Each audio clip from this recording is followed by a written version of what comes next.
Family, does anyone understand? The Elusa clone I've just created capsized as soon as it set sail, and the first thing she did after being rescued by the Navy was to draw her sword and challenge her savior to a duel. This AI's thought process is simply ridiculous. But what's even more outrageous is that she took down the lieutenant in 3 moves and robbed him of all his money. Now the entire Navy branch is buzzing. That money-stealing female soldier is back.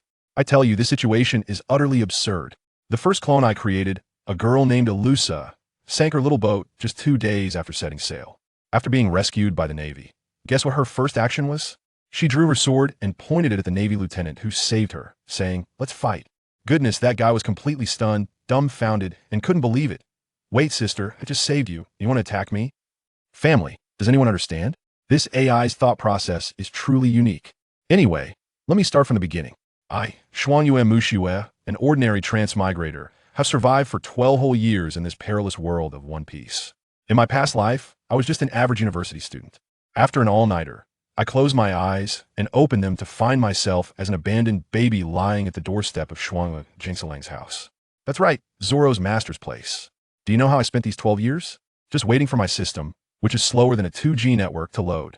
Today, yes, today, it finally beeped and came online. This system is called the Clone Creation System. In simple terms, it allows me to create alternate accounts that are absolutely loyal to me, emotionless and purely cold-hearted workers. The best part is, if I'm about to die, I can pull a random clone to take my place, and after 72 hours, I can resurrect right where I was. Isn't this the legendary cybernetic body substitute? It's all about infinite life.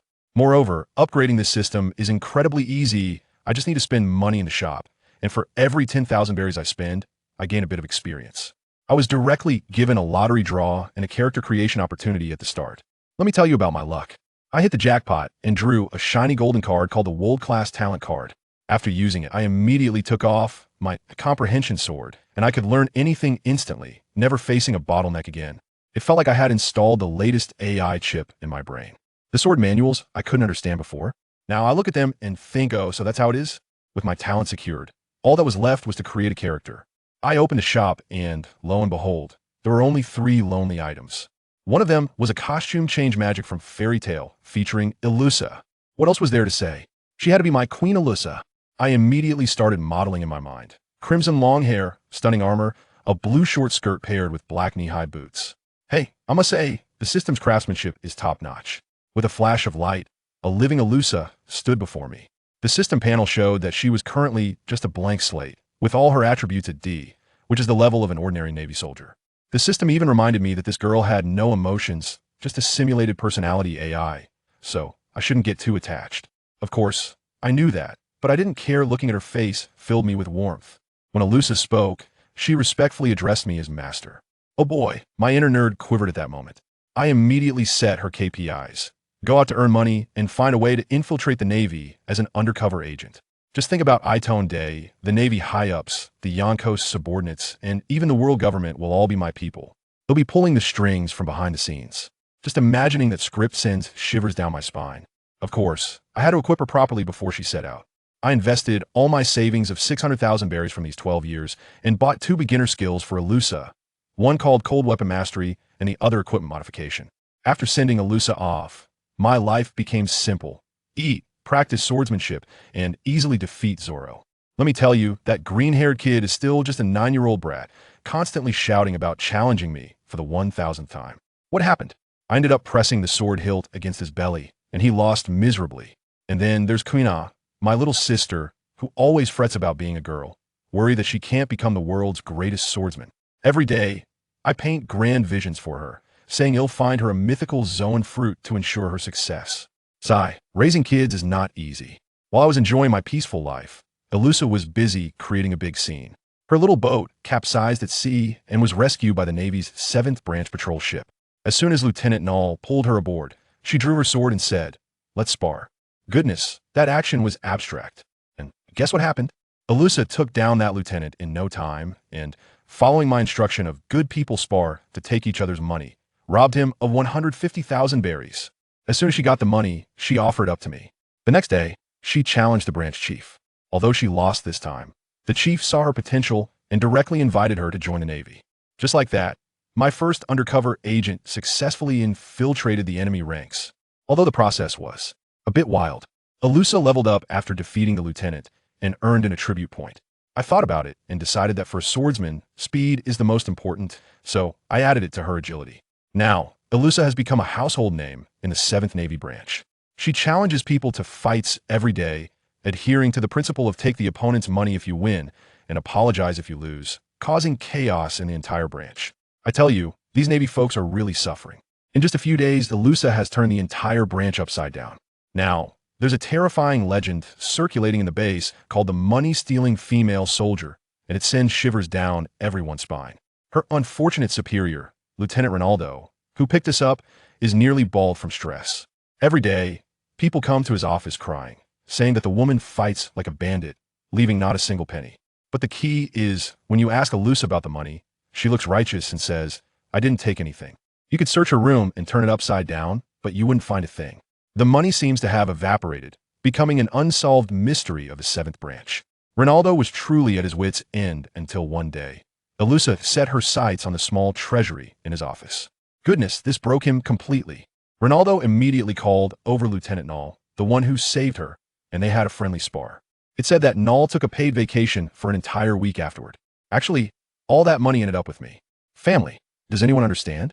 Seeing that I finally had 1 million berries in my system account, I breathed a sigh of relief. I didn't want this, but I had to buy that key skill in the shop. Sorry, Navy brothers. I quickly equipped Alusa with the space magic costume change. Now, this was the complete fairy queen. And let me tell you, Alusa is truly formidable. She fights every day, and her level skyrocketed like a rocket. In just 10 days, she reached level 6, her agility nearly maxed out, making her the strongest fighter in the entire branch. Now that she has the costume change magic, those fire blades, ice blades, and electric blades she secretly modified in the armory can finally be put to use. They are stored in the magical space, allowing for zero delay switching during fights. Others might think it's some sort of devil fruit ability, you know what I mean. With enough money and equipment ready, I figured it wasn't fair to keep milking my colleague for their money. These Navy folks are too poor and have no resources. I directly issued Alusa a new directive. Stop fighting your own people. Focus on your career and target those pirates with bounties outside.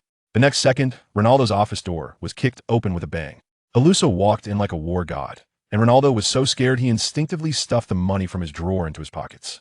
Alusa immediately asked, "Where are the pirates? I want to fight them." Ronaldo was stunned at that moment. His expression was one of sheer relief. Soon, Ronaldo led the entire naval branch, taking Alusa to an island to ambush the pirates. The target was the bounty of 8 million for Butcher Wade. The Navy soldiers were so frightened that they all lay in the grass, not daring to make a sound, saying they had to wait until the pirates got drunk to have a chance to launch a surprise attack. Alusa glanced at the pirates across the way who were having a bonfire party, then looked back at her nervous and trembling colleagues, and simply asked, "Are their bounties very high?" A nearby Navy soldier turned pale with fear and quickly shushed her. Ronaldo also lowered his voice and shouted, "Are you crazy? That's Butcher Wade. If we confront him directly, none of us will survive." Alusa nodded understandingly. "Oh, I see." Then she changed the topic, "But it seems like they have discovered us. We might not have time for a surprise attack." Everyone looked up, and lo and behold, the pirates who had been singing and drinking just moments ago were now surrounding them, all brandishing knives with sinister grins. Now they were in big trouble. The Navy soldiers instantly broke down, and under Ronaldo's leadership, they turned to flee. The big guy named Wade was following behind with a tunter-long machete, laughing wildly. Just when everyone was in despair, a flash of red darted out. With a loud clang, Alusa, that small figure, successfully blocked the giant machete. The entire scene, whether it was the Navy or the pirates, had their eyes nearly popping out. Ronaldo was dumbfounded. Alusa? Alusa didn't even turn her head, her voice steady as ever. "This person, leave it to me. Let me tell you, that scene was incredible." Wade's first mate shouted, "You guys charge." Ronaldo also reacted quickly and hurriedly brought. The people went to deal with the minions, giving Erza space for a one-on-one fight. As soon as the battle began, Erza moved as if she was cheating, relying on her high agility, her figure darting around like a ghost, unleashing a flurry of attacks on the big guy Wade. Wade, despite his immense strength, couldn't even touch the hem of her clothes. In reality, Erza wasn't taking it seriously at all. She was merely using this 8 million guy as a practice dummy to get familiar with her newly learned swordsmanship. After dozens of exchanges, Wade realized that he was being treated like a punching bag. He got angry on the spot, gathering all his strength to unleash a powerful strike. Erza also wanted to try a head-on clash, but with a clang, her sword broke. Wade saw this and grinned, maliciously swinging his blade toward the unarmed Erza. In the distance, Ronaldo shouted anxiously, "Erza, watch out." At that critical moment, Erza looked at the smug fat man opposite her, smiled slightly, and said casually, "Who told you I only have one weapon?" As soon as she finished speaking, she swiftly drew another knife from her seemingly empty sheath. The blade instantly emanated a chilling aura, skillfully dodging Wade's attack. In the next moment, her hand struck down. Wade's head flew off and rolled onto the ground. The most impressive part was that his severed neck was instantly frozen by the cold air, not a single drop of blood spilled. It was all about elegance. The entire venue fell silent. Once the pirates regained their senses, their morale collapsed in an instant. "The captain is dead. That woman is a monster." They cried and fled in all directions. On the Navy's side, there was first shock, followed by a thunderous cheer. "Erza! Erza!" This battle earned Erza the title of the Ice Blade Dancer, and newspapers even claimed she was the next leader of the EC Navy. Goodness, who came up with such a second-rate title? It felt like a dream back in 2025, as if the next moment someone would shout, "I have ascended. Over here." The system notification keeps ringing, ding. Experience gained, ding. Erza leveled up to level 7. Ding. Bounty and loot received. 5 million berries. I immediately upgraded the system and even got a lottery draw. System draw for me. Ding. Congratulations, host, you have drawn the divine beast, howling celestial dog.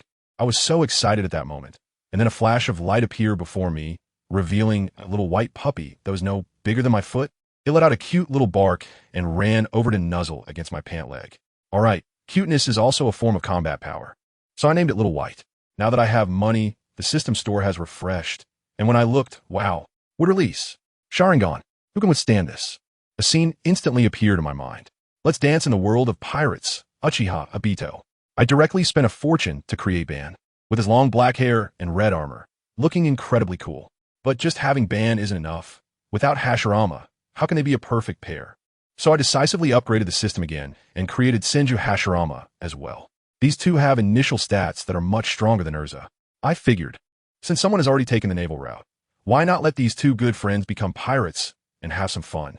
The goal was set to seize some treasure from the sky and achieve financial freedom directly. So, on an ordinary night in an ordinary town, two men with a style that was completely out of place in this world stole a small fishing boat and set sail. They drifted on the sea, casually wiped out a small pirate crew, upgraded their weapons, and then floated along to a small country called Skart. According to my instructions, they couldn't slaughter innocents. So at Ban's suggestion, the two decided to launch a friendly challenge against this country. Now, this friendly challenge, let me tell you, was something else. The two of them moved like they were in a hack-and-slash game, pushing through from the south of the city all the way to the palace gates. The guards of the gate? They were taken out in an instant. The patrols? They fell down in a flash. The king got anxious and sent in a regular army. Well, that was just like the Calabash brothers saving their grandpa, lining up to offer their heads. In front of Ban's Mangeki Sharingan and Hashirama's would release. These ordinary soldiers couldn't even touch the corners of their clothes. Meanwhile, I watched the system panel going crazy, ringing nonstop with experience points skyrocketing, like grabbing red envelopes during the new year. In just a few hours, the two of them shot up to level 4. Looking at this efficiency, I was overjoyed. At this rate, sweeping through the East Sea wouldn't be a dream. I thought that Madara's mental strength must be maxed out, and wouldn't the Sharingan level up? So I put all 3 attribute points into mental strength. Sure enough, as soon as I allocated the points, ding, the Sharingan directly leveled up from intermediate to 2 Tomo. At that moment, I thought, isn't the Mangeki Sharingan secure now? Who understands when I think about Madara shouting, "Do you want to dance?" In the world of One Piece, I get goosebumps. On Hashirama's side, it's simple, would release consumed stamina, so max out the physique and add some points to strength.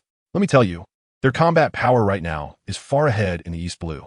I was happily planning their money-making scheme when, the next day, the system notification left me speechless. Ding! Uchiha Madara and Senju Hashirama were defeated. I was completely dumbfounded. Wait, who is that? Are there such masters in the East Sea? They could take care of those two? I took a closer look and realized, oh wow, it's Garp. That naval hero, Garp. He must have come back to his hometown in the East Sea to visit his grandson and casually picked them up. On the warship, Garp, with a donut in his mouth, lifted the two of them onto the ship like he was picking up little chicks.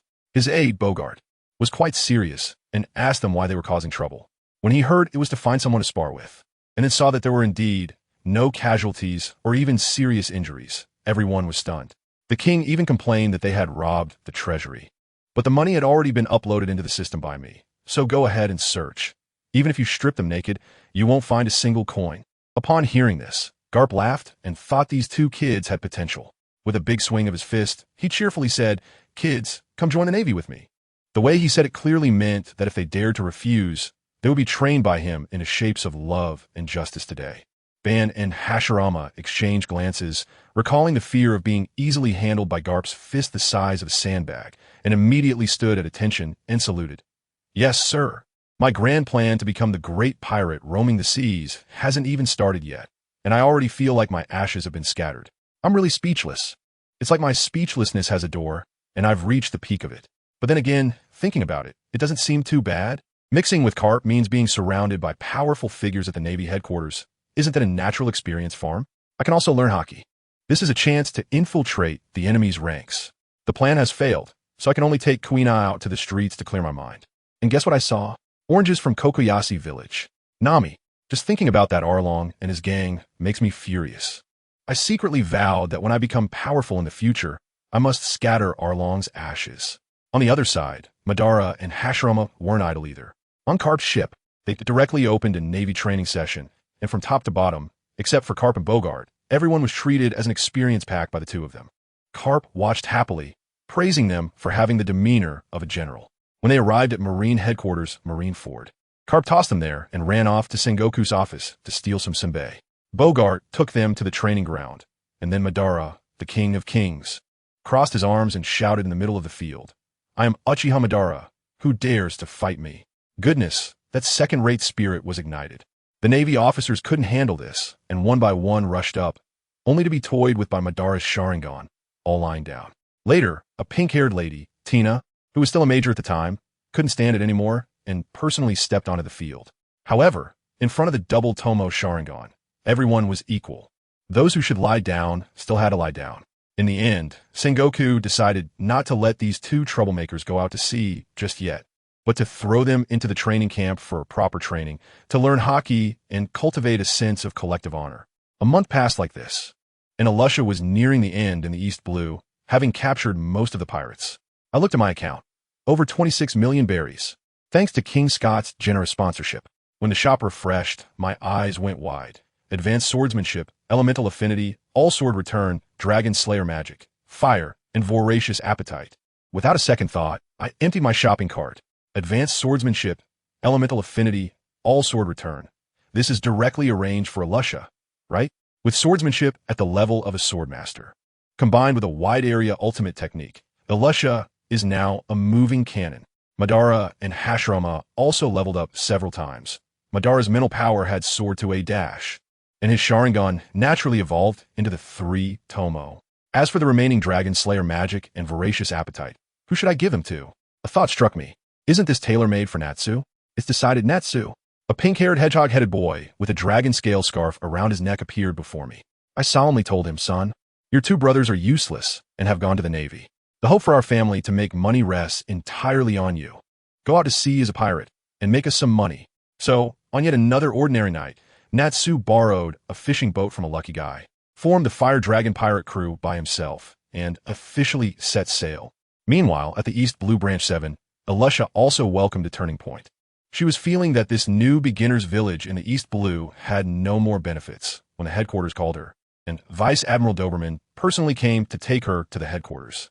Branch Chief Ronaldo was stunned. Alusha actually agreed right away. At the port, Ronaldo lined up a group of sailors to welcome her.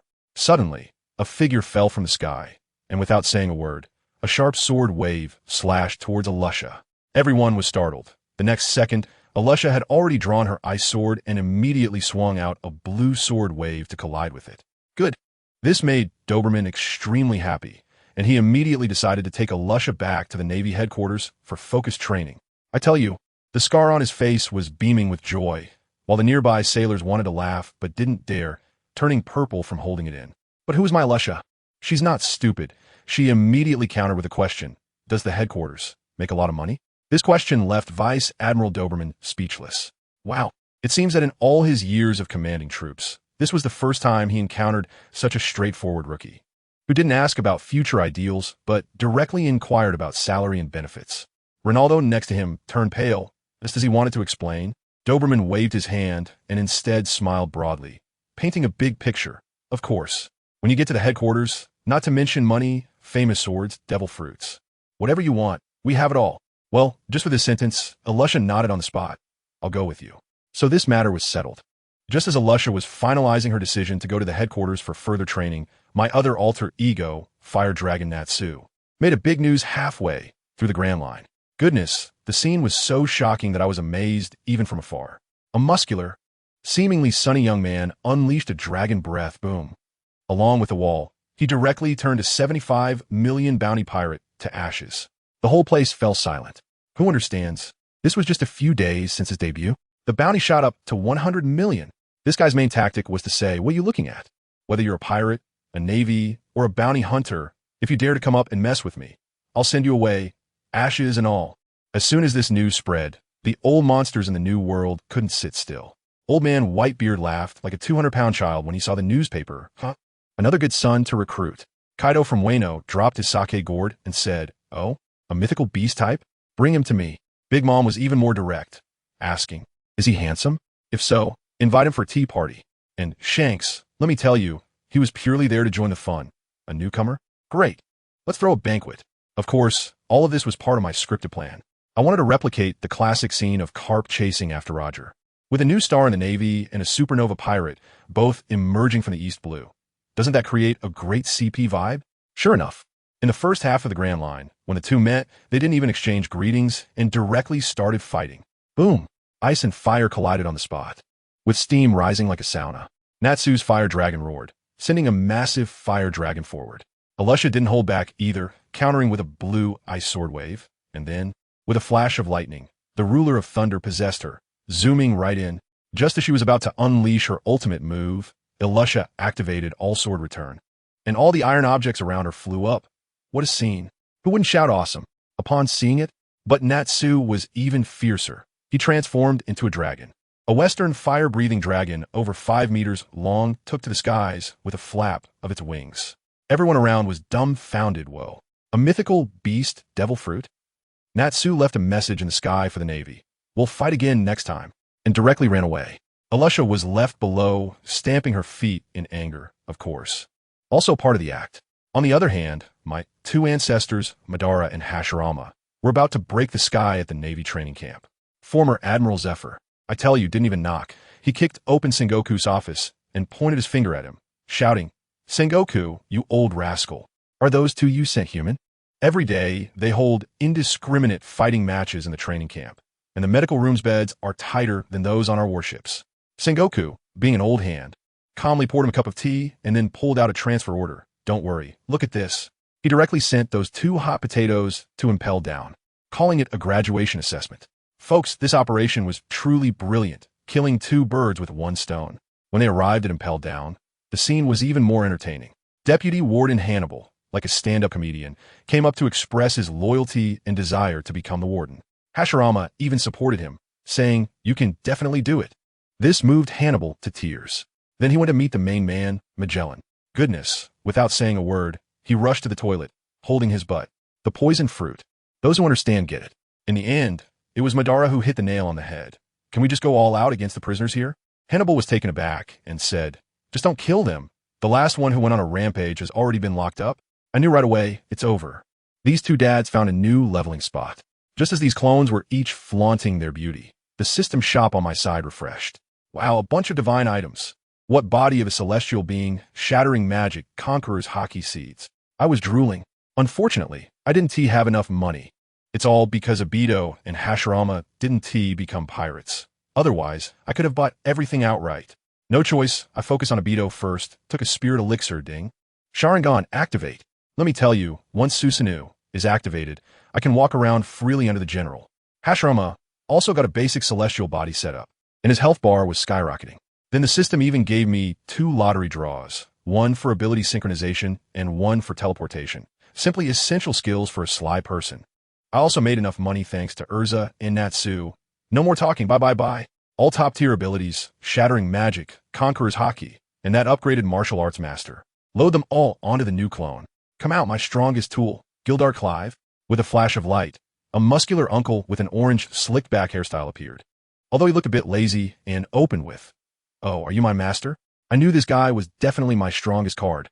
I also conveniently synchronized his martial arts master talent to myself, which saved me from exercising. It was simply the ultimate blessing for a slacker. Let me tell you, this news hasn't even settled yet, and my new big brother Kildas has already made a big splash. This guy is like a human bulldozer. Just a few days after he was thrown into the East Sea, the naval branch of Rogtown was turned into a shell of its former self. No matter who or what wall it was, everything was just a punch away from him. The scene was filled with debris everywhere, like it had been plowed by Godzilla. The Navy was scared out of their wits, watching him swagger into the Grand Line. Can you believe it? A colonel named Gilman from the Grand Line exploded on the spot, rushing out overnight with 3 warships to block him. And what happened? It's hilarious. He and his ships were completely smashed to bits by my big brother. In an instant, the name Red Destroyer Kildas echoed throughout the sea. When the news reached the naval headquarters in Marineford, Marshal Sengoku was dumbfounded holding the intelligence report, grabbing the din mushi. He asked Carp, "Did something monstrous happen in your hometown of the East Sea this year? Why are they popping up one after another?" Carp was puzzled too. Every year he went home to clean up the trash, but this year it was like harvesting leeks one batch after another. And they were growing stronger, especially this Kildas. The intelligence department said his combat skills were unheard of. Now the headlines of newspapers worldwide are all about the East Sea. The Swordmaster Alusha from the East Sea, the Supernova Naz from the East Sea, and now here comes the Red Destroyer from the East Sea. If it weren't for Zoro and Hashirama being captured by Carp beforehand, this year's newcomer rankings would almost be our East Sea Alumni Association. Even the red-hair pirates in the New World have heard about it, and the crew is joking around, asking Shanks if Kildas is his illegitimate son left out there. Shanks isn't angry at all. He just laughs heartily, saying that when Kildas comes to the New World, they definitely see who can drink more. While the whole world is discussing my new big brother. On the other side, my explosive monkey, Nez, has already gone on a killing spree on Skypiea. He took down the former god riding the Pegasus, what was his name? Gonfall, along with 1,000 Scipian warriors. He didn't waste any time, just said, "Hand over the gold or die." It was that simple and brutal. In just a week, not only did he find out the whereabouts of the Golden Bell, but he also leveled up to level 10. I took a moment to glance at the back-end logs of my several avatars, and it was absolutely thrilling. Alusha is still chasing a pirate worth 80 million berries in Alabasta. That guy is as slippery as an eel, and he's making my big sister stomp her feet in frustration. If she catches him, he'll probably be torn to pieces. As for Ban and Tobarama, goodness, these two are grinding experience in the 5th level of the underwater prison. They call it labor reform, but they're relentlessly attacking those prisoners who are frozen half to death. And their experience bars are rising rapidly. And then, here comes the highlight. I switched to Gildarts' perspective. What the hell? The system log was flooding my screen. Gildarts is fighting Silver's Rayleigh. Gildarts was defeated. I thought to myself, this isn't normal. Isn't it expected that he can't beat the Dark King Rayleigh? Then the next line, Rayleigh is teaching Gildarts haki. Huh. In the next line, Gildarts has learned the 3 types of haki. Does anyone understand this? I felt like my CPU was about to overheat. What kind of learning speed is this? It's more outrageous than cheating. Even Rayleigh himself was astonished. After the fight, he took my big brother out for drinks, looking like he struck gold. I guess the old man is just too bored in retirement, focusing on a training system to find some fun. After this wave, Gildarts completely upgraded. His level skyrocketed to 10. He mastered all 3 types of haki, and his conqueror's haki shot straight to intermediate. Let me tell you, with his master martial artist talent, his physical attributes are skyrocketing, and the growth of his haki is as easy as drinking water. Now this guy is definitely at the level of a prospective admiral. Below that rank, I don't see anyone who can stand in his way. I was feeling pretty happy here, and on the other side, Natsu had some new developments as well. He returned from Sky Island, casually strolling around Magic Valley Town with that huge golden bell, openly fishing. Unfortunately, his notorious reputation for black eating black was so loud that no one dared to take the bait. Just as he was about to change locations, a voice came from the rooftop. I looked up, and wow, there was a flashy man wearing a pink feather coat and sunglasses. Guess who it was? Don Quixote da Flamingo. Before I could react, I heard a ding, and the system notification popped up. You have received 2 billion berries. I was startled. Could be that Natsu fell for a scam. I quickly contacted him. And this guy told me that Doflamingo spent a whopping 30 billion berries to buy up all his gold. This 2 billion was just a deposit, with the remaining balance to be settled within a year, and he even gave his life card as collateral. Hey, this future warlord seems pretty savvy. But if he dares to default, I'll send Gildarts to Dressrosa to have a good physical chat with him. With the money in hand, everything felt different. Time flew by to July, and the system shop refreshed. I didn't blink an eye. Sage mode? Bye. Kaleidoscope Sharingan? Bye. Sword of Oath Victory? Bye. Blood Dragon Armor? Bye. Let me tell you, only kids make choices. I want them all. After a wild spending spree, my system leveled up to level 6, officially graduating from the newbie phase. I even got a lottery ticket and a summoning chance as a reward. The lottery gave me a personal storage space, the kind that can stop time. Pretty nice, a standard feature for protagonists. Next was the loot distribution meeting. Sage mode. Let us set it up for Hashirama, so he doesn't keep getting beaten by Madara. Kaleidoscope Sharingan. Let us upgrade Madara to Eternal Kaleidoscope. Bye-bye side effects. Now I have my first serious general-level combat power. Skill points? They have to go to my big sister Erza, maxing out her swordsmanship to the top level. A great swordsman. She must have flair. Finally, I looked at the Sword of Oath Victory in the shop, along with the matching Blood Dragon armor and Swordsman's heart. Those who understand will understand.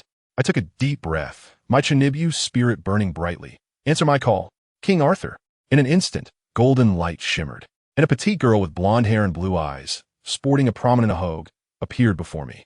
She asked me with a cool yet slightly silly voice, "Are you my master?" Oh my, who can withstand this? Welcome to my world, Artoria.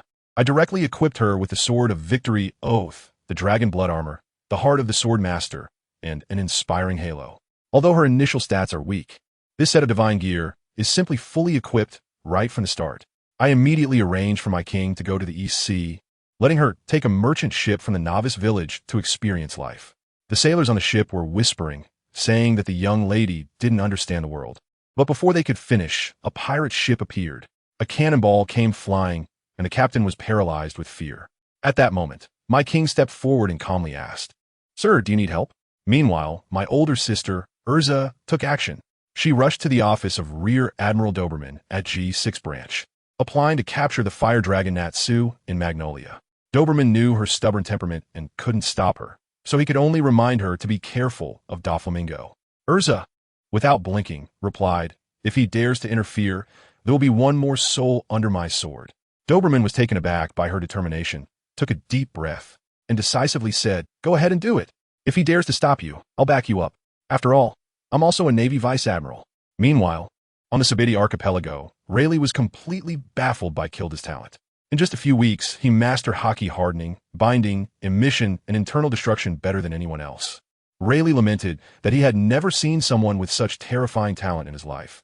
Even the young Roger couldn't compare, and in a few years, he could match up with Garp. My older brother, however, was quite confident and shrugged, saying, maybe it won't take him a few years. After hearing this, Rayleigh almost spat out his drink, pointing at my brother and laughing helplessly. "You kid, you really dare to say that. Talent is talent. But Haki requires countless life and death battles to hone. Back in the day, Roger went through the same thing, and I still can't compare to him." While my big brother was boasting with Rayleigh, on the other side, the warden of Impel Down Magellan was not idle. He is now the newly appointed chief warden. And with the fervor of a new official, he stormed down to the 6th level of hell and found the former warden, the infamous killer, Hannibal. Magellan was exuding dominance. Without saying a word, he threw the keys right at Hannibal's feet and raised his chin. "Let me see if your strength matches your reputation." Hannibal was amused, thinking a Navi newcomer had come. What happened next? In the monitoring room, the vigilant Kazan watched as Hannibal stared in disbelief at Magellan, then collapsed cleanly. Kazan was pounding his chest in frustration. "Damn it, Magellan, you sneaky guy, leveling up behind my back. Who understands this bitter feeling?" The scene then shifted to Magnolia Town, where Natsu was drinking with Don Quixote, Doflamingo, both enjoying a pleasant atmosphere while discussing business. Doflamingo, with his flamboyant style, exclaimed, "Brother, stick with me. I'll recommend you to Kaido. With your strength, you can easily become an officer in the Beast Pirates. Together, we can dominate the arms trade, raking in billions every year." Natsu was ecstatic, realizing this perfectly aligned with Mushiue's plan to infiltrate the 4 emperors. The two clicked instantly, raising their glasses, almost ready to become sworn brothers. dreaming of a bright future. Suddenly, boom, a cannonball exploded right beside them. Looking up, they saw Erza charging in with a Navy ship. Doflamingo turned pale, his anger boiling. "Hey, Navy, I'm a candidate for the Warlord of the Sea. How dare you touch me?" Erza ignored him, pointing her sword and looking fierce. "Don Quixote Doflamingo, you are suspected of harboring the pirate fire dragon Natsu. Today, I'm taking both of you." I tell you, Erza's fighting style was reckless. Trading injuries for injuries, every strike lethal. Doflamingo was stunned, thinking, where did this crazy woman come from? She's even crazier than me. Natsu sighed, caught between fighting and not fighting. Finally, he had no choice but to charge in, or the hundreds of billions in business they just discussed would go down the drain. Meanwhile, in the East Blue, Artoria was also beginning her mission. On a merchant ship, she swiftly annihilated a group of clueless pirates, leaving the captain incredibly grateful, insisting on introducing her to his noble brother-in-law in the Goa Kingdom. Guess who that was? It was Sabo, the unfortunate brother of Luffy and Ace. Of course, this was all arranged by Mushiwa. The scene cut back to Magnolia Town, where the fight was chaotic, lasting a full day and night. The onlookers were dumbfounded, with Erza covered in blood, growing fiercer with each battle. Doflamingo was almost in tears, realizing he couldn't beat or escape from this madwoman. Just then, help arrived for Doflamingo. His top subordinate, Diamante, riding the buffalo, swooped in to save him. Meanwhile, the mastermind behind all this, Mushiwa, was at home in the East Blue, petting his dog. He was grinning as he checked the system logs, calculating. "Doflamingo, you better hold your ground. If you fall, I'll take over your business." Who understands this? This is the mark of a top-tier operator. Whether Erza wins or Doflamingo escapes, he profits either way. In his eyes, the flamingo was just a handy tool. This chaos even reached the Navy headquarters. In the Admiral's office, Sengoku was slamming the table. "Damn it, that girl Erza is too reckless." Yet while scolding, he couldn't hide his grin. Vice Admiral Tsuru couldn't take it anymore. "Come on, old buddy, stop pretending. You're delighted, aren't you?" It turned out Erza's actions were backed by Akainu and Doberman. They had already sent a report to Sengoku, stating that the Navy capturing pirates is justified. Tsuru sighed. "If you're not passionate, how can you call yourself young? This is just like the old days with Garp. The Navy needs this kind of spirited young woman as a front." Back to Magnolia Town, Doflamingo and Natsu eventually found a chance to escape, both looking utterly disheveled. Doflamingo, with one side of his sunglasses shattered, gritted his teeth. "This crazy woman. I'll remember her." But then he turned to Natsu. "Brother, our cooperation continues. Wait for my news. I'll arrange things with the Beast Pirates." After this battle, he had truly recognized Natsu's strength. He was definitely a valuable ally.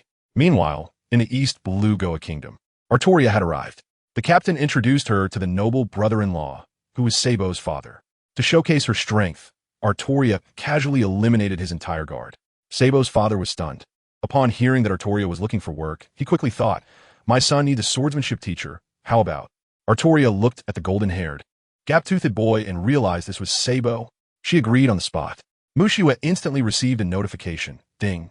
Your avatar Artoria has successfully taken Sabo as a disciple. Mushiwa was momentarily stunned. He only wanted her to make contact, but she directly became his teacher. However, he didn't mind. After all, he never thought much of the penniless Revolutionary Army. He glanced at the progress of others. Erza and Natsu leveled up after their fight, while Madara and Hashirama gained a lot of experience in prison. The strongest, however, was Gildarts, who was training with Rayleigh and had learned to use Conqueror's Haki.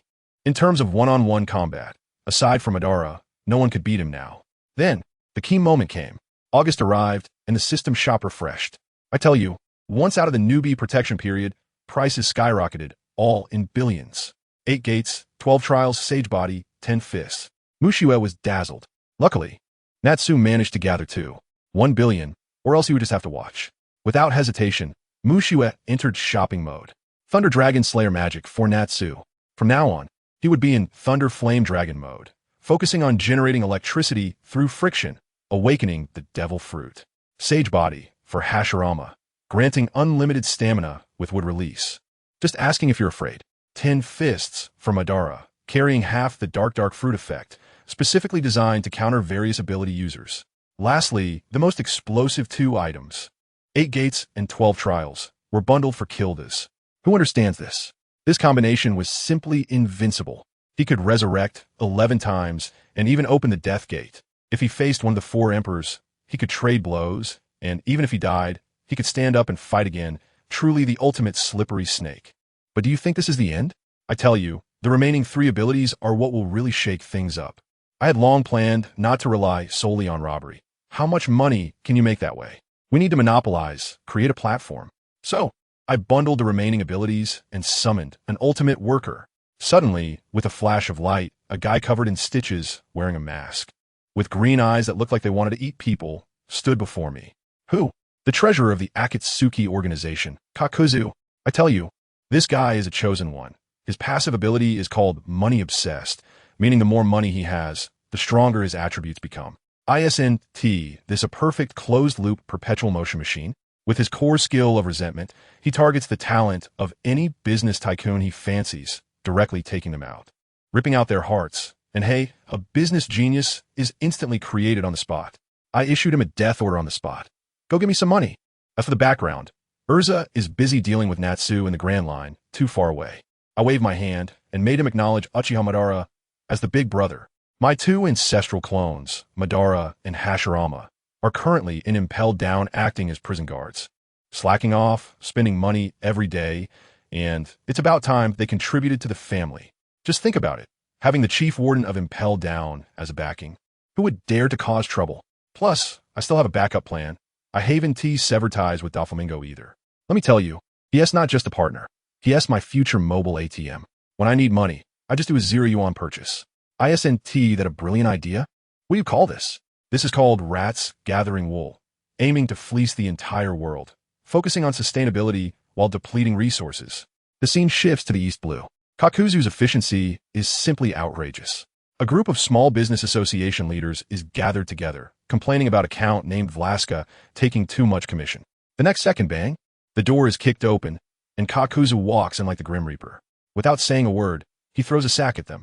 The leading fat man trembles as he opens it and gasps in shock. Lo and behold, the lifeless head of Count Vlaska rolls out and stops at his feet. From now on, you all have to join my business association. Kakuzu's voice sounded like it crawled out of hell. And for those who oppose, this is the consequence. Who understands this, huh? These merchants have never seen such a scene. They knelt on the spot, nodding like little chicks pecking at rice. The fat man still had some guts and tremblingly asked, "And master, what is our business association called?" Kakuzu coldly spat out 4 words. Dawn of a new day. I haven't been idle here either. The system gave me 2 chances to draw lots, and I had to take them. For the first draw, I got a system upgrade card, which I'll save for later. For the second draw, let me tell you, it was explosive. A door to anywhere. This thing is amazing. No cooldown as long as I've been to a place with me, or my clone. I can open a door and go there. With this, I went from being the puppet master to a ghostly overlord, able to go wherever I want, with my safety guaranteed. Just when I was feeling great, trouble arose on Kakuzu's side. Although most of the merchant guilds backed down, there were still a few hard nuts to crack, relying on having the king's brother as their backing, making a fuss. Kakuzu didn't waste any time and sent a letter directly to Impelled Down. In the Grand Line, at Impelled Down, that lively Hannibal hurriedly ran to deliver a message to Madara. "Lord Madara, your brother Kakuzu's letter." Madara was momentarily taken aback, but still took it, and after reading it, he directly told Hannibal, "Help me take a leave." Hannibal was surprised to hear that this workaholic wanted to take a leave, but he promptly approved it. Thus, the warden of Impelled Down, Uchiha Madara, along with a team of guards, marched grandly towards the East Sea. Guess what? The king's brother from the Scat Kingdom, the duke named Lunsis, was blocking the entrance of Dawn's light, showing off. The next second, the king's personal guard cleared the way, and the king himself, looking like a little lapdog, came leading a terrifying red-armored warrior. When the king saw Madara, his legs went weak. Let me tell you, it was Madara and Hashirama who raided his treasury months ago. He didn't even dare to breathe, fearing he would be recognized. Madara casually said, "What's this? Is someone causing trouble at my brother's doorstep?" The king was sweating profusely. Seeing his foolish brother still making a fuss, he was furious. He rushed up and gave 2 big slaps, directly stunning the duke. "You idiot! Do you know who this is? This is the warden of the world government's Impelled Down, Lord Uchiha Madara's brother's merchant guild. If you want to die, don't drag me down with you." At this moment, Kakuzu leisurely walked out, exchanged a glance with Madara, and everything was understood without words. As for that duke, he unfortunately met with an accidental death that very night. To dare provoke my Lord Kakuzu, truly ignorant of how to write the word death. The business in the EC was completely stabilized. But just when I thought I could safely collect money, Naz from Wano suddenly called, his tone icy. My goods were stolen. Damn, my 2 billion berries. I blew up right then. They dare to rob me? I can't tolerate this. Naz is also a hothead, and one of his subordinates, a guy named Doping, was fanning the flames nearby, saying this isn't just about robbing your money, it's slapping the entire Beast Pirates in the face. As soon as Naz heard that, he got fired up and ran to Kaido to report, saying he wanted to take people to flatten their stronghold. Meanwhile, Doflamingo was almost going crazy. This shipment was funded by him, but it was intercepted by the old guy from the Rocks era, Wang Ji's subordinate. He was already struggling with how to explain this to Naz when he got a call from him, his tone devoid of any emotion. Doflamingo, you disappoint me. I've already received the governor's approval, and next, I will take all the Flying Six to clean up the hive. After Doflamingo heard the phone call, he was left dumbfounded. For just 2 billion, he was going to mobilize all the Flying Six? This newcomer is too crazy. After receiving the news, I was furious. A mere loser from the previous era dares to touch my money? If Naz wants to make a scene, then let's make it even bigger. I directly send a command to Gildarts, who is still drinking with Rayleigh in the Chambord Islands. Gildarts, it's time for you to take action. Now, immediately, right away. Head to the hive, work with Naz and create a huge commotion. Without a word, Gildarts said goodbye to Rayleigh. Old Rayleigh is quite interesting. He even gave him a life card, saying, this belongs to a little brother of mine named Shanks, who, like you, has red hair. If you run into trouble, you can find him. Soon, the headlines of newspapers around the world exploded. Shocking. All members of the Beast Pirates Flying Six have mobilized. Who has angered the sea's overlord? I looked at the newspaper and sneered.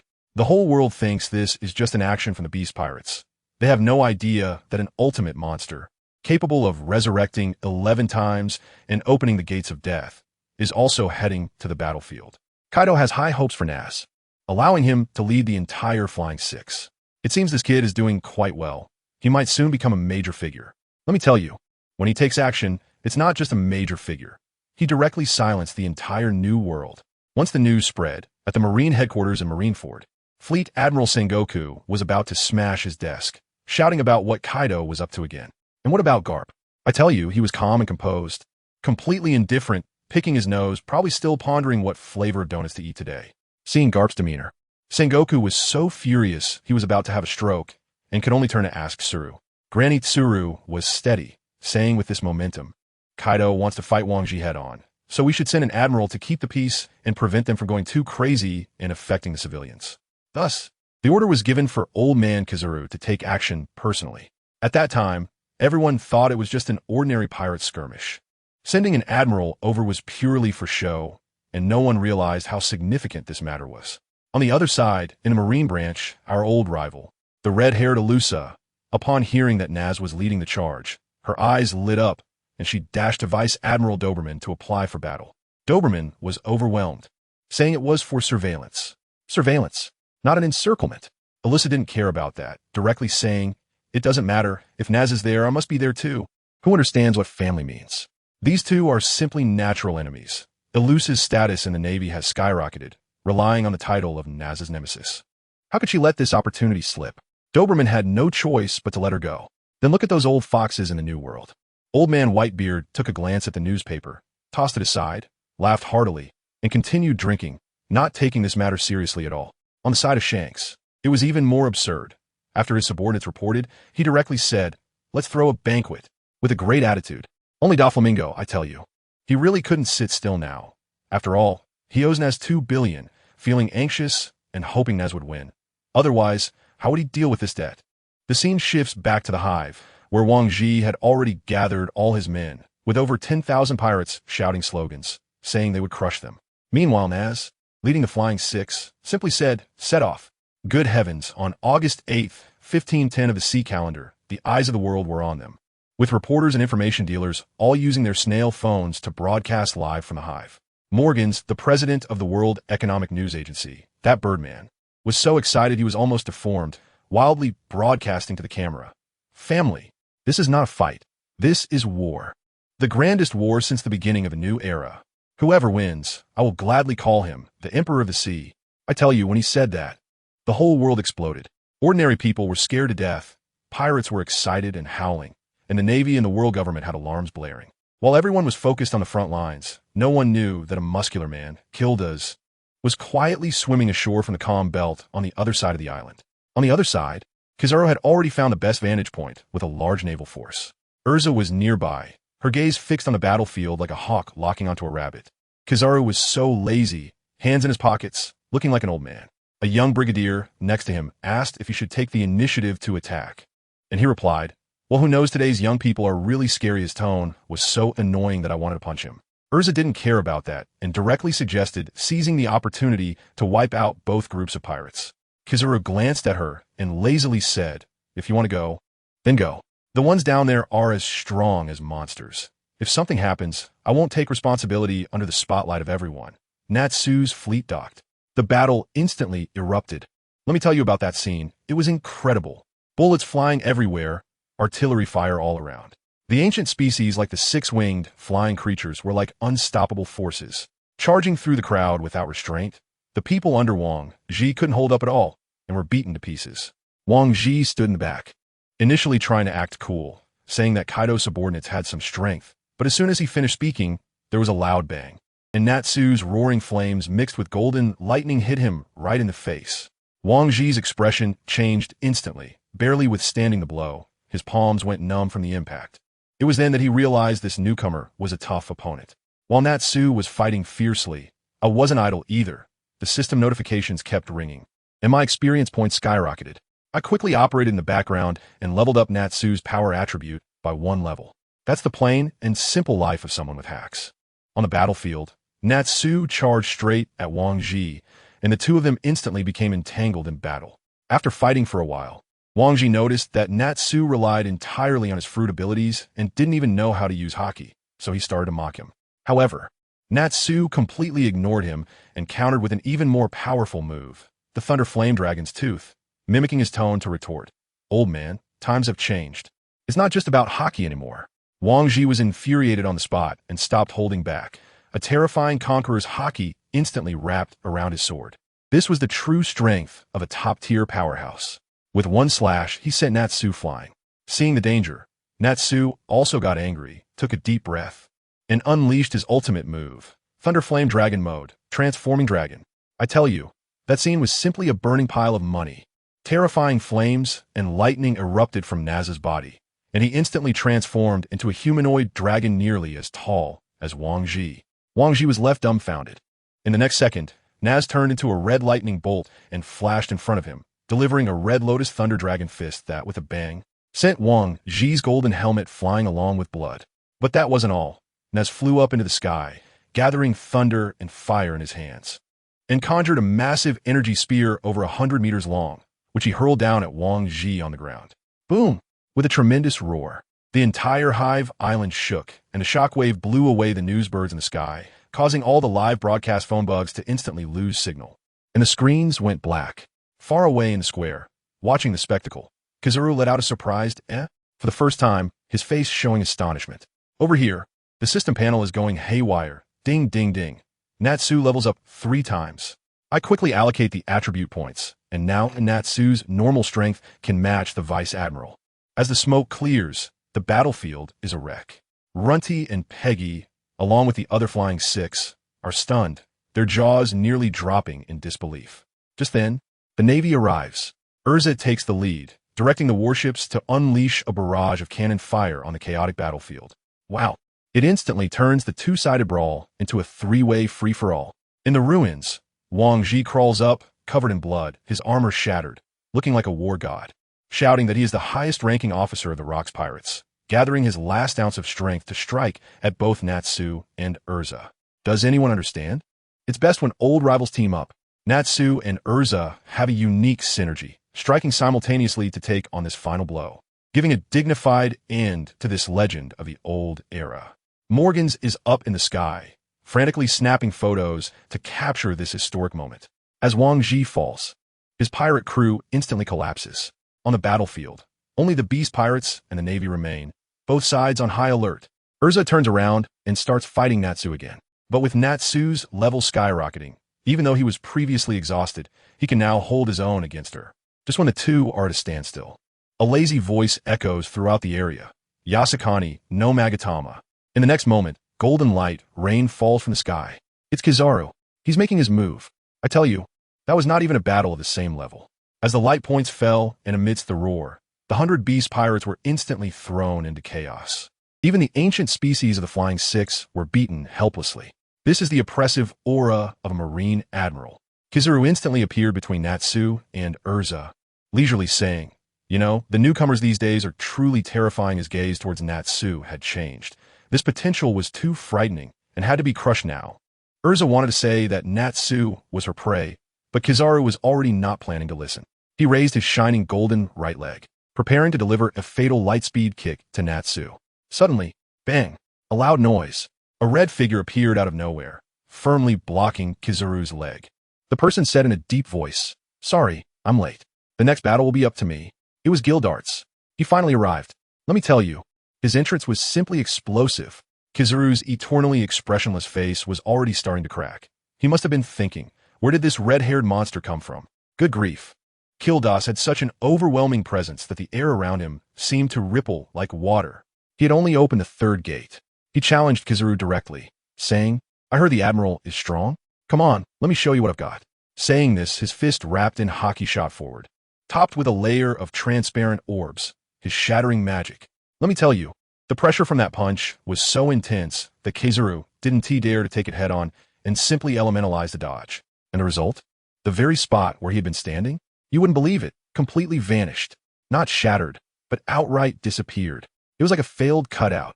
Kizaru's remark about how terrifying the new generation was made me feel like his teeth were a bit sore.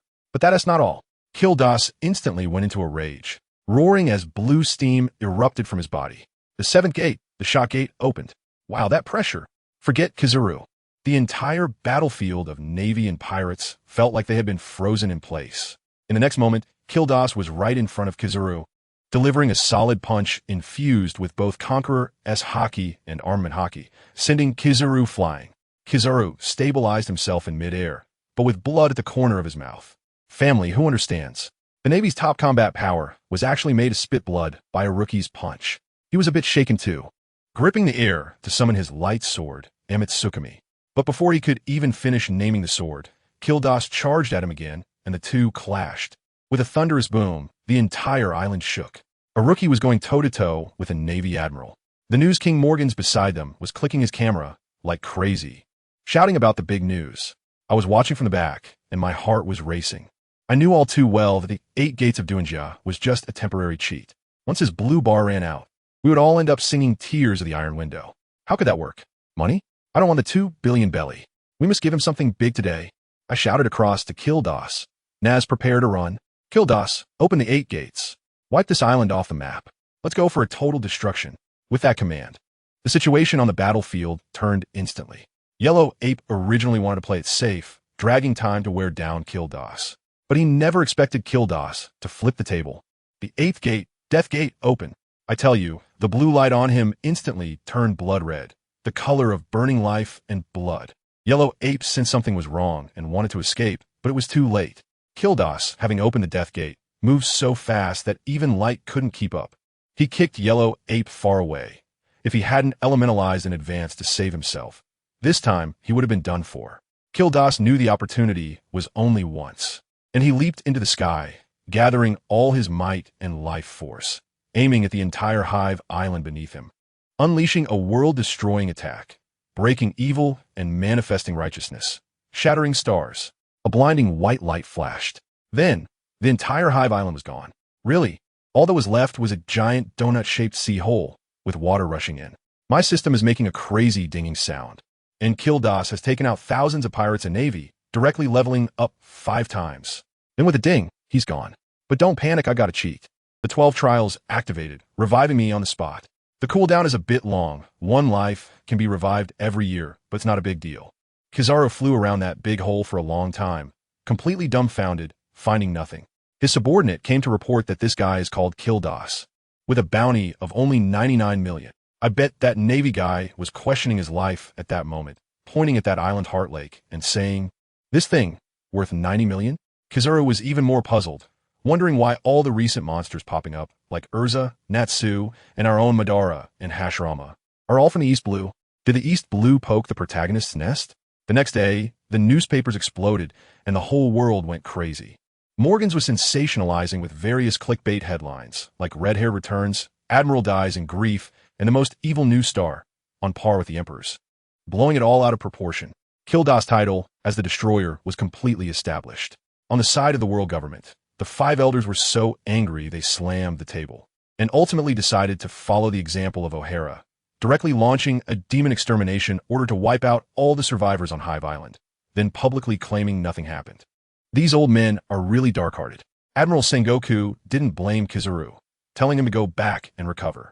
Meanwhile, Kaido was drinking and was overjoyed to see the news, thinking it was Natsu who did it, and immediately wanted to promote Natsu to a big billboard. Truly unbelievable. The scene shifts to the East Blue, where Ace and Luffy also saw the newspaper and were excited. At that moment, Sabo returned, mysteriously saying he found an amazing swordsmanship master. I thought, wow, isn't that my home, Artoria? Ace also got excited and insisted that Sabo take them both along to apprentice. A month passed like this, and I counted my savings. After recovering, Natsu went out to hunt down bandits and made 300 million. Madara made 200 million selling arms in Lowtown, and I had money again. Erza was taken by Sengoku for special hockey training. Hashirama was still being a model worker in Impel Down, and Gildarts was still in the revival cooldown. The funniest part was Artoria, who, thanks to Sabo bribing with food, really took Ace and Luffy as her apprentices. Time reached September 1st, and those who know. The shop refreshed. I rubbed my hands together and clicked in. It was time for the exciting card draw. Oh no, shopping time? Let me tell you, this wave of refreshes is simply heavyweight. First up, the Advanced Armed Color Domineering, 200 million. Goodness, this thing is hard currency. Without it in the age of exploration, you can't move an inch. Second, the Nine Dragons Thunderfire Fragment, also 200 million. Although it's just a fragment, just listen to this name. It carries the power of a dragon and can intimidate souls. Isn't this just a low-tier version of the Conqueror's Haki? Buy it. Looking further down, we have the Mighty Strength, which adds to physical strength, 100 million, plain but powerful. Then, Family Who Understands. Mirror Flower Water Moon. Aizen's Sword. It controls the five senses. 400 million. Expensive? Yes, it is truly expensive, but the effect is absolutely incredible. This must be acquired. I already have 1,000 crazy operations in my mind. There are also powerful support skills, hunting instincts, Rage of the Berserker, blood-drinking sword, combat intuition. All top-notch items. I'm going all in. Alright, it's time for the distribution. Oh no, I mean the allocation of abilities. Who should get this advanced arm color? That kid Natsu can breathe fire himself. Fighting nature types is like child's play for him, so he won't need it for now. Madara and Hashirama are in the city enjoying retirement, so they don't need it either. After thinking it over, I decided to give it to my Alyssa. My poor fairy queen has been falling behind Natsu's pace lately. She must be strengthened, or else how can we ship that couple's love-hate relationship? I'll also give her the Mighty Strength to max out her physical power. As for the Nine Dragons Thunderfire, do I even need to think? It must go to my hard-working Natsu. Fire on fire. It's simply tailor-made for him. Plus it has the dragon power effect. At a critical moment, he can pretend to use Conqueror's Haki and give the opponent a little fire dragon shock. They'll be completely defeated. Now, the main event. Mirror Flower Water Moon. As soon as I get this, I think of that man with black framed glasses, smiling gently. Aizen Sosuke. It's time. It's time to bury a top-tier strategist in the garden of the world government. I will directly create a new clone named Aizen and give him the clever buff. We'll have a high IQ infiltration expert. But then I thought, having brains alone isn't enough. Since ancient times, a strategist has to be paired with a fierce fighter, right? One handles the planning, and the other handles the killing. So who is more suitable than that man? Yamamoto Genryusai. It's settled. I'll stack all the powerful support skills. Hunting instincts, Rage of the Berserker, blood-drinking sword, and combat intuition on him all at once. Just look at this configuration. It's simply the ultimate brawny bodyguard template. I called the two newcomers over and said to Aizen, your task is to infiltrate the world government. The rest is up to you. I trust your abilities. Then I patted Kenpachi's shoulder and said, as for you, just listen to Aizen. Whoever he tells you to cut, you cut. I have high hopes for you. Hey, you can't deny that having Mirror Flower, Water Moon is convenient. The two of them silently blended in with a departing merchant ship, unnoticed by anyone. No one knew that two people were missing from Frost Moon Island. Go, my sleeping dragon and Phoenix chick, and give his sea a big show. Once everything was settled, the system leveled up to level 9 and even gave me a lottery chance. Guess what? I drew a cumulative card. This means that if I don't buy anything this month, Next month the shop will refresh with a guaranteed top-tier ability. Goodness, isn't this the legendary monthly safety net? Not bad, not bad, this round isn't a loss. Just as I was focusing on internal development, the scene shifted to the East Sea. Mi alter ego, Althea, who works as a home tutor, is currently by the cliffside with Sabo, Ace, and Luffy, looking at the sea. Sabo, that kid, has started his Chinibu speech again. Master, my biggest dream is to escape my parents' control and become the freest person on this vast ocean. Let me tell you, even though my avatar has no feelings, my mission is to win him over, and I have to be a caring big sister. So I directly said, Sabo, go ahead and do it. I will always support you. The affection level instantly skyrocketed. But just a few days later, the big news came.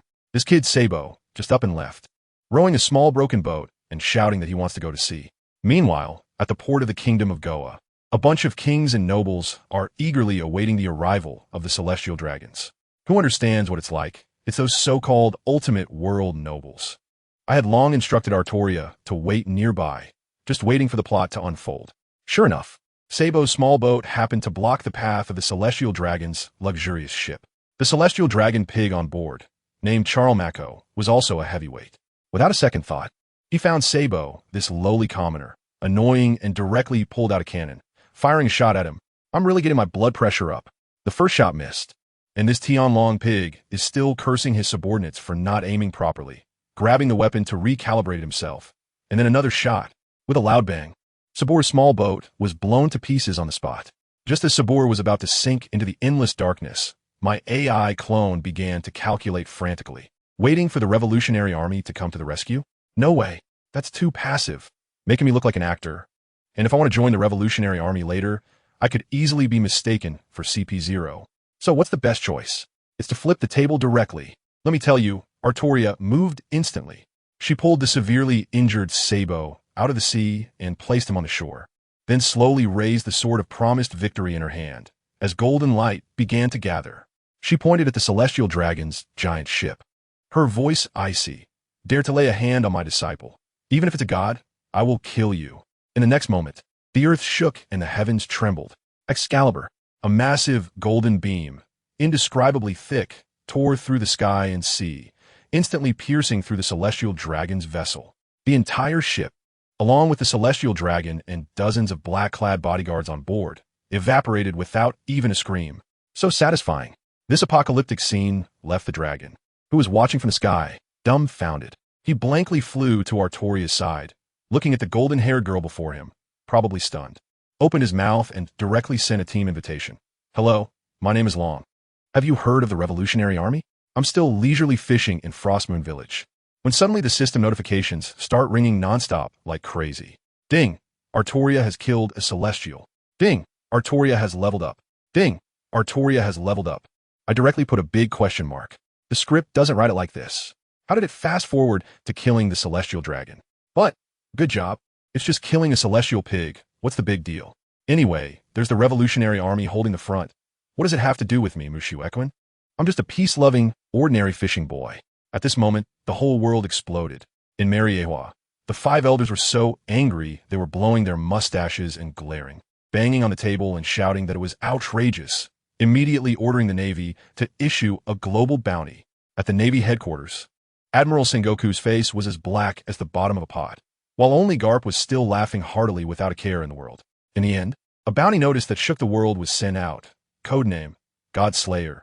Name, Artoria. Bounty, 1. For billion berries. Requirement, capture dead or alive. Let me tell you, this aura is instantly overwhelming. In the new world, Whitebeard saw the newspaper and laughed heartily, saying this little girl has guts and that he would treat her to a drink. Kaido from Onigashima took a glance, but unfortunately, she wasn't a Zoan fruit user, and then turned back to continue drinking. The red-haired pirates were also in an uproar. Shanks rarely got serious, saying they couldn't let these newcomers steal the spotlight. The funniest part was Hancock from Amazon Lily. When she saw that someone had killed her most hated celestial dragon, her face flushed with excitement, declaring that she must find this Godslayer to properly thank her. Family. This sword has directly shocked all the big shots in the world and conveniently filled up the favorability of the future warlords of the sea. It's simply a heavenly start. At the same time, my other line wasn't idle. Aizen had already arrived at the kingdom of List. He approached the king, adjusted his glasses, and softly said, "Shatter, Mirage." The king immediately became dazed, turning into his puppet. In the East Blue, this noob village, Aizen's abilities were like a dimensional strike. As if he had activated a cheat code, effortlessly extracting all the information from a CP organization. Just as the world was in turmoil due to the emergence of the Godslayer, in a small village of the Kingdom of Drad, my unlucky clone, Gildarts, who had been blown away by Kizaru and drifted along, finally regained consciousness. He opened his eyes, looking at the simple yet warm room around him, completely bewildered. At that moment, a gentle older sister approached him, saying, "Oh, you're awake. I'm Christine. My daughter found you on the beach." Gildarts' mind was still buzzing. Drad Kingdom? Where's this? I've never even heard of it. Before they could say much, a little girl came tumbling in, crying out, "Mom, run. A bunch of pirates are outside." Goodness, this opening really emphasizes the classic. Christine turned pale upon hearing this. After all, she was just an ordinary person and was now completely panicked. My clone Gildarts stood up, though still a bit weak. He couldn't lose his aura, and calmly said, "Don't panic. If you don't mind, leave it to me." Just as Gildarts was preparing to play the hero, on the other side, in East Blue, my other unlucky clone, Sabo, also woke up. He opened his eyes, his head pounding, and saw a wildly styled purple explosion-haired lady. Oh no, a brother? In front of him, she was calling out, "Hip-hop, boy, family." Who understands this visual impact? It nearly sent the just-awoken Sabo away. Ivankov told him that he had been blown in the head by a cannonball, and that surviving was a stroke of luck. Sabo, looking confused, asked, "What bomb? Who are you?" Oh no, Ivankov saw the situation and understood. This kid had amnesia. My other clone, Artoria, also came out from the nearby room and, seeing Sabo's silly expression, panicked. Ivankov shrugged, saying this was tricky. The brain was even more complex than Vegapunk's technology and couldn't be fixed. Just when everyone was at a loss, Sabo looked at Artoria and suddenly blurted out, "Teacher, hey."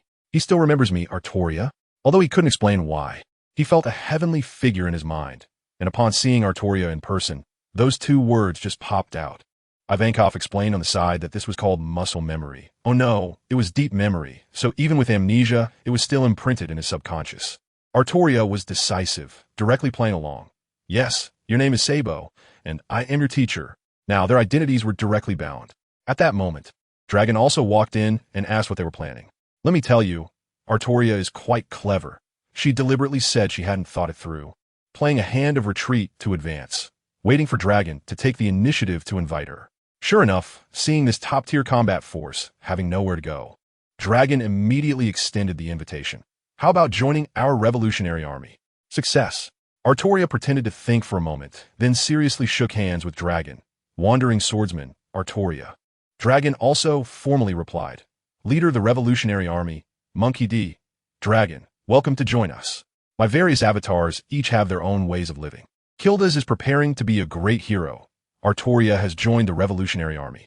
And my other heavyweight avatar, Uchiha Madara, has directly stormed into the hometown of Germa 66 in the North Sea.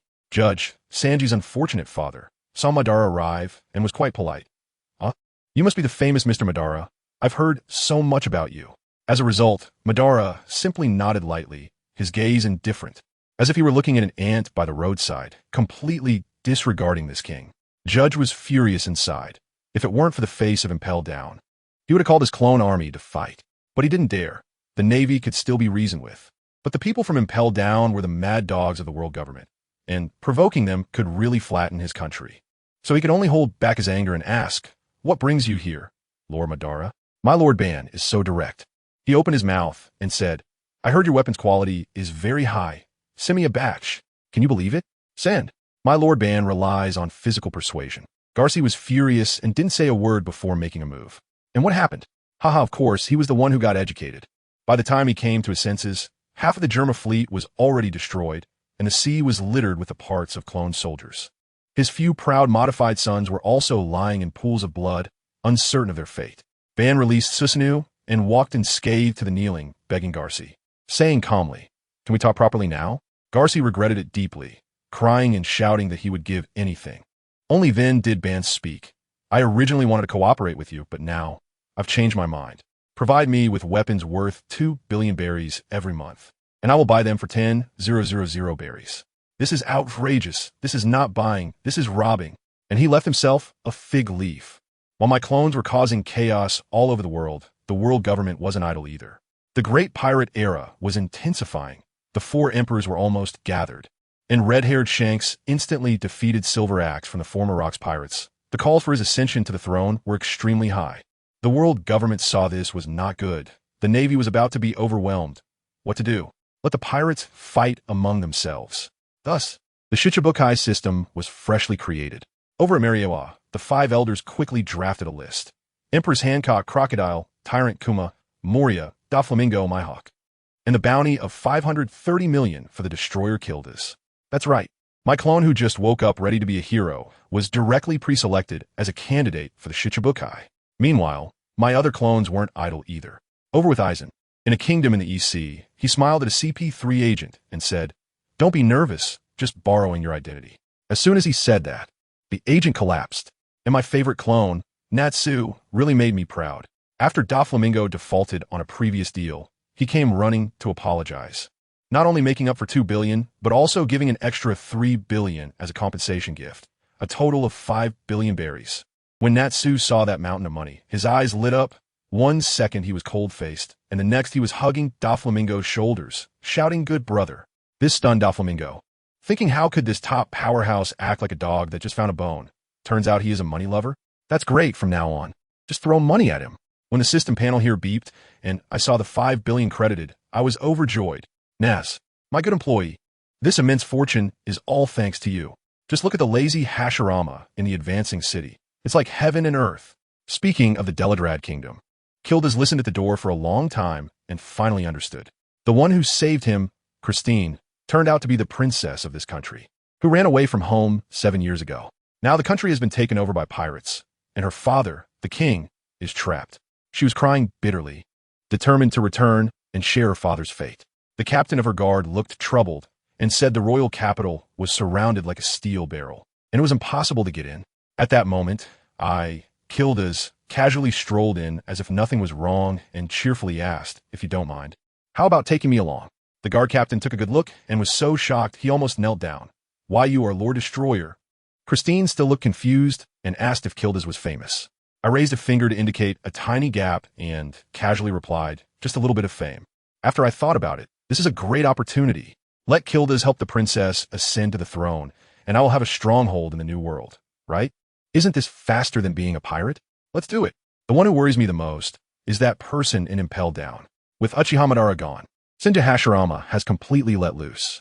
To gain experience, he can't really kill the prisoners, so he can only keep beating them up. But after a lot of beatings, the prisoners lost their hostility and stopped giving experience, which gave Hashirama a headache. And guess what? He ended up hanging out with that sadistic female guard, Little Suddy.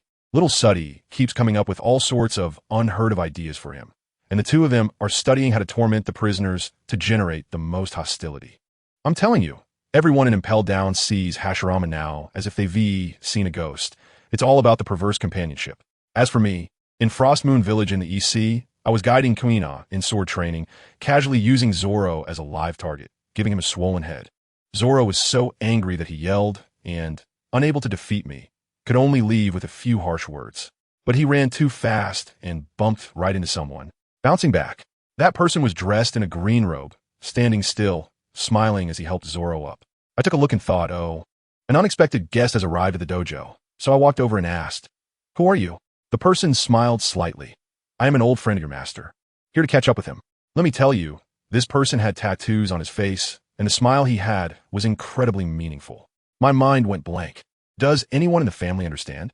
Isn't this the world's #1 wanted criminal, the leader of the Revolutionary Army? Monkey D.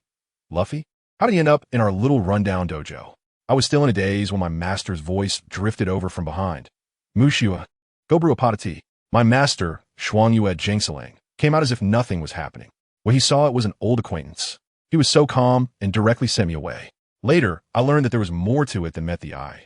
Years ago, when my master's wife gave birth to Guyaina and encountered complications, both mother and daughter were on the verge of death. And it was the person next to the dragon, the cross-dresser Ivankov, who saved them.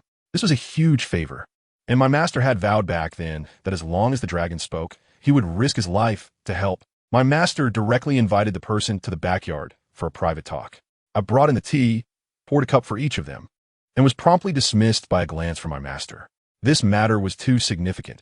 He was protecting me, knowing that the less I knew, the safer I would be. I understood it all.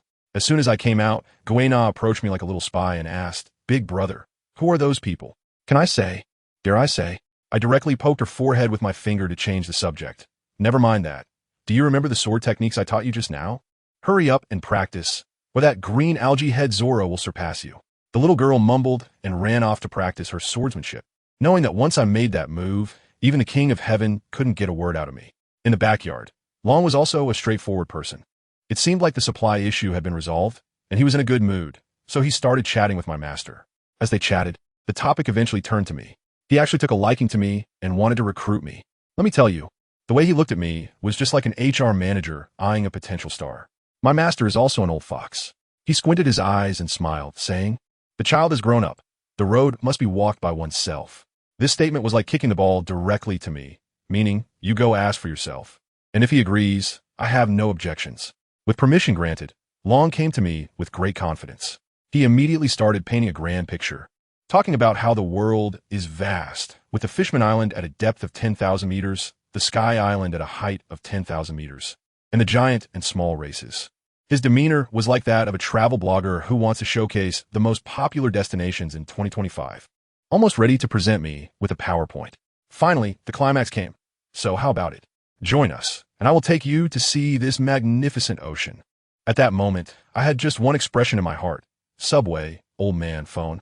Dude, are you trying to do pyramid schemes here? You're a top wanted criminal being hunted down by the whole world, and you're taking me sightseeing? I'm afraid I won't get to see the sights. Instead, I'll end up in prison looking at bars. I'm a man destined to control the world. Working for you? What a ridiculous international joke. I refused expressionlessly. Sorry, that's not my dream. The dragon didn't linger, leaving behind a remark that I could come find him anytime if I changed my mind. And he said, "I'm Monkey D. Dragon." A gust of wind blew, and he was gone. He came quickly and left quickly, emphasizing a sense of mystery. Kuina curiously asked me, "Brother, then what is your dream?" I smiled and rubbed her head. Perhaps it's about living a happy life with the person you want to protect. Of course, there is still a half sentence in my heart that I didn't say. By the way, also play around with this world in my hands. A week passed since that incident. The sea was calm, and the newspapers were filled with trivial matters. The only noteworthy thing was that my avatar named Kildas had casually wiped out a pirate crew in the New World and supported a little queen named Christine to ascend to the throne. Now that entire country is considered my territory, providing me with tributes every year. Hey, raising a chicken that lays golden eggs feels pretty good. Time flew by, and it was already the end of September when a major incident occurred on the Grand Line. Former Admiral Black Arm Zephyr, a living legend who trained the current 3 admirals, was conducting practical training with a group of Navy cadets in the Combelt. Coincidentally, they ran into Edward Weevil, who claimed to be the second coming of Whitebeard. That guy's just a giant baby with a head full of muscles.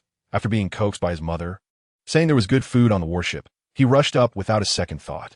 The result was a tragedy. Zephyr, after all, was older at 62 and had asthma. His strength was no longer at its peak. After a fierce battle, he managed to save his 2 students, Ein and Binz, at the cost of losing an arm, while the rest were all gone. When this news came out, the entire Navy headquarters exploded.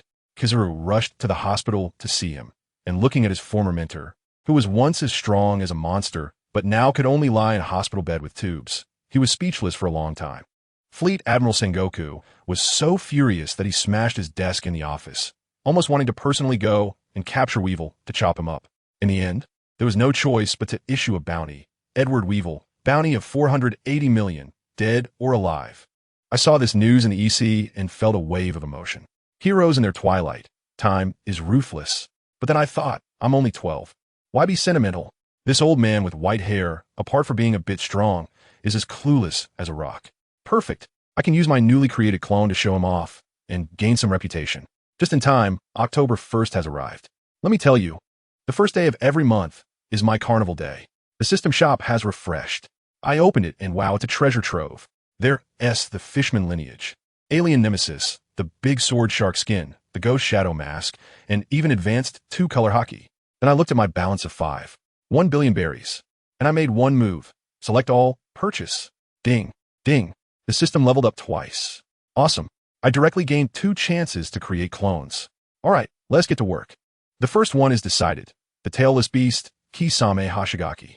I immediately equipped him with the fishman lineage, shark skin, and fishman karate.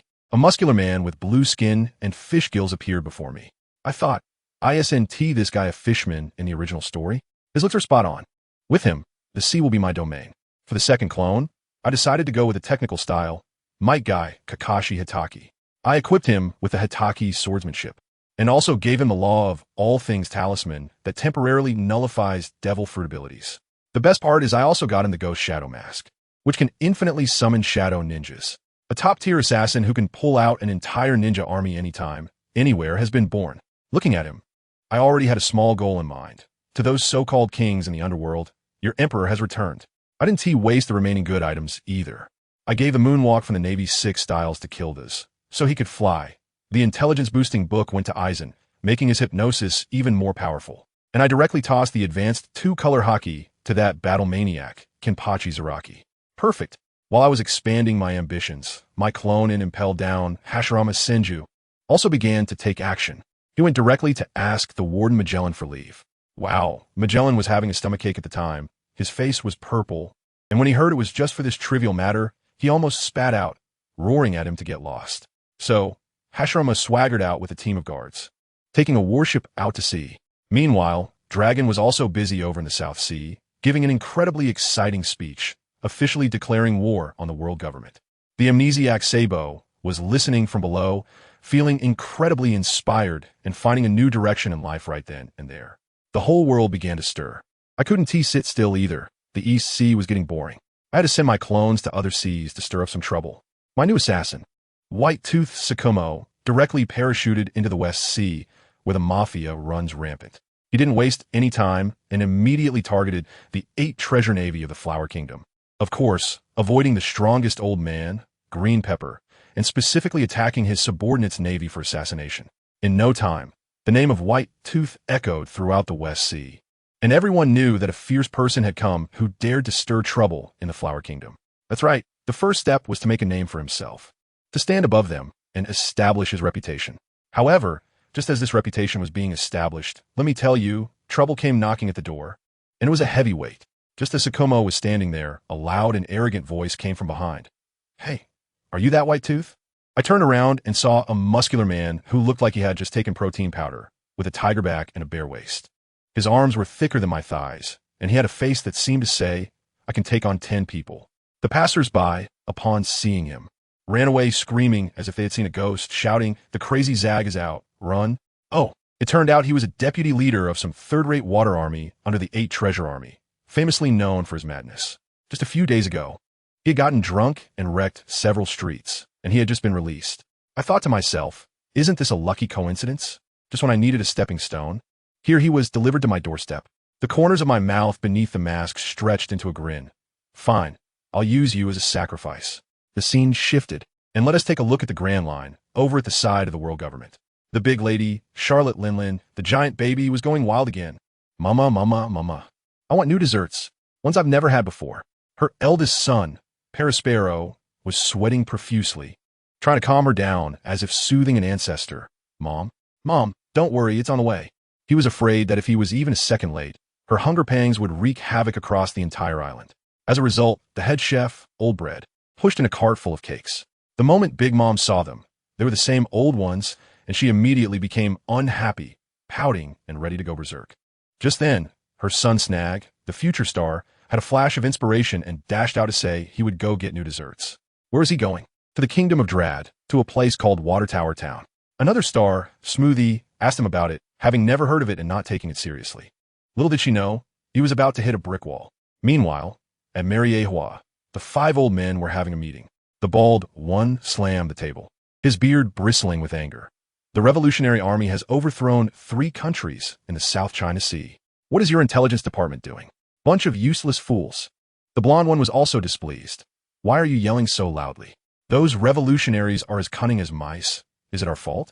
It looked like a fight was about to break out when the one with the mustache quickly intervened. All right, stop arguing. Just issue a bounty and let the subordinates go catch them. TSK. With this efficiency, the world government is bound to fall apart soon. To be honest, There were troubles one after another on this sea. In the first half of the Grand Line, a group of human traffickers had captured a mermaid and were celebrating with champagne, claiming they could sell her for $1 billion and make a fortune. Suddenly, with a bang, the cabin door was kicked open, and in walked a shark-faced guy wielding a big knife, grinning with sharp teeth, asking, "Where's my friend?" The one-eyed captain tried to act tough. "Who are you? Where are the others?" "I tell you, our Gogyo is incredibly gentle." And he smiled as he said, "Oh, those outside? I tossed them into the sea to feed the fish." As soon as he finished speaking, the big knife behind him seemed to come alive, lunging forward and snapping the two little brothers into two pieces. Blood splattered all over the one-eyed captain's face, and he immediately wet himself, trembling and pointing to the innermost room. After asking, Gogyo swung his knife down, and a big head flew into the sky. He opened the door, and inside was a pink-haired little mermaid girl, scared and keeping her eyes shut, still trying to sound tough. "I'm telling you, my companions are strong. You must let me go." Her voice trembled like a phone vibrating. Gogyo was amused, crossing his arms and saying, "Oh, is that so?" When the little mermaid heard this voice, she opened her eyes and was immediately dumbfounded. Lord Gogyo? On the other side, in the New World, another powerhouse, Erza, was also causing a big commotion. The Flying Six of the Beast Pirates, Sasaki, was beaten half to death, covered in blood, kneeling on the ground yelling at Erza, "You crazy woman! Are you declaring war on us, the Beast Pirates?" Erza, having graduated from Zifa, was eager to make a name for herself. Last time, she had a tie with Natsu, and there were many doubters about her strength. So this time, she directly beat Sasaki up, with her sword at his neck, coldly saying, "Call Natsu." Sasaki was feeling extremely aggrieved, internally complaining, "What do you know, family? This crazy woman is always bothering our Lord Natsu. What normal Navy officer has that much time? Could it be that she has fallen for Lord Natsu? Is it love turned to hate?" His mind had already started playing out a melodrama. Seeing his twitching expression, Erza disdainfully kicked him unconscious. The call went through to Wano country, and my clone Natsu, who was slacking off in a rabbit bowl, answered. Upon hearing it was Sasaki, Natsu was incredibly impatient. "You better have something important." The phone was snatched away by Erza, who immediately said, "It's me, come out for a fight." Upon hearing her voice, Natsu felt exhausted and weakly replied, "Sister, can't you just find a sheep to shear?" All right, time and place." 3 days later, on Zenati Island. After saying that, Erza hung up the phone. Natsu sighed. "Well, fishing time is over. Prepare the ship. It's time to fight." "Did you think I was the end? There's even more explosive stuff ahead. That big lady's son, Snag. Wasn't he going to Water Tower Town to find cake?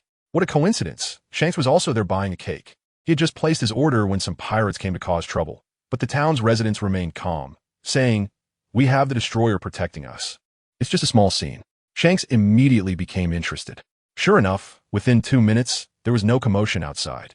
On the shore, Snag was completely dumbfounded. His ship, his biscuit army, in one move, had been blown to smithereens, and he had lost an arm. He looked in terror at the red-haired uncle in front of him and finally remembered, You are the destroyer Kildas who fought to a standstill with the Marine Admiral. My avatar, Kildas, is quite imposing, and looking at the terrified Snag, he showed a face full of disappointment. Is this it? The star? Hurry up and get lost. At that moment, Shanks cheerfully walked out holding a cake. Yo, hello there, I'm Shanks, wanna be friends? Upon hearing the name, Kildas scratched his head, as it seemed Uncle Rayleigh had mentioned it before, and then he reached into his pocket. Guess what he pulled out? A life card of Shanks. Shanks was instantly dumbfounded. Huh? How you have my life card? Kildas grinned. An old retired guy gave it to me. But that's not all. Over at the comm belt, Whitebeard too, the foolish son of a landlord, Weevil, was getting all emotional with his mother, Miss Bakken. Suddenly, countless wooden vines fell from the sky and pierced through the ship. My other avatar, the first Hokage, Hashirama Senju, descended from the sky. He came to take revenge for Teacher Zephyr. Weevil, being the dimwit he is, charged up screaming. Hashirama didn't waste any words and went for a dimensional strike, directly using wood release, wood golem technique, causing a giant wooden figure several meters tall to rise from the sea. Miss Bakken was instantly dumbfounded. She realized she had met her match today. Seeing her son spitting blood from a single hit by the wooden dragon, the old lady got fierce. Jabbed herself with a syringe, instantly transforming back to her younger self, telling her son to run while she charged in to fight desperately. The ending? The headline in the newspaper read, Warden of Impel down Hashirama Senju, kills Miss Bakken, severely injures and captures Whitebeard 2 alive. For a time, Hashirama and Erza were known as the Justice Twin Stars, shaking the seas. When the news reached the Marine headquarters, Teacher Zephyr, upon hearing it from his hospital bed, could only mutter, "That little guy from back then has already surpassed me." Meanwhile, Admiral Sengoku was laughing like a 200-pound child in his office, leaving Carp, who was sneaking Sunbae beside him, stunned. Sengoku patted the table and said to Carp, "You really brought back 2 treasures for the Navy this time." Over in the North Sea, my last avatar, Uchiha Madara, was displeased upon seeing the newspaper. "That Hashimama guy is famous now? No way, where's my prestige?" He immediately ordered, "Change course. No more going to impel down. Target the new world, find a top pirate crew, and go for it." Just as the winds were rising, on a ship in the Sabeti archipelago, Fishman Arlong was roaring fiercely at a little girl with orange hair. The little girl was shaking in fear, repeatedly saying, I'm sorry. Please don't hit me." I tell you, that little girl was so scared she was almost frozen, trembling and shouting, "Don't kill me. I promise I won't cry." But those tears were just swirling in her eyes, stubbornly refusing to fall. Just at that moment, a blue chubby guy, Jinbei the whale shark man, passed by, saw this scene, and without a second thought, went up and gave Arlong a big slap. It was so crisp. "Arlong, what are you doing? She's still a child." After scolding, Jinbei quickly clumsily picked up the little girl named Kureha, his voice incredibly gentle. Okay, it's all right, you're free now, don't be afraid." I tell you, just this one sentence directly broke through the last line of defense of the little girl. She was still holding on, repeatedly murmuring that she was useful, that she really... But as soon as Jinbei hugged and comforted her, she burst into tears with a wow. It was heart-wrenching. Family who understands. All the grievances and fears erupted at that moment. At this time, a big brother with red skin and curly hair, Fisher Tiger, the captain of the Sun Pirates, also came over, patted Arlong on the shoulder, and said earnestly, "Arlong, I know you don't like humans, but you can't just take it out on the whole crew." Although Arlong felt 1,000 grievances in his heart, he respected this leader, so he could only reply gloomily, "Got it, Captain Tiger." The scene shifts, and we arrive at Area 9 of Sabeti Archipelago, an underground auction house. I tell you, it was a murky mess inside. The auctioneer on stage was spitting everywhere with his opening remarks, while the wealthy folks in the audience were already impatient. "Stop wasting time. I'm here to spend money, not to listen to your preaching. Get on with it." Seeing this situation, the auctioneer figured no need for any more nonsense, and quickly banged the gavel. All right, the auction officially begins. The first item, the Long-Leg Tribe. Starting bid 800,000 berries. Instantly, shouts erupted from below. 820,000. 850,000. 900,000, I want it. A few items quickly passed, and then the grand finale arrived. A huge square box covered with black cloth was pushed up, with splashing water sounds coming from inside. No need to ask, it's a mermaid. This is a real, top-tier luxury item. The auctioneer raised his voice by 8 degrees. "Ladies and gentlemen, freshly captured female mermaids." Do I need to say more? The audience erupted. "Holy crap, it's alive.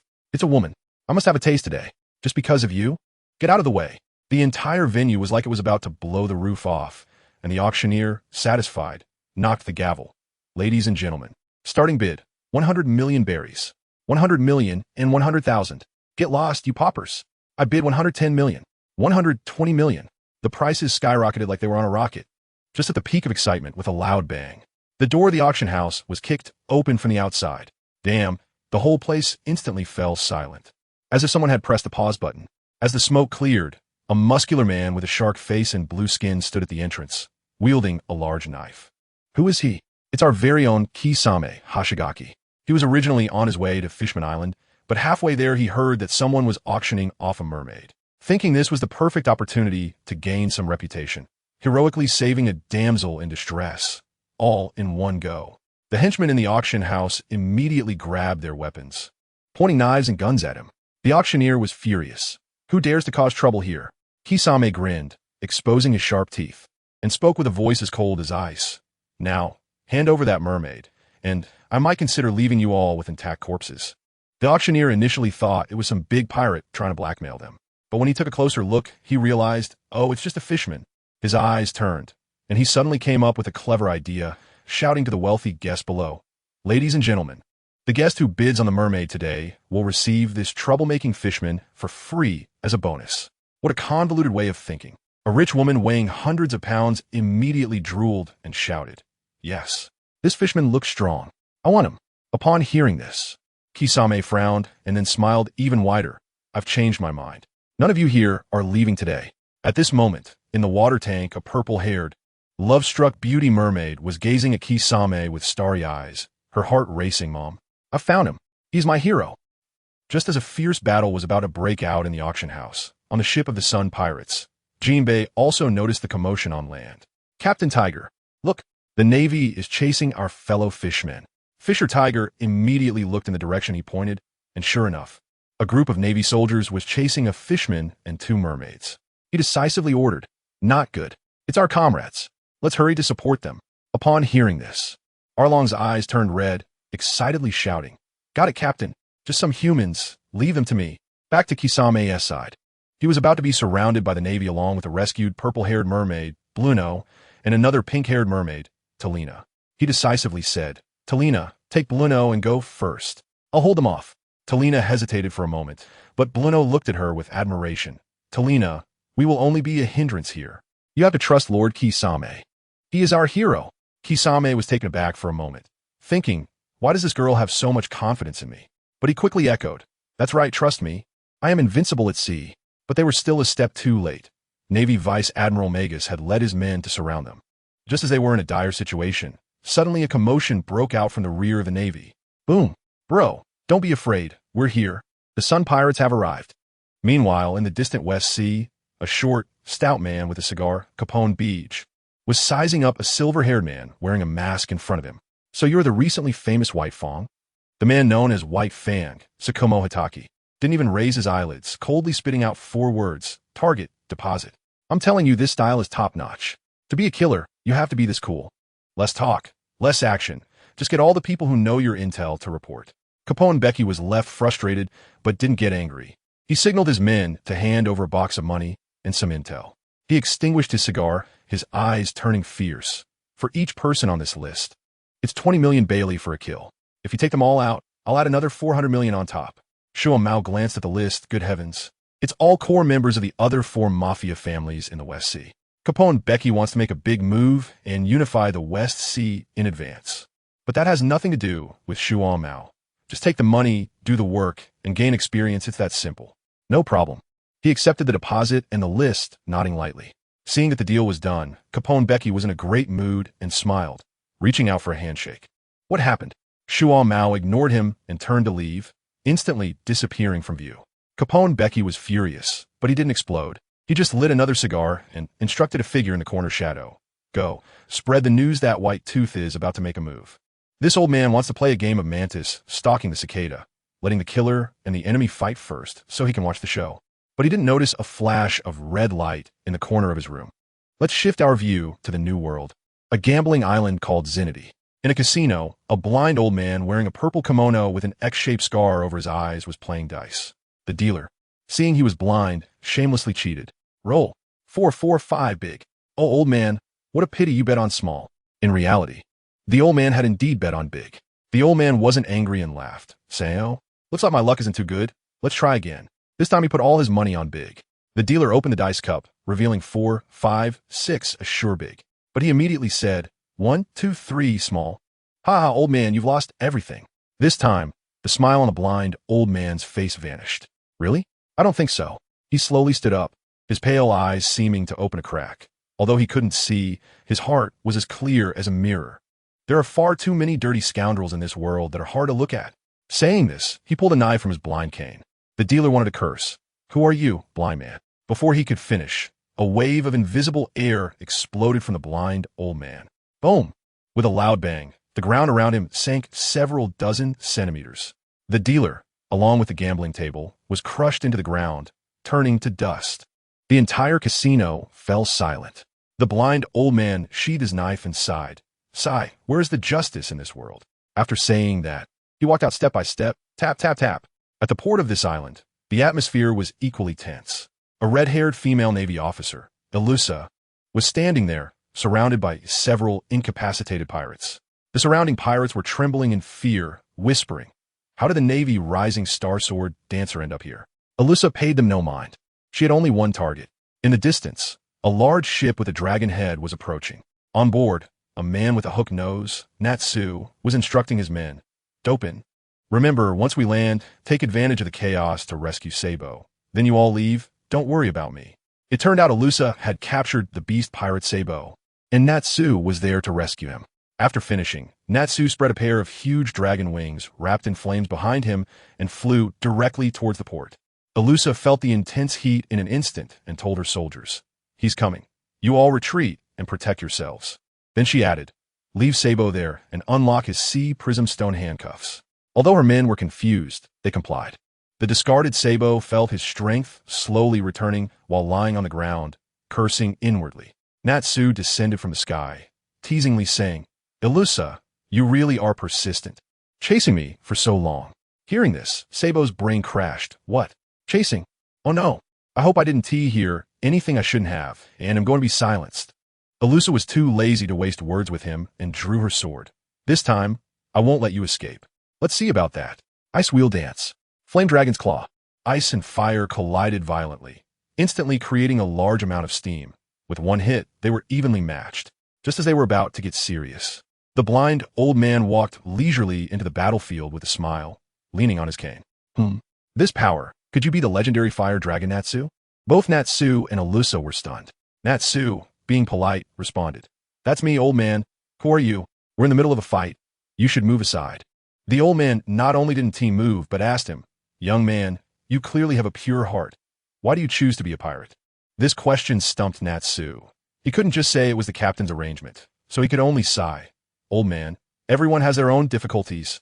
After hearing this, the old man chuckled. "You're right. I've been presumptuous. I apologize for interrupting you. As an apology, I will provide you with a quiet battlefield." Saying this, he drew his blind knife, the tip slightly raised, and a faint purple halo appeared. Gravity knife, weightlessness control. Boom!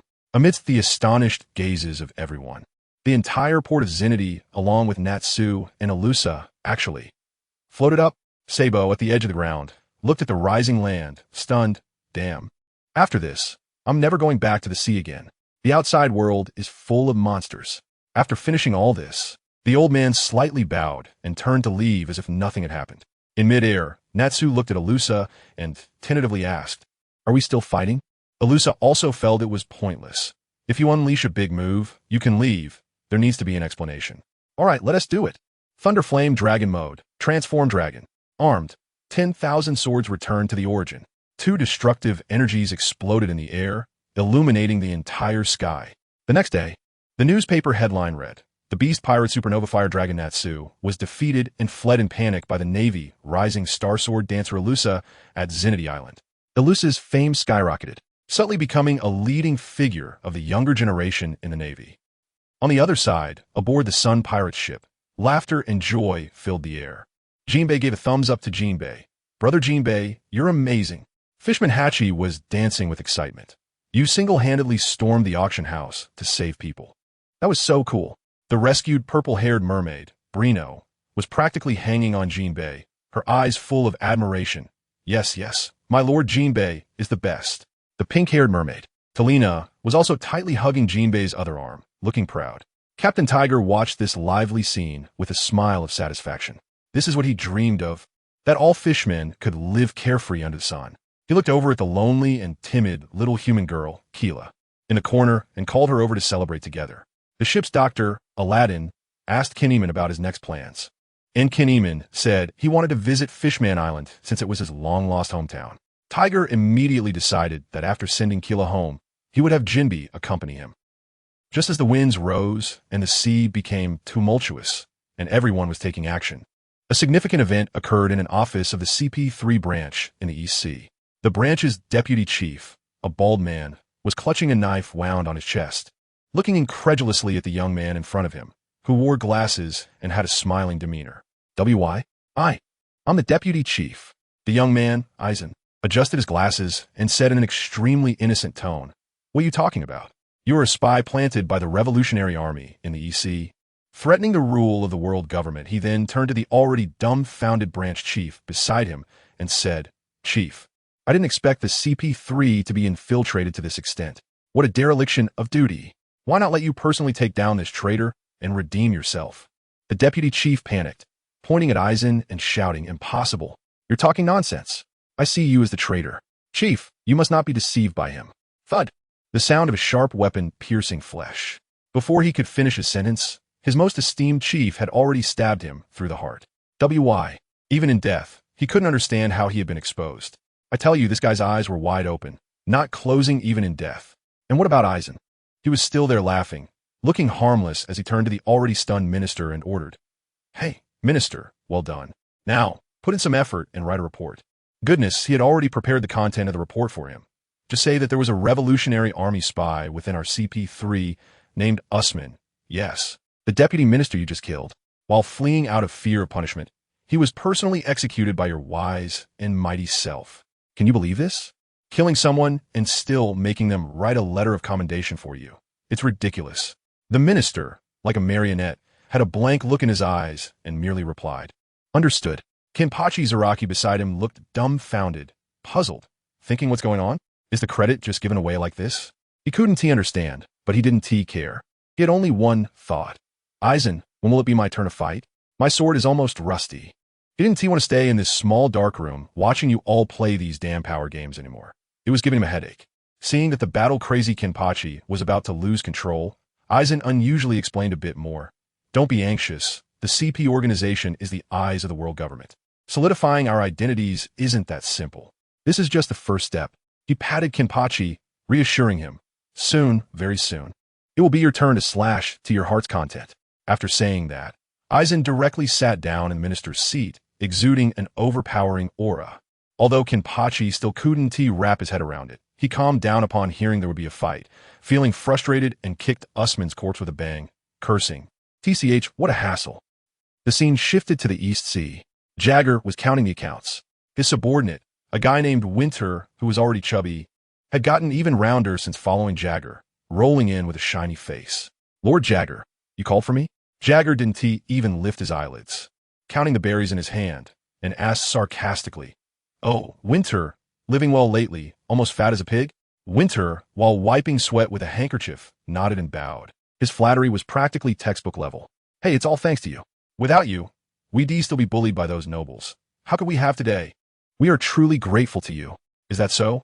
Jagger listened to this nonsense with no expression on his face, casually pulled out a stack of documents from the side, and slammed it on the table.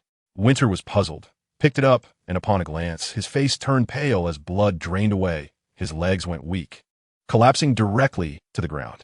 It was filled with evidence of his embezzlement and falsification. "And master, I was just confused for a moment." This chubby guy realized the situation and crawled over to hug Jagger's leg, crying dramatically. "I was wrong, my lord. Give me another chance. I'll return all the money." Jagger kicked him away with a cold gaze, as icy as ice. "Winter, you were one of my earliest subordinates. I thought you were a smart person.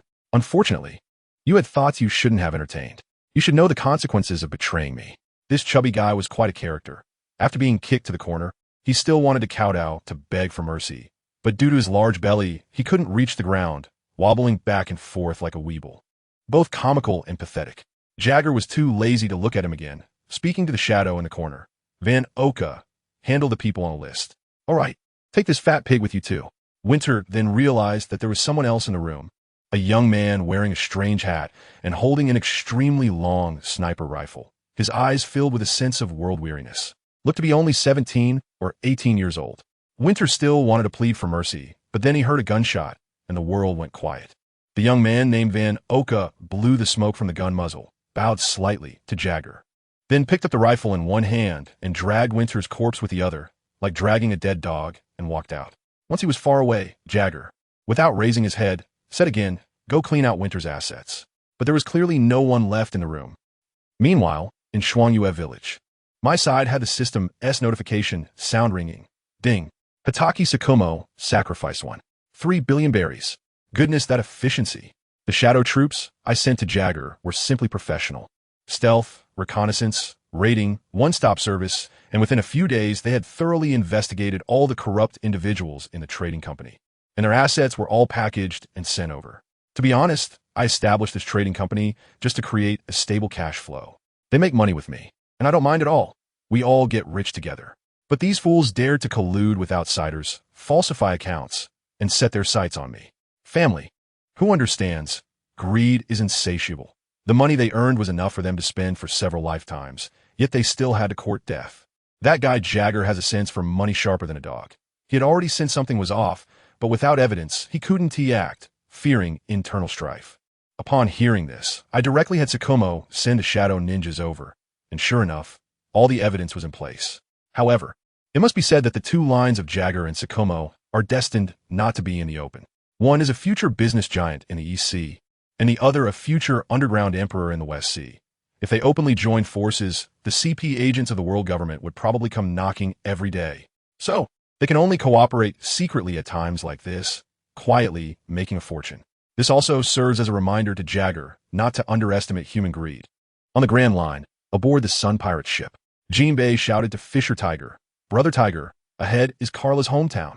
Upon hearing this, Tiger quickly called over the nervous little girl and pointed to the island in the distance, saying, "Little Carla, look, we're almost home." A hint of anticipation finally appeared on the little girl's face as she sincerely said, "Thank you, Captain Tiger."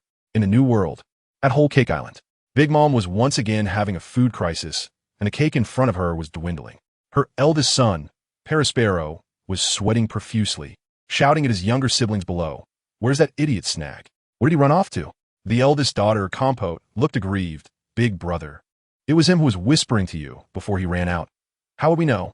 Perispero thought about it and realized it seemed to be the case, feeling extremely embarrassed and could only lick his candy cane to cover up. At that moment, the long-legged smoothie stepped forward. "Big brother, I seem to remember Snag mentioned Drade Kingdom. Should I go look for him?" Upon hearing this, Perispero pondered for a moment and nodded. "All right, be careful. I'll figure out the dessert situation. Finding Snag is the priority." He had no choice. He had to manage the house. And the strongest Karakuri had to stay behind to keep an eye on their crazy mother, so he could only send this capable sister out. In another sea area, aboard Natsu's ship, the recently rescued Sasaki was holding a huge pile of food, crying and complaining. "Lord Natsu, you don't know? That crazy woman locked me up and didn't even give me a sip of water. She's inhuman." While eating, he suddenly seemed to think of something, lowering his voice to analyze. "Lord Natsu, do you think that woman is looking for you everywhere and wants to use me as bait? Is she aiming for?" But before he could finish, Sasaki suddenly coughed. He choked and instantly broke into a cold sweat. Natsu, who had been lying lazily, narrowed his eyes at the words. "What did you see? Go on, tell me." Sasaki's heart skipped a beat. This was bad. He had just gotten a bit too carried away and almost let his thoughts slip out. If he said out loud, he might end up being silenced on the spot. He knew that if he didn't clarify, he wouldn't be able to leave this ship today. He could only brace himself and give a precautionary statement. "Lord Natsu, I tend to speak without thinking. Please don't take it to heart." Natsu cheerfully handed him a cup of alcohol. "It's fine. Go ahead. I won't eat you, will I?" That smile was more terrifying than a devil in Sasaki's eyes. His mental defenses instantly crumbled, and with a thud, he knelt down, clutching Natsu's leg and crying out, "Lord Natsu, I really didn't mean to find out about your relationship with Lady Erza. I swear I won't tell anyone. Please spare me." I tell you, as soon as those words were spoken, the entire ship fell into a dead silence. The next second, everyone on board erupted. "What the hell? Is this something we can hear? It's over, Sasaki, you dog. Why did you say that? Boo-hoo, I haven't even married yet. I'm going to be silenced." Natsu also felt a headache coming on, his mind buzzing. He originally thought that Sasaki had discovered some secret agreement between the two of them and was ready to take action. But instead, "You came out with such a shocking gossip." The person involved was dumbfounded. "Everyone, shut up." Natsu slapped Sasaki away, and with the power of the dragon, the whole place fell silent. He stared at Sasaki, gritting his teeth, and asked, "Where the hell did you hear that rumor?" Only then did Sasaki realize what he had said. With a mournful face, he explained, I was just guessing. I saw that crazy woman looking for you, and The others on the ship heard this and realized it was just a wild guess. What a false alarm. The atmosphere became lively again, and some even started discussing the little green in the flower street, leaving Natsu with a black line on his forehead, forcing a smile while looking at Sasaki. "Good, Sasaki, it seems you're itching for a beating." In the New World, on a battleship heading to impel down, Uchiha Madara stood at the bow, arms crossed, exuding an aura that warned others to keep their distance. A guard on the lookout suddenly ran down in terror to report, "Lord Madara, ahead is the ship of the big MOM pirates. It's one of the sweet commanders, Juice Minister Smuggy." Upon hearing the name of the sweet commander, Madara became interested. Is the bounty high? The guard's voice trembled with nervousness. A master, 632 million berries. More than 600 million? Madara thought for a moment. It's a bit higher than that white beard too. All right, she'll do. The guard was almost scared to death. After all, that was a 600 million bounty pirate. He quickly advised. Master, I think this one is too weak, unworthy of your attention. Why don't we pick another? Upon hearing this, Madara felt quite pleased and looked at him appreciatively. You've got a good eye. No problem. A mere 600 million small pirate, isn't worth my notice. Bring the ship closer. On the other side, on Natsu's ship, Sasaki was burned to a crisp, hanging at the bow as bait, still begging for mercy. Natsu, bothered by the whispers from his subordinates about whether the boss liked men, was thinking of taking it out on Sasaki. Suddenly, a fierce wind and huge waves hit, causing the ship to tilt wildly. Hanging upside down, Sasaki shouted in fear, Natsu, look over there. There's a blue giant. Natsu looked up and saw, indeed, there was a towering blue giant in the distance, stirring up the winds and clouds. With his anger nowhere to go, Natsu instantly found a target and shouted to his subordinates, steady the ship. I'm going to teach that big guy a lesson. With that, he spread his fiery dragon wings and charged against the wind. At that moment, in the center of the storm, inside the massive blue Susanoo, Uchiha Madara stood with his arms crossed, looking down with disappointment at Smuggy, who was struggling to hold on under his one-sided pressure, coldly stating, is this the so-called sweet commander? How boring. He was already too lazy to play, and with a thought, the giant blue warrior drew its long sword, preparing to give Smuggy the final blow. Meanwhile, Smuggy's crew had long been stunned by the earth-shattering scene before them. What kind of monster is this? I tell you, at that moment, Smuggy was stunned, thinking to herself, did this advancing city poke a monster's nest? Why send such a thing to catch me?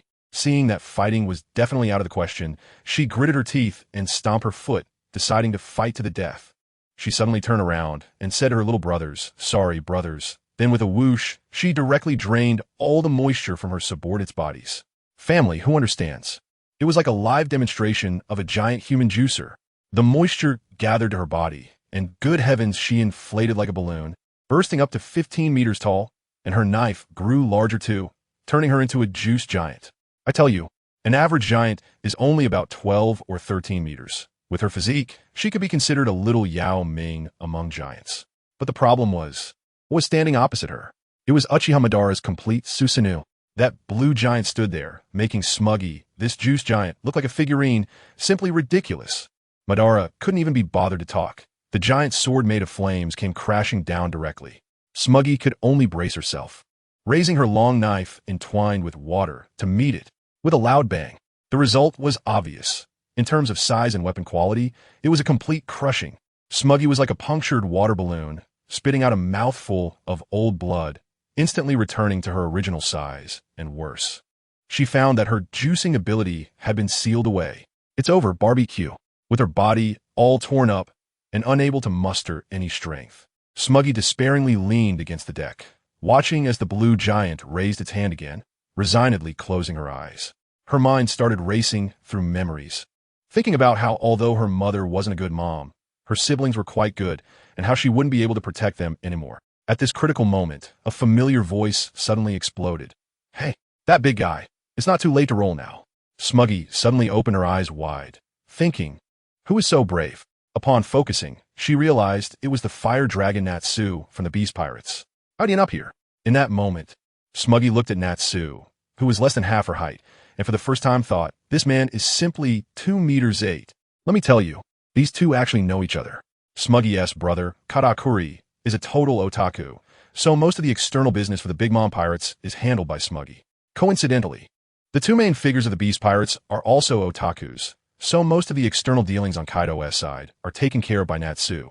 The two have met a few times due to work, but they were just nodding acquaintances. Smuggy never expected that when she was about to be done for today, the one coming to save her would be this business partner she only knew a few times. This completely threw our cool on the outside, but warm on the inside. Devoted elder sister off balance. Meanwhile, in the sky, Madara looked at the approaching Natsu and was momentarily stunned, thinking, oh, it's one of my own? But he didn't take care at all.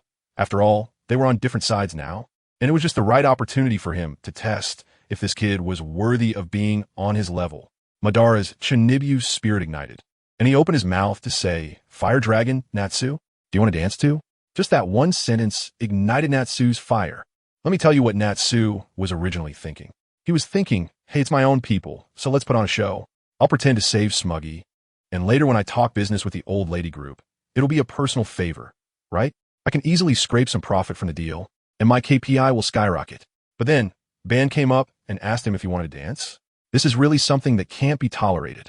Alusa is a senior, so I can let that slide, but you, Ban? Today, I, Natsu, will show you what it means to cultivate both fire and lightning. What it means to be your own codemaster. Meanwhile, the unsuspecting Smuggy was both touched and shy. She had always protected others since she was little. When had she ever been protected by a man like this? Moreover, this person got furious just because he saw me seriously injured. He cares about me.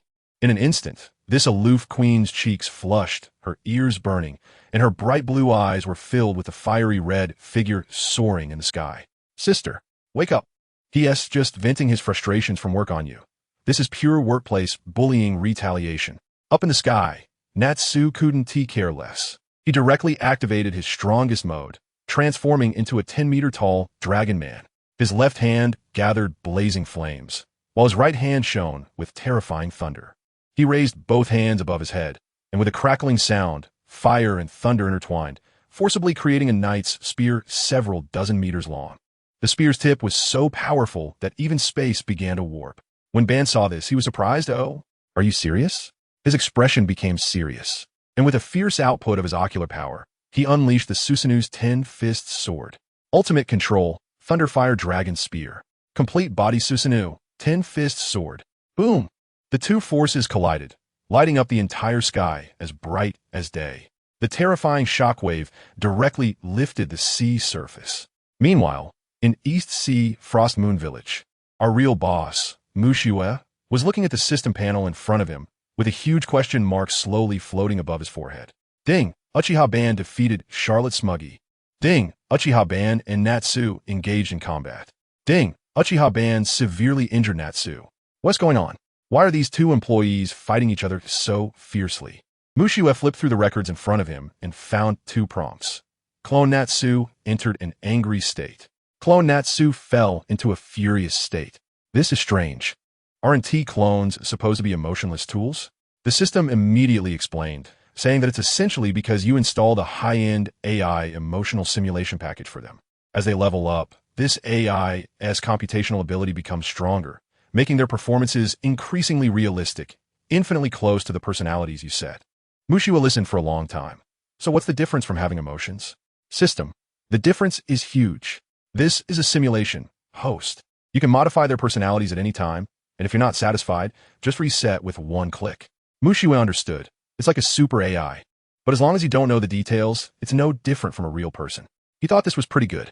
It's better than working with a bunch of cold robots. Wait, no. He suddenly remembered a key question.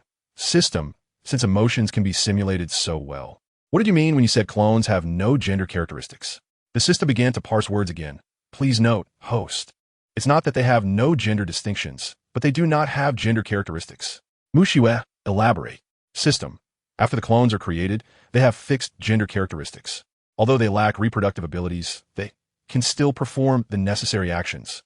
Mushiue was left speechless, his mind echoing with one phrase. Unable to reproduce, but can still perform actions. Wow, is this a good thing? Fortunately, our protagonist is someone who gets things done, and with a strong resolve built over 2 lifetimes. He forcefully expelled those inappropriate thoughts from his mind. Halfway through starting a business, how can one talk about personal affairs? Career is paramount. The scene shifts to the West Sea. In the headquarters of the Kamura family, one of the 5 major mafia families, the atmosphere was grim. The godfather Lawson, usually a noble gentleman with slicked back hair, looked so worried that his face was almost twisted. He asked a tan-skinned female secretary next to him, Ben Luo, what's the situation? The secretary, named Ben Luo, respectfully replied, Lord Lawson, the assassin known as White Tooth, has already taken out nearly 20 of our strongholds, and based on the route, he might reach our hometown today. Moreover, all 5 families have suffered casualties. This is serious. After hearing this, Lawson looked at her meaningfully and then ordered, Go, call all the surviving executives. We'll hold a meeting in 3 hours. Once the secretary left, A fierce glint flashed in Lawson's eyes as he picked up the phone bug and dialed. Hello, this is Lawson. I want to make a deal with you. 3 hours later, the meeting room was filled with people, each one looking as frightened as a bird startled by a bowstring. Lawson distributed the information about White Tooth's achievements, and everyone gasped in shock. Good heavens, including the leading Capone family. Over 50 executives from the 5 families had died. This is no assassin. This is a grim reaper. Moreover, this person is elusive and impossible to guard against. The executives present were so scared their legs went weak, all expressing, "What do we do now?"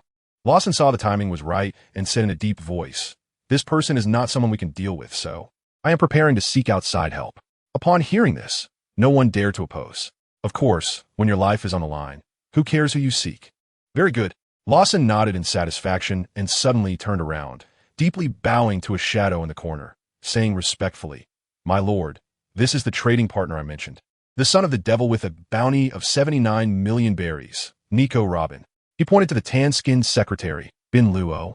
I told you, Robin was dumbfounded at that moment. Her eyes filled with disbelief. She had been working under this man for 5 years under the alias of Bin Luo, thinking she had found a temporary haven, but unexpectedly, she was sold out so decisively today. Her heart ached as if pricked by needles, and she closed her eyes in despair. She didn't blame Lawson. Although he had been using her over the years, he had indeed protected her. She only hated her fate, wondering why she was always betrayed and abandoned. Am I really a demon? Robin, her heart ashen, slumped against the wall, giving up any resistance. The CP5 agent in the corner, seeing how cooperative Robin was in a good mood, waving his hand. Very well, Lawson, you reported a crime. So tell me, what do you want?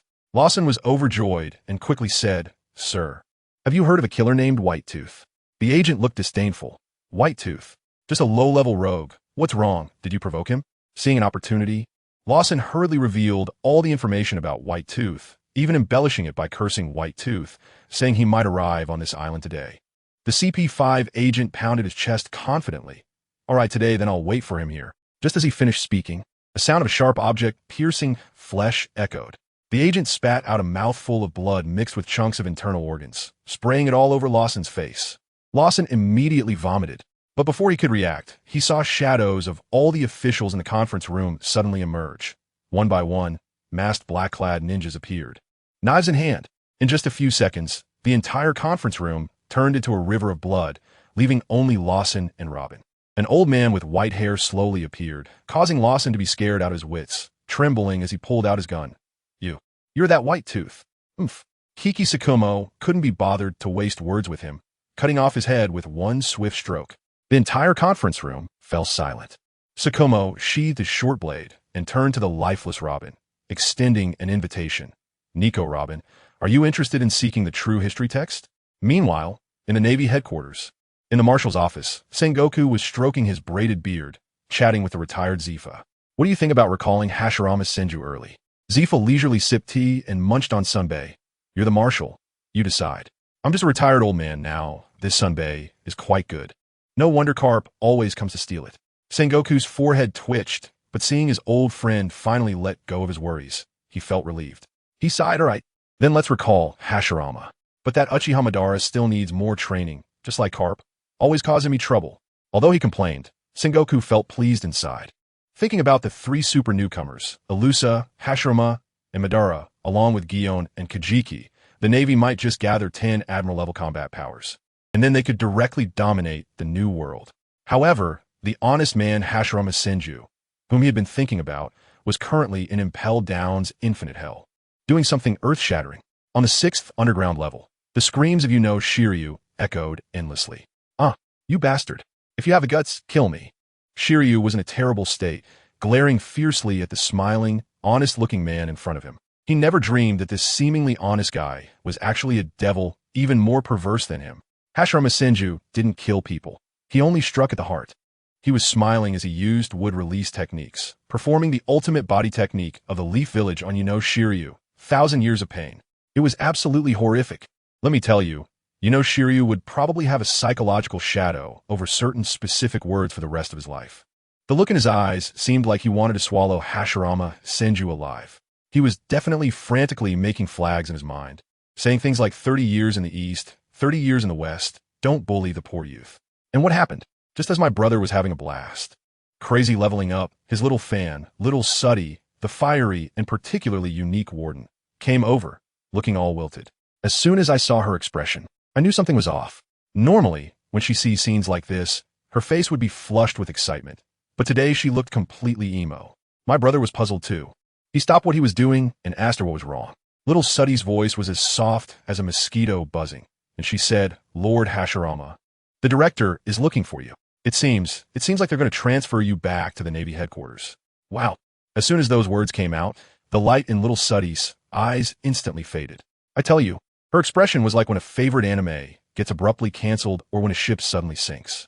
After brewing for a long time and mustering the greatest courage of her life, she bit her lip and said, "Lord Hashirama, could you take me with you?" Oh dear, who understands this? This was simply the most heartbreaking confession scene of the year. Let me give you a brief background. Little Suddy, since childhood, has had an overly intense passion for the macabre, leaving her with no friends, feeling incredibly self-conscious, and she's been hiding her eyes behind bangs for years. Afraid others would see her twisted excitement, she came to the prison city hoping to find like-minded individuals, only to discover that her colleagues were all just clocking in and out, none of them resonating with her. Until, one day, Hashirama Senju, this man, descended with his colorful. Oh no, with his wood release. That day, countless branches bound the criminals and whipped them mercilessly. That scene left a deep mark on little Suddy's heart.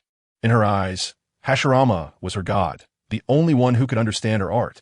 Now that the god was leaving, how could she not be anxious? She could endure days without sunshine, but after seeing the sun, who would want to return to that small dark room? But my brother's thought process was quite unique. When he heard that little Suddy wanted to go with him, his first reaction was, "Great. My material for torture methods can continue to be updated." Can you believe it? This girl was here experiencing a heartbreaking farewell, while he was calculating how to sustainably exploit the situation. He even thought about bringing Whitebeard 2's mother back to keep her around just for the experience. I can only say, don't try to guess my brother's thoughts. When he heard little Suddy wanted to go with him, he laughed heartily and immediately agreed. "Sure, no problem. If the director doesn't let you go, I'll just steal all the toilet paper from his restroom." As soon as little Suddy heard this, she was so touched that tears almost fell. She felt that Lord Hashirama was willing to threaten the highest authority of the prison city for her. She secretly wiped away a tear behind my brother's back and whispered in a voice so small only she could hear, "Lord Hashirama, I like you my big brother has sharp ears," and turned to ask, "What did you say?" Little Suddy blushed and replied, "It's a woman's secret, TSK. These two. One really dares to say it, and the other really dares not to hear it." The scene shifts, and we arrive in a new world. Over here with Naz, he just finished a fight with Banyi, though it was staged, and is sitting on the boat recuperating. His loyal little brother, Duping, is bandaging him up while asking about his well-being. Let me tell you, that guy Natsu really has charisma. His group of underlings, who were originally cannon fodder of the Beast Pirates, after following him, found out that this boss always charges into battle first, never letting them take the fall. This is a case of reverse PUA, directly burning out their loyalty to the max. In their hearts, Natsu's status is almost on par with Kaido. At this moment, Smuggy limped out of the cabin. She looked at Natsu, feeling a mix of emotions. She thought Natsu was fighting hard against Uncle Ban to save her, and now he was still insisting he was fine. Isn't that the epitome of a cold exterior but warm interior, pure-hearted tough guy? Plus, she had overheard the crew's genuine concern for Natsu, and wow, her feelings skyrocketed, her face turned red. Natsu, this ironclad straight man, saw her blushing and thought she had a fever, insisting on checking her forehead. But here's the problem. Smuggy is over 4 meters tall, while Natsu is not even 2 meters. How could he reach? Then I witnessed the annual award for confusing behavior. Natsu actually transformed to reach Smuggy's forehead. Just like that. He poofed into a dragon form taller than Smuggy, then stretched out a big claw and touched the girl's forehead. I was completely stunned at that moment. Who understands what it's like for family? Watching a straight guy suddenly realize something is more thrilling than binge-watching a drama. This move was like opening a bottle cap by bringing out a Gundam. Smuggy was completely dumbfounded, feeling restless from this sudden intimate gesture. Before he knew it, his legs went weak and he fell straight into Naz's arms. The scene instantly turned ambiguous, with heartbeats thumping and the air filled with a sweet, fruity scent. Just at that critical moment, the clueless little brother Dupont, after finishing tidying up the medical kit, looked up and saw this scene, blurting out 2 letters, WC. He reacted quickly, immediately covering his mouth and looking down to play dead, probably frantically posting for help in his mind. What should I do after accidentally interrupting the boss's good moment? Waiting online, urgent. This shout brought the two back to their senses. Smuggy, like a startled deer, broke free from Naz's embrace, blushing as he ran back to the cabin. On the deck, only Naz remained, looking confused about who he was and where he was, and Dupont, who was bowing his head pretending to be a mushroom. Even more absurdly, Naz paused for a moment and actually walked into Smuggy's room, thinking that the business deal hadn't been discussed yet, while Dupont could only see, wow, the boss is serious about this? Not even trying to avoid people. On the other side, Ban's presence in Impel Down was impressive. His fight with Naz was mostly an illusion, and he himself was unscathed. This left the guards of Impel Down dumbfounded, each of them looking at him as if he were a deity, thinking this new chief warden had unfathomable strength, almost rivaling Director Magellan. This news quickly spread throughout the world. At the Navy headquarters, Admiral Sengoku was laughing like a 200-pound child at the intelligence, praising the two newcomers brought back by Carp as truly impressive. Around the world, from Altoria and Sabo in the South Sea to Germa 66 in the North Sea, everyone was buzzing because of Ban's battle, especially Vince Smoke Judge, who had initially planned some small moves after reading the newspaper, immediately backed downside and ordered Reiju, cancel all plans. This month, increase the arms supply for Ban by 10 billion. What do you call this? This is what you get when you can't beat them. You join them and even have to pay more. A top-tier realization. Katakuri from the whole Cake Island, upon hearing that his sister Smuggy was in trouble, was ready to set sail with murderous intent, but was stopped by his brother Perispero, who told him that the fire dragon Naz saved Smuggy, which made him retract his killing intent. However, he did take note of the name Naz. Just as the world was discussing Ban and Naz, an even bigger event occurred. Navy Vice Admiral Squirrel, with a warship, found the destroyer Kildas and officially extended an invitation to him to join the Shichibukai. The moment Kildas appeared, his aura dominated the scene. After hearing about the powers and responsibilities of the Shichibukai, he asked about the other 6 members: Hawkeye, Doflamingo, Moria, Kuma, Crocodile, and the Empress. Upon hearing they were all tough characters, he found it interesting and agreed on the spot. Not long after, the world government officially announced to the world, the Shichibukai is established. This caused an uproar across the seas. Pirates could actually be recruited. The world was about to change. The Navy was also in chaos, with Akainu, the Hawk faction, furious, believing this was inviting wolves into the house. Kizaru was being sarcastic, but in the end, Sengoku made the final decision, forcing them to face reality. On the Whitebeard pirate side, Marco was still laughing at the world government's foolish move. But Whitebeard saw through it all. He knew the world government was not simple, but didn't take the Shichibukai seriously. After all, in this era, Whitebeard was the only king. Of course, the world's chaos had no effect on me, the mastermind behind the scenes. Once November arrived, my system store had new items again. I rubbed my hands together and opened it up, and wow, it was all solid goods. There were the immortal herbs that could make one indestructible, the remains of the Kagaya clan's bone veins, and the complete physical technique inheritance of Kimimaro. There were even unstable pseudo-immortal modes and Conqueror's hockey seeds. New weapons were also available, a tri-element sword that could switch between fire, ice, and lightning at will. Looking at the rows of shining products and the strings of zeros behind them, I can only say that my wallet is about to bleed again. But in order to make my avatar stronger, I have to spend money on this. Alright, time to buy. This time I must arm myself to the teeth. Let me tell you, my eyes are almost shooting sparks. These skills are simply tailor-made for my avatars. First up, Natsu, my dear son. Recently he's been fighting hard on the front lines every day and is often used as a stepping stone by those old-timers. It hurts my heart to see. Here comes the major update. The seed of Conqueror's Haki is ready for you. Plus this ghostly face meditation pill that boosts mental willpower. It's a double whammy. I'm telling you, this Conqueror's Haki is not to be taken lightly. It's not enough to just have willpower. You need ambition and that kind of I'm the best attitude, although Natsu's current willpower is only a dash, and even when awakened, he might only be able to clear out small minions. But he's a potential stock, folks. After taking the medicine, when his attributes refresh, wow, his physique jumps straight to S rank, on par with Whitebeard and red-haired Shanks.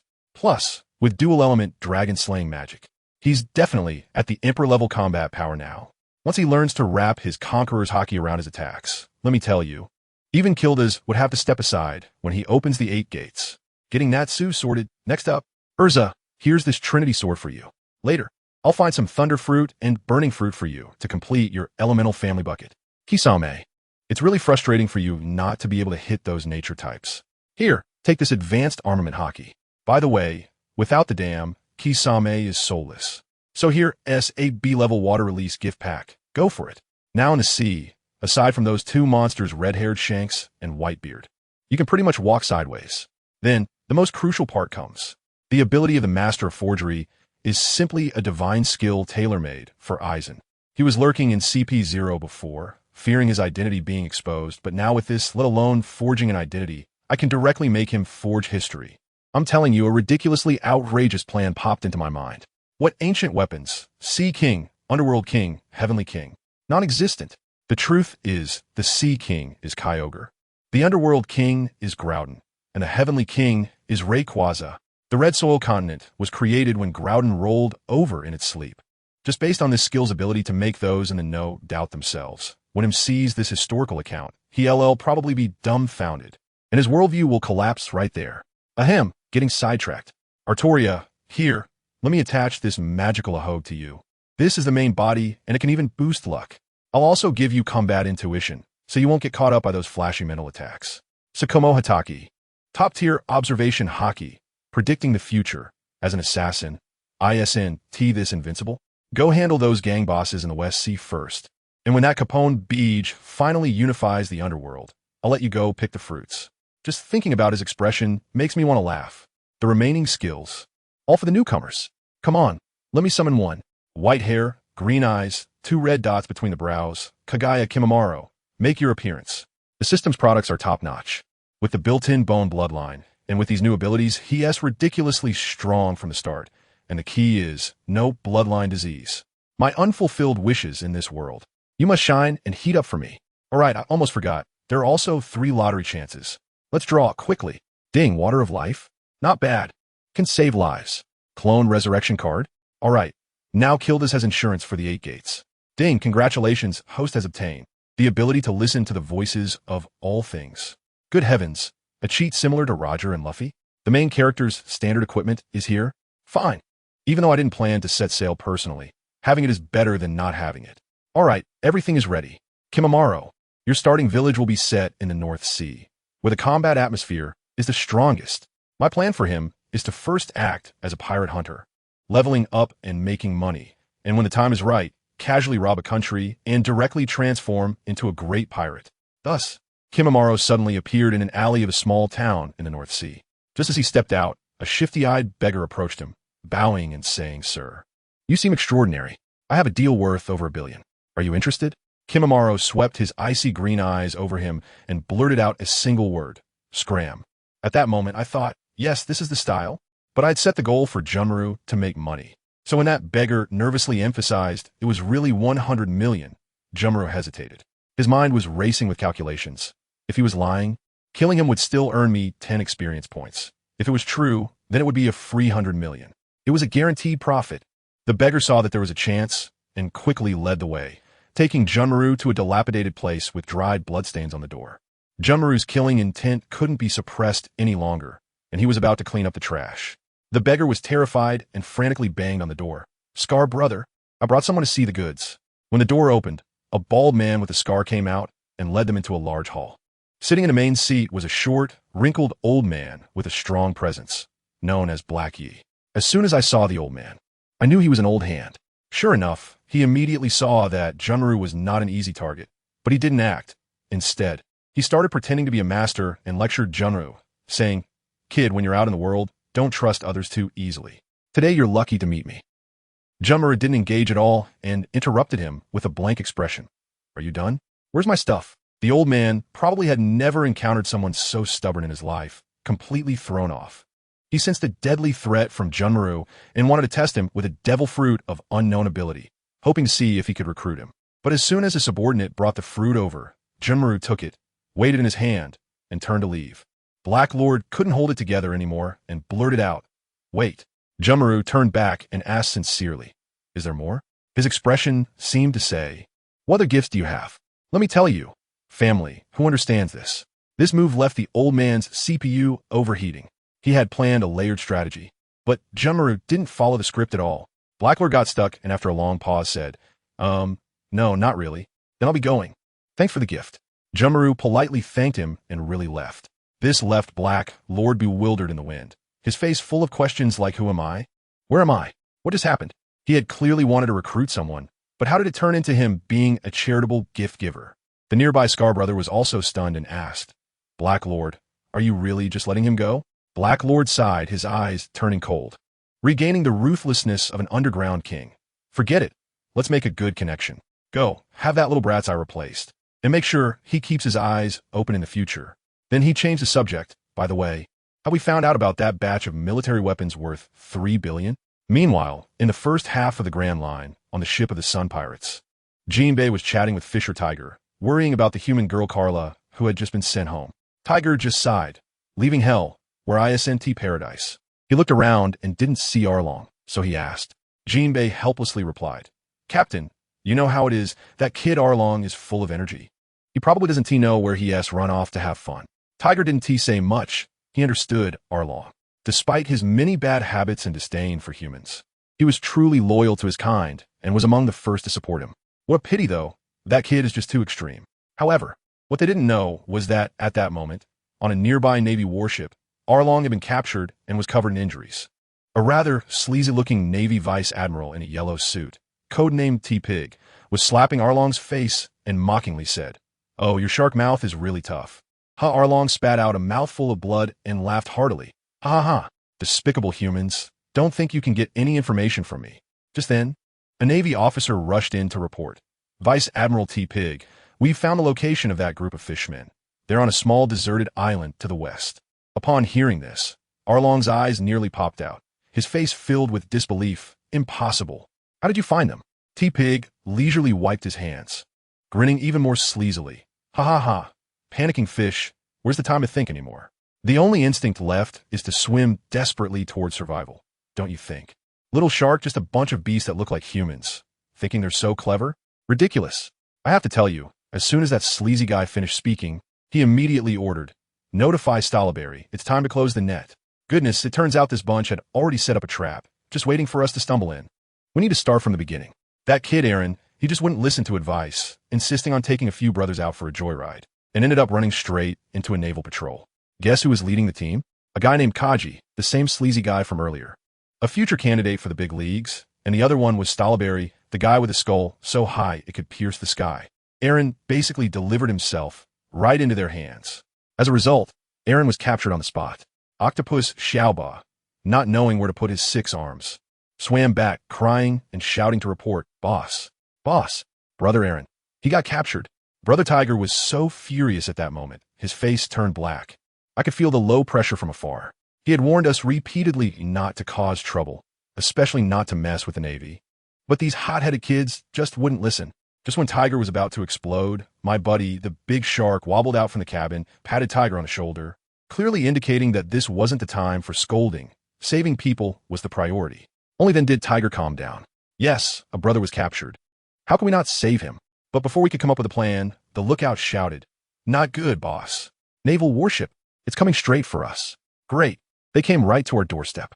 On the deck of the warship, Stalaberry, that guy with his hair standing straight up, expressionless, drew his twin blades, and his aura clearly screamed danger. Our ship's Dr. Aladdin wanted to ask how they found us, but before he could finish his question, a mocking voice came from above. Why waste words with these pirates? Hurry up. I still need to get back to my date with my little shrine.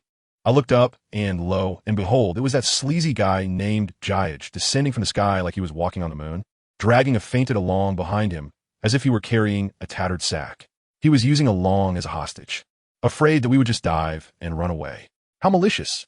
When Xiao Ba saw Along's pitiful state, tears streamed down his face, and he shouted at the sky, Let go of Brother Along. Guess what Jayaj said? He actually pinched his voice and mimicked a little girl. Oh, little octopus. I'm so scared of you going to strangle me with your little tentacles. Ha ha ha. After that, he casually tossed Along onto the battleship. Unbelievable. How could this person be so despicable? Brother Tiger blocked the already agitated Xiaoba, his face pale as he looked at Jayaj. For the sake of the brothers on the ship, he actually chose to lower his head. Navy let alone go, and we will leave immediately. No hard feelings. Who understands, family? A tough guy who remained unflinching while causing a ruckus in Mariehua was willing to compromise for his brothers. But Jayich? He stepped on Along's head, laughing even more grotesquely. Are you kidding me? You're a thief. I'm a soldier. You want to negotiate with me? Well, if you kneel down and bow to me twice, maybe if I'm in a good mood, I'll return this little shark to you. My fists were clenched. This was no longer an insult. It was trampling on the dignity of the fishmen. Stoloberry couldn't bear to watch and quietly turned his head away. Brother Tiger, for the sake of my brothers, there was truly a moment when my knees slightly bent. Just then, Ghost Shark, my big son Ghost Shark, carrying his large knife shark muscle, stepped forward in one stride and firmly supported Brother Tiger. In the grateful gazes of all the fishmen, he steadily upheld our leader's dignity. Ghost Shark said to Tiger, Mr. Tiger, don't worry about this right now. I simply can't stand him. Then he turned his head and, baring his shark teeth at Kaji, shouted, Hey, that guinea pig, I advise you to watch your mouth, or my knife doesn't have eyes. This sentence instantly ignited the entire venue.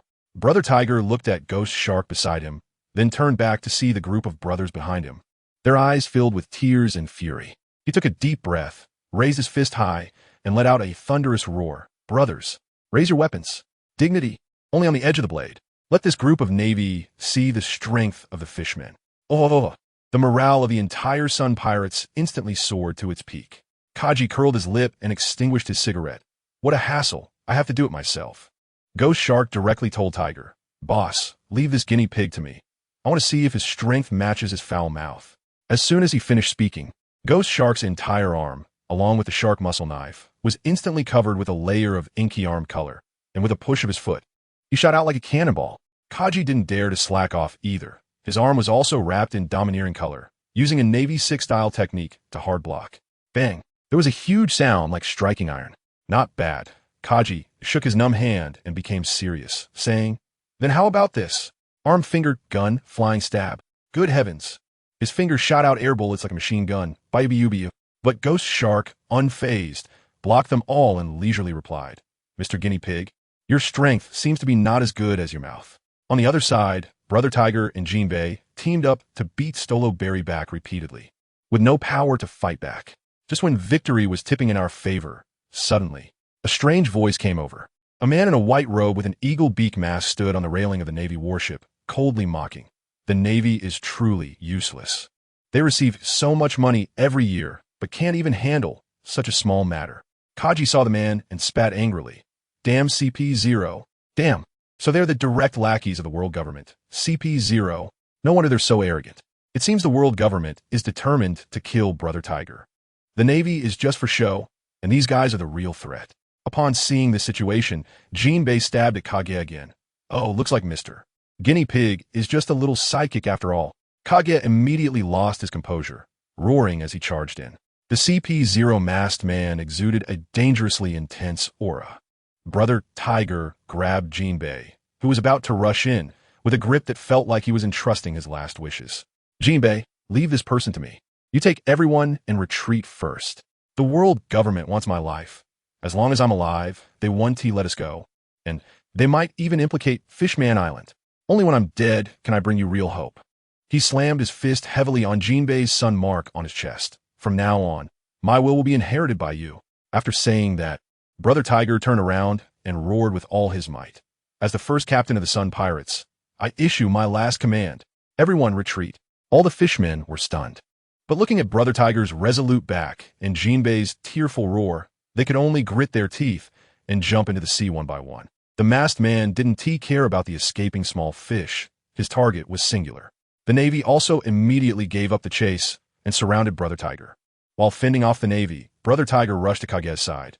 Brother Kage, find a chance to retreat quickly. Don't die for me. Kage looked into Tiger's determined eyes and knew he couldn't be dissuaded. He took a deep breath, his stomach puffing up like a balloon, and then the highlight moment came. He shouted at the encircling Navy, Fishman's secret technique. Who repairs the dam? I was stunned. What kind of weird technique name is this?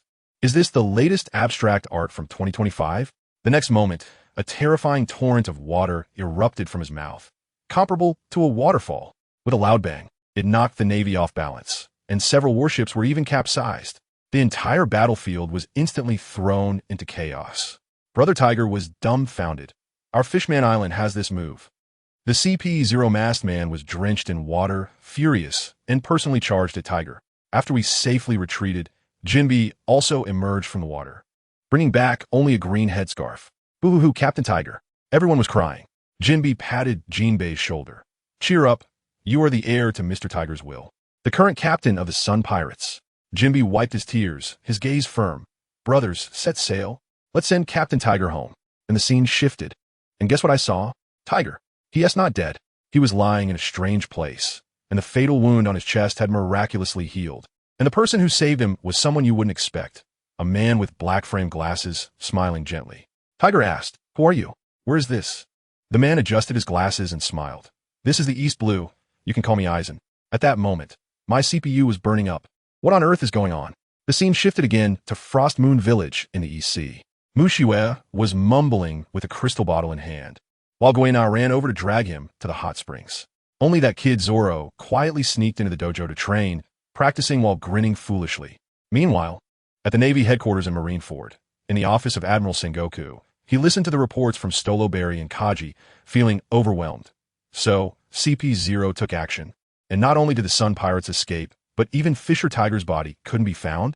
Stolo Berry looked guilty, and Sengoku waved him off, saying that if his heart was pierced, he definitely wouldn't survive, so the mission was considered complete, and he should focus on recovering and prepare for commendation.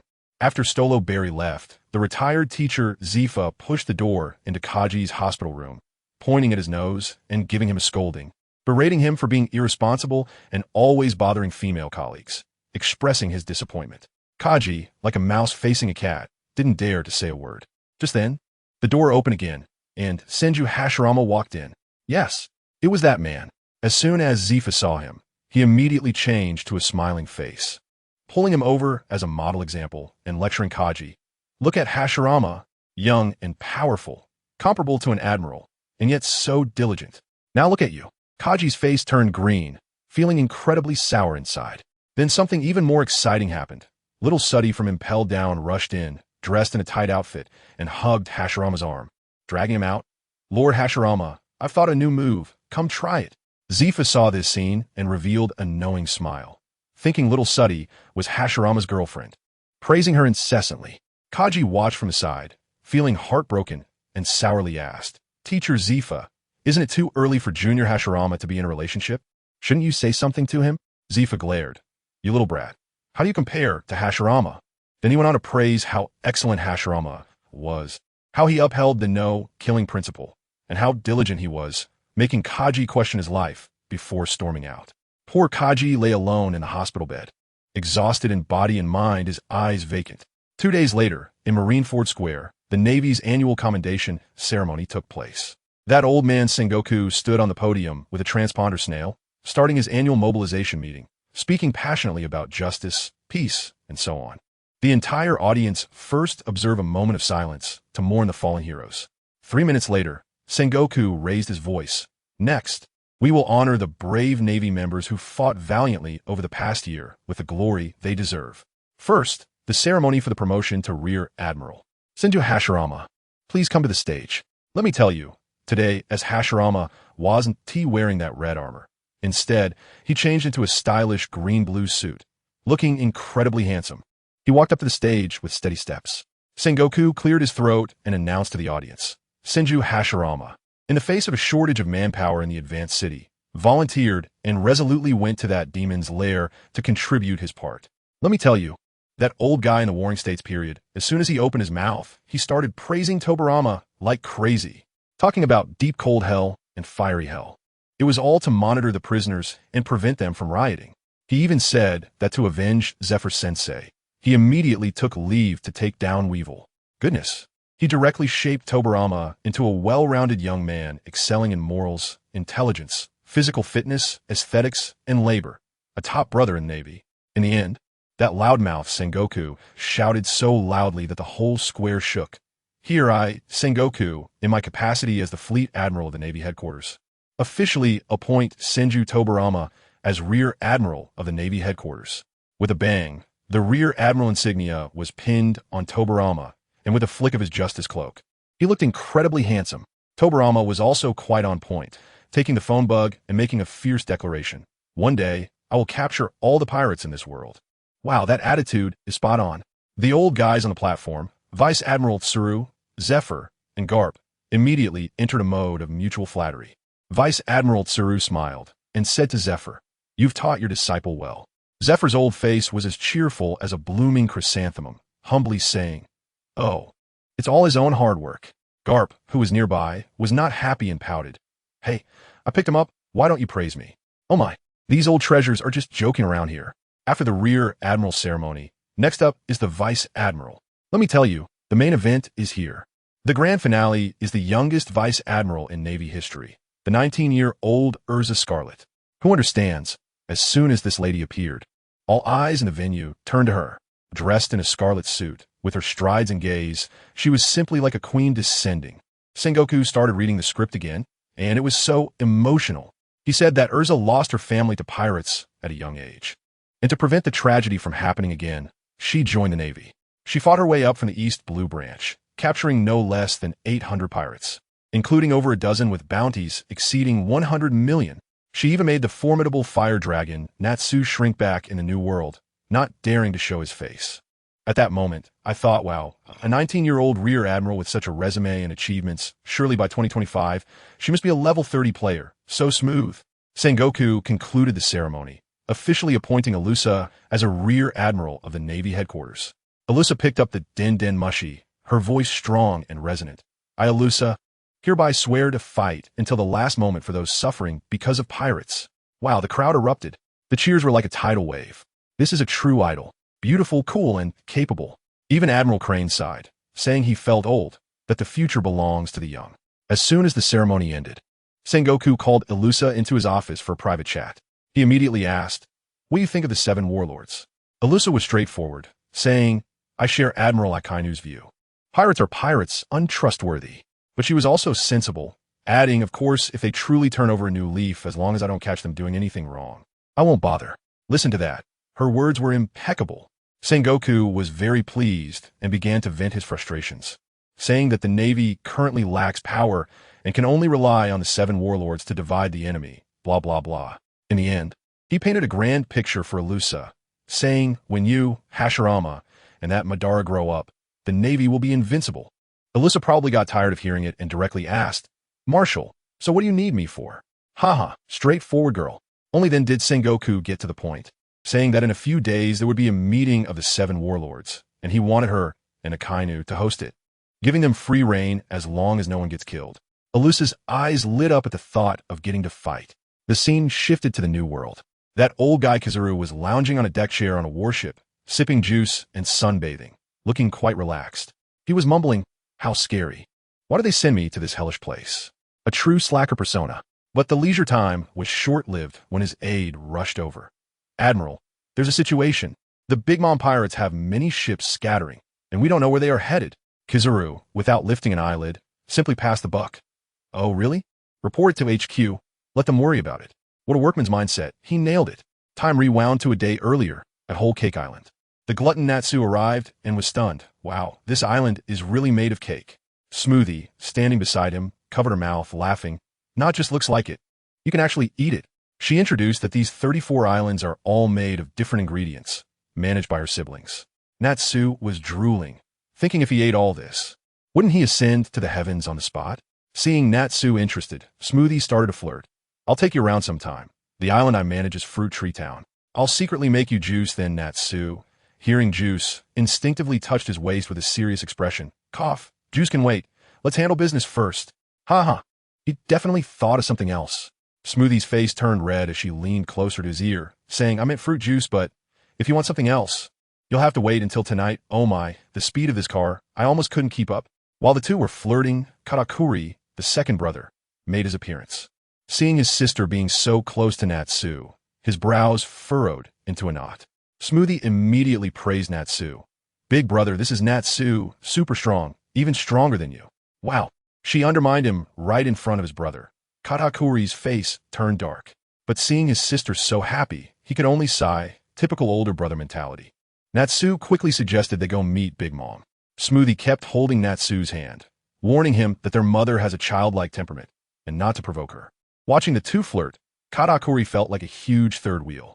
Just as he was thinking this, Smoothie hugged Natsu and announced, "I am now with Natsu, and I want to marry him." The eldest son, Perispero, nearly had his eyes pop out. "What? Marriage?" He turned to look at Katakuri, who was trying to play it cool. "I just found out too. I didn't expect it to reach the marriage discussion so quickly." The expression of being out of the loop made Perispero grind his teeth in frustration. In the end, Perispero had to accept it and volunteered to inform Big Mom, to prevent Natsu and Smoothie from causing trouble. Finally, they were about to meet Big Mom. Let me tell you, the tension was thrilling. Big Mom was munching on a cake while asking, "You're the newbie under Kaido?" As soon as she finished speaking, a terrifying pressure descended. And guess what? Natsu responded with a smile, as if nothing were wrong. Big Mom's children were nearly crushed by the pressure, yet he stood tall. Big Mom noticed and thought, "Oh ho, there's something there." She unleashed her conqueror's haki mixed with the power of the soul fruit. Natsu didn't back down, unleashing his own conqueror's haki. The two forces clashed, causing a storm in the hall, and those with weaker strength fainted from the pressure. The key was that Natsu's conqueror's haki also carried a dragon's might. When the 9 silver fire dragons emerged from his soul, their roar echoed throughout everyone's spirit. Even Big Mom was momentarily stunned. In the end, Natsu took the initiative to pull back, giving her a way out, and I give full marks for this display. Big Mom, seeing her future son-in-law, so impressive, was delighted. "Ha ha ha, kid, you're much stronger than Kaido was at your age. What do you say, would you like to join my family? My children are all available for you to choose from." Natsu, of course, refused but took the opportunity to say, "However, I have a special affection for one of your daughters. In fact, I came here today to propose to her." Big Mom's eyes lit up. "Perfect. All right, I agree to your marriage. Perispero, go inform everyone. Mother wants to host a grand tea party to announce their wedding." Wow, this time, the Beast Pirates and the Big Mom Pirates are officially allied. The seas are about to change. Meanwhile, at the Navy headquarters in Marineford, Sengoku was holding the intelligence that many ships from the Big Mom Pirates left Whole Cake Island, handing it to Admiral Crane, both puzzled. Little did they know, the undercover agents on the other side were knocked out by the clash of Conqueror's haki, and the news couldn't get out. Sengoku, still frowning, was asked by Crane to change the subject. "By the way, what does Elusa think of the 7 warlords?" Upon hearing this, Sengoku immediately said, "Elusa? This young lady has a strong sense of judgment. I believe she will handle it well." Just as Sengoku praised Elusa to the sky, Admiral Crane dropped a bombshell, asking Sengoku, "Have you ever considered applying for Elusa to be a candidate for Admiral?" "I told you." The warring states were stunned at that time. "A candidate for the general. What does that mean?" "Nominally a vice admiral, but the treatment is almost on par with a general. Once there's a vacancy for a general, they can directly step up. This requires the approval of the elders, and more than half of the naval officers have to agree. It's not something you can just decide on a whim." When Vice Admiral Tsuru saw his expression, she immediately stepped up the intensity, analyzing the situation in a very logical manner. She said, "Old warring states, we both know what's going on. Right now at sea, pirates are like weeds being cut down again and again. We can't suppress them at all. Look at the 3 cards we have in hand, the 3 admirals, each with their own problems. Akainu, Sakazuki, that guy is a total workaholic and a paranoid, tough on pirates, but too extreme, easily causing incidents. Akiji, since the O'Hara incident, has been downcast, just riding a bicycle and slacking off every day. Although he can complete tasks, that drive is long gone. As for Kizaru, that old slippery one, his light fruit is fast, but he's lazy. Every day, he just thinks about leaving work on time. Making him do more work is like taking his life. Many times, we need someone with weight to hold the scene, but we can't send anyone out. Who understands this?" Tsuru's words hit warring states right at the pain point. She continued, "Now that Alusha has both fame and strength, promoting her to a candidate for general is perfect. Although she is a hawk, she is clear-headed. Unlike Sakazuki, who is so crazy. Let her have a significant voice among the hawks, and she can counterbalance Sakazuki's rampage." As soon as I heard it, I understood. This old lady, Tsuru, is playing a long game. She's realized that the next admiral will likely be Akainu, but she prefers Akiji over Sengoku. However, Akiji's personality can't really compete with Akainu. Now that Alusha has emerged, she can serve as a pawn to balance the internal powers. Sengoku pondered for a while and finally nodded. "All right, you're right. When the time is right next year, I will apply to the world government." Just as they were discussing this, the ship of the 7 warlords had already docked. Goodness, Doflamingo, that flamboyant guy, was standing at the bow of the ship in his pink feather coat, looking at the entrance of the Navy headquarters, letting out his signature laugh. Hee, in a rather obnoxious manner. Just as his laughter was still lingering, a cold voice floated over. Want to test my might? Upon hearing that voice, Doflamingo's hair stood on end. He turned around, and Alusha had already placed her hand on the hilt of her sword. Let me tell you, Doflamingo's survival instinct is incredibly strong. His laughter instantly choked, and he quickly replaced it with a smiling face. Oh, isn't this our elegant Alusha Admiral? We're allies now. You know, he was afraid that this crazy woman, Alusha, would chop him down if they disagreed. Alusha ignored him completely and coldly said, "Just don't let me catch you doing something wrong, or else." As soon as she finished speaking, a stream of ice-blue sword energy shot out, instantly freezing the sea surface in front of the Navy headquarters. Doflamingo's face turned green, and he was probably screaming inside. "I can't afford to mess with her." He obediently followed Alusha's deputy.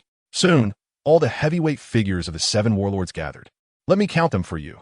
The world's #1 beauty, Empress Hancock, the arrogant Crocodile, the tyrant Kuma, holding a Bible like a priest, the slightly wilted Gecko Moria, who had just been beaten by Kaido, the flamboyant Doflamingo, and lastly, the world's top swordsman, Dracula Mihawk.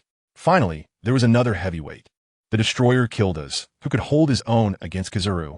Once these people sat down in the conference room, wow, the atmosphere was dominated by a sense of superficial harmony. Akainu sat at the head of the table, looking like a stern deity, smoking a cigar, and bluntly opened the meeting. Listen up, everyone. From now on, we are colleagues, and I hope you can contribute to the security of the seas. After speaking, he scanned the room, saw no one daring to speak, snorted, and left. He probably didn't like seeing Gildarts dozing off, but Sengoku had instructed him not to act recklessly, so he had to endure it. Just as Akainu left, Alusha stood up and said, "If there are no problems, then let's disperse the meeting." As a result, Moria couldn't hold back anymore and sarcastically pointed at Gildarts. Why does that guy get to sit with us on equal footing? Just because he can sleep? Crocodile also lit a cigar and looked disdainful. A little brat who just set sail? Does he deserve it? They didn't believe the newspapers that claimed he could rival an admiral, thinking it was all just bragging. At that moment, Gildarts, who had been dozing off, lifted his eyelids slightly. Boom! I have to tell you, that moment was simply incredible. The terrifying Conqueror's haki instantly submerged the entire conference room like a tsunami. Brother Ming and the Empress also possessed Conqueror's haki, but in the face of this power, their haki was suppressed to the point where they could only keep it close to their bodies, unable to release it at all.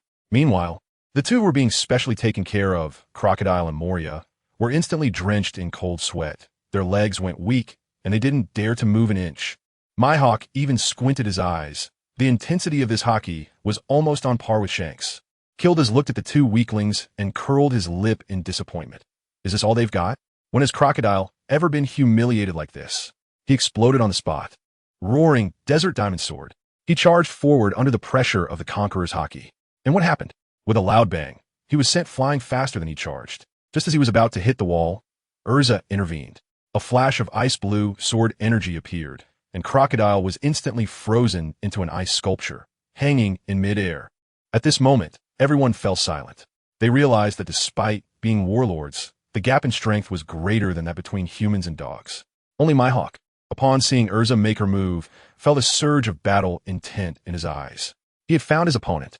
Gildarts then turned to Moria, asking the same question. What about you, big bat? What do you have?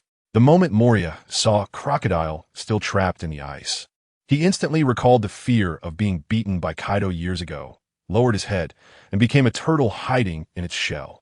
Seeing that there was no hope left, Erza announced the meeting was over and left first. The others followed suit, leaving only Moria still sitting there doubting his life choices. Meanwhile, on the other side of the North Sea, things were also heating up. A boss nicknamed Black Grandpa was waiting at sea with several modified ships.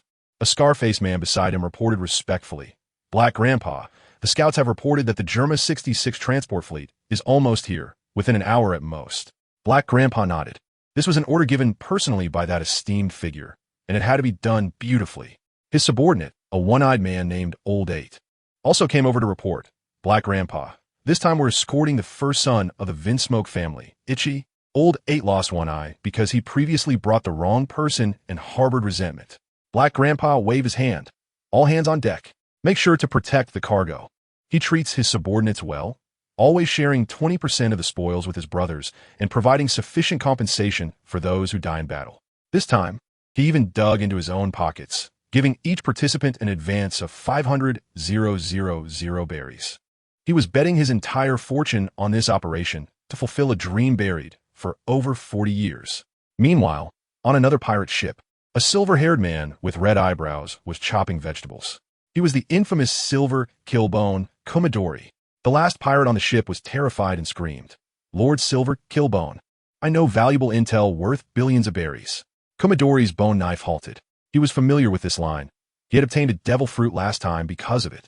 The pirate hurriedly revealed all the information he had overheard, saying that old 8 from Black Grandpa's crew got drunk and let slip that they were planning a big score to steal Germa's 60 SXS arms worth 30 billion. He even analyzed that the transaction location would definitely be the biggest underground market in the North Sea, Las Vegas Island. The time was set for 2 days later. Upon hearing this, Kumadori thought the kid was quite clever and accepted him as his subordinate. The pirate, named Loring, excitedly requested 2 minutes to wash the scarf he had been clutching. Kumadori then realized it was his mother's relic. Back to Black Grandpa's side, the battle had ended. I have to say it was brutal. They truly didn't expect that the modified humans of the Vinsmoke family were like Gundams. An 11-year-old kid, Ichi, was invulnerable to swords and guns and could even breathe fire, nearly incinerating the scar-faced man on the spot. Black Grandpa personally stepped in to deal with him and ended up injuring his arm. Out of 1,000 brothers, only a little over 400 remained after the fight, all of them injured. Black Grandpa's expression was emotionless, but inside he was bleeding. He snuffed out his cigar and ordered, "Set off for Las Vegas Island immediately. Deliver the goods, and we'll be safe." In the corner, the one-eyed old 8 looked at Black Grandpa's miserable state with a gleam of satisfaction in his eyes. On the other side, in the Germa 66 Kingdom, Vinsmoke Judge looked at his dirty-faced son Ichi returning and kicked him away in anger. Useless. Why don't you just die? But he quickly calmed down, guessing that the opponent would definitely head to Las Vegas Island to sell the stolen goods, and immediately ordered his daughter Reiju, "Get ready. We're going to Las Vegas Island. I want to see who dares to touch my things." Just as the North Sea was brewing trouble, the scene shifted, and I have to tell you, we directly arrived at the Grand Line, Fishman Island. Let me tell you, as soon as I arrived here, I was stunned. Goodness, Fishman Island is like a giant underwater crystal ball, with an abyss of sea outside and inside, surprisingly. There's sunshine and white clouds. It's simply a cyberpunk dragon palace brought by Hadaleo. Outrageous. My brother, Kinemon, was probably seeing this for the first time too. His eyes were wide open. While he was dazed, 2 little mermaids he just saved, one named Talina and the other Brino, immediately clung to him like octopuses. One called him Big Brother Kinemon on the left, and the other called him Lord Kinemon on the right, both eager to be his tour guides. Their enthusiasm was off the charts.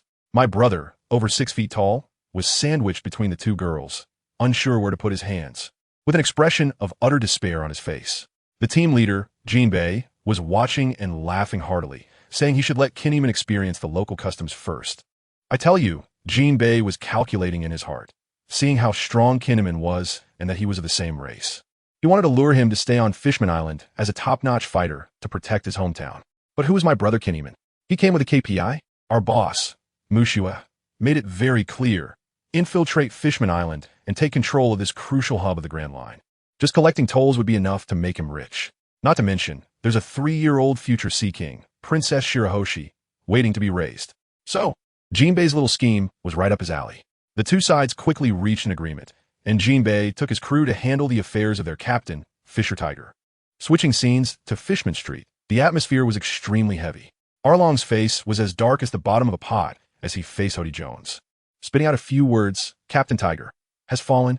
This sentence blew up the entire Fishman Street. All the fishmen went crazy, shouting to avenge their captain. At this critical moment, Jinbei managed to calm everyone down with a loud shout.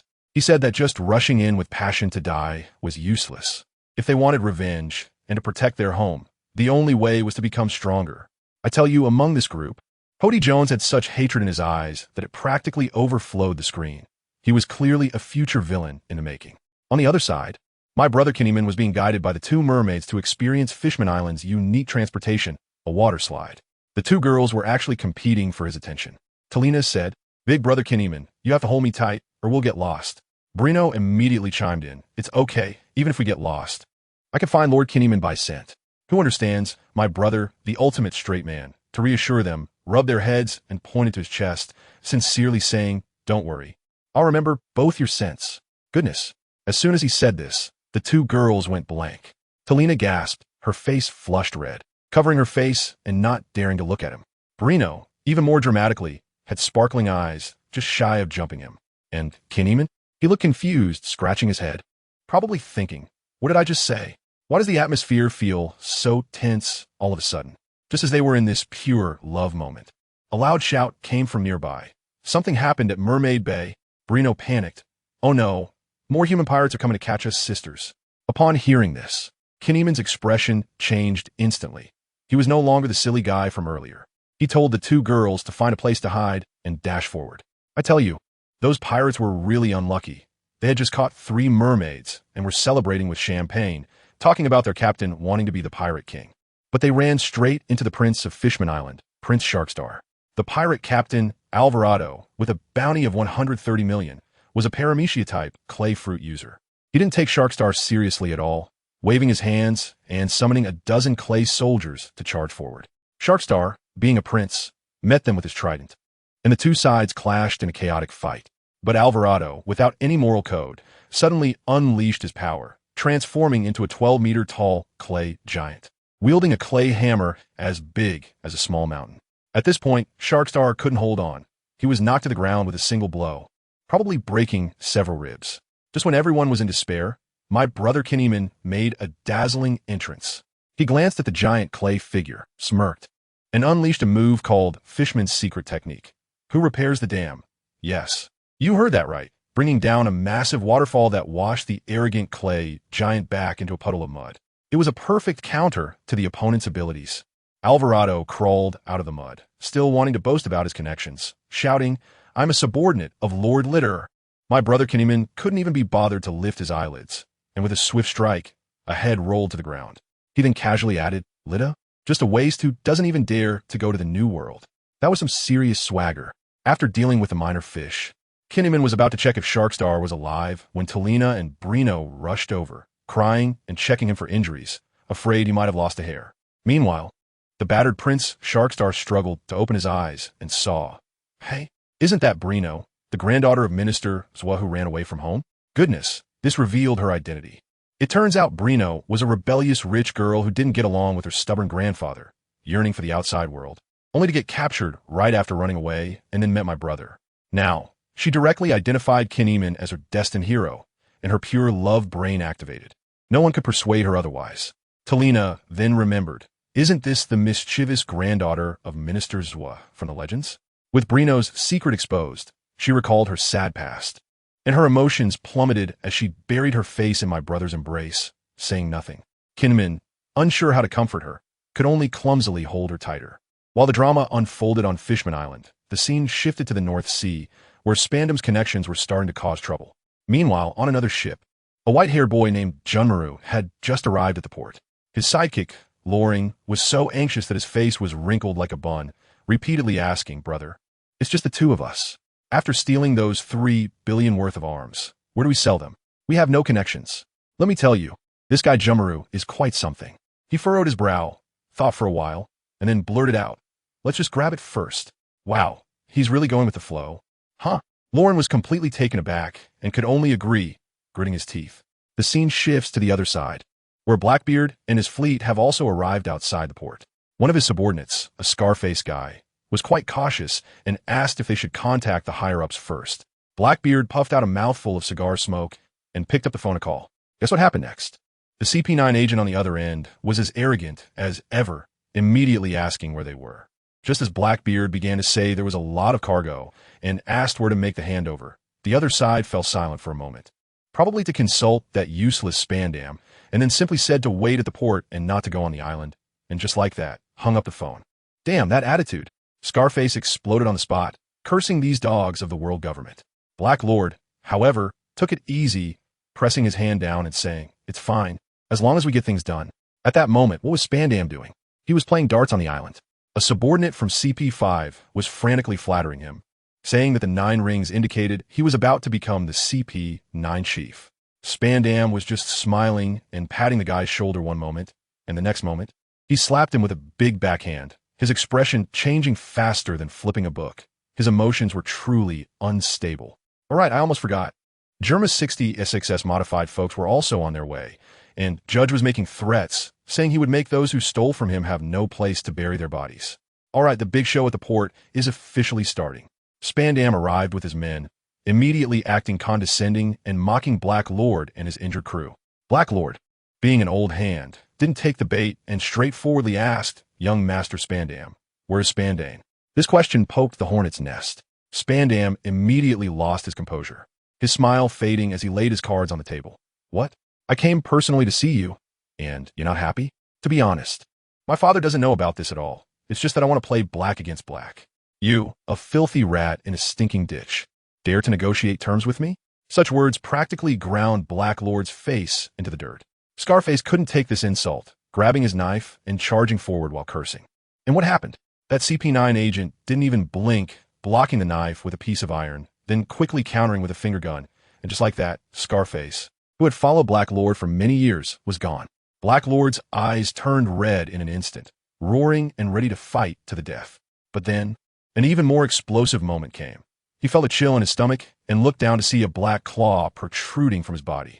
He couldn't believe it. When he turned around, the one who stabbed him was his own brother, Old Eight, who understands the pain of family. A trusted subordinate raised for so many years turned out to be a traitor. Old Eight pointed at his own blind eye and said, "Old man, one hole for another." Spandam was there clapping and watching the show, saying Old Eight had eaten the artificial zoantype, mouse fruit he provided. Just as Old Eight was about to deliver the final blow to Black Lord, with a clang, a bone bullet knocked his claw away. Who? Junmaru, he has arrived. It turned out that after thinking it over, Junmaru decided to ask Black Lord, the local snake, for help in disposing of stolen goods, and just happened to witness this scene. When Old Eight saw it was the enemy who had caused him to lose an eye, his eyes turned red, and he howled as he lunged forward. And what happened?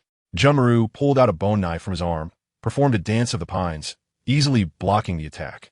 And then a bone spike sprouted from his empty palm, thrusting straight into Old Eight's head. Instant kill, pure vulnerability. Spandam, being a weirdo, was not afraid. Instead, he was excited and immediately tried to recruit Junmaru, promising money, women, status, anything he wanted. Junmaru only said one word: money. Spandam waved his hand. "I'll give you 100 million. Junmaru remained expressionless. All of it. Spandam's face turned green, gritting his teeth. 200 million. This is my final sincerity." Junmaru still replied with those two words. All of it. The atmosphere dropped to freezing point. Spandam, furious and humiliated, ordered an attack. Black Lord still tried to hold on, urging Junmaru to run. Run? Not happening. Junmaru unleashed a dance of the pines, his body covered in bones, charging into the crowd like a hedgehog, slashing through them effortlessly, blood and flesh flying. The CP9 agent, who had been very calm, saw the situation was bad and quickly slipped away, prioritizing self-preservation. In the end, only Spandam remained as a lone commander, still shouting, "I tell you, I am the CP5 commander of the world government." Before he could finish, Junmaru took a bone and everything went silent. Then he walked up to the barely alive Black Lord and coolly said, "Weapons, I'll sell them to you." Black Lord was about to die, giving a bitter smile, saying this deal couldn't be done. He trembled as he took out a piece of paper from his pocket, saying it was the treasure map of his life's inheritance, along with a dual-colored domineering cultivation manual, all gifted to Junmaru as a token of thanks. His last wish was for Junmaru to go see the scenery he never had the chance to see in his lifetime. After finishing, he lit up his last cigar and was gone. And Junmaru, let me tell you, he was like an AI without any emotional fluctuations. He took the map, glanced at the pile of weapons that couldn't be moved or sold, and simply left. Just as he walked out, Germa arrived, looking at the mess and the untouched weapons. Judge was stunned, feeling played, and angrily blew up all the ships, then helplessly contacted the phone bug left by Ban. Meanwhile, on Judicial Island, Spandam's father, Spandane, was asking where his useless son had gone. His subordinates stammered that he had gone to the North Sea and the phone couldn't get through. Spandane, this old fox, immediately sensed something was wrong, pulled out his gun, and fired 2 shots at his subordinate's legs, forcing out the whole truth. Upon hearing that his son had secretly gone to rob Germa's weapons, his face turned dark, realizing that this rebellious son was probably done for. He then shot that unfortunate guy and began to deal with the aftermath. The scene shifted again to the East Sea. Kenpachi was so bored he was growing hair, clinging to his sword and pestering Aizen for a match. Aizen, still wearing that smiling face, pushed up his glasses and said, "Wait a bit longer, it's coming soon." Kenpachi was so annoyed he grabbed his hair. Soon, you always say that, it's driving me crazy." Just then, someone knocked urgently on the door, and a female agent rushed in, saying, "Minister Aizen, urgent mission." Look at Aizen's rapid rise in rank and popularity. It's definitely a script for the return of the Dragon King. Right away, the Dragon King showcased his charm. The female agent walked in, her face red like a baboon's, but unable to speak fluently. Let me tell you, Aizen, wearing black-rimmed glasses and looking refined, was simply a walking machine for capturing the hearts of young girls. When he casually expressed concern for her to take care of herself, the girl was so flustered, running out while mumbling that Aizen cared about her. Who understands?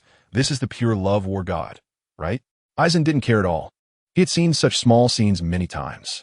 He opened the intelligence report, smirked, pushed up his glasses, and said to Kenpachi, who was about to wear out the floor, "Stop scratching.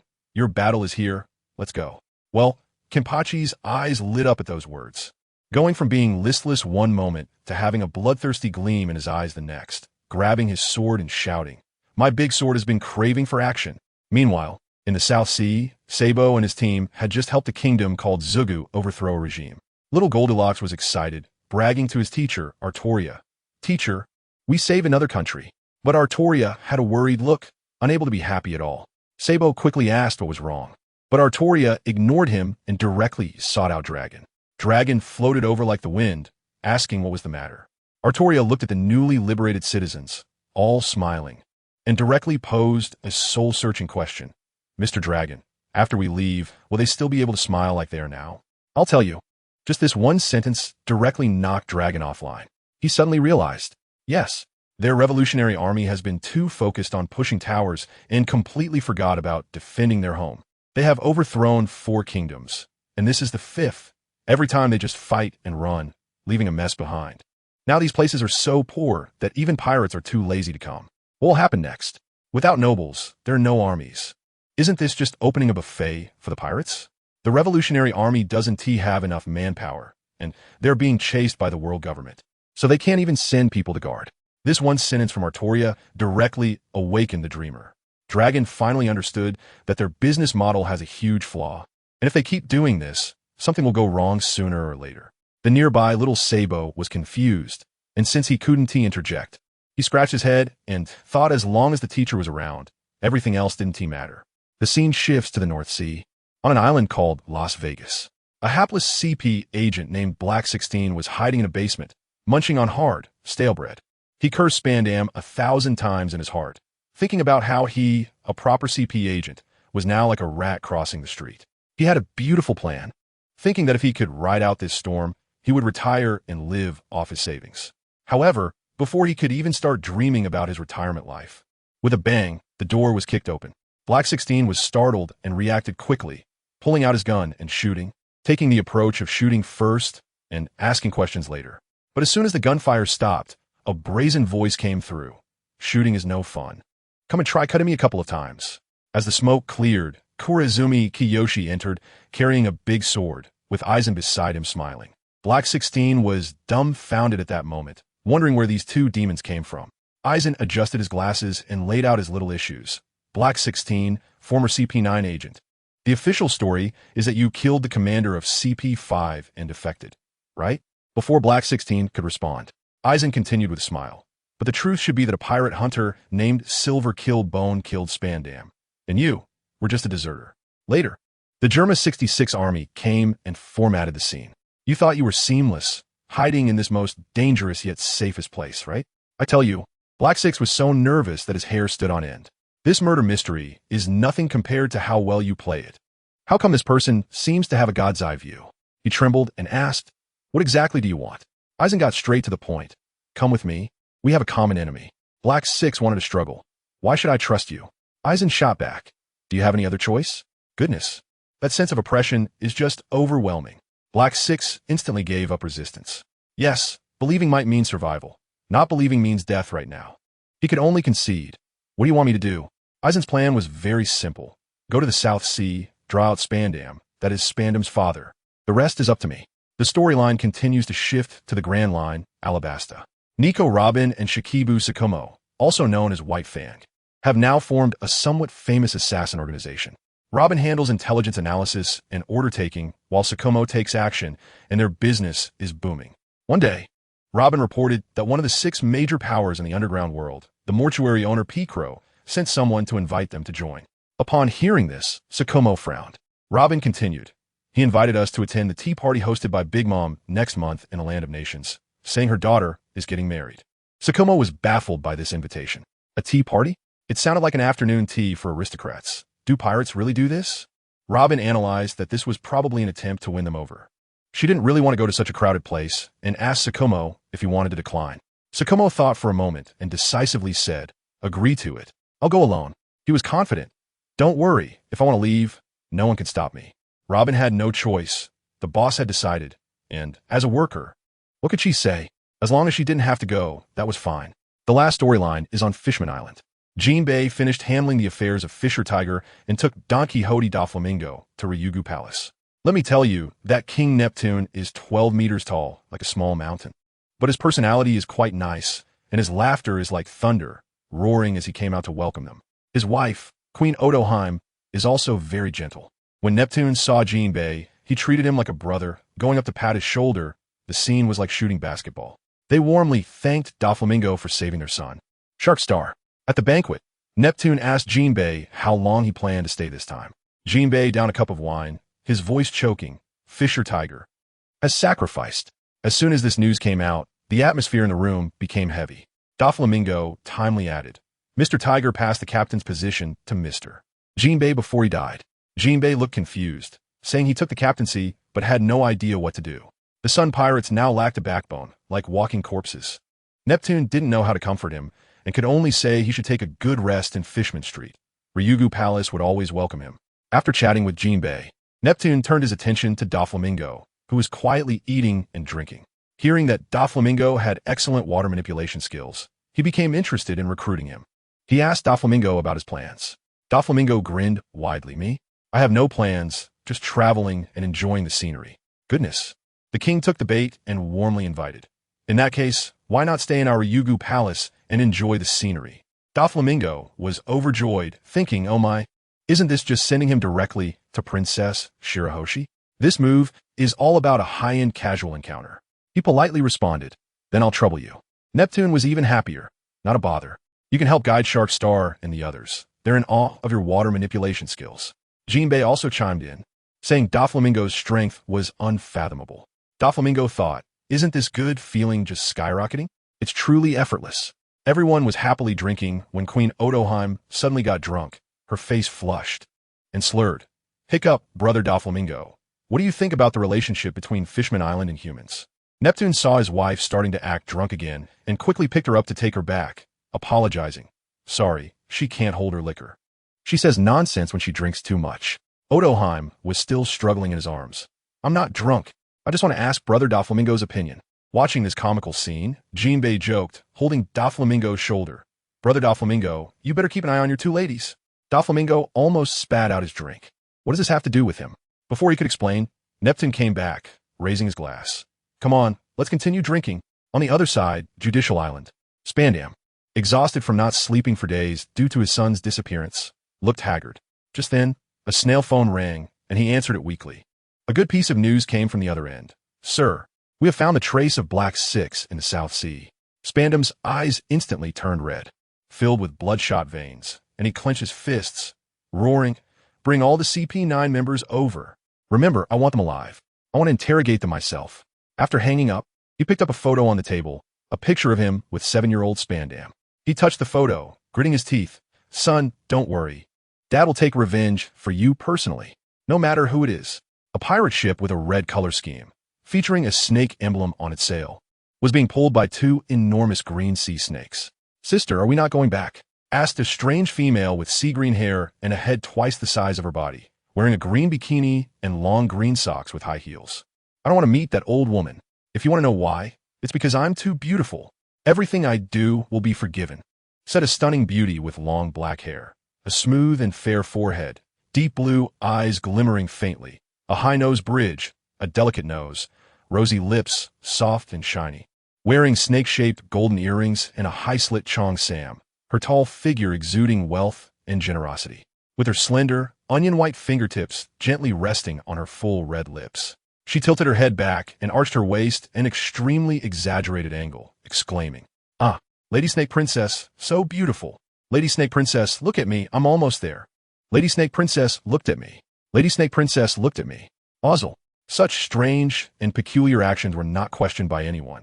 Instead, the all-female pirate crew erupted into enthusiastic cheers. It was like a scene at a fan meeting for a rising star, drawing countless cheers and applause. "Big sister, it's starting again." "Ugh, where are we going now?" said the orange-haired, plump, and large-headed Boa Marigold, helplessly covering her face. "Just go anywhere, by the way, what's ahead?" replied her green-haired sister, Boa Sandasonia, with a sigh. "Further ahead is the doldrums. Beyond that is the South Sea. I heard the Revolutionary Army is causing quite a stir there." "The Revolutionary Army? What does it have to do with us? Let's go." Sandasonia shrugged at Marigold's response. Chapter 109. I have a bad feeling. In the South Sea, the capital of the Zindel Kingdom. "Not enough, still not enough. Use a little more strength. Haven't you eaten? What a bunch of useless people." In a scene of severed limbs and broken arms, Heishirlu, trembling in fear behind a broken wall, looked on in terror at the man before him, who fought like a bloodthirsty beast. A madman. This was definitely not a normal person. Heishirlu was very relieved that he hadn't stubbornly rejected Aizen's proposal at that time. Otherwise, he would have definitely been tortured to death by this madman. After a while, the sounds of battle gradually dissipated. "Captain, are there any more prey to take down? These guys are too weak. It feels a bit unsatisfying." Kenpachi Zaraki, covered in blood and wielding the bloodthirsty sword, complained somewhat unenthusiastically. Hearing Kenpachi's complaint, Heishirlu was momentarily at a loss for words. "Weak? Please. These were all elite members trained by CP9, just like him." This made him, a former CP9 agent, feel quite humiliated. "Don't worry, these are just appetizers." Ignoring Kenpachi's bloody aura, Aizen smiled without changing his expression, pushed up his glasses, and comforted him. "Oh, with the captain saying that, I can relax. I hope the next ones will let me have some fun." Kenpachi grinned, his exposed eye flashing the same red light as his sword. Two madmen. Hearing the conversation between Kenpachi and Aizen, Heishiryo's face twitched slightly, and he cursed wildly in his heart. He also knew that he was now in a situation akin to seeking skin from tiger. Unfortunately, the arrow was already on the string. He had no choice but to cooperate, or he would die instantly. "Let's go. The bait is ready. All that's left is to wait for the fish to bite." Aizen ignored Heishiryo's changing expressions. After all, a fisherman wouldn't care about the worm's grievances. In the South Sea, the kingdom of Zigu. "Mr. Dragon, is there any issue with the recent cleanup work in Zigu?" Artoria asked, looking at Dragon, who was busy at his desk. "Oh, it's you, Artoria. The work has been going smoothly lately. If nothing unexpected happens, we should be able to leave here soon." Upon hearing the familiar name, Dragon suddenly looked up, and as expected, it was Artoria. However, under normal circumstances, Artoria wouldn't come to find him unless something had happened. "Is there something going on? If there's an urgent matter, you can go ahead and handle it. We're not like those blood-sucking nobles. We won't demand you work 24 hours a day." Seeing Artoria, who rarely sought him out, Dragon joked with a smile. As he said, the Revolutionary Army's purpose was to liberate suffering civilians, so they naturally wouldn't ruthlessly exploit their members. If there was something to attend to, it was completely fine to go. "No, I'm fine. It's just that I have a bad feeling." Seeing that Dragon misunderstood her, Artoria waved her hand to explain. She didn't know when it started, but the hair on her head seemed to have a soul of its own, bringing her some inexplicable feelings. For example, during the battle to liberate the kingdom of Zigu, if it hadn't been for the good feeling brought by her hair, she might have been successfully ambushed by the enemy. Clearly, this unusual movement of her hair was definitely not without reason. Since a while ago, her hair had begun to ring alarm bells, signaling that danger was about to arrive. This made Artoria very anxious, but for several days in a row, nothing happened. Moreover, aside from the first few days, her hair had been quiet, as usual. Artoria didn't take it seriously. Until just now, the feeling of warning surged up in her heart once again. Not knowing what to make of it, Artoria could only come to ask Dragon to see if something was wrong with the Revolutionary Army. A bad feeling? Upon hearing Artoria's words, Dragon frowned and muttered. If someone else had come to him with such words, Dragon might have taken it as a joke. However, this woman before him was someone who, without even frowning, made the so-called world nobles disappear like vapor. She would absolutely not joke about such things. Therefore, Dragon also began to seriously think about whether there were any mistakes in their recent actions. Silence. After a long while, recalling every action since the founding of the Revolutionary Army and the overthrow of kingdoms, it seemed that everything had gone smoothly without any major issues. With some confusion, Dragon let out a deep breath. What do you think? Ultimately, Dragon decided to ask for the opinion of the girl who raised the question. I don't know. Unlike the hesitant Dragon, Artoria replied very straightforwardly. Such a decisive answer really left Dragon dumbfounded. So, it really is just a baseless premonition. Not knowing what to say, Dragon opened his mouth but didn't know where to start, eventually falling silent in thought. Creak hee. What are you talking about? Suddenly bursting in was Ivankov, with his purple wavy hair and that special laugh, throwing flirtatious looks at the two as he bounced in. Isn't this little Lily? Why do you look so pale? Have you been too tired lately? Want to try my latest beauty injection? I guarantee you'll shine with radiance. All right, enough with the nonsense. You're just in time. We urgently need a batch of medicines. I'll leave it to you to procure. Interrupted by Ivankov's sudden appearance, Dragon decided not to think too much. After all, it was just a premonition. He couldn't stop working because of it. Fortunately, Dragon decided to set this matter aside for now and focus on completing the most important tasks. Seeing this, Artoria didn't say anything. She wasn't sure about the accuracy of this premonition either. Aside from that unexpected ambush, nothing else had come to pass. Just like the crazy warnings from a while ago, nothing happened in the end. Maybe she was just too nervous. You all get busy. I'm going to check on Sabo and the others. Well, make sure to rest well recently. Don't stretch your nerves too tight. The future is still long. After comforting Artoria, Dragon began discussing matters with Ivankov. After sending Ivankov away, Dragon didn't dive into work as usual, but stood by the window, quietly watching the sea. Artoria is definitely not one to speak without reason. Where could the problem be? Clearly, because of Artoria's weight in his heart, Dragon unconsciously began to reflect. According to informed night watchman, our Revolutionary Army leader, Mr. Dragon, for the sake of the revolutionary cause, kept the office brightly lit and stayed up all night. Chapter 110. What are you looking at? Hurry up and chase after him. The Grand Line, Judicial Island. CP9 Commander's office. Blah blah blah caught them? Hearing the phone bug ring, Spandam immediately picked it up, his tone mixed with a hint of anticipation. Lord Spandam, I'm very sorry, but an unknown ally appeared beside the traitor Heishirlu, and all the agents sent to the kingdom of Sindel have perished. The voice on the other end of the phone bug trembled with a hint of fear. Huh, that bastard actually has an accomplice. Is there any other news? Hearing unexpected intelligence, Spandam's mind was a bit chaotic. He initially thought it was a ridiculous action made by his subordinates out of greed. Now it seemed clear that it was premeditated. For now, according to the latest information, intelligence personnel near the kingdom of Zigu, he saw Black Six appearing alone in the base that was overthrown by the Revolutionary Army. The intelligence personnel, who originally had no news, suddenly received information from their subordinates and hurriedly reported to Spandam. Zigu, Revolutionary Army. All right, you did well. Remember to keep an eye on him. Click. Upon hearing the term Revolutionary Army, Spandam realized something was wrong. In recent months, the Revolutionary Army had been very active, overthrowing several non-joining kingdoms, becoming a major headache for the world government. However, strangely, the orders from the Five Elders were only to keep a close watch, without any demand to take action directly. Therefore, Spandam had not paid much attention. Now a full-fledged CP organization intelligence officer was entangled with the Revolutionary Army, which made Spandam think more. Could it be that the Revolutionary Army, after experiencing several major victories, had lost their minds? Even if the Revolutionary Army was unclear, how could someone like Black Six, who had been in the game for over a decade, be oblivious?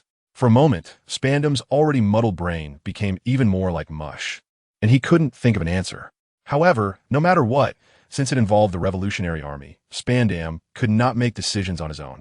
Blah blah blah. Spandam took out a small phone bug and dialed a special number. This is CP9 Commander Spandam.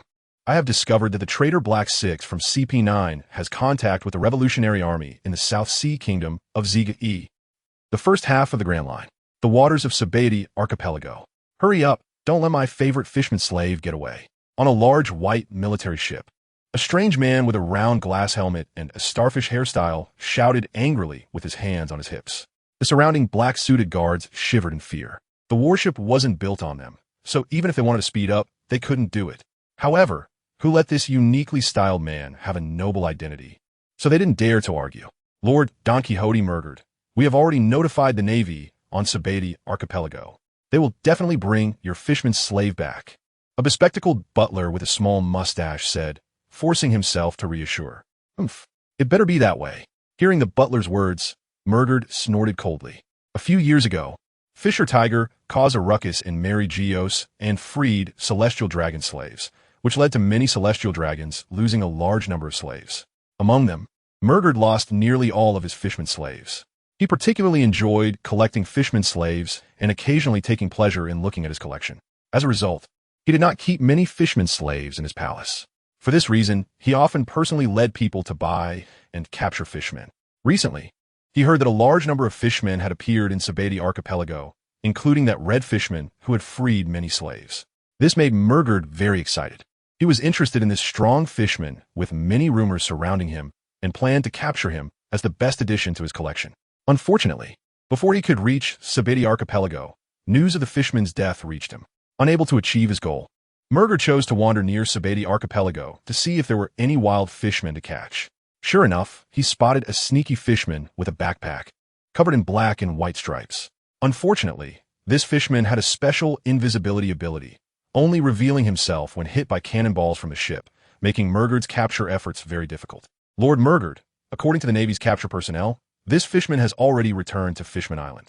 What do you think? Just as Murdered fantasized about bringing back the fishman with special abilities to show off in the Holy Land, the butler's voice interrupted him. What are you looking at? Hurry up and chase. Murdered, whose fantasies were interrupted by the butler, was already somewhat angry, and upon hearing him suggest giving up, he turned around and slapped the butler to the ground, shouting angrily, Yes, yes, yes, Lord Murdered. With a handprint on his face, the butler didn't dare to move, fearing that he would anger the celestial dragon in front of him and lose his life, so he could only repeatedly agree. Fishman Island, Fishman Street. In a dark, dilapidated cabin. Boss, Jiao has returned, haha. A red cigar-wielding shark fishman wearing an ancient Eastern warrior helmet bounced in. Hee Damo, be quiet. You're too noisy. Looking at Damo, who was always making a fuss, Icarus Muhi complained a bit. All right, since Jiao is back, let him deliver the medicine. Watching the two about to argue, Hody Jones, wearing a flat hat with a trident pattern and a wolf fur scarf around his neck, stepped in to stop them. Yes, boss. Okay, head. Seeing the obedient two, Hody Jones nodded in satisfaction. Hoo-hoo, boss. Boss, not good. Just as Hody Jones was about to sit back down with a drink, he heard this and looked up to see a tall, thin fishman with black and white stripes rushing in a panic. Catch your breath. Speak slowly. Looking at Jiao, who was out of breath and struggling to talk. Hody Jones frowned. After a while, Jiao finally calmed down and spoke with a flustered expression. Not good, boss. I was chased by a celestial dragon. What? Celestial dragon? Are you sure? How could you provoke a celestial dragon? Chapter 111. The Ghost Shark Boss is amazing. Hearing Jiao's words, even Hody Jones, who deeply loathed humans, couldn't help but tighten his pupils. Even in Fishman Street, he was aware of the status of the celestial dragons in the human world. It could be said that with the power of the celestial dragons, no one on Fishman Island could stand in their way. After all, they had the backing of marine admirals. However, under normal circumstances, celestial dragons wouldn't be foolish enough to come to Fishman Island. After all, it was 100,000 meters away, and even the world government and the Navy didn't have a 100 safe way to get here. Who knows if a supersized Sea King would suddenly pass by? At that time, it was uncertain whether the three admirals, who were fruit users, could escape from the seabed. Therefore, after hearing Jiao's words, Hody Jones quickly stabilized his emotions and began to calm the surrounding fishmen. Don't rush, take your time. Even the celestial dragons wouldn't dare to easily go to Fishman Island. Hody Jones said confidently, That's right. Even if the celestial dragons came to Fishman Island, they wouldn't dare to act recklessly. Heyman, the CEO of Fishman Hammond chimed in. It was after I finished buying materials and was heading back that I saw that man on the ship, the one wearing a transparent helmet, ordering to capture me and make me a slave. If it weren't for my invisibility ability, I might have. At this point, Jiao felt a wave of fear. He thought he could easily make some money, but ended up provoking a celestial dragon. If it weren't for his racial abilities, any other fishman sent out would have faced immediate death. What? Damn celestial dragons. If it weren't for them, how could humans come to capture fishmen? The nearby fishman, hearing Jiao's words, expressed his anger and sympathy. Enough. The urgent matter now is to develop the medicine. As for the celestial dragons, there's no need to be afraid. They wouldn't dare to come to Fishman Island. Just be careful when going out to buy materials in the future. Stopping his subordinates' meaningless quarrels, Hody Jones quickly made a decision. In his eyes, the life-preserving celestial dragons would never arrogantly come to Fishman Island. After all, traveling underwater is not that easy. Therefore, the only thing to pay attention to is to be cautious when going out in the future. Unfortunately, Hody Jones, who had never truly seen a celestial dragon, could never imagine just how proud and arrogant that race truly is. Fishman Island, Ryugu Palace. Fishman Ultimate Technique, 5 shark fins, 5 4-meter-long water sharks. Under the control of Don Quixote, crashed into Shark Star, Emperor Star, and Flip Star, making them dizzy and disoriented. They quickly fell to defeat. Subsequently, the 5 smaller water sharks circled around the 3-year-old little girl, White Star, constantly rubbing against her, making her giggle with joy. Yay! Boss Don Quixote is so powerful, even stronger than Boss Jinbe. He knocked down all the brothers. Just 3 years old, already 6 meters tall, White Star clapped her hands and cheered. Having not experienced the loss of her mother during childhood, nor being harassed by strange uncles afterward, White Star remained a lively and cheerful little girl. After just a few days together, White Star placed Don Quixote above Jinbe in her esteem, especially since Don Quixote could summon little sharks and would play with her after performing with the brothers. It made her, who lacked friends due to her enormous size, very happy. Teacher Don Quixote, truly worthy of being a master of water manipulation techniques. Just a slap on the ground can control such a massive flow of water. I'm still so far behind. Rubbing her bruised Shark Star, she looked at her 2 brothers, who were also knocked down and bruised, and couldn't help but sigh. Of course, Boss Don Quixote is the strongest. Brother Shark Star is just a fool. He can't even summon little sharks to play with me. Hearing Shark Star's words, White Star, not understanding the nuances, only grasped that Don Quixote was very impressive. While praising him, she didn't forget to tease her older brother. Looking at his sister's teasing, Shark Star scratched his head and chuckled awkwardly. After all, she is his little princess. If he retorted, it would be like her dropping little pearls. And he'd get beaten up. Ha ha, Your Highness Shark Star is also very impressive, just a bit young. Once the 3 princes reach my age, it'll be even better. Don Quixote chuckled and comforted Shark Star while gently stroking the approaching White Star. Really, Teacher Don Quixote, can we also do it? Originally a bit disheartened, Emperor Star and Flip Star's eyes lit up when they heard Don Quixote mention them. Of course, perhaps in 10 years, you two will be formidable warriors. Looking at the 2 silly kids who took his polite words seriously, Don Quixote could only say helplessly, I will work hard, Teacher Don Quixote. One day, I will reach my father's height and protect all of Fishman Island. Ultimately, the oldest Shark Star stepped forward, looking at Don Quixote with fiery eyes, as if to motivate himself. Don Quixote just smiled without saying much. He was actually very curious as to why the royal Fishman family of 6 consisted of different species and had such a large height difference. However, seeing Neptune's silly appearance, he didn't dare to ask further. He could only find time to go back and discuss it with Talina and Brino. Lord Don Quixote, it's bad. You need to hurry to the port. Princess Odoheim. Just when Don Quixote was lost in thought, a panting Ryugu guard rushed in. What happened? What's wrong with Mother? Upon hearing that his mother was in trouble, Shark Star quickly grabbed the guard. His fierce face pressed against the guard's head as he shouted angrily. Calm down, Shark Star, let the guard finish speaking. Seeing Shark Star suddenly lose control, Don Quixote had to step forward to pull Shark Star away, signaling the guard to catch his breath and finish his story. Sorry, Teacher Don Quixote, I lost my composure. Shark Star came to his senses after Don Quixote's shout and let the guard go. Thank you, Lord Don Quixote. It's like this. This morning, a shipwrecked vessel arrived at the port. This was initially a normal event, but when someone discovered that the shipwrecked person was a celestial dragon, the enraged fishmen wanted to kill him. Fortunately, Princess Odoheim stepped in just in time, saving the unconscious celestial dragon from danger. Now everyone is gathered at the port. Based on the guard's description, Don Quixote and the others quickly understood the situation. Let's go. Without explaining to the confused White Star, Don Quixote directly led everyone to the port.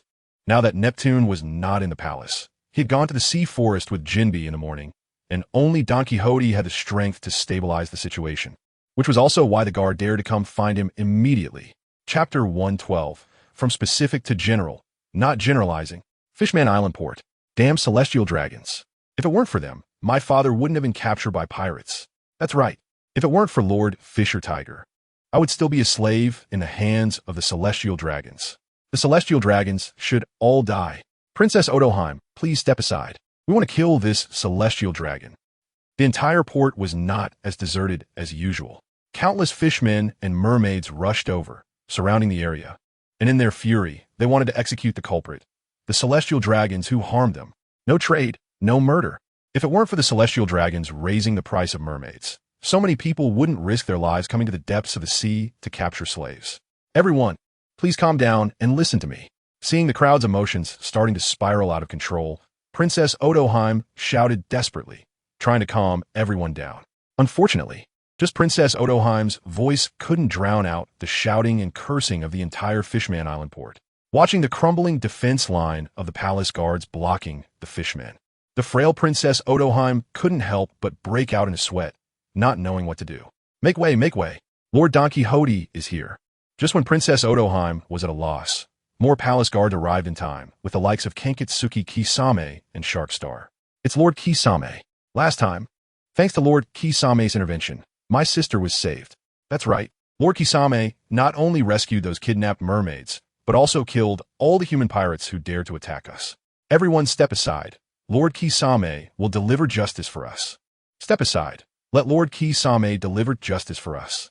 Someone in the crowd shouted, and the crowd that had just been clamoring to kill the Celestial Dragon began to call for Kankatsuki Kisame to deliver justice. After all, the merfolk and fishmen who had lived on Fishman Island for many years still respected King Neptune and Princess Odoheim from the bottom of their hearts. Otherwise, a mere dozen palace guards would never be able to stop so many people. They were also afraid that in the chaos, they might accidentally harm Princess Odoheim, which is why they were only trying to create an intimidating atmosphere to urge Odoheim to leave. Now, with the arrival of another fishman hero, Kankatsuki Kisame, who had risen to fame in recent days, they hoped that Kisame would, as usual, ruthlessly eliminate all offenders. Everyone, calm down and listen to me. Seeing the increasingly agitated crowd, Kankatsuki Kisame could only muster his strength and shout. It must be said, he truly was someone who could unleash a waterfall with his voice. His shout stunned everyone present. Even the unconscious Celestial Dragon, Masquerade Saint, couldn't help but tremble his fingers, frowning as if he were having a nightmare. Upon hearing Kankatsuki Kisame's roar, the entire scene finally calmed down. Looking at the quiet fishmen and merfolk, Kankatsuki Kisame leaped to Odoheim's side. First, he checked Odoheim and, finding her uninjured, turned to look at the source of this farce, a Celestial Dragon who was bloodied and bruised. It was clear that he was severely injured, likely having been attacked by sea beasts after falling into the sea, leading to his ship being wrecked and ultimately drifting to Fishman Island. To be fair, Masquerade Saint was quite lucky. If he had encountered a large sea king, he wouldn't have even had the chance to get injured. He would have been reincarnated on the spot. Moreover, it was precisely because King Neptune and Jinbei had left the palace, along with Kankatsuki Kisame, taking care of the children, that Princess Odoheim had the opportunity to come out and advocate for her ideals. Otherwise, if anyone else had been in her place, this Celestial Dragon's life would have been in jeopardy. Watching Kankatsuki Kisame getting closer to both her and the Celestial Dragon, Odoheim couldn't help but feel a bit nervous. If Kankatsuki Kisame insisted on killing the Celestial Dragon to vent his anger, with Odoheim's small stature and the dozen or so inadequate palace guards, they wouldn't be able to stop him. However, Odoheim also didn't dare to rashly intervene. If she got into a dispute with Kankatsuki Kisame, it might create a rift between them, and the strong ally that Neptune had painstakingly retained might just leave Fishman Island. Thus, whether to stop Kankatsuki Kisame from saving the Celestial Dragon or to persuade him to let the Celestial Dragon die, Odoheim was torn. Soon, Princess Odoheim made up her mind to stop Kankatsuki Kisame. If the Celestial Dragon died on Fishman Island, then forget about the peaceful coexistence between fishmen and humans. Even leaving Fishman Island to go to the surface would become a luxury. At worst, she would sincerely apologize to Kankatsuki Kisame and plead for his forgiveness. Just as Odoheim was firming up her resolve, a gentle voice rang out. "Lady Odoheim, I'm glad you're not hurt. Otherwise, Prince Fisher Tiger and the others would be heartbroken. Can you look at me, hey?"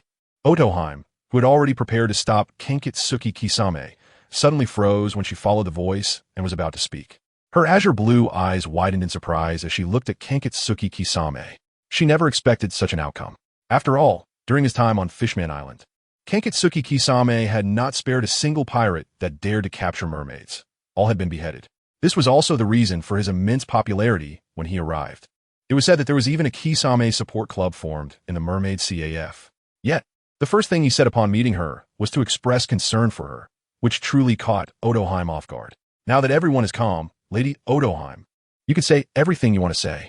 Looking at the dazed Otoheim, Kankatsuki Kisame flashed a toothy grin and said, okay. Thank you, Kisame. Prompted by Kankatsuki Kisame, Otoheim bowed to him, then walked to the front of the stage, looking at the quiet crowd below. My fellow citizens, I know you hate humans, loathe the harm they have done to us, and even despise the nobles among them. But we must believe that no one, or rather no type of person, can represent all of humanity. Do you know? The pirate flag with the white beard that is currently hanging in our Yugu Palace is a protection given to us by a human. Without him, we might have suffered even more unimaginable hardships.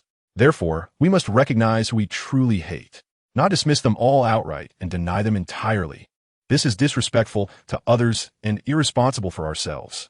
Chapter 113. The curtain rises. In the heat of her speech, all the fishmen and merfolk lowered their heads in guilt. Indeed, no one can represent an entire group. Without going far, just consider Fishman Street, the most hated place on Fishman Island. Certainly, it was where the savior of slaves, the great adventurer, Fisher Tiger, appeared. It was also where Jean Bay, the sea hero, had protected Fishman Island multiple times. But so what? Does that prove that the entire Fishman Street is filled with heroes? There are still some lazy, thieving fishmen. A small Fishman Street is already a mixed bag, let alone the vast human world that is 1,000 times larger. Seeing the silent, slightly ashamed crowd, Otoheim knew her words had taken effect. In truth, as a member of the royal family, she understood what kind of people the celestial dragons were. However, she was also very helpless.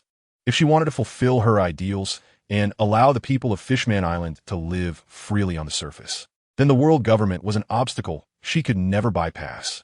And the celestial dragons, as the world's nobles, were undoubtedly the best guides for this. They have the power and status to protect the fishmen. Thus, Otoheim was willing to take the gamble, to see how likely it was to find a piece of gold in a pile of garbage. It hurts. Where's this? Just as everyone was still immersed in Princess Otoheim's speech, Masquerade Saint groaned softly.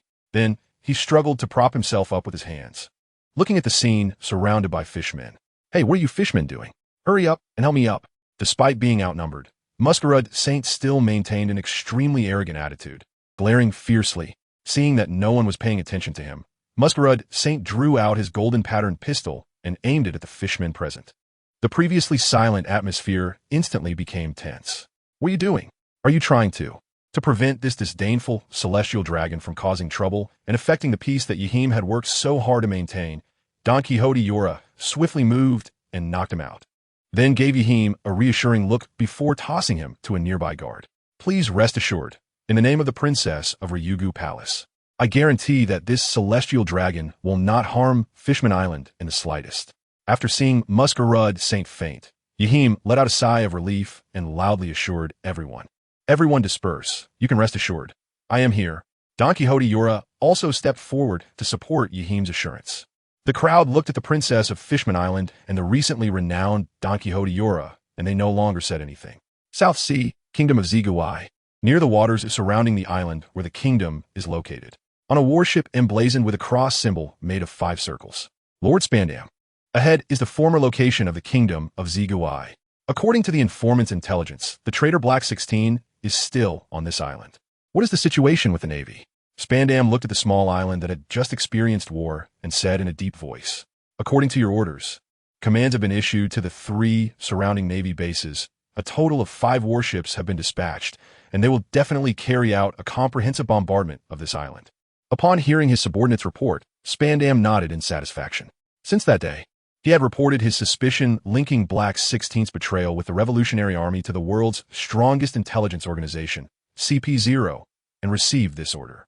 Given the strength demonstrated by the Revolutionary Army, CP0 will personally lead the operation, bringing along combat personnel from CP9 and soldiers from all nearby Navy branches to complete this extermination of the Revolutionary Army. My lord, when will we strike? Spandam replied to one of the CP0 members inside the cabin, who wore a white coat white suit, and pure white mask. 1 hour later, fire coverage for 15 minutes. Then land on the island. The person sitting in the chair, playing with 2 crystal-clear ice balls emitting cold air, spoke in a chilling tone. It was a real coldness. The cold air he exhaled caused a thin layer of frost to form on Spandam's head. Yes, my lord. After receiving the order, Spandam quickly exited the cold cabin and stood in the sunlight, unconsciously shivering to relieve the chill he had just experienced. After a while, once he warmed up, he conveyed the order. Truly a monster who stood out from CP0. This attack on the Revolutionary Army is personally led by the vice-captain of the CP0 organization, with a total of 4 squads participating in this encirclement. It is worth noting that there are only a little over 10 squads in the entire CP0. This includes some personnel who are stationed outside for long periods and must guard the Holy Land, Mariewa. Essentially, all available combat personnel have gathered here, indicating that the 5 elders are truly angry this time. Initially, the 5 elders intended to use the appearance of the Revolutionary Army to force various kingdoms to actively embrace the world government. After all, with the current strength of the Revolutionary Army, they are not yet capable of confronting the world government, and naturally, they have not taken action against those member countries of the world government. However, once they learned that CP9's intelligence personnel had contact with the Revolutionary Army, this idea changed. They can allow an ambitious and capable organization to exist, but they will never allow anyone to reach into the intelligence organization that exclusively belongs to the world government. Although they do not have concrete evidence to prove that Black 16th's betrayal is related to the Revolutionary Army, once suspicion takes root, all explanations will be pale and powerless. As for the previously appeared Germa 66, a small country that does not even possess royal-level combat power, they do not even consider it a threat.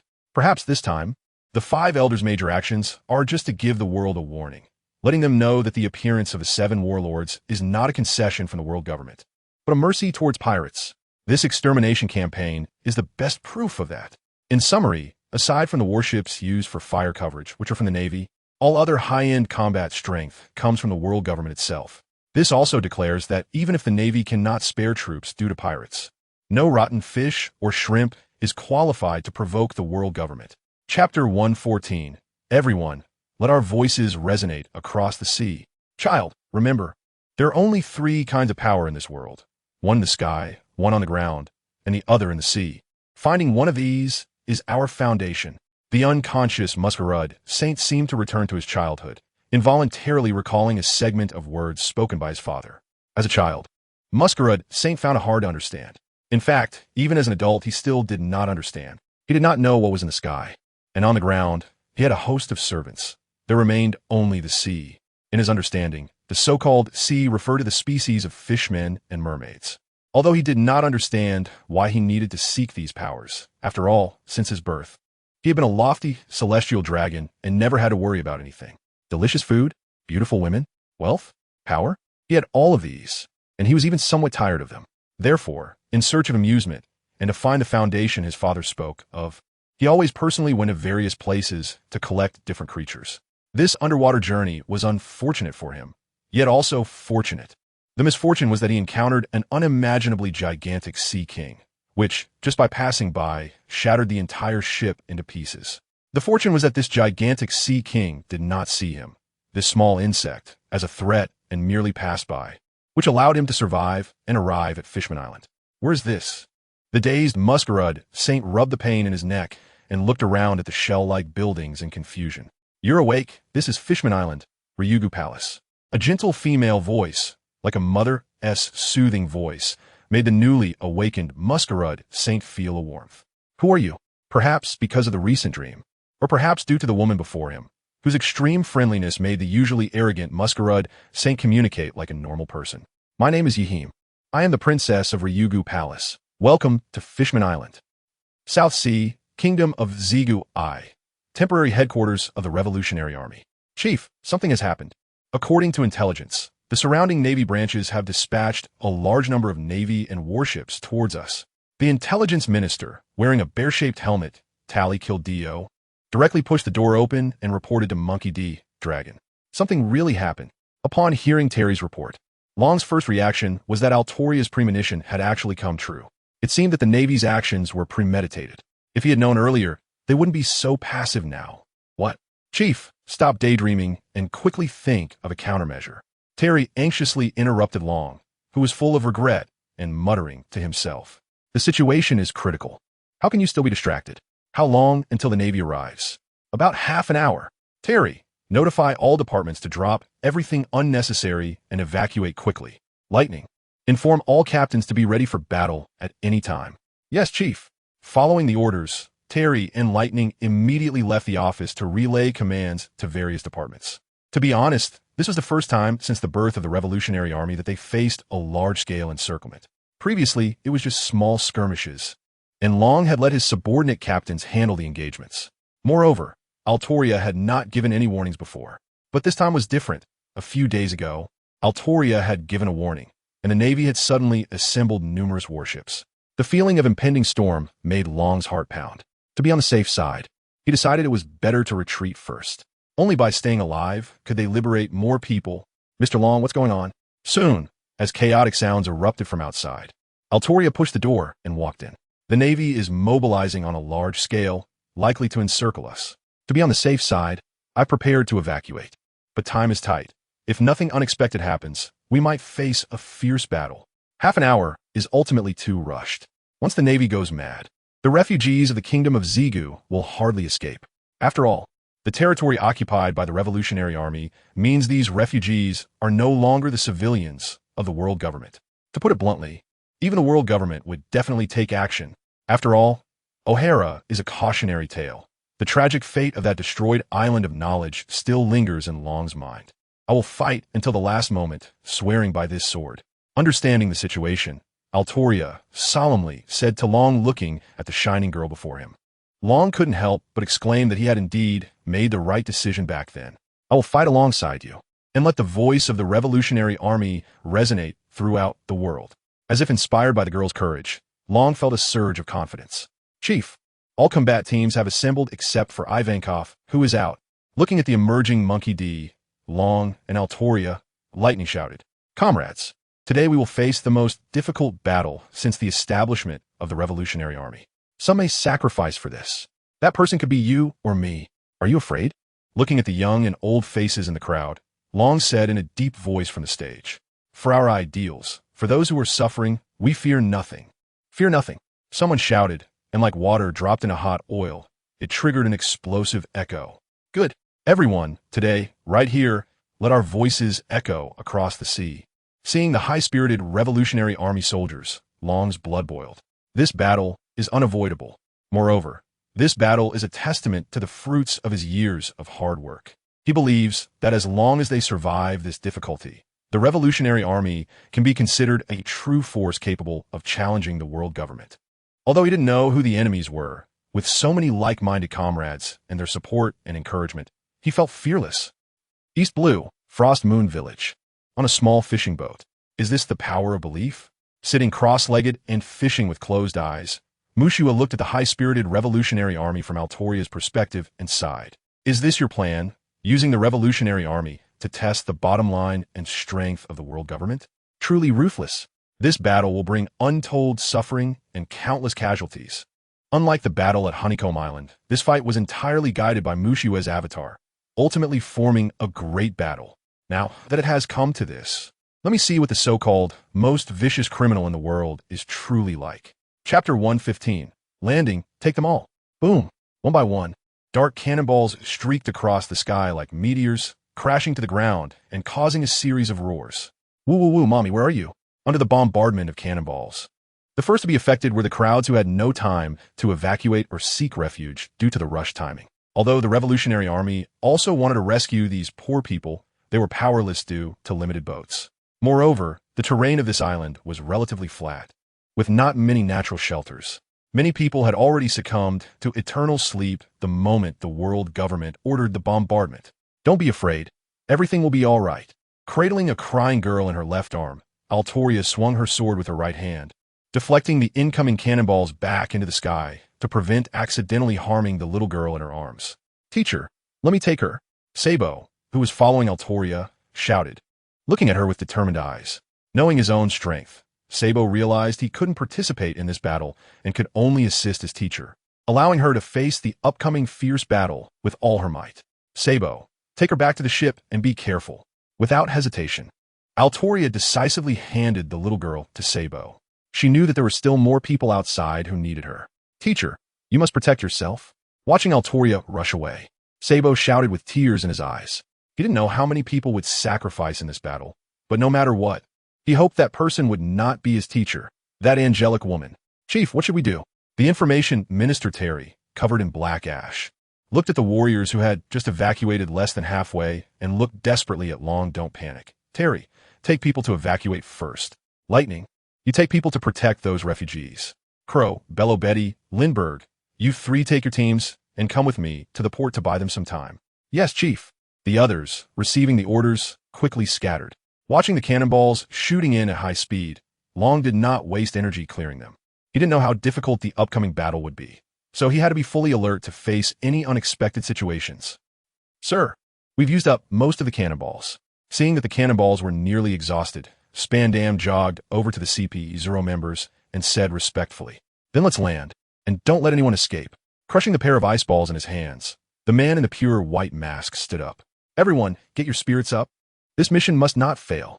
Yes, Captain.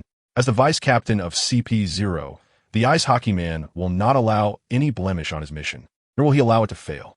Anyone who dares to obstruct will be turned into ice sculptures and crushed. Damn it, damn it, damn it. Aizen is truly damned, and so is Kenpachi Zaraki. I really fell for his tricks. Hiding among the ruins, Black Six kept cursing Aizen, the one who tricked him into this place. Although he might have known in his heart that he was being used when countless shells exploded in front of him, anger and fear inevitably stained his heart, making him seek a way to vent. If I'm going to die, I might as well take a couple of slashes. Kenpachi Zaraki viciously glared at Black Six with his exposed eye and mocked him. I. Black Six was startled by Kenpachi Zaraki's sudden appearance and stammered, unable to say a word. All right, stop playing around. You'll have your chance to fight later. Aizen interrupted Kenpachi Zaraki's intention to continue teasing Black Six. After all, the real battle has just begun. I'll listen to you. After all, you are the captain. Without any suspense, Black Six, having lost faith and courage, was no match for Kenpachi Zaraki, and with just a few moves, his head was severed. Let's go. I'll take you to a place where you can fight freely. Aizen pushed up his glasses, not even glancing at the lifeless Black Six, and said calmly, At the coastal port, CP0, Dragon, who had been waiting with his men for a long time, looked at the mysterious figures dressed in white suits and wearing masks, murmuring, Is this the so-called strongest intelligence organization under the world government? A beautiful woman with purple short hair, wearing a red long-sleeve vest, an open shirt, red boots, with a cigarette hanging from her mouth and holding a large flag, chimed in. This person is none other than Bello Betty, the captain of the Revolutionary Army's Eastern Army, who has a bounty of 457 million berries and possesses the powers of the Paramecia type encouragement fruit. An exceptionally strong woman. But unfortunately, at this time, when the Revolutionary Army was just established, she was only in her 20s and did not have such a high bounty, merely being the captain of the 2nd Combat Squad. After all, the current Revolutionary Army's operations had not reached the 4 Seas, let alone the Grand Line. No problem. Lindbergh will take action. Lindbergh, the former captain of the Southern Army, hailing from the Fur Tribe, has a bounty of 316 million berries and is an outstanding force. A war maniac carrying a large number of weapons. Similarly, due to his age, he is also in his 20s, only the captain of the 3rd Combat Squad, with not many followers. He is currently the weakest among the 3 combat squad leaders in the Kingdom of Zigu. As for the other one, the captain of the 1st Combat Squad is the oldest among them, the former captain of the Northern Army, with a bounty of exactly 400 million berries, Crow, a grim-looking guy who always wears a beak mask. Unlike Bello Betty and Lindbergh, Crow, who is nearing 40, has already reached a level of strength that is not much different from that in the original work. Moreover, the fruit he consumed is a Zoan-type fruit, the Crow fruit, with its rare flying ability, coupled with skilled 2-color hockey and the physical enhancement of an animal type. He can be considered the Revolutionary Army's top combat power aside from Dragon. Even Ivankov cannot effectively attack once Crow takes to the skies. Crow, who can shoot feathers like swords, can make Ivankov flee in panic thanks to his ample stamina. Of course, that's about it. If it comes to a direct confrontation, the two would merely be at a stalemate. Additionally, Ivankov's right-hand man, a Paramecia type, scissor fruit user, Lightning, This is currently all the high-end combat power on Dragon's side. As for the captain of the Western Army, known as the Giant Mori due to his giant size, he is hard to hide and has been left by Dragon on a base island in the Grand Line. It can also be said that he is left as a fighting force at home. Chapter 116. Fierce Battle, Stalemate, Appearance. The world's most vicious criminal. The leader of the Revolutionary Army, Monkey D. Dragon, a tumor that has caused numerous troubles for the world. Do you have any last words? The ice hockey masked man, arms crossed, coldly said to Dragon. As for the others, he didn't take them seriously at all. The troubles of the world, where do they really stem from? As someone under the world government, you must know better than I do. Rather than following those capricious and ruthless celestial dragons, why not join our revolutionary army? In the end, we will definitely make this world free from turmoil. Ignoring the provocation from the ice hockey masked man, Dragon took the opportunity to spread his ideology, hoping to distract him even slightly. Unfortunately, as the user of the cold fruit, the masked man's heart was as unyielding as eternal ice, showing no signs of wavering. Stubborn. Attack. Seeing Dragon's self-righteous savior demeanor, the ice hockey man directly ordered the battle. Shave. Finger pistol. Ice thrust. The dress pants on the ice hockey man's calves slightly bulged, and in the blink of an eye, he appeared in front of Dragon. He then raised his right hand, emanating cold air, and fiercely thrust it toward Dragon's eyes. Gale. Watching the approaching fingers, Dragon calmly transformed his body into a wisp of wind, dodging to the side. Armament. Dragon's claw. Avoiding the attack, Dragon immediately curled his fingers into claws, instantly wrapping them with a strong black armament hockey, reaching for the rushing ice hockey man. Armament. Iron block, solid ice. Armament. Finger pistol, ice spike. Facing Dragon's dark claws, the ice hockey man was unafraid, confidently covering himself with black ice armor. Then once again thrusting his icy fingers toward Dragon. Bang! After exchanging blows, Dragon and the ice hockey man quickly separated. Dragon lightly brushed his arm, which had just taken a hit, now covered in frost. After a probing strike, he generally understood the man's abilities and strength. Given enough time, Dragon was confident he could take down the man in front of him. Unfortunately, time was not on his side. Glancing at the captains who were in a bitter fight, Dragon couldn't help but feel a sense of urgency. This time, the elite teams sent by CP0, each captain had the strength to rival a vice admiral. In contrast, on the Revolutionary Army side, aside from Crow, who had stable vice admiral level strength, the rest, Bello Betty, Lindbergh, and Lightning, could only be considered able to barely match up under the effects of Bello Betty's encouragement fruit ability. The most critical issue was that those CP0 squad members were all of at least rear admiral strength, far beyond what the newly formed Revolutionary Army could compare with. After all, they were a powerful force that had dominated the seas for 800 years. As long as they were a little serious, no single force could contend with them. In a battle with no chance of victory, I will create the chance. Just as a shadow fell over everyone's hearts, a resolute voice spread across the battlefield. A figure clad in blood-red armor, wielding a golden holy sword, stood tall before everyone. Artoria. As the girl suddenly appeared at the center of the battlefield, the entire scene fell silent for a moment. With Artoria's arrival, the revolutionaries seemed to be energized, even more impressive than the effects of Bello Betty's inspiration fruit. Even figures like Dragon and Crow felt a strange force within them, supporting them.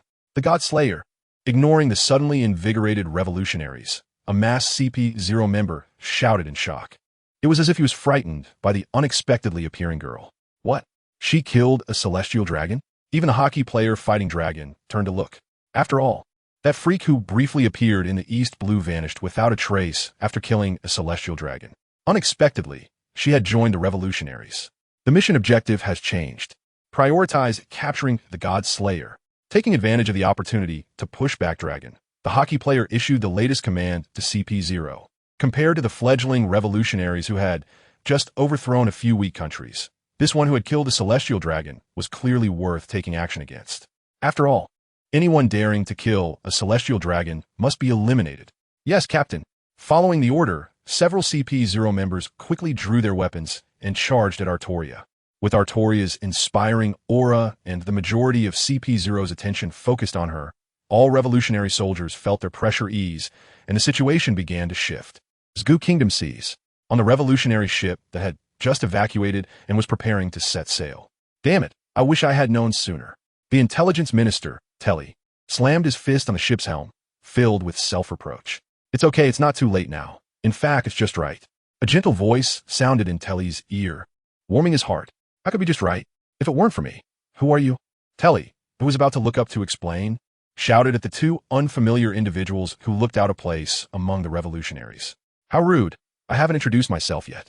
My name is Sosuke Aizen, the current vice captain of CP3. Perhaps it was Aizen's gentle smile or the shock of his words. For a moment, Telly was at a loss for words. CP? You? What do you mean you? Stop stalling, old man. Do you want to fight me or not? Seeing Telly hesitating to speak, the nearby Kenpachi Zaraki declared wildly. Damn it, just CP3 and they're so arrogant. A revolutionary soldier, just coming back to his senses, shouted and charged at Kenpachi Zaraki. Oomph. Too weak. In a flash, the revolutionary soldier was slashed down by Kenpachi Zaraki. Damn it, attack. Seeing his comrade die tragically, Telly couldn't bother to think about their intentions and shouted to the surrounding comrades. So aggressive. I just want to have a nice chat. Looks like I'll have to calm you down first. Shatter, Mirror Flower Water Moon. Kill them all except for that one with the bear hat. His indifferent tone was as casual as if he were slaughtering chickens. Though he was smiling, it sent chills down people's spines. Understood, Captain. Following the command, Kenpachi Zaraki licked his lips, pulled off his eye patch, revealing a monstrous blood-red pupil. Are you ready, kids? It's time for the hunt. Chapter 117, Reappearance. East Blue. Frost Moon Village. Now, the revolutionaries are probably going to have to start over. Even the one in charge of intelligence has been caught red-handed. It's really frustrating Mushu aside while petting the little white creature in her arms. I wonder if Artoria can make it through this. The differences in abilities and personalities among her clones are quite significant. However, it has come to this.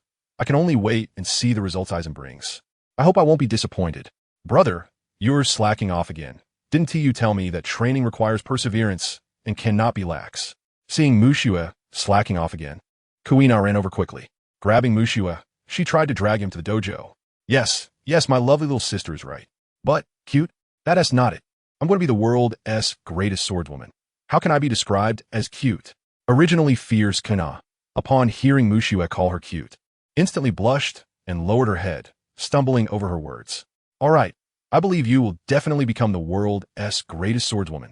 Mushua smiled and patted Kuna's head, agreeing. Zgu Kingdom. The Zgu Kingdom, previously occupied by the revolutionaries, was still relatively intact. Now, calling it ruins would be an understatement. Under the influence of violent winds, ice, and other strange abilities, there was no intact ground left. Cough. I didn't expect you to have some strength. The hockey player, with half of his pure white mask shattered, praised after spitting out a mouthful of blood. Mutual respect. How about joining our revolutionaries? Seeing that the situation was gradually improving with Artoria's support, Dragon also had the leisure to joke. How arrogant. Gale Foot. Ice Flow. Gale Blade Strike. Boom. The ice blue slash and the cyan wind blade collided, creating a violent explosion that sent ice shards flying. The retreating ship should be far enough away. It's time to withdraw. Estimating the time, Telly led the retreating ships, thinking they had already covered some distance, and Dragon felt that if they delayed any longer, they might truly be trapped. All right, everyone prepare to retreat. Dragon exerted himself to combine the two small tornadoes in his hands and shouted loudly. Hurricane, Dragon Tornado. A previously unseen massive tornado enveloped everyone. Damn it. The hockey player, who had been outsmarted, let out an angry roar. Ha. See you next time. Sorry to interrupt. Just as Dragon's triumphant laughter echoed, a gentle voice spread to everyone's ears. Looking at the suddenly appearing man with black hair and black frame glasses, a sense of crisis rose in Dragon's heart, as if this person posed a significant threat. If you don't want this little friend to get hurt, I'm afraid you all need to stay a little longer. Indicating for Kenpachi Zaraki to throw the golden-haired boy out, Aizen smiled. The seemingly harmless Aizen sent a chill down the spines of Dragon and the others. When? No. If Sabo is here, then? Dragon dared not continue that thought, fearing that terrible notion would become a reality. Teacher, don't worry about me. You all hurry and leave. Sabo, thrown to the ground, cried out loudly with tears in his eyes. Damn it, this cursed world government actually threatens children. How despicable. Looking at Sabo's miserable appearance, Bello Betty also expressed her unwillingness. Even the usually taciturn Crow had a rare look of anger in his eyes, glaring fiercely at Genmu Kenpachi, who had thrown Sabo to the ground. Hey, bald-headed bird-faced freak, if you're so angry, why don't you come take a couple of swings at me? I'm more than welcome. Seeing the fury in Crow's eyes, Genmu Kinpachi glared back without reserve and issued a battle invitation. Unfortunately, the usually silent Crow did not take the bait. He knew that at this moment, the best option was to keep a low profile. Watching Artoria turn away from the storm without hesitation. Even the dragon found himself at a loss for words.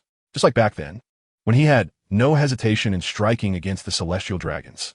This time, Artoria also stepped forward without hesitation. Teacher, watching that angelic figure rush towards him without fear. Sabo felt both guilt and touched. He felt guilty for once again being a burden. He was touched that even though he was such a useless person, he was still valued by his teacher. Do you remember that phrase? Sabo, your journey has just begun. With a smile, Artoria threw Sabo into the tornado with all her strength. Not bad. At least there's a Godslayer to report back. Attack, take her down.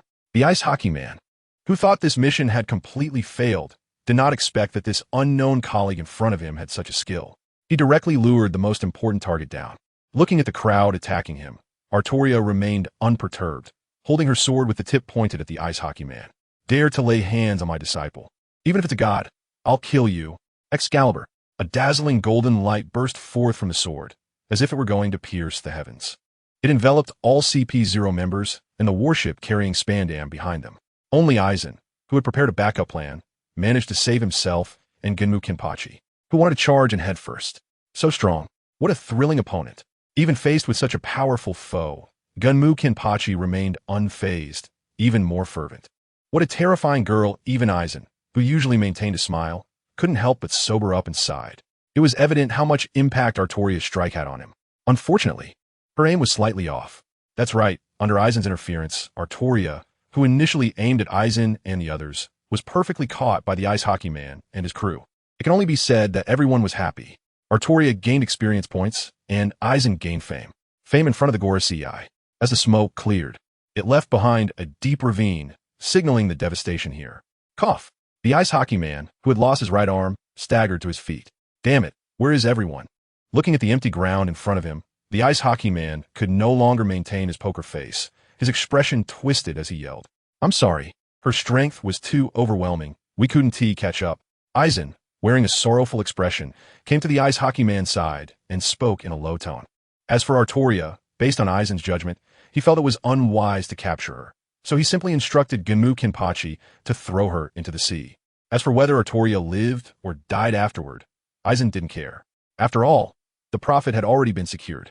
Chapter 118. I just want it. South Sea. How boring. I wonder when my elder sister will return. The green-haired doll, Sandasonia, leaned listlessly against the railing, complaining weakly. Guided by 2 sea serpents, they quickly left the calm belt and reached the border of the South Sea. Due to the calmness along the way, Sandasonia felt extremely bored. After all, apart from the people of Amazon Lily, very few pirates had the ability to cross the calm belt. All right, stop complaining. Big sister has her own plans. The plump Mary Gollad comforted her. I know, I was just saying. Look, just as Sandasonia was about to explain, her pupils suddenly contracted as she pointed at the sea and shouted. There, a girl with golden hair and red armor floated on the water. Judging by her pale expression, she seemed to be in poor condition. This person was none other than the unconscious Artoria. In fact, to delay the CP agents, she had gathered all her strength to release that dazzling beam of light. For various reasons, Aizen ultimately decided not to capture Artoria, but instead, after disrupting the senses of the others, had Genmu Kinpachi throw her into the sea. Fortunately, without the curse of the demon, Artoria would not be bound by it. And coupled with her wearing the blood of the evil dragon armor, which completely immunized her from B and below damage, she safely drifted to the front of the Snake Princess pirate ship. You go and fish her out, I'll go find my elder sister. With her powerful eyesight, Sandasonia immediately recognized that this girl was the god slayer who killed celestial dragons in the news. Therefore, she absolutely could not let other crew members notice, lest the news leak out. So, Sandasonia hurried to find her sister, Hancock, hoping she would come up with a plan. Bang! In a fog-filled cabin, Hancock, who was bathing, heard a noise behind her. She immediately stood up from the warm water, instinctively covering her smooth, fair back to hide the shameful celestial dragon hoofmark. Her other hand was placed over her lips, ready to unleash her deadly charm at any moment. What is going on? Didn't I say not to come in while I'm bathing? The tense Hancock was relieved to see it was her sister, then sternly said, "Gulp, sorry, big sister, but you have to come quickly." Weavy fished out a big shot. Looking at Hancock's alluring figure, Sandasonia instinctively swallowed, then apologized. Even for Sandasonia, who lived with her sister for years, seeing such a scene suddenly made her heart flutter. After all, her elder sister was the most perfect masterpiece in the world, but unfortunately, as if remembering something, Sandasonia instinctively touched her back, and her heart sank. "Let us go. What big shot could make you so reckless? If it's not big enough, soon dressed." Hancock looked at her suddenly downcast sister and said nothing more, only frowning slightly, finally giving a cold snort. Shortly after, Hancock followed Sandasonia to the ship's medical room. "Big sister, you're here. Quick, look." Hearing the door open, Mary Gallad turned around and said, in the entire room, apart from the three sisters, there was only the lying figure of Artoria on the bed. As for the other medical personnel, they had already been sent away by Marigold. This is the God Slayer." Looking at the beautiful girl peacefully lying on the white sheets, with her lovely sleeping face, Hancock said somewhat in a daze, "That's right. It's the one who killed the celestial dragons." Saying this, Marigold took out the newspaper she had on hand, which documented Artoria's bounty. "I never expected that I would get to see the God Slayer in person. She's so beautiful, just like my angel." Looking at Artoria, who was quietly lying on the bed, Hancock extended her slightly trembling hands and gently stroked Artoria's somewhat pale face, as if she were touching a sacred piece of art, afraid of disturbing her in any way. "What's going on?"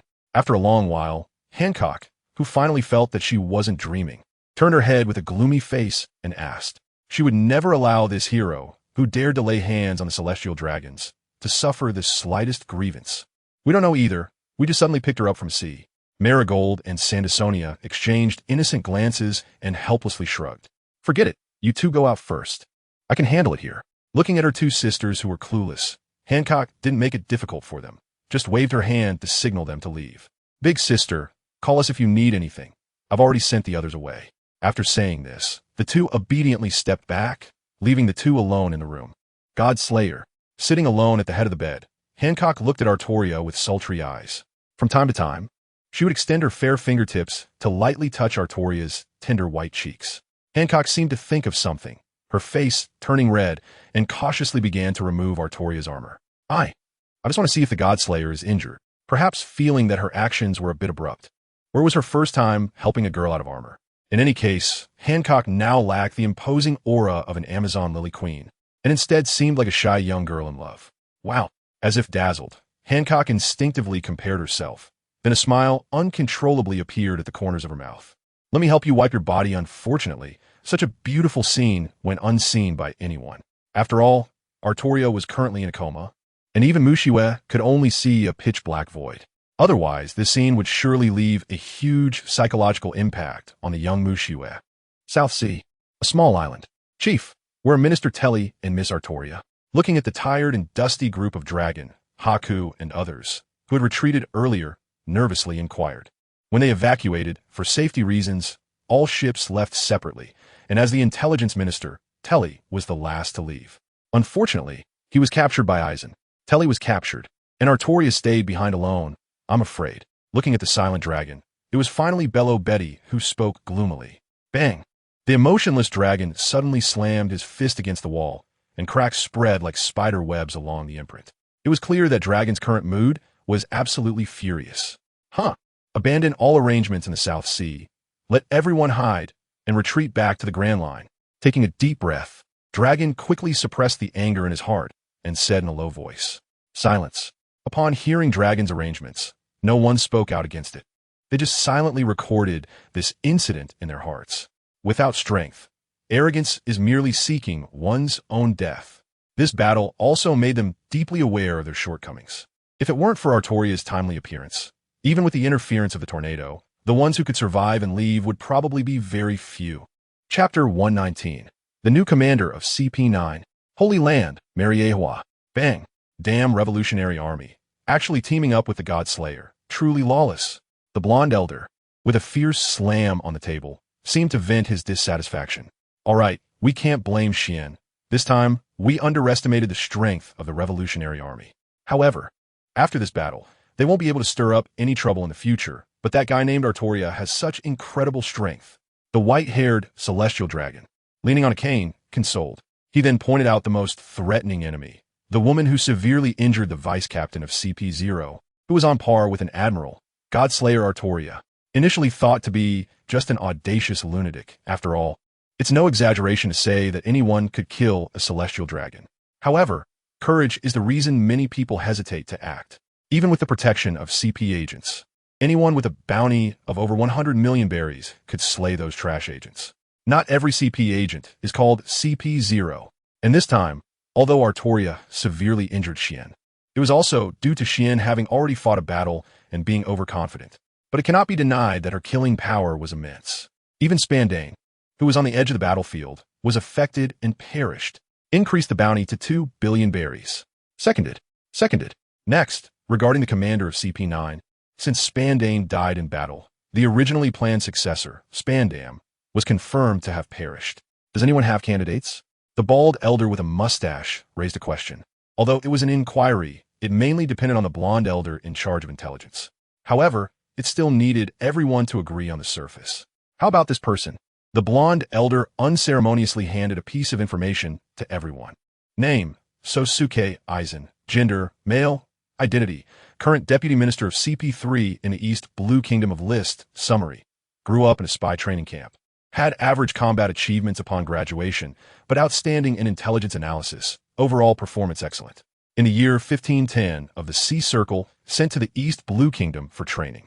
During his tenure, he uncovered a Revolutionary Army undercover agent in CP3, and in November, based on intelligence analysis, discovered traces of the CP9 traitor, Black 16, and subsequently captured the Revolutionary Army's intelligence minister in a battle in the Kingdom of Zigu. He can be considered a talent with a clean background, entirely from the world government. What do you all think? After reading the information, even the usually quiet white-haired, white-bearded elder felt a bit envious and wanted to bring him under his wing. After all, such intelligence talents are rare for someone managing numerous high-ranking officials of the world government. No problem, a clean background, outstanding abilities, although a bit lacking in skill. But that is not a big deal. According to the intelligence regarding Aizen's deception, Aizen is considered a high IQ individual, but not particularly outstanding in combat abilities. For the Gorosei, he is someone to be valued, but not overly emphasized. After all, in this world, strength is still paramount. This is also Aizen's intention, to create an illusion for the Gorosei that his abilities are average and easily controllable. Without strength, any conspiracy is merely child's play to the Gorosei. Perhaps, considering Aizen's cleverness but average strength, they might even allow him to join CP0 to learn some hidden secrets. After all, CP0 is not entirely composed of monsters. Reaching the rank of commander is the basic standard. However, there are other requirements. Besides the absolute hard requirements for the commander, even the current 3 deputy commanders do not all possess royal-level strength. So, appoint Aizen Susuk as the new commander of CP9. Seconded. Soon, the discussion about Aizen's appointment as CP9 commander was completed. As for Kenpachi Zaraki, he didn't catch the eye of the Gorosei at all. Defeating an incompetent minister of information doesn't amount to much. If he weren't following Aizen, they wouldn't even glance at him. If Aizen wants to take him along, he could just mobilize him. After all, CP9 is the first department under CP0, and they still have the right to draw personnel from other CP divisions. Next item. East Sea, Coral Kingdom. Extra. Godslayer Toria. Inhumane, destroys a nation. Hiss, what a demon. Thought to be a hero, but alas. Don't say that, or those noble lords will have your head. What impossible, what are you talking about? Seeing the news vendor insulting his teacher, Ace rushed up and punched him, then snatched a newspaper and ran back to Corber Mountain. Back at the secret base, Ace impatiently opened the newspaper. What met his eyes was, is the Godslayer a hero? Or a demon? An article occupying most of the page caught Ace's attention. Accompanying it were photos taken by CP agents. They were comparison images of the entire Zugu kingdom before and after its destruction. Interestingly, the world government agents deliberately used photos of the Zugu kingdom's prosperity before being overthrown by the Revolutionary Army and compared them with images of the ruins and craters left behind after the battle. Moreover, the civilians who couldn't evacuate, with their dirty faces and missing limbs, made it easy for those who didn't understand the situation to hate the instigator. After all, not everyone has seen the celestial dragons. They typically don't venture into impoverished rural areas. But nations are different. Everyone has experienced varying degrees of pirate incursions. This means that everyone deeply resents those who destroy their country. It's clear how dirty the world government's tactics are. They bombarded the small island, causing heavy civilian casualties. Yet they didn't mention it at all. Just a few photos that evoke pity were enough to tarnish the reputation of the Revolutionary Army in Artoria. Impossible, absolutely impossible. Those damned government lackeys must be fabricating lies. Ace's veins bulged on the back of his hands, and he didn't even react when the newspaper was torn apart, showing the rage within him towards those who deliberately slandered his teacher. Teacher, I hope you are safe.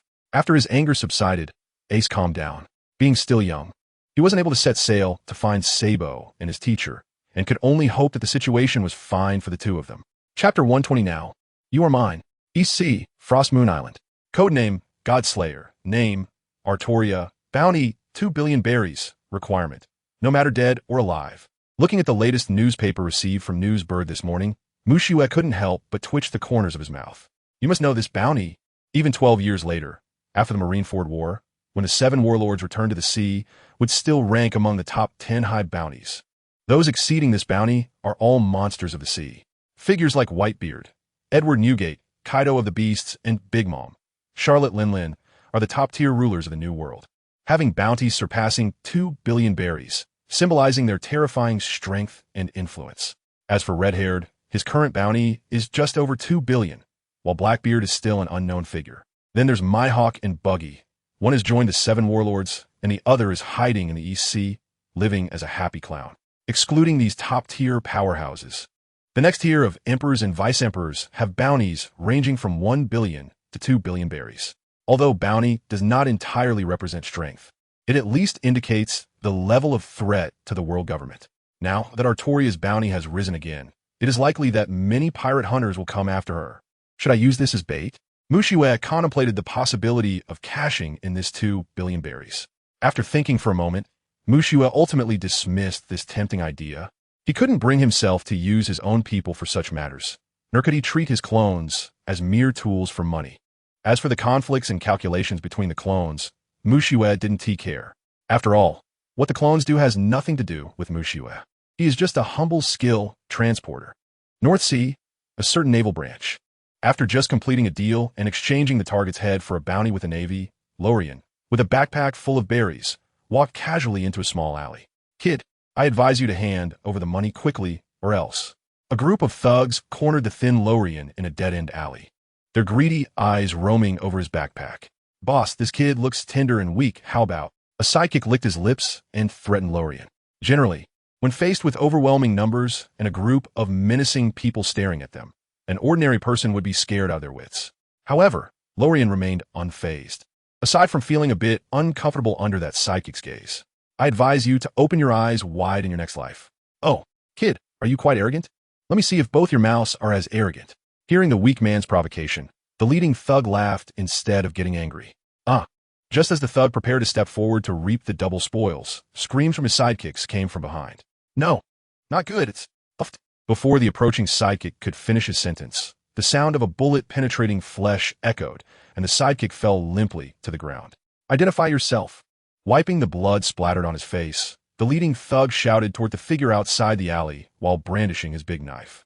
At the entrance of the alley, a man dressed in light purple clothing, with his upper body bare and 2 white bone blades on his arms, walked in slowly. Big brother is that the legendary Silver Skull? The younger brother, who often read newspapers, suddenly recognized the man before him, who had 2 red dots on his forehead. This was none other than the notorious bounty hunter, the nightmare of all pirates, known as Silver Skull Jun Maruo, whose name echoed throughout the North Sea, because Jun Maruo's facial features were too distinctive. Aside from the early days of his obscurity, when he encountered a few batches of daring individuals who attempted to rob him, he rarely met such naive people again. After all, to rob someone coming out of a Navy branch, one must have sharp eyesight. It was absolutely impossible to target a strong person or someone with a great reputation. A nameless person like Lorraine happened to fit none of those standards. This was also why Jun Maruo sent him alone to collect the bounty. As for whether the Navy would look down on Lorraine's weak appearance and ultimately reduce the bounty, Jun Maruo was not worried at all. After all, any Navy branch that dared to have ulterior motives would inevitably face some uncontrollable circumstances. Silver Skull, sir. I didn't know this was your man. Please spare me this. Puff. Without a word, Junro didn't even glance at him, and with a casual movement, ended his life. If one dared to have ulterior motives, they must be prepared to bear all consequences. Junro, sir, here is the bounty money for this time, and it hasn't been deducted. This is the property from these thugs, totaling around several 100,000 berries. Soon, Lorraine, who was cleaning up the battlefield, handed over all the berries he had to Junro. Let's go. After receiving the backpack, Junro seemed to think of something and handed a newspaper to Lorraine. Lorraine took the newspaper naturally. In fact, ever since Lorraine joined, he had been the one doing all the intelligence analysis. As for Junro, he was responsible for killing. The efficiency improved significantly in no time. 2 billion berries. That's terrifying. Looking at the latest bounty notice, Lorraine sighed, but he had no thoughts about it. Regardless of whether the location was in the South Sea or North Sea, 2 billion berries was enough to make him think twice. Even if he believed in Junro's strength, he would never dare to hope that someone with such a high bounty could be an ordinary person. Black-faced pirate crew. Seeing this familiar term, Lorraine couldn't help but clench his teeth, his eyes filled with rage, and a newspaper in his hands crumpled with a creaking sound. What's wrong? Sensing Lorraine's emotional fluctuation, Junro stopped and turned around, asking expressionlessly. In nothing. I'm sorry, Junro, I lost my composure. Hearing Junro's voice, Lorraine finally regained his composure and quickly tried to bow in apology. Unexpectedly, a tremendous force lifted him up, stopping him from bending down. Speak. The firm words left Lorraine momentarily at a loss. After a pause, Lorraine recounted his story. The black-faced pirate crew was a pirate group that rampaged through the North Sea, committing all sorts of atrocities.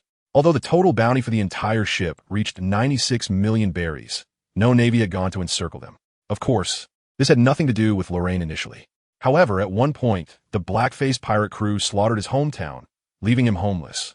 And he was eventually captured by a small pirate crew, going through many twists and turns before joining Junro's ranks. A very ordinary story, almost always playing out in the pirate world. Let's go. Finally, as if he had thought of something, Junro turned around and said, Now you are my person. Set sail, Kingdom of Maryland. His voice was plain and devoid of emotion, yet it made Lorraine uncontrollably shed tears. Large tears flowed down Lorraine's face. And even when Junro had put a knife to his neck, he had not cried, but at this moment he shouted with tears in his eyes. Yes, Captain. Chapter 121. December has arrived. Dawn broke. With the morning light filtering through the branches, delicate snowflakes drifted down. December in the EC already had a hint of chill. Unlike the unpredictable environment of the Grand Line, the seasonal characteristics of the EC were still quite distinct. Dressed in a thin velvet coat and wrapped in an unremarkable scarf, Mu Shui stood on the back mountain, quietly gazing at the sea. Wow, it's already December. Sighing a little, Mu Shui smiled gently, tenderly caressing the somewhat rough scarf around his neck. Although he didn't feel cold, Kuina insisted on giving him the scarf, saying it was a gift for the coming winter. Looking at the bandaged wound on Kuina's fingertip, Mu Shui felt both heartbroken and touched, ultimately putting on the scarf. Alone, he slowly walked towards the back mountain, opened the system all. As the voice echoed in his heart, a magnificent panel unfolded before Mu Shui's eyes. 1. Mental immunity. Top tier, a magical power from the world of the undead. It can grant avatars immunity to certain levels of mental skill effects, including, but not limited to, hypnosis, charm, intimidation, fear, psychological suggestion, etc., all negative states affecting the mental level, while also being immune to certain damage from the soul level. Price, 300 million berries. 2. Aura of the Strong, a magical power from a certain world that can grant avatars a grand aura far beyond ordinary people. Depending on the world, it may produce different miraculous uses. For example, in the world of pirates, depending on the avatar's own strength and status, there's a high probability of awakening Conqueror's Haki. Price, 100 million berries. 3. Thor's Wrath, a magical rune power from the tribes of Midgard, said to be a power passed down from ancient people. It can grant avatars extra damage against enemies smaller than themselves, with the damage increase affected by the size difference. Price, 200 million berries. 4. Aimlessness, a magical rune power from the tribes of Midgard, said to be a power passed down from ancient people. It can grant avatars extra damage against enemies in a barehanded state and provide additional damage boosts in terms of terrain destruction. Price, 200 million berries. 5. Essence of the Ancient Tree of Life, from a generous elf tribe. The life essence produced by the ancient tree they worship can grant avatars extraordinary vitality and recovery, enhancing their affinity and control over plants, and strengthening the strength and vitality of plants summoned by the avatar. Price: 300 million berries. 6. Thunder Godwood. From a certain world, a peculiar creature living in the Thunder Zone, Thunder God, which legend says bathes in the thunder and lightning of heaven and earth without harm, controls the thunder and lightning of heaven and earth without being defeated, traversing above and below, feared by all. However, no one has ever seen its true form. This piece of thunderstruck wood is said to contain a trace of the legendary Thunder God's true thunder, which can enhance the quality of the avatar's thunder and their control over lightning. Price: 300 million berries. 7. Demon Path, Destruction Path No. 90. A special power controlled by a profession known as the Grim Reaper from the world of death. By chanting or instant activation, it releases a black rectangular wall to trap opponents, while countless shadow blades stab the opponent. After system modification, it consumes mental energy to release the skill. Price: 100 million berries. 8. Magical Candy, a magical food from the Pokemon world, made from a large number of fruits containing strange nutrients. Can increase the level of a clone by 1. Price: 100 million berries. 9. Breath of Thunder, from the world of Demon Slayer. One of the 5 basic breathing techniques derived from the sun breathing can grant a clone the ability to use lightning and comes with compatible sword techniques. Price: 200 million berries. 10. Agility Stone, a stone with magical powers from a certain world, can increase a clone's agility attribute by 1 level. Price: 100 million berries. 11. Darkblood Demon Sword, from the Rune Continent, a mysterious race known as the Darkblood. Legends say they are the blood-red legends of ancient times. They are living weapons that can corrupt and devour any user, with each weapon hiding a great warrior behind it. Price: 500 million berries. 12. Cursed Enhancement, from the world of the undead, a mysterious power that exchanges life for a brief period of great strength, can be obtained by sacrificing the lifespan, organs, life force, etc. of a defenseless individual. Price: 100 million berries. 13. Demon Whisper, from the world of the undead, a soul temptation from demons, can grant a clone's whispers a strong allure, causing the target to unknowingly lose themselves. Price: 100 million berries. 14. Blood and Flesh Magic, from the world of the undead, a powerful force that absorbs the essence of living beings' blood and flesh, used to strengthen oneself, replenishing lost life force and organs due to sacrifices. It is the guarantee for cultists to survive and develop, but excessive use will lead the user to lose their sanity and become a true monster. Price: 200 million berries. In total, there are 14 items worth a total of 2.8 billion, not cheap, but for Mushui at the moment, absolutely not expensive. Don't you see? Even ordinary animal-type devil fruits are worth over 100 million, and abilities produced by the system, aside from some lesser attribute points, are all exceptional. Throw one out, and it can create a strong individual. Even attribute points are abilities that can take immediate effect, which is a miraculous remedy for those who have been stuck at a bottleneck for years without progress. Without further ado, the monthly allocation meeting begins. First is the top-level mental immunity. To be honest, Mushui both loves and hates this versatile ability. Loves it because all clones can use it. Hates it because all clones can use it. This makes it difficult for Mushui to decide. However, after reviewing all the clone panels, Mushui still plans to bestow this ability on the original clone, Erza. The reason is simple. Erza's mental attribute is quite low. As the earliest clone, her base attribute starts at a normal D. She neither has Natsu's special magic that boosts all attributes, nor is like Uchiha Madara, who specializes in mental attributes. Nor does she have Hashirama Senju, who has other skills as a foundation and enough points in mental attributes. Although Erza has many skills, very few truly affect her mentality. While so far, the impact on Erza is not significant. Once she faces the Conqueror's Haki of the 4 Emperors in the future, it will be an absolute shortcoming. Moreover, the difficulty of Erza's level up has skyrocketed, relying solely on attribute points. It may take several years to reach a point where she can resist the powerful Conqueror's Haki. Therefore, Mushui believes this skill is just right for Erza. Chapter 122. The first snow becomes a painting. The Ancient Demon Sword. Next is the second skill, the Aura of the Strong. Also a versatile ability, though every clone can be considered a strong one. However, in Mushui's heart, the most suitable candidate is Uchiha Madara. Without hesitation, Just the image of him single-handedly holding back an army and facing thousands of enemies is deeply etched in Mu Xue's memory. Arrange it. Following that, we have the size suppression rune with additional bonuses, Thor's Fury. No need to say much, just give it to Madara. The complete Susanoo is the most renowned living strongman in the entire pirate world. Next, we have a conditional enhancement rune. At a loss, but unfortunately, it requires the clone to fight barehanded. Then give it to Hashirama Senju, as he likes to fight with his arms crossed, also making him a good buddy with the same abilities. Next, the essence of the life ancient tree was also given to Hashirama. After all, among all the clones, he loves playing with plants the most. The sixth ability, the Thunder Goddess Wood, sounds impressive and happens to be lightning type, so give it to Natsu as a wedding gift. Natsu's flames are enhanced by the 9-dragon Thunder Fire, and with the addition of this Thunder God Lightning, the damage will further increase compared to the balanced Thunder Flame Dragon mode. The seventh item, the Demon Path, is also a powerful destruction path that ranks quite low. It can be arranged for Aizen, who currently has average combat power. After all, Aizen is also a villain with both intelligence and bravery. Relying solely on brains is not enough. If it weren't for the initial lack of ability, Mu Xue wouldn't have needed to give him Kenpachi Zaraki. The main reason is that Mu Xue feels that it's too beneath a villain to handle things personally. Having Kenpachi Zaraki as a henchman makes him look more impressive. However, that doesn't mean Aizen's own combat power should be too low. Once Aizen's enemies go to great lengths to defeat Kenpachi Zaraki, they will then be instantly killed by Aizen. Just imagining that scene is thrilling. As for the next ability, Magical Candy, it is an item from Mu Xue's childhood memories. It can unconditionally increase a clone's level by 1, equivalent to an attribute point.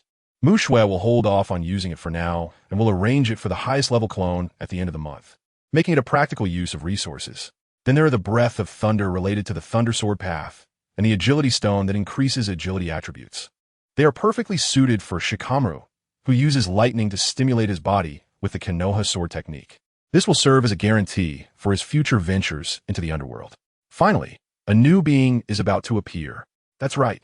After Mu Xue cleared all the items from the system mall, the system level reached 13, 84,000 and 350,000. This means a new clone is about to be born. However, due to the special nature of this ability, Mu Xue does not plan to create a humanoid being like before. After all, the system has also stated that created clones can be anything but humanoid. However, due to the skill adaptability of previous clones, Mu Xue did not add any strange modifications. But this time is different. Darkblood Demon Sword, a name that sounds familiar, but also seems a bit off upon closer inspection. That's right, it is the Darkblood Demon Sword, the embodiment of the Darkblood Sword Demon. In the background story of the Rune Continent, the Darkblood is a blood-red legend from ancient times. They are living weapons, capable of corrupting and devouring any user. They were once truly great warriors, designed to be deceived, sealed within the swords and longbows they wielded on the battlefield, hidden away from the world. The Darkened Blade also shares this fate. As Aatrox, he was a great warrior who fought against the Void in Shirima, but his soul became tainted in battle and was ultimately sealed within his own sword. Darkin Avatar, Darkin Blade, Aatrox level, 1 experience, 0 100 strength, B constitution, B agility, B spirit, B will, B attribute points, 0 abilities, Darkin Magic Sword loaded.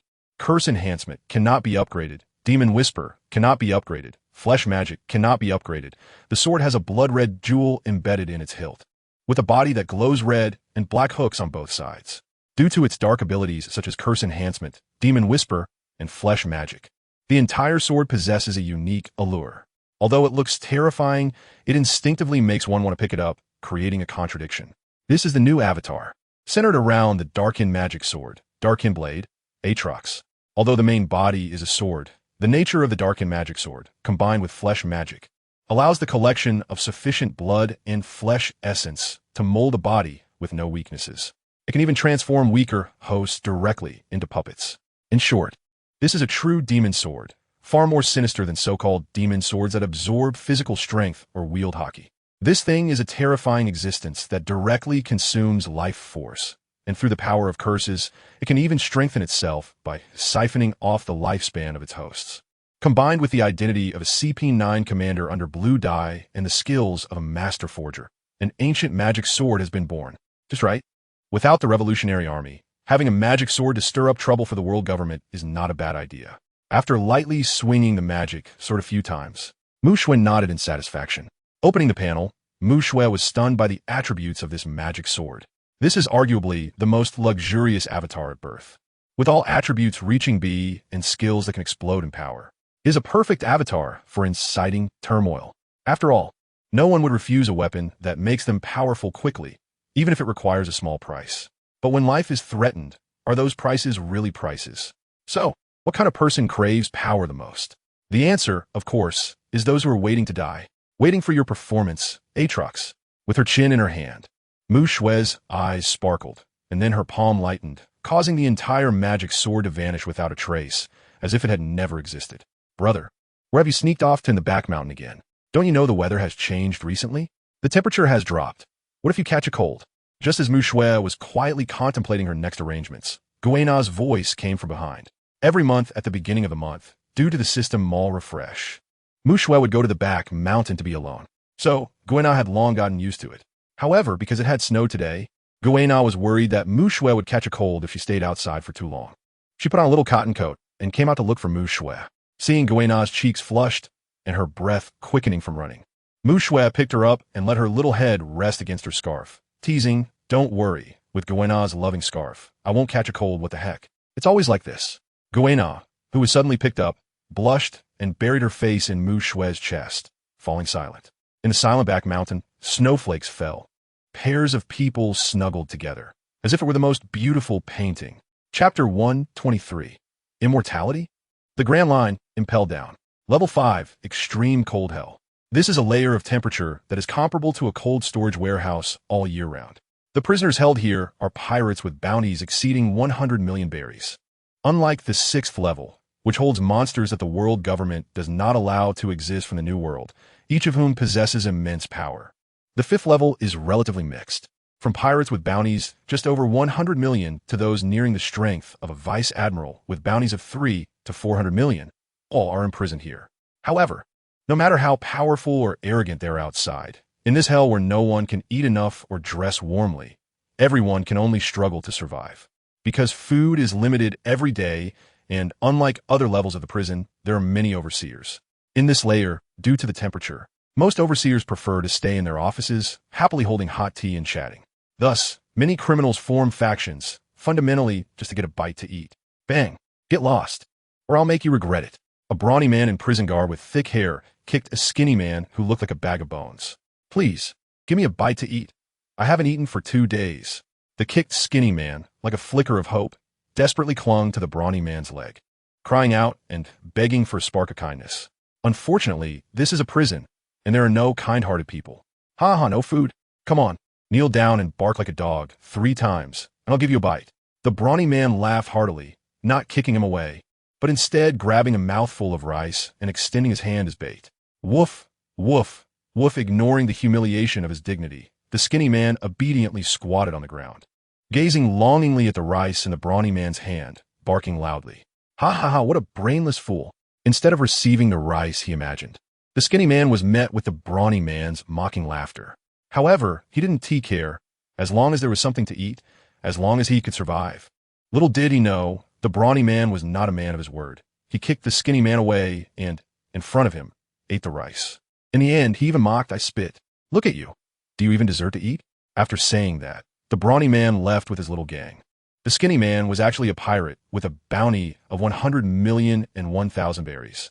And the reason for such a high bounty was that he had once attacked several small nations, causing heavy casualties among civilians. Due to the threat posed by his actions, he was offered a bounty exceeding 100 million, but in reality, his strength might only be worth a few tens of millions. This is also the biggest difference between bounty and actual combat power. The bounty can only reflect the strength of the wanted person to a certain extent. More often, it is due to the degree of threat they pose to the world, or rather, the level of threat defined by the world government.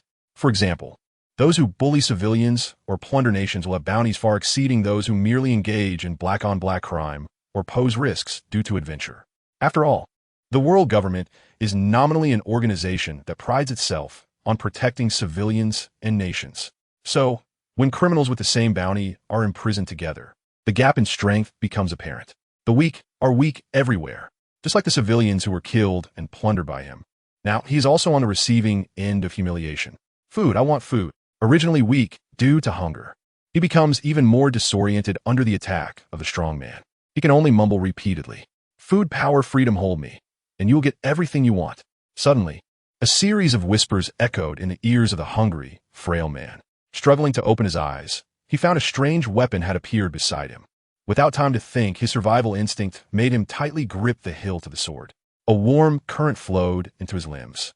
In an instant, his eyes brightened, and a barely perceptible blood-red light flashed in his gaze. This feeling, in an instant, the frail man, who felt he was on the brink of death, seemed to be fully revived, filled with strength. "Do you want more power?" The voice, like a demon's whisper, echoed again. The ecstatic frail man couldn't help but pinch his thigh to confirm he wasn't dreaming. "I want power, the power to defeat everything," the frail man shouted eagerly, fearing that if he spoke too slowly, he would miss the opportunity. "Open your mind, and I will grant you supreme divine power."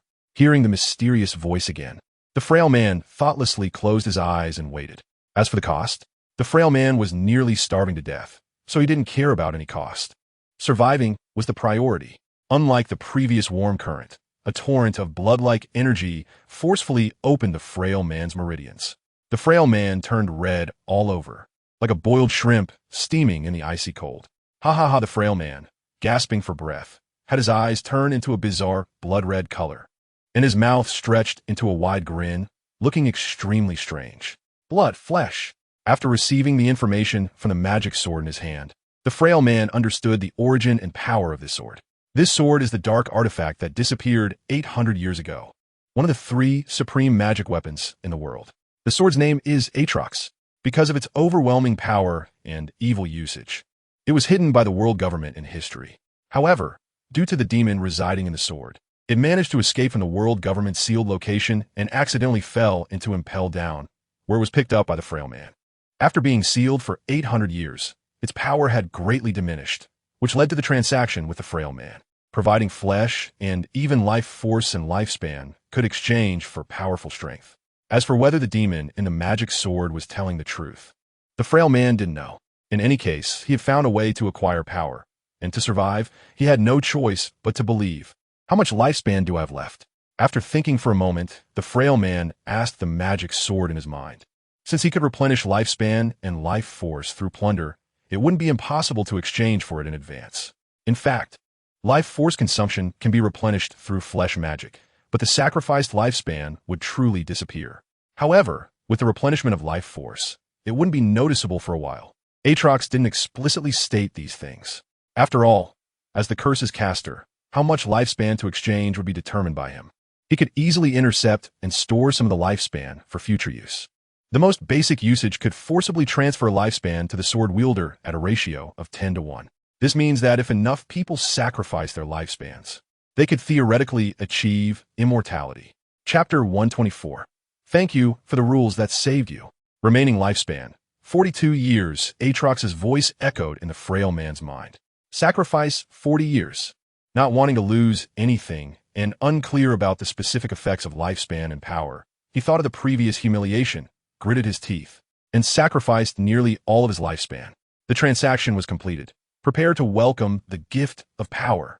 As Aatrox's deep and hoarse voice sounded, a red light, identical to the previous one, flowed into his body. Amidst the painful screams caused by the flesh transformation, the red light gradually faded. Aatrox didn't skimp on the 40 years of lifespan, as it was now an investment period. Once the fame was established, there would be a steady stream of eager sheep seeking power. After the transformation, the frail man's physique became strong, and his strength could rival that of a pirate with 300 to 400 million bounty. In other words, he could now contend with some ordinary vice admirals. And even by using flesh magic to absorb life force, he could defeat vice admirals who couldn't kill him in one hit by exchanging injuries. It could be said to be quite cost-effective, as an ordinary person, even after training for 40 years, might not be able to defeat a rear admiral. Moreover, the biggest drawback of this sudden surge of power was its low level of fine control. Acquiring power through curses could be understood as instant aging by 40 years, but with the support of flesh magic, it wouldn't be noticeable in the short term. However, it was not power accumulated bit by bit, and the strength acquired through life depletion meant that without a continuous supply of life force, one would soon become an aging, decaying old man. Not like the monsters named old men, like Garp. Instead, it would be a withered body, declining vitality, and an old man with one foot in the grave. However, none of this mattered, as power was inherently hard to come by. For instance, the essential armed haki and observation haki for the strong are not something everyone can master. Excluding haki, pure physical improvement is even more challenging. Now, just by speaking, one could enjoy pleasures that they might never experience in their lifetime. Many would undoubtedly indulge in this. Moreover, the lost life force and lifespan could be replenished, making it seem like they were getting something for nothing. Unfortunately, all of this was a demon's trick. In places they couldn't see, they lost their most precious thing, lifespan. So strong. I feel like even an admiral wouldn't be much different. The man, who suddenly gained powerful strength, thought a little arrogantly. Go plunder, go hunt the whole world, and you will gain everything you desire. Like a demon's whisper, it echoed in the man's mind, tempting him to step deeper into the abyss of power.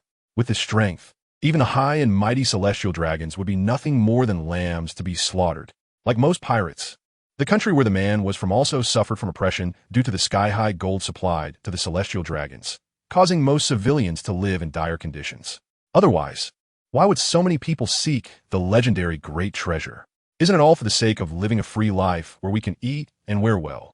The man holding the dark demon sword walked step by step towards the direction where the burly man had left, advancing into the 6th layer of Impel Down. The infinite hell.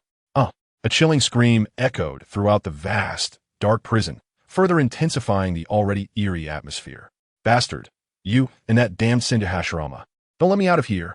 After screaming, Rain's Shiryu roared at the cold, proud man in red armor before him, frantically venting the resentment in his heart. If this weren't a prison, you wouldn't even have the qualification to scream. Looking down at the sweating Shiryu, who was sprawled on the ground convulsing, Uchiha Madara said coldly, just as he said, if it weren't for the fact that he was the warden and couldn't kill prisoners without reason, the entire Impel Down would probably have been cleared out long ago. It can only be said that the rules saved their lives. Uchiha Madara was not Senju Hashirama. He didn't care about sustainability or unsustainability. He only knew that the weak do not deserve to wail. A bunch of useless trash. A powerful aura spread from Uchiha Madara, enveloping the entire prison. In an instant, everyone was shocked by this overwhelming presence. Conqueror's haki, murmured an old man with white hair, cowering in the corner. This man was none other than the legendary solitary red, Baralic Leadfield, who stood on equal footing with Whitebeard, Gold Lion, Roger, and others by his own strength. Uchiha Madara could not subdue everyone in the entire 6th layer of infinite hell, at least without using the complete Susanoo. He had no good way to deal with legendary pirates like Leadfield and Bondywald. After all, while the illusion abilities of a Sharingan were strong and combined with his powerful mental strength, even Rain Shiryu was not a match for him in one move. However, for a monster with Conqueror's haki, pure illusions seemed a bit insufficient. Moreover, Susanoo was too large and destructive and without a major disturbance. Uchiha Madara was not in a position to use it. After all, he nominally belonged to the Navy personnel of the original Impel Down, and with a warden who had the venom fruit above him, Uchiha Madara, who had no intention of becoming a pirate, could not drain the swamp. Unless someone could incite a riot in Impel Down. Uchiha Madara, sir, it's bad. There's a prisoner riot in the 5th layer, the frozen hell. A prison guard rushed over and shouted at Uchiha Madara. Oh, a riot. Hearing the thing he had been thinking about finally happening, a smirk appeared on Uchiha Madara's serious face. In the 5th layer of Impel Down, the frozen hell. Hiss, please spare me this. This is your meal and all my rations for the past few days. I'll give them all to you. Please spare me. The burly man who had just been flaunting his power and mocking the weak man was now on his knees like a stray dog, begging for mercy. It's no wonder he was so terrified. If it weren't for how horrifying the scene was, he wouldn't have been scared out of his wits. 1 hour earlier, the burly man, who had just finished robbing food, was preparing to find a place to cook and eat happily, who knew that someone was tailing him like a little pest. Upon closer inspection, it was actually the person who had just learned to bark like a dog, holding a strange large sword that he had found from who knows where, and with his skin slightly reddened from the modifications, he indeed looked quite terrifying. However, the burly man and his crew were ruthless pirates who wouldn't be scared by such tricks. Just a moment ago, he was on the ground barking like a dog, and now he dares to come looking for trouble with a weird weapon? Chapter 125, Opposing the World. A new storm has emerged. Kid, you got some guts. Since I'm in a good mood today, hurry up and leave your weapon and get lost otherwise. The burly man didn't finish his sentence. only showing a cruel expression. After all, in this icy environment, if someone was really starving, there was nothing they wouldn't eat. As long as they didn't directly kill someone, the prison guards wouldn't intervene. Hearing the burly man's threats, the man with the dark demon sword not only wasn't afraid, but instead revealed a bizarre expression. He was clearly smiling, but his mouth was stretched almost to his ears, as if his entire jaw was opening and closing. This frightened the burly man and his crew, causing them to tremble all over. Subsequently, the burly man felt a bit embarrassed for being afraid of such a character, so he instructed his subordinates to show him who was boss. The result was something that shocked his worldview. He didn't understand how the guy who had just been barking like a dog transformed into a man-eating demon in the blink of an eye. Indeed, a man-eating one. In front of him, one by one, his subordinates were turned into dried corpses by the man wielding the demon sword. They looked like they had died many years ago, sun-dried medicinal herbs, feeling as if they would crumble at a touch. It was truly terrifying. Come on, weren't you very arrogant just now?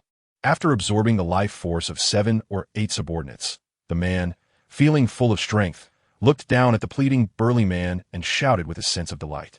And no, I don't dare. Looking at the approaching man's twisted facial expression and that bloody aura, the burly man trembled in fear, unable to utter a word.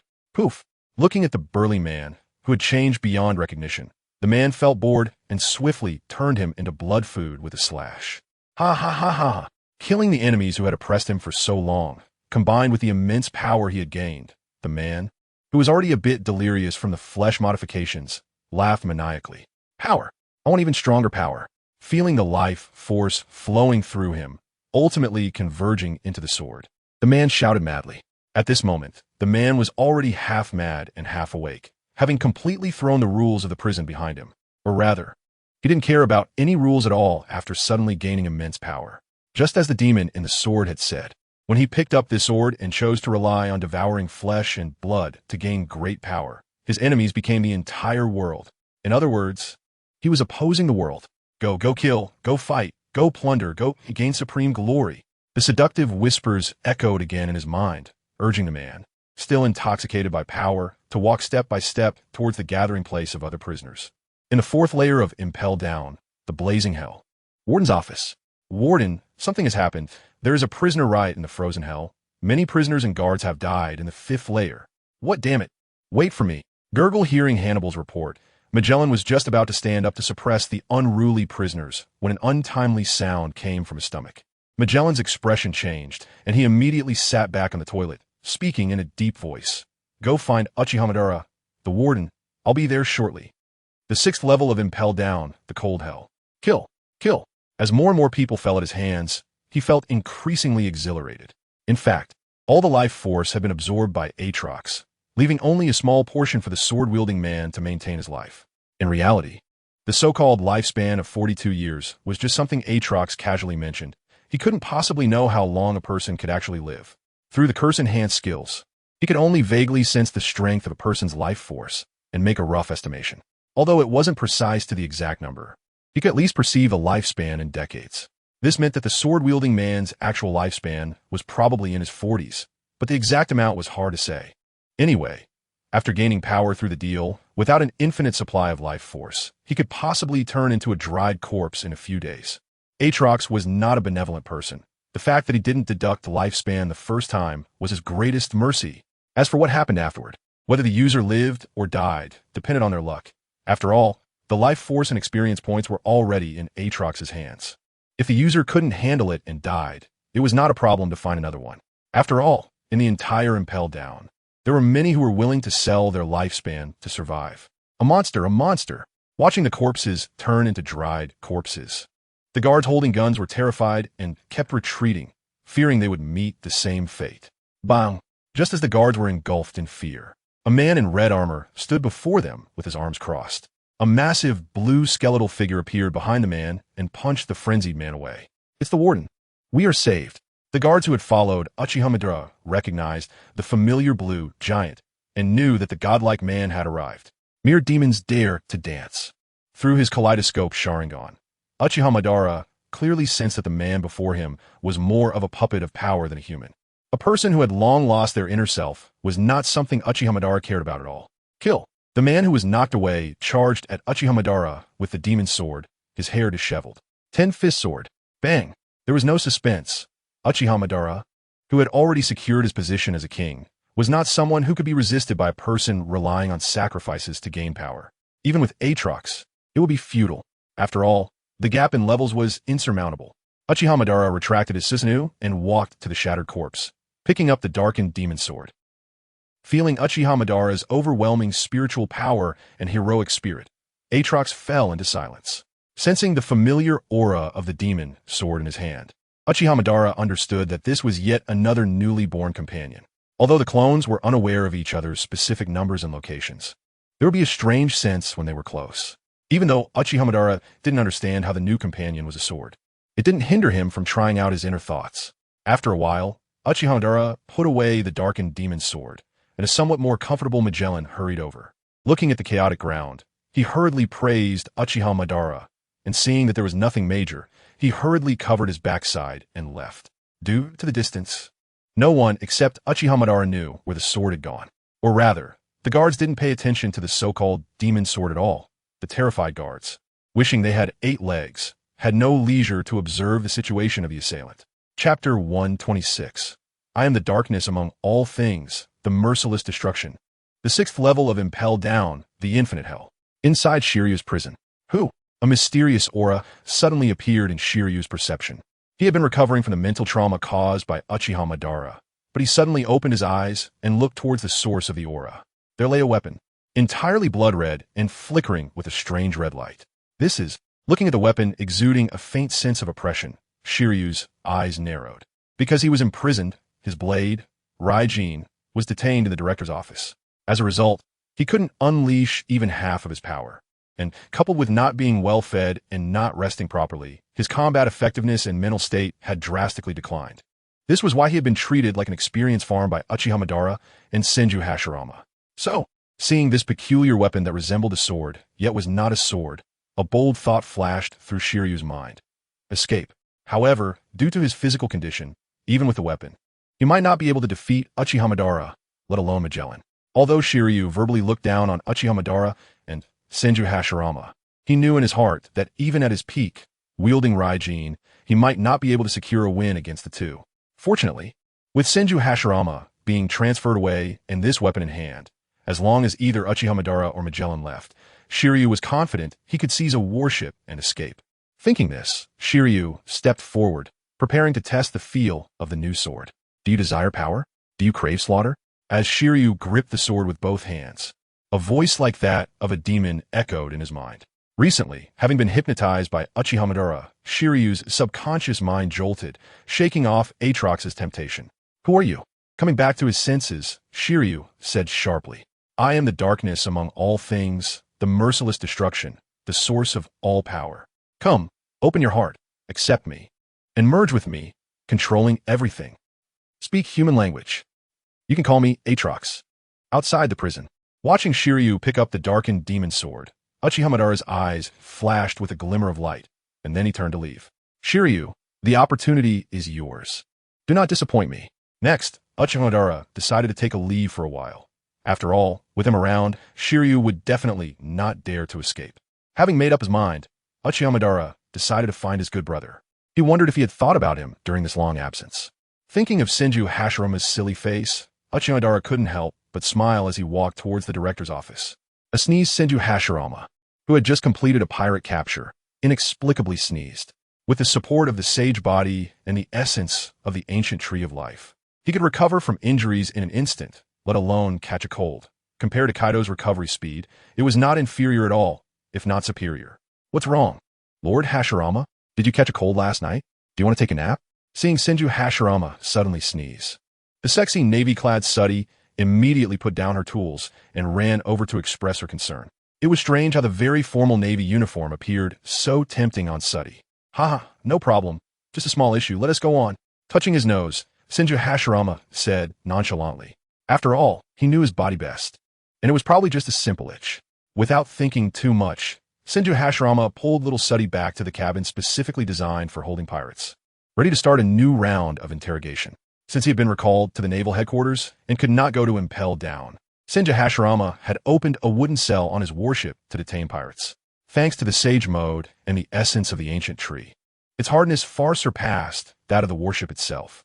Unfortunately, due to the limited number of cells, Senju Hashirama could only keep some non-ability users with bounties over 100 million, while ability users, due to the scarcity of handcuffs, were mostly sent to impel down. After all, even though he wasn't there, his good friend Uchiha Madara was still around, which provided a small comfort to his lonely buddy. North Sea, Maryland Kingdom. Captain, the port of Maryland Kingdom is just ahead, should we? As they slowly approached the island where his enemy was, Lorraine couldn't help but feel a bit timid.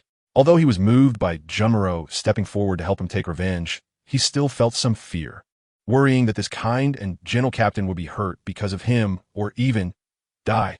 After all, the pirates they had dealt with these days were all small-time pirates with bounties only in the hundreds of thousands to tens of millions, and there was none with a bounty over 30 million. Although the North Sea had more pirates than the East Sea, truly powerful pirates would never hide in the weak four seas, unless it was someone like Black Lord who had lost their ambition. Most pirates prefer to pursue their ambitions and dreams in the legendary Grand Line. This was also Lorraine's greatest concern during the journey. He had already lost his family, and he didn't want to drag this good captain down with him. After a month of getting along, Lorraine discovered that Jumaro was a person who appeared cold on the outside, but was warm on the inside. Even though he spoke little and was decisive in killing, he was indeed a genuinely kind person. At least, Lorraine had never seen Jumaro kill any civilians. Instead, he would actively help when civilians were attacked by pirates, leaving behind a small bag of berries and leaving gracefully. Perhaps, for Jumaro, it was just a trivial amount of money, but for the refugees who had just suffered disaster, it was a real lifeline. This was also why Lorraine willingly helped Jumaro with his tasks. Otherwise, Lorraine could have easily found a group of big pirates, like the black-faced pirate crew, to let them fight each other while he took the opportunity to escape. Everything is up to me. Seeing Lorraine hesitating and stuttering, Jumaro simply spoke calmly. That expression of unflappability brought a considerable sense of security. Strangely, since Lorraine boarded the ship, he had never seen Jumaro smile, or rather, he had never seen any expression from Jumaro other than his poker face. Lorraine was very curious, but didn't dare to ask too much. After all, it might be related to a heartbreaking past similar to his scarf. In the original work, Jumaro had long been numb to pain due to the torment of the bloodline disease and the pain of broken bones, resulting in a lack of expression. And here, Mushiue subconsciously preserved Jumaro's poker face. Otherwise, a Jumaro with a bright smile would honestly be a bit unsettling. Thus, a beautiful misunderstanding unfolded. In fact, many things are not afraid of you asking too much, but are afraid of you overthinking. Self-interpretation is the most deadly.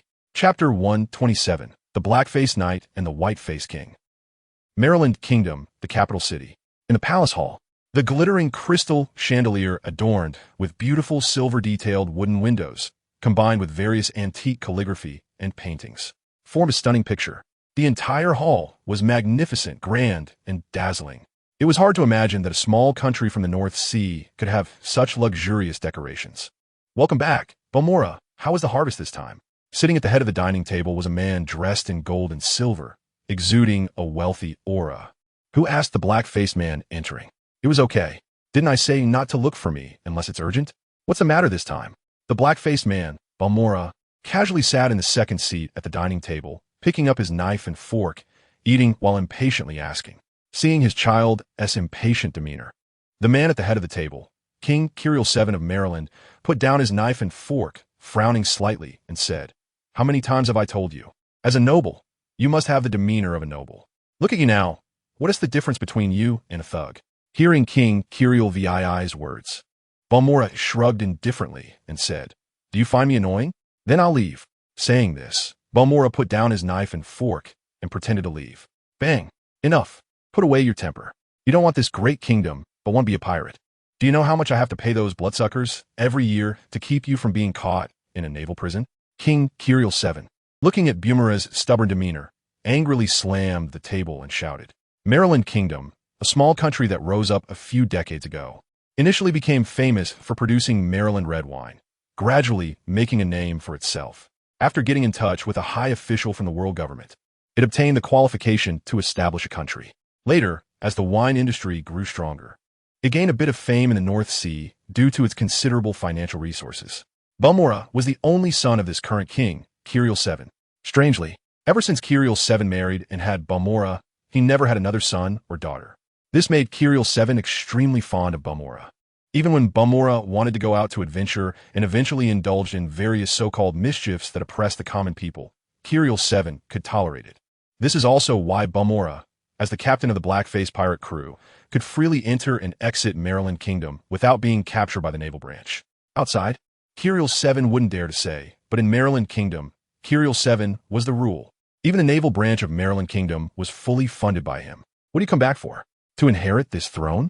Please, I don't want to be so bored. Bored? Is your so-called fun just going out and causing trouble? Hearing Bumura's words, Kirill 7 was so angry he almost had a toothache, scolding Bumura fiercely. Although Kirill 7 didn't care about those lowly commoners outside. Every time he had to deal with them, it was real money. What could this money be used for? If it weren't for Bumura being his only son, he really wanted to slap him to death. Strangely enough, despite the gene modifications over generations, the men of the Kirill family have always been fair-skinned and respectable, having been passed down for decades. But Bumura here not only turned into a dark-skinned guy, but also became extremely robust, showing astonishing strength from a young age, and loved to fight with knives and clubs. He completely lacked any noble demeanor. All right, your majesty, calm down. You too, Bumura, come over and apologize to your father. A noblewoman, looking to be around 40 and still possessing charm, approached. While brushing her hand along the slightly heaving chest of Kirill 7, she scolded Bumura. Following the noblewoman was a black-faced knight in armor, a guard who had grown up alongside Kirill 7, responsible for the safety within and outside the palace, and also Bumura's martial arts teacher. Your Highness Bumura, seeing the worried expression on the queen's face, the black-faced knight shouted at Bumura with a look of disappointment. Teacher, mother. Just moments ago, Bumura had been fearless, but upon seeing the black-faced knight walking alongside his mother, he became as obedient as a little chick, no longer arguing. As his teacher who had trained him since childhood, Bumura held a deep respect for him. After all, for some reason, Bumura felt a close bond with him despite the knight's constant reprimands. Report, your majesty. There's a red-faced man outside claiming to be the prince's friend. Just as the atmosphere grew tense, a palace guard rushed in. Mother, teacher, that person is my first mate. There might be trouble. I need to go. Please help me talk to my father. Hearing the guard's words, Bumura's heart sank. He had instructed that unless there was an emergency, no one should enter the city. Although his father was there to protect him, it was better to avoid trouble. He didn't want to be nagged every day. After apologizing to his mother and teacher, Bumura hurriedly left. Unfilial son, cough, cough. Kirill 7, angered by Bumura's abrupt actions, cursed while coughing, revealing that his health was somewhat poor. After all, he was a wealthy king. Even though he couldn't have children, it didn't prevent him from indulging in life's pleasures every day. Ever since he couldn't have a second child, every time he saw his wife's disdainful gaze, he felt a bit inferior, gradually avoiding her and seeking out women who flattered him and made him feel good about himself. As for whether his wife felt empty, he had no idea. Anyway, his wife's complexion still looked somewhat rosy. Cough. Take a team of guards to check it out. Try not to cause any trouble. Ultimately, being a loving father, Kirill 7 instructed the black-faced knight beside him. Yes, your majesty. Although the black-faced knight was also worried about Bumura's anxious state, he didn't dare show it in front of the king, fearing any unforeseen incidents. Go take care of our Prince Bumura. I will handle things here, your majesty. The queen, almost letting slip her words in a moment of urgency, quickly changed the subject, assuring him not to worry about the king. Luckily, still caught up in his anger and somewhat worried, Kirill 7 did not notice his wife's words. Otherwise, a new story might have unfolded. On the other side, after Bumura ran out of the palace. What is going on? Didn't Tiwi say not to enter the city without permission? Captain, there is no time to explain. Get back to the ship. A monster showed up this morning. Chapter 128. Whose son? What a mess. In the Kingdom of Maryland, at the port, on the ship of the black-faced pirates. Poof. I tell you, our captain has a bounty of 69 million berries, the infamous pirate black-face of the North Sea. You better scram, or you won't live to see another day. As one comrade after another fell, some pirates shouted threats, try to pressure their attacker, or perhaps to encourage themselves. Where's your captain? Holding a bone knife. Jumaru asked the trembling pirates before him. Captain, no one is in the cabin, only these berries. Lauren emerged from the cabin behind Junru, carrying a large backpack. Although the main purpose of this trip was to take revenge for Lauren, the black-faced pirates were still a well-known pirate crew, providing some extra gains. After a thorough search, Lauren found not much treasure, around 100 million berries, still the savings from the captain's cabin. As for the other pirates, they had little money, which was normal since most pirates didn't know when they might meet their end and naturally wouldn't save money. Moreover, having been near the Kingdom of Maryland for several days, those pirates had long gone ashore and spent their berries.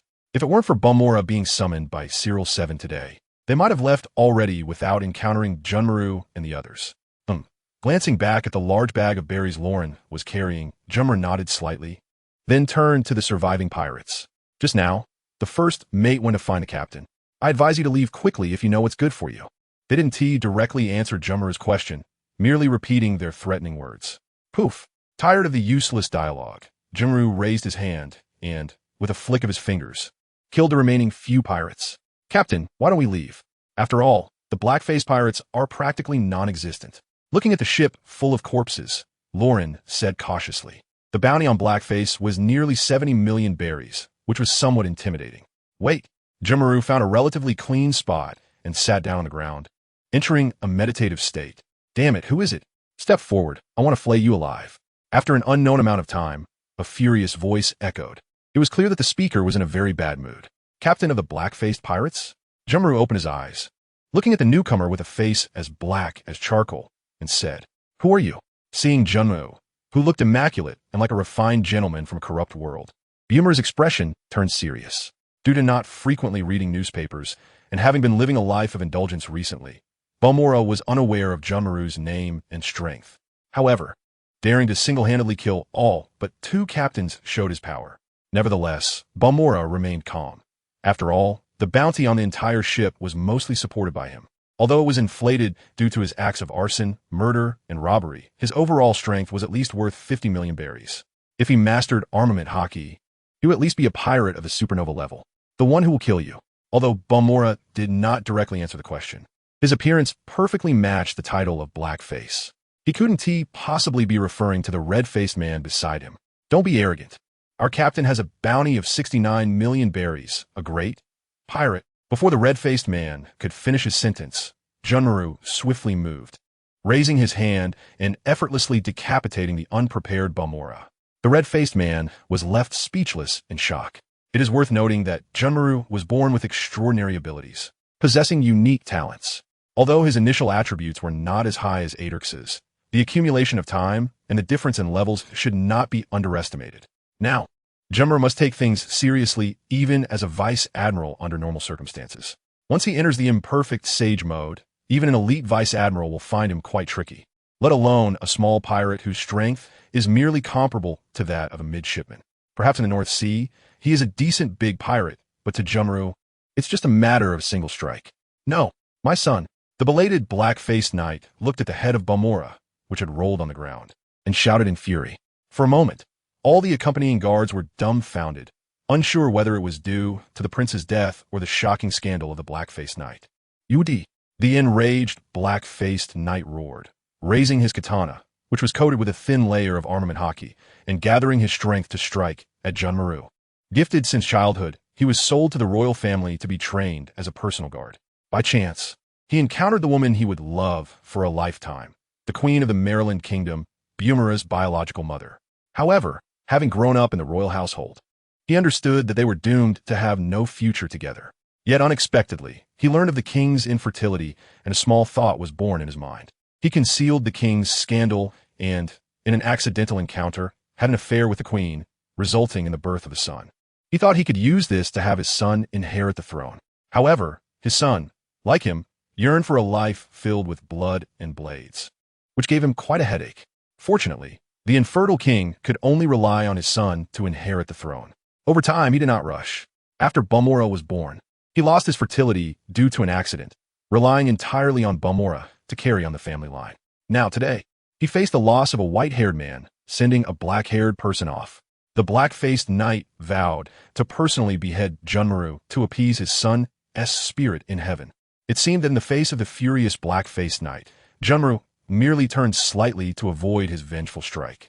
He then flicked the katana out of the knight's hand with his left-hand bone knife and stabbed straight at his neck with his right hand. Puff! In the blink of an eye, the vengeful black-faced knight met his own son.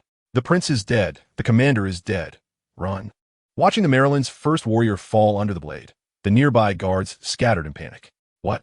Hearing the guards' words, Lauren found it hard to understand how a blood-soaked executioner could be a prince of a nation. Moreover, the former guard commander, the black-faced knight, had just called out my son, which left the quick-witted Lauren even more confused, unable to determine their relationship for a moment.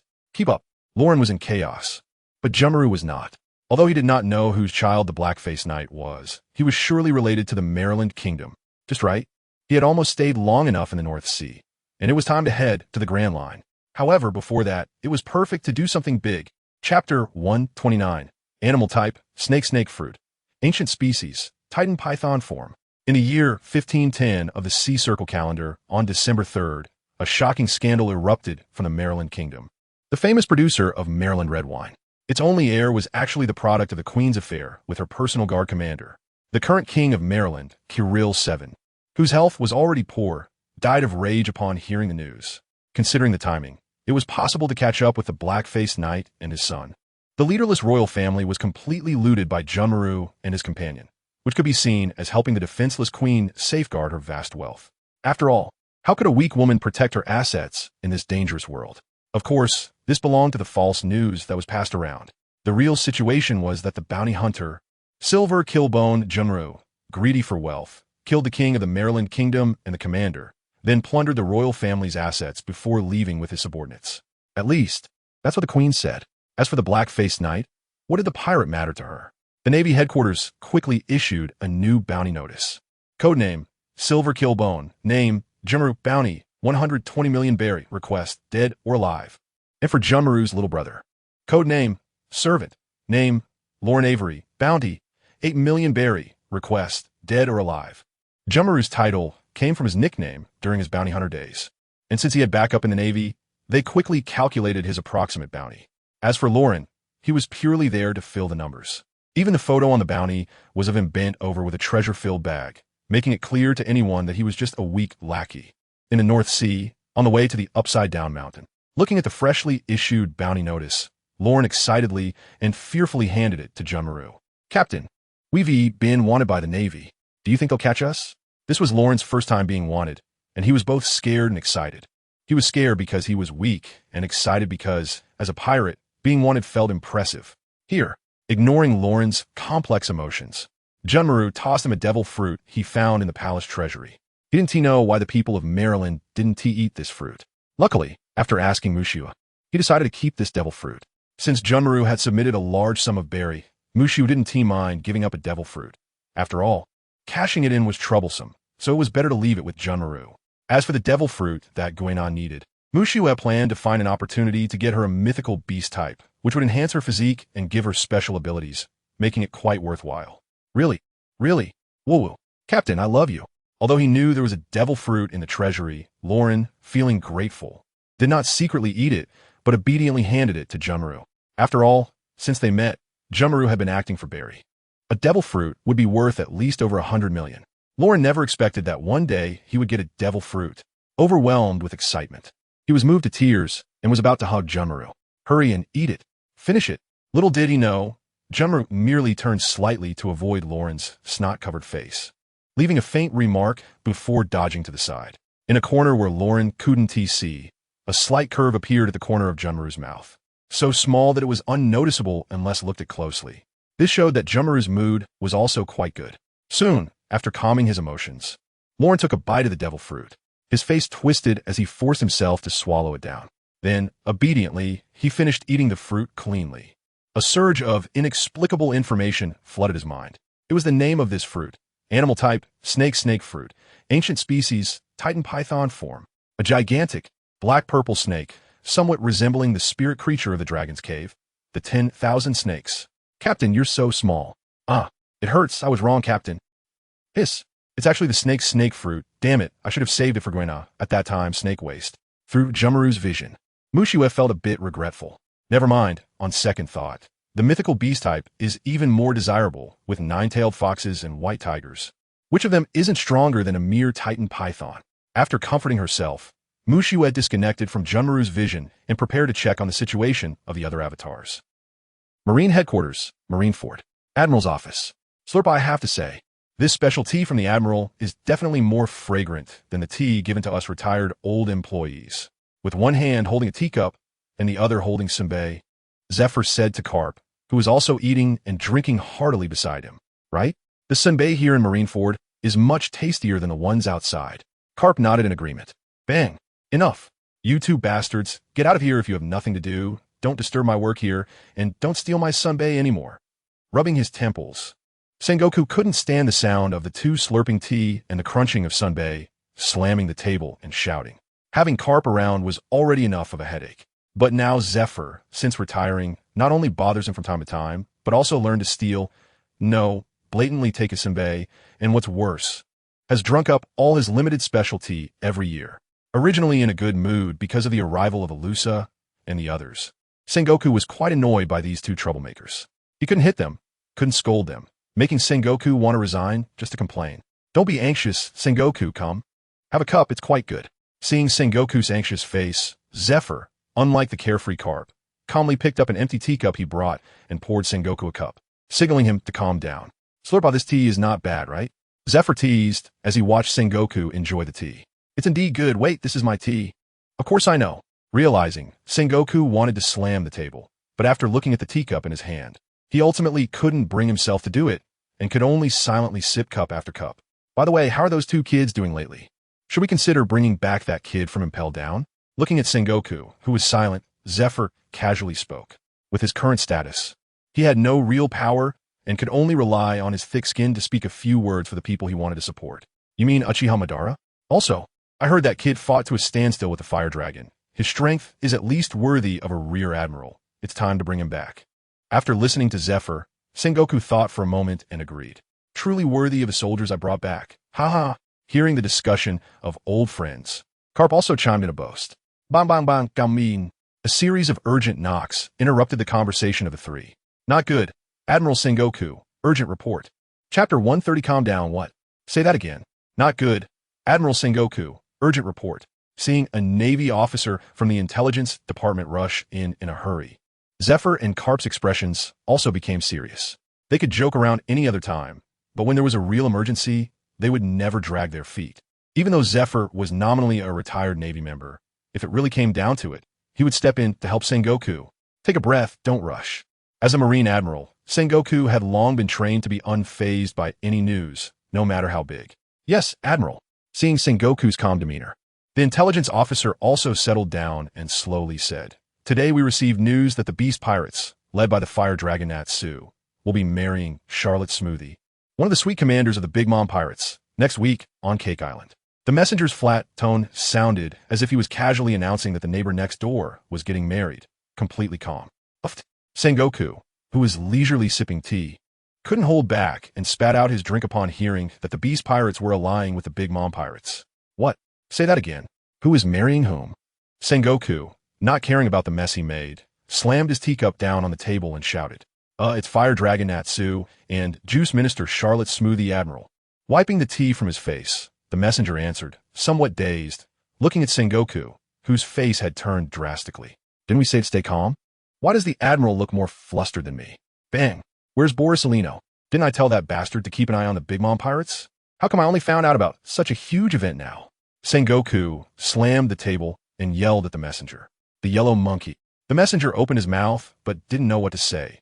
He was just a messenger. How would he know the whereabouts of an admiral? But seeing Sengoku in a rage, the messenger didn't dare to say anything more, only standing there feeling wronged. All right, you can go now. Just as the messenger was fidgeting nervously, Vice Admiral Tsuru's voice came in timely from the doorway. When she received the news, she was also greatly shocked. To confirm the authenticity of the information, Vice Admiral Tsuru immediately contacted Borisolino, who was monitoring the Big Mom Pirates, and sent a sailor to inform Sengoku. All right, you can leave now.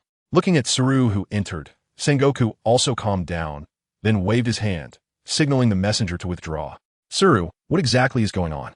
Sengoku glanced at Carp and Zephyr, who were pretending to be quiet and silently sipping tea, and asked Vice Admiral Tsuru. The people present were not outsiders, and Sengoku did not hide anything, directly inquiring. Do you remember the large number of ships that moved from Cake Island last month? Vice Admiral Tsuru did not answer, but instead asked back. Wasn't that the tea party that Charlotte Linlin was going to hold? Zephyr interjected. Although he was already retired, he still had a good understanding of various major events at sea. Are you saying the tea party was a cover? Sengoku pondered for a moment and then uncertainly asked. After all, the Big Mom Pirates were different from other Emperor crews. The entire Big Mom Pirates was a force built entirely on marriage ties. Charlotte Linlin, due to her childlike nature and love for sweets, holds tea parties almost every few years, sometimes even once a year, purely based on her mood. Therefore, when it was learned that a tea party was to be held, Sengoku didn't think much of it and just instructed Kizuru to keep an eye on things, as long as nothing major happened. Indeed, in addition to the tea party, there was also the wedding of Charlotte family's 14th daughter, the current Sweet Commander Charlotte Smoothie. You know that occasionally Charlotte Linlin combines her children's marriages with tea parties, so when the news of a wedding came up, I didn't pay much attention. It wasn't until just now that an undercover member of the Big Mom Pirates, after recovering in a hospital, found the opportunity to relay this news back. Aside from the fact that Fire Dragon Natsu seems to have a soul-damaging ability similar to that of Charlotte Linlin, he is set to marry Charlotte Smoothie next week on Cake Island. That brat Kaido has some connections with Charlotte Linlin, and it's likely this time they released a joint signal. By the end of his words, Vice Admiral Tsuru couldn't help but furrow her brows. After all, the marriages of Charlotte's children are minor matters, and even the so-called sweet commanders and prominent figures don't care much. However, the implication behind this is worth their scrutiny, whether it truly indicates a union between the two Emperor crews. Originally, due to the establishment of the Seven Warlords, the balance of power among the three factions is currently maintained. If two of the Emperor crews were to unite, it would cause a storm sweeping through the New World. At that time, it might lead to a chaotic battle. What are you afraid of? Maybe the couple will just hit it off? Seeing the tense atmosphere in the office, Garp rubbed the back of his head and said carelessly, "Impossible, given their status. Every action they take represents the forces behind them. They absolutely cannot act on impulse." Before Sengoku could respond, Zifa was the first to dismiss Garp's statement. He is most aware of such matters. If not for being compelled, he would never allow the formation of the Seven Warlords. Unfortunately, his position forces him to suppress his beliefs. In fact, although Sengoku and Tsuru did not speak, their thoughts were in line with Zifa's. After all, being in the upper echelon of the Navy, many things cannot be done just as they wish. They bear the responsibility for hundreds of thousands of Navy personnel, except for that old bastard Garp, who takes time off to enjoy life. Everyone else would rather work 2 days' worth in one day and hardly have time for other matters. Judging from others, as a candidate for the Emperor crew's prominent figure, Natsu is in a highly competitive period. How could he have time for romance, especially with a suitable match like a Sweet Commander? Such coincidences simply don't exist. It must be Kaido plotting behind the scenes. Don't be fooled by Kaido's daily island-hopping suicide attempts. His meticulous planning regarding Wano country reveals his true intentions. As for Charlotte Linlin, she is impulsive. One can only say that her planning cannot be ruled out. However, it is highly likely that she is simply acting on a whim. The urgent matter is to send someone to Tato Land to support Kizuru. If anything happens, they need time to respond. Without time to consider the underlying causes of this issue, Vice Admiral Tsuru pointed out the most critical question up to this point. Where are Erza and Hashirama? Considering the manpower issue, Sengoku immediately thought of them. Chapter 131. Who do you think I am? Bring the ship closer. Just in time for Erza's request for a substitute admiral position, a bit of merit is still needed. If this matter is handled well, even the 5 elders won't have much to say. As for Hashirama, he can take the opportunity to accumulate some achievements for a promotion to Vice Admiral while experiencing the situation in the New World. Hashirama had just left a few days ago, and Erza, as you know, is out capturing pirates every day, so there's no way she could make in time. Mentioning these two, Vice Admiral Tsuru couldn't help but rub her temples. Clearly, Tsuru, responsible for information management, is well aware of both of their situations. She knows Erza's battle-crazy personality and some of Hashirama's quirks. Erza is fine. She's merely overly dedicated. As for Hashirama, Tsuru wouldn't know how to evaluate him. He appears to be a simple-minded big boy, yet he has such a strange hobby. Fortunately, he targets pirates, so Tsuru has put that aside. In that case, let Kaki and Jiyuin go. Hearing Tsuru's words, Sengoku frowned slightly, then glanced at Vice Admiral Tsuru and tentatively said, "Well, it seems now that they have no choice but to send them." Tsuru nodded as if she hadn't seen Sengoku's gaze. In fact, she doesn't dislike that kid Kaki. Although he looks a bit ugly, he is indeed a qualified soldier, perhaps a bit flirtatious and somewhat brazen. However, Tsuru, being older, doesn't delve too deeply into the emotional and life issues of the younger generation. Therefore, she doesn't harbor any prejudice against those with peculiar hobbies. Navy Headquarters. Port. Ji-Yuan-chan, we're going on a date together. Just after recovering, Kaki was about to look for his long-missed Ji-Yuan for a date when he suddenly received a task to go out to sea, a dangerous mission to monitor the Emperor cruise. At that moment, he was ready to use his injury as an excuse to rest a few more days. However, upon seeing that he would be with his favorite Vice Admiral Ji-Yuan, Kaki instantly forgot about the pain in his head and straightened his back, almost excitedly flying to Ji-Yuan's side. Sure enough, waiting on the ship early with flowers in hand, Kaki rushed over the moment he saw Ji-Yuan, speaking in a greasy manner that made others uncomfortable. Sorry, this isn't a date, it's a mission. Having long been accustomed to Kaki's strange behavior and words, Ji-Yuan calmly rejected Kaki's affections and walked past him as if he were invisible. Ji-Yuan-sama is so charming. Even when rejecting someone, she is so polite. Yes. It's a pity that Ji-Yuan-sama's thoughts aren't on her personal life. Perhaps that's why she became a female vice admiral. Poor Kaki, clearly very capable, but unfortunately in love with someone who doesn't love him back. The Navy on the warship had long been used to the scene before them. Some lamented Ji-Yuan's pursuit of strength and her monotonous personal life, while others regretted Kaki's infatuation, which was doomed to have no outcome. Set sail, heading to the New World. Tato Land. The rejected Kaki wasn't disheartened. As a Navy Vice Admiral, he had climbed to this position step by step, relying not on luck. Quickly getting his emotions in check, Kaki shouted loudly, bringing the still-watching Navy back to their senses, urging them to return to their posts. Although Kaki could be a bit foul-mouthed towards pirates, he was still good to his subordinates and civilians. At least, when others laughed at him, he would always just smile and move on. New World, a certain sea area. Damn it, it's that crazy red-haired female Navy. A pirate officer shouted in terror as he faced the unstoppable Alusa. Surrender, and I'll make it quick for you, Alusa said intimidatingly, her sword in hand, never pausing. The reason for her words was to weaken the pirates' resistance, thus reducing the time needed to eliminate them. This way, she could quickly end this battle and start searching for new pirates. Since setting sail, Alusa's life had revolved around either killing pirates or being on the way to kill pirates. The entire cabin, including the temporary prison holding the pirates, was piled high with treasures. Only when it was nearly full would Alusa consider returning to port to deal with the spoils. Otherwise, she would continue fighting until her supplies ran low. This was also why she managed to achieve in just 9 months what others might take over a decade to accomplish, earning her the rank of Rear Admiral in the Navy headquarters. Soon, the unresisting pirates were slaughtered clean, except for a few who, out of sheer terror, chose to jump into the sea to survive. All of them were converted into experience points for Alusa. Her highest agility attribute had reached an astonishing S rank, and even her physique had reached A, coupled with her swordsmanship at the level of a great swordsman and advanced hockey. Even the current red-haired Shanks would have to take her seriously. However, against red-haired, who mastered hockey, it would be difficult for Alusa to win, unless her hockey improved again or her agility attribute increased further, allowing her to use her superior agility to exploit red-haired's relatively weak body defense. Otherwise, the chances of defeat would be higher. However, looking at the current situation, Alusa had little chance against red-haired. After all, red-haired was a drifter on the sea, and nobody knew where he was. Rear Admiral Alusa spotted a pirate ship in the distance, which seemed to be one of the beast pirates' officers.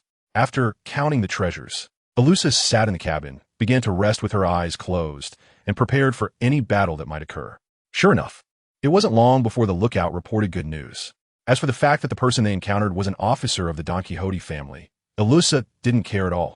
Even if Natsu came, she would still make him call her sister. Get closer. Yes. On a pirate ship bearing the flag of the Beast Pirates. Unlike ordinary Beast Pirate ships, this ship, like Natsu's, had a unique bow. It appeared to resemble an elephant's head, with 2 massive cannons mounted on the long, thick tusks, looking quite intimidating. This person was Jack, one of the Flying Six of the Beast Pirates.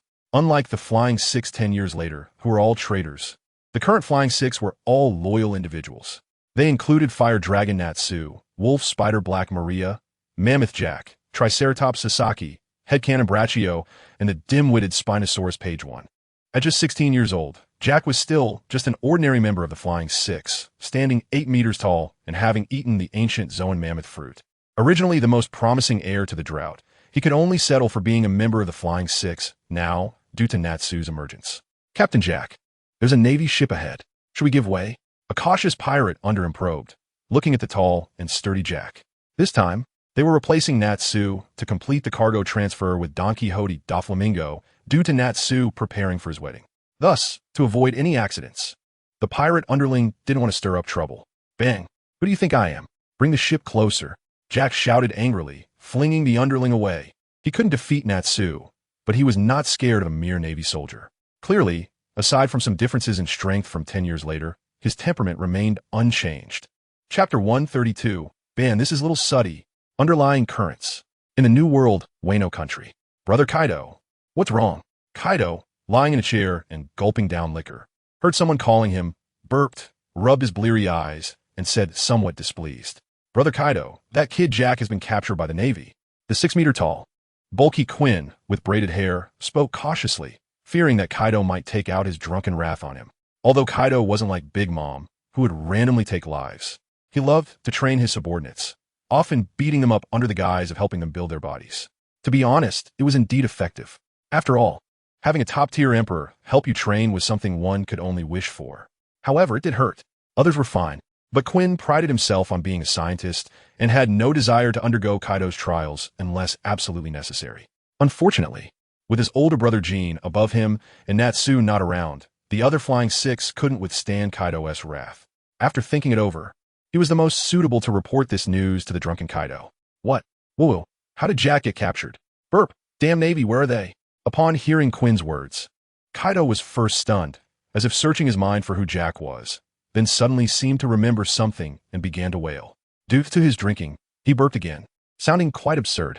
In the test C, but before Quinn could finish his sentence, Kaido transformed into his dragon form and shot into the sky, breaking a large hole in the ceiling above. This, with some helplessness, Quinn opened his mouth, glanced at the big hole, and swallowed the rest of his words. Then, as if thinking of something, he hurriedly ran out. In the New World, Test C, a medium-sized Navy standard ship sailed alongside a special warship used for impel down. Ha, Ban, what brings you here? Seeing Uchiha Ban suddenly appear on his ship's gangway in the early morning, Senju Hashirama, without his Navy justice coat, rushed over for a bear hug. Perhaps due to not seeing each other for a long time, Ban did not dodge, but he also did not show any joy, merely crossing his arms and speaking coolly, just passing by. Knowing his good brother well, Hashirama didn't mind and warmly led Ban into his secret base. How's it going? Hashirama took Ban on a tour of his carefully established ship prison, pointing at the half-dead, exhausted pirates inside, proudly boasting like a child showing off a new toy to his friend. Not bad. Understanding Hashirama's intentions, Ban did not show much emotion, still maintaining his indifferent expression. Those who didn't know would think there was a problem in their relationship. Lord Hashirama, come quickly, I've discovered a new method. Just as Hashirama was about to inquire about Ban's reason for coming, little Suddy, wearing Hashirama's Navy justice coat and blushing with excitement, ran in. Looking at the woman who suddenly appeared and disturbed his world with Hashirama, Madara couldn't help but frown slightly. When he saw that this woman was draped in Hashirama's clothes, he showed an unprecedented look of surprise. Even when he was captured by Garp at sea, Uchiha Madara's expression didn't change. But now he revealed a shocked expression as if he had seen something incredible. Seeing his friend's expression, Hashirama casually pulled over little Sadala and introduced. This is our colleague from Impel Down, Sadala, and she is currently working under me. Hello, Lord Madara. Being pulled by Hashirama, Sadala finally noticed that there was another person, the one referred to as the cold-faced Warden Uchiha Madara, and she respectfully greeted him. It's okay, don't be nervous. Madara is my best brother. He is very easy to talk to. Seeing Sadala's nervousness, Hashirama said with a smile. Hello. Hearing Hashirama's introduction, Madara finally regained his composure and carefully examined the woman before him. He was curious about what kind of woman could make his good brother remember to bring her along even after leaving Impel Down. It should be noted that Hashirama didn't mention taking him along, although there were reasons for his absence. Moreover, if he wasn't mistaken, this woman with a flushed face and charming demeanor was wearing a general's cloak. Generally, on a warship, there is only one general. Therefore, the conclusion was that the cloak on this woman was indeed his good brother Hashirama's. After coming to this conclusion, Madara couldn't help but fall into contemplation. Uchiha Madara began to recall his days as the warden at Impel Down, thinking back and forth. But he ultimately couldn't figure out what was so special about the woman in front of him. Could it be that he missed some major event when he left Impel Down to head to the North Sea? In any case, as the conversation fell silent, the three of them fell into a strange atmosphere. Fortunately, the wooden man Hashirama didn't mind and continued to introduce things to Madara. In the Test Sea area, on a Navy warship. Damn it, you despicable Navy, let me go. Jack, who was locked in a cell by Alusha, shouted angrily. Just yesterday, the headstrong Jack, upon seeing Alusha's warship approach, not only wasn't afraid but boldly charged forward, saving Alusha a lot of trouble. Upon seeing that it was the Flying Six. Just like Natsu, Alusha recalled how she used Sasaki to attract Natsu, remembering the last battle, which was interrupted by a blind swordsman who called himself One Smile. She couldn't help but feel annoyed. Following the same trick, she once again sent a message to Natsu. However, due to being busy recently, Natsu had no time to deal with Alusha and hurriedly passed the message to Quinn. After receiving the message, Quinn didn't tell Jean, who wasn't very keen on going out. So he ran to inform Kaido instead. This led to Kaido bursting into action. Thus, the busy Natsu was unaware that Kaido would personally take action. While Alusha didn't know that Natsu had stood her up, and Quinn didn't expect that Kaido didn't send Jean, but chose to go out personally due to intoxication. With all these miscalculations, besides the grand wedding, another shocking battle had begun. Chapter 133. Surprise attack on the Seven Warlords. In the first half of the Grand Line, Alabasta Kingdom. In the rain. Inside the temporary headquarters of Kikimatsu. Boss, is there something? Nico Robin quickly appeared in his office after receiving Kikimatsu's instructions. I am preparing to head to the New World. During my absence, everyone must hide well. We will discuss anything when I return. You too. Be careful to conceal your identity. After a pause, Kikimatsu glanced again at the expressionless Nico Robin and instructed. Yes, boss. Upon hearing Kikimatsu's words, Nico Robin did not show much change in expression, only calmly nodding. Clearly, having just experienced betrayal, she wasn't so easy to walk out of it. Perhaps because, unlike Luffy, who had a strong, infectious personality, the serious-faced Kikimatsu lacked strong affability. Watching Nico Robin's actions, Kikimatsu didn't say much. As a newly promoted leader of a killer organization that also serves as an intelligence organization, he had many things to attend to every day and didn't have much time to comfort those around him. However, with the Shadow Ninja around, at least there wouldn't be situations where betrayal occurred without anyone knowing. Before that, I need to meet our new neighbors. As soon as he finished speaking, Kikimatsu's figure vanished before Nico Robin's eyes. Be safe, boss. Watching Kikimatsu disappear, a trace of worry flashed in Nico Robin's eyes. Clearly, she wasn't as calm as she appeared. That's right, Nico Robin, who started fleeing at the young age of 8, had long since become accustomed to the warmth and coldness of human relationships. Although Kikimatsu was different from Lawson, the godfather of the West Sea Mafia who had raised her for 3 years, Kikimatsu didn't wear as many smiles and appeared serious every day, occasionally expressing concern in a very stiff way. Yet, Nico Robin felt a sense of security from that. That feeling of not being disregarded, but also not being pressured to the point of suffocation was oddly pleasant to her. Although up to now, she hadn't found a historical text, she had already waited for 10 years, and a few months more wouldn't make her lose her composure. As for the new neighbors Kikimatsu mentioned, they were none other than Sir Crocodile, who had just attended the Seven Warlords meeting and brought his subordinate organization, Baroque Works, with him. Recently, at the Canola Flower Port, Sir Crocodile defeated several pirate crews, and coupled with the news of the world government clearing the Seven Warlords' names, he suddenly became the new hero of Alabasta. A proper pirate was turned into a national hero through a twist of fate. How ironic. On the surface, Baroque Works had no connection to Crocodile, but Kikimatsu, who had long set up eyes all over Alabasta, was well aware of every move the organization made. You see, with the help of the Shadow Ninja hiding in the shadows, for Kikimatsu, Alabasta basically held no secrets. Even the king, Nefertari Cobra, and the princess, Nefertari Vivi, had their daily activities clearly understood by Kikimatsu. It was precisely because of such a terrifying intelligence network, combined with the fastest and most accurate intelligence supply, that the underground organization established by Kikimatsu quickly became famous.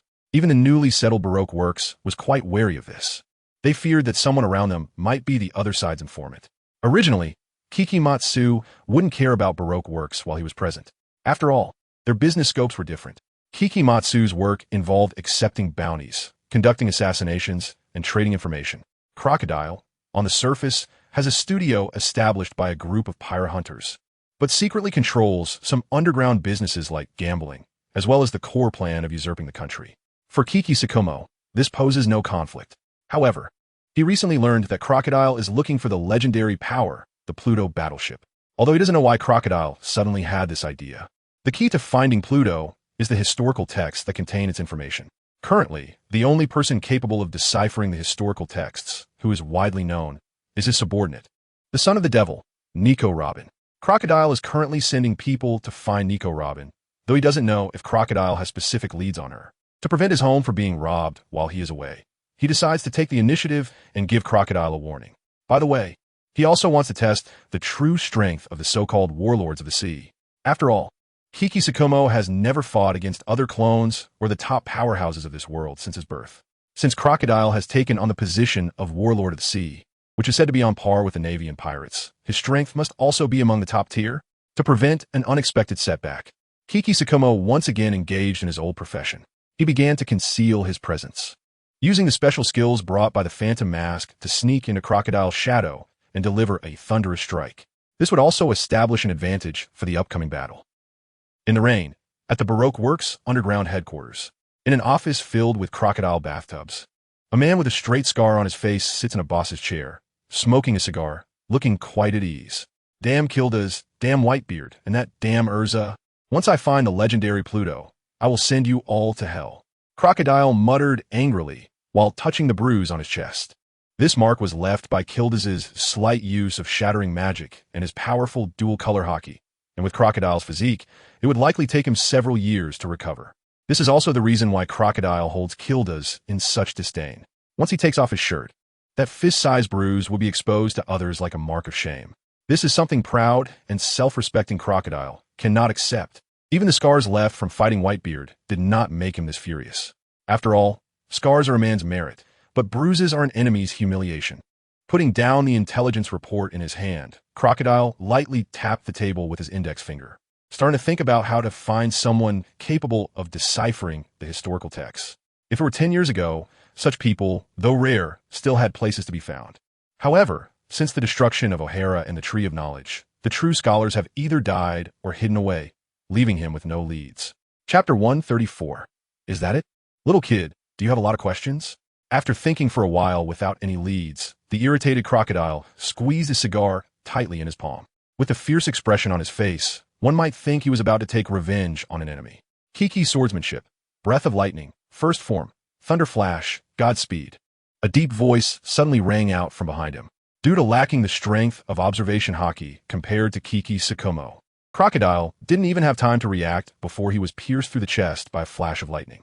What terrified him even more was that after the short blade pierced his chest, it felt as if he was locked by sea stone, losing his elemental powers and even not sensing a trace of the Sansan fruit's powers. If not for the strength of his physical body still being intact, he would have thought he was thrown into the sea. Who are you? The lightning came quickly and left just as fast. After feeling the short blade withdraw from his body, Crocodile spat out a mouthful of blood and shouted angrily. Kiki swordsmanship, breath of lightning, third form, gathering mosquitoes into thunder. Ignoring Crocodile's furious shout, Kiki Sakumo, understanding that the sealing time was short, directly raised his sword to attack again. A series of sounds like buzzing mosquitoes came from all directions, further agitating the already flustered Crocodile. Before he could react, several wounds appeared on his body. Besides knowing that the attacker was extremely fast, he couldn't discern anything else. The speed was only second to Kildas, who had fought him before. As for Whitebeard, Whitebeard didn't use any speed. He simply used brute force to crush Crocodile's spirit. Kiki Sakumo, on the other hand, was completely different. His strength and physique weren't strong, but his agility was exceptionally high, coupled with the Kiki's swordsmanship, which emphasizes speed and the enhancement of the breath of lightning. Combined with the sharpness and sealing properties of the treasure, the law of breaking all things, this caught Crocodile off guard. Otherwise, in the sandy environment, it wouldn't be an exaggeration for Crocodile to claim he was a fruit-awakened user. Unfortunately, in such a narrow space, Crocodile had no means to defend himself against the ambush and could only passively endure the beating. This feeling was worse than being crushed by Whitebeard. After all, Facing Whitebeard was a situation of being completely overwhelmed, with no fighting spirit left. However, in front of him was someone he still had the strength to resist. It was just that due to the ambush, he could only endure it in frustration. Swish, swish. The sounds of blades slicing through flesh rang out, and Crocodile could only barely use his golden hook to protect his vital points, having no opportunity to fight back. Damn it, don't let me catch you. At a disadvantage. Crocodile fell into a frenzy of rage, releasing harsh words in an attempt to provoke his opponent. Unfortunately, he was facing the most professional killer. If it weren't for Kiki Sakomo having no intention to kill him, the first strike would have pierced his heart. This was also due to Kiki Sakomo's insufficient information about the sea's strong powers. He originally thought that someone standing at the pinnacle of the sea, one of the three major powers, would be an unparalleled powerhouse. To prevent the opponent's sixth sense from sensing the impending danger when aiming for their heart. Causing the first strike to fail, Kiki Sakomo even sacrificed power to push his speed to the limit with the breath of lightning. First form, Thunder Flash, Godspeed. He aimed to catch the enemy off guard and put them at a disadvantage first. Unexpectedly, it turned out that Crocodile didn't seem to possess the strength he had imagined, and it appeared that fighting him head-on wouldn't be too difficult either. This made Kiki Sakomo breathe a sigh of relief, while also feeling somewhat speechless. He had completely inferred Crocodile's strength based on his own growth curve and the information about Kildas, who was also a warlord of the sea, from the newspaper. However, it now seemed that the warlords of the sea were not as powerful as imagined, or perhaps among the seven, there were indeed some weak links? Unable to make sense of it, Kiki Sakomo stopped his attack with the short blade, flashing to Crocodile's blind spot, preparing to deliver a final blow before escaping. Breath of Lightning, sixth form, Thunderstorm Strike. A thick pillar of lightning flashing with black light roared toward Crocodile. It was incredibly fast. In an instant, Crocodile was enveloped in lightning. Seeing this, Shikaku didn't waste any more time and disappeared from the office, preparing to head to the New World. Initially, he had been ready to take Nico Robin and flee the Rain base if the battle failed. If the ambush succeeded, he would let Nico Robin and the others hide and wait for his return. As it turned out, not only was the ambush successful, but it seemed that after a short period of recovery, Crocodile would likely be incapable of fighting, which could be considered an overachievement of the mission.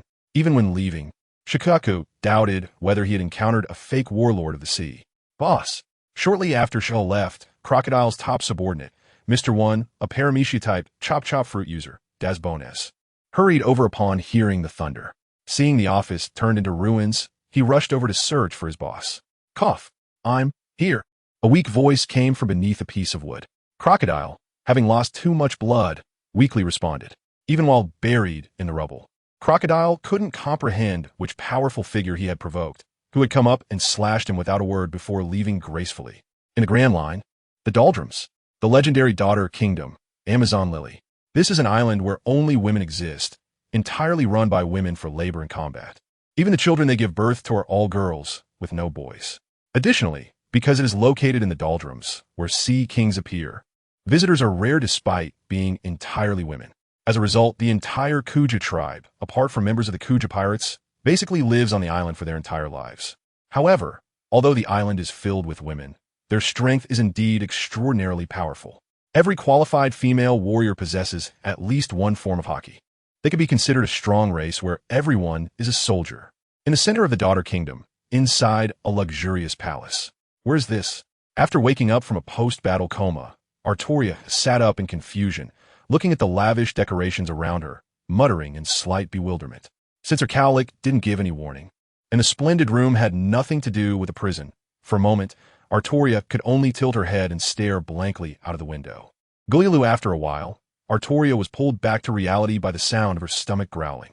Searching around, she found no food and, feeling a bit downcast, she hugged her small belly, curled up in the blanket, slightly furrowing her brows, with her small head peeking out, looking quite pitiful. Chapter 135. So cute. At this moment, someone must be curious why Artoria didn't get up to find something to eat.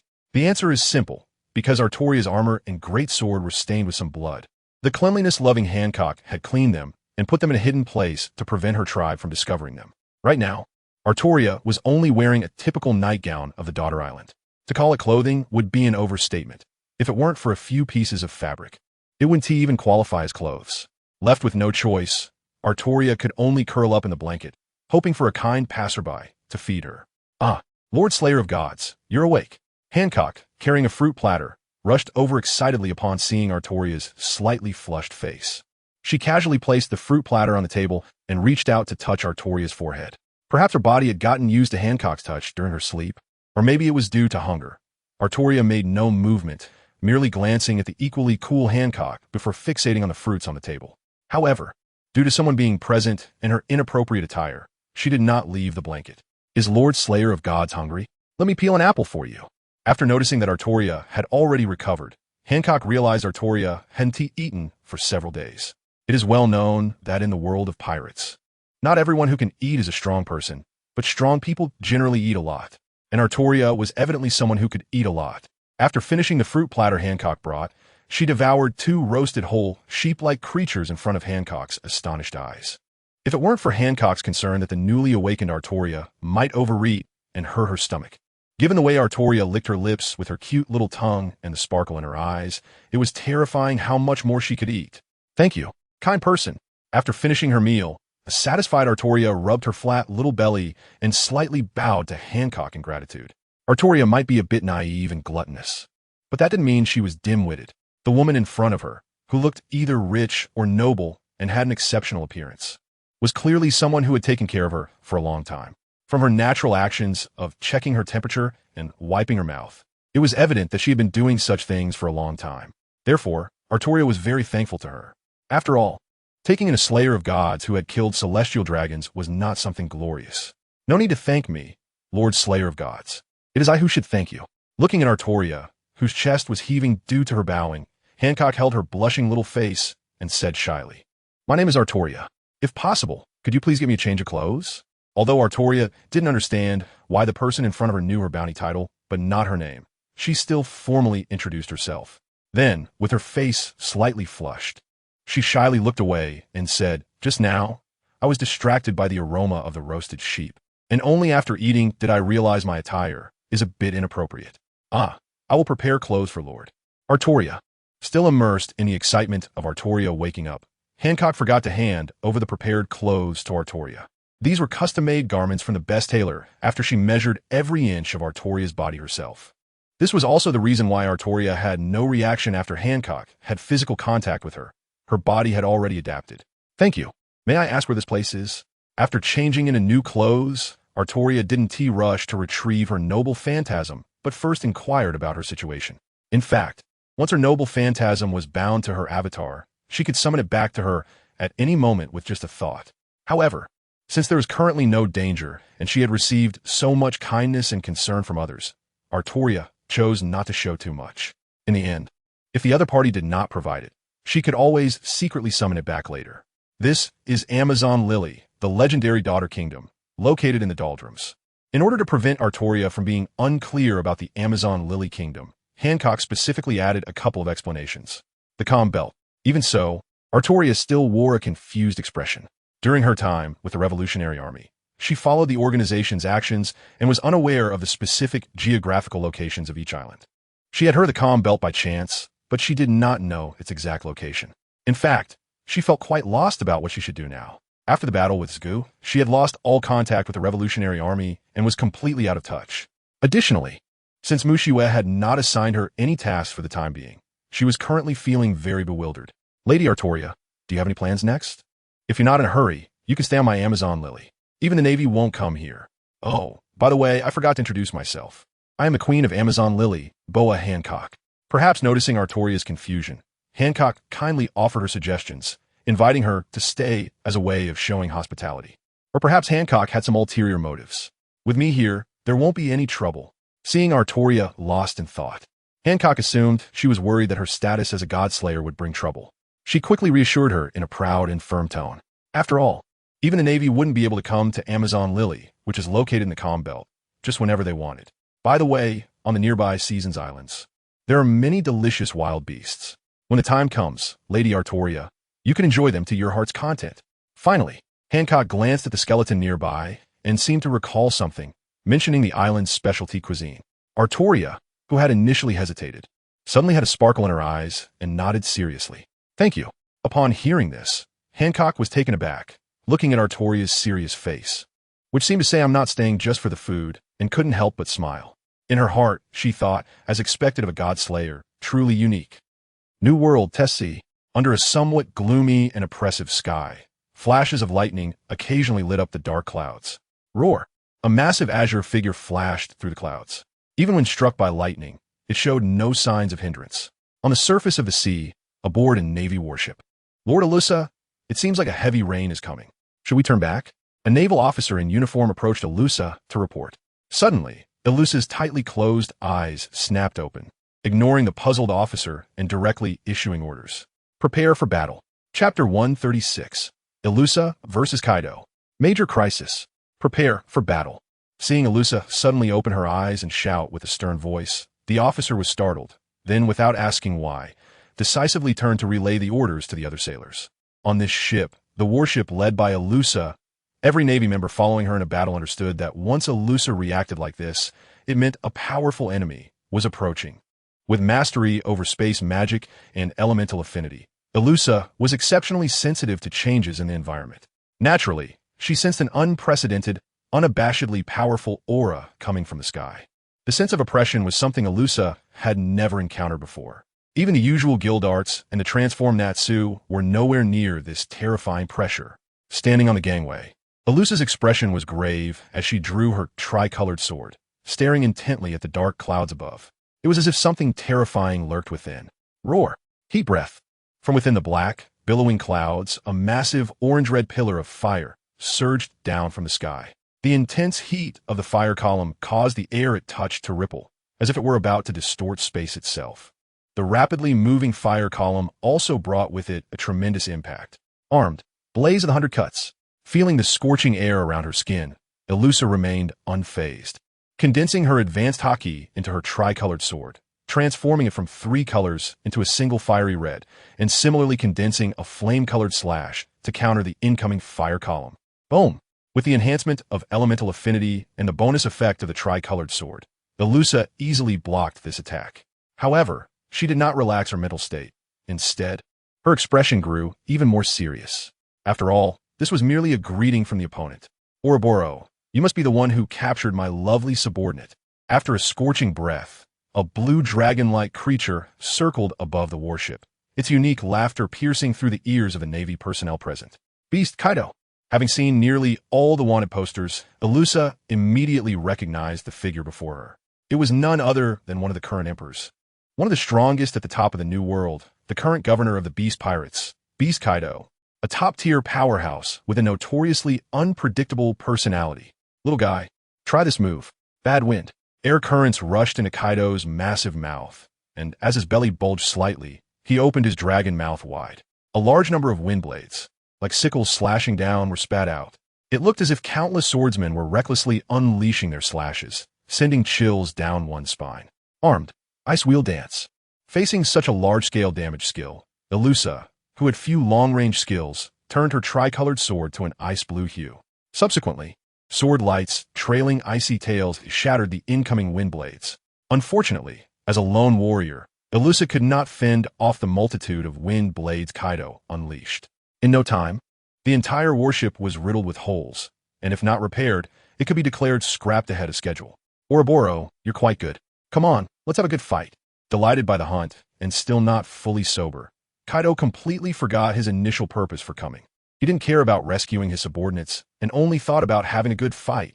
Come, take my strike, Thunderous Bagua. Transforming into his human form, Kaido drew out a giant kanabo from his waist, swinging it toward Alusa at incredible speed, wrapped in both haki and Conqueror's haki.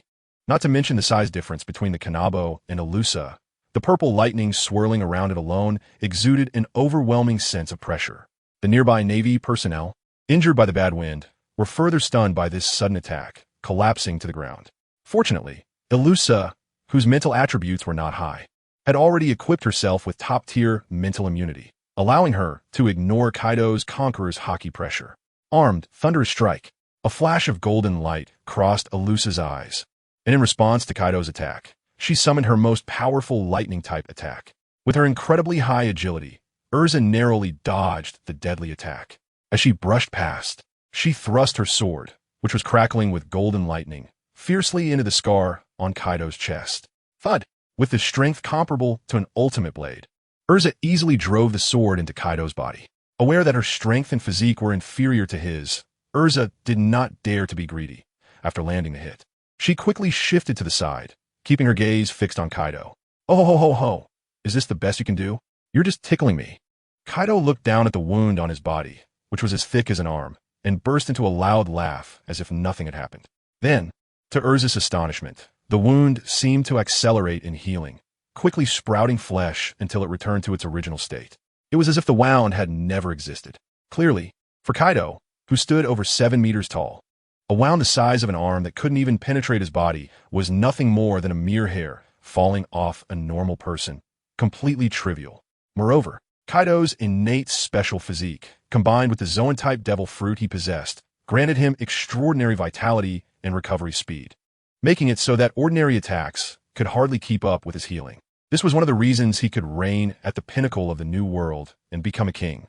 As the first avatar of Uchiha, Erza's foundation was, in fact, quite ordinary. Even though Uchiha later supplemented her with many skills and her level was in the top tier, she still lacked the strength to confront a king head-on. Although Erza had an impressive S-level agility and swordsmanship at the level of a great swordsman, her weak strength attribute and the gap in haki levels meant that while her attacks could bypass defenses, they could not inflict effective damage on Kaido. This was just against a high-physicality tank. If she encountered someone like Big Mom, who naturally possessed the talent of an iron balloon, even just the defense aspect would be enough to trouble most strong fighters. It could be said that Kaido, with his high attack and thick health, completely countered Erza, who was a swift attack swordswoman. Of course, saying it was a counter is not absolute. If Erza's haki could reach the level of Garp, or her swordsmanship could attain an even higher level, then the so-called tank would just be a joke. After all, even monsters die when beheaded. Avatar, Erza Shukuleto level, 21 experience, 16600, 22900 strength. B. Strength, physique, and agility can grow naturally. Physique, elite vice admiral, ordinary Shichibukai. Around 700 to 800 million as a pirate. Agility, S.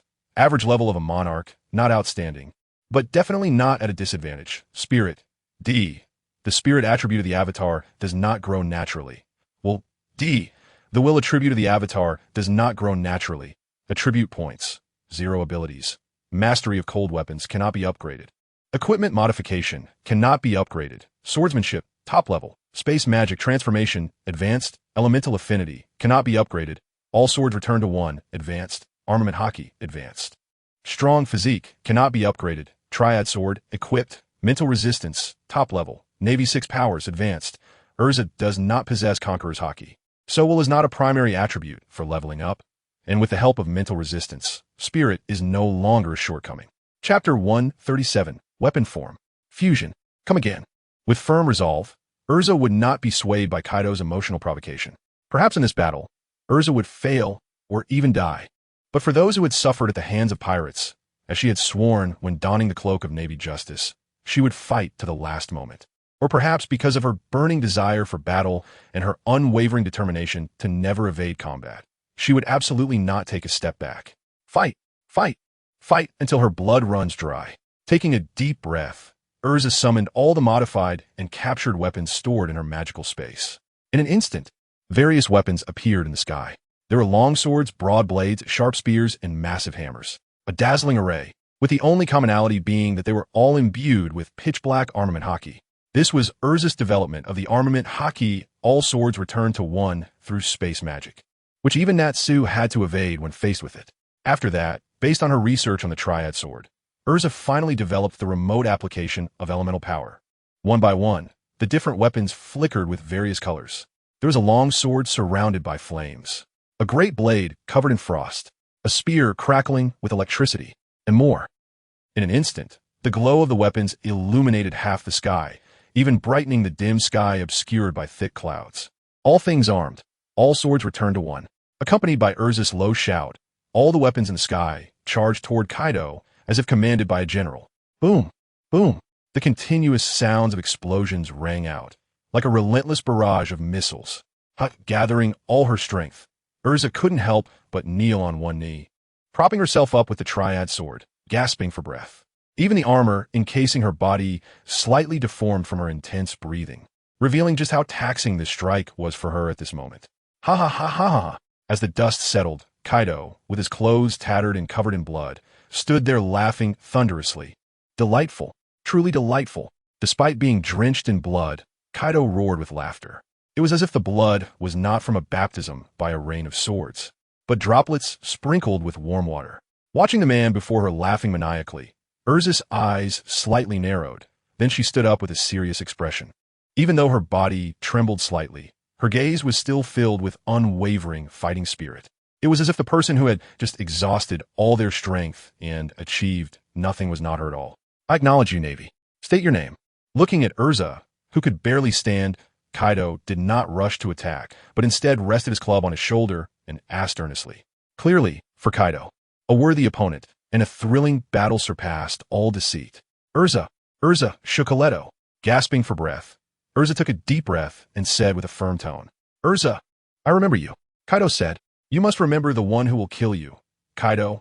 A moment later, Kaido seemed to be memorizing her name carefully, squinting slightly, then suddenly opened his eyes wide, raising his club as he charged forward, shouting loudly. Watching the approaching club, Erza made no excessive reaction. Perhaps the previous blow had drained too much of her stamina, leaving her unable to fight now. Or maybe it was something else. No one knew what Alusha, who seemed to be waiting for death at this moment, was truly thinking. Senjutsu, wood release, wood dragon technique. The next moment, a green giant dragon, whose head alone was comparable in size to Kaido's body, bit down on Kaido and pushed him away from Alusha. Are you alright, Alusha? With a special red mask on his face, Senju Hashirama came to Alusha's side, supporting her and asking with concern. Don't worry, I'm fine. Kaido, is up to you. Seeing the timely reinforcements, Alusha finally relaxed her expression and leaned weakly against the cabin wall, speaking to Hashirama and Uchiha Madara. Indeed, it was the two good brothers, Madara and Hashirama. In fact, they had coincidentally appeared in the Rister Sea. Upon sensing a fierce battle nearby, Hashirama and Madara were ready to intervene, like a mantis stalking a cicada. However, upon getting closer, they discovered that the fighters were none other than the beast Kaido and their companion, Alusha. With her incredible sensing ability, Alusha immediately detected the two of them. She bravely attempted to use all her strength to see if she could drive Kaido away. If she succeeded, it would be a significant amount of experience. If she failed, Hashirama and Madara would have her back. Don't worry, leave it to us, right, Madara? Hashirama patted his chest confidently, then mentioned his good brother Madara. Unlike the bright smile of Hashirama, Madara merely nodded slightly. But those who knew him understood that as long as Madara nodded, there was nothing he couldn't do. Another couple of little bugs. After being washed by the seawater, most of the blood on Kaido was cleaned off, leaving only countless wounds on his body, indicating that everything Alusha had done was not in vain. This was also the reason Kaido acknowledged Alusha. Madara, let's finish this quickly, use that. Feeling Kaido's momentum, Hashirama said with a serious expression. Susanoo, complete form. Understanding Hashirama's intention, Madara did not waste any more words. The special symbols in his pupils spun wildly, and a massive blue giant, dozens of meters tall, rose from the ground. Senjutsu, wood release, wooden human technique. Seeing his good brother instantly understand his intentions, Hashirama also smiled, clapped his hands, and shouted. A similarly gigantic wooden figure slowly stood up beside the blue giant. Vajra, Susanoo, wooden human mode. Amidst the fearful gazes of everyone, the two towering giants, each dozens of meters tall, slowly fused together. A samurai giant, clad in blue samurai armor and standing 100 meters tall, appeared above the sea. Behind it, enormous wings nearly 100 meters wide unfurled, signifying that this giant was a true monster capable of flying. Chapter 138. The name of the Vajra echoes across the sea. I set the timer wrong, a bit awkward. Is this the power of Lord Hashirama and Lord Madara? On a warship several kilometers away, little Suddy looked at the figure in the sky, like a deity, and couldn't help but murmur. Wow, Major Hashirama has become so huge. Lord Madara is also amazing. His size is no different from Major Hashirama. This is the true power of Lord Jailer. Last time, this move defeated the fire dragon Natsu of the Beast Pirates in one blow. They fused, the two lords have fused. Due to the distance, the people on the warship were not affected by Kaido's Conqueror's Haki. Instead, they were completely awed by the power of Hashirama and Madara. Those who had seen Hashirama use the wooden figure were astonished by Madara's abilities. Similarly, Those who had witnessed Madara's strength in Impel Down were amazed to see that Hashirama also had the power to transform into a giant. What surprised everyone even more was that the two giants actually fused into one, even taller giant. This scene undoubtedly had a tremendous impact on them. This power, is this the giant power that Ling Ling spoke of? Looking at Kaido, who suddenly grew from the size of an ant in his palm to a being whose palm was much larger than his entire body, he muttered in a daze. It was clear that Kaido, who was unaware of the specific abilities of the two, mistook this sudden transformation for the giant power that his friend Charlotte Ling Ling had always sought. In fact, it was more terrifying than any so-called giant. It is worth noting that even the ancient giant known as the Demon of Wano, Erza, was only 67 meters tall, the tallest existing giant. The descendant of the ancient giant race, known as Little Erza Jr., was only 38 meters. Even the red-finned Doki fishman, who lived on Fishman Island, was only 80 meters tall. Thus, the Vajra giant formed by Madara and Hashirama, towering at 100 meters, was truly terrifying. Just standing there could cause 90 of the people in this world to lose their fighting spirit. Even Kaido, who prided himself on his strength and high recovery ability, could not help but feel dazed in the face of such a sudden giant appearance. Not to mention those of ordinary strength. Normal attack. Under the absolute pressure of size, Madara and Hashirama did not use any flashy skills. Simply raising their hands and striking was enough. This straightforward move, under the enhancement of their 100-meter size, created a windstorm like a falling meteor. It blew the warship where Alusha was located far away, ensuring her safety. Great Vajra, thunderous 8 trigrams. A gigantic palm descended from the sky, and all light instantly vanished, turning as dark as night.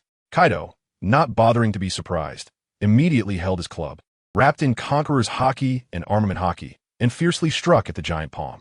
Boom! Just like Alusha's attack on Kaido moments ago.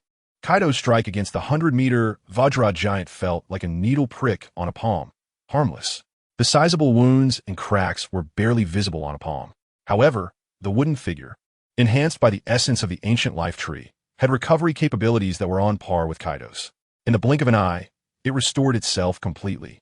If it weren't for the wooden debris floating on the sea, no one would believe this giant had ever been injured.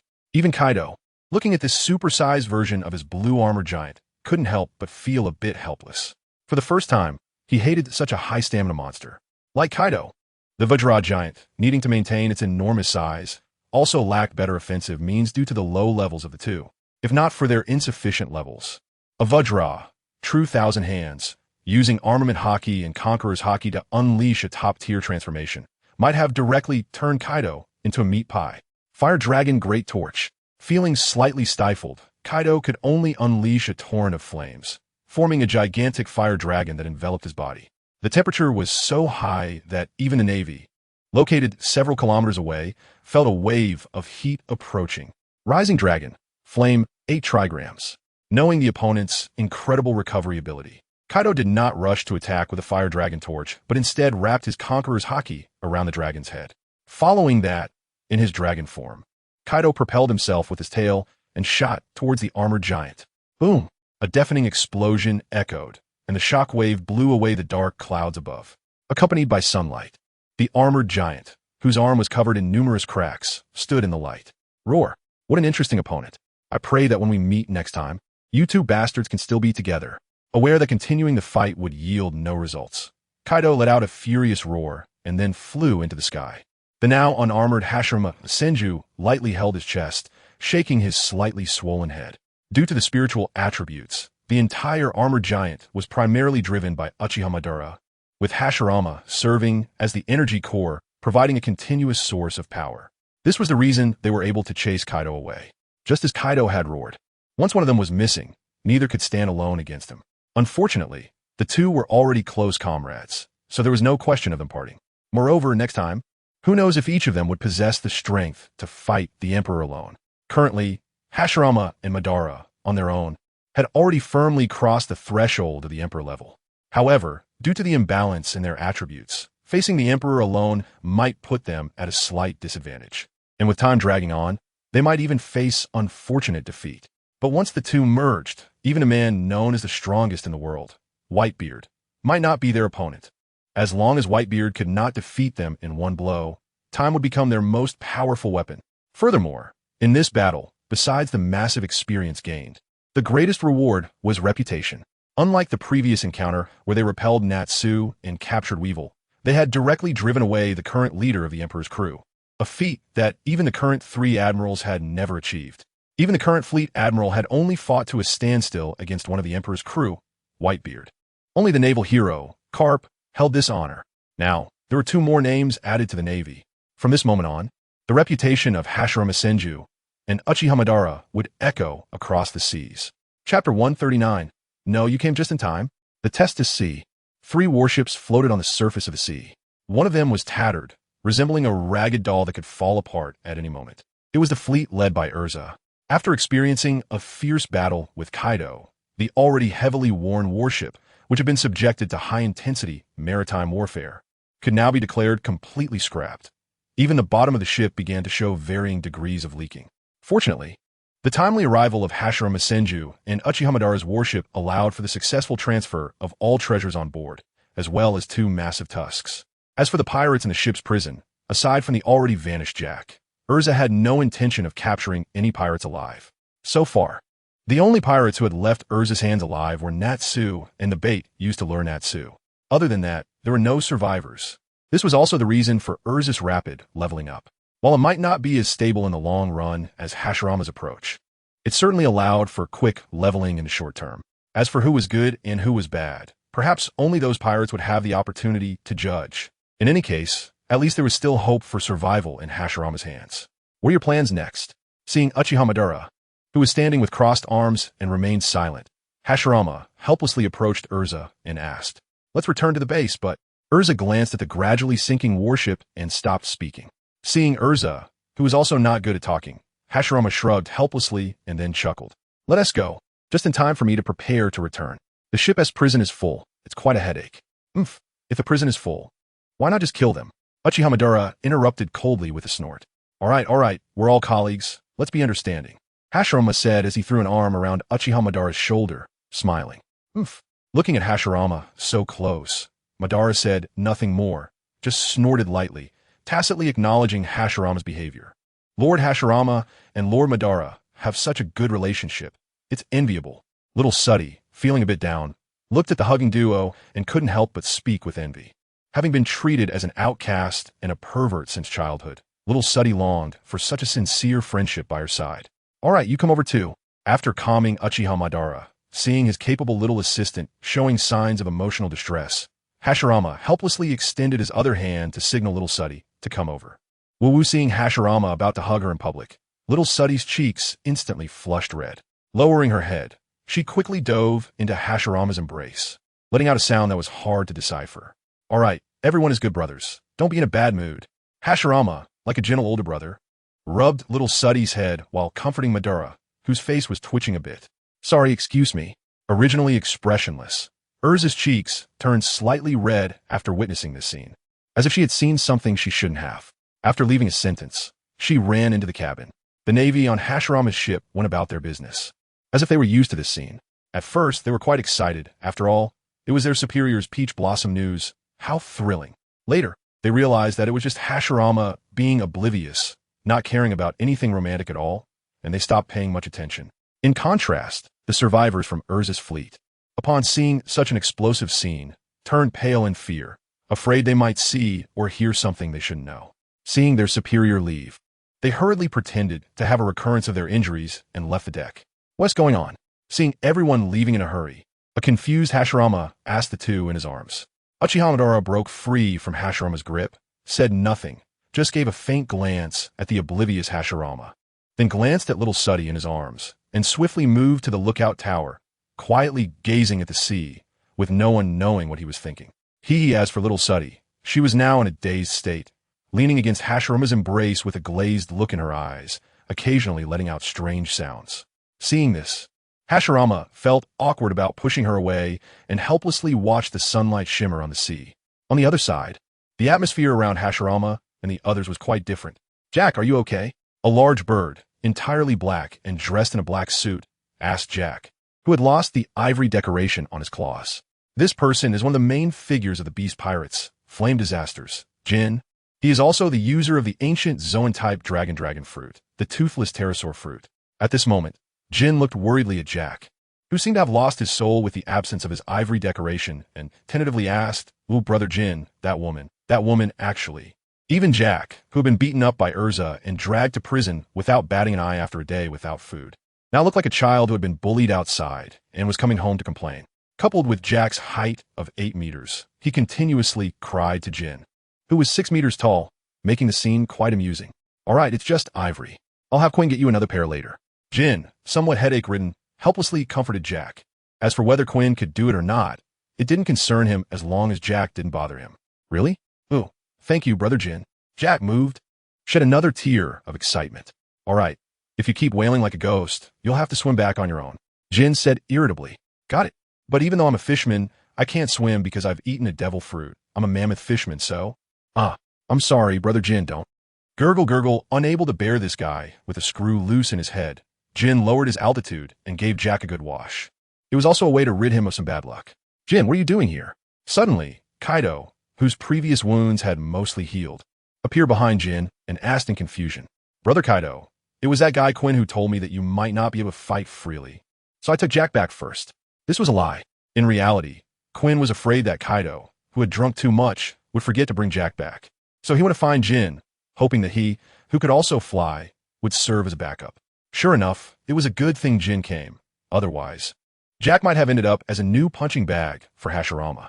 With Jack's personality and brains, he didn't need any complicated tricks. Just standing in front of him would fill the hostility meter to the maximum. Kaido, who was just disgusted, didn't have the mood to delve into it, and directly whipped his tail to surpass Jin. It was clear that Kaido was not in a good mood and desperately needed fine wine to comfort himself. "Brother Kaido, what's wrong?" Jack asked in confusion after spitting out the fish in his mouth. After all, Kaido was not usually like this. "You're the one who talks too much." Gurgle, no. Gurgle chapter 140. Savoring the tea, enjoying the beauty within. Marine headquarters, Marine Fort. Marshal's office. Brew, hello, this is Sengoku. What? Say that again.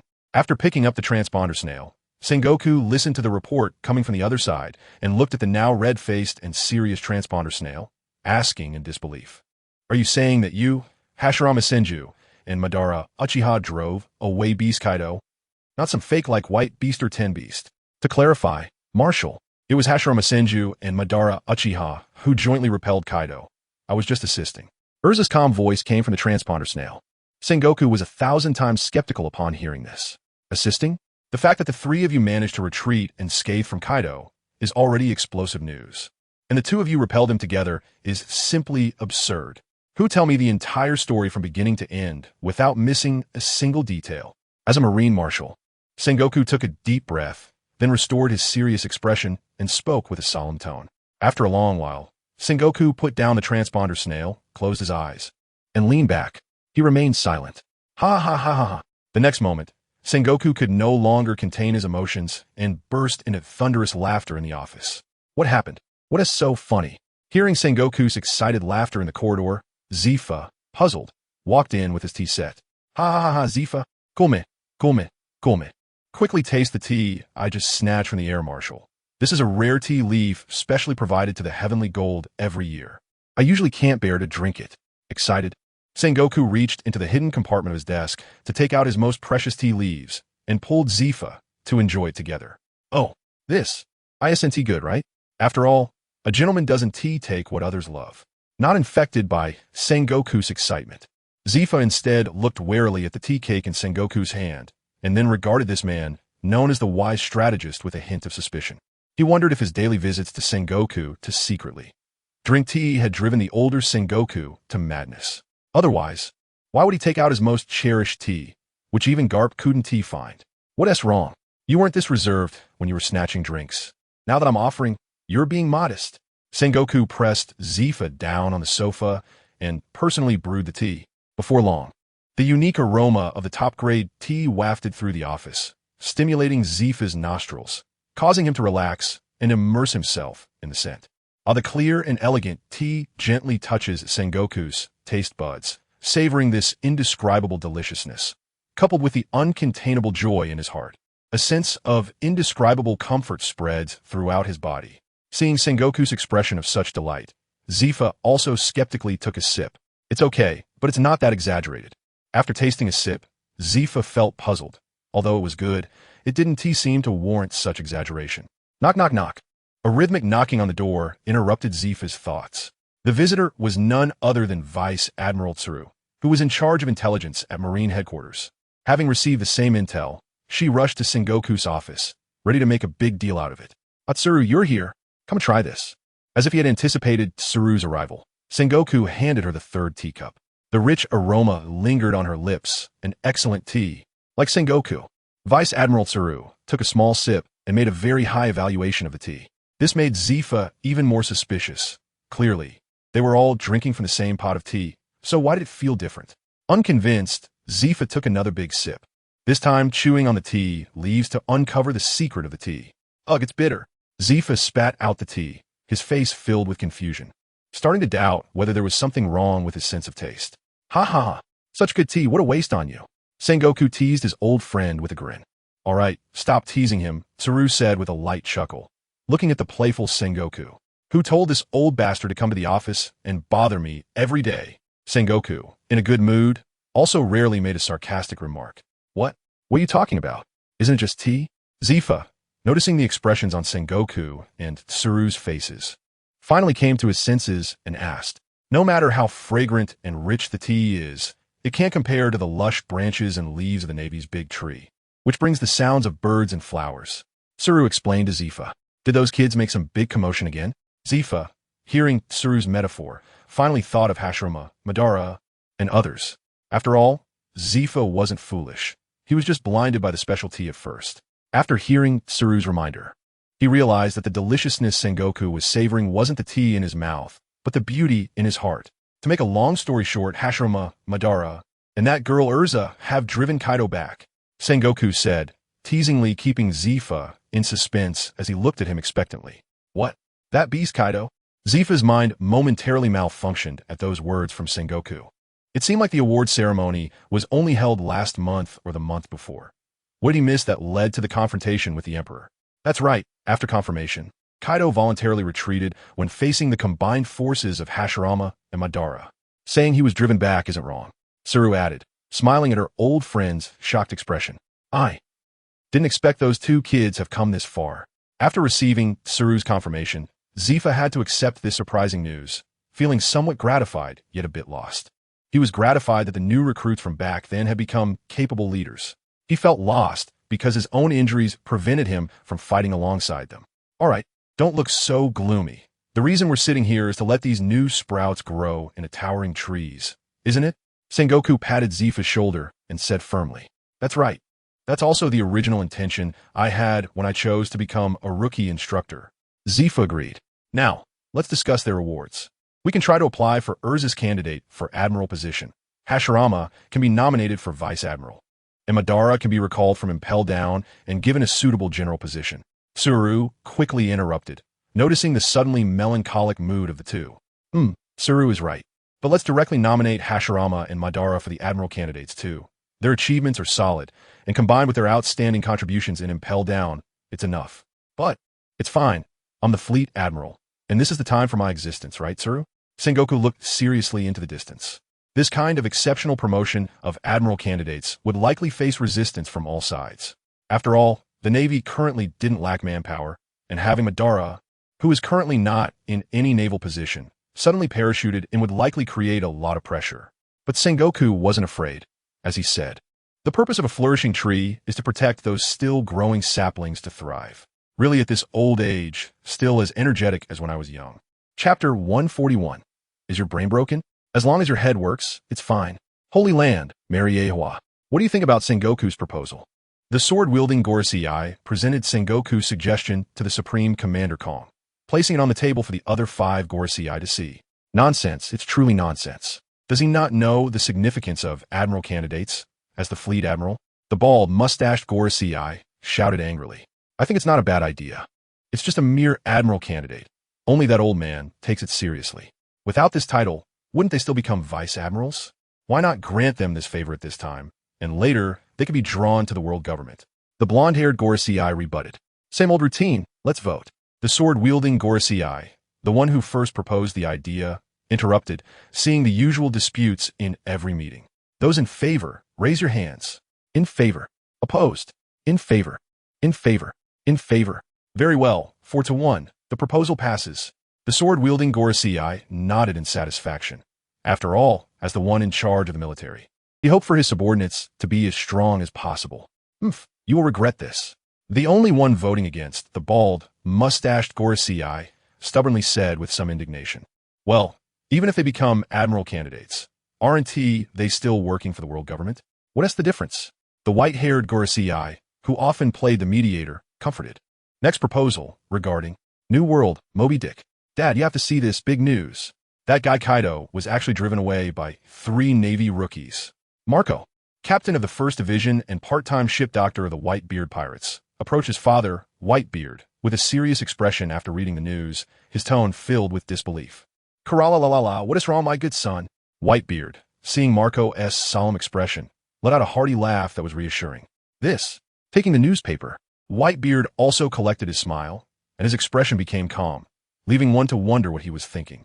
After a moment, Karala, silly son, I am Whitebeard.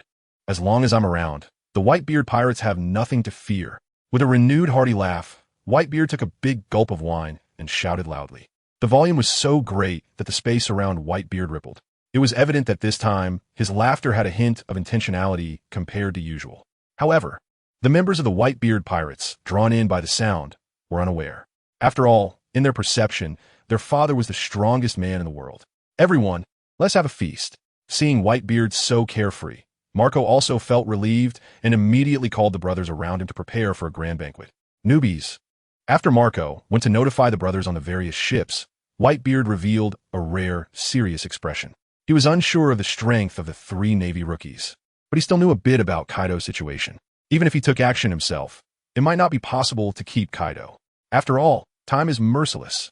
With age comes a decline in physical strength. Moreover, during his youth, Whitebeard recklessly used the power of the Tremor fruit, relying on his robust body without professional care, which left him with numerous hidden injuries. Now, he even occasionally has to rely on 4 drips. However, Whitebeard is just a bit worried about his sons. With them around, he is confident and unafraid of anyone.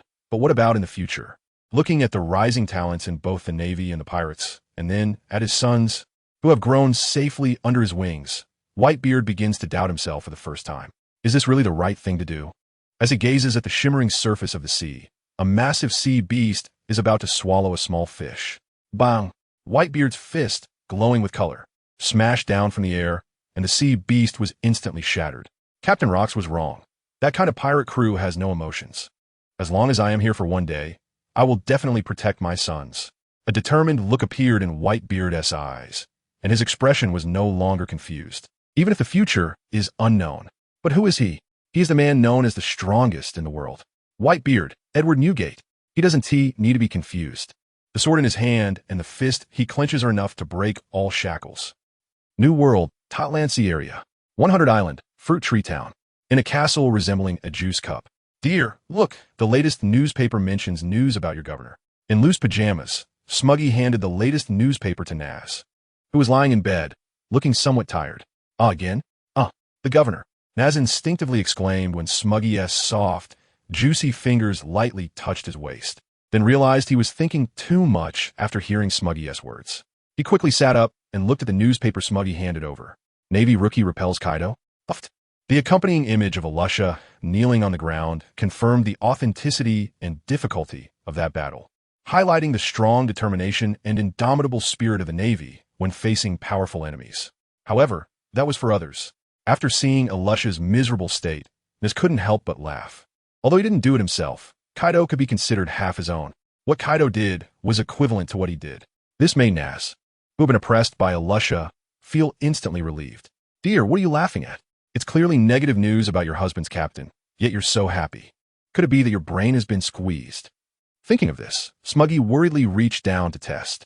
As long as the head works, it doesn't matter if it's broken. Boom, in broad daylight, it began to be indescribably delightful. EC, Frost Moon Village. Extra, breaking news. The 3 admirals of the Navy strike together. Hearing this outrageous news, Mushue couldn't help but stop in her tracks and look in the direction of the sound. This is just bullying the clueless civilians in the EC. If it were in a big place, it would definitely make people laugh out loud. Chapter 142. Nominating candidates for the 3 admirals. Thanks to Xiaoyin Xue for the 10 updates. Give me a copy. Although Mu Xuan knew that this news headline was fake and designed to attract the attention of passersby, she wanted to see where the news was exaggerated and what it was based on. One must say, those selling news are really good at grabbing people's hearts. The top powerhouse of the New World, governor of the Beast Pirates, Kaido, after being severely injured by Navy Headquarters Generals Alusha, Senju Hashirama, and Uchiha Madara in the Tesseract Sea area, fled in disgrace. Navy Generals Alusha, Senju Hashirama, and Uchiha Madara nominated as candidates for admiral. The future successors of the Navy's 3 admirals are beginning to show their prowess, subduing the kings of the New World. Just looking at these news headlines makes one feel inexplicably impressed. After reading, Mushue finally understood the true situation the newspaper seller was talking about. It was that Alusha and the other 2 were nominated for the Navy Headquarters Admiral candidate position, with hopes of replacing the current 3 admirals and becoming new admirals. Moreover, the 3 of them had acted together to repel Kaido, the leader of the Emperor Pirates, which led to the exaggerated claims. All nominated as candidate admirals. Mushue rubbed her chin and muttered to herself. In just under 10 months, Alusha and the other 2 had transformed from ordinary Navy recruits into candidate admirals. Besides their strong abilities, luck also played a significant part. If it weren't for the hawkish General Doberman bringing Alusha into the Navy headquarters, she might still just be a branch leader or even just a school officer. After all, strength is only part of the promotion.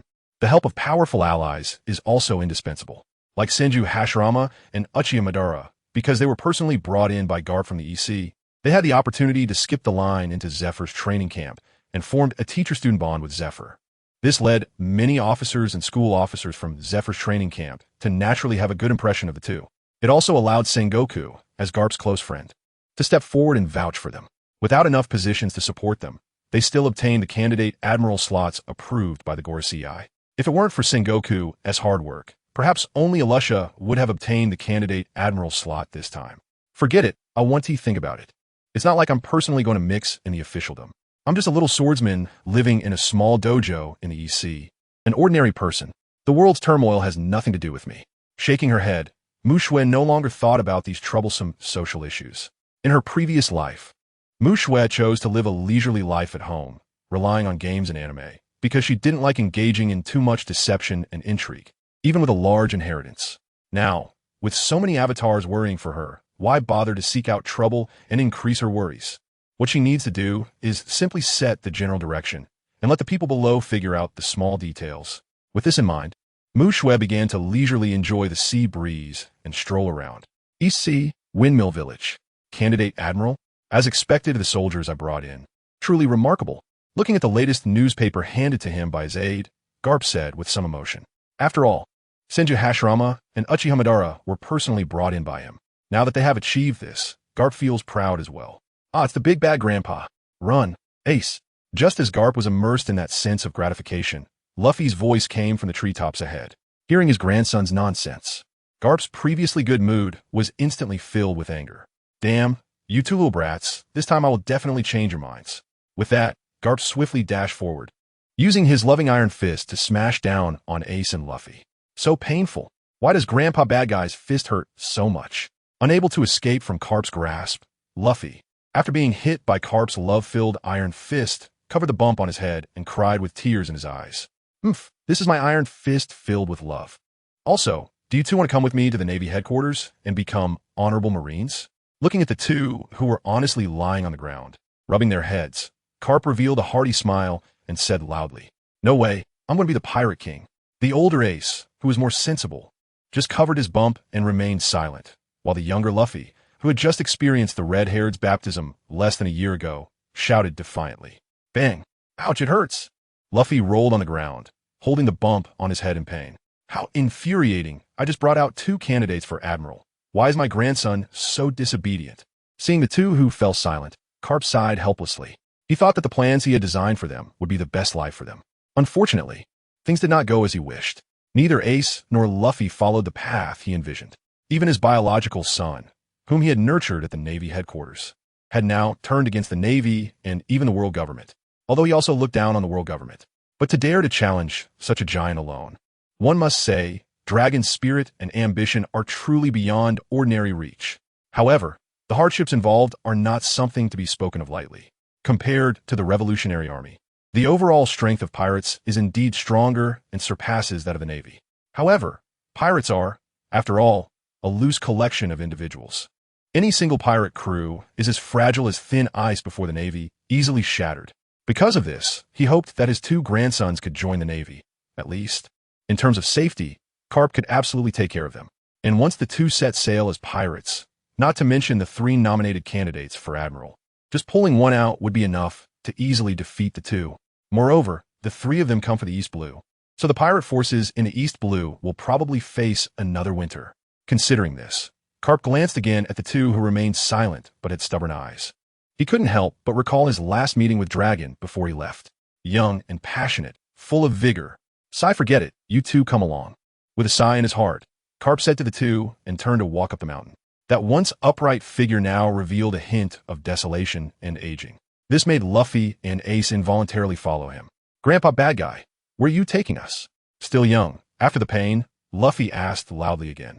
This time, Carp did not turn back to educate them, but simply waved his hand and said, "I'm taking you to eat meat." "Yay, meat. Grandpa is the best. Ha ha ha ha ha. You little brat." Chapter 143. Captain, you decide. In the first half of the Grand Line, Whiskey Peak.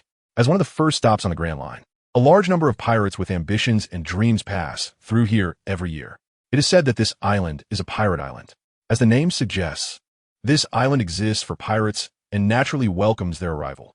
Today, like usual, a group of pirates has arrived here. Of course, saying it's a group might be a bit exaggerated. In reality, there are only 2 people on this ship.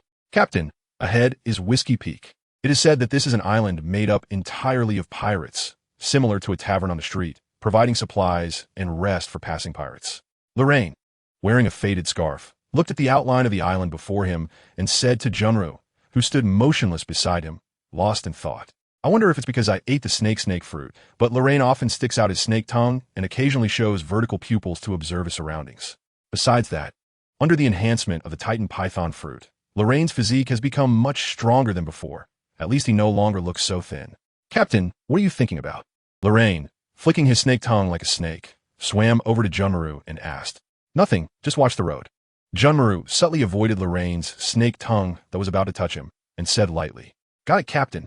Ever since he ate the devil fruit given to him by Junmaru, Lorraine's attitude has become increasingly cheerful. Perhaps, before being forced to become a pirate, his personality wasn't so timid. It's just that, in the brutal world of pirates, being weak is the greatest sorrow. But now, with powerful strength and having found the belief he will follow for life, Lorraine's personality is gradually brightening. Knowing that his captain has a cold exterior but a warm heart, Lorraine always tries to stay close to Junru, chatting with him from time to time. On one hand, it's indeed boring to sail on the sea with just the 2 of them. On the other hand, Lorraine is also afraid that Junmaru, due to his personality, would always hold back and not speak, which would affect his mood. So Lorraine would come to find Junmaru every now and then to keep him company. As for flicking his snake tongue and showing vertical pupils, it's just using the snake's thermal sensing and thermal imaging abilities to prevent any accidents. It's also a form of training. Before long, the ship moved into Whiskey Peak. This is a narrow river, flanked by towering peaks. It feels like walking into a narrow sky. It's a bit constricted. If it weren't for this river nourishing it, probably no one would be able to enter. Since entering Whiskey Peak, Lorraine has been maintaining a state of thermal sensing. After all, the slopes on both sides covered with dense forests look like good spots for ambushes. As for Junro, he quietly watched Lorraine's performance, not knowing whether he was testing Lorraine's abilities or felt confident about any potential ambushers. "Don't shoot. I am a recruiter from the pirate house on Whiskey Peak, specifically here to welcome all of you pirates coming to adventure on the Grand Line." A kind-looking uncle emerged from the jungle, nervously saying to Lorraine, who was pointing a pistol at him, "Pirate house." Hearing the man's words, Lorraine was a bit dazed. Since when did pirates get such a warm title? "Captain?" Lorraine glanced back at Junmaru and asked softly, "You decide." As always, Junmaru's cool demeanor and simple 2 words fully expressed his trust in Lorraine. Although it wasn't the first time he felt Junmaru's trust, this feeling of being unconditionally supported still moved Lorraine, who had experienced many hardships. Introduce your pirate house. Lorraine felt that something unusual was going on. As a pirate, it's a blessing to get paid for food, and now suddenly there's a pirate house that provides supplies for pirates. There must be some indescribable conspiracy. After thinking for a moment, Lorraine decided to go along with it and see what tricks the man in front of him could come up with. After all, Lauren is no longer the weakling he used to be, even though he has a relatively weak constitution, with the support of the ancient demon fruit. When he fully displays the Titan Python, ordinary pirates with bounties over 100 million are truly no match for him. He even dares to challenge pirates with bounties of 2 to 300 million. Not to mention that he has a captain whose strength far exceeds his own backing him up. 2 gentlemen, our pirate house specializes in providing food and accommodation for powerful former pirates like yourselves. You can rest here for free tonight, although the food might be a bit pricey. The man being questioned clearly wasn't new to being suspected and skillfully introduced the specifics of the pirate house, even making a point to mention the pricing at the end. The man wore a you-know-what-I-mean expression, which made people instinctively believe that what he said was true. After all, pirates, although ruthless, are indeed wealthy, especially those who have just entered the Grand Line and have pillaged the seas. They were in the spirit of the sky is the limit, and with just a slight lowering of their stance and some flattery, along with a small mention of their own benefits, many pirates would let their guard down and allow themselves to be taken advantage of. Oh, that's great. Take us to have a look. The food on the ship is almost finished, right, Captain? Lauren said, casting a meaningful glance at the man with his head down, and then at Junmaru. Although Junmaru had given him full responsibility, he wasn't foolish. For whatever reason, out of respect for the captain, he chose to seek Junmaru's agreement before making a decision.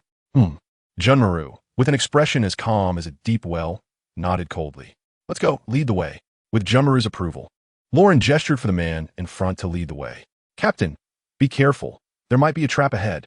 Lauren deliberately slowed his pace, walking beside Junmaru and whispering to him. No problem. I'm here, Junmaru replied softly, indicating that Lauren should boldly proceed, with him backing him up. Feeling secure, Lauren nodded vigorously and quickly walked up to the man, beginning to probe for information in hopes of uncovering some clues. Unfortunately, the man in front seemed to be an experienced hand. Apart from being a bit flustered when threatened at gunpoint at the beginning, he responded fluently afterward, making it difficult for Lauren to find any flaws. Left with no choice, Lauren could only casually ask some basic information about the Grand Line. Fortunately, although the man had ulterior motives, he still spoke the truth regarding the basic information about the Grand Line. After all, these were common knowledge that only those living in the Four Seas would find novel. Soon, the trio arrived at the tavern marked with the sign of the pirate house. Chapter 144, Captain, this time just leave it to me, looking at the brightly decorated building in front of him. If it weren't for Lauren's thermal imaging vision revealing a dense crowd of people inside wielding weapons, he might have almost believed the man's nonsense. Come, gentlemen, we have prepared fine wines and delicacies for you to taste, and a comfortably warm hot spring for you to enjoy, the man said with a flattering smile, bowing to indicate that the two could enjoy themselves. Are we enjoying fine food, or are you robbing us? Lauren looked at the fully armed crowd inside and could no longer be polite, laying his cards on the table. Initially, he thought he could gather some information for free and then enjoy a big meal before taking action. It now seemed that the other side had noticed their small number and intended to strike directly. Ha ha ha, since you two already know, why not obediently hand over your treasures? You might even be able to keep your lives. The leader, a giant man standing 2.5 meters tall, walked out wielding a meteor hammer, laughing arrogantly. You're quite arrogant, Lauren scoffed, curling his lips in disdain. He then turned to Junmaru and said, Captain, this time just leave it to me. Seeing the crowd appear, Lauren confidently wanted to take on the task of dealing with them. After all, according to his senses as a snake fruit user, these people's strength posed no pressure on him at all. However, before Lauren could finish his sentence, Junmaru, who was not one for many words, unleashed his bone spikes and charged into the crowd with wild abandon. In less than a minute, this battle, where the numbers were vastly unequal, came to an end. Watching Junmaru wipe the blood off himself as if nothing had happened, Lauren couldn't help but feel a mix of emotions. This captain is really too considerate. He wouldn't even let his hands get dirty during a fight. We are a subordinate organization of Baroque Works, the Bounty Hunter House. You. The only survivor was the man who had led them in initially. He was now slumped on the ground, exuding a strong odor, his face filled with terror as he trembled. Lauren looked at the scene before him and couldn't help but cover his nose, casting a disgusted glance at the yellowish puddle. He then looked at Junmaru who was wiping the blood, and reluctantly furrowed his brow, stepping forward to wrap his tail around the man's neck. I am from Baroque Works. It doesn't matter if you're from Baroque Works. Lauren tightened his grip and snapped the man's neck, feeling somewhat disgusted as he wiped his tail. He then cast a somewhat resentful glance at Junmaru, only to find that Junmaru didn't even turn back, proceeding into the tavern on his own. Hey, wait for me, Captain. On a small island in the first half of the Grand Line, in a dark basement. Little, do you still want to continue? 5 days, just 5 days left. If you can't deliver the mermaid slave by then, just wait to be bombarded at your doorstep. With the scolding from the other end of the transponder snail coming to an abrupt stop, a man with black curly hair and a scar on his face, known as Little, slammed his fist on the desk in frustration. Damn it. Does he really think he's a celestial dragon? He's just a dog for the celestial dragons. And that Alvarado, what an idiot, can't even bring back a mere mermaid. Filled with anger, Little cursed out the butler responsible for relaying messages to the celestial dragons and Alvarado, who had gone to Fishman Island and had not reported back. As his inner fury boiled over, a layer of coarse black wolf fur began to appear on Little's body, resembling steel needles. Ever since he had been listed among the high-ranking officials of the world government, Little's underground business had grown larger and larger, until one day he accidentally connected with the celestial dragon's butler using mermaid slaves, which allowed him to gradually become stronger. He could be called the underground king of the first half of the Grand Line. Unfortunately, as time passed, the presence of pirates became increasingly exaggerated. Under the attacks of many desperate individuals who were more interested in money than life, many of Little's enterprises were impacted. After all, that kind of hot-blooded fool setting out to sea doesn't care if you're some underground emperor or not. Coupled with age, Little's main business has turned into managing the slave trade. He mainly acts as a buyer, taking over the loose goods from the slave-catching groups and selling them to the rich through auctions. As a result, last month, the slave auction house in the Shamboli Islands was attacked by an ignorant fisherman, leading to numerous wealthy individuals being injured or even killed. Consequently, many people no longer trust Little's abilities. After all, the underground world is that cruel. When you show signs of fatigue, no one will lend a hand. They will only devour you like wolves, stripping you of everything. Additionally, the underground king ruling the new world has also set his sights on the business in the first half of the Grand Line, leaving Little overwhelmed. As a result, the mermaid slaves that are supposed to be supplied to the celestial dragons next month are still not ready. With December approaching, there isn't much time left. Considering the time it takes for Little to hand over the mermaid slaves to the celestial dragon steward, and for the steward to deliver them to the celestial dragons, 5 days is already a long delivery time. If it weren't for Little's good performance in previous years, he might not even be able to secure 5 days now. Little calmed his emotions and shouted towards the door. Boss, what's the matter? A subordinate wrapped in a blue headscarf walked in and asked respectfully. Prepare the ship. Head to Fishman Island. This time I will take action myself. Little said in a gloomy tone, revealing a fierce light in his eyes. Even the nearby subordinates couldn't help but shiver.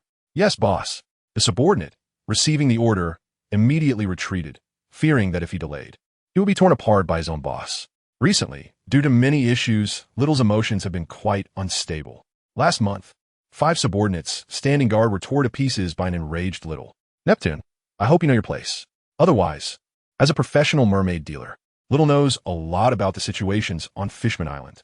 For instance, he knows that the 3 most powerful individuals on Fishman Island are the Fishman Island King, Neptune, the captain of the Sun Pirates, Fisher Tiger, and the Sea Hero, Jinbei. Since the news of Tiger's incident has already been reported by the world government, only Neptune and Jinbei remain. And Jinbei is mostly not on Fishman Island. Therefore, it will only be Neptune who personally takes action to allow Alvarado, a superhuman with a clay fruit ability, to fail.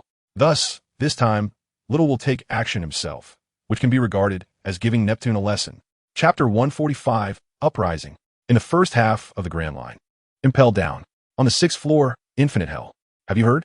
It is said that Uchiha Madara, the chief warden, and Senju Hashirama, the chief warden, teamed up to defeat Kaido of the Beasts.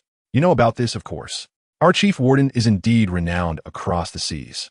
Yes. They say they have even been nominated as candidates for admiral. How wonderful. I wonder if I will ever become a chief warden. Stop dreaming. Hurry up and stand guard. Getting off work early to see my wife is my biggest wish. Listening to the whispers around him, the somewhat emaciated Shiryu of the rain slowly raised his head. A trace of blood, red, occasionally flashed in his dark eyes. It seems the guy you were worried about has already left here. In a corner where others cannot see, a deep voice echoed in Shiryu's mind. It is time to leave here. Wait for me. Once I absorb the blood of the powerful from the sea, I will make that arrogant Uchiha Madara and that damned Senju Hashirama pay. Hearing the voice in his mind, Shiryu suppressed his voice and said ominously. After some time together, Shiryu has understood the origin of the magic sword in his hand, named Atarax, and its miraculous effects. It is somewhat similar to the legendary animal-type mythical Zoan vampire fruit, but also different. Shiryu speculates that this is a magical weapon that devoured devil fruits in ancient times. After all, the world government currently possesses the renowned scientist Vegapunk, who claims to be 500 years ahead of the world. There is no reason that the top figures from further back in history did not master this technology.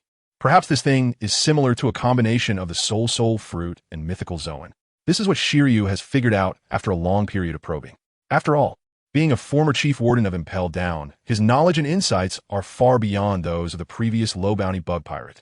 As for this information, it was actually designed by Mushue for Atarax, presenting a background of being an experimental product of an ancient experiment cultivated through countless hosts, ultimately giving birth to a semblance of sentience.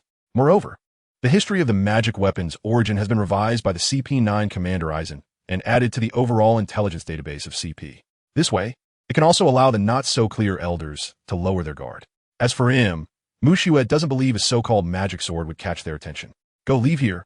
Head towards the sea, where there is endless blood and battle. Watching Shiryu, who is not in a good mental state, Atarax timely appeared in his mind, using the whispers of the devil to attempt to interfere with and tempt Shiryu's mind. This is also the reason why Shiryu's face has thinned significantly in less than 10 days. The heavy dark circles under his eyes further reveal his fatigue. Enough. Put away these boring tricks. The slightly dazed Shiryu's eyes flashed red. Then he shouted in a low voice. Although Shiryu is used to the entanglement of this magic sword, due to lack of rest and poor physical condition, he still becomes slightly distracted. However, these are minor issues. Once he gets out, this magic sword will be his confidence to rapidly grow stronger. This is also Atarax's deliberate intention. After repeated probing, it gives Shiryu the illusion that his resistance is getting higher and that he will eventually fully control this magic sword. This is also the reason why Shiryu is in poor mental condition but still hasn't abandoned this sword. Instead, he is even more confident. After all, pies don't just fall from the sky. An honest and non-troublesome magic sword. How could Shiryu feel at ease using it? Only by exposing some flaws and dangers can Shiryu feel comfortable using it. This may be the usual confidence of a proud, strong person. A strong person confident in their own strength will not fear the erosion of external factors. Be honest and fully cooperate with me next. Otherwise, prepare to return to that dark confinement space. Kid, I will keep an eye on you. When you fall, this body may not necessarily belong to anyone. The implication is that Atarax has reached a compromise with Shiryu. After all, on the surface, they are indeed in the same boat. Just watch. I will make them regret locking me up here. With a cruel smile at the corner of his mouth, Shiryu used the magic sword in his hand to cut the chains that bound him and then slashed at the railing in front of him. Clang! In front of Atrox, whose attributes had all reached a dash. A mere prison cell was no obstacle at all. Hey kid, let me out quickly, and I will give you all my treasures. Don't listen to him. Come help me. I know where the One Piece treasure is. You don't know shit. You've been here for 20 years. What do you know with your big ass?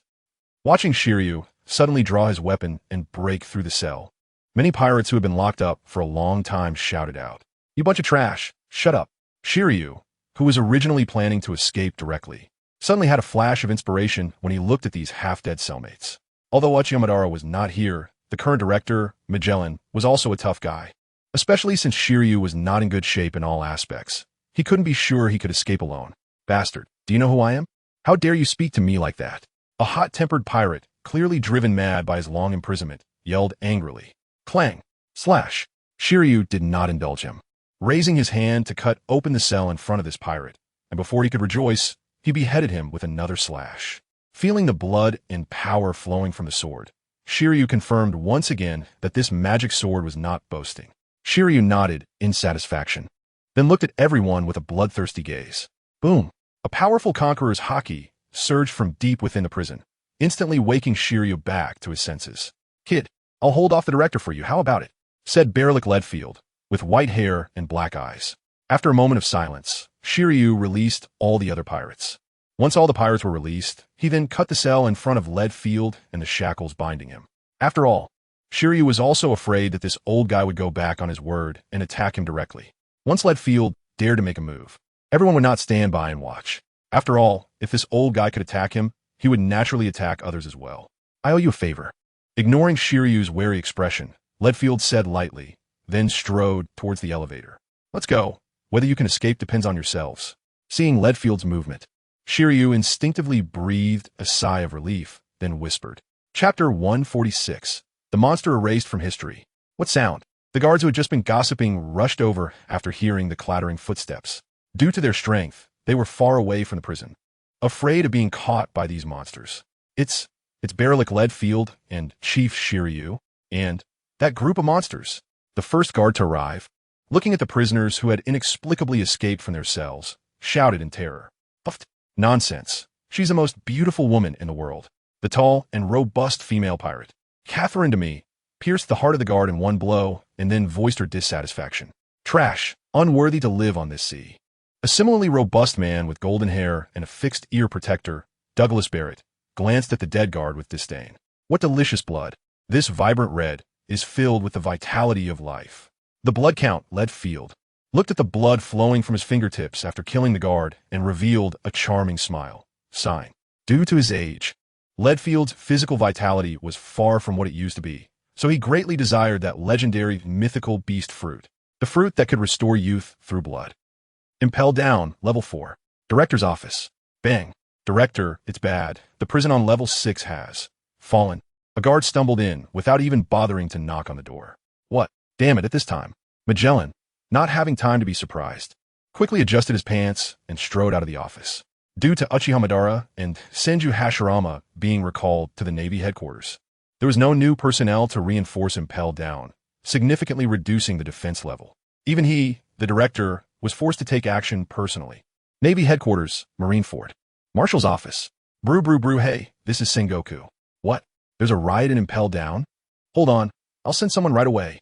Hearing the panicked voice from the transponder snail, Sengoku realized that Impel down was likely facing its most critical moment in history.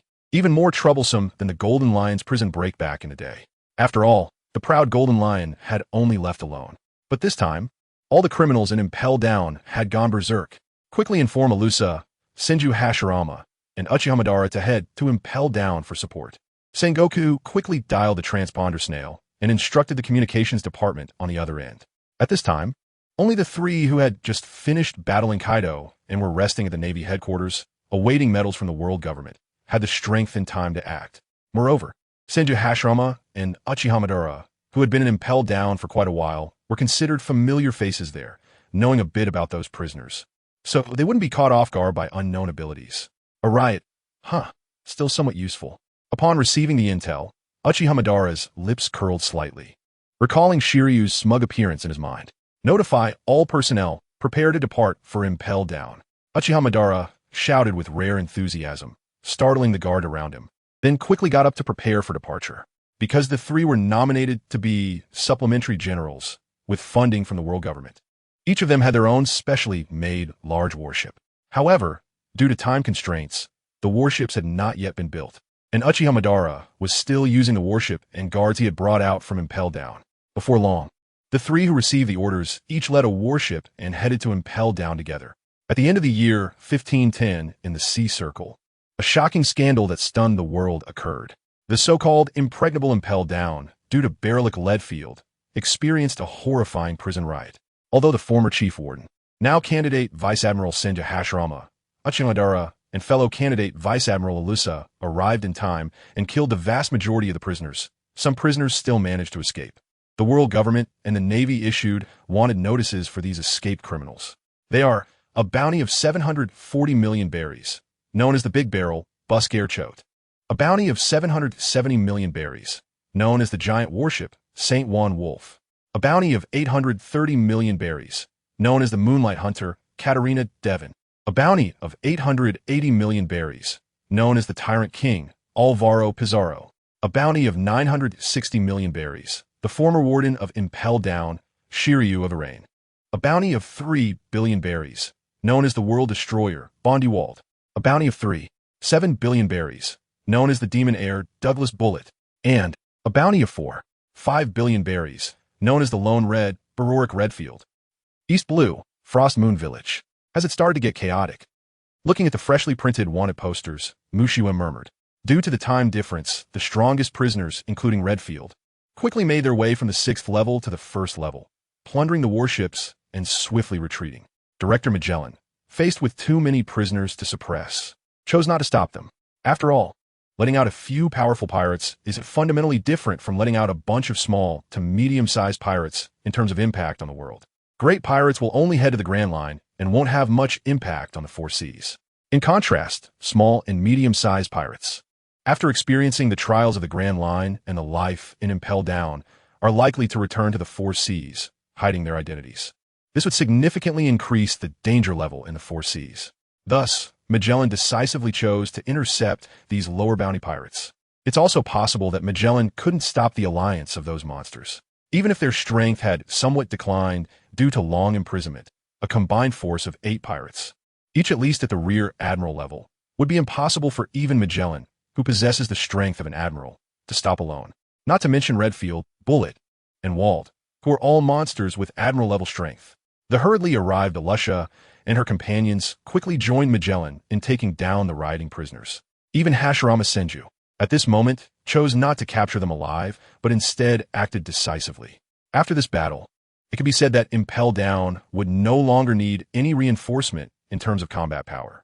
All the strongest prisoners from the 6th level escaped, while the remaining 5 levels were basically wiped out by Alusha and her team. This way could be said to be a blood prophet. By the way, Whitebeard too, Edward Weevil, who was captured, couldn't catch the departing warship due to his lack of wits and was casually killed by Uchiha Madara. After all, unless something unexpected happens, they won't be coming back here, and all the chives will be harvested. Clone, Uchiha level, 25 experience, 19900, 32300 strength, C constitution, A agility, B spirit, S, top tier admiral level, will, D attribute points, 0 abilities, bloodline limit, Sharingan, eternal Mangeki, max level. Fighting spirit 6/6, cannot be upgraded, spirit pill, used, 10 fist sword, aura of the strong, activated Conqueror's Haki. Conqueror's Haki, high level, Thor's Fury. Marine 6 styles, high level, clone, Hashirama Senju level, 25 experience, 9032300 strength, a constitution, S agility, B spirit, C will, D attribute points, 0 abilities, would release, top tier. Robust body, cannot be upgraded, Sage mode, cannot be upgraded, Sage body, cannot be upgraded, at a loss, essence of a life tree. Marine 6 styles, high level, admiral level, weak admiral level, attributes S and high level skills, normal admiral level, attributes S and top tier skills, strong admiral level, attributes S and top tier skills, super admiral level, attributes S and max level skills. Just take a look. This is a rough strength classification. When it comes to actual combat, it still depends on talent and skills, as well as a comprehensive assessment of attributes. After all, besides Big Mom, the defensive capabilities of everyone else are quite average. There's no such thing as an impenetrable defense. Even Whitebeard and Shanks would be beheaded by a swordsman without the attachment of Haki to their weapons. So, this is a general classification to help you better understand the difference between S and the gap in skill levels. By the way, the limit for humans is S, and those who exceed S to reach SS are quite something, right? Humorous, Chapter 147, A Fresh Start, a little beauty, a little happiness. After this battle, Alusha's level also increased to 26, with her highest agility attribute reaching an astonishing S, meaning that besides the lightspeed man Kizaru, no one can surpass Alusha in speed. Even Kizaru can only exceed Alusha when using his elemental powers. Without using his devil fruit abilities, he cannot reach Alusha's level. After all, what this world values is physical quality and the training of Haki strength. Pure agility is not the pursuit of most people. Moreover, compared to physical strength and Haki strength, speed is quite difficult to train. Besides special devil fruit abilities, there aren't many methods for rapid improvement. After all, not everyone has the function of leveling up and allocating points. But it's fine. Those who have escaped can serve as stepping stones for Alusha and her team. Looking at the choppy sea caused by the wind, Mushiwa murmured. After all, besides Alusha and Hashirama Senju, Uchiha Madara has very few achievements to show as a marine. These notorious great pirates can precisely add a few more strokes to Uchiha Madara's path to promotion. Brother, are you daydreaming with a newspaper again? Do you have something on your mind? Kuina, with hair now shoulder length and tied in a ponytail, looked at Mushue with some concern. She has felt for some time that Mushue's strength has become increasingly unfathomable, and even in the way of the sword, she can no longer see Mushue's back. This makes her a bit afraid, not because she fears Mushue's strength surpassing her, but because she fears that such an outstanding Mushue might suddenly choose to go out to sea. After all, over the years, Kuina has heard many people in the town describe the beauty of the sea and the dreams of seeking legendary treasures. Kuina fears that one day, when Mushue decides to set sail, her own strength won't be of any help, and she can only watch him leave helplessly. Don't be afraid, I will always be here. No matter when. With the ability to hear the sounds of all things and the observation haki, Mushue instantly understood what Kuina was thinking. The intense worry, fear, and sense of loss clearly indicated the thoughts of the girl in front of him. Therefore, Mushu didn't answer Kuina's question, but gently embraced her and whispered in her ear. Kuina felt the breath by her ear and didn't say anything more. She just blushed and hugged Mushu tightly, savoring this beautiful moment. Just as Mushu had guessed. I don't know when it started, but this tomboyish girl, who used to be carefree, has begun to grow her hair long and sticks close to him, afraid that he might disappear. All right, let's go back to morning practice, otherwise the master will get angry. After a while, feeling the mood of the beauty in his arms calming down, Mushu said gently, "MHM." Guyina replied softly, then shyly stretched out her fair little hand. Seeing this, Mushue's smile grew even brighter, and without saying anything, he directly reached out and held it. Because she had been holding a sword for years, Guyina's hand was not as soft as girls of the same age. Instead, it had a slight roughness, like an unpolished, beautiful jade. Just like its owner. It was soft yet firm, gentle and considerate while not losing a hint of heroism. New World, Totlancy area. Cake Island. Whether it's Mushue's little warmth or the great upheaval in Impel Down, it doesn't affect Natsu, who is in the New World, preparing to experience a major event in his life. Dear, the leaders of the underground forces have arrived. Brother Perispero and the others don't have much time and want to ask for our opinions. Of course, if you don't want to go, it's fine. We can't. Smuggy lay sideways next to Natsu, gently drawing circles on his chest with her finger, relaying the news just passed on by Perispero. By the end of her sentence, Smuggy couldn't help but blush, lightly touching Natsu's earlobe with her tongue. I think since Perispero is busy as a son-in-law of the Charlotte family, I could be considered half a host, so I should go to greet the guests. What do you think? Feeling the unwavering enthusiasm of the person beside him since entering the island, even Natsu, who practiced Dragon Slayer magic, couldn't help but gasp. Clearly, he was the one with a body comparable to a giant dragon, yet Smuggy, from the juice fruit long-legged tribe, was even braver than him. Could it be the miraculous effect of the juice fruit? Since my dear is interested, let's go take a look at those underground force guys. I've heard they're all quite average in strength, but they are very wealthy. Oh, wealthy. That's even better. Originally just planning to rest for a bit. Natsu's eyes lit up when he heard that these guys were wealthy. Cake Island. Long time no see, Kyberson. How have the profits been lately? Haven't been robbed, right? The king of loan sharks, Feld, known as the god of fortune, with a round face, wearing sunglasses and a cigar, asked the king of warehousing, Kyberson, who was dressed in a striped suit and had a sharp red nose. Still the same as always. How about you? Wearing those little sunglasses every day? Don't really become a blind man. If you can't see the road one day and something happens. Kyberson glanced at Feld and replied nonchalantly. The relationship between the two is still as good as ever. A beautiful woman with golden short curly hair, blue eyes, wearing a pink dress and a white floral hat, walked over elegantly. It seems the queen of Happy Street has arrived. I wonder what price could invite our beautiful Miss Stussy for a drink. Feld's eyes, hidden behind his sunglasses, were filled with desire when he looked at this stunning beauty. This woman, who controls the largest flesh trade on Happy Street, not only has remarkable means, but also has a curvaceous figure and graceful demeanor. As the richest underground king, known as the King of Loans, Feld naturally covets her. Lord Feld is joking. I'm just a willow tree. How could I catch the eye of the god of fortune? Hearing Feld's unabashed greed, a glint of coldness flashed in Stussy's eyes. However, because of her status, she didn't immediately turn hostile. Instead, she self-deprecatingly said, Miss Stussy is a flower in our underground forces. If you call yourself a mere willow tree, who else would dare to call themselves a beauty? A man with a large black beard and an island hat interjected. It was Amit, the king of maritime transport, who had just landed. He is also the current largest maritime transportation force and the manager of the deep sea currents. Chapter 148. Unexpected Gains. TC, just a two-bit hustler who only knows how to flatter. Hearing Amit's flattery, a burly man carrying a scythe and wearing half a clown mask, Piccolo sneered. What did you say? You, a coarse butcher who sells organs, are also worthy to talk about me. Amit exclaimed in shock, like a cat whose tail had been stepped on. All right, this is Lingling's territory after all. Everyone should stay calm. Seeing the tension rising between the two, Stussy quickly stepped in to mediate. Move trash. Upon hearing Stussy's words, Amit felt like a fire that had been doused with cold water, instantly calming down, then disdainfully glanced at Piccolo. Just a two-bit hustler, really asking for death. As the head of a funeral home, known as the Great Undertaker, Piccolo didn't care about all this. Seeing someone who merely relies on shipping routes to sell goods daring to mock him, his anger surged, and he charged at Amit. Witnessing the scene, Stussy, who had just been mediating, turned serious, then put on a smiling face and stepped back to avoid getting caught up in it. Crazy. This is Big Mom's territory. Are you looking for death? Amit didn't expect that just one sentence would provoke Piccolo, who charged at him like a madman. Thunderflame Dragon's Iron Fist.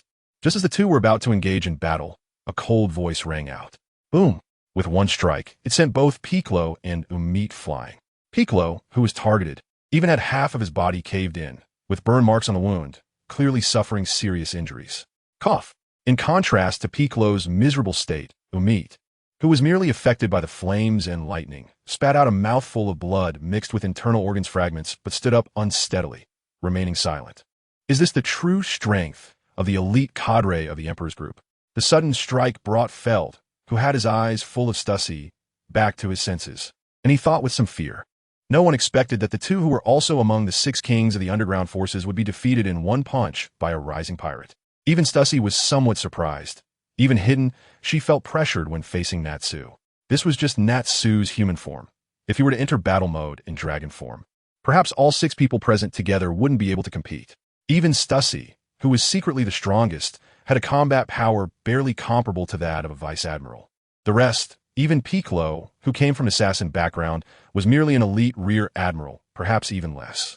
After all, being knocked down by a punch from Natsu in human form is hard to believe regarding Piccolo's strength. Causing trouble on Cake Island. A fine of 500 million berry for each person. Is there any objection? Natsu glanced around at the crowd, flicking his hand slightly where lightning mixed with flames, and said with a smile. The 3 people standing in the room looked at each other, and no one dared to speak up. The situation was stronger than the individual. Even Stussy, who had a good relationship with Charlotte Linlin, didn't dare to speak easily. Who didn't know that Natsu was a fierce person who could destroy Skull Island for over 1 billion berries years ago? It was said that during that time, all the merchant fleets that had dealings with Skull Island were given special attention by Natsu.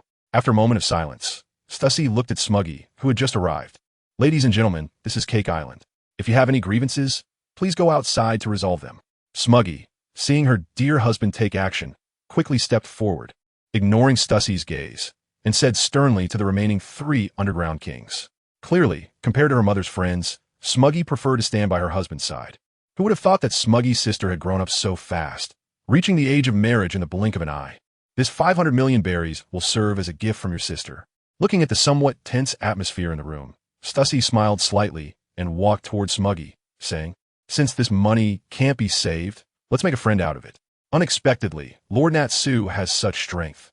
I will personally add 500 million berries, totaling 1 billion berries, wishing you two a happy marriage and a perfect life ahead.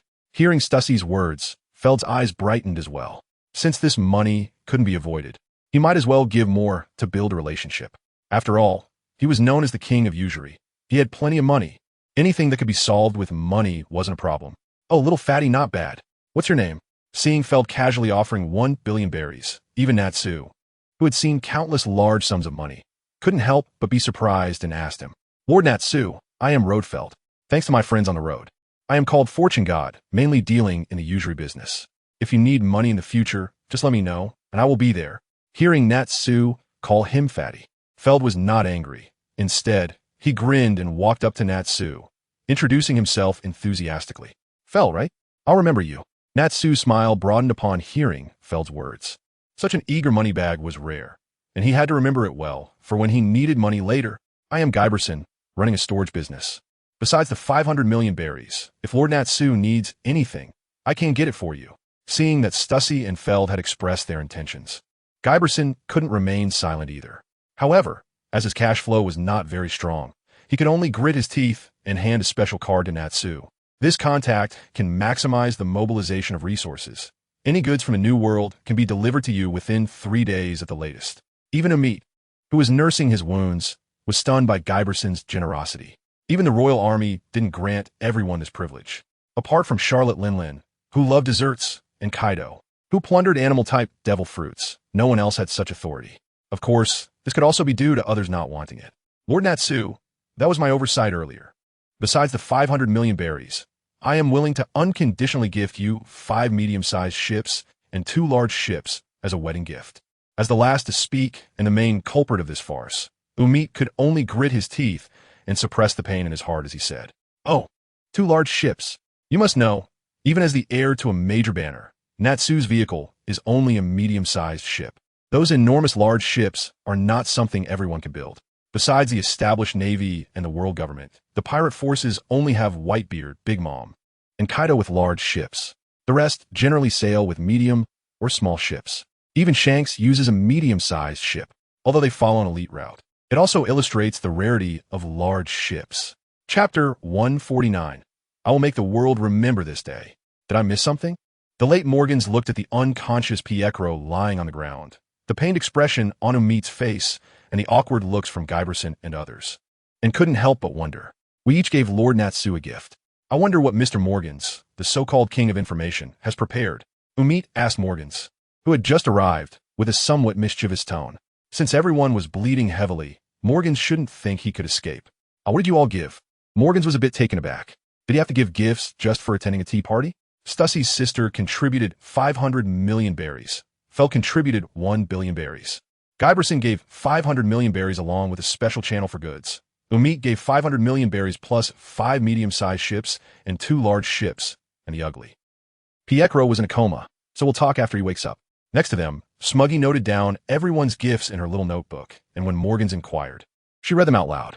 Wow. Even Morgans, who writes exaggerated news every day, was stunned by everyone's generous gifts. The lowest contribution was 500 million berries, and the highest was Umit, who gifted ships worth several billion berries, not to mention the 500 million berries in cash. What should a poor man like him, who lives by selling news and a bit of information, do? How about I do a special feature on Natsu and Smuggy's wedding? Morgans tentatively asked, and then, Natsu, holding a fist filled with high-temperature flames, smiled at Morgans. Of course, there's also 500 million berries on no 700 million berries in cash. Morgans quickly pulled out a handkerchief to wipe the sweat from his forehead, looking at the charred feathers. Perhaps due to the high temperature, or recalling Natsu's impressive achievements, Morgans gritted his teeth and added 200 million as his gift. How courteous! Then I will wait for your good news. As for the one lying on the ground, if he is unhappy with the compensation, he can come find me. After saying that, Natsu instantly transformed into his Dragon Man form. A tremendous dragon pressure weighing down on everyone's hearts, a soul-deep scorching sensation making everyone present instinctively furrow their brows. After glancing at everyone's expressions and knowing he had achieved his goal of establishing dominance, he casually wrapped his arm around Smuggy's waist, flapped his dragon wings, and flew towards the center of Cake Island. This is truly terrifying, Morgans thought, feeling the completely different momentum from Natsu compared to before on Skull Island, realizing how he had changed dramatically in just a few months. At the center of Cake Island, inside the castle. Welcome everyone. Today is the day Mom is hosting the tea party, and it is also the wedding of our Charlotte family's 14th daughter, Charlotte Smuggy, and Natsu Dragneel, dressed in splendid attire. Perispero, the eldest son of the Charlotte family and the Minister of Candy for Totoland, personally served as the host for the wedding and tea party of newlyweds. So, let's welcome our couple to the stage. Not wanting to delay in the heated atmosphere below, Perispero directly announced the official start of the wedding. The Pirate World's weddings are completely different from those in the past life of Mushua. There are no complicated rituals. Instead, after all the guests were seated, the wedding was promptly declared to begin. Only Big Mom sat in the front row. Kaido, due to his injuries, did not make it. Furthermore, The meeting of the two emperor leaders was too sensitive, so in order not to disrupt Natsu's wedding, Kaido chose not to attend personally.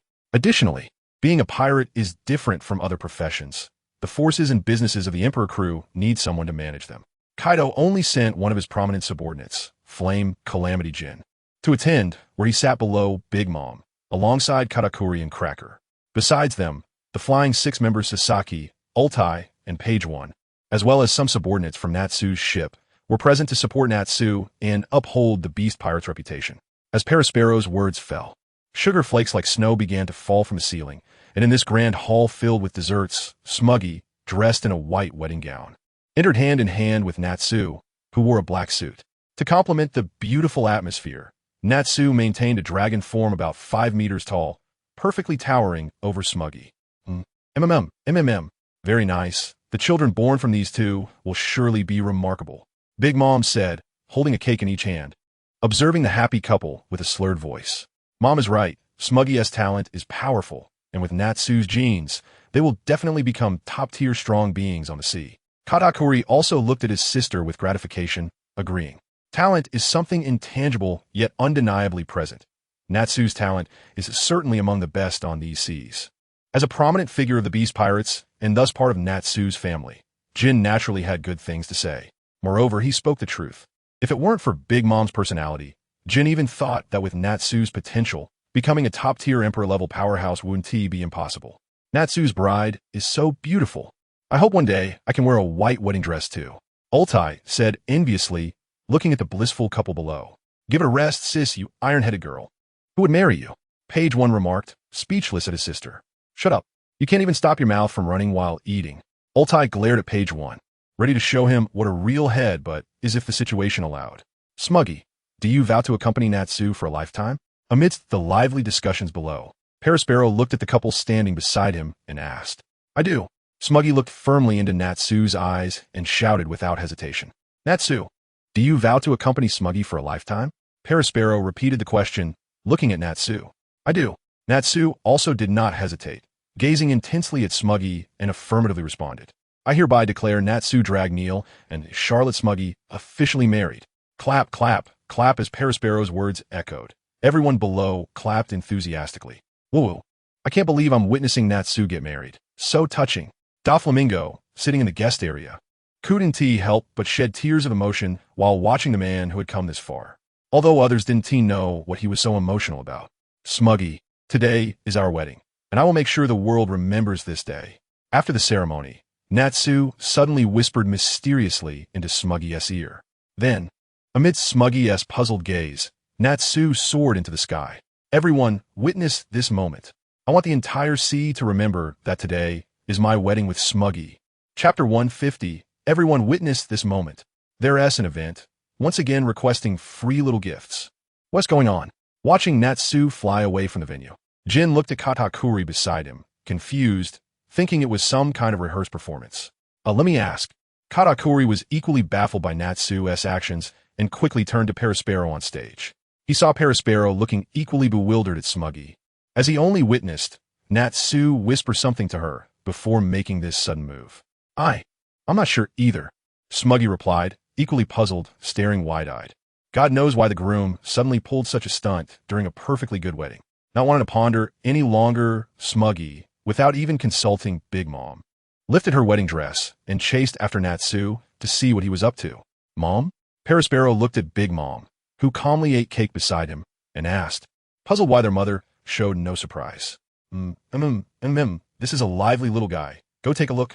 Big Mom didn't explain anything and indicated that everyone could follow outside to see. With the soul fruit and observation hockey, Big Mom knew exactly what this little guy was up to as she watched Natsu soar into the sky.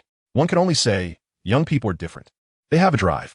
Upon receiving Big Mom's signal, Perospero began directing the guests to orderly leave the cake castle. Of course, it wasn't mandatory. Those who wanted to stay and enjoy the tea party desserts could do so. However, the vast majority were intrigued by Natsu and wanted to see what the newlywed had in store. Sis, why do you think Natsu suddenly left the wedding? He is not trying to run away, is he? Bang. Are you stupid? How dare you say such things? Are you trying to get yourself killed? Before Page One could finish his sentence, Ultai smacked him on the head, fearing he would interrupt with something shocking. Natsu said he wants the world to witness their wedding. How would he do something like that? Even if he did, it wouldn't be now, right? Ultai retorted loudly, but her voice trailed off, uncertain. Stop talking nonsense. Natsu is not that kind of person. Doflamingo, Natsu's most loyal subordinate, stood up to rebut the two Flying Six members. As a witness to their relationship from acquaintance to marriage, Doflamingo wouldn't allow anyone to doubt Natsu. Not even the two from the Flying Six. I'm sorry. Looking at Doflamingo's determined gaze, Ultai felt a bit guilty and apologized. She is clearly a Flying Six, while Doping is just a real fighter. That's right, Doping is right. Lord Naz is just a bit unconventional in his thinking, but he is definitely a person worth entrusting one's life to. Sasaki touched the short hair that had just grown on his head, his tone filled with determination. He felt that a man who dared to come alone to save him must be someone responsible and dependable. Although he occasionally tied him up to go fishing and burned his hair, Sasaki was still very grateful for and trusted Naz. All right, enough of this. Let's go out and take a look. Jean walked over to the crowd and interrupted, then transformed into a half-human, half-bird form, spreading his wings to fly into the air. Ready to investigate. Let's go, let's see too. Sasaki glanced at everyone and said, watching the actions of their main attraction. Second brother, what do you think Naz is going to do? Kuria also curiously asked Katakuri. After some time of contact, Kuria knew that his sister and Naz had a very good relationship, to the point where it could be said that they were stuck together because of Katakuri's use of rice cakes, so there would definitely not be any runaway marriage mishaps. Who knows? Let's go take a look. Katakuri was also filled with curiosity, but on the surface, he still appeared calm and indifferent, shrugging and saying, you guys go ahead. I need to stay here to host the tea party. Parasparrow walked over and said to the two. Although most guests were curious and headed towards the direction Naz had left, some guests were not interested and instead began chatting while enjoying desserts. Therefore, Parasparrow couldn't leave either. And since Big Mom was also in the castle enjoying desserts, he needed to be there in case anything happened. Don't worry, big brother. Kuria patted his cookie armor and assured. After saying that, the two also walked out. Outside the cake castle. Stussy, what do you think Lord Naz is going to do? Is there something he has to do at the wedding? Kibison looked at Stussy with some confusion, preparing to see what the woman thinks about this situation. The little girl doesn't know either. Maybe this is Lord Naz's unique romance. Stussy chuckled softly, giving a vague response. Lord Naz must have his intentions. Perhaps we can witness this romantic moment together. The round and plump Feld chimed in. He was preparing to invest heavily to seek cooperation from Naz, so he would definitely say something nice. Absolutely not anything unfavorable to Naz. No matter what. It's definitely a big news. This time, I really came to the right place. Unlike the other curious people, Morgan's was almost grinning from ear to ear. After all, the wedding between the royal families is already eye-catching enough. Moreover, the identities of both parties, being the sweet generals and the future main attraction, further elevated the importance of this wedding. And now, the important male lead of the wedding, Naz, suddenly left after the ceremony with a single sentence, leaving everyone curious about what would happen next. However, no matter what happens, Morgan's would be very happy. After all, this is all big news. It's just a difference between bigger news and even bigger news. As for Umit, wearing a pirate hat, he silently followed the crowd without making any comments. No one knew what he was thinking. Soon, everyone followed the direction Naz flew towards and arrived at the edge of Cake Island. Chapter 151, Naz vs. Kizaru, a reunion after 5 months. Outside the Totland Sea, near Cake Island, several standard Navy warships floated on the sea. So boring. Why do I have to lie here bored during a pirate wedding? Kizaru, feeling bored, lazily lay on a sun lounger, letting out a somewhat helpless sigh. Admiral Kizaru, please don't complain. We're here too. Gion, looking somewhat helplessly at Kizaru, said. This operation was led by Kizaru, with Gion and Kachi assisting. As a result, Kizaru was slacking off, and although Kachi was seriously completing his tasks, he kept thinking about confessing to Gion. Back and forth, it made Gion a bit irritated and helpless. Looking at Kizaru complaining, she couldn't help but retort. All right. Admiral Kizaru has been here for so long. It's normal to want to vent a bit, and besides, Admiral Kizaru, having nothing happen is the best. If they suddenly come looking for trouble, that would be the real trouble. Seeing his crush and his superior in conflict, Kachi felt a bit helpless. It wasn't good to favor either side. Although Kizaru is a gentlemanly and easygoing admiral, publicly clashing with a superior during a mission is ultimately not a good thing. So Kachi could only try to calm Gion down and then agree. Looking at Kachi's somewhat lewd appearance, Gion frowned slightly, but ultimately didn't say anything more. If it weren't for Kachi constantly bothering Gion, according to Gion's temperament and style, she would never have said such things. Unfortunately, at that time, the Navy headquarters didn't have enough personnel, which is why they were reassigned here. All right, let me enjoy the sea breeze quietly. Kizaru glanced at the two, then lazily lay back on the chair and said somewhat languidly, "What is that?" Just as Kizaru was about to relax and take a nice afternoon nap, his lieutenant suddenly shouted, "Someone is coming." Gion quickly looked in the direction pointed out by Kizaru's lieutenant, but due to the distance, she couldn't see the incoming person clearly, only feeling a powerful aura approaching. This aura is that fire dragon kid. Hearing the lieutenant's shout, Kizaru slowly sat up, then released his powerful observation haki. A familiar yet unfamiliar strong aura entering Kizaru's perception. Familiar because Kizaru remembered this capable and promising guy from the Battle of High Violent. Unfamiliar because the strength of this aura was far beyond what Naz could compare to back then. The difference between the two was visibly apparent. At the edge of Cake Island, that seems to be the direction of the Navy warships. Many guests looking in the direction Naz flew toward immediately recognized that it was the surveillance ship sent by the Navy to monitor the whole Cake Island. In fact, every time Big Mom held a tea party, the Navy would symbolically send out 1 or 2 warships to monitor the situation. Of course, that was all. Sengoku, who pursues a balance of power at sea, would not have any extreme reactions to such matters. Therefore, the guests who have participated in Big Mom's tea parties for many years are also not unfamiliar with this. After all, as long as they don't take action to intercept them, they really don't mind. Some people even privately have some secret connections with certain Navy officers, whether it's business, informants, or something else. Who are the ones coming to monitor this year? Some people curiously asked, what kind of Navy personnel would warrant Naz, the groom of the day, to rush over personally? I don't know. Morgans, as the president of the World News Agency, you should know something. Gibson, who was nearby, asked curiously, because when they realized it was a Navy warship, Morgan's expression first showed shock and surprise, then shifted to fear and panic, as if it were a significant figure. Gulp. It's the 2 vice admirals of the Navy headquarters, Gion and Kaji, as well as Admiral Kizaru.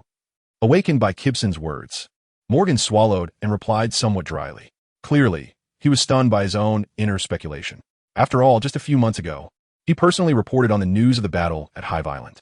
How could he not see the power gap between Kizaru and Naz? After several months, is Naz going to have a legitimate battle with Kizaru again? After all, if it weren't for the current warlord, Kid, appearing in time last time, there might not be the current fire dragon Naz. What? Admiral Kizaru? No way. Could it be that Lord Naz wants to fight the admiral alone? Not to mention, there are 2 outstanding vice admirals on the ship. It's said that if it weren't for Erza, Hashirama, and Madara rising up, they both would have been nominated as candidate admirals, and their strength should not be underestimated. What is Lord Naz? Upon hearing Morgan's words, no one would doubt the authenticity of the information. After all, he is in this line of work. Thus, after receiving this news, everyone was shocked by Naz's bold actions. It should be noted that the admirals of the Navy are the top combatants in the world, and even the leader of the Emperor S group would not dare to claim they could defeat an admiral, especially one known for speed like Kizaru. Listening to what Naz shouted when leaving the venue, everything was planned by him. So, does that mean Naz believes he can take on 2 candidate admirals and a current admiral at the same time? Everyone who understood the significance of the admiral's identity was shocked by this bold speculation, and their hearts began to stir with waves of emotion. As he already grown to this level, Jean looked up at the sky, feeling a sense of loss. Initially, when Naz was introduced to the Beast Pirates by Doflamingo, Jean didn't pay much attention to this newcomer. After all, every year, there are too many newcomers wanting to join the Beast Pirates, and among them are not a few with potential. However, very few actually grow up. It wasn't until the battle at High Violent, where the Fire Dragon's fame was established and the momentum of the Beast Pirates was ignited, that Jean first took this little guy seriously. Unexpectedly, the next time they meet, Naz is preparing to confront an admiral. This is something even Jean wouldn't dare to do lightly now, although he is confident he can hold his ground against an admiral for a while. That confidence is based on the physical advantages brought by his animal fruit. Once in a stalemate, Jean is also uncertain how long he can hold out against an admiral. Anyway, judging by his Commander Kaido's strength, he probably wouldn't last long. Otherwise, his bounty wouldn't be at the billion level, but rather at 2 to 3 billion. Chapter 152. 5 months in the east, 5 months in the west. Don't underestimate Naz's poverty. Is it Fire Dragon Naz? Kaji squinted at the approaching figure. then exclaimed in surprise. He was a bit confused. After all, according to the information, today was Naz's wedding day. Why would he come to find the Navy instead of attending the wedding and going to the bridal chamber? Could it be that he's taken a liking to Vice Admiral Guion and is planning to forcibly take a maid? With this thought in mind, Kaji shook his head vigorously to dispel the idea. Impossible. Guion is my beloved. I will never let go. What are you losing your mind about? Get ready for battle. Looking at Kaji, who suddenly looked determined and shouted, Guion was taken aback, then sternly reprimanded him. All right, Miss Guion. Kaji finally realized he had accidentally said something. However, he didn't care, as it wasn't the first time. Fire Dragon Boy, what's the matter? I'm just here enjoying the sea breeze. Kizaru flashed and appeared in front of Naz, looking cautiously at Naz, who was about 5 meters tall and in dragon human form. After all, that astonishing aura was unmistakable. If he could avoid a fight, Kizaru preferred not to engage. Polyusolino, do you remember the battle at Hive Island? Naz didn't answer Kizaru's question, but directly called him by name. Kizaru was somewhat puzzled by Naz's sudden question. It had been a long time since that incident. So why bring it up now? Besides, in that battle, you clearly had the upper hand. Why does it seem like you're coming to seek justice now? Kizaru thought to himself, somewhat confused. Today, I want to finish that unfinished battle and bring a perfect conclusion to this wedding. Seeing Kizaru's confused expression, Naz didn't waste words and directly stated his intention. He wanted to use this battle to show the world his true strength and prepare to announce this wedding with Smuji under the name of Admiral Kizaru. As long as the Navy exists, as long as Kizaru remains an admiral, everyone will remember this man who personally defeated an admiral at his wedding. And remember that newlywed woman, Smuji. This is a romance unique to Naz, although he can be a bit silly and wooden at times. He can feel Smuji's gentle love and attachment. Therefore, Naz also prepared to respond to this expectation in his own way. This time, Naz is no longer fighting for berries, but for himself, for that sincere love and to fight. A mere pirate shouldn't be so arrogant. Before Kizaru could speak, Kaji, who was preparing to showcase his prowess to Guion, flew up with a moonwalk. A mere vice admiral dares to bark. Thunderflame Dragon Mode roar of the Thunder Flame Dragon. However, Naz merely shot a disdainful glance at Kaji with his sharp dragon eyes and then unleashed a pillar of flame entwined with purple lightning towards Kaji. Armament Iron Block Pigskin. Seeing the incoming breath and the high temperature from the fire pillar, Kaji had no choice but to grit his teeth and use the Navy's strongest defensive technique. Iron Block. Boom. This idiot. What are you showing off at a time like this? Guion on the ship watched the fire pillar that posed a deadly threat to her and couldn't help but grit her teeth and curse under her breath. She initially thought Kaji was just a bit dull in daily life, but she didn't expect that even at this moment, he was still trying to show off. It's hopeless. However, scolding aside, he is still a colleague, so she should save him. Then, Cheyenne stepped lightly, picked up the charred khaki falling from the sky, and turned back to the warship. It was clear that this battle was no longer something she, as a small vice admiral, could intervene in. How terrifying. Looking at the instantly charred khaki and sensing that he still had a breath of life, Kizaru came back to his senses and looked at Natsu, who appeared nonchalant, as if swatting away a fly, and said in a seemingly casual tone. Despite his indifferent tone, it was evident from Kizaru's serious expression that he was not calm inside. All right, this time there are no annoying guys around. Let's have a fight. Seeing Cheyenne's obedient demeanor, Natsu looked at Kizaru with satisfaction, then clashed his fists, shouting with a hint of excitement in his voice. 5 months in the east, 5 months in the west. Do not underestimate Natsu's poverty. After 5 months, this time with a significant boost in strength, Natsu decided to give this lecherous old man before him a good lesson. Roar. A powerful wave of energy erupted from Natsu, and with the appearance of this energy wave, an overwhelming dragon pressure weighed on everyone's hearts. This dragon might, mixed with Conqueror's Haki, caused everyone's souls to feel a sharp pain deep within. On the warship, apart from Cheyenne and a few scattered officers, all others fell into unconsciousness with pained expressions. Even Kizaru couldn't help but frown, clearly startled by Natsu's sudden Conqueror's Haki. It is Conqueror's Haki, but it seems a bit special. Feeling the pressure from above and the burning sensation deep in his soul, Cheyenne muttered in fear. Thunder Flame Dragon Mode Thunder Flame Dragon S Iron Strike. Because Kizaru is a light human with incredible speed, Natsu chose not to use a slower breath attack, but directly rushed to Kizaru's side, preparing for close combat. Ama no Murakumo no Tsuruhi. Even under the influence of Natsu's Conqueror's Haki, Kizaru reacted quickly, instantly condensing a sword made entirely of photons to block Natsu's attack. Such strong power. The moment they made contact, Kizaru felt a tightness in his tiger mouth. If it weren't for his arm being covered in armament hockey, he might have had his hand crushed from that blow.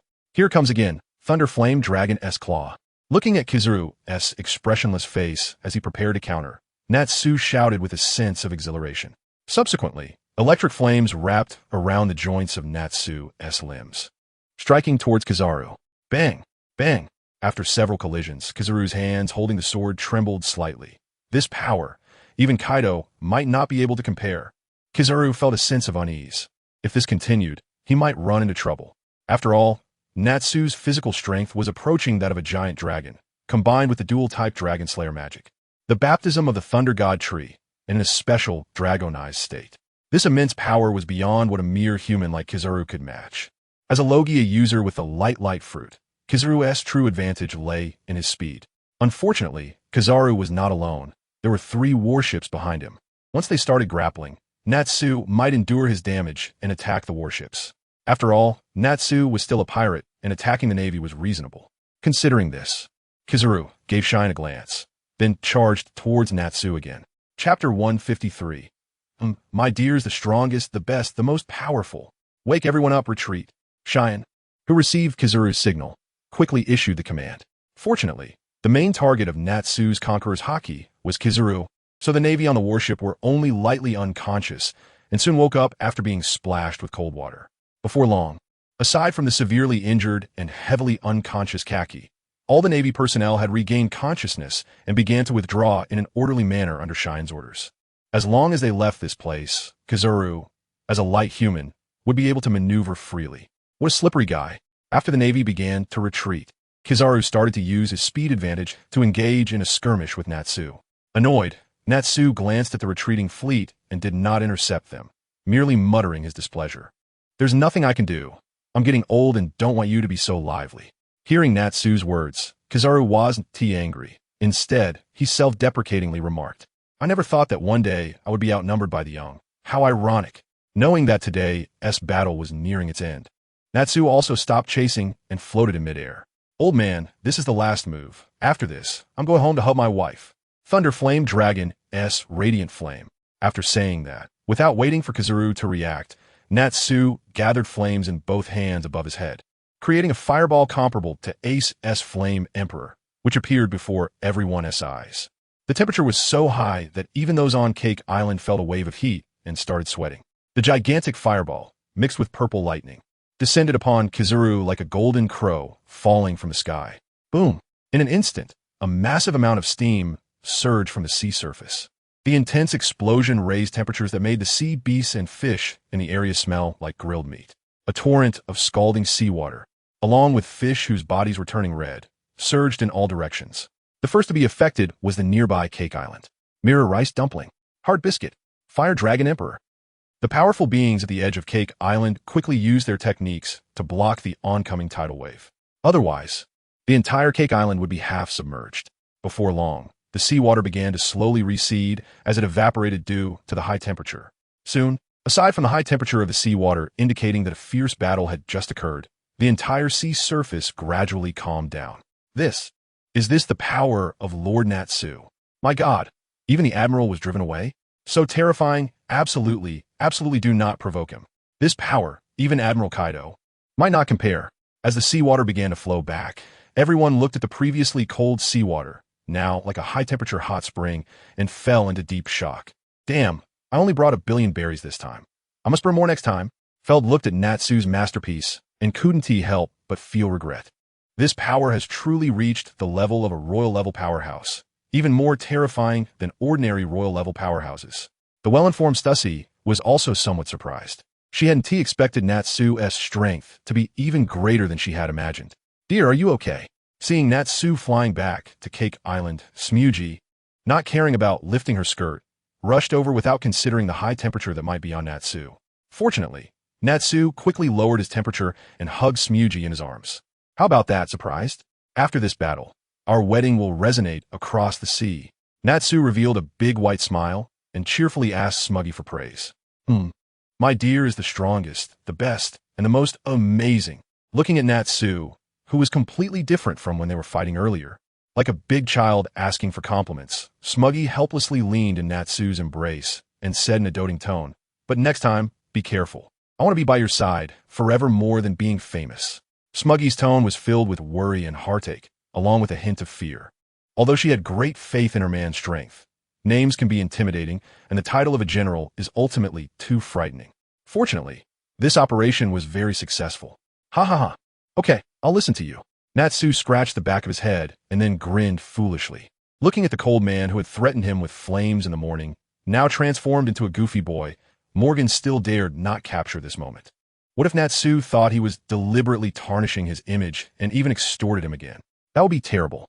Morgan's, with a heavy heart, ultimately only captured the scene of Natsu defeating Kiji, stunning the Navy, driving away Kizaru, and the sea water flooding back, preparing to rush through this big news overnight. On the warship where Gun and others were located. Cough. Admiral Kizaru, are you okay? Seeing a flash of golden light appear on the warship, Gun hurried over to check. After all, if it weren't for Kizaru sacrificing himself to hold back, the people on this ship might not have made it. Cough, I'm fine. Kizaru coughed lightly and replied weakly. Because of Natsu's last sentence about going home to hug his wife, Kizaru was momentarily distracted and accidentally got hit by that huge fireball, resulting in a burning sensation in his entire lung. Even his exposed back was severely burned. If it weren't for his timely elementalization, he might have ended up like Kiji, turning into a charred person. How's Kiji? After recovering, Kizaru inquired about Kiji's situation. The ship's doctor said that although he was still in a deep coma, his injuries had stabilized. But his lower body had serious problems due to the high-temperature burns and urgently needed treatment from the headquarters equipment. Otherwise, Gun didn't finish his sentence. Hearing this, Kizaru's lower body tensed up. Truly, life is unpredictable. It seems that another good brother who used to drink and enjoy life will be gone. I hope time is still on our side. Full speed ahead, and give me a snail phone. After issuing the command, Kizaru asked Gun for a new snail phone. The previous one, which he kept in his pocket, had completely turned into a baked snail and could no longer be used. Brew, hello, Admiral Sengoku. This is Kizaru. Just now, Chapter 154, Big Billboard, Vice Governor. At the end of the year 1510 in the Sea Circle, a piece of news comparable to the chaos of Impelled Down spread throughout the seas. The world's top combat power, the Navy's admiral, was forced to flee in embarrassment by a rookie pirate who had been at sea for less than a year. At the same time, with the gradual fermentation of this news and Morgan's proactive goodwill, the wedding of the rookie pirate, Natsu and Smuggy, also successfully spread across the seas as Natsu hoped. For a moment, Natsu's unique romantic charm caused his popularity to soar among female pirates. Naval Headquarters, Marineford, Admiral's Office. Sigh. I didn't expect this to happen. Sengoku glanced at Crane, whose expression was indifferent, and spoke with some trepidation. As a Navy, such things are not uncommon. Crane's expression showed no change, and she simply replied calmly, "Don't worry, Admiral Sengoku. I will personally bring Natsu to justice." Elusa, who had returned to the headquarters after dealing with the Impel Down riot and was waiting for the special warship, comforted him. Don't underestimate this fire dragon Natsu. His strength is likely on par with Beast Kaido. After hearing Elusa's confident statement, Sengoku did not refute, but reminded her to stay safe and not to underestimate him. Let's announce Natsu's new bounty. Finally, looking at the somewhat serious and gloomy atmosphere in the office, Sengoku made the decision. Codename, Fire Dragon. Name, Natsu Dragneel. Bounty, 3,999,000,000 berries. Request, alive or dead. In the New World, Cake Island. Several days had passed since the battle between Natsu and Kizaru. Because Kaido had learned about the battle with Kizaru after waking up from his drunken state.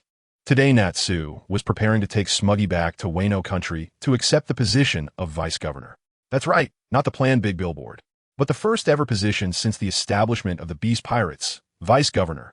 After all, Natsu's strength was evident, not to mention a mere vice governor. He could even independently form a pirate crew and be a prominent figure. A small billboard would be an insult. How would others view the Beast Pirates and Kaido? Those who didn't know would think he was petty and narrow-minded. Therefore, after Jin's suggestion, Kaido smoothly agreed to let Natsu take on the position of vice governor of the Beast Pirates, which is essentially the first mate. At that time, with two emperors in one crew, it would be comparable to the lineup of Pirate King Roger at his time. For a moment, Kaido was also quite excited. So, After letting Natsu enjoy a few days of newlywed bliss, he informed Natsu of this latest decision. My dear, this time we can stay in Wano country for a while longer. After all, I'm not needed on the side of the world government. Smuggy leaned against Natsu's chest and said sweetly. Ever since she married Natsu, Smuggy had become more like a girl in love, wanting to stick to Natsu's side at all times, and even her previously cold and aloof demeanor rarely showed. Perhaps this was Smuggy's true self, suppressed beneath her mask. After all, a girl who grew up in the chaotic seas would find it hard to survive in a world that devours people without a cold mask, even though she was a child of Big Mom. But those lawless pirates didn't care. So, with Natsu as her support, Smuggy completely let herself go. If it weren't for her fear of her mother going crazy, she might even have wanted to resign from her position as the juice minister to stay by Natsu's side and be a good wife and mother. Unfortunately, as the sweet commander, she also had her responsibilities. She could only take advantage of the current calm period to spend more time with Natsu. It's okay. You can do what you like. You have me behind you. No matter who dares to stop you, I will knock them all away. Natsu looked at the woman in his arms, clenched his fist, and made a fierce expression to comfort her. I believe in you. Feeling the love from her dear one, Smuggy leaned her face against Naz's chest, revealing a blissful smile. In the Tatlan Sea, unlike the sweet, affectionate atmosphere over there. Dum, dum, dum. That damned Emitter and Naz. On a ship designed like a coffin, wrapped in thick bandages, Piccolo cursed angrily. The small brothers beside him, seeing their boss with an expression that seemed like he wanted to eat someone, were too scared to speak. That day, Piccolo, who had received special attention from Naz, had been unconscious for 2 whole days, and only woke up the day before Naz was set to depart for the Land of Harmony. He was then informed that he had to present at least 500 million berries as a gift for compensation. This made him so furious that he almost spat blood. If it weren't for the pain in his body and the weakness in his left hand, reminding him that this wasn't his territory and wasn't a place where he could run wild, he would have probably rushed out to confront Naz. He didn't know if it was due to too much organ trafficking that made Piccolo a bit paranoid, but any slightly aggressive words would send him into a rage. Knowing full well that Naz could kill him with a single punch, he still showed no fear, which was completely out of line. Head, let's honestly give the money. That Naz guy, he's someone even the Navy Admiral has to avoid. Get lost. I'm a top funeral master, the head of a funeral home. Why would I be afraid of him? He's just a rookie who just want to see. If anyone dares to mention him again, don't blame me for being ruthless.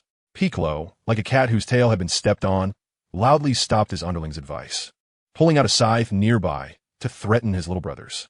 The small brothers exchanged fearful glances, all lowering their heads. The lead brother who had tried to comfort him lowered his head, and a flash of resentment and coldness passed through his eyes. In fact, Piccolo's temperament had changed drastically for some time now, and he had been violently attacking his subordinates. If it weren't for these small brothers following Piccolo for many years, combined with his notorious reputation as an organ trafficker, they would have scattered long ago.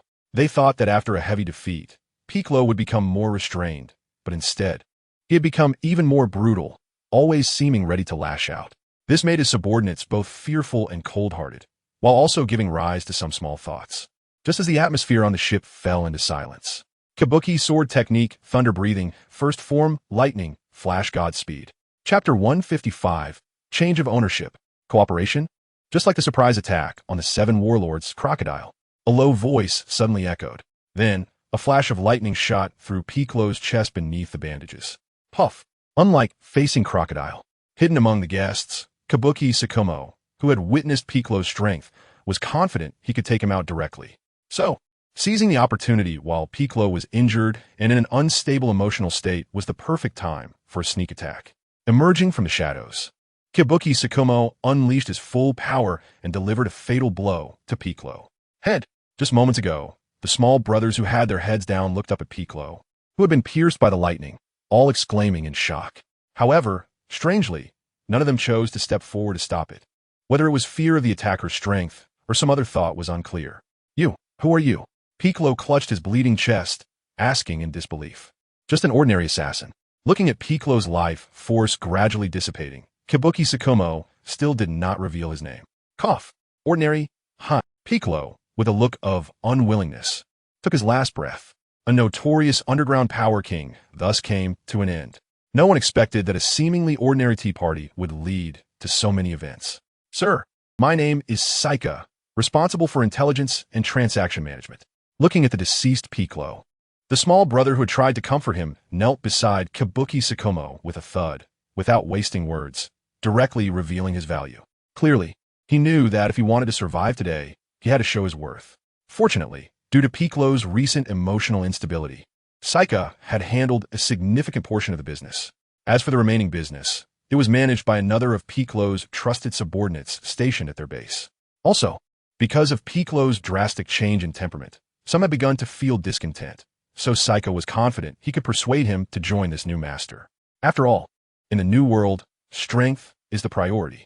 Without strength, nothing can be accomplished. White Fang, glancing at the kneeling small brothers, Kabuki Tsukumo replied indifferently before leaving the cabin. He didn't care about these fair-weather friends, but their business and funds were indeed what he needed. So, Kabuki Tsukumo did not refuse their allegiance. Brother Saika this. Looking at Kabuki Tsukumo's decisive back, some small brothers looked at the leading Saika in confusion. It's done. Lord White Fang has accepted our allegiance. The rest depends on our performance. So everyone, get your spirits up. Saika patted the head of the foolish small brother, encouraging loudly. Outside the ship. Come out. I've been following you for a while. Any advice? Kabuki Tsukumo stood on the lookout tower, calling out to the empty shadows. Hee, little girl Stussy. Congratulations on taking over Piccolo's position. Seeing Kabuki Tsukumo's gaze, Stussy, knowing she had been exposed, did not struggle and gracefully stepped out from the shadows. She was quite surprised that she had been discovered. After all, after her modification, with her special stealth ability, even with observation haki, one could easily overlook her if they didn't sense carefully. Unexpectedly, the person before her had astonishing perception abilities. No wonder he had swiftly made his way from the first half of the Grand Line to the New World, successfully replacing Piccolo. Queen of Fun Street? What do you want? Kabuki Tsukumo did not care about the flattery from the charming woman before him and got straight to the point. After all, with his top-tier observation haki, he sensed a faint, deadly aura from this seemingly harmless woman. It was like a cake laced with deadly poison, appearing delicious but actually lethal. You know, us sisters in this line of work always encounter various troubles. Seeing Kabuki Tsukumo's unamused expression, Stussy was not in a hurry, gently patting her chest, complaining like a weak girl. Really, an ice-cold man is not liked by girls. Seeing Kabuki Tsukumo's still icy gaze, Stussy teased playfully. Looking at Stussy, who pretended to be charming, Kiki Tsukumo directly drew out the talisman to break all laws, showing a don't blame me for making a move if you keep talking expression. Truly lacking in romantic understanding. Seeing Kiki Tsukumo, who was unaffected, Stussy also put away her feigned seduction. How about we cooperate? You know the customers at Joy Street, apart from the high-ranking officials, are a bunch of bloodthirsty guys. I provide the information, you provide the muscle, how about that? In fact, Stussy had previously collaborated with Piccolo, but recently, Piccolo ran into some trouble, which caused their partnership to end. Stussy originally wanted to take this opportunity to deal with Piccolo and support someone easier to control, but instead, she encountered Kiki Tsukumo, who had the same idea and whose strength and professionalism far surpassed Piccolo's. This gave Stussy a new idea. Since it's cooperation anyway, wouldn't it be better to have someone stronger? Unfortunately, this white-haired guy didn't seem to be the type who liked women. Cooperate? Let's talk specifics. On Fishman Island, Coral Hill, the pink-haired Talina and the purple-haired Brino each wrapped their arms around Don Quixote Jorik's arms, strolling towards the Fishman CAF. I found Brother Jorik first. Why did you come along too? Talina glanced at Brino, whose arms were completely sunk into Jorik's embrace, then looked at her own side, where most of her arm was exposed, feeling a bit envious and somewhat dissatisfied as she muttered softly. What does it matter? As long as both of us are here. Jorik will be happy, right? After saying this, Brino even threw a flirtatious glance at Don Quixote Jorik. Really, Brother Jorik? Talina looked at Don Quixote Jorik, slightly dazed. Oh, yes. That's right, Don Quixote Jorik, feeling a bit at a loss, could only follow the conversation. See, I told you that Jorik definitely thinks of me. Not at all. Brother Jorik is just trying to take care of your feelings.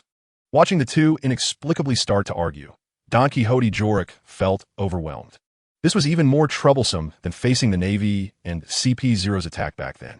By the way, what are we supposed to do today? Feeling the soft arms constantly rising and falling on him, Don Quixote Jorik hurriedly interjected, fearing the two would continue their quarrel. I'm not talking to you. Today we're taking Brother Jorik to check out our Fishman CAF and, by the way, do a fortune-telling. Upon hearing Don Quixote Jorik's words, Talina slightly pouted at Brino, then explained to Don Quixote Jorik. As she spoke, Talina seemed to think of something, her cheeks turning as pink as her hair, and she let out a silly, ambiguous laugh. Chapter 156, Prophecy? Silly Talina, it's definitely going to be a fortune-telling with Jorik. Will we shut up? Just as Brino was about to say something, Talina quickly released her hold on Don Quixote Jorik's arm and rushed forward to cover her mouth at lightning speed. All right, let's hurry up.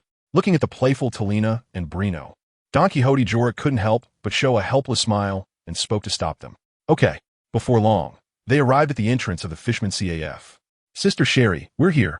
Talina excitedly called out to a dark-haired, cold-eyed, hooded merman holding a pipe.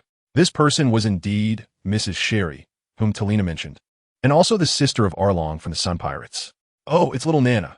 Your little lover has come. Seeing the excited Talina, Sherry chuckled teasingly. You're so annoying. This is my brother Jorik, and the other annoying one is Brino. Ignoring Talina's words, Brino, like a noble lady, gave a slight bow. Hello, Mrs. Sherry. Don Quixote Jorik also greeted her. Sister Sherry, hurry and do a fortune-telling for brother Jorik.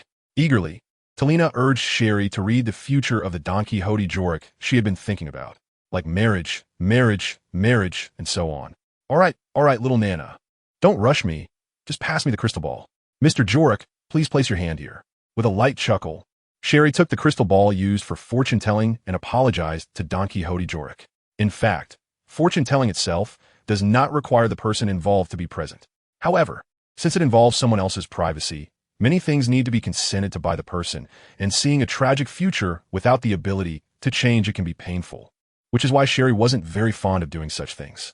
If it weren't for the fact that Talina was a sister she had raised, and she was also curious about the future of this recently famous hero of Fishman Island, she would have absolutely refused to do the fortune-telling. Soon, after Don Quixote Jorik placed his hand on the crystal ball, images began to appear that only Sherry could see. The sky was overcast with clouds, and occasionally, indistinct creatures flashed by. Below was a red soil continent, but the red soil continent was covered with cracks that spanned the continent, as if it had been forcefully broken apart, which was quite frightening. Historically, the red soil continent has always symbolized the separation of the sea, and its solidity is beyond imagination.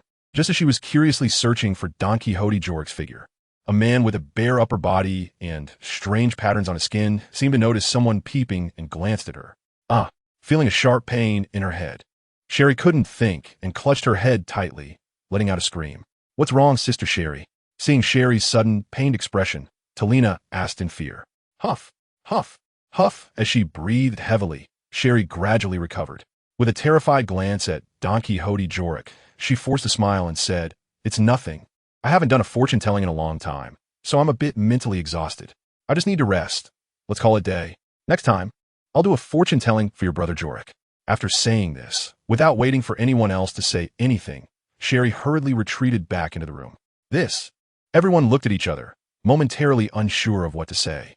Only Don Quixote Jorik, who shared a connection, narrowed his eyes slightly, contemplating Sherry's departing figure. Although the tool binding his shared sentiment was shark skin, it didn't mean he couldn't sense other sentient items. Thus, he also had a vague sense of the images in the crystal ball. However, apart from an inexplicable pressure, he couldn't discern anything specific. It seemed that it could only end there. All right, since Sister Sherry is tired, how about I prepare some of our Fishman Island specialty drinks for you? The mermaid with a bun, Ishali, withdrew her worried gaze and said to Don Quixote Jorik and the others. Brother Jorik, let me tell you, Sister Ishali's skills are the best in our Fishman CAF. Is that so? It seems that little Nana doesn't like my cooking skills. How the mermaid, Sarah, teased playfully while pretending to be sad. No, it's just that, ha ha ha. Little Nana is still so cute. The surrounding mermaid elder sisters joked as they watched Talina, who was anxiously trying to explain but accidentally bit her tongue. Brother Jinbei, they are bullying me. Knowing she was being teased, Talina put on a fake displeased expression and took the opportunity to lean into the arms of Kin Eamon, acting spoiled. For a moment, the atmosphere in the CAF became lively again. Ryugu Palace. Brother Jinbei, aren't you going to stay a little longer? Neptune asked with some reluctance as he saw Jinbei come to say goodbye. Your Majesty, I want to carry on Fisher Tiger's will and see the beauty of this ocean. Moreover, the Sun Pirates have their mission to fulfill, Jinbei said with a serious tone. After some days of contemplation, Jinbei decided to lead a group of brothers from the Sun Pirates to continue roaming the seas. Not just to see the scenery for Fisher Tiger, but also to help the fishmen and merfolk who have fallen into hardship for various reasons. Saving them is the mission of the Sun Pirates. Well then, since you have made your decision, I wish you all the best. Remember, Fishman Island will always welcome you. Neptune patted Jinbei on the shoulder, his eyes filled with respect. After all, everyone who bravely moves forward for their will and dreams deserves to be respected, doesn't it? No, this is bad, your majesty. Just as the two were preparing for a farewell banquet, a palace guard rushed in a hurry. Neptune frowned as he heard the guard's words. What happened? Your majesty, at the port, a group of human slave traders has come and are capturing people. Many of our brethren have been taken away. The Ryugu palace guard hurriedly recounted what he had seen during his patrol. What? Did you see who they were? Jinbei quickly asked upon hearing the guard's words. After all, those who dare to act so boldly in broad daylight are usually powerful and influential individuals. Ordinary pirates wouldn't dare to do this. Let's walk and talk, brother Jinbei. It seems I have to delay you for a bit longer. Chapter 157. Ancient Species, Terror Wolf. Fishman Island Port. Be quicker. How many times have I told you to catch the young mermaids first and kill the troublesome fishmen? Looking at his underlings, still trying to catch fish, Lytel shouted in dissatisfaction. Due to pressure from various sources recently, he was feeling very anxious and was acting quite brutally. As soon as he got off the ship and arrived at Fishman Island Port, he began commanding his subordinates to capture female mermaids en masse and ordered the killing of any fishmen and male merfolk who dared to obstruct them. Because he was delayed on the way, he had little time left to deliver his cargo, and the only way to continue living a reckless life under the celestial dragons was to capture more mermaid slaves. Therefore, he was now reckless as if mad, constantly yelling at his subordinates. Some of the slower underlings were even kicked hard by Lytel, with his bloodthirsty demeanor. It was hard not to suspect that he would draw his knife to attack at any moment. Fortunately, Lytel still had some reason left and did not injure his subordinates at this time. I'll help. A young mermaid with a graceful figure looked in terror at the lecherous slave trader running toward her, her voice filled with anxiety and fear. Stop! Fishman Karate Water Strike! A furious shout suddenly rang out. Immediately, a water sphere the size of a fist flew quickly from a distance and knocked the slave trader away. Who dares to be reckless on Fishman Island? Holding a golden trident, Neptune looked at the chaotic scene before him, furious. Neptune, I advise you not to meddle in my business. I am doing this for the great celestial dragons, so if you're sensible, just get lost, Lytel said, looking at the arriving Neptune and Jinbei, his tone filled with threat. Bastard, damn slave traders, come to me and die. Fishman Karate, Shark Tooth Fist. Seeing Lytel's proud expression and looking at the ground stained with the blood of his fishmen brethren, Jinbei shouted loudly, his muscles bulging, and he shot forward like a cannonball, charging straight at Lytel. Armed Terror Wolf Claw. Suddenly, Lytel's upper body clothing burst apart, and his inflated body sprouted hard hairs as dark as iron, his palms transforming into sharp wolf claws as black as ink. Lytel is a user of the ancient Zoan-type wolf fruit in the form of a terror wolf. His strength, while not comparable to the emperors of the New World, at least matched that of the Beast Pirates' top fighters. This also gave him the confidence to maintain his position as a king of the underground forces in the first half of the Grand Line. Otherwise, even with the backing of the celestial dragons, he could not have built such a large empire. If it weren't for the fact that he rarely took action in recent years, causing some fearless newcomers to underestimate him, he wouldn't choose to fight personally. The cold light flickering on his wolf claws further revealed that despite years without battle, his strength was still not to be underestimated. Bang!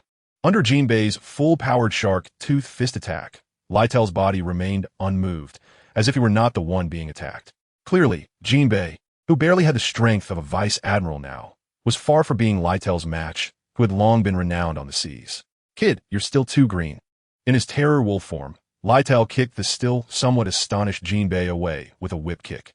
Clearly, the two were not on the same level of strength. Perhaps, 10 years later, the Jinbei who leads the Sun Pirates alone and has honed his skills at sea for a long time will truly be called the Sea Hero Jinbei.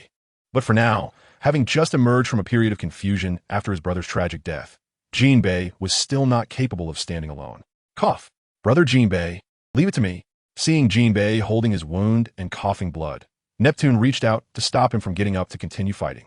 The Fishman race, due to their innate ability to live underwater and their long-standing fishman fluid art and ability to manipulate water currents, tends to practice this ancient fishman fluid art more than honing their haki. Even natural-type devil fruit users will reveal their true form when faced with seawater attacks containing sea stone factors. Additionally, most fishmen rarely go to the surface. Neptune, who fights primarily in the underwater battlefield, naturally places more importance on fishman fluid art. Lytel, Fishman Island is not a place where you can act recklessly. Mermaid soft art, super ocean current. Neptune's small eyes suddenly widened, a sense of unyielding authority emanating from his body, accompanied by a furious roar from Neptune. A massive water flow, nearly 10 meters in diameter, was drawn from the nearby river and gathered in his hand, transforming into a gigantic blue water column that surged towards Litter. Armed Fong Wolf Strangle. Knowing his own weaknesses, Litter did not take the impact of the water flow containing sea prism stone factors head-on. Instead, he utilized the pride of his wolf fruit and his speed, skillfully evading Neptune's direct water column with the 6 techniques he had acquired from the world government, and swiftly charged to Neptune's side. What? Neptune exclaimed in disbelief as he looked at the agile Litter. He never expected that this guy, who had been defeated by Roger back in the day, would possess such strength. With no time to dodge, Neptune raised his hand to block Litter's gaping maw. Accompanied by the sharp bite, blood splattered everywhere. Having not fought personally for many years and being quite old, Neptune didn't anticipate that a single misstep would put him at a disadvantage. Now, with one hand severely injured, it was difficult for Neptune to unleash the powerful skills he had just used. The key factor was that Neptune, with his massive size, was far less agile than Litter, who was a werewolf. Your Majesty Neptune. The Dragon Palace guards, witnessing Neptune bleeding, shouted in both anger and helplessness. Unable to do anything, they could only pray in their hearts that their Majesty Neptune could unleash his might and repel the enemy. After all, in their hearts, the strongest being in Fishman Island was none other than their king, Neptune. Even though Don Quixote Doflamingo had recently gained notoriety in their hearts, it was still this king who had protected them for decades, whose strength and prestige were greater. Ha ha ha ha. Old man, your mind isn't working well, and your reflexes have become dull. Litter spat out the chunks of flesh he had just torn off, a hint of bloodthirst flashing in his eyes as he mocked the serious Neptune.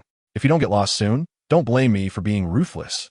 After all, Neptune was the king of Fishman Island and had some connections with Whitebeard.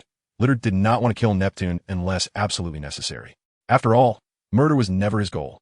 Wealth and status were what he craved. Chapter 158. Mr. Black Dog, showing your teeth isn't a good dog. Oh, seeing Litter's arrogant demeanor, Jinbei felt a mix of emotions. There was anger, regret, but more than anything, a hatred for his own weakness. This scene was reminiscent of Fisher Tiger, who chose to hold back to protect them. Jinbei clenched his fists tightly, gritting his teeth, just as he was about to stand up for a desperate fight. Mr. Jinbei, it seems you need a little help. A familiar tone rang out from behind Jinbei. It was Don Quixote Doflamingo, who had rushed over from the Fishman Saif. The Dragon Palace patrol guards, aside from notifying Neptune and the others, also had some admirers of Don Quixote Doflamingo who quickly sought him out. With the help of the enthusiastic fishmen around, the guards successfully found Don Quixote Doflamingo, who was deeply involved in the delicate situation. Upon learning of the crisis at the port, Don Quixote Doflamingo did not hesitate. After calming down Talina and the others, he hurried over. In the rush, this was the current scene. Brother Doflamingo, this person is very strong, especially his speed. You must be extra careful. Jinbei, who had been somewhat hopeless, felt a renewed sense of hope upon seeing Doflamingo. Others may not know, but he was very clear that the man who had brought back Tiger's bandana from a horde of pursuers was incredibly powerful, far beyond what he could compare to now. I trouble you, Brother Doflamingo. Neptune, covering his injury, looked apologetically at Don Quixote Doflamingo. However, with his arms severely injured and his large frame moving slowly, his attempt to help would only be redundant. Therefore, all the burdens now rested on Don Quixote Doflamingo. Mr. Neptune, don't worry. In response, Don Quixote Doflamingo merely offered a reassuring smile. Another fishman? This time I won't hold back. Seeing yet another fishman come to challenge him, Litter was filled with rage. If it weren't for Whitebeard, he wouldn't have given Jinbei and Neptune the chance to stand and talk. Now, another unfamiliar fishman dared to provoke him. It was truly taking advantage of the situation. At that time, the Navy had been reluctant to capture the Sun Pirates due to orders from the world government. Thus, they did not issue a bounty for Don Quixote Doflamingo, who had intervened. Capturing Tiger, who was a liberator of slaves, was not something to be proud of. The Navy also did not publicize Don Quixote Doflamingo's outstanding performance in this matter. As for the world government, they did not care much about a mere fishman. Furthermore, since Don Quixote Doflamingo had remained on Fishman Island since then, this matter was left unresolved. Aside from a navy and the residents of Fishman Island, no one else knew of Don Quixote Doflamingo's name. After all, on the seas, the most eye-catching figures were pirates like Natsu, weren't they? This Mr. Black Dog, showing your teeth, is not a good dog. Don Quixote Doflamingo looked at Litter, whose eyes were fierce and whose fur stood on end, launching the most skilled verbal attack. Sharp-tongued fishman, I hope your bones are as tough as your mouth. Infuriated, Litter suddenly kicked off the ground with his powerful hind legs, closing the distance to Don Quixote Doflamingo. Arm-fong wolf claw. Bang! The claw, imbued with dark armed hockey, struck fiercely against the large knife, shark skin, which was also coated with armed hockey. As a fishman of the tiger shark lineage, Don Quixote Doflamingo possessed the unique ability to deal extra damage to humans or half-beasts like Litter. So, impossible. How could mere fishmen? Litter, looking at the little guy before him who was less than half his height, was incredulous that he could easily withstand his attack. It seems that Mr. Black Dog, besides showing teeth to scare people, is not that impressive. A dismissive taunt once again reached Litter's ears. As the Underground King, he hadn't been insulted like this in many years. Even decades ago, during his battle with Roger, he had never been humiliated like this. For a moment, Litter's eyes turned redder, as if filled with blood. Fishman, die for me. Gathering all his strength, Litter gripped the large knife, shark skin tightly, and the wolf head lunged fiercely at Don Quixote Doflamingo. Oh, Mr. Black Dog, are you going to bite with those little milk teeth? Too bad. Randomly biting people is not what a good dog does. Fishman's secret technique, 5-food shark. Seeing Litter lose a bit of rationality, Don Quixote Doflamingo decisively released shark skin and dodged to the side, his hands reaching for the river. Suddenly, several meter-long water sharks surged out of the river, biting at Little, who was still clutching the shark skin. What? How could this be? Little, seeing the big knife drop from Dry Persimmon Zhang Ao's hand, was clearly taken aback. He couldn't understand why a swordsman would let go of his weapon. Wasn't this the same as a martial artist not using their fists? Obviously, as a genuine powerhouse of the pirate world, Little had neither encountered a foul-mouthed opponent nor met a swordsman who would simply release their weapon. This battle directly challenged Little's worldview. Do young people nowadays have no martial ethics? This was the last thought in Little's mind, as he was torn apart by the numerous water sharks, losing his ability from the fruit and subsequently becoming unrecognizable. Soon, a notorious underground king was dismembered by an obscure fishman at the bottom of the sea. Seeing this scene, Jinbei was still a bit stunned. How could Dry Persimmon Zhang Ao, who was clearly at a disadvantage just moments ago, suddenly win in a matter of words? Neptune was equally astonished, now doubting whether he was out of touch with the times. Why did this battle method seem a bit off? But he couldn't pinpoint what exactly was wrong. Lost in thought, Neptune even forgot the pain from the injury on his arm. Soon, amidst their astonished and confused thoughts, Dry Persimmon Zhang Ao controlled the water sharks, tearing the remaining slavers into pieces.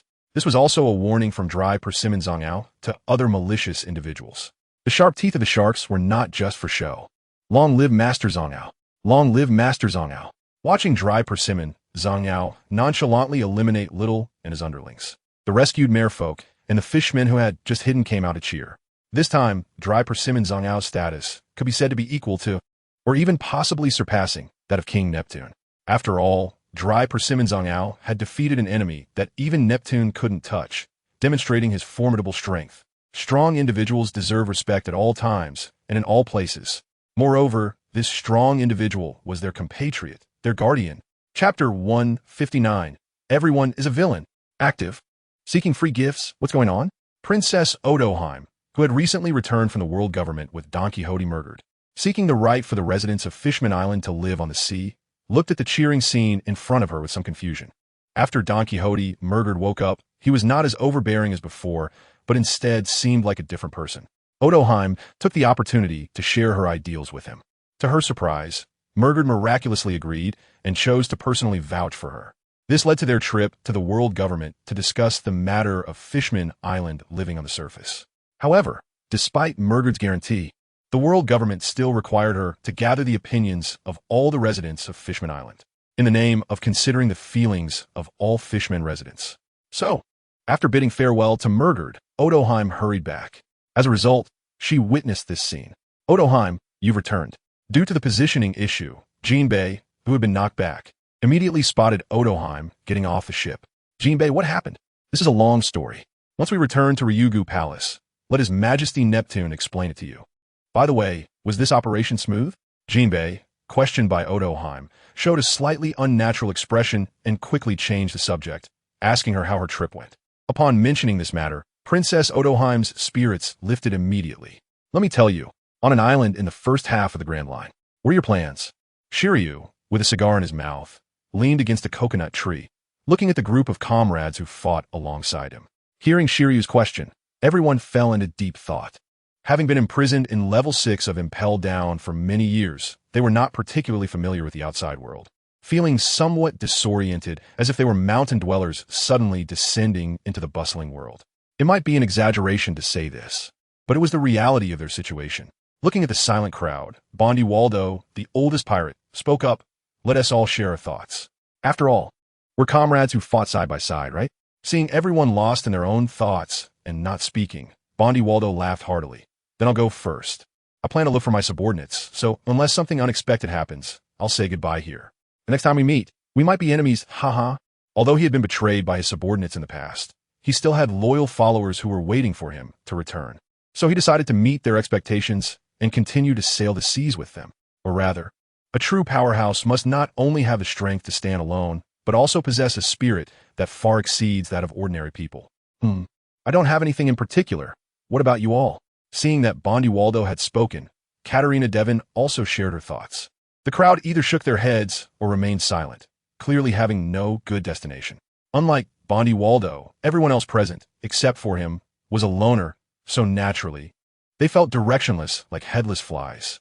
As for Bartholomew Kuma and Douglas Bullitt, since leaving Impel Down, they had parted ways with the others. According to Barrett, the weak do not deserve to walk alongside him. No one rebutted due to strength reasons. After all, the only one who could fight him, Rayleigh, was a lone wolf from the start and left directly after finding a small boat with provisions. Waldo, on the other hand, did not leave. However, having just been released from prison, he also did not want to engage in a fight with someone who looked like they had problems. As for the rest, it goes without saying. Even though they looked peculiar and childishly innocent, their personalities were not as casual as their appearances.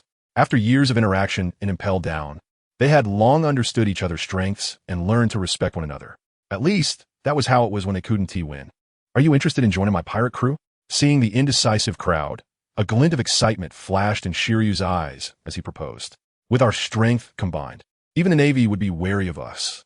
Observing that some in the crowd were somewhat tempted, Shiryu continued to sweeten the deal. After all, their current identities were those newly wanted pirates, and there were countless pirate hunters wanting their bounties and many pirates hoping to step on them to rise. They could be seen as hot stepping stones at the moment. They had fame, they had strength. Defeating them was a great opportunity to make a name on the seas. It could be anticipated that once they made their appearance, they would attract many self-important individuals to attack them. Perhaps, only after they prove their strength with blood will this phenomenon lessen. Unless, as Shiryu said, they unite, perhaps they could scare off these red-eyed people. "Gurgle gurgle, I have no problem, as long as there's wine to drink," Batet Choke said nonchalantly after taking a hearty sip of fine wine. Back in the day, he loved drinking so much that he attacked a Navy shipment to deliver special wine to the Celestial Dragons, and as a result, he was caught by accident. Therefore, for him, having wine 24 hours a day is enough. He has no grand ambitions. "I'm fine with it too," Saint One the Hungry Wolf, with a chin shaped like a butt, said in a deep voice while scratching his chest. As a giant who ate the expansion fruit, he means no harm, but true to his name, he gets hungry easily. In the places he passed, he looted a lot of food from various countries, including Navy ships he encountered. Eventually, due to a slip-up, he was arrested and imprisoned. He is a person who inadvertently does evil, yet is deeply notorious. After all, with his size, a slight mistake could cause an earthquake or destroy a building. Since you all are joining, count me in too. Catherine Butterfly shrugged. As she had nothing to do anyway, joining a pirate crew felt like returning to her old profession, and she could find some people to serve her. "I'll join too, but I want to be the captain." Meow, the last to speak, was King of Tyranny Avaro Pizarro, who, despite his fierce appearance, added a strange catchphrase at the end, making people's hairs stand on end. He, who loves power, refuses to be beneath others. If Raidfield or Barrett were here, he might tolerate it. But why should a mere Shiryu of the Rain lead him? How about a fight to see who becomes captain? Vardo, who was watching the fun, spoke up at the right moment. After all, there's no entertainment in this wild place. A fight would be a good way to liven things up. Sure. Shiryu glanced at the somewhat excited Pizarro and readily agreed. After drinking blood through Aatrox, he felt confident that he was not weaker than anyone. Even Vardo, who mastered the Momo fruit's abilities, would not be his match in close combat. After all, Vardo is more like a mage than a warrior, or more precisely, a canon. Chapter 160 New Year. Brothers, Happy May Day. As expected, just after escaping from Impelled Down, Pizarro, whose physical condition had not yet returned to its peak, was quickly put in a headlock by Shiryu during the fight. Taking advantage of the chaos, Aatrox absorbed a lot of Pizarro's blood. Pizarro, feeling a bit fatigued from blood loss, didn't think much and willingly gave up the captain position, instead securing the first mate position. As for Butterfly and the others, they didn't voice any objections. It's not that they thought Pizarro was stronger than them, they just simply didn't care. After all, although they had a nominal captain and crew relationship, it felt more like partners in reality. Thus, the Thunderstorm pirate crew was formed. The name Thunderstorm naturally comes from their captain Shiryu's previous beloved sword, the famous blade, Thunderstorm. Since he now had a new magic sword, Thunderstorm was no longer needed. However, as a swordsman, he chose to keep the name of his old companion that had accompanied him for many years as the name of the pirate crew, as a form of companionship. The others had no objections, being quite laid-back crew members. And so, December 1510 quietly came to an end. Unlike the previous life, there are no New Year's holidays in the pirate world. For pirates, January 1st, 1511, is no different from December 30th, 1510. It won't give them an extra 10,000 berries, nor will it let them eat an extra piece of meat. In the pirate world, all months have 30 days. Don't expect illiterate pirates who spend their days on the edge of a knife to distinguish which month has 30 days, which has 31 days, or which is 28 days, because I sometimes can't tell either. Unlike the precarious pirates, Mushu, born into a decent family, enjoyed this day quite a bit. The Frostmoon Dojo, which lives a prosperous life without worrying about survival, holds a small family gathering every year on this day. There's no other intention. It's just because when Mushu was little, he suggested it as a way to bid farewell to the old year and welcome the new one. As a samurai from Wano country, Shomatsu Jinjiro thought this saying was very meaningful. So, every year on this day, the Shomatsu family gathers together to share their thoughts, summarize the gains and shortcomings of the past year, and look forward to the future. Originally, Mushu didn't intend to propose this. He just wanted to reminisce about the past. However, falling into the very serious and solemn Jinjiro's hands, it felt like a corporate annual meeting report, which was quite annoying. Nevertheless, being together as a family still made Mushu enjoy it very much, giving Elusa the magical candy. On the last day of December, Mushu opened the system panel and gave the magical candy he bought at the beginning of the month to the highest level Elusa. This was actually within Mushu's expectations. Elusa has a strong personality, and even if Mushu didn't request anything else later, she still strictly held herself to high standards, always on the path of capturing pirates. If it weren't for waiting for the construction of a dedicated warship later, she might have leveled up even more. After a hearty and warm dinner, Kuina took Mushu's hand and strolled in the back mountain, sitting on the peak they often visited. Under the starry sky, the two nestled against each other. There were no words, only a tranquil feeling remaining in their hearts. A night of silence. Facing the morning sun, the first day of January 1511 arrived. Along with it came the update of the system mall. Speaking of which system, is there a New Year gift pack? Just a Heavenly King would be fine. I'm quite curious about that thing. On this rare, beautiful day, accompanied by the warm sun, Mushu casually chatted with the system in his mind. Ding, sorry host. There is no gift pack. Hearing the system's cold tone, even during the new year, Mushu wasn't surprised. Then can I at least get a blessing? Ding, host. Happy New Year. Happy New Year. Let us open them all. Receiving the system's blessing, Mushu happily opened the system mall, ready to see if he could refresh something good with the help of the system's blessing. 1. Son of the ocean, a blessing from the world. You are the son of the sea, a man protected by the entire ocean. All marine life will instinctively be close to you and escort you in the ocean. Price, 300 million berries. 2. Lightning release, thunder slash, an S-class ninjutsu made famous by a renowned ninja from the Naruto world, which gathers lightning attribute chakra in the hand and, through the nature and form changes of chakra, ultimately forms a powerful technique that can cut through natural lightning. Price, 300 million berries. 3. Steel muscles. From a certain world, a special physical talent that can grant a clone a body as strong as steel, significantly enhancing the clone's strength and constitution. Price, 200 million berries. 4. Stone of agility. From a certain world, a stone imbued with magical powers that increases a clone's agility attribute by 1 level. Price, 100 million berries. 5. Separation additional magic. From the fairy tale world, a special magic that can grant specific targets special abilities or strip them of their abilities by consuming magical power. After system modification, physical strength can replace magical power consumption. Price, 300 million berries. 6. Trait Invisible Fist. From the Pokemon world, a special ability of a magical creature that can be granted to a clone, allowing contact attacks to ignore defenses and directly inflict damage to the body. Price, 200 million berries. 7. Combo Flow Water Stream Barrage. From the Pokemon world, a special ability of a magical creature, a fluid combo akin to flowing water, granted to a clone, ensuring critical hits when using this skill. Price, 200 million berries. 8.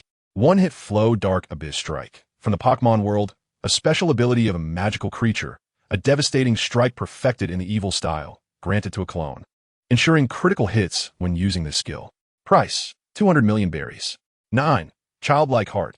From a certain world, a very special mindset ability that grants a clone a pure heart akin to that of a child.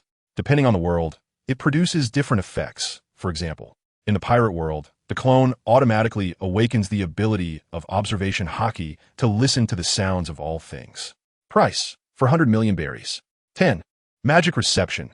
From the fairy tale world, a special magic that can accept power assistance from contract creatures or possess part or all of their bodies. Note, possession does not affect the physical body of the contract creature. Price, 200 million berries. 11. Fur, Tribe Bloodline Bear Fur. From the pirate world, a special racial bloodline that grants a clone strong physical attributes, the ability to control lightning, and allows entry into a special moon lion state under moonlight. Price, 200 million berries. 12. Bodybuilding. From the Pokemon world, a special skill of magical creatures that tightens the muscles using all one's strength to enhance attack and defense. Price, 100 million berries. 13. Hold On. For the Pokemon world, a special skill of magical creatures that allows one to lock in 1 HP and unleash a final attack, even after being hit. Price, 100 million berries. 14. Storm's Choice. From the Rune Continent, from the Northern Fredgelord, a ferocious bearman power that grants a clone the ability to quickly recover vitality and stamina when near death. Price, 300 million berries. 15. Blood of Fury. From the Warm Snow world, it grants a clone the ability to accumulate rage, increasing the clone's damage as anger builds. Price, 200 million berries. Chapter 161. It's decided, Old 14. It turns out that the system's blessing is not very useful. Still just ordinary abilities. One cannot say they are completely ordinary. Rather, it can only be said that there are no top-tier abilities. Looking back, it seems that aside from that martial arts master enhanced by a boost card, there have been no top-tier abilities refreshed at all. It appears that to obtain a top-tier ability, one can only use that accumulation card. Thinking this, Mushu had glanced at the items in the storage space. Forget it. I'll use it when I'm out of money. It feels uncomfortable to buy something when I have money. With this in mind, Mushu returned to focus on the system shop. A total of 15 items, with a total value of 3 billion, which is fairly normal, and for Mushu, who has nearly 10 billion berries, is just a drop in a bucket as usual. Package them all. Ding! System level up. Current level, 14, 64,064,000,000, according to usual habits. Mushu first looked at the abilities assigned to each clone. First is the first one, Son of the Ocean, a buff skill similar to a blessing. Without a doubt, this is to be given to the only fishman clone under Mushu, Kisame Hoshigaki. It not only protects the clone under the sea's shelter, but also allows it to be escorted by marine creatures. Aside from not knowing if it can command super large sea kings, the rest is practically a replica of a sea king. I wonder if these marine creatures include mermaids and fishmen. TSK. Mushu pinched her chin and had a sudden idea. Next is the second ability. Lightning Release Lightning Slash. A well-known skill, arguably one of the big cheats of the second pillar, comparable to the signature skill of any road toad, Rasengan. No need to say much. The sun skill is naturally for the father. It's only right. Just assign it directly to Kakashi Hatake. Steel Muscles. Looking at this versatile ability, Mushue began to have a headache. After all, versatility means it can be given to anyone, making it the hardest to judge. After pondering for a moment, Mushue decided to assign this skill to Kinemon. One reason is that, as a pirate, Kinemon is weak and is in the perilous Grand Line, so without some solid strength. Unexpected incidents can easily occur, especially now that the Navy has the likes of Erza and her crew. Their strength has greatly increased, and many combat powers have more ample time, making Kinemon's situation even worse. According to Mushue's thoughts, Kinemon is meant to stand among the top powers of the New World. Somewhat similar to Count Red, one man against a group, so appropriate strengthening is very necessary. As for his follower, the little snake can also be considered a combat force. Next, the equally versatile Stone of Agility was also casually assigned to Kinemon. Clone, Kagaya Kinemon level, 18 experience, 53-21-6-900 strength, M- constitution, S- agility, M- spirit, B- will, D attribute points, 0 abilities, bloodline limit corpse bone path, not upgradable. Corpse bone martial arts inheritance, advanced, strange mushroom heavenly chrysanthemum, loaded, pseudo sage mode, first stage, armament haki, intermediate, observation haki, intermediate, steel muscles, loaded, stone of agility, used thus. Under normal circumstances, Kinemon's strength remains at the elite vice admiral level, and even in terms of constitution, he is not inferior to the admiral candidates. Once he enters the rampage state of pseudo-sage mode, it is likely that even a strong individual at the admiral candidate level cannot defeat Kinemon. Unfortunately, due to the short time, the level of armament haki is still not high enough. However, after this enhancement of the steel muscle skill, Kinemon's constitution has already reached S-, and it is estimated that he will soon be able to raise the level of armament haki to advanced. After all, aside from the use of techniques, changes in quantity and quality mainly rely on a strong physique. In other words, a powerful physique can greatly promote the improvement of armament haki. After arranging Kinemon, Mushue continued to look down. Separation Additional Magic. This is the powerful magic used by the founder of Additional Magic and Dragon-Slaying Magic, the mother of dragon-slaying magicians, Eren Berserian. Unfortunately, it only separates the additional magic part and is not the complete additional magic. However, that's enough. It's important to note that separation magic can extract a person's entire magical power, even their personality, but the one being separated will suffer greatly and will die immediately after their magic is drained. Although there is no magic in the pirate world, isn't the devil fruit a kind of special magic? As for whether the one being drained will die, come on, I've already defeated him. Does he still get to decide if he lives or dies? With this in mind, Mushue fell into thought. Such a powerful ability, once revealed, will undoubtedly attract everyone's caution. The first to be wary will be the world's government. Those like Whitebeard are fine. Their high self-control means they aren't afraid of such unorthodox methods. Only the world government, which controls information about various devil fruit users and secretly detains them, will covet this the most. However, there is one strange point. In the original work, Blackbeard's dark fruit ability seems to have a similar effect of capturing the abilities of deceased devil fruit users. Why hasn't he been captured by the world government? Mushue didn't quite understand. Perhaps the dark fruit has some flaws, or maybe Blackbeard reached some kind of deal with the world government. However, this has nothing to do with Mushue. For safety's sake, this ability can only be given to someone with the most agile mind, the most meticulous actions, and preferably someone who won't be secretly observed. After thinking it over, it seems that only Aizen, the commander of CP9, fits the bill. Being a high-ranking official in the world government's intelligence department, coupled with his mirror flower, water moon ability, it all indicates that Aizen is the best holder of this ability. Moreover, with Aizen's vast information network, he can find the needed ability users in the shortest time. After arranging this special ability, Mushue looked at the remaining 10 abilities and fell into contemplation. It seems they can all be arranged together, so let's do it. Come out, Old 14, Martial Bear Master. Bearman Race Clone, Martial Bear Master level, 1 experience, 0-100 strength, C constitution, B agility, C spirit, C will, C attribute points, 0 abilities. Fur Tribe Bloodline Bear Fur, cannot be improved.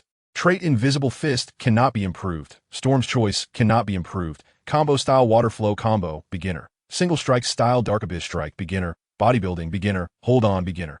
Childlike Heart, cannot be improved. Magic Reception, beginner. Berserk Blood, cannot be improved. Observation Haki Listen to All Things, awakened. Unlike the Martial Bear Master with different images due to different schools, Mushue, who customized the face, chose the one that looks the most imposing as a single strike Martial Bear Master. It looks like a bear with a childlike heart, wholeheartedly pursuing martial arts. After finishing the appearance, Mushue opened its panel. It can be seen that this is the most luxurious panel since Mushue created the clone. Aside from the innate attributes, which are slightly inferior to Aatrox, the number and variety of skills far exceed any other clone, except for not mastering armament hockey and being unable to deal effective damage to natural-type users.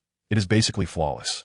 Combined with Storm's Choice, Berserk Blood, Bodybuilding, and Hold On, even in a disadvantageous position, it may be possible to achieve a comeback.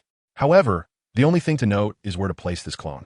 First, eliminate the East Sea, or rather, eliminate the 4 Seas. After all, the fur tribe is too rare throughout the 4 Seas. So, Chapter 162, remember to take care of yourself in the future. The first half of the Grand Line, Alabasta Kingdom. Canola Flour Port. Captain, this is delicious. Do you want to try it? Holding a roasted meat leg in each hand, Lauren approached the indifferent Junmaru and held up the delicious roasted meat leg that caught his eye to Junmaru's mouth. No need. Still the same familiar cold tone, as if nothing could pique his interest. Really not going to try it? I heard this is their specialty roast. You can't find it anywhere else. Lauren recommended without giving up. After finally leaving the sea and stepping onto land, it would be a pity not to enjoy the local delicacies. Unfortunately, no matter how much Lauren extolled it, Junmaru's expression didn't change in the slightest. Gurgle, seeing that he couldn't persuade Junmaru no matter how long he tried. Lauren helplessly picked up a cup of rye beer he had just bought and took a big gulp. Bang. Sir, please give me a few more days. I will definitely pay you back. I beg you. A cry suddenly came from the area to Lauren's left. Now you know to beg me? Where were you before? Having owed money. He still dared to think of running away, without even finding out who in Alabasta would dare to owe Baroque Works money and not pay it back. I tell you, the total amount you owe, including principal and interest, is 700,000 berries, not a single berry less. As for not having money to pay back, isn't it that you have 2 ready-made goods here? Saying this, the burly man in charge leered at the 2 women huddled together, shivering in the corner behind the indebted man. Please, sir, I beg you, once I earn money, I will definitely pay it back. I will definitely pay it back. Get lost. I'll take these 2 to pay off your debt, and when you gather the money, come find me to redeem them. The burly man kicked the indebted, scrawny man who was clinging to his leg aside and said viciously. The pained scrawny man clutched his abdomen, sweating from the pain. However, due to the burly man's gang of followers in front of him, he dared not voice his anger. Hey, you say you're from Baroque Works? Suddenly, a frivolous voice came from behind the burly man. It was Lauren, who had just heard the commotion. Originally, Lauren was not interested in this so-called gambling debt that couldn't be repaid, and then the wife and daughter were taken away. This kind of drama had nothing to do with him as a pirate.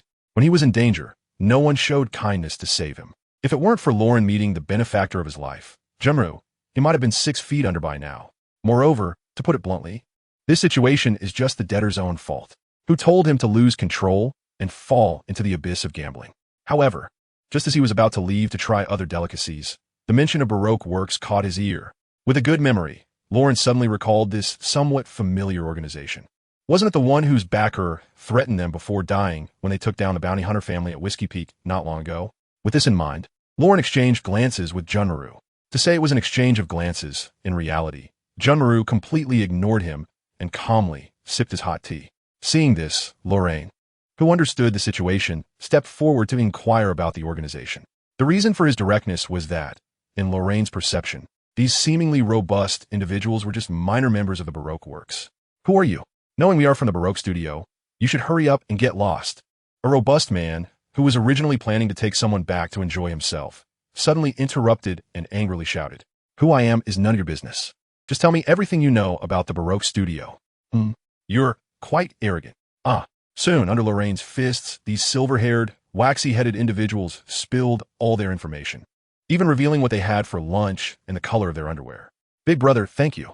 The mother and daughter, who had been cowering in the corner, cautiously walked out, looking at the debt collector who had been knocked unconscious. The little girl carefully approached Lorraine and handed him a crumpled little yellow flower, saying cutely. Lorraine glanced at the little girl and then at the flower in her hand, his mind racing. If, back when pirates invaded his home, there had been a hero descending from the sky, perhaps everything would have been different. You're welcome, little sister. Coming back to his senses, Lorraine looked at the little girl as hopeful eyes took the flower from her hand and gently ruffled her little head speaking in a warm tone. Thank you, sir. Thank you, sir. The weak man, supported by the woman, walked up to Lorraine gratefully. If it weren't for Lorraine's intervention, he might have faced a shattered family and a ruined life. Remember to take care of yourself from now on. Lorraine cast a cold glance at the timid weak man, ignoring him, and squatted down to speak gently to the little girl. Things will get better in the future. Just as Lorraine was about to stand up, as if recalling something, he patted the little girl on the shoulder. Then, he no longer paid attention to them and left the alley directly. How is it? Juma Lu observed Lorraine, who appeared somewhat unnatural, and said lightly, I got all the information. The Baroque studio is... how are you? Before Lorraine could finish his sentence, Juma Lu directly interrupted him and asked again. Caught off guard by the question, Lorraine was momentarily at a loss for words. Captain, perhaps overwhelmed by Juma Lu's question or reminded of his own tragic memories by the little girl's experience, Lorraine didn't know what to say. Seeing this, Juma Lu handed Lorraine a roast leg of meat with bite marks on it, then patted his shoulder and turned to say, let's go. Looking at the clear bite mark on the roast leg he had just enthusiastically recommended to Juma Lu, Lorraine choked up and took a big bite, shouting, Yes, Captain. Chapter 163, Defeating the Sand Alligator Again. In Alabasta, in the Rainy District. In the underground office of the casino. What happened? Looking at a little brother who rushed in, still with bandages not completely removed, Crocodile frowned and asked unhappily, Boss, there's a pirate named Juma Lu causing trouble. The little brother trembled slightly, seeing his boss's dark expression. Just a rookie pirate. Is it worth making a fuss over? Where's Das Bones? Tell him to deal with it. Crocodile thought it was some significant figure causing trouble, but it turned out to be just a rookie pirate with a bounty barely over 100 million. If he hadn't been recruited early, with his past record of fighting to a standstill against Douglas Bullet, he would at least have a bounty in the tens of millions. Therefore, Crocodile looked down on such reckless young pirates who dared to cause trouble just because they had some strength. Crocodile waved his hand, signaling the little brother to find his top fighter, the Paramecia-type quick-slice fruit user, Das Bones. Bang, before the little brother could stammer out his words. The sound of a wall collapsing suddenly echoed. Das Bones? You must be talking about this one. Lorraine walked in, dragging the black-skinned bald man, jokingly saying. Looking at the unconscious Das Bones in Lorraine's hands, Crocodile's expression darkened. Who are you? Although Crocodile looked down on rookie pirates. As the future leader of the Alabasta Kingdom in the first half of the Grand Line, he still reviewed every pirate with a bounty over 100 million. After all, he still vividly remembered the last ambush incident. Those with that level of strength were certainly not ordinary characters. However, after examining all the wanted posters of pirates with bounties over 100 million, Crocodile still couldn't find any clues about that person. However, he did remember quite a few famous rookie pirates, such as Juma Lu, known as Silver Killer, who was definitely not the person in front of him. I am the one known as Silver Killer, Juma Lu, the number one subordinate of my lord, Lorraine, with a bounty of 8 million berries. Lorraine proudly introduced himself, leaving Crocodile stunned. After all that, it turned out to be just a shrimp with a bounty of 8 million berries? Impossible. How could a mere 8 million berries trash defeat Das Bones? Crocodile extinguished the cigar in his mouth, questioning with disbelief. What's wrong? Do you look down on someone with a bounty of 8 million berries? I remember your bounty is only 81 million berries, which is lower than my captain's. What gives you the confidence? Lorraine said nonchalantly, as if facing a loser even worse off than himself. You, armament, finger puncture. Just as Crocodile's anger surged, and he prepared to teach Lorraine a lesson, a sudden sound of air breaking rang out. Plop! The sound of a bullet piercing flesh echoed from Crocodile's body. It was Juma Lu, who had suddenly attacked while Crocodile was distracted. Before engaging in battle in the Rainy District, Lorraine was worried that relying solely on Juma Lu's strength might put them at a disadvantage against Crocodile. After all, Crocodile was not only one of the 7 warlords of the sea appointed by the world government, but also a renowned user of the Logia-type Sansan fruit. Lorraine's concerns were entirely justified. Therefore, Lorraine decided to set up a small tactic.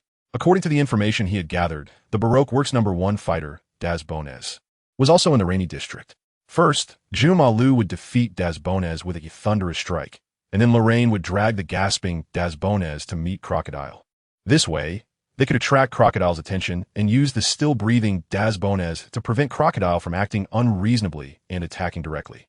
After attracting or provoking Crocodile with words, Juma Lu would then seize the initiative. As a result, Crocodile, who was already injured, was successfully ambushed after being distracted. Damn it! Crocodile shouted angrily while holding his shoulder wound. Sandstorm. Initially reluctant to attack due to the lives of his subordinates, Crocodile immediately unleashed the power of the Sansan fruit, creating a sandstorm that swept around him. Armament. Bone Pulse. Dance of the Tamus. Not daring to be careless, Kimimaro rushed forward, his body erupting with bone spikes towards Crocodile in the sandstorm. Clang! Unexpectedly, without hesitating in the sandstorm, Crocodile raised his golden hook to defend himself. What a madman! Crescent Sand Dune. Crocodile shouted angrily, then enlarged his arm to transform it into a crescent-shaped sand blade and slashed at Kimimaro. Armament. Bone Pulse. Dance of the Eightfold Brambles. Although Kimimaro didn't know that this attack would absorb moisture from his body upon contact, his instincts told him not to take it head-on. Kimimaro swiftly thrust forward with his dark-armored bone knife, destroying the sand blade in front of him. Then, with a powerful push from his calf, he swiftly moved behind Crocodile, his bones instantly erupting to form a gigantic conical bone spike aimed at him. Puff! Cough! You wait for me. Crocodile, heavily injured in the abdomen, ignored the blood at the corner of his mouth and transformed his entire body into a small sandstorm, breaking through the roof and fleeing the casino office. Is that it? Lorraine, who was watching from the side, sneered at Crocodile's retreat, feeling a bit disdainful, as if he was the one who drove him away. Captain, should we pursue? Seeing that Crocodile had vanished after elementalization, Lorraine's mouth twitched slightly as he turned to Kimimaro. No need. Kimimaro shook off the blood on his bone spikes and replied calmly. Puff! Then, using his 10-finger piercing technique, he killed the unconscious messenger and the shield-like Des Bones directly. After all, even if a mosquito is small, it's still meat. If he couldn't get a big piece from Crocodile, a few small pieces would still do. Besides, they could always hunt again next time, so it wasn't a loss. After dealing with all the enemies, Kimimaro put on his purple robe, which had faded during the battle, and quietly watched Lorraine as he searched the office for valuables that Crocodile had left behind. Wow, we're rich. No wonder the warlord has the qualification to legally plunder. They're really extravagant, Lorraine exclaimed, a bit excited. Captain, why don't we be warlord hunters for a change? Isn't that much better than hunting ordinary pirate crews? Kimimaro stared at the somewhat complacent Lorraine without saying anything, but it felt as if he had said everything. I was just joking. Just joking. Lorraine scratched the back of his head, somewhat awkwardly, feeling a bit uneasy under Kimimaro's gaze. Chapter 164, Bear Encounter. Sorry, due to a gathering on May Day, I couldn't write in time, so there are only 2 updates. In the first half of the Grand Line, Swallow Island, in a small town. Extra, extra. Warlord Crocodile has suffered a crushing defeat at the hands of a new pirate. Extra, extra. A newspaper boy, having received the latest paper from the newsbird supplier, began shouting sales in various corners of the town. Unlike at sea, where only newsbirds sell newspapers, many residents on land do not buy directly from newsbirds. After all, the newsbirds cannot wait there indefinitely for residents to buy. Thus, the newspaper boys appeared. They get up early every day, buy large quantities of the latest newspapers from the newsbirds, and then spend the morning selling them to those who need newspapers but can't get up.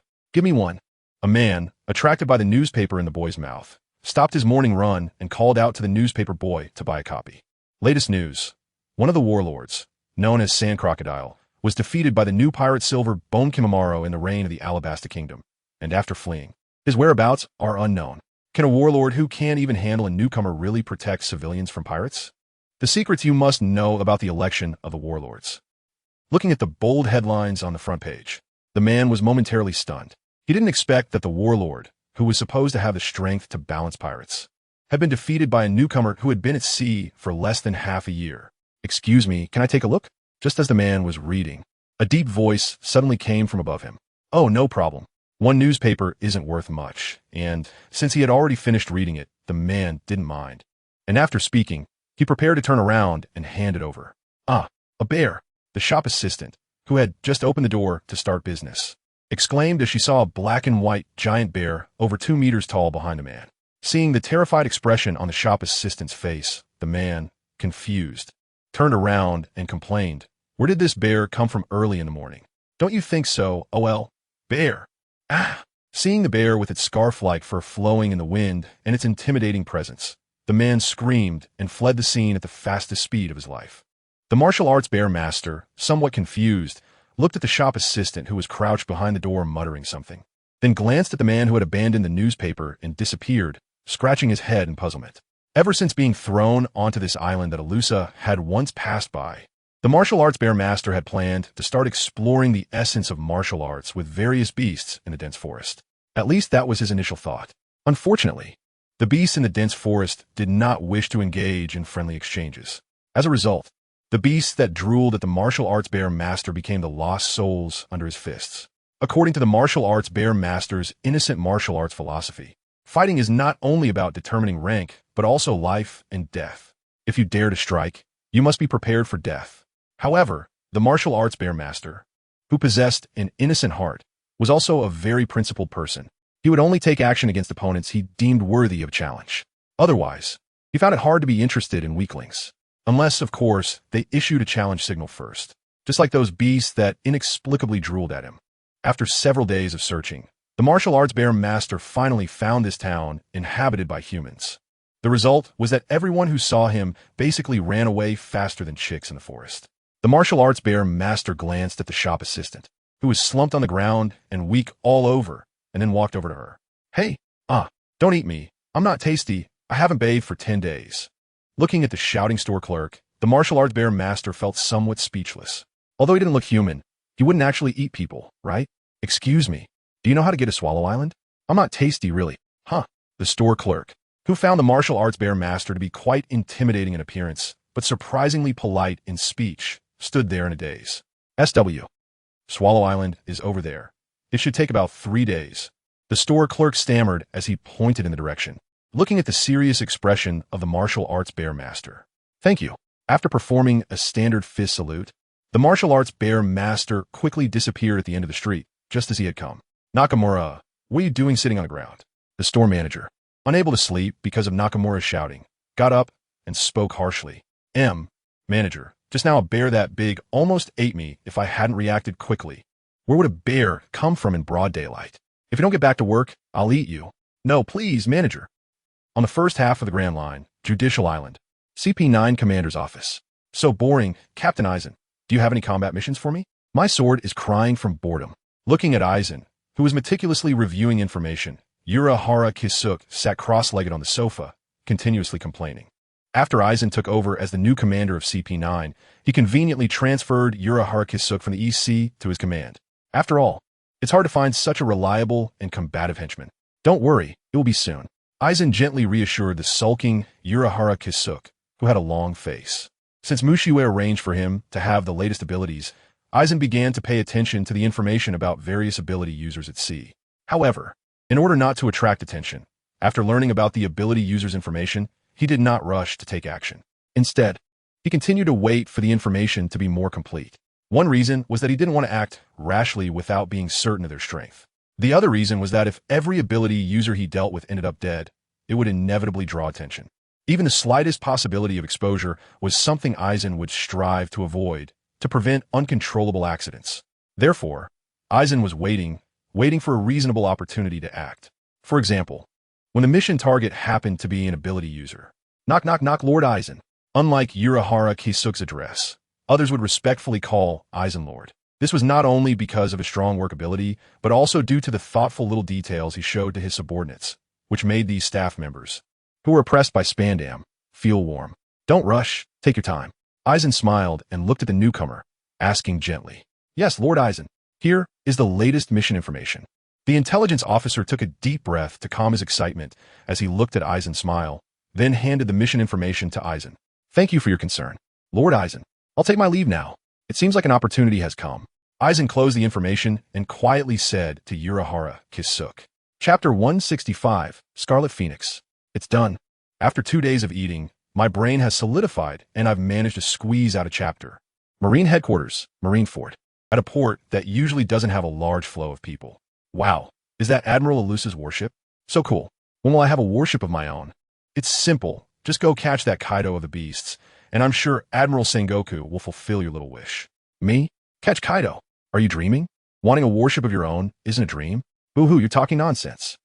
Many naval training camp newcomers without ranks or positions, led by Zifa, the former chief instructor of the Navy, were attending the ribbon-cutting ceremony for Alusa's trio of warships.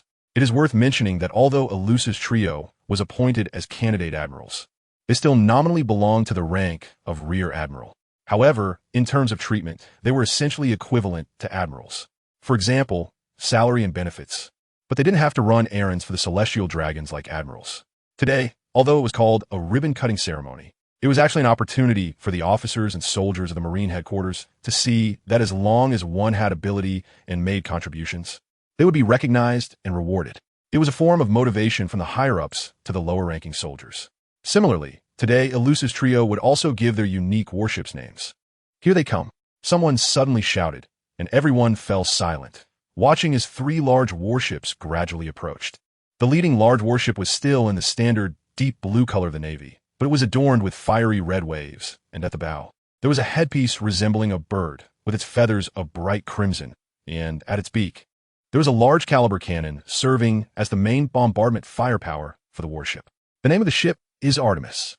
This was the name Elusa chose for her warship, inspired by Mushiue, who was known for his lack of naming skills. Although Mushiue was not good at naming, it didn't prevent him from knowing many meaningful names. For example, the name Artemis comes from the legendary goddess of hunting, symbolizing the hunt for all things.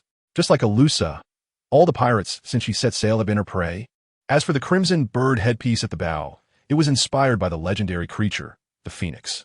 The color of the phoenix was derived from Elusa's bright red hair, and it also symbolized Elusa's title after being appointed as a candidate admiral, Scarlet Phoenix. The word phoenix also means that although Elusa is a woman, she is not inferior to men. Following, there was a ship with green patterns, and at the bow stood a several-meter-tall, giant wooden sculpture, crafted from materials provided by Senju Hashirama. It is no exaggeration to say that its hardness and toughness could rival even the Atom Tree.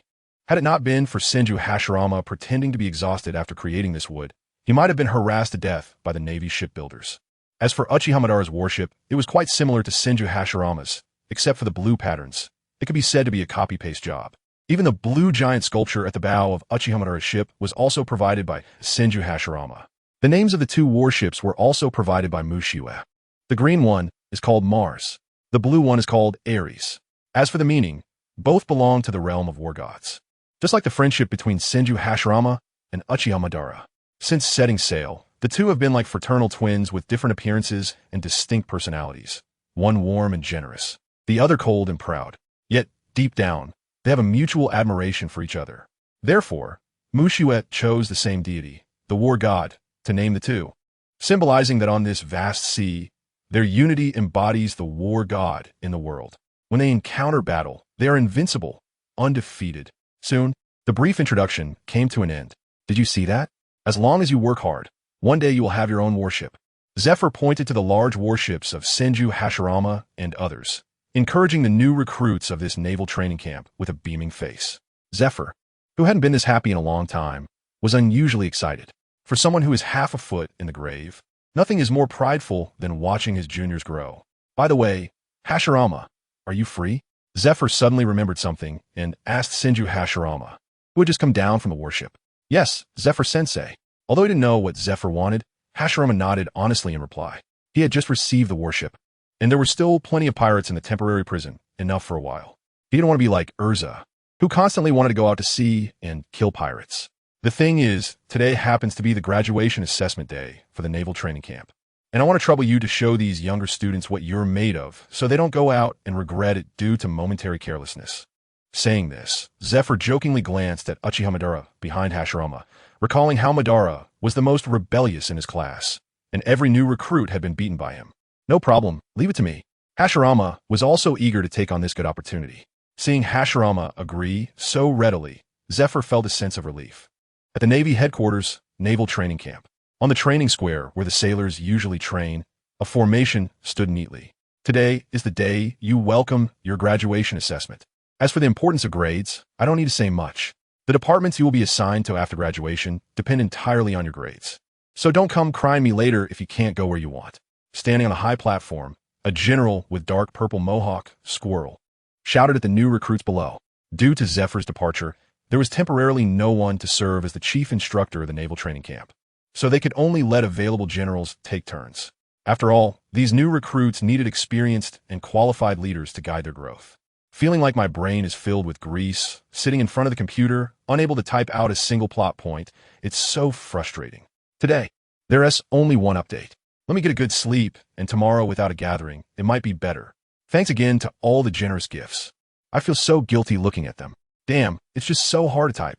This chapter is a bit watery. I originally wanted to write it more grandly, but my brain is too stiff.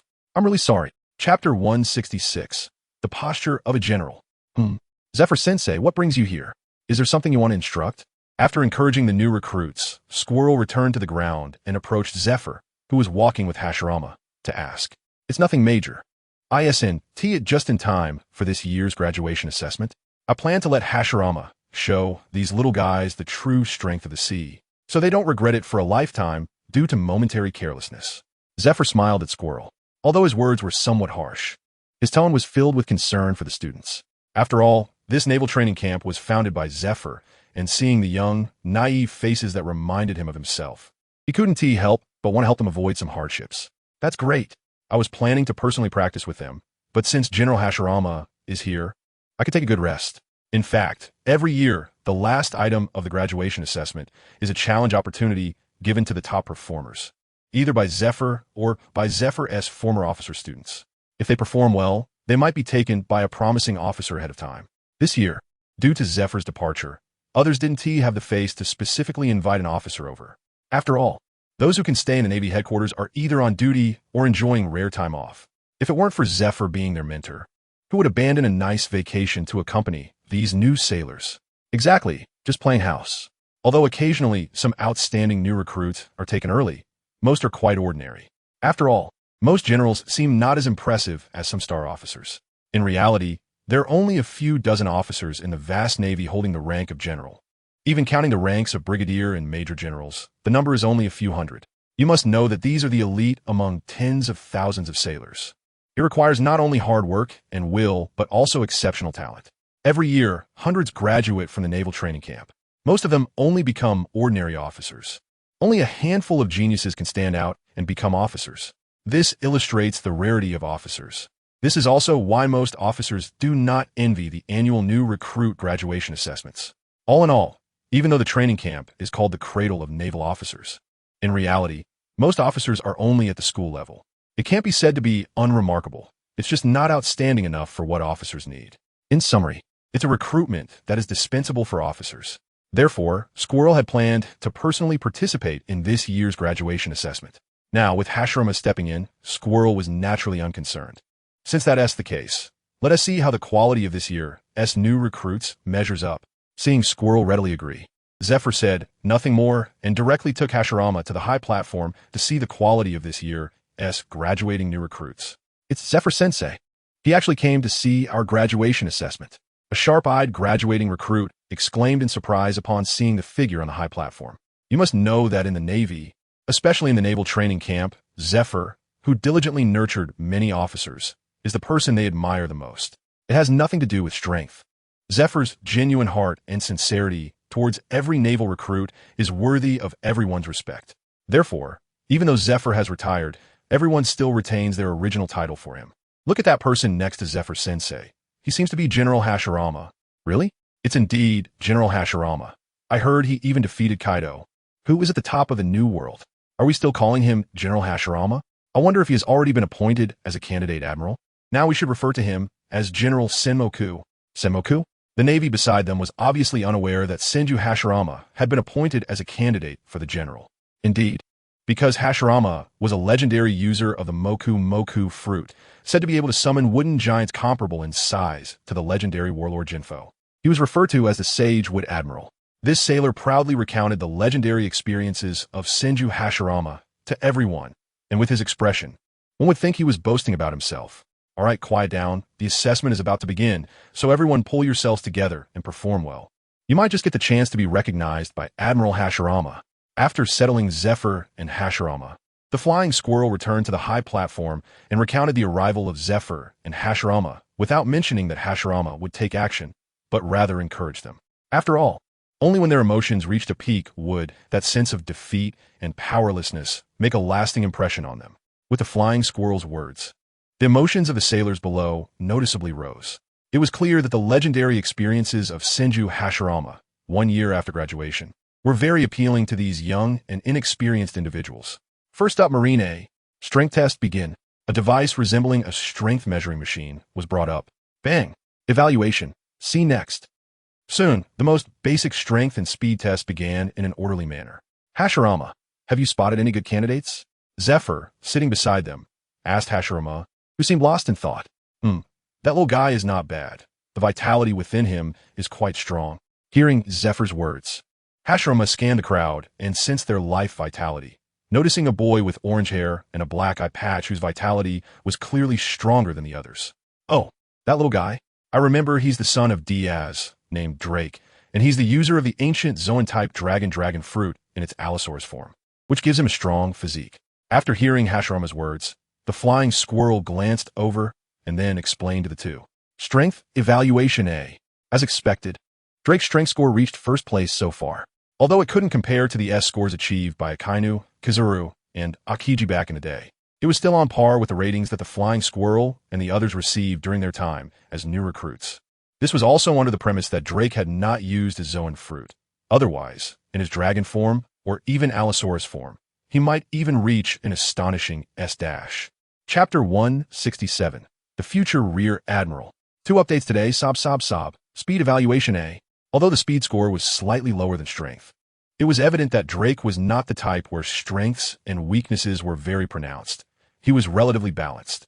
His strengths stood out, but his weaknesses were not obvious, indicating he would at least become a flag officer in the future. Not bad. It seems you can produce a flag officer in your first year, Flying Squirrel. Ha ha ha. Seeing his disciple's disciple excel, Zephyr couldn't help but feel a sense of pride. Not at all. It's all thanks to Master Zephyr's good foundation. The flying squirrel also rarely showed a hint of a smile. After all, receiving praise from one's mentor was not a common occurrence. Bang! Strength Evaluation A. Just as Zephyr and the others were discussing, another Marine recruit appeared with a strength score of A. It was a young man wearing an extraordinarily long baseball cap, with fluffy curly hair and a robust physique, giving off a bit of a hip-hop vibe. Prince Gruss, one of the strongest in this cohort, reportedly found a devil fruit in the kitchen not long ago. He is a Paramecia-type clay fruit user. The flying squirrel proudly introduced this marine's information to Zephyr and Hashirama. Speed Evaluation A. Unlike Drake, Gruss had an A rating in both strength and speed, making him a more balanced contender overall. Combined with his newly acquired Paramecia devil fruit, if developed properly, he would at least also be a future flag officer. Strength Evaluation A-. Speed Evaluation A. Before the flying squirrel could finish speaking, a Marine appeared with both strength and speed scores within the A range. I know, that's Crane's granddaughter, the little girl Peacock. In the blink of an eye, that little girl who could barely speak is already capable of standing on her own.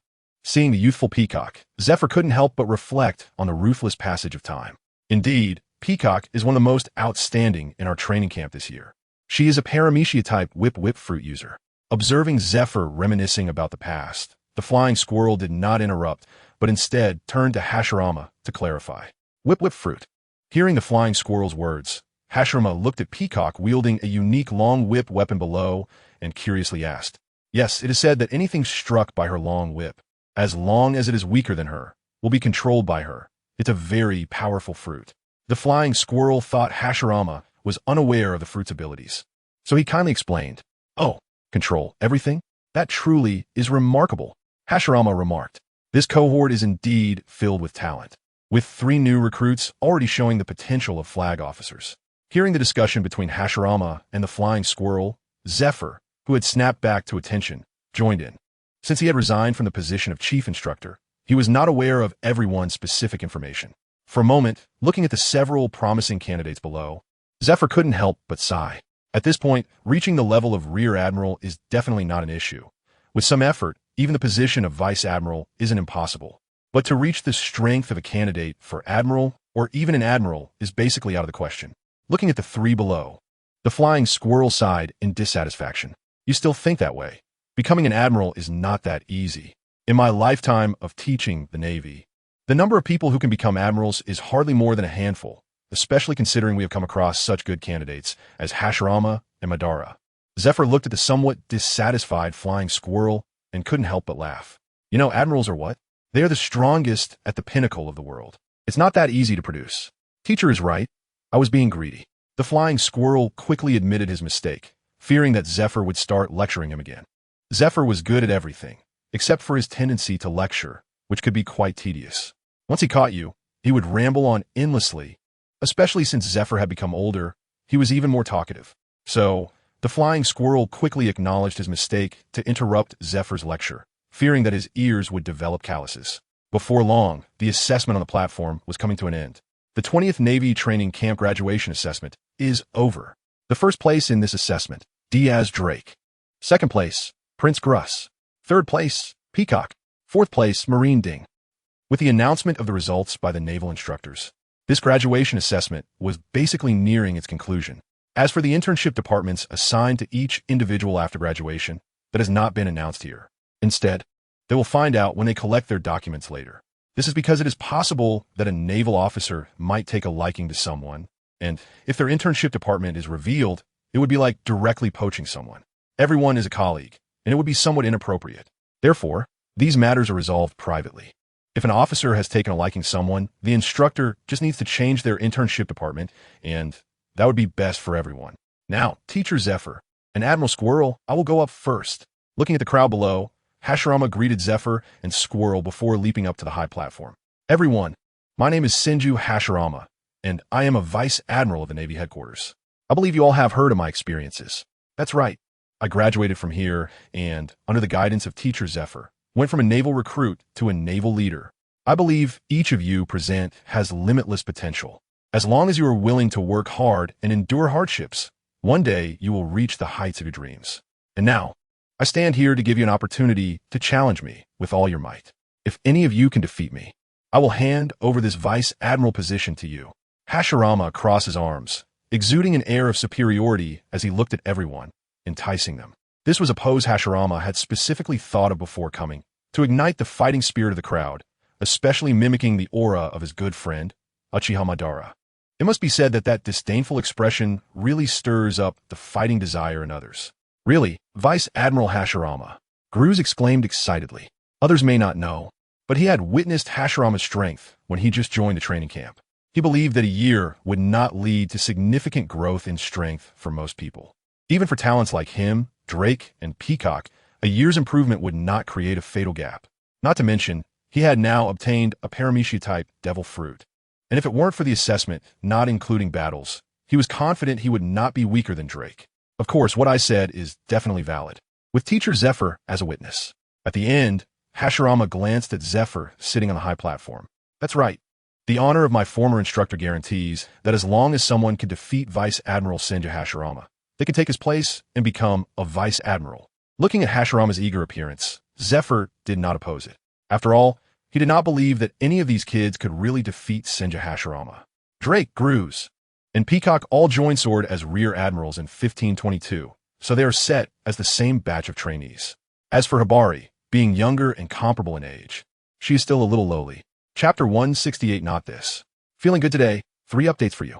Squirrel looked at the two of them, the master and disciple, performing in harmony, and couldn't help but sigh.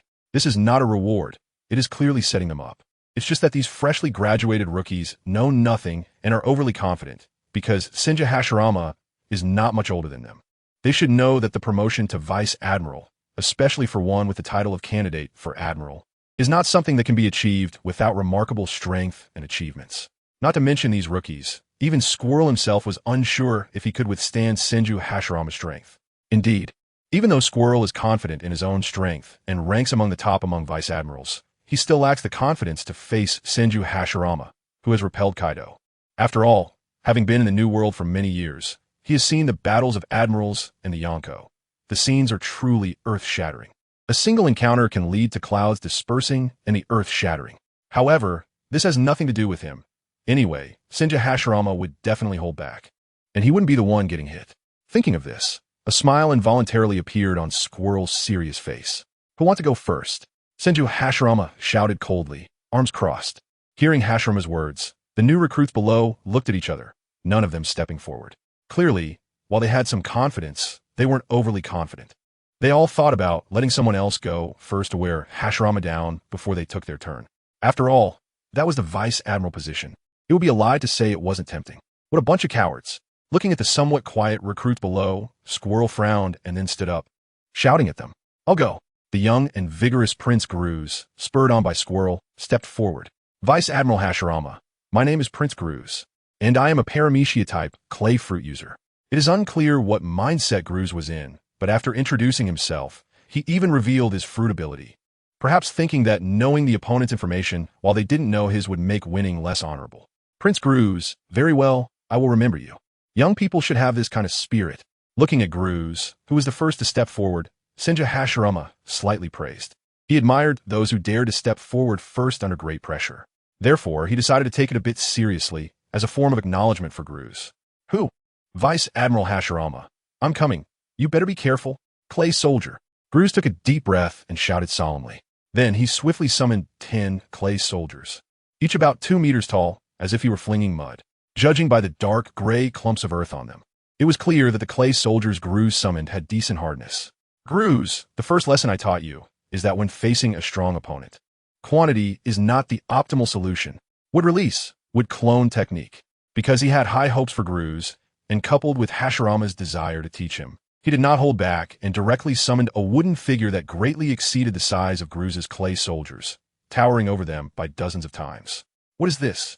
Is this the strength of Vice Admiral Hashirama? Truly deserving of the title of Sage Wood Vice Admiral, this is terrifying. Is this the level of power that matches Instructor Squirrel? No wonder the instructor is cold on the outside, but warm on the inside. He has never gone easy on us. So touching.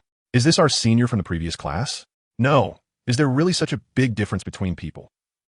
Looking at the imposing wooden figure that stood there, exuding an overwhelming sense of oppression, all the naval recruits couldn't help but exclaim in shock and feel a deep sense of fear. Not only the recruits, but even Zephyr and Squirrel instinctively stood up, slightly dazed on the high platform. They had only heard of Hashirama's achievements, such as capturing Edward Weevil alive and repelling Kaido, and had also heard that he could summon giant wooden giants similar to the giants. However, they did not expect the height of this giant to be so outrageous. The giant race reaches adulthood at 12 meters, and the well-developed ones can be around 15 or 16 meters tall. Even the tallest giant currently existing is only about 30 meters. However, the giants summoned by Senju Hashirama before them are far more than 30 meters. They even suspect that if it weren't for the limited space of the new Navy Recruits Graduation Assessment Square, the giants summoned by Senju Hashirama could be even larger. Without a doubt. In fact, their thoughts are not unfounded. Given Senju Hashirama's current physique, combined with Sage Mode, he could summon not only dozens of meters tall wooden giants, but even hundreds of meters tall wooden figures. Once his physique advances further, he could even summon the legendary multi-armed Buddha, towering several hundred meters high, known for its ability to defeat opponents with just 2 hands. At that point, it wouldn't be an exaggeration to say he would be unmatched in the world, at least in one-on-one combat. Seeing the towering wooden giant rising before him, Gruz prepared to unleash his next move, but he couldn't help but start trembling. What's wrong, Gruz? Are you going to give up already? Think about why you joined the Navy. What was your original intention for joining? Young man, difficulties and setbacks are not reasons to give up. Looking at Gruz, who had instantly lost his fighting spirit, Senju Hashirama's stern expression relaxed, returning to his usual cheerful demeanor as he encouraged Gruz. However, to Gruz, this scene was like Senju Hashirama standing on a giant several dozen meters tall, giving off an incredibly intimidating smile. It was like a smiling doctor saying you're fine while prescribing you a mountain of medications. Listening to Senju Hashirama's motivational words, Gruz couldn't help but twitch his face. He was energetic and passionate, but he wasn't a fool. It was clear that this giant towering dozens of meters high was beyond his capability to handle. He would be crazy to take action against such a being. Nevertheless, despite his inner desire to complain, remembering that Zephyr and the others were watching him from the stands, as well as his fellow soldiers behind him, Gruz gritted his teeth and decided to charge in recklessly this time.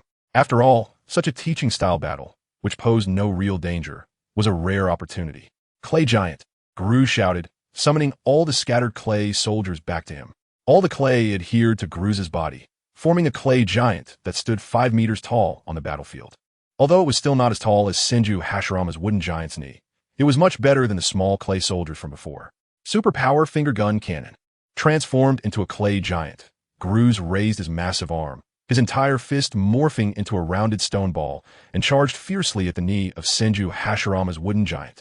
Chapter 169. Can't play. Are you not able to play? Wow, such a huge giant. Holding on to the idea that even if he lost, he wanted to lose honorably, Gruz summoned all his strength, determined to at least inflict some noticeable damage on this giant. Bang! He hit it, seeing Senju Hashirama, who was completely unprepared and still smiling with his arms crossed. Gruz revealed a victorious smile. Then, in the next instant, crash!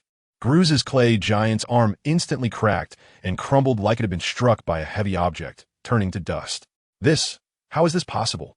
Gruz shouted in disbelief. At this moment, half of the clay giant's body had nearly withered away.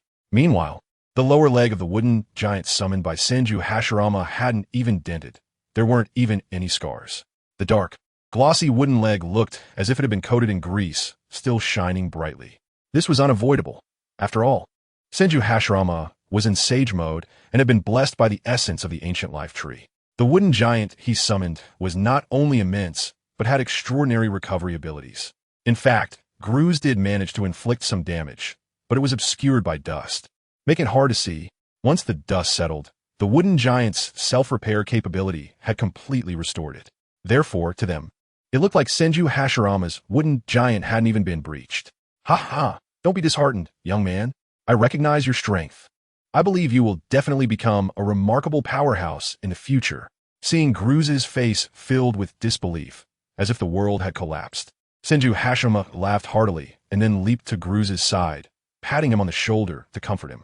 That's right, don't be disheartened. Even a general might not be able to take me down. You have no reason to feel discouraged. When I was your age, I was just an ordinary sailor. So, lift your spirits. Zephyr also came down from the platform to comfort Gruz. After all, he was a potential candidate from this batch of new recruits, and they couldn't let him be completely overwhelmed by Hashirama. Yes, Instructor Zephyr, and thank you, Vice Admiral Hashirama, for your guidance. I understand my shortcomings now, and I will work twice as hard in the future. Seeing his two seniors encouraging him and glancing at the towering wooden giant, Gruz mustered his spirit and shouted loudly. That's the spirit of youth. Senju Hashirama nodded in satisfaction, then looked at the crowd below. It might not be entirely accurate to say below, as the platform had already collapsed under the pressure of Senju Hashirama's wooden giant. Fortunately, Senju Hashirama was an expert builder and could fix a platform in no time. Drake glanced at the equally bewildered Peacock and couldn't help but feel speechless. This was no assessment. It was clearly a one-sided beating. No, saying beating might be a bit extreme. After all, theoretically, Gruz was defeated by the recoil of his own attack. It was essentially him defeating himself. Thinking about it this way, it felt even scarier. Not to mention, with Peacock's height, standing in front of the wooden giant, he might not even match the giant's fingernail. Even Drake, who belonged to the ancient species of Allosaurus, would merely be a tiny mouse pinched between the fingers when transformed into animal form in front of Senju Hashirama's wooden giant. How could they fight? With this in mind, Drake and Peacock and the others fell into silent despair. This vice admiral position was not worth having. Isn't anyone going to give it a try? This is your closest chance to a vice admiral, and you even get to spar with Vice Admiral Hashirama. Such an opportunity is rare. Squirrel looked at the soldiers below, all of whom were staring down, and couldn't help but smile as he shouted. After a moment, in that case, this new recruit assessment will conclude here. Come tomorrow to collect your report certificates. Squirrel knew that this match had successfully educated these proud youngsters, so he decided not to say anything further and straightforwardly ended the assessment. Thank you, Vice Admiral Hashirama. Squirrel approached Senju Hashirama to chat. Although both held the rank of Vice Admiral, everyone knew that Senju Hashirama's future was boundless. Therefore, as an experienced Vice Admiral, Squirrel didn't mind building a rapport with him. After all, he was older, and Senju Hashirama was still young. Who knew what his descendants might encounter in the future? Not at all. It was just a simple task, and it allowed me to witness the growth of our Navy's next generation. Senju Hashirama chuckled and waved his hand nonchalantly. All right, you two, stop being modest. Since we have some free time, come back home with me for a drink.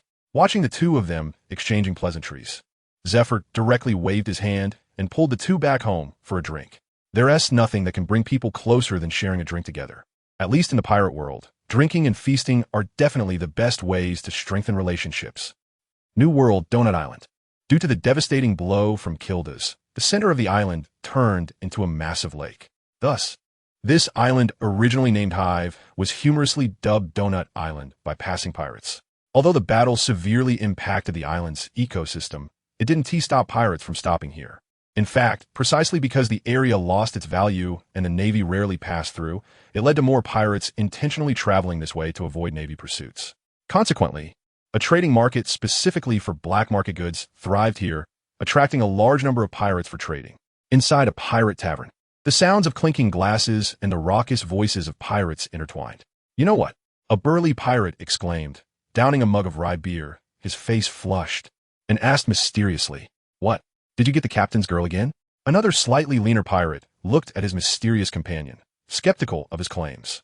After all, after sailing for so long, the only ones who could bring women on board were just a few captains. Bah, what nonsense. It was clearly you who couldn't resist last time. No, keep your voice down, or the captain will hear. The burly pirate's face changed from red to pale, looking somewhat displeased yet guilty as he shouted. "You're shouting so loud, even a deaf person can't hear. Besides, the captain isn't here. What are you afraid of?" The lean pirate, looking at his excited companion, casually dug at his ear. "Right. Wait, that's not what I wanted to say." The burly pirate seemed to realize something, scratching his head. Then he remembered what he wanted to share with his companion. He drunkenly pulled him closer and whispered, "Have you heard about that legend? The legendary man?" "Who? Pirate King Roger?" The lean pirate pushed back in dissatisfaction. But given the size difference, and seeing his burly companion had drunk a bit too much, he didn't struggle much, only asking slightly discontentedly. No, it's about a figure before him. The one who was defeated by Pirate King Roger and that old man from the Navy called Garp. Defeated by Roger and Garp. You mean the guy named Rox? The lean pirate immediately understood when he heard the name the burly pirate was about to say. Ahob de Ixibek, the sea overlord from over 20 years ago, gathered a powerful crew. This included the now mostly vanished legendary pirate admiral, Golden Lion Shiki. The current Yonko, leader Whitebeard Edward Newgate, Big Mom Charlotte Lin Lin, Kaido of the 100 Beasts, as well as Wang Ji, who was killed by Natsu and Shanks and others. It is said that he openly attacked the island where the world nobles resided, and was eventually killed by the combined forces of Roger and Garp, effectively being erased from world history. Although it was said to be erased, only a little over 20 years have passed, and many older pirates have heard of this man. Some old-timers even experienced the seas ruled by Rox firsthand. In that era, no one in the entire ocean could match that terrifying man. Even Roger, known as the Pirate King, and Garp, the hero of the Navy, had to team up to defeat Rox at that time. It shows how terrifying his strength was. If it weren't for the fact that his subordinates had their own agendas and were not united, given the state of the world government at that time, it's hard to say whether Rox could have been defeated, unless that legendary M, sitting on the throne, personally intervened. Otherwise, the strength of the Rox pirates was unmatched. Of course, even if Rox was strong, that's all in the past. A dead man isn't worth stirring up trouble over. So, why bring him up now? To dig up his grave? Perhaps because his companion, after drinking, had squeezed his hand too tightly without control, the lean pirate said somewhat irritatedly. "I tell you, although the Rox pirates are gone, their treasure certainly hasn't disappeared." The burly pirate, feeling the importance of what he was saying, cautiously leaned in to whisper this news to the lean pirate. Legend has it, the entire treasure of the Rox pirates combined is worth a nation. No country can compare. Even the wealthy world government has sent people to search for it secretly. But until now, there hasn't been any news, which shows how deep the treasure was hidden back then. Now a small pirate actually claims to know. Although he hasn't made it explicit yet, every word suggests. "I know, so ask me quickly." Seeing the lean pirate in his embrace, curiosity was sparked, and he asked, "So you know where the treasure is? Or do you have a clue?" To be honest, the one who was responsible for burying the treasure, John, was my uncle's old captain. Later, because that John got too greedy and wanted to take it all for himself, he was ambushed and killed by his own crew. However, the burly pirate took a sip of rye beer, continuing, "My uncle was sharp. Seeing things were going south, he took the treasure map and ran away. If he hadn't been childless his whole life, I wouldn't have gotten my hands on this treasure map." At this point, he felt a bit emotional. After all, once you become a pirate, you can never wash it off for a lifetime. Not having children is one thing. The fear is getting old with no one to take care of you. At least when he received the treasure map from his uncle's expression was quite lonely. "Is that true? You're not just pulling my leg, are you?" The lean pirate, held in his arms, looked at his slightly drunken companion with some skepticism, doubting he was just boasting. "Really, if it weren't for you helping me get the captain's girl last time, I wouldn't tell you," the burly pirate quickly explained. given that sailing at sea is inherently dull, and with a captivating woman swaying in front of him, it was torturous to see but not touch. The lean pirate, also feeling somewhat bored, decided to help fulfill his wish. Thus began the scene where the burly pirate shared his little secret. Women aren't everywhere.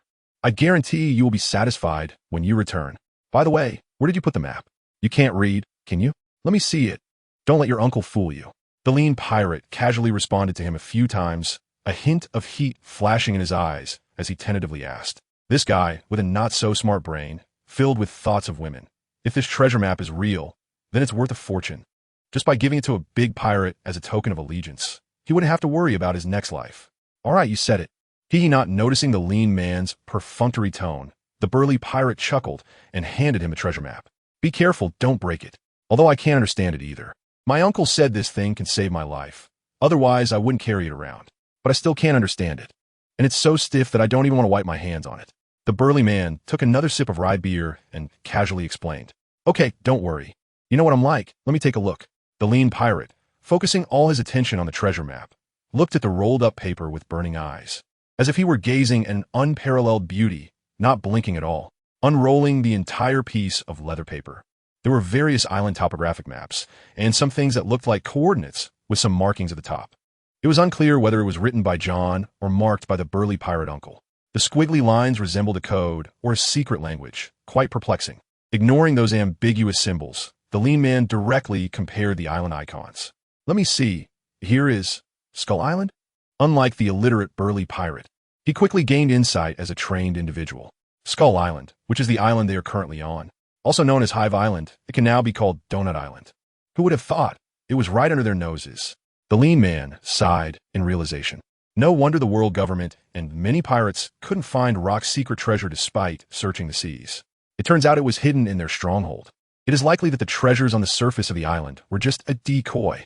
Thinking of this, a spark of enthusiasm flashed in the lean man's eyes as he glanced at his drunken companion, who had started snoring and quietly left the tavern. Chapter 171. The Polite Yamato? In the New World, in a certain sea area, on a seemingly ordinary ship without any special markings. Captain Aizen, where are we heading?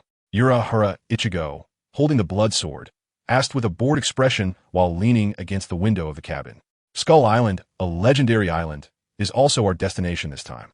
Aizen glanced at Uchiha Ichigo, smiled slightly, adjusted his glasses, and explained directly without keeping him in suspense. Ring ring before Uchiha Ichigo could say anything. The snail phone on Aizen's desk suddenly rang. Hello, this is CP9 Commander Aizen. Hello, Mr. Aizen. I am Aoi from CP0, your partner for this operation.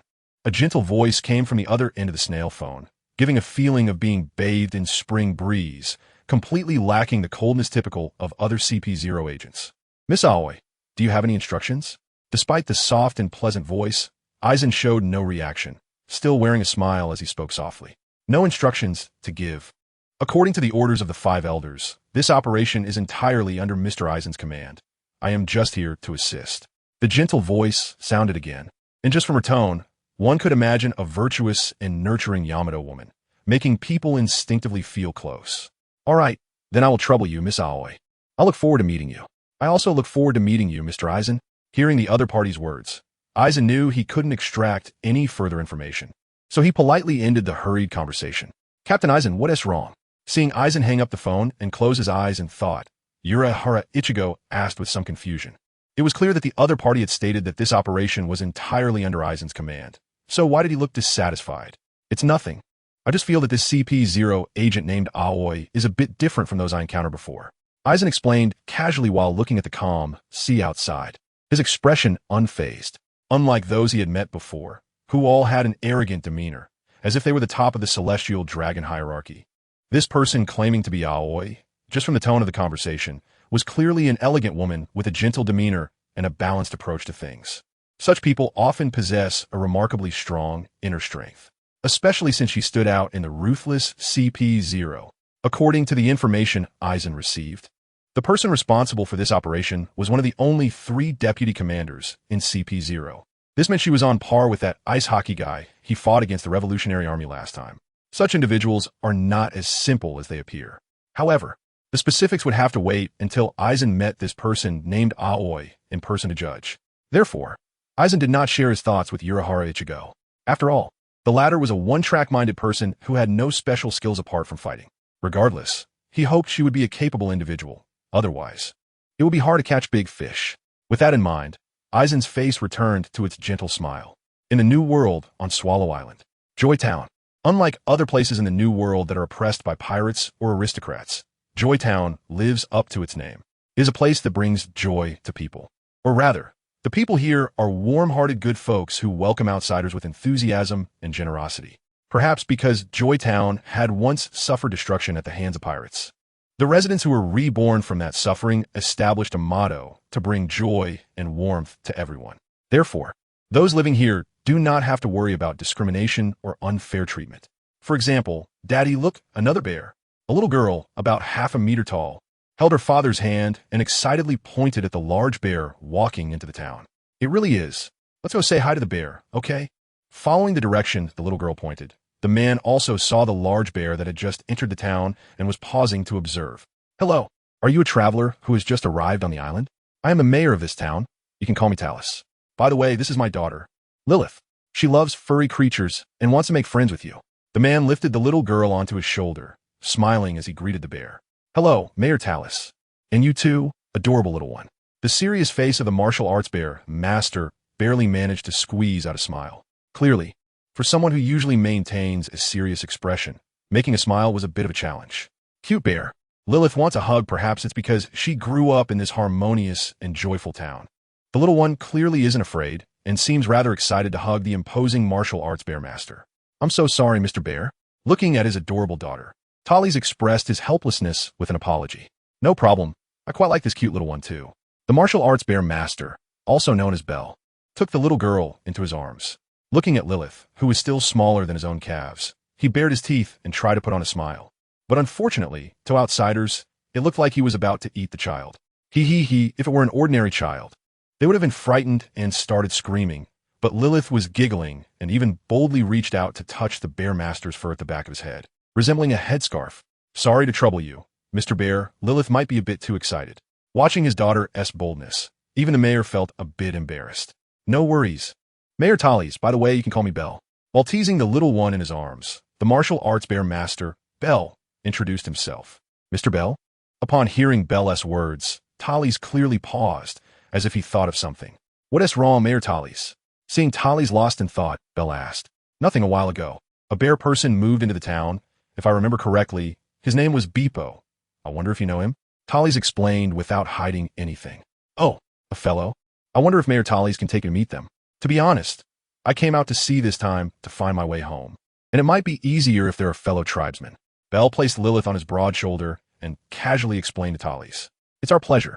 Helping those in need is our motto in Joy Town. That is really kind of you, Mayor Tallies. Bell is the name of the martial arts bear master. After all, it would be too awkward to introduce himself as I am the martial arts bear master. Chapter 172. The Bear People, Fearless. How is it, Law? The residents of Joy Town are all kind-hearted and enthusiastic people. Doesn't it feel nice here? An old man with white curly hair and a face full of wrinkles pulled Law beside him and asked with a smile. Law, whose full name is Trafalgar D. Water Law, is one of the 11 of the notorious era, known in later years, the captain of the Heart Pirates, a user of the Ope No Me fruit with a bounty of 3 billion berries. Of course, these are all titles he will have in the future. Now, at just 15 years old, Law is still just a small captain of the newly formed Heart Pirates, with only 2 crew members, one being a bear. Although it's called a pirate crew, Law and his crew haven't been rewarded yet. They just thought that since everyone gathered together, they should have a suitable name. And pirate crew just happens to align with the trend of the times. Got it, old wolf. I will get along well with everyone. Law, being pulled by Wolf, said somewhat awkwardly. The captain is shy. Beside them, a large white bear, Beepo, covered his mouth and chuckled. Beepo. Law, feeling embarrassed, shouted at Beepo. Sorry, Captain. Beepo, who was yelled at, immediately lowered his head and apologized, looking a little dejected. All right, don't scare little Beepo. Wolf gently patted Law's shoulder while looking at the downcast Beepo. I know, I'm sorry, Beepo. Law glanced helplessly at the dejected Beepo and sighed. It's okay, Captain. Beepo, who was just feeling down, instantly perked up upon hearing Law's words. What a hassle. You're also a bear. Why is your personality so weak? Law shook his head helplessly, looking frustrated. I really apologize, Captain. Beepo, who was teased by Law, immediately fell back into a low mood. I was talking about you. Law's forehead twitched, holding back the impulse to punch Beepo, and gritted his teeth. Ha ha, Captain, don't be angry. You know Beepo isn't like that, right, Peikin? With sunglasses and a green hat with a red brim, Shachi teased Peikin, who wore a yellow brim hat with a red pom-pom. That's right, Captain, aside from being timid, gluttonous, and loving to find mother bears, Beepo doesn't have any bad traits. You should just calm down. Boo-hoo, the already low-spirited Beepo looked even more miserable under the teasing of his two companions, almost crying. All right, you three, stop bullying Beepo. Little Beepo is so cute. Gentle, can cook, and can read navigation maps. When you three go to sea in the future, you'll still need Beepo. Wolf looked at the playful group and couldn't help but speak up helplessly. Though it was a joke, Beepo is a sensitive bear, and Wolf didn't want any gaps to form between them. Bang, bang, bang, before the three could speak, a series of urgent knocks suddenly sounded at the door. Is Dr. Wolf home? Coming, it's Mayor Tallies. What is the matter? I hope nothing is wrong with the farming tools. Wolf walked over to open the door and, upon seeing that it was Joy Town's Mayor Tallies, asked with some confusion. After all, he had just helped him fix the farming tools. It wouldn't have broken, would it? No, the machines made by Dr. Wolf are of excellent quality. I'm here to find you. Not exactly, but to find a bear. The little guy, named Beepo. Tallies waved his hand and explained with a smile. Beepo? Did he do something wrong? Although Beepo's personality shouldn't cause trouble, Wolf still prepared to ask just in case. No, this morning a fellow Beepo came to town, so I wanted to meet him. Nice to meet you, Mr. Wolf. I'm Bell. Just as Wolf was puzzled, Bell walked out from the shade of a nearby tree, due to the color of his fur. Wolf hadn't noticed Bell as presence earlier. Oh, Mr. Bell, hello. Looking at Bell, who was significantly taller than Beepo, Wolf was slightly taken aback and said, Since you can't find Beepo, come in and talk. Since the person has been brought here, I won't disturb you. You all chat. Tallies, seeing the situation explained clearly, didn't linger and directly left Wolf's home. As for Lilith, because Wolf's house is on the edge of Joytown, worried that Lilith wouldn't handle such a long journey, Tallies took her home on the way before coming to Wolf's side.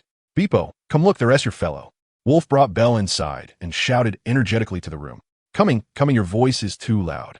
Roa, who was a bit stunned and had ringing in his ears, dissatisfiedly dug at his ears and walked out with Bebwa and the others, who were still caught in their low spirits.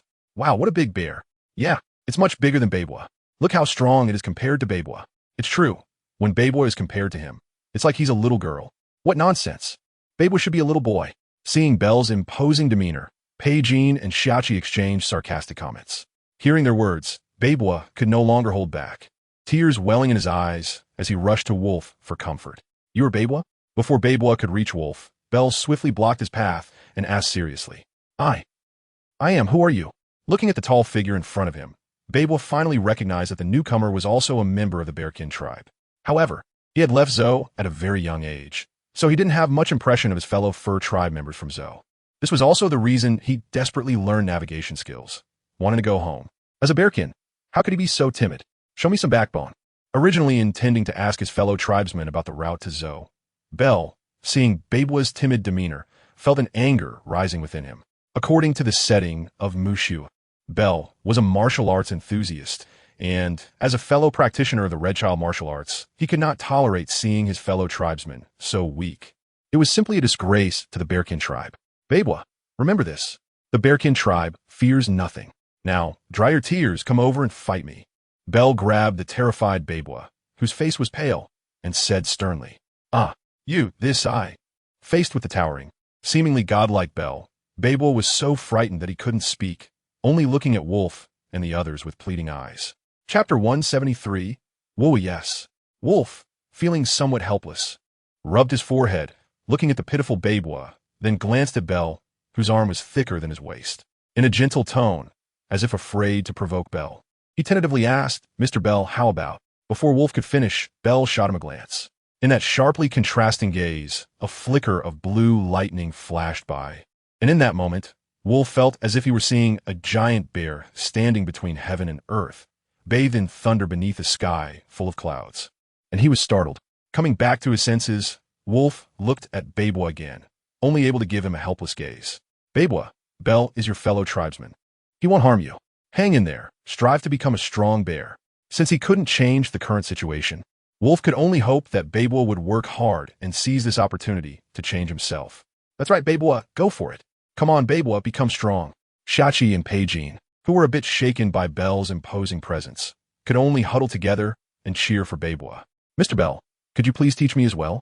For reasons unknown, Rowan not only did not stop Bell's actions, but also wanted to join in and train alongside Beibo. Perhaps he felt he wasn't Bell's opponent, or maybe he thought Bell meant no harm.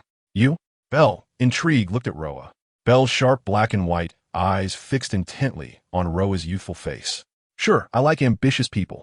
As a pursuing martial arts enthusiast, Bell's greatest hobby was fighting and teaching others how to fight. If Beibo weren't a fellow bearkin, Bell wouldn't bother with such a timid guy. But Roa was different. Bell liked this kind of determined gaze. Then it's settled, Mr. Bell. No, can I not train? Beibo, who was being held by Bell, timidly tried to probe with a slightly tearful voice. What do you think? Useless little bear. Hearing Beibo's unpromising words, Bell turned around and glared at him, replying, I am very willing. Beibo forced out an ugly smile, saying weakly, Good. Starting today, you will run 10 kilometers with weights every morning as warm-up. Whoa, yes. New World, Wano Country. Rabbit Bowl. Ever since Natsu returned to Wano and was appointed as the vice-governor of the Beast Pirates, Kaido planned to have him manage the main island of Wano, which includes areas such as Flower Capital, Kuri, and Rabbit Bowl. This was because Kaido and the others were stationed on another island, Onigashima. It wasn't that Kaido didn't want to send someone to manage the main island. He simply had no suitable candidates among his subordinates. Jean, as the top of the big board, was responsible for managing the entire Beast Pirates when Kaido left to have fun due to drinking, so he was too busy to help. Moreover, Jean himself wasn't very fond of going out. He was a complete homebody. This might also be related to Jin's identity as a rare Lunarian. As for the other top board member, Queen, he was a bona fide evil scientist. Once belonging to the MADS research team, he possessed considerable research capabilities. However, unlike other scientists, his main research focus was on large-scale weapons of war. Besides the nearly universal body modification techniques, Queen excelled in virus research, the simplest of which was the plague bullet, which would infect anyone hit by it immediately. Additionally, he developed highly lethal artificial viruses like mummies and ice demons. The most frightening aspect was the high infectivity of these viruses. They spread upon contact, which was terrifying. This was also why Kaido chose to keep Queen on Onigashima. If such biochemical weapons accidentally fell into a bustling civilian area, it would instantly lead to a human tragedy. Therefore, Kaido chose to cooperate with Kaido Orosuke to jointly govern Wano. On one hand, it was to stabilize the people of Wano, and, on the other hand, it was because he truly had no suitable personnel to manage. Fortunately, Natsu appeared.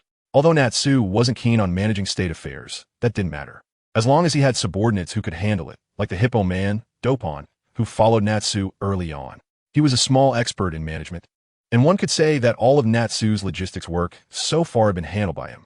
Just like this time when Kaido dispatched him to the main island of Wano, Natsu served as a military threat, while the real work still fell to his underlings. As for Natsu, with his identity, no one could control him. After all, the position of vice-governor was already on par with Kaido. As for the so-called current manager of Wano, General Kaido Orosuke, Naz didn't bother to pay attention, let alone Naz. Even if Jack were to come, that black carbon snake wouldn't dare to speak out, as he is someone who bullies the weak and fears the strong to the extreme. Speaking of Jack, it is worth mentioning that Naz was elevated to the position of vice-governor. For a time, Jack was the only candidate left for the big billboard. Thus, at just 17 years old, Jack successfully became one of the youngest big billboards, earning the title drought. When he received this news, this iron-headed boy was so excited that he danced around for a long time. Obtaining this title also meant that Jack would have to personally handle various businesses from now on. As for the deal with Don Quixote Doflamingo, now that Naz is the vice-governor of the Beast Pirates, Doflamingo must personally deliver the monthly payments. Would he dare to let Naz handle the negotiations? In fact, with Naz's current status, he has already lost interest in the trivial transactions with smaller factions. If he really wanted money, wouldn't reselling Sea Prism Stone be faster? Even Kaido would turn a blind eye if he knew. Besides, what is Naz's identity? A pirate. The New World has no shortage of berries. Just plundering a country would leave one stuffed. Darling, there are some matters I need to handle on my mother's side regarding business. So I have to go back for a while, and will return later. Smoogie gently shook Naz, who was lying on her, and said with a hint of reluctance, She didn't want to part from Naz, especially since it would be several days apart. However, due to her identity and that of her beloved, she had to endure the pain of leaving for a few days. Huh? Oh, it's okay. We have plenty of time, don't worry. Naz, awakened by a wave of sound, instinctively prepared to support his waist and transform into battle mode. After all, Naz is not a perpetual motion machine. He cannot maintain his dragon form 24 hours a day. Most of the time, the petite Naz would be held tightly in Smoochie's arms. The remaining time was for fighting. Therefore, Naz's first reaction was fatigue, and his second reaction was surprise. Free time has finally come. Chapter 174, Treasure Secrets. With this in mind, Naz decisively transformed into his 5-meter-tall dragon form, gently stroking Smoochie's hair with his right hand, looking at her with deep affection and saying, "Don't worry, I'll always be here waiting for you. I love you so much, darling." After a passionate moment, the light-footed Smoochie boarded the juice ship, leaving Wano country. Boss, the latest intel, take a look." Not long after Smoochie left, Naz, who had planned to rest and soak up the sun, was awakened by a hurried voice. "It's Dopong. Can't you see I'm resting? Whatever it is, tell me tomorrow." Naz glanced and saw it was his #1 subordinate, the logistics supervisor Dopong, and said somewhat irritably, It's the boss. Mainly because I heard about the legendary Captain John's treasure, and I'm a bit too excited." Dopong, feeling embarrassed after being glared at by Naz, scratched his head. "Well, boss, you should rest first. We'll talk later." Just as Dopong was about to turn and leave, Naz called out, "Wait a minute. What treasure? Explain." Naz had originally closed his eyes, ready for a nice afternoon nap, but upon hearing the word treasure, his eyes immediately lit up, and he forgot all about his fatigue and sleep, becoming fully energized. It's the legendary John treasure, said to contain the entire treasure of the Rocks pirates. Back then, many people only found some minor bits and became wealthy. Now, there are rumors outside that Captain John's treasure map has been found, right at the old lair of rocks. As Dopong said this, a sudden unnatural expression appeared on his excited face. "What's wrong? Speak." Naz looked at the suddenly silent Dopong and asked with confusion. "That location is Hive Island." Hearing Naz's inquiry, Dopong spoke in a low voice, bracing himself. After all, that battle had just passed not long ago. If it weren't for the timely arrival of one of the current Shichibukai, Kildas, Naz and his crew might have been completely wiped out. Dopong was also afraid of angering Naz, who might imitate the governor and give him a little training session, which would be unpleasant. Hive Island, is the source of this news reliable? Naz ignored Dopong's inner thoughts. Although they were defeated in the battle against Kizaru, they had already redeemed themselves during the wedding. So Naz wasn't too concerned about the previous defeat. After all, who isn't? He had weak moments. So, what Naz was most worried about was the accuracy of this news source. If it really was true, who was confident in his strength, didn't think anyone could take food from his hands. What he feared was that this was not only fake news, but also a scheme set up by others to bait him. After all, based on Dopong's tone, this treasure had been around for years, and couldn't have suddenly appeared with widespread publicity. Aside from those foolish pirates, no one would believe it without doubt. What is the problem? This news has already spread throughout the entire sea. Hearing Naz's doubts, Dopong was somewhat bewildered. Aren't pirates supposed to go straight for treasure when they hear about it? Who cares about the truth? If it's real and you go late, it'll be gone. If it's fake and you go, you could just rob someone else, right? Naz looked at Dopong's silly expression of I don't know. Everyone is saying this. I think it should be fine and couldn't help but feel a headache. Dopong, it seems your brain needs some drying. Moments later, Dopong, with a glowing head, leaned helplessly against the wall. Stop pretending. Notify that kid Jack to go to Hive Island together. Naz glanced at Dopong, who was putting on an act, and kicked him in annoyance. Is it that serious to change your hairstyle? Why act so dramatically like you're devoid of life? Yes, boss. The somewhat gray-faced Dopong replied weakly. It seems like you still need to perk up. Naz smiled and raised his electrically charged fist, speaking gently to Dopong. No need to trouble yourself, boss. I feel fully energized now. I'll go complete the task right away.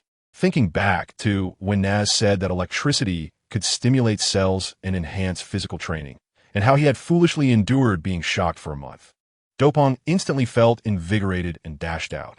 I hope that kid Jack is free. Naz looked at Dopong's disappearing figure and murmured. The reason for bringing Jack along was also for insurance. After all, Jack is a big billboard. Although he is not as strong as the other two, he is still a formidable figure in this new world. If anything unexpected happens, Jack, who can't fly and run slowly, can just be sold.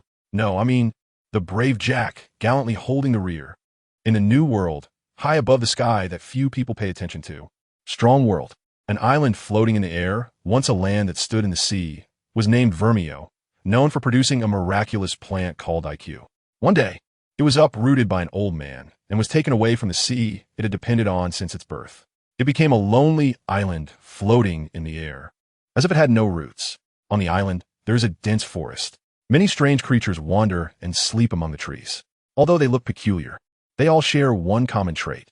They are big, very big, cats as large as lions, dogs as big as tigers, and even gorillas several meters tall can be found there. They do not appear to be natural creatures, but rather products of some experiment. Indigo, how was the recent experiment going? I must harness this divine power to make this sea submit to me under the golden lion. Ha ha ha ha. A man with Mediterranean golden hair and a golden beard sat in the highest seat, speaking in a neurotic manner, suddenly bursting into laughter mid-sentence. Lord Golden Lion, the experiment is progressing smoothly. If all goes well, we will soon be able to control this magical power. However, Indigo nervously swallowed as he glanced at the golden-haired man who looked like a lion, and continued, but our funds may be a bit insufficient. After the shocking battle of Whitewall, the Golden Lion, defeated by the forces of nature, had become somewhat unhinged, with a drastically changed way of thinking. He not only became madly obsessed with the power of nature itself, but also occasionally burst into wild laughter. Nevertheless, Indigo firmly believed that one day, the Golden Lion would return to being the imposing pirate admiral, Shiki. Chapter 175. You are a loser. Only I can stand tall in the sky. Funds? Ha ha ha ha. How could a pirate ever be short on money? All the treasures of the sea are at my disposal. Looking down at the slightly hunched Indigo, who spoke of his predicament, the Golden Lion stood up, spread his arms, and laughed disdainfully, then shouted boldly to the crowd. What a pity. If it weren't for that damned Roger, with his lousy brain, I would have already ruled the world. He deserves to die. It is unknown whether it was the broken ship's helm above his head that suddenly stimulated the Golden Lion's brain. The Golden Lion, who had just been passionate, suddenly changed his tone and began to curse the pirate King Roger. At first, the Golden Lion wanted to join forces with Roger to unite the two strongest pirate crews on the sea at the time, to overthrow the world government and the navy, and jointly govern the sea. However, that stubborn Roger not only mercilessly rejected him, but also advised him to abandon his ambitions.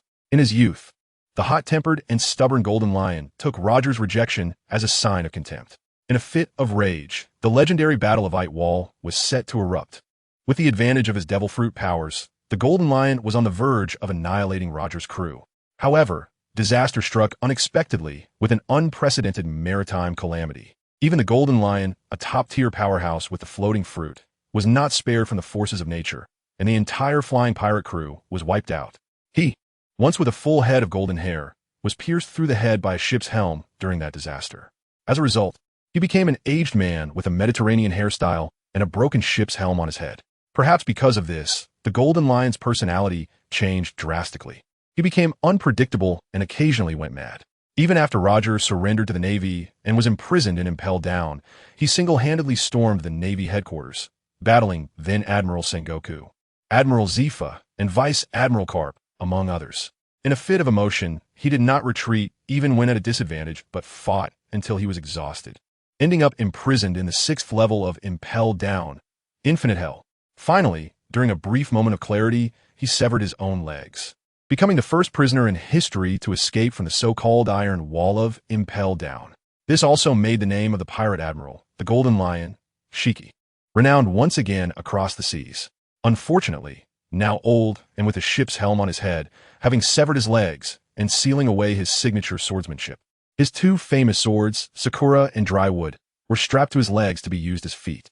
From a once great top-tier powerhouse of the sea, to now a neurotic old man who only thinks about relying on the so-called miraculous plant IQ to turn the tables.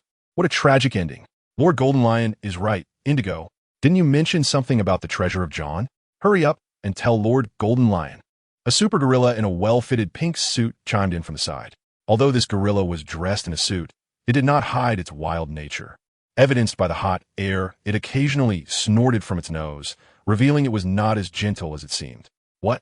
That greedy guy John's hidden treasure has been discovered by you. Truly worthy of being my right-hand man. That skinny John was so greedy. If it weren't for rocks holding him back, I would have already torn him to pieces and fed him to the fish. Hearing the name of his old friend, the Golden Lion became excited, almost clapping in approval. It was evident that John's status in his heart held some weight. It's like this, Lord Golden Lion. According to intelligence from a sea, it has been reported that there are news regarding John's treasure found in the Hive, which is the original residence of the Rocks Pirates. However, it has not been confirmed yet, so I haven't had the chance to report it to you. Indigo shot a furious glare at Scary-Doo and then cautiously explained to the Golden Lion. After all, as a longtime follower of the Golden Lion, he knew John and the value of John's treasure very well.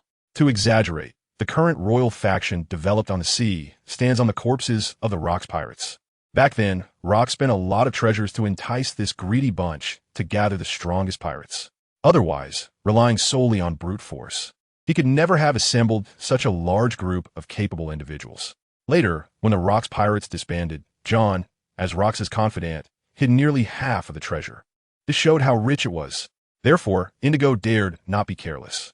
If the treasure is real, with the Golden Lion's strength, even if he is injured, even if he is confused, even if he is old and frail, he still stands as a top figure in this sea.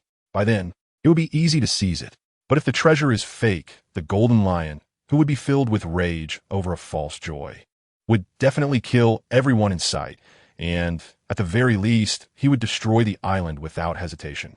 After all, for the Golden Lion with the float fruit, destroying islands is easier than killing people. However, once he does so, not only will he expose himself, but he will also attract the pursuit of the world government and the Navy. It's important to know that the float fruit of the Golden Lion is a quite dangerous ability in the eyes of the world government.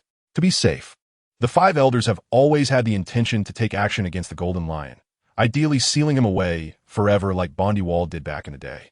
Ha! What are you afraid of, Indigo? Do you think I'm someone else? I am the Golden Lion, the most dashing pirate admiral on this sea. Turn the direction towards Hive Island, regardless of whether the treasure exists or not. All those who go to seek treasure are my treasure. Rarely sober, the Golden Lion revealed a bloodthirsty gleam in his eyes, causing the perceptive Scarlito beside him to instinctively shrink his neck. Yes, Lord Golden Lion. Looking at the I am invincible in the world Golden Lion, Indigo also straightened his body and shouted loudly. At that moment, Indigo once again saw the spirited and commanding pirate admiral from years ago in the Golden Lion's aged figure. No one can stop me from ruling the world. You, Roger, are a failure. Only I, the Golden Lion, can stand high in the sky. The Golden Lion slowly floated in midair, looking at the vast blue sea beneath him, his expression arrogant, and he shouted loudly. Chapter 176. Young and passionate, not wasting youth. Marine Headquarters, Marineford. Marshal's Office. Click, click, slurp. While eating the limited edition sunbae and savoring the special tea, Zephyr felt that life should indeed be enjoyed. Bang! Suddenly, Sengoku's hand, gripping the pen, bulged with veins as he slammed it down on the desk. Crack! The poor desk, suffering in silence, successfully ended its short and pitiful life. It became the 6th desk to end its suffering this week. Enough, you old bastard Zephyr. You've come here 6 days this week. Are you bored out of your mind? Sengoku shouted at Zephyr. Seeing Sengoku's spittle flying into the teacup, Zephyr calmly shifted his position and nonchalantly ate his sunbae, saying, There are 7 days in a week. Haven't I only been here 6 days? Why are you in such a hurry? Bang! How can you still say that? Today is Saturday. Do you know it's Saturday? You bastard! Sengoku yelled, stomping hard on the shattered desk. Calm down, calm down. It's just a little tea and a little sunbae, right? I've been teaching Navy recruits for 20 years. How can I not even have the right to enjoy a snack after retirement?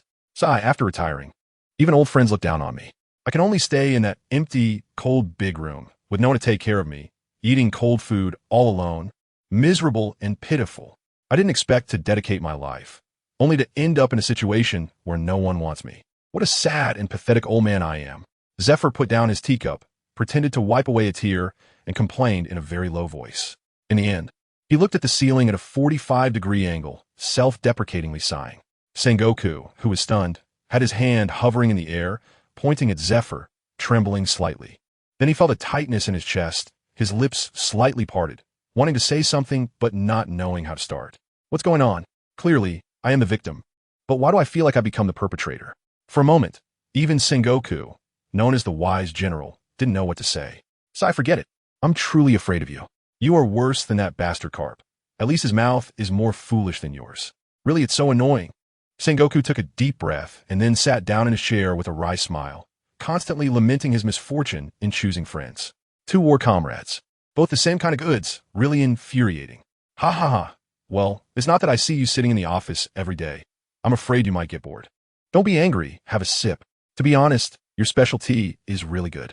Seeing Sengoku's gloomy expression, Zephyr seized the opportunity to hand his teapot to Sengoku, indicating him to have some. Gulp, gulp. Little did he know, a flash of brilliance suddenly appeared in Sengoku's eyes. He took the teapot without looking for a teacup, and, in Zephyr's somewhat dazed gaze, drank it all in one go. Ah, refreshing. Ha ha ha, truly a special good tea. The taste is excellent. Seeing his old friend's dazed and resentful eyes, Sengoku laughed heartily like a victorious rooster. You really are. Watching Sengoku's demeanor, Zephyr shook his head with a wry smile.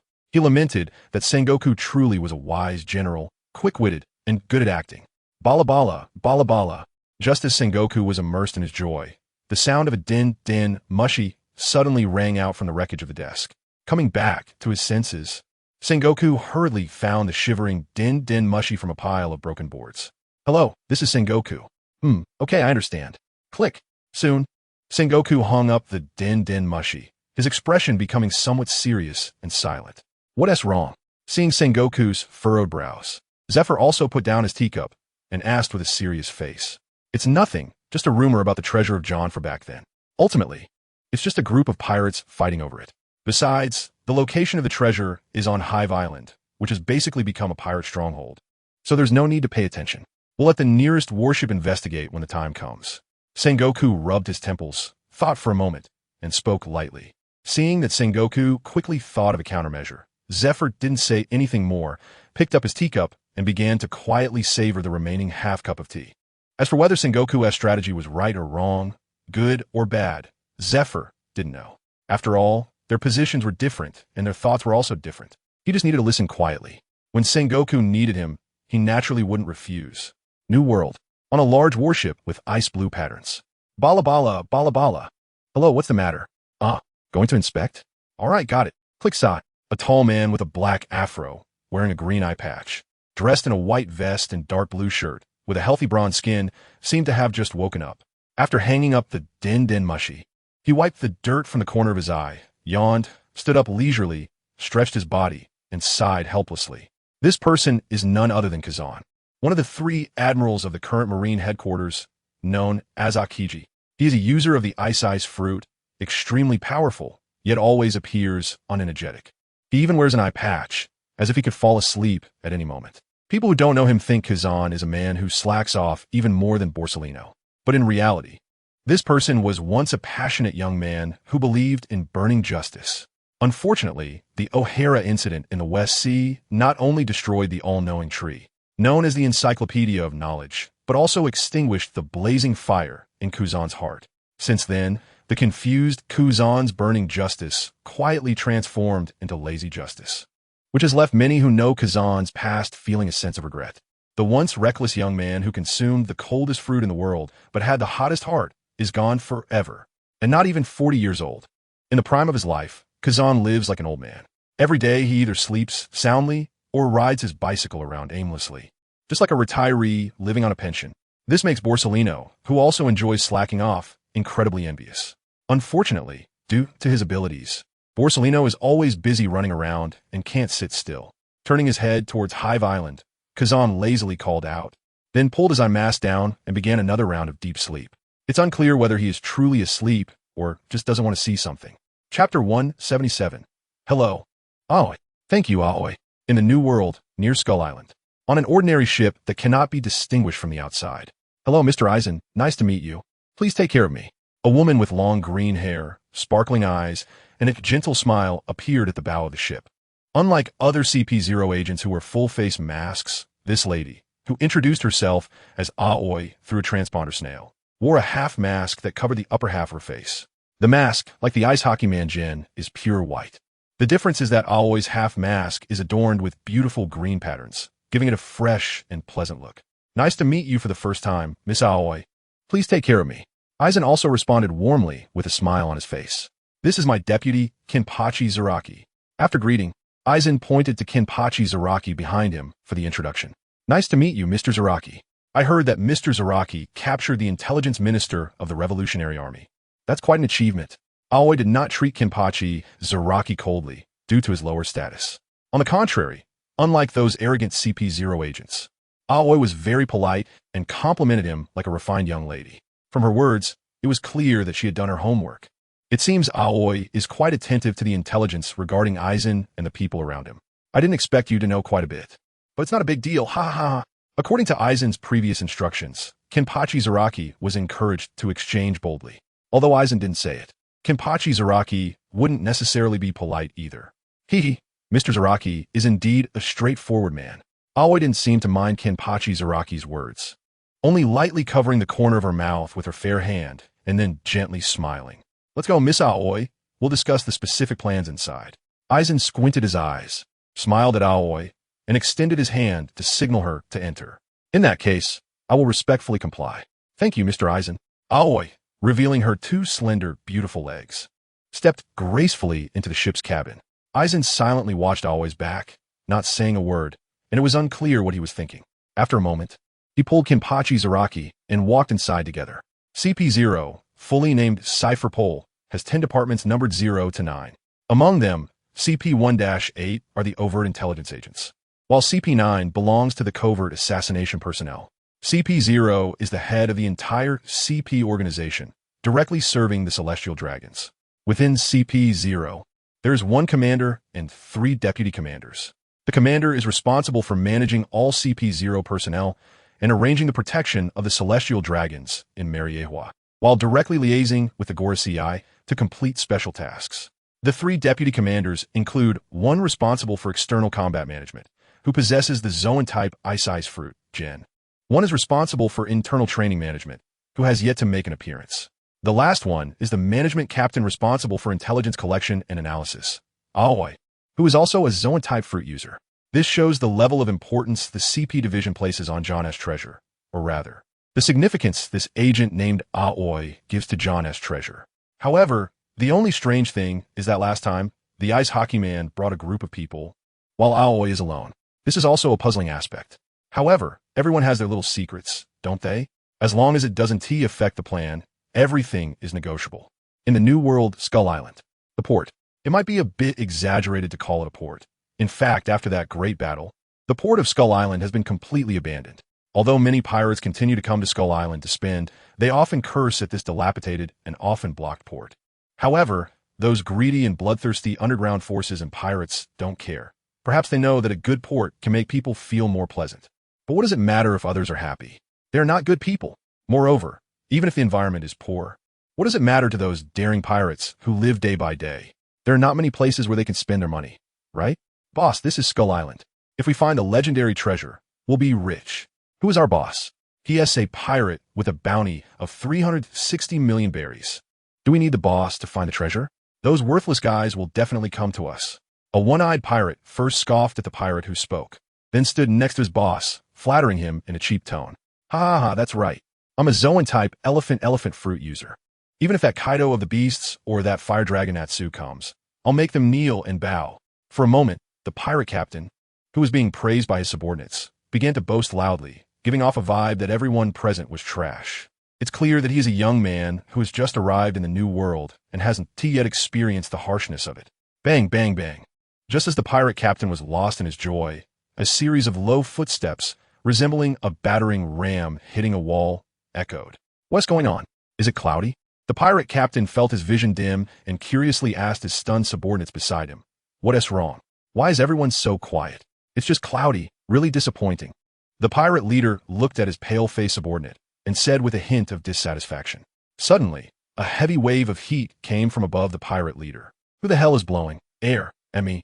The pirate leader intended to turn around and curse, but when he looked back, he saw a small giant, more than twice his height, with a solid muscular build and arms thicker than his waist, which made him tremble slightly in his tone. However, the pirate leader quickly remembered that there were a bunch of subordinates around him and that he absolutely could not lose face. Who the hell are you to blow air at me?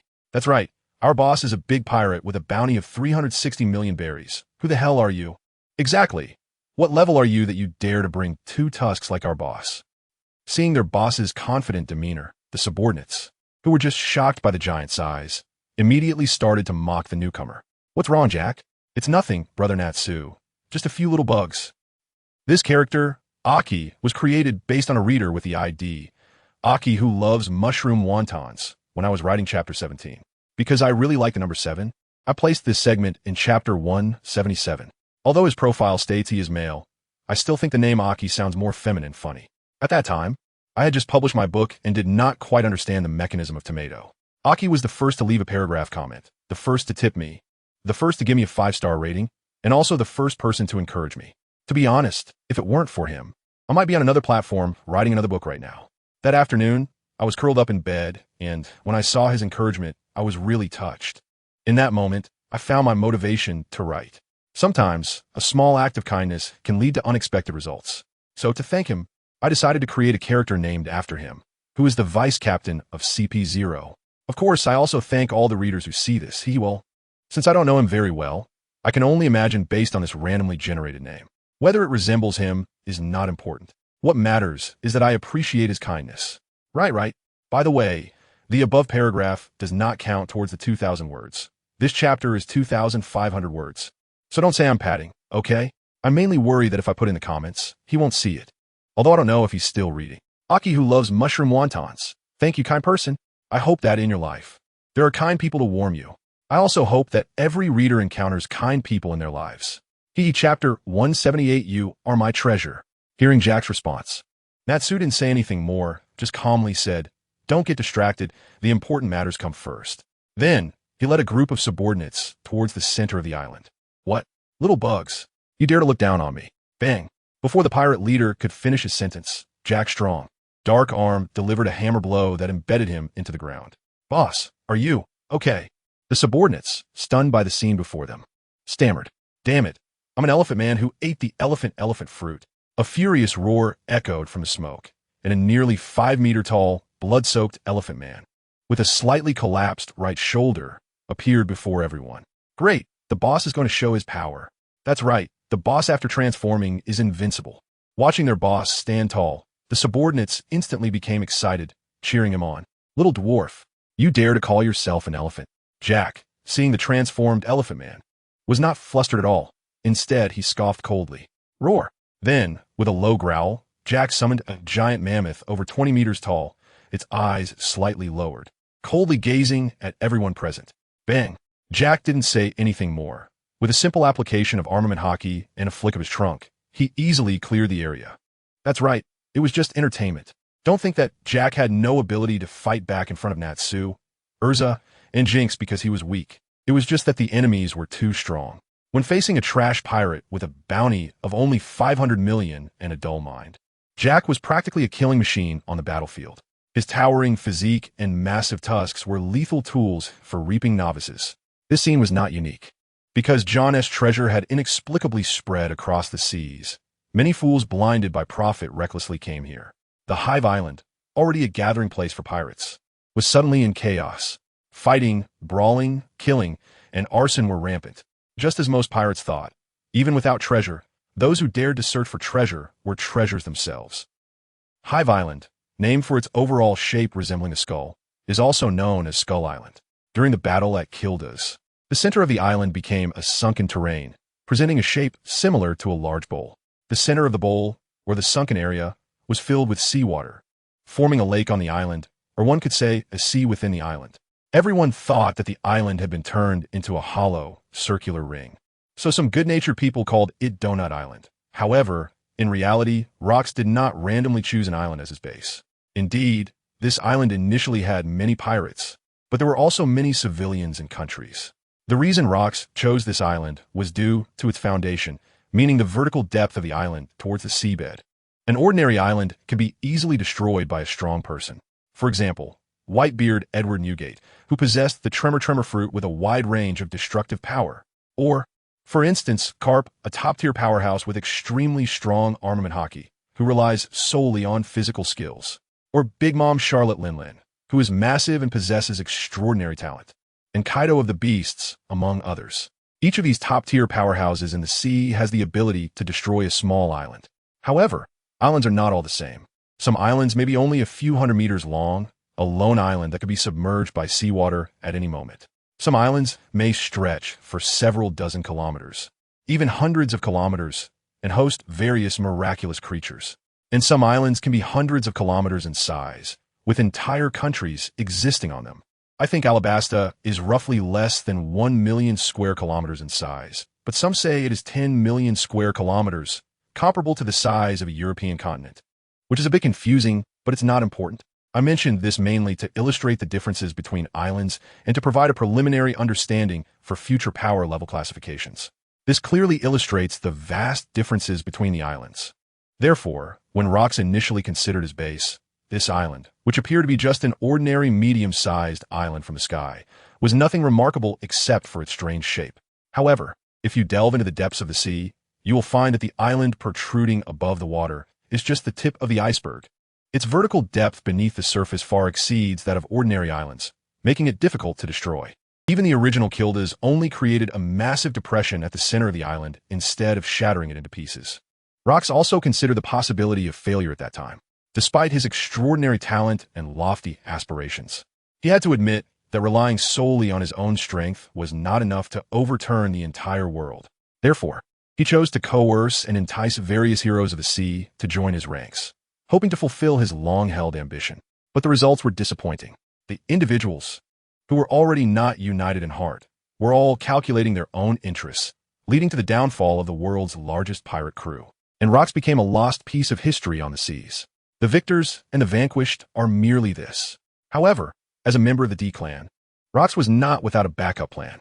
Having dedicated his life to overthrowing the world government, he probably considered the possibility of failure. Thus, he secretly dispatched his most trusted subordinate, John, who was not particularly powerful but had been with him the longest, to hide a portion of the treasure. Intending to provide future successors with a substantial starting fund, he believed that no one would willingly part with such a considerable fortune, and those capable of guarding this treasure in the stronghold of the New World would undoubtedly be powerful and ambitious individuals.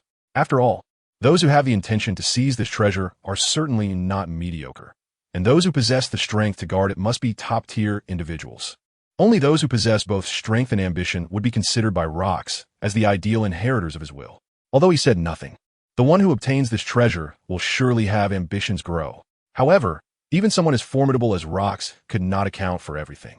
During the Battle of God's Island, he misjudged the hearts of his crew, and regarding the treasure, he similarly misjudged human nature.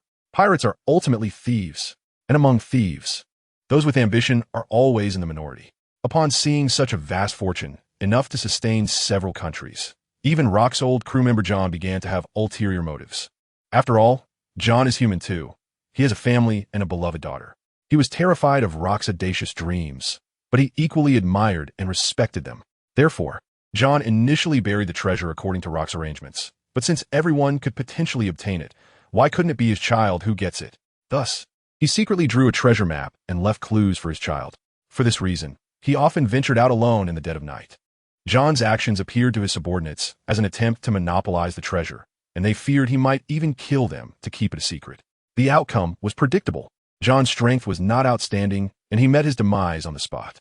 However, those pirates who dared to challenge him were mostly killed or seriously injured. Only a few honest or submissive pirates survived by chance. Unfortunately, they could not understand the treasure map, and thus had no chance at the treasure. Perhaps the ones with ulterior motives were actually the rebellious pirates after all. Chapter 179. Treasure? What treasure? I don't know underground to Skull Island. In a dark and confined environment, water occasionally dripped. In this pitch-black cave, the incessant sound of dripping created a sense of oppression and solitude. Suddenly, flashes of red light appeared. As the red light emerged, beams of light shot out from a stick-like object. Instantly, the already glaring beams sparkled brilliantly in the reflection of the vast amounts of gold and silver treasures within the cave. The entire cave was illuminated. It then became clear that these red lights belonged to a group of ninjas clad in black, with only their glowing red eyes visible.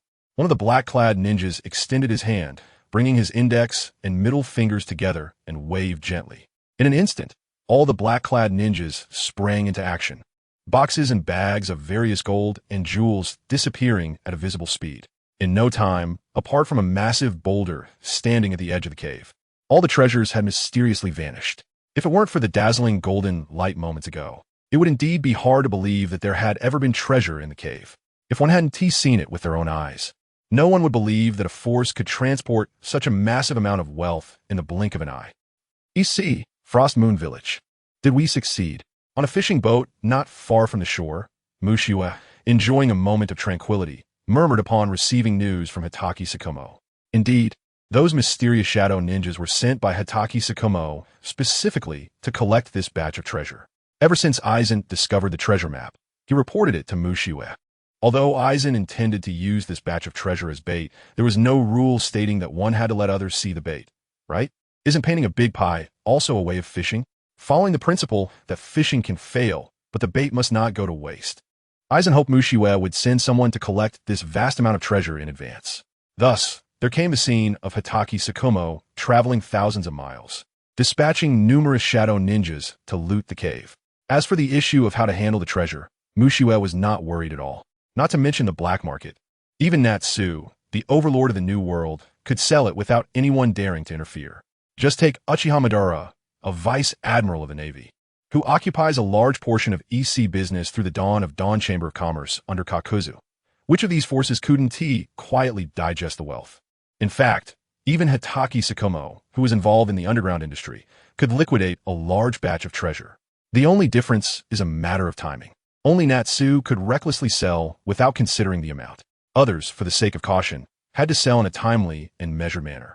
After all, selling a large amount of gold and jewels on the market could be a problem for certain forces. Pop! Whoosh! The fishing rod in Mushiwa's hand suddenly shook, and with quick reflexes, he instantly hooked a big fish.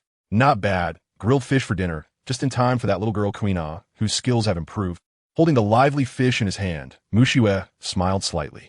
Recently, Mushiwa had become enamored with fishing, so Kuina had also developed a good cooking skill for fish. I must say, a girl who has practiced swordsmanship has deft hands, and she is quite talented in cooking. New World, Skull Island. Admiral Akiji. We have arrived at Skull Island. What should we do next? Akiji's aide rushed to the side of the reclining chair, speaking softly to Akiji, who was wearing a blindfold and seemed to be asleep or awake.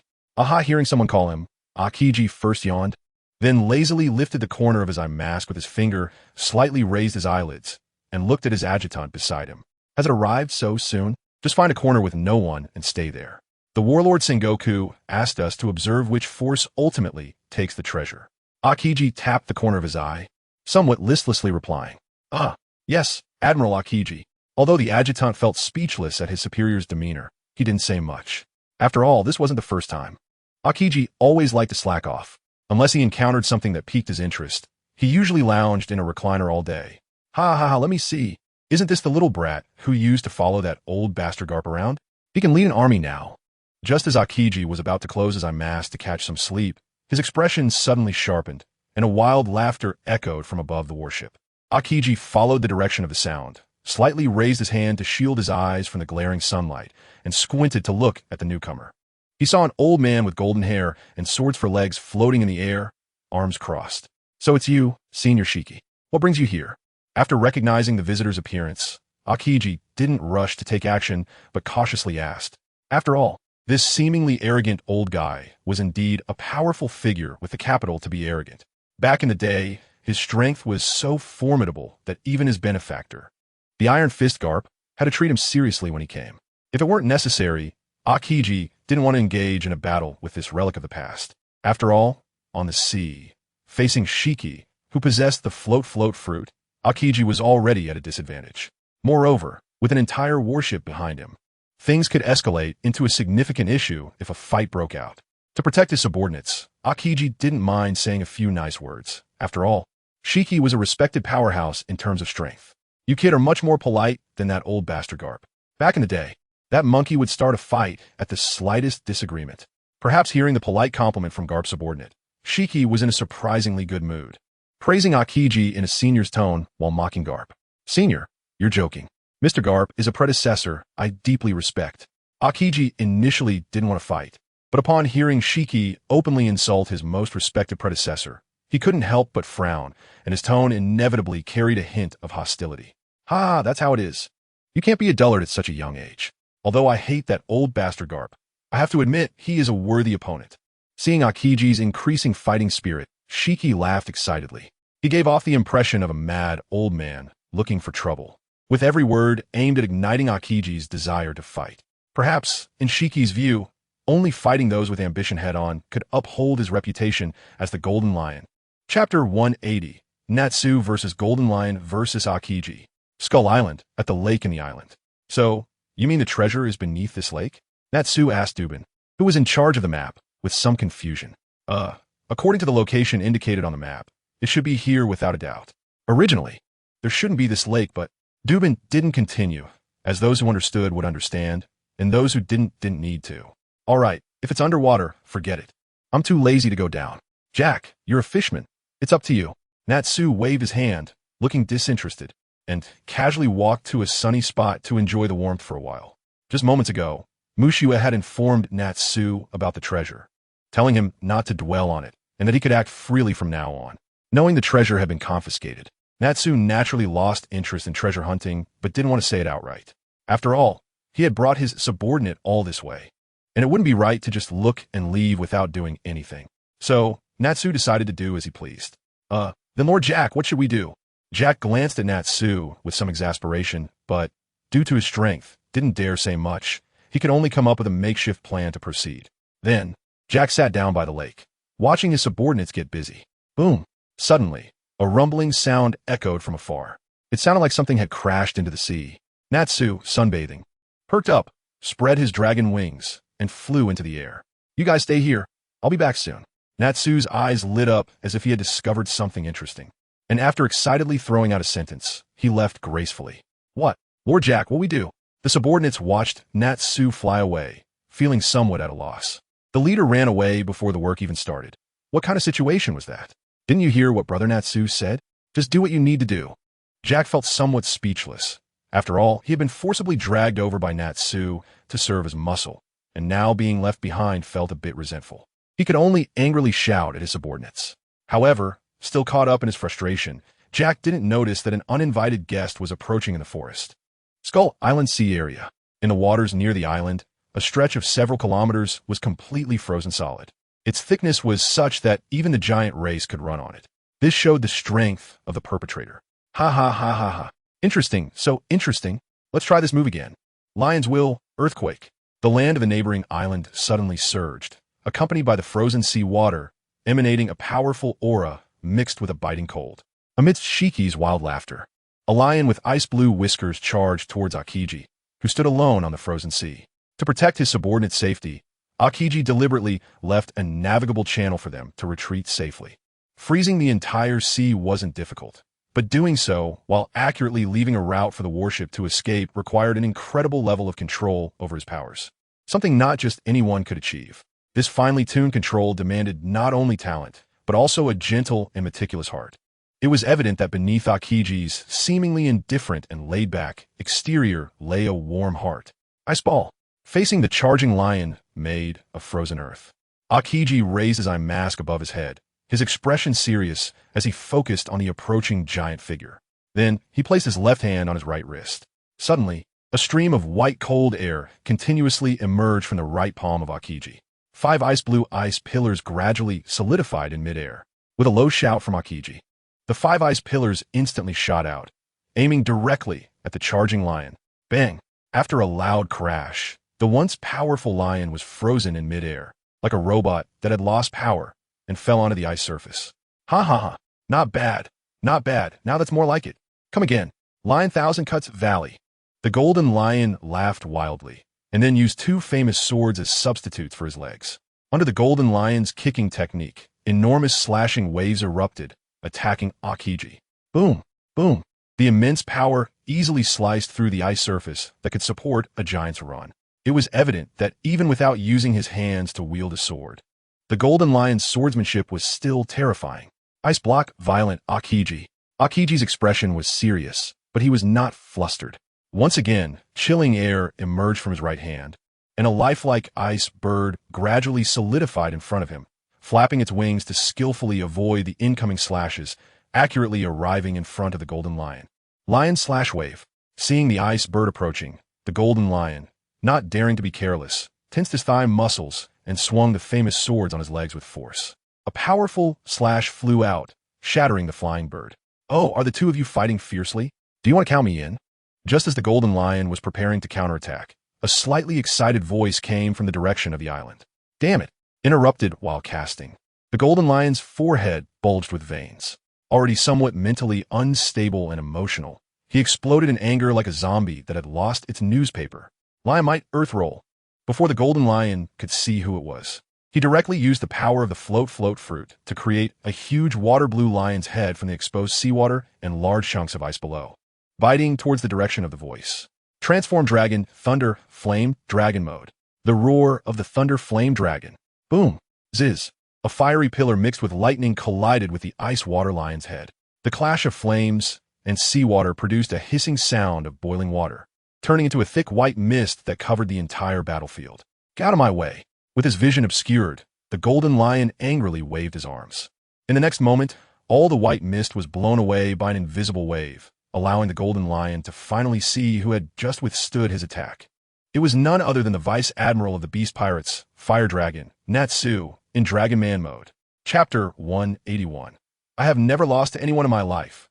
Truly a remarkable greeting from an old man left over from the last era. Looking at the old man before him who resembled a furious lion, Natsu grinned and shouted with satisfaction. His tone was such that it seemed Natsu was the elder, quite pleased with the strength of this younger lion. Fire Dragon Natsu, huh?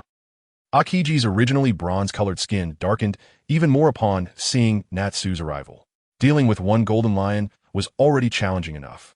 Unexpectedly, another powerful opponent, Natsu, in his youth, had appeared. Due to his age and various injuries, the Golden Lion's strength and stamina had declined to varying degrees. Moreover, with a ship's helm resting on his head, the Golden Lion was prone to sudden bursts of madness and could not effectively utilize his conqueror's haki. Otherwise, given the Golden Lion's temperament, he would not merely rely on the power of the float fruit for long-range harassment, but would at least create a scene with his conqueror's haki. The Golden Lion was also afraid that in close combat, the helm on his head would become his fatal weakness. "You little bastard. I was out at sea killing people when you probably weren't even born yet." Perhaps feeling underestimated by Natsu, or perhaps believing in his own seniority, the Golden Lion glared with anger, gritting his teeth as he roared at Natsu. "So now you act like an old dog, only daring to bark?" Natsu was not angered. He spread his hands with a "is that all" expression, making the Golden Lion's teeth grind in frustration. "I'm going to kill you." Lion might earth roll, with blood-red eyes. The Golden Lion's body was covered in bulging veins, like snakes coiling around him. He exerted all his strength, launching an attack with two lion heads that were nearly a circle larger than before towards Natsu. Thunder Flame Dragon's roaring fist. Watching the attack transform from one lion head into two, Natsu's expression remained unchanged. He charged directly at the two lion heads, gathering scarlet flames in his hands without dodging. Boom!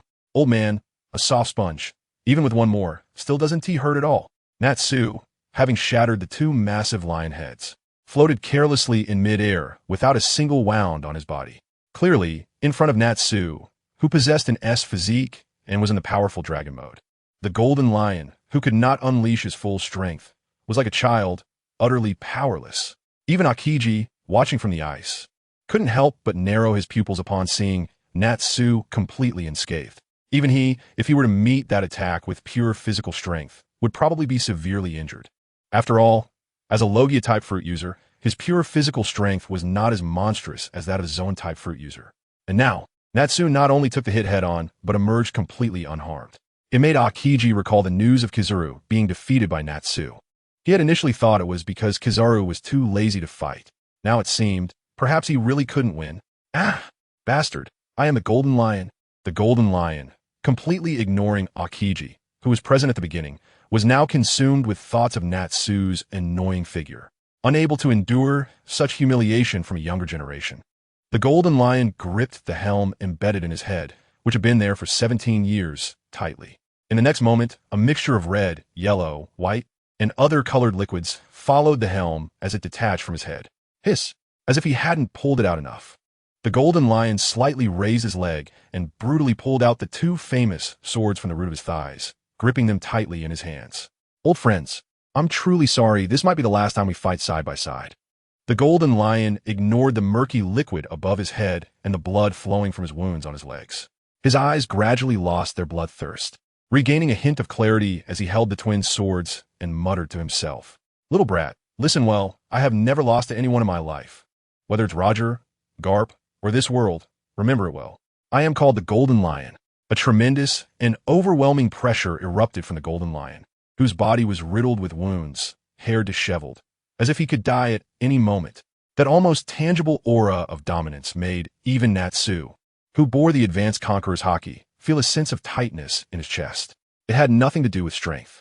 The bold and grandiose momentum, as if it were going to swallow the sky whole, made even Natsu's expression turn serious, his demeanor becoming grave. Lion's might, slash.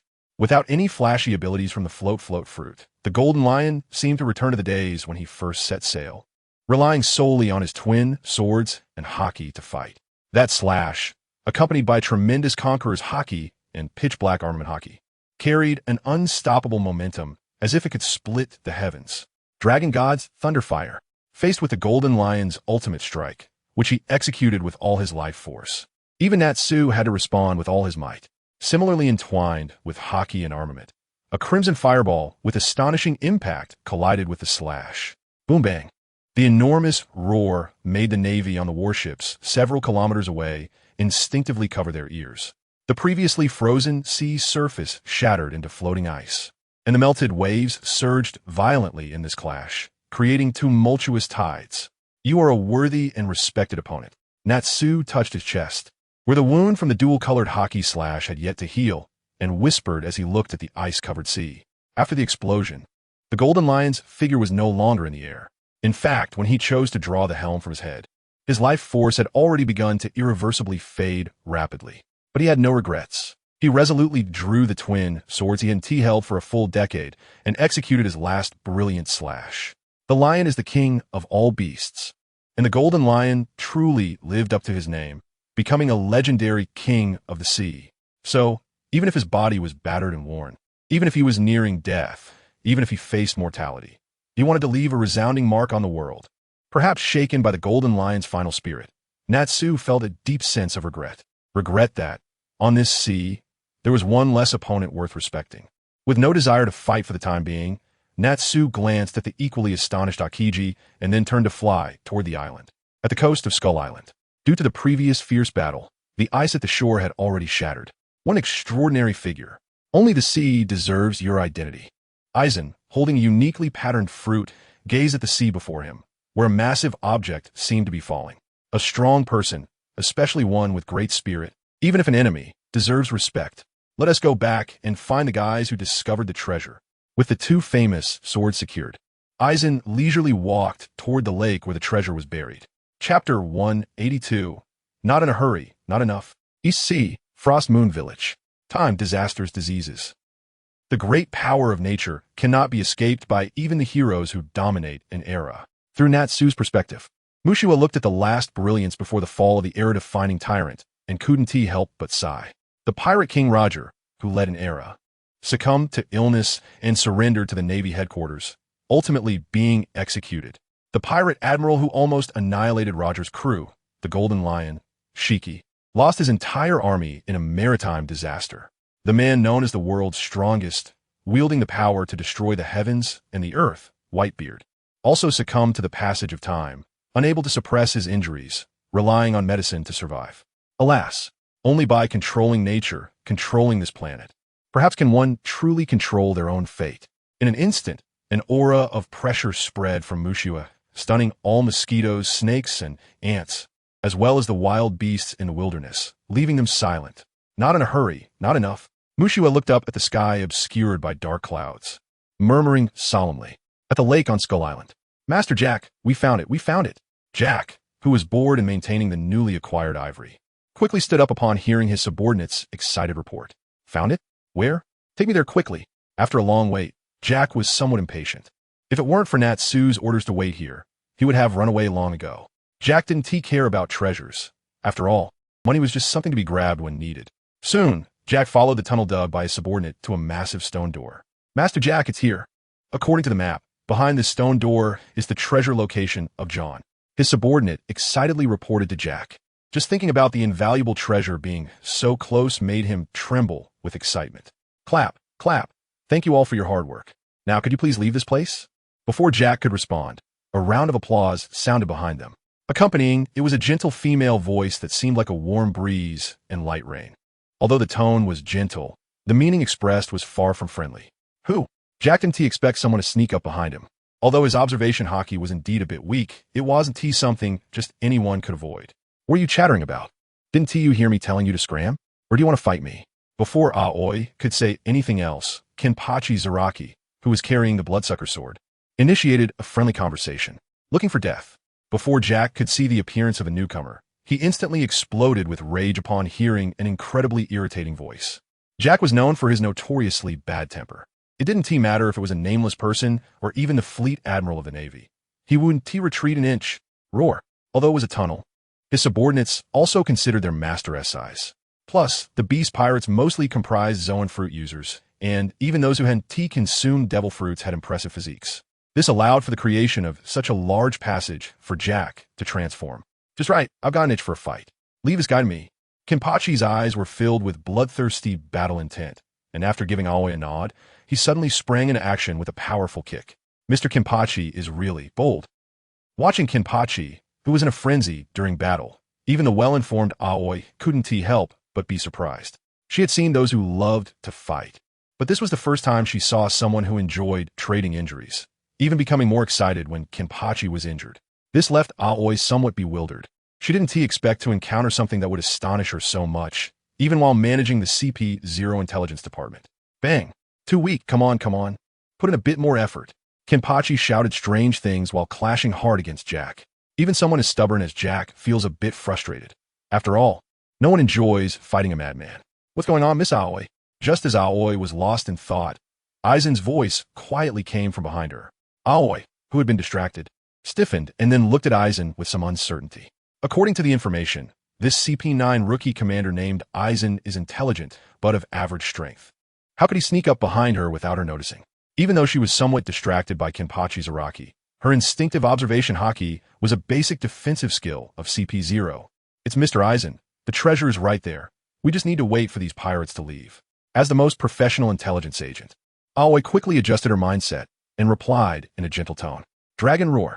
Just as the two were conversing, a pillar of fire with extremely high temperature erupted from the cave entrance, causing the temperature in the entire space to rise rapidly. It's Lord Natsu. Looking at the orange-red pillar of fire, Dappin exclaimed in surprise. Dappin, who had been somewhat worried, instantly regained his confidence. In his view, someone who could face off against an admiral like Natsu is the strongest person in the world. As long as Natsu is here, no one can stop them. Time freeze capsule. Before the beast pirates could cheer, a wave of cold air rushed in. Inside the cave, the high temperature caused by Natsu's pillar of fire instantly dropped, making everyone who had just opened their pores shiver involuntarily. It truly was a case of ice and fire. Everyone, please listen to what I have to say. Just as tensions were high, Aizen pushed up his glasses and slowly stepped forward.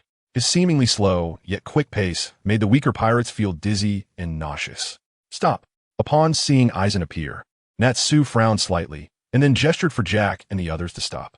After being injured by the Golden Lion, Natsu still felt a dull pain in his chest. While it didn't affect his fighting, it was still a concern. Knowing that there was nothing inside, yet continuing to fight outside was foolish. Moreover, with Admiral Akiji having arrived, as well as an unknown masked man and the seemingly unpredictable old silver coin in front of him, Natsu wasn't too keen on fighting. Chapter 183. The False Treasure? Everyone's purpose here is simply the treasure behind this stone door. Since that's the case, why don't we put aside our disputes and see what this treasure really is before deciding its ownership? After all, this treasure is just a rumor on the sea. No one knows if it's real or not, so why risk our lives for an illusory treasure? Seeing Natsu cooperate with him, Aizen didn't hesitate. A smile on his lips as he directly pointed out the pros and cons of the treasure dispute. He got straight to the point, the authenticity of the treasure. Just as he said, no one knows whether this treasure truly exists. Or, to take a step back, even if the treasure does exist, is it really that substantial? What if it's just gold and silver? Natsu pondered for a moment, thinking that agreeing immediately might not fit a pirate's identity. So he spoke again. Apart from the information, I won't take a single cent. Knowing that there was no treasure, Aizen naturally stated his bottom line without hesitation. Aoi herself wasn't interested in treasure. She was here for her own reasons, so she didn't oppose. As for Kenpachi Zaraki, he wouldn't care about money. He'd prefer to take a swing at someone. Deal. Natsu heard this and agreed without hesitation. As for Jack and the others, they had nothing to say. Pirates are primarily after money, and they weren't concerned with archaeological information or anything like that. Only Akiji had a dark expression. So, no one is going to ask him, although he didn't care about the treasure anyway. Soon, the group that reached an agreement cleared the way for the massive stone door. It's really spectacular, Aoi said with some emotion as she touched the stone door. For a mere pirate, to complete such a grand treasure burial site is quite impressive.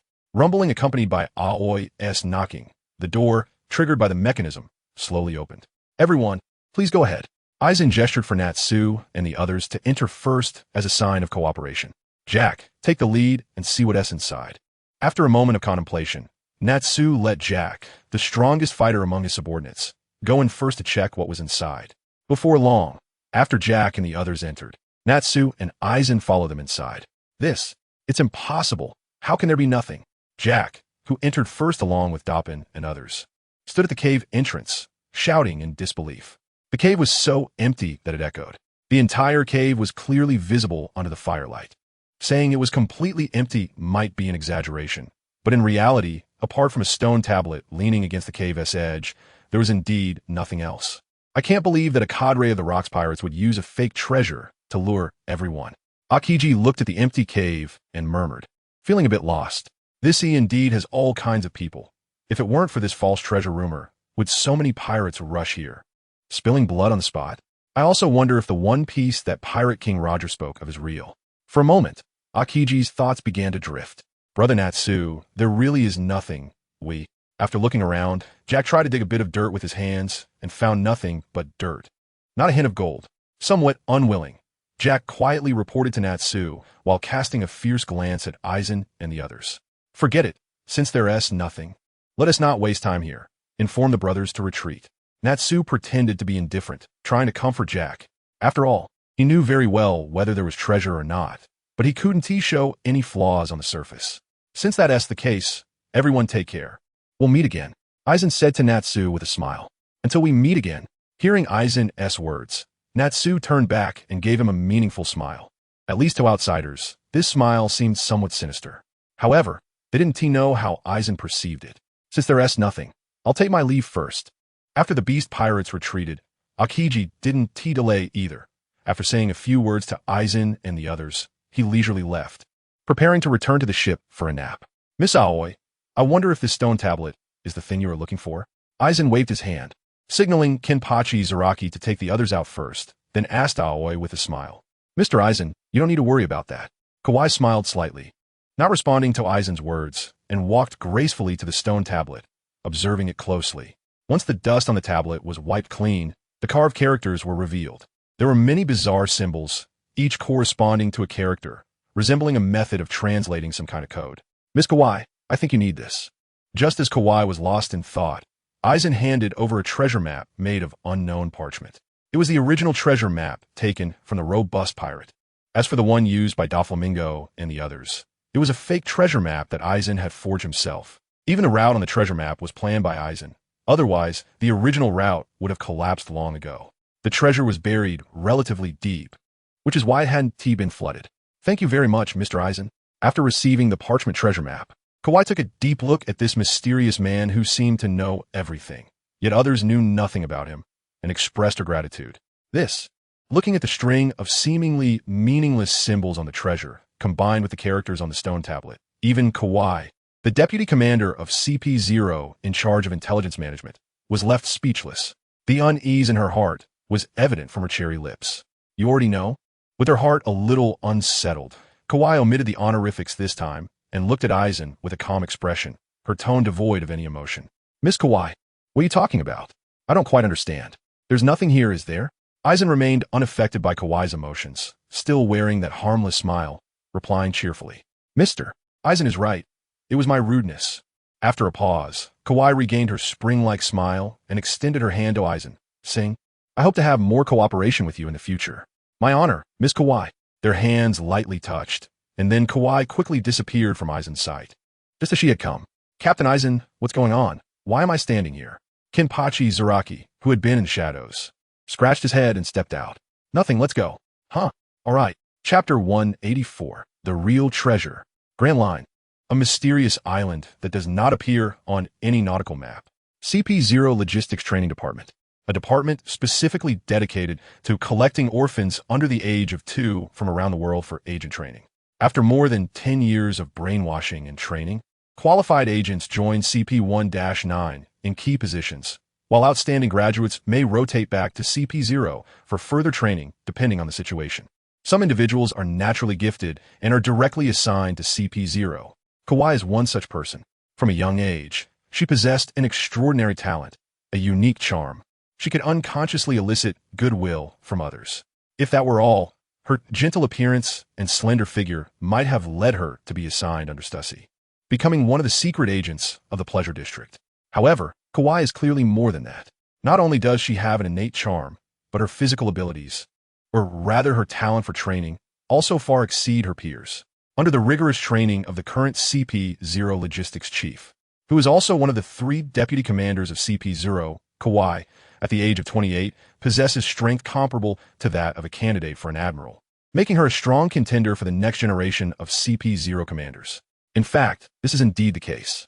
Favored by the current commander and supported by the current deputy commander. She was elected as a deputy commander of CP0 less than 10 years after graduating from training camp and joining CP0. Kawhi's life has been remarkably smooth, backed by the world's largest power and complemented by her own strength.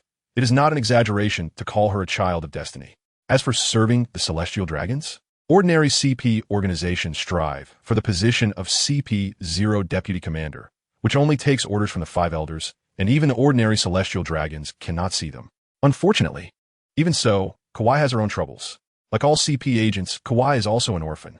However, because she was personally brought back by one of the current CP0 Deputy Commanders, the logistics chief, she did not experience much hardship aside from regular training.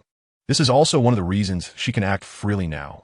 In fact, the reason the old commander brought her back was perhaps due to that charm of hers. After the Rocks Pirates were eliminated, the old commander was tasked with scavenging the treasure of Skeleton Island, and it was he who brought his team there. In a dilapidated courtyard, the old commander discovered her, still in swaddling clothes, wearing a jade pendant inscribed with the character Kawhi. Thus, Kawhi is not only her code name, but also her real name. Coupled with her heartwarming charm, she is like a sunflower, warming hearts. The old commander, who devoted his life to the CP organization, never had a son or daughter, so he took this remarkably charming Kawhi as his adopted daughter, treating her as his own. At the same time, the old commander did not hide her origins from Kawhi. After all, the entire CP organization is like this, with nothing to conceal. The only difference is that Kawhi has a jade pendant, which suggests she has some background. As she grew older, Kawhi gradually showed a fondness for written intelligence. So the old commander guided her toward becoming an intelligence agent. The more information she learned, the more curious she became about the jade pendant. Although she is very grateful for the old commander's nurturing, the feeling of being immersed in solving the mystery also deeply fascinated her. Archaeology, deciphering texts, books, etc. are all her hobbies. Unfortunately, her identity dictates that there are some things she cannot do. This time, the treasure incident on Skeleton Island was also because she wanted to see if there were any clues about her origins, so she ventured out alone to investigate.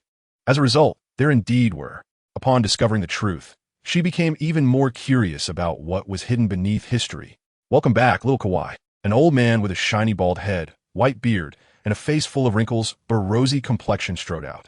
Although he appeared quite old, his muscles were as solid as granite and more vigorous than those of young people, not resembling an elderly man at all. So, did you have fun? The old man approached to give Kawhi a hug, but she subtly dodged. Sigh, girls grow up so fast, they won't even let an old man hug them. How sad. Looking at Kawhi's expression of disdain, the old man pretended to be a lonely elder, feigning grievance. All right, you really... Kawhi helplessly rubbed her forehead. Her delicate face, free of a mask, displayed a look of exasperation. Seeing the old man, who was over 3 meters tall, squatting on the ground, drawing circles with a wronged expression, Kawhi stepped forward and gently hugged the white-haired old man. Satisfied now?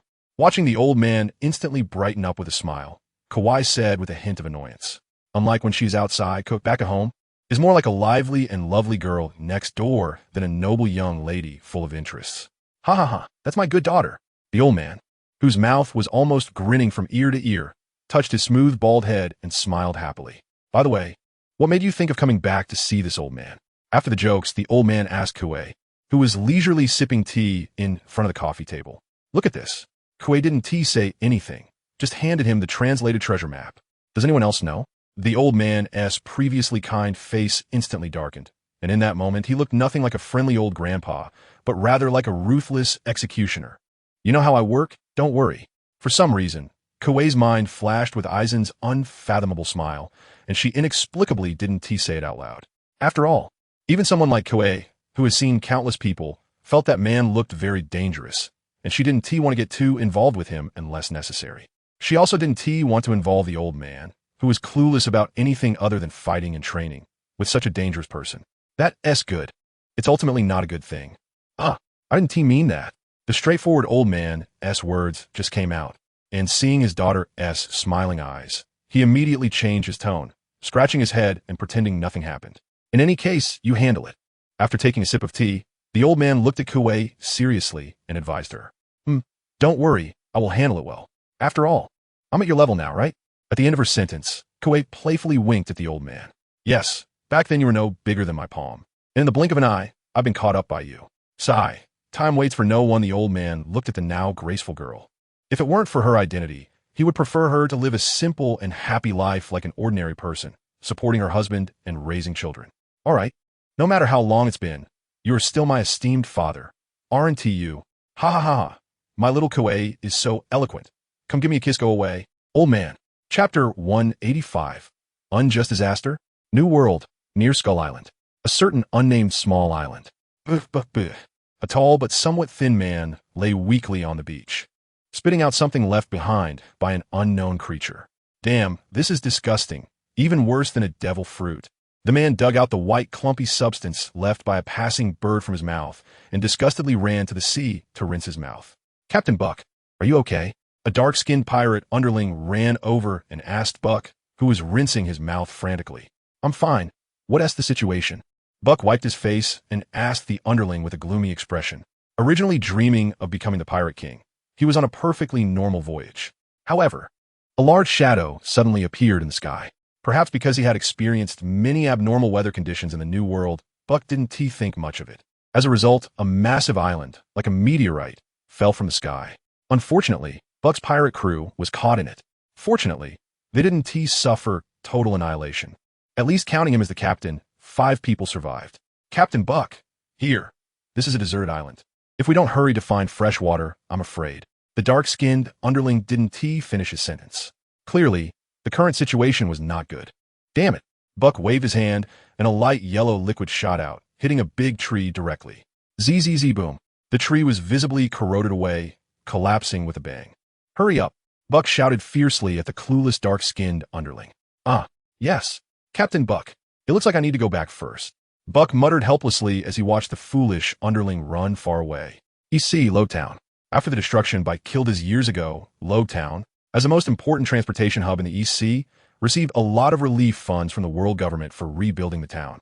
The rebuilt town not only covers a much larger area, but also attracted a large number of people looking to make money by riding the wave of the town's recovery. After months of construction, Lowtown has basically restored its former prosperity and even surpassed it.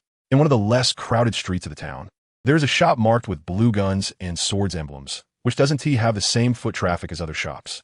Even the gangsters collecting protection fees dare not linger here. Bali Weapon Shop. This shop, established by a colonel from the Lowtown Navy branch, specializes in selling weapons and firearms that the Navy and Impel Down have phased out or are nearing their service limits.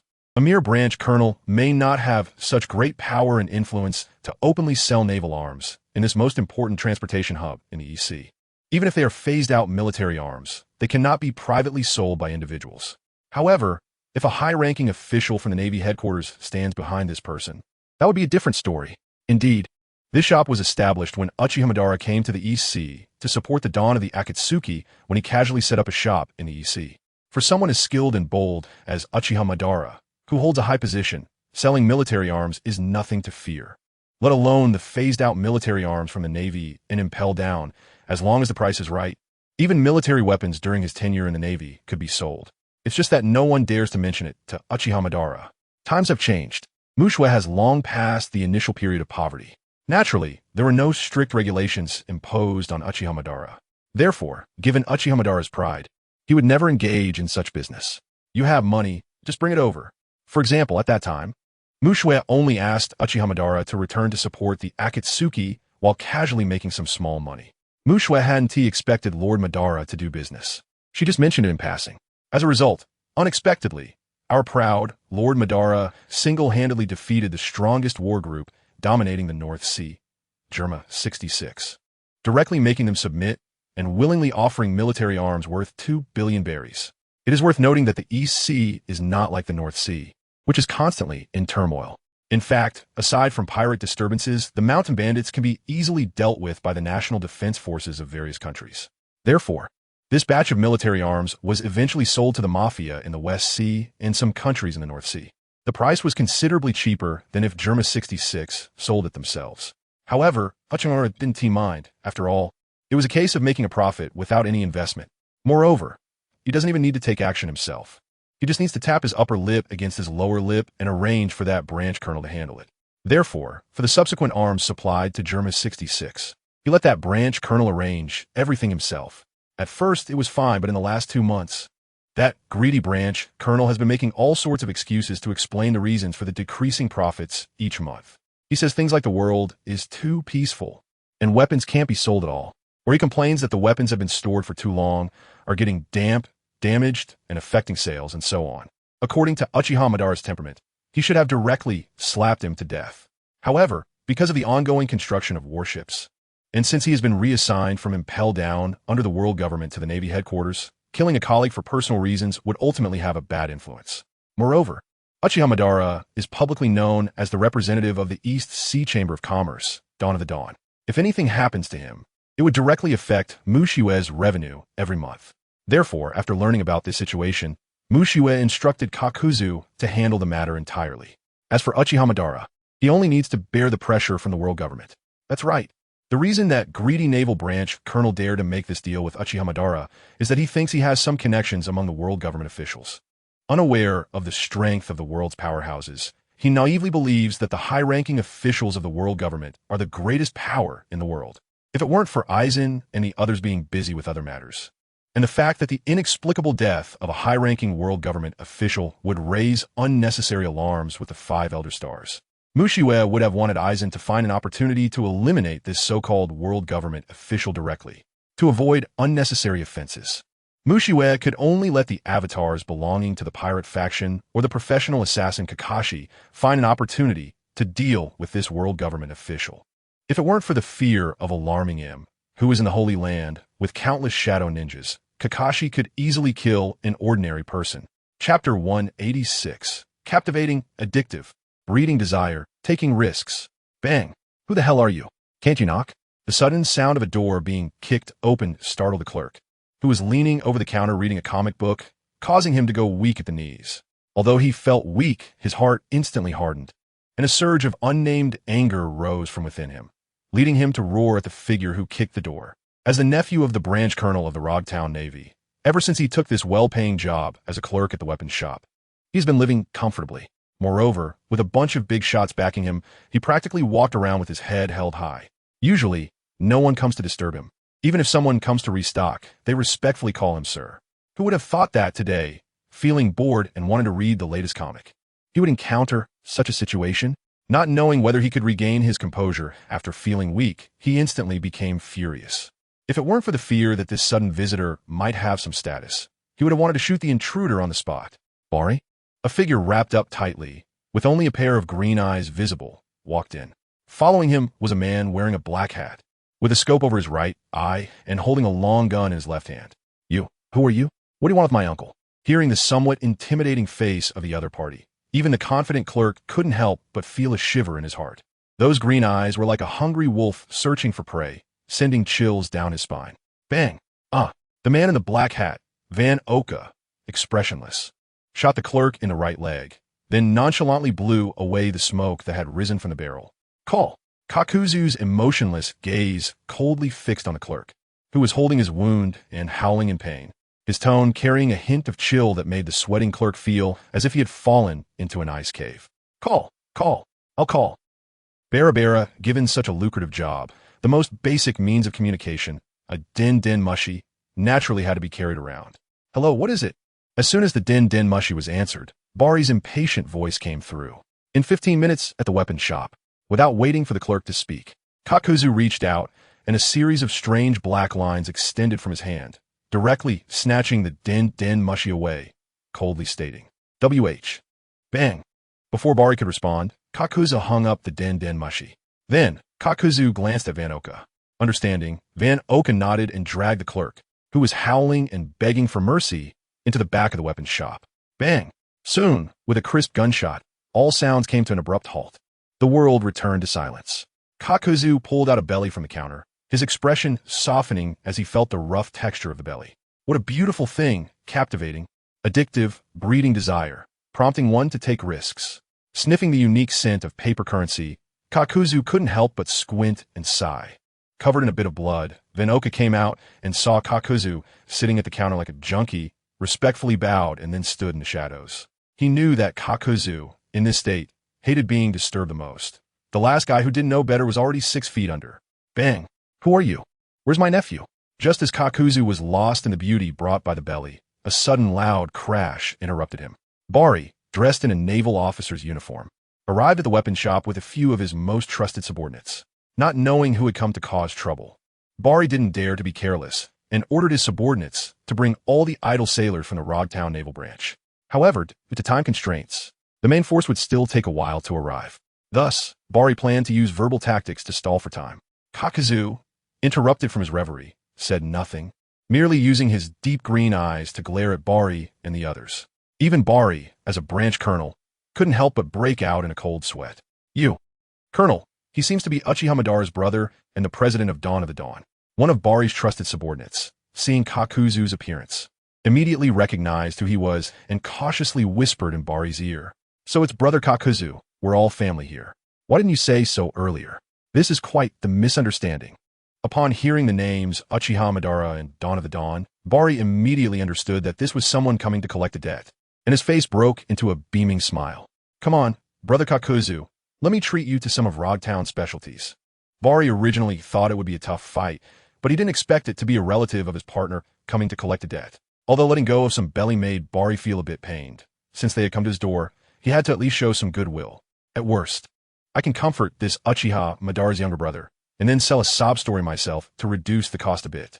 With this in mind, Bari, appearing quite familiar, approached Kakuzu. There are always ignorant little bugs who think too highly of themselves. Kakuzu kicked him away, wanting to teach him a lesson, his tone cold yet tinged with disdain. A mere branch colonel thinks he can call him brother? You, who don't know your place. Don't think that just because you're Uchiha Madara's brother, I won't dare to touch you. Go on, teach him a good lesson, let him know that on my turf. Whether you're a dragon or a tiger, you better behave.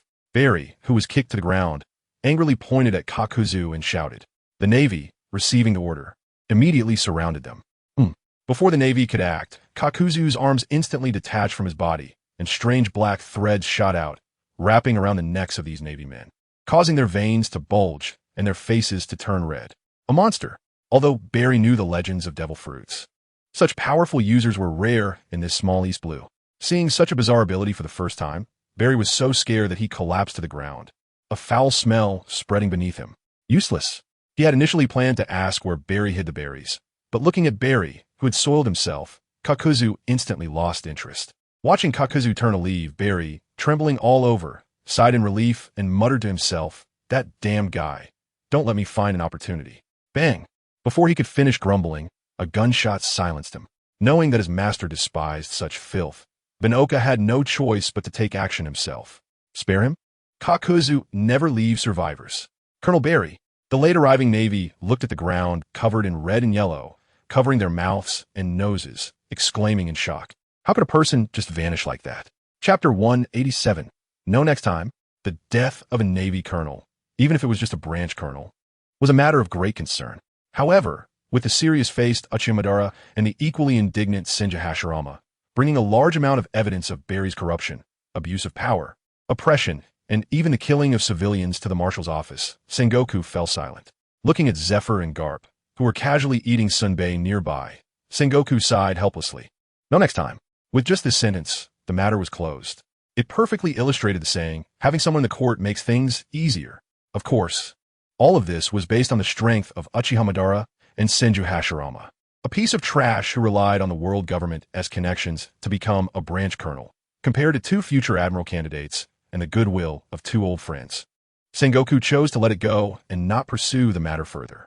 After all, Senju Hashirama was easygoing and generous, so he wouldn't cause much trouble. However, Uchiha Madara was another story. Ever since he joined the Navy, aside from Senju Hashirama, he had no connections with anyone else. He always wore a stern face and never showed any courtesy to anyone, not even pirates. He was practically a replica of a Kainu, even more ruthless than Erza. At least, Erza would care for her teammates. Sengoku was also worried that this small matter might leave a grudge in Uchiha Madara's heart, leading to the worst possible outcome. After all, those who defected from the Navy to become pirates were not unheard of. The former Navy headquarters brigadier general, the Paramecia-type candy fruit user Gasper, had once stolen a warship during a patrol and defected to become a pirate. He was also known as the Navy's greatest disgrace. Therefore, Sengoku didn't want to pursue trivial matters too much. Thus, aside from the branch Navy present at the time, no one knew the true cause of Barry's death. Everyone thought it was just an attack by passing pirates. Meanwhile, in the original story, Smoker had already been dispatched to serve in Logtown in the East Blue. Although Barry's death was not significant, the ease with which he died still raised Sengoku's alertness. If this time it was an insider-esque work, that was one thing. But if next time real pirates caused trouble and the colonel in Logtown was a weakling, that would be disastrous.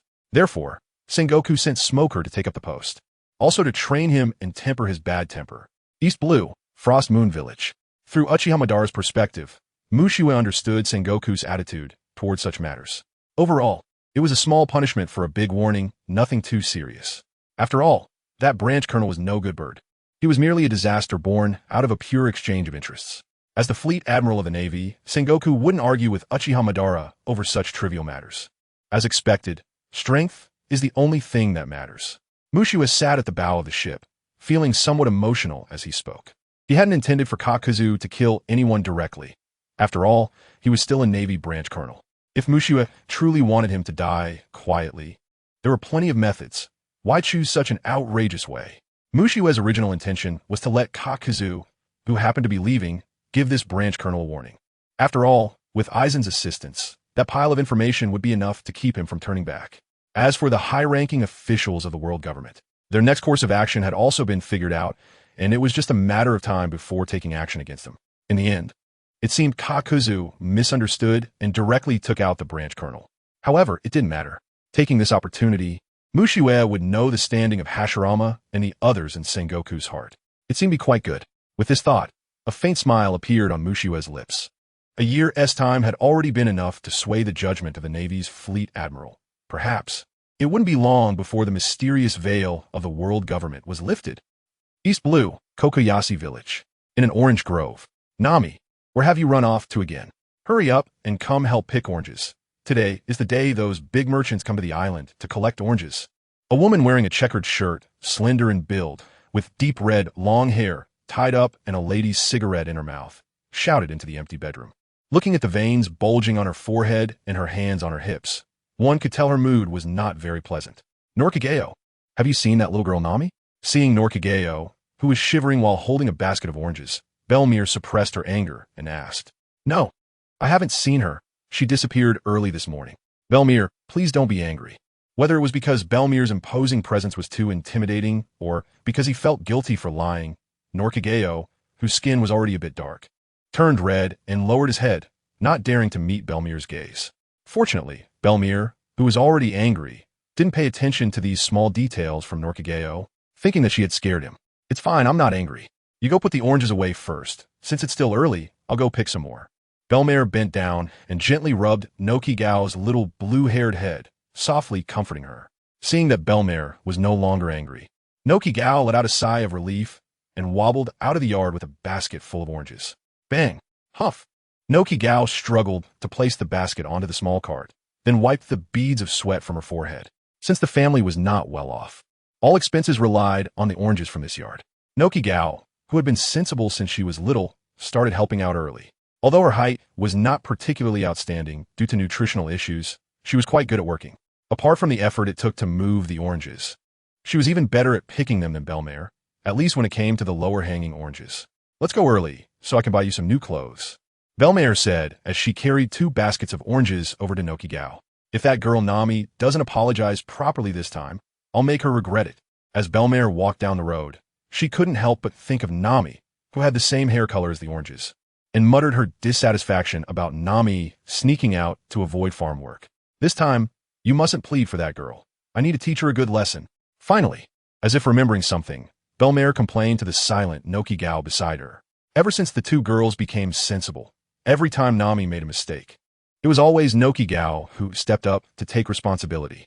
Plus, with both girls using their big watery eyes to show they knew they were wrong, Belmare repeatedly softened her heart. Now, Nami had become even more reckless. She would sneak out without saying a word. It's truly infuriating. This time, I can't forgive her no matter what. Chapter 188. Never give up on pursuing your dreams. Kokushiya Village. The big market. Although it was called a big market, it was actually just a temporary small market. Ever since the Dawn of Dawn emerged and united many island nations' merchant associations, it not only made it easier for each association to sell their unique goods, but also facilitated the purchase of supplies among the residents of various islands. For example, previously in Kokushiya Village, the villagers would hand over the collected oranges to merchants who came to pick them up.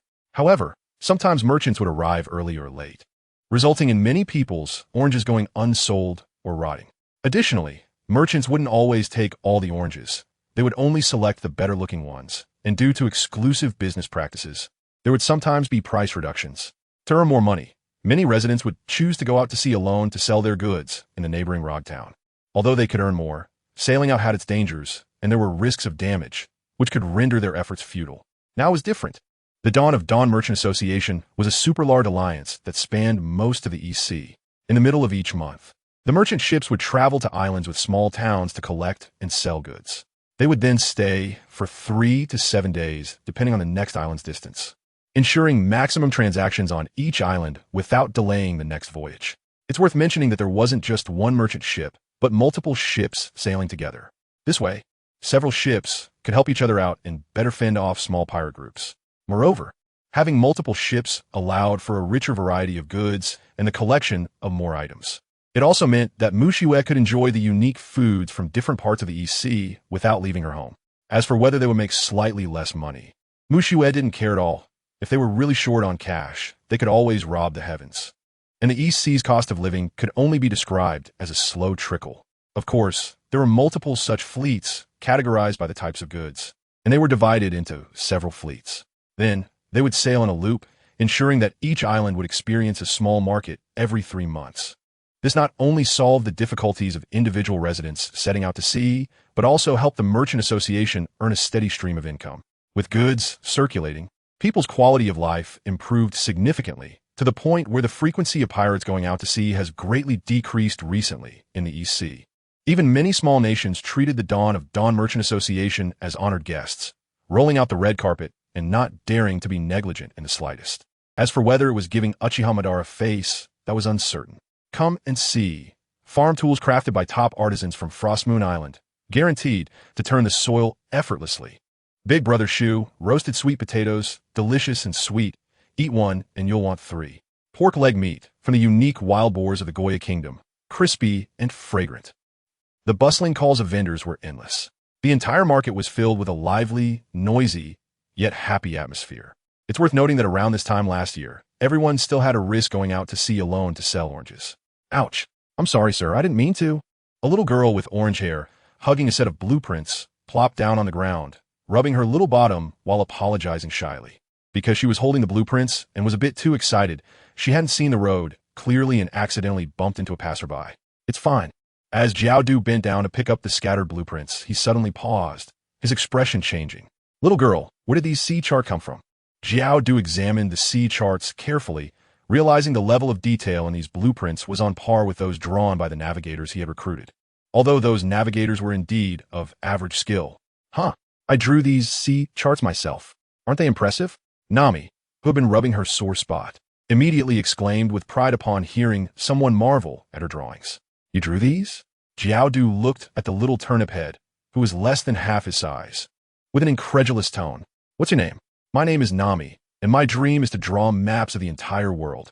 Nami shouted loudly, her eyes sparkling like stars at the question from the oddly-looking uncle in front of her. Nami, what are you doing here? Just then, Belmer's angry voice came from a distance. Startled, Nami forgot her previous bravado and quickly gathered the scattered sea charts, trying to find a place to hide. Looking around and finding nowhere to hide, she could only give Jiaodu a pitiful look, pleading for help. You little brat, sneaking out to play when it's so busy. You see if I don't teach you a lesson. Belmer stormed over, cigarette in mouth, with an imposing demeanor. Madam, please calm down. Seeing Belmer's fierce expression, Van Oka, who had been following behind Jiaodu, stepped forward, bracing himself to intervene. Who are you? Belmer asked, eyeing Jiaodu, who looked suspicious. And the pale-faced Van Oka with some caution. I am Van Oka, the bodyguard of the Dawn of Dawn Chamber of Commerce. And this is Lord Jiaodu, the president of the Dawn of Dawn Chamber of Commerce. With a brief self-introduction, Belmer immediately calmed down. The Dawn of Dawn. That is a well-known large trading company in the East Sea. It is also a very benevolent company that has benefited countless island villages. So it's President Jiaodu. I apologize. My name is Belmer, and this girl is my daughter. I'm really sorry for the trouble caused. Looking at Nami, who was hiding behind Jiaodu and making faces at her, Belmer first shot her a fierce glare, then apologized. No worries, this little girl Nami is very cute. And from a navigational chart she drew, her talent for navigation is quite extraordinary. I plan to take her to our headquarters for professional training. I wonder how you feel about that. In a good mood, Jiaodu spoke for a long time. In fact, Jiaodu, as the president of a large trading company, personally came here to find a little girl with an exceptionally strong talent for navigation that Mu Xuan mentioned. Nami. Otherwise, why would he personally come to a small village? Ah, really? Does Nami really have talent? However, upon hearing the praise from this important figure, Belmer was first delighted but then hesitant. After all, their situation might not afford the high tuition fees, but Belmer didn't want Nami to miss this opportunity. This girl has loved studying these things since she became aware, and for her child's dream, she would support her even if it meant selling everything. No problem, Nami, you can go with peace of mind. You don't need to worry about the money. Belmer hugged Nami, looking reassuring. Ms. Belmer, you might have misunderstood. For Nami's training, you don't have to pay.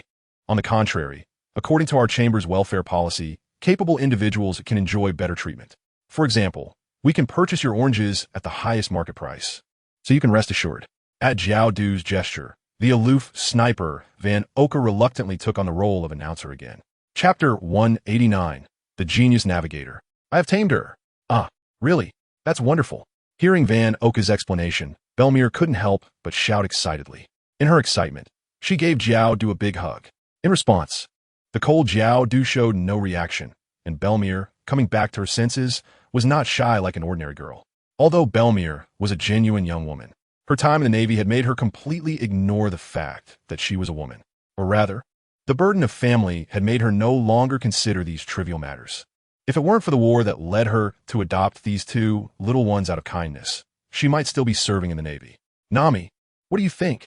Coming back to her senses, Belmer suddenly remembered that Nami was only 9 years old, at such a young age. Leaving home for school would surely cause some unease. Therefore, if Nami refused, Belmer wouldn't say anything, at worst. She would work a bit harder and buy her more books later. I'm willing. Belmer, I know you have suffered a lot for us, so I'm not afraid. Upon hearing Van Oka's mention of welfare, Nami, who had been hesitant, immediately felt relieved. The reason she brought the nautical chart today was to exchange some money with the Dawn of Dawn Chamber of Commerce. A few months ago, when the chamber first came, they left a task to purchase nautical charts long-term. This was also a method for Jiaodu to find Nami. Rather than searching aimlessly, it was better to let her come to them. Now it seems to be just right. Don't worry, every few months there will be ships coming to Cocoa Village. And if you miss home, you can visit each other for free. This is also one of the benefits for our merchants. Van Oka interjected, looking at the scene before him. Although he didn't understand the emotions between the mother and daughter, he felt it was necessary to mention it. At least, Jiaodu's approving gaze indicated that he was doing the right thing. President Jiaodu, do you know when we'll set off? Although she had made up her mind, Belmer still felt very reluctant to suddenly send Nami away. And since she hadn't said goodbye to Nojiko, she wanted to ask about the specific departure time. 3 days later, Jiaodu pondered for a moment, Since it was a task arranged by Mu Shui, he would definitely fulfill it to the utmost. So he was willing to wait, which happened to coincide with the departure of the merchant caravan. Then I'll take this girl home for a bit. I will bring her over when the time comes. Hearing that they wouldn't leave immediately, Belmir breathed a sigh of relief, then picked up Nami and hurriedly said goodbye to Jiao Du before leaving. Lord Jiao Du, aren't you going to browse anymore? Van Oka looked at Jiao Du, who was turning to walk toward the ship, and asked with some confusion. Back to the ship. Jiao Du glanced at Van Oka and replied. In the evening, in the orange grove, Belmir rarely prepared a large table of dishes. Wow, why is the food so good today? Nojiko sat in a chair, excitedly shouting at the sight of so much delicious food, because the aroma filled the entire yard. Nojiko occasionally wiped her mouth. Over the years, only on her and Nami's birthdays, the day Belmir found them, would they eat this well. Why is it suddenly so rich today? Did you make a lot of money selling oranges today? Nojiko smacked her lips and said, Belmir, why is the food so good today? What, aren't you happy to eat well? Belmir did not answer directly, but asked in return. Happy, but if Belmir would smile, I would be even happier. Nojiko put a piece of meat in Belmir's bowl and said seriously to her. Belmir, who had been frowning, burst into laughter. You girl is much more sensible than that little Nami. No way, I'm also very capable. Nami, who was immersed in her meal, raised her head in dissatisfaction when she heard Belmir complaining about her. Silently eating a few bites, Belmir still felt uneasy and earnestly reminded Nami. Nami, you have to take care of yourself when you're out. Remember to eat on time, and if you miss home, just come back. We want to miss you for a meal. I will. You and Nojiko have to take care of yourselves too. Hearing Belmir's words, Nami's eyes brimmed with tears as she tried hard to sniffle, not letting the tears fall. Since she became aware, Nami had grown up under Belmir's care. Although there were occasional small frictions, they were all intimate expressions between family members. Now, she was about to go far away to study alone, feeling both excited and scared, anxious yet reluctant. In short, her emotions were very complicated and hard to express. Sigh, is Nami leaving? Why? Only Nojiko, who was still in the dark, exclaimed in surprise. I forgot to tell you. I've been worried about Nami and Belmir, and only just remembered that I forgot to mention this to Nojiko, feeling a bit embarrassed as I scratched my nose. How unfair. But Nami, you must take care of yourself. In the Grand Line, near the Sabeti archipelago, a pirate ship with a pirate flag slowly sails towards the Sabeti archipelago. On this pirate cruise flag, the skull emblem has no flashy markings, just 2 red dots between the brows. Captain, it's bad. Our ship has been robbed. All the berries in the warehouse are gone. Lorraine hurriedly ran out, twisting his body, and urgently spoke to Junro, who was quietly sitting at the bow of the ship. What about the other valuables? Junro didn't even blink, still wearing that indifferent expression, and asked in a bland tone. Other than the berries. It seems like everything else is still here. Seeing Junmaru's calm demeanor, as if a mountain was collapsing before him, without changing his expression, Lorraine felt a bit confused and hesitantly replied. Just now. He was too anxious to check carefully, but upon reflection, it seemed that aside from that large bag of cash, the other gold, silver, jewelry, antiques, and paintings were all intact. How strange. In terms of value, that bag of berries surely can't compare to the value of the several boxes of treasures beside it. Feeling puzzled, Lorraine scratched his head, a bit at a loss. You used it all up last time, right? After a long pause, Jumara glanced back at Lorraine and said softly, then I'll go cook first. Watching Lorraine escape in a daze, Jumaru couldn't help but slightly curl his lips. As for whether the berries were stolen or spent by Lorraine, who knows? Chapter 190, Captain, do you think I'm handsome? Thanks to my avatar's big update and celebration. Damn Uchiha, damn Navy, and that damn merchant even daring to touch my people. I must report them well to the 5 elders. On a unique military ship of the world government, a short old man with graying hair angrily shouted. This person is the supporter of Navy Colonel Barry. Sir, we have spotted a pirate ship ahead. Should we avoid it? Just as the short old man was in a rage, a subordinate dressed in a black suit approached. World government officials travel not only in military ships, but also have CP agents as escorts. Of course, these CP agents are not elite talents like CP0 or CP9. In fact, the agents sent to protect these officials are mostly mediocre individuals. After all, who would want to be a bodyguard for these seemingly glamorous but actually worthless officials? They wouldn't gain anything and might even encounter unexpected events. For example, they just left the Sabeti archipelago and ran into a pirate ship head-on. Bang! Avoid what? A mere pirate ship Fire the cannons, fire the cannons.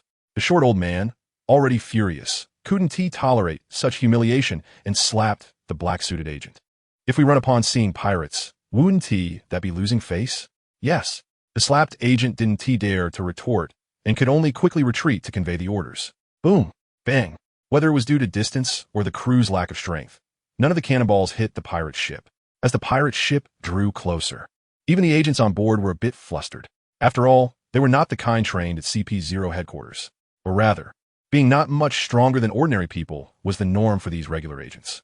Talented and capable individuals are ultimately few. Hey, you guys are really too much. I haven't even finished my meal, and you come to bother me. Lorraine jumped onto the world government's military ship, speaking in an unfriendly tone. Damn pirates. This is a military ship of the world government. If you don't want to die, get lost quickly. Perhaps frightened by Lorraine's demeanor, an agent timidly stepped forward, threatening in a shaky voice. World government? I'm a pirate. Lorraine dug into his ear with his pinky, feigning disdain. Then, Lorraine's body suddenly expanded, transforming into a gigantic Titan python, easily taking out everyone on the warship. Including that little old man, with a flick of Lorraine's tail. He didn't even have time to declare his identity before being crushed to pieces. Captain, was I handsome just now? I wanted to speak in that cool tone for a long time. It feels very imposing, ha ha ha. After finishing the battle, Lorraine, like a big kid, ran over to Junmaru to boast, looking as if he thought he was incredibly cool.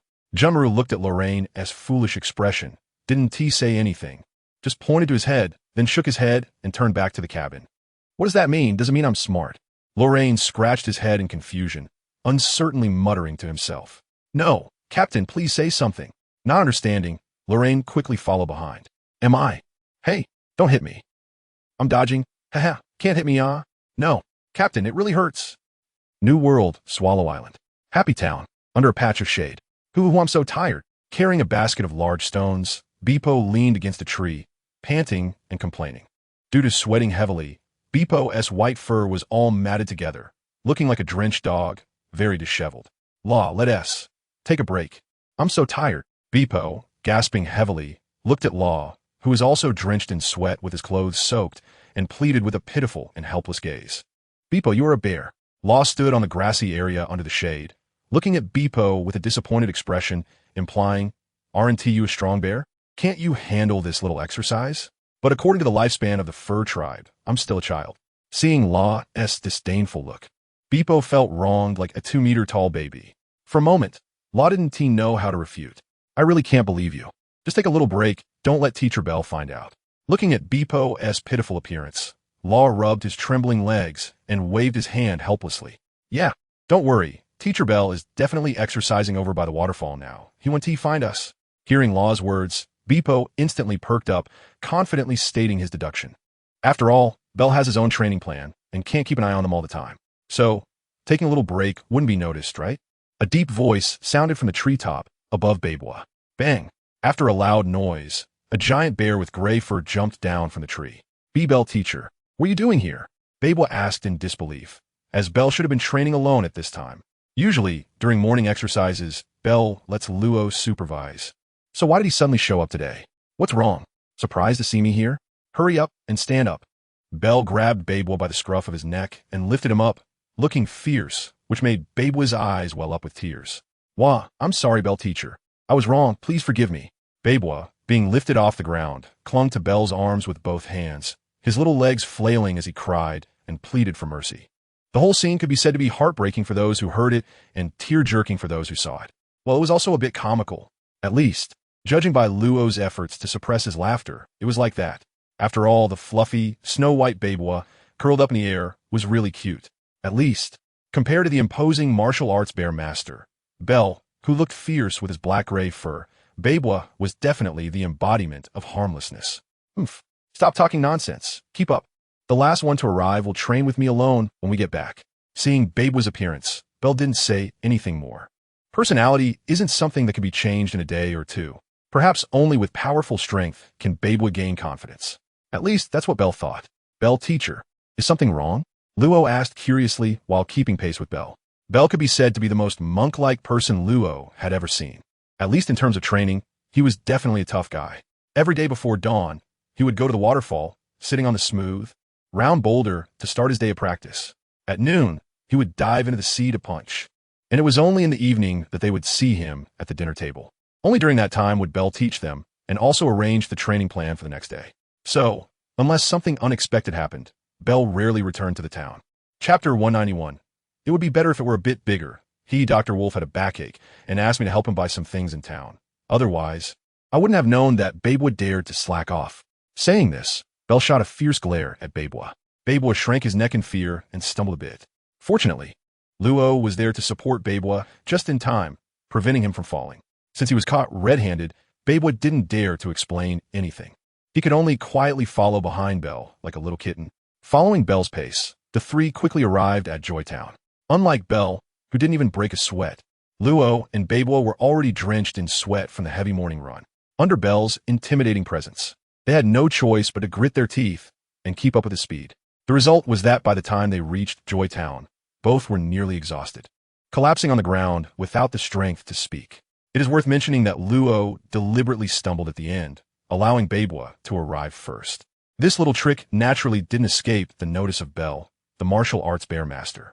So, you two will train together when you get back. What? Do you have a problem with that? Looking at Bell's serious face, Babewa's bare head shook from side to side like a rattle drum. Babewa thought he could escape a disaster, but he still fell into Bell's clutches. Babewa now felt like a withered tree at dusk, as if his whole life had turned gray. Cheer up. What's with the crying?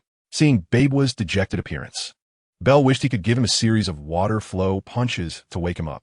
However, considering Babewa's seemingly large but actually somewhat weak body, Bell held back.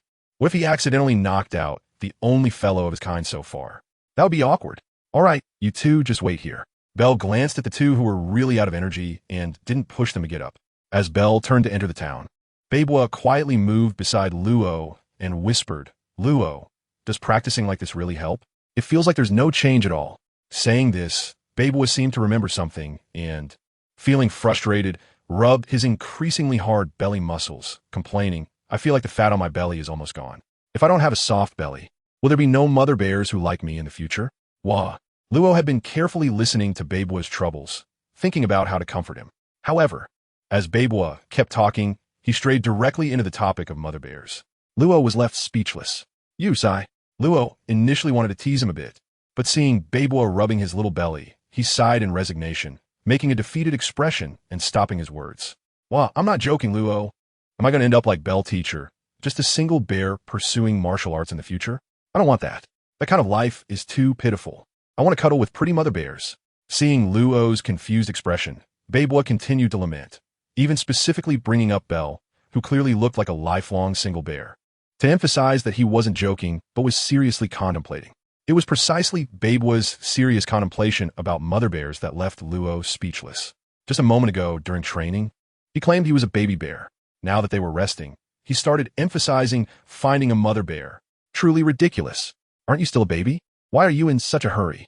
Watching Babewa cry harder, Luo couldn't take it anymore and directly gave Babewa a big bear hug. "Wow.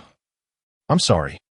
Luo, Although Babewa didn't know what had angered Luo, he was still adept at apologizing, still not having recovered from his low mood. He wiped his nose while intermittently apologizing. If someone didn't know better, they might think Luo was some delinquent bullying a little kid.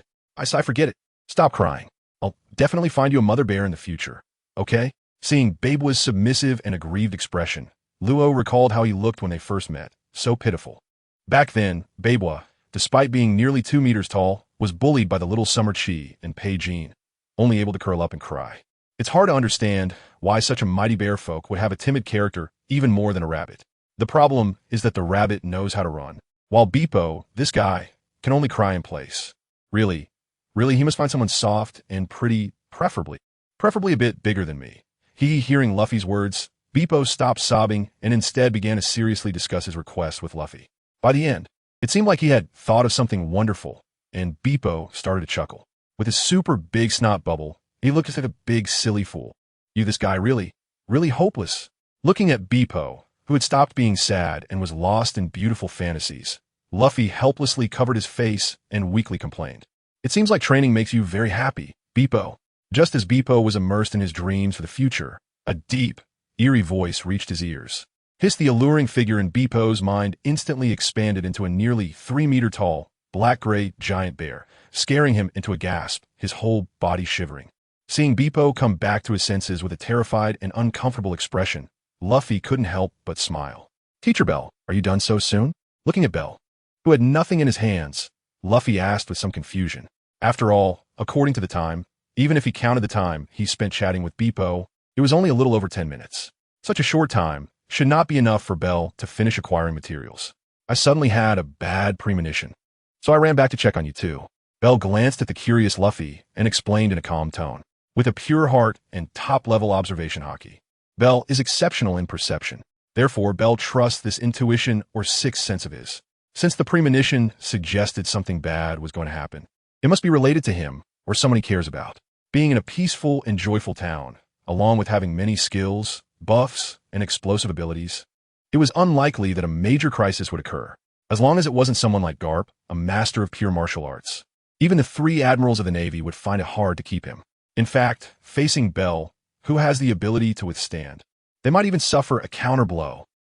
Clone, martial arts bear master level, 13 experience, 16 30 90 100 strength. Ordinary officer, constitution, S, candidate for admiral, agility. B, top academy officer, spirit. B, reduces the impact of conqueror's haki, will. C, enhances one's own conqueror's haki, attribute points, 0 abilities. Fur tribe bloodline bear fur, not upgradable. Trait invisible fist, not upgradable. Storm's choice, not upgradable. Combo style water flow combo, advanced. Single strike style dark abyss strike, intermediate. Fitness, intermediate. Withstand beginner, pure heart, not upgradable. Receive magic beginner, frenzy blood, not upgradable. Observation haki listening to all things awakened. Chapter 192, Wolf's Heart and Dog's Lung. Sudden inspiration? Luffy muttered to himself, somewhat confused by Bell's words. After all, the pirate world is all about real guns and knives, straightforward and hard-hitting battles. It's just that there are some peculiar devil fruit abilities that might introduce some deviations in combat. But generally, it's all about direct confrontation. Therefore, Luffy couldn't quite understand Bell's reliance on pure intuition, but he didn't ask further. As a strong person, Bell's actions surely have their reasons.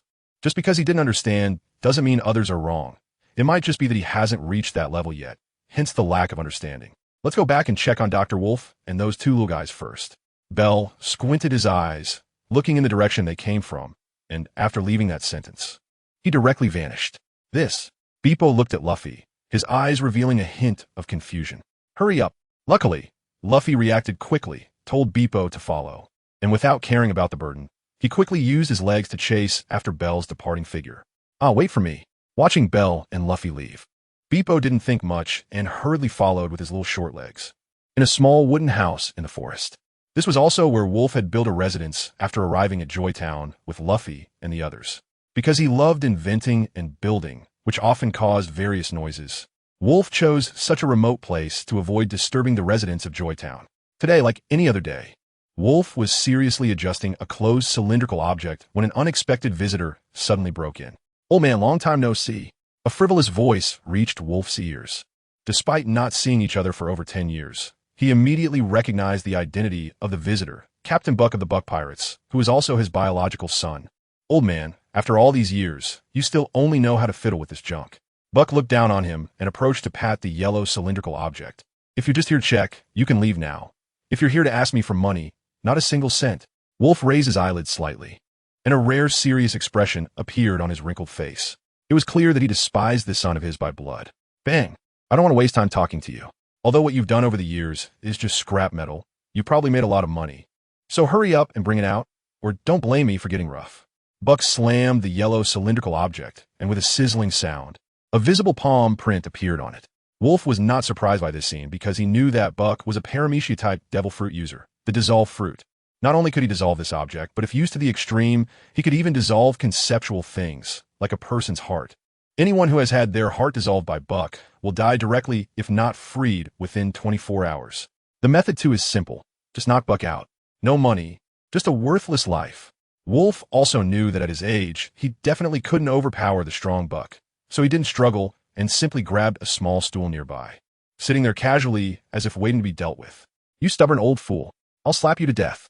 Buck made a furious face, flashed to Wolf's side, and then swung down hard. However, Wolf didn't even blink, just coldly stared at Buck. Bang! Sizzle, a small pit appeared on the ground behind Wolf, corroded. If Buck hadn't changed direction in time, that slap would have hit Wolf's skull. At that time, it was estimated that even the immortals would be powerless to change the situation. Old man, you are still so stubborn. I tell you, it doesn't matter if you don't give me anything. I've seen it all when I came here. This little town called Joytown is truly a nice place. Buck put away his fierce expression and turned to a smiling demeanor, his tone filled with pride. You bastard, do you want to reenact the events of that year? Upon hearing Buck's words, Wolf instantly recalled that after Buck's initial defeat in the Grand Line, in order to make a comeback, he ruthlessly burned down his hometown, which had nurtured him for 20 years. From that moment on, Wolf, who had seen Buck's true nature, completely severed ties with him. Who would have thought that today Buck would appear before him with his life on the line, even wearing an expression that suggested, if you don't obey, I will let the tragedy repeat itself. This made Wolf feel an impulse to kill him on the spot, but unfortunately, the elderly and frail Wolf was truly powerless. Of course, I could spare this poor little town as long as you tell me where the treasure said to be buried on Swallow Island is. You and T want this disaster built Joy Town to be ruined again because of your selfishness, right? Seeing that Wolf seemed to be compromising, Buck seized the opportunity and directly stated his intention. The treasure of Swallow Island. This was Buck's true goal. As for Wolf's inheritance, it was just a small amount of money. Having been engaged in all sorts of mechanical research for years, Wolf hardly had any money. Even this so-called Joy Town was still in the barter era, with a few Bailey available used to buy news or things that could not be produced independently on the island. Moreover, since this was a rebuilt town, the previous wealth had already been plundered completely, leaving no profit at all. Therefore, Buck's true target was the treasure rumored to be buried on Swallow Island. However, not knowing the specific location of the treasure, Buck could only seek help from his old dad. Although he looked down on Wolf, he had to admit that Wolf's inventive talent was quite good. In fact, they had obtained evidence during their voyage that the treasure of Swallow Island indeed existed, and they originally planned to return and search for the treasure after battling in the Grand Line. However, they encountered an unexpected situation with an unidentified object falling from the sky. Chapter 193. The Mind is the Path. I knew you wouldn't come to me for no reason. Upon hearing Buck's words, Wolf finally breathed a sigh of relief. As long as it doesn't harm the residents on the island, it's fine. As for the so-called treasure, Wolf was not interested. He was already of advanced age and had enjoyed everything he wanted. He had little interest in hobbies beyond inventing and creating. His few wishes were that this Joy Town could continue to be happy and that they could live happily. What do you want me to do? Wolf said coldly. Although Buck came to find treasure, his various actions still made Wolf feel disgusted. Old man, make me a device to find this thing. Ignoring Wolf's cold demeanor, Buck casually took out an oval, orange object resembling a pebble from his pocket.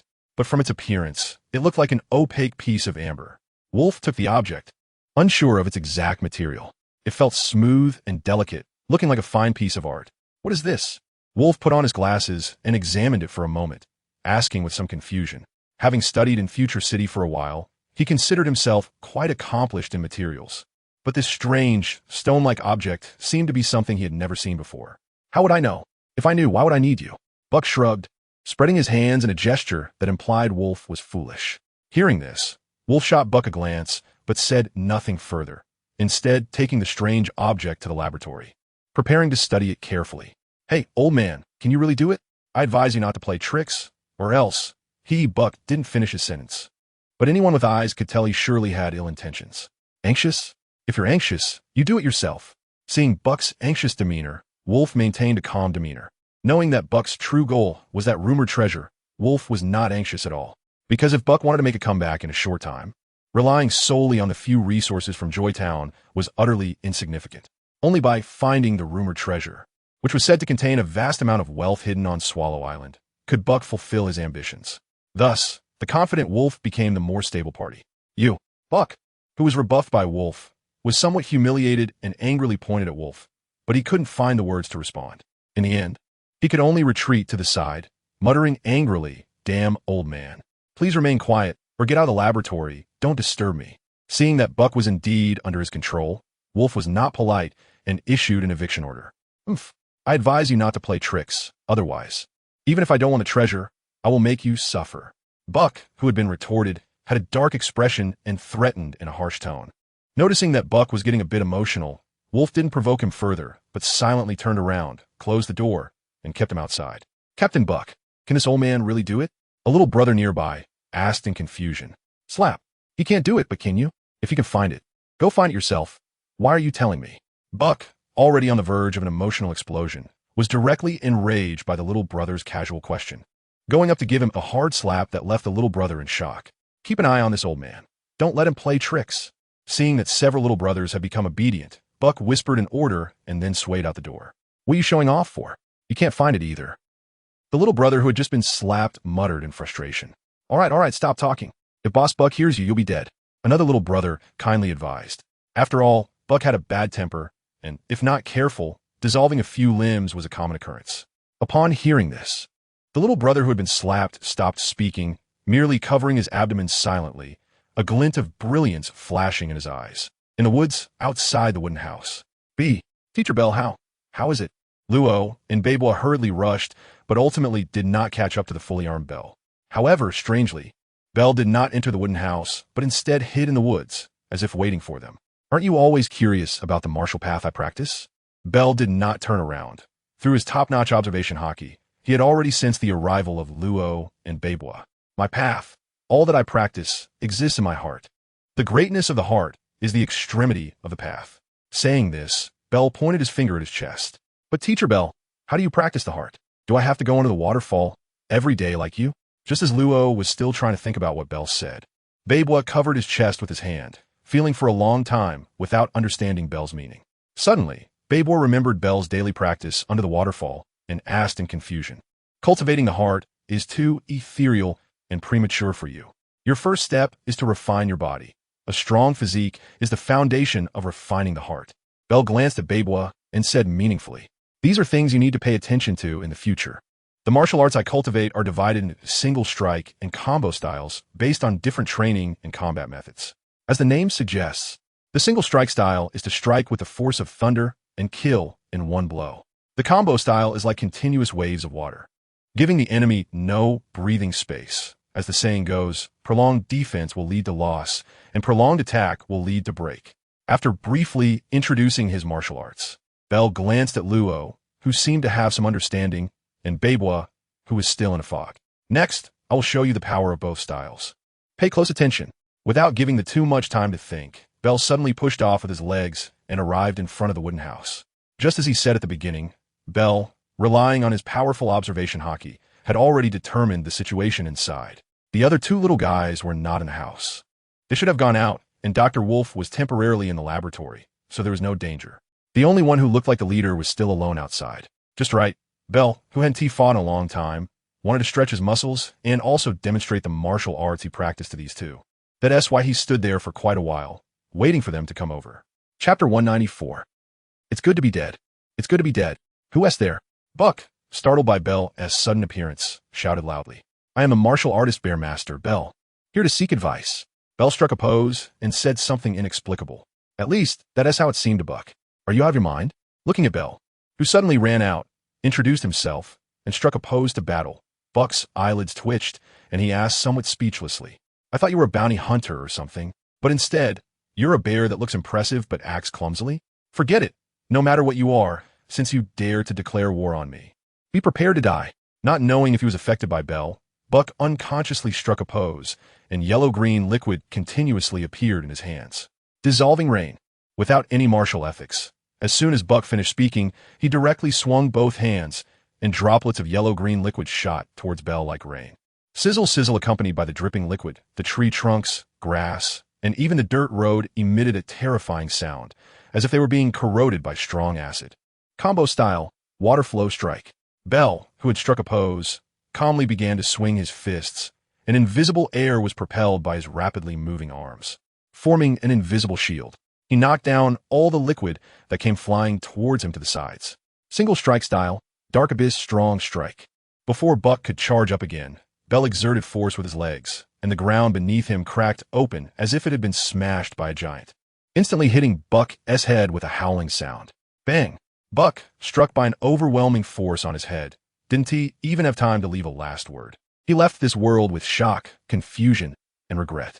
Remember, Combat is about distinguishing high and low, and also determining life and death. After retracting his fist, Bell stood naturally and said to Luo and Babua, who were both shocked in the bushes, "Wow, so powerful. Teacher Bell is so cool. If I were as cool as him, wouldn't all the mother bears want to snuggle with me?" Then, unlike Luo's shock at Bell's strength, Babua directly fast-forwarded to the beautiful life after achieving success. "Teacher Bell, I want to learn. Please don't hold back and teach me fiercely." Coming back to his senses, Luo couldn't care less about ridiculing Babua and quickly came to Bell's side, bowing deeply and shouting loudly. Follow me." Bell responded lightly and walked towards the wooden house. After all, with the leader dealt with, there were still a few little Karamis inside. "Yes, Teacher Bell." Seeing Bell agree, Luo also showed a relieved expression. After all, receiving systematic guidance from a strong person is much better than practicing aimlessly. Inside the wooden house. "So boring. I wonder when this old man will finish." A somewhat bored pirate, complained to Pirate B beside him. "Who knows, by the way, why is that guy always holding his stomach?" Pirate B glanced at the pirate who had taken a severe beating and asked with some confusion. "Who cares? Probably has a stomachache. By the way, Captain Buck has been gone for so long. He wouldn't have gone to town alone, would he? Sigh. Who told him to be the captain? We are nothing. If it weren't for those few cadres being dead, we wouldn't have had the chance to follow and land on the island." "True. Who?" Just as the two were chatting, a huge figure walked into the room. Bang. Boom. For such small fries, Bell had no intention of fighting. The weak should have the attitude of being weak. Being weak is not scary. Being weak and unaware of it is truly terrifying. Just like these ordinary pirates, trying to stop Bell, whose strength far exceeded theirs, was just seeking their own death. "Wait, I know the treasure." The pirate who had been beaten severely seemed to want to say something, but Bell ignored him, just like the two pirates before him, being sent to the afterlife. He didn't understand why this bear wouldn't listen, even though he had clues to the treasure.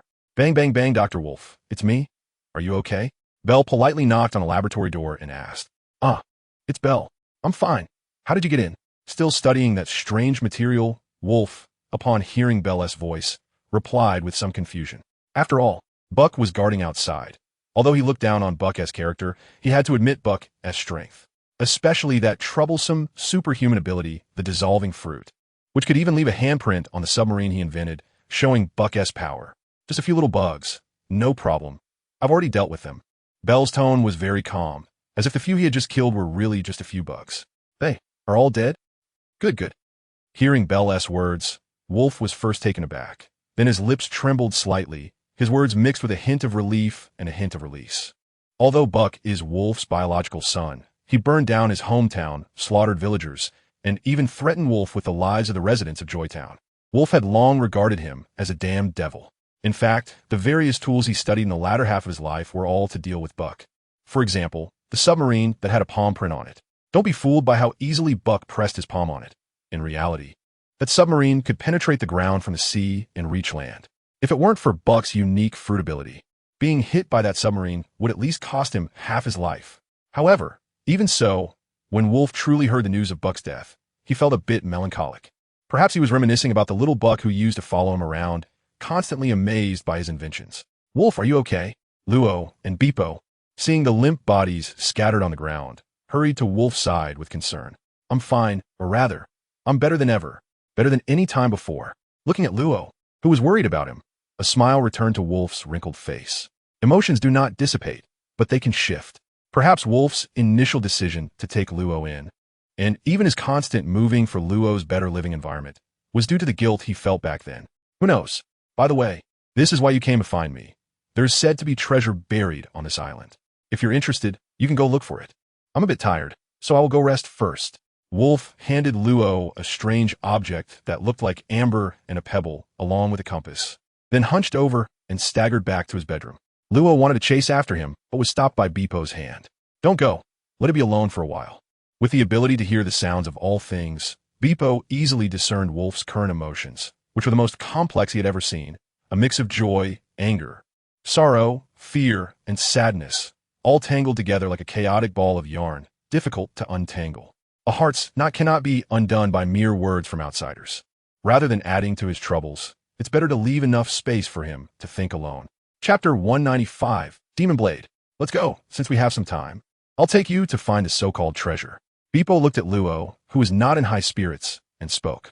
After saying that, Beepo did not take the strange object from Luo's hands, but directly walked out of the wooden house. Seeing this, Luo glanced back at Wolf's room, then pulled the still dazed Beepo along to follow Beepo. Before long, Luo and Beepo arrived at a waterfall with Beepo. Isn't this the place where Teacher Beepo exercises every day?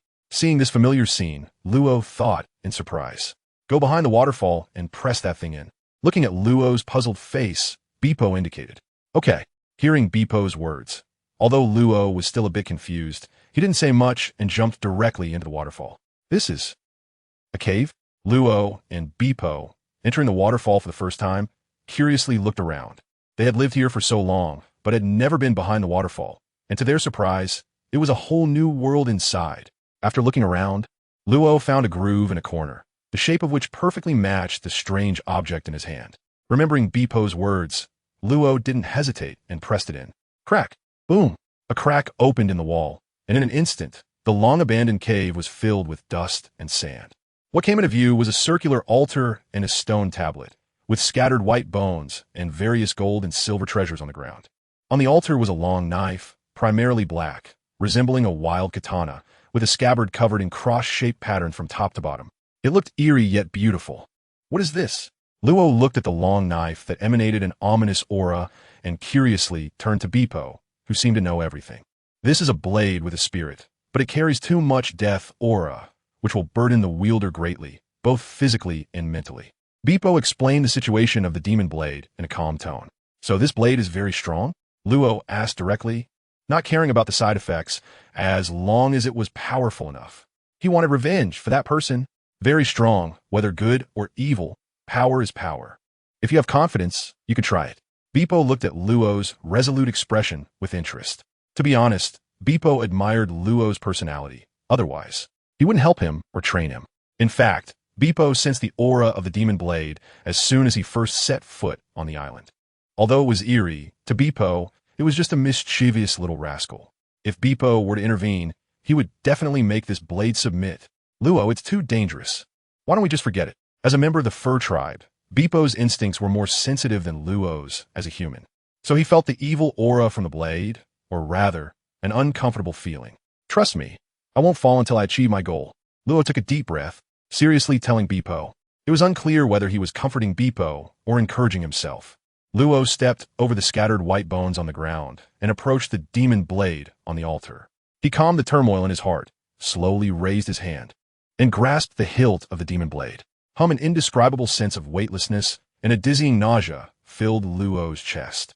Boundless darkness gradually enveloped the depths of Luo's heart.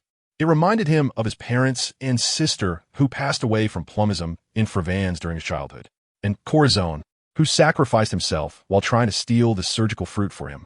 All of this made Luo feel like a burden. If it weren't for him, perhaps they could have been better off. Captain, keep it up. Luo, you can definitely become a great doctor. Luo, you must survive. Beepo's silly face, Shachi and Penguin's smiling faces, Wolf's wrinkled old face, and Corazon's face filled with smiles despite being severely injured just for him. I must survive, not just for myself. In an instant, Luo's eyes widened, his bloodshot eyes filled with a faint light like dawn. Though weak, it was dazzling. Who you're called Demon Cry, right? Please take care of me from now on. Successfully gaining the demon blade's recognition, Luo's chest heaved as he gasped for air, his tone carrying a hint of excitement. The process of gaining the demon blade's approval was also the process of him realizing his true heart. From this moment on, he finally solidified his heart and found the path for the future. Luo, that's great, you succeeded. As Luo came to his senses, Beibo excitedly rushed over and hugged him tightly. Not bad. Let's go, it's time for dinner. Seeing that Luo had successfully mastered the demon sword, Bell's eyes were filled with approval, but his tone remained very calm, as if it were only natural. Yes, Teacher Bell. Luo broke free from Beibo's embrace and quickly followed. Huh, what about the treasures? Aren't we taking them? Beibo asked, confused, looking at the scattered gold and jewels on the ground. Figure out yourself. All right. Fishman Island. Port. Captain, this is the legendary Fishman Island. It's so beautiful. Not only is the scenery good, but these mermaid sisters are also so charming. Lorraine excitedly said to Junru after coming to Fishman Island from the Sabeti archipelago, passing through the depths of the ocean. Come on, Captain. We've worked hard to get to Fishman Island. Don't always have a long face. Smile a bit. Ah, that hurts. Seeing Junmaru's unchanging expression, Lorraine teased him and reached out to make a smile for Junmaru. Then, Lorraine was quickly subdued and let out a sharp cry of pain. The nearby mermaids immediately shrank back into the water, fearing any danger. It really hurts, Captain. Even though I've eaten the snake fruit, my body is still quite tough. Can you please be gentler next time? Lorraine complained softly while rubbing his shoulder that had just been locked. Junmaru glanced at Lorraine, who still looked quite tough, and said nothing more. A look from him made Lorraine instinctively mime zipping his mouth shut. By the way, Captain, I've heard that the coffee on Fishman Island is quite special, made by young and beautiful mermaid sisters. How about we give it a try? Forgetting the pain, Lorraine made another food suggestion. Chapter 196, Journey to Fishman Island. Fishman CAF. Ding ding ding, welcome. What would you like to order, gentlemen? After Junmaru and Lorraine entered the CAF, a stone bream mermaid named Ishili greeted them. Captain, what do you want to drink? Lorraine asked as he handed the menu to Junmaru. Hot milk.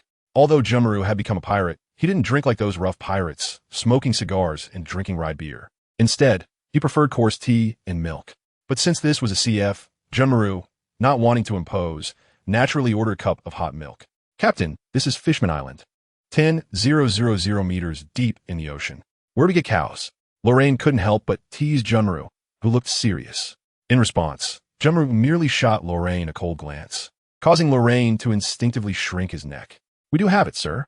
Although we don't have land cows here on Fishman Island, we have a special kind of sea cow. Their milk is also quite delicious. Ishili explained gently, covering her mouth with a smile as she observed Junmaru and Lorraine's friendly interaction. Really? I see I've been underinformed. Captain, you truly are knowledgeable. I'll have a cup of your special coffee then. Seeing an opportunity to flatter, Lorraine quickly praised Ishili, afraid that his captain would hold him accountable later. Before long, Ishili brought over a warm cup of sea cow milk and a cup of special coffee. By the way, are there any special attractions on Fishman Island? Can you recommend some? Lorraine asked after taking a gentle sip, looking at Ishili, who was preparing to leave. Well, I would recommend the Waterway, Mermaid Bay, and Fish Buddha Manor. Oh, there's also Jalankado Square. That's the largest square on Fishman Island, and if you're lucky, you might even see Princess Otoheim. Ishili thoughtfully pointed at her chin, listing numerous attractions on Fishman Island that anyone could visit. I understand. Thank you very much for your suggestions, kind mermaid lady. You are as beautiful as this pearl. Lorraine magically pulled out a white pearl the size of a baby's fist and handed it to Ishili. Not sure if it was because of eating the snake fruit, Lorraine found himself increasingly unable to resist the delicate fish tails with smooth scales. That was also why he was so excited upon arriving at Fishman Island. You're welcome. Call me if you need anything. Ishili, rarely encountering such a smooth-talking man like Lorraine, giggled as she accepted the pearl and then stepped back. Captain, the mermaid lady with a tail is so beautiful. Why don't we recruit one? Lorraine said with a reluctant expression, smacking his lips as he watched Ishili's retreating figure. Defeat me, and you could decide. Junmaru took a sip of sea cow milk and said blandly, Impossible. Absolutely impossible. How could I ever lay a hand on my most beloved captain? Captain, how about we take a stroll around Fishman Island and appreciate the beauty of the underwater world 10,000 meters deep? Fighting and killing is too distracting, don't you think? My dear captain? Junmaru looked at Lorraine, who was filled with a desire to survive, and paused for a moment before gently nodding in agreement. After a moment, the two finished their sea cow milk and coffee and stood up to leave. Goodbye, beautiful mermaid lady. If I have the fortune to come back to Fishman Island, I wonder if I could have a chance to drink coffee made by your own hands? Hee, of course. It would be my honor. It's a deal. Remember when I come back, okay? Oh, Captain, wait for me. You're too fast. Jalankado Square. On a wooden platform. Comrades, after my relentless efforts, I have finally gained the recognition of the world government.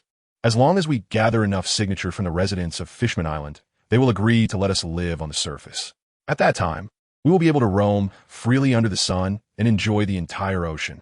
Princess Otoheim, dressed in a long robe with an orange fish scale pattern, held a poster and continually promoted her efforts. Ever since that celestial dragon was awakened and vouched for her, the world government relaxed its stance, allowing the residents of Fishman Island to live on the land, with the condition that there needed to be enough signatures from the residents as a petition. Is it true? Can we merfolk really live on land? Was it really safe there? Won't those humans capture us? Trust Princess Otoheim, since she said it. There must be no problem. Yes, we must believe in Princess Otoheim. I want to sign. After hearing Princess Otoheim's speech, many fishmen in the audience began to discuss among themselves. In the end, with the support of some of Princess Otoheim's diehard fans, many fishmen began to voluntarily sign, contributing a small part to Otoheim's ideals. Captain, this mermaid named Otoheim is amazing. She was able to persuade the world government. That's incredible. Lorraine, who was following Jumalu, said with some emotion after listening to Princess Otoheim's speech. However, is it really okay for fishmen and merfolk to live on the surface? Lorraine felt that what was happening before him was like fish jumping on a land. Wouldn't they be easily captured by people?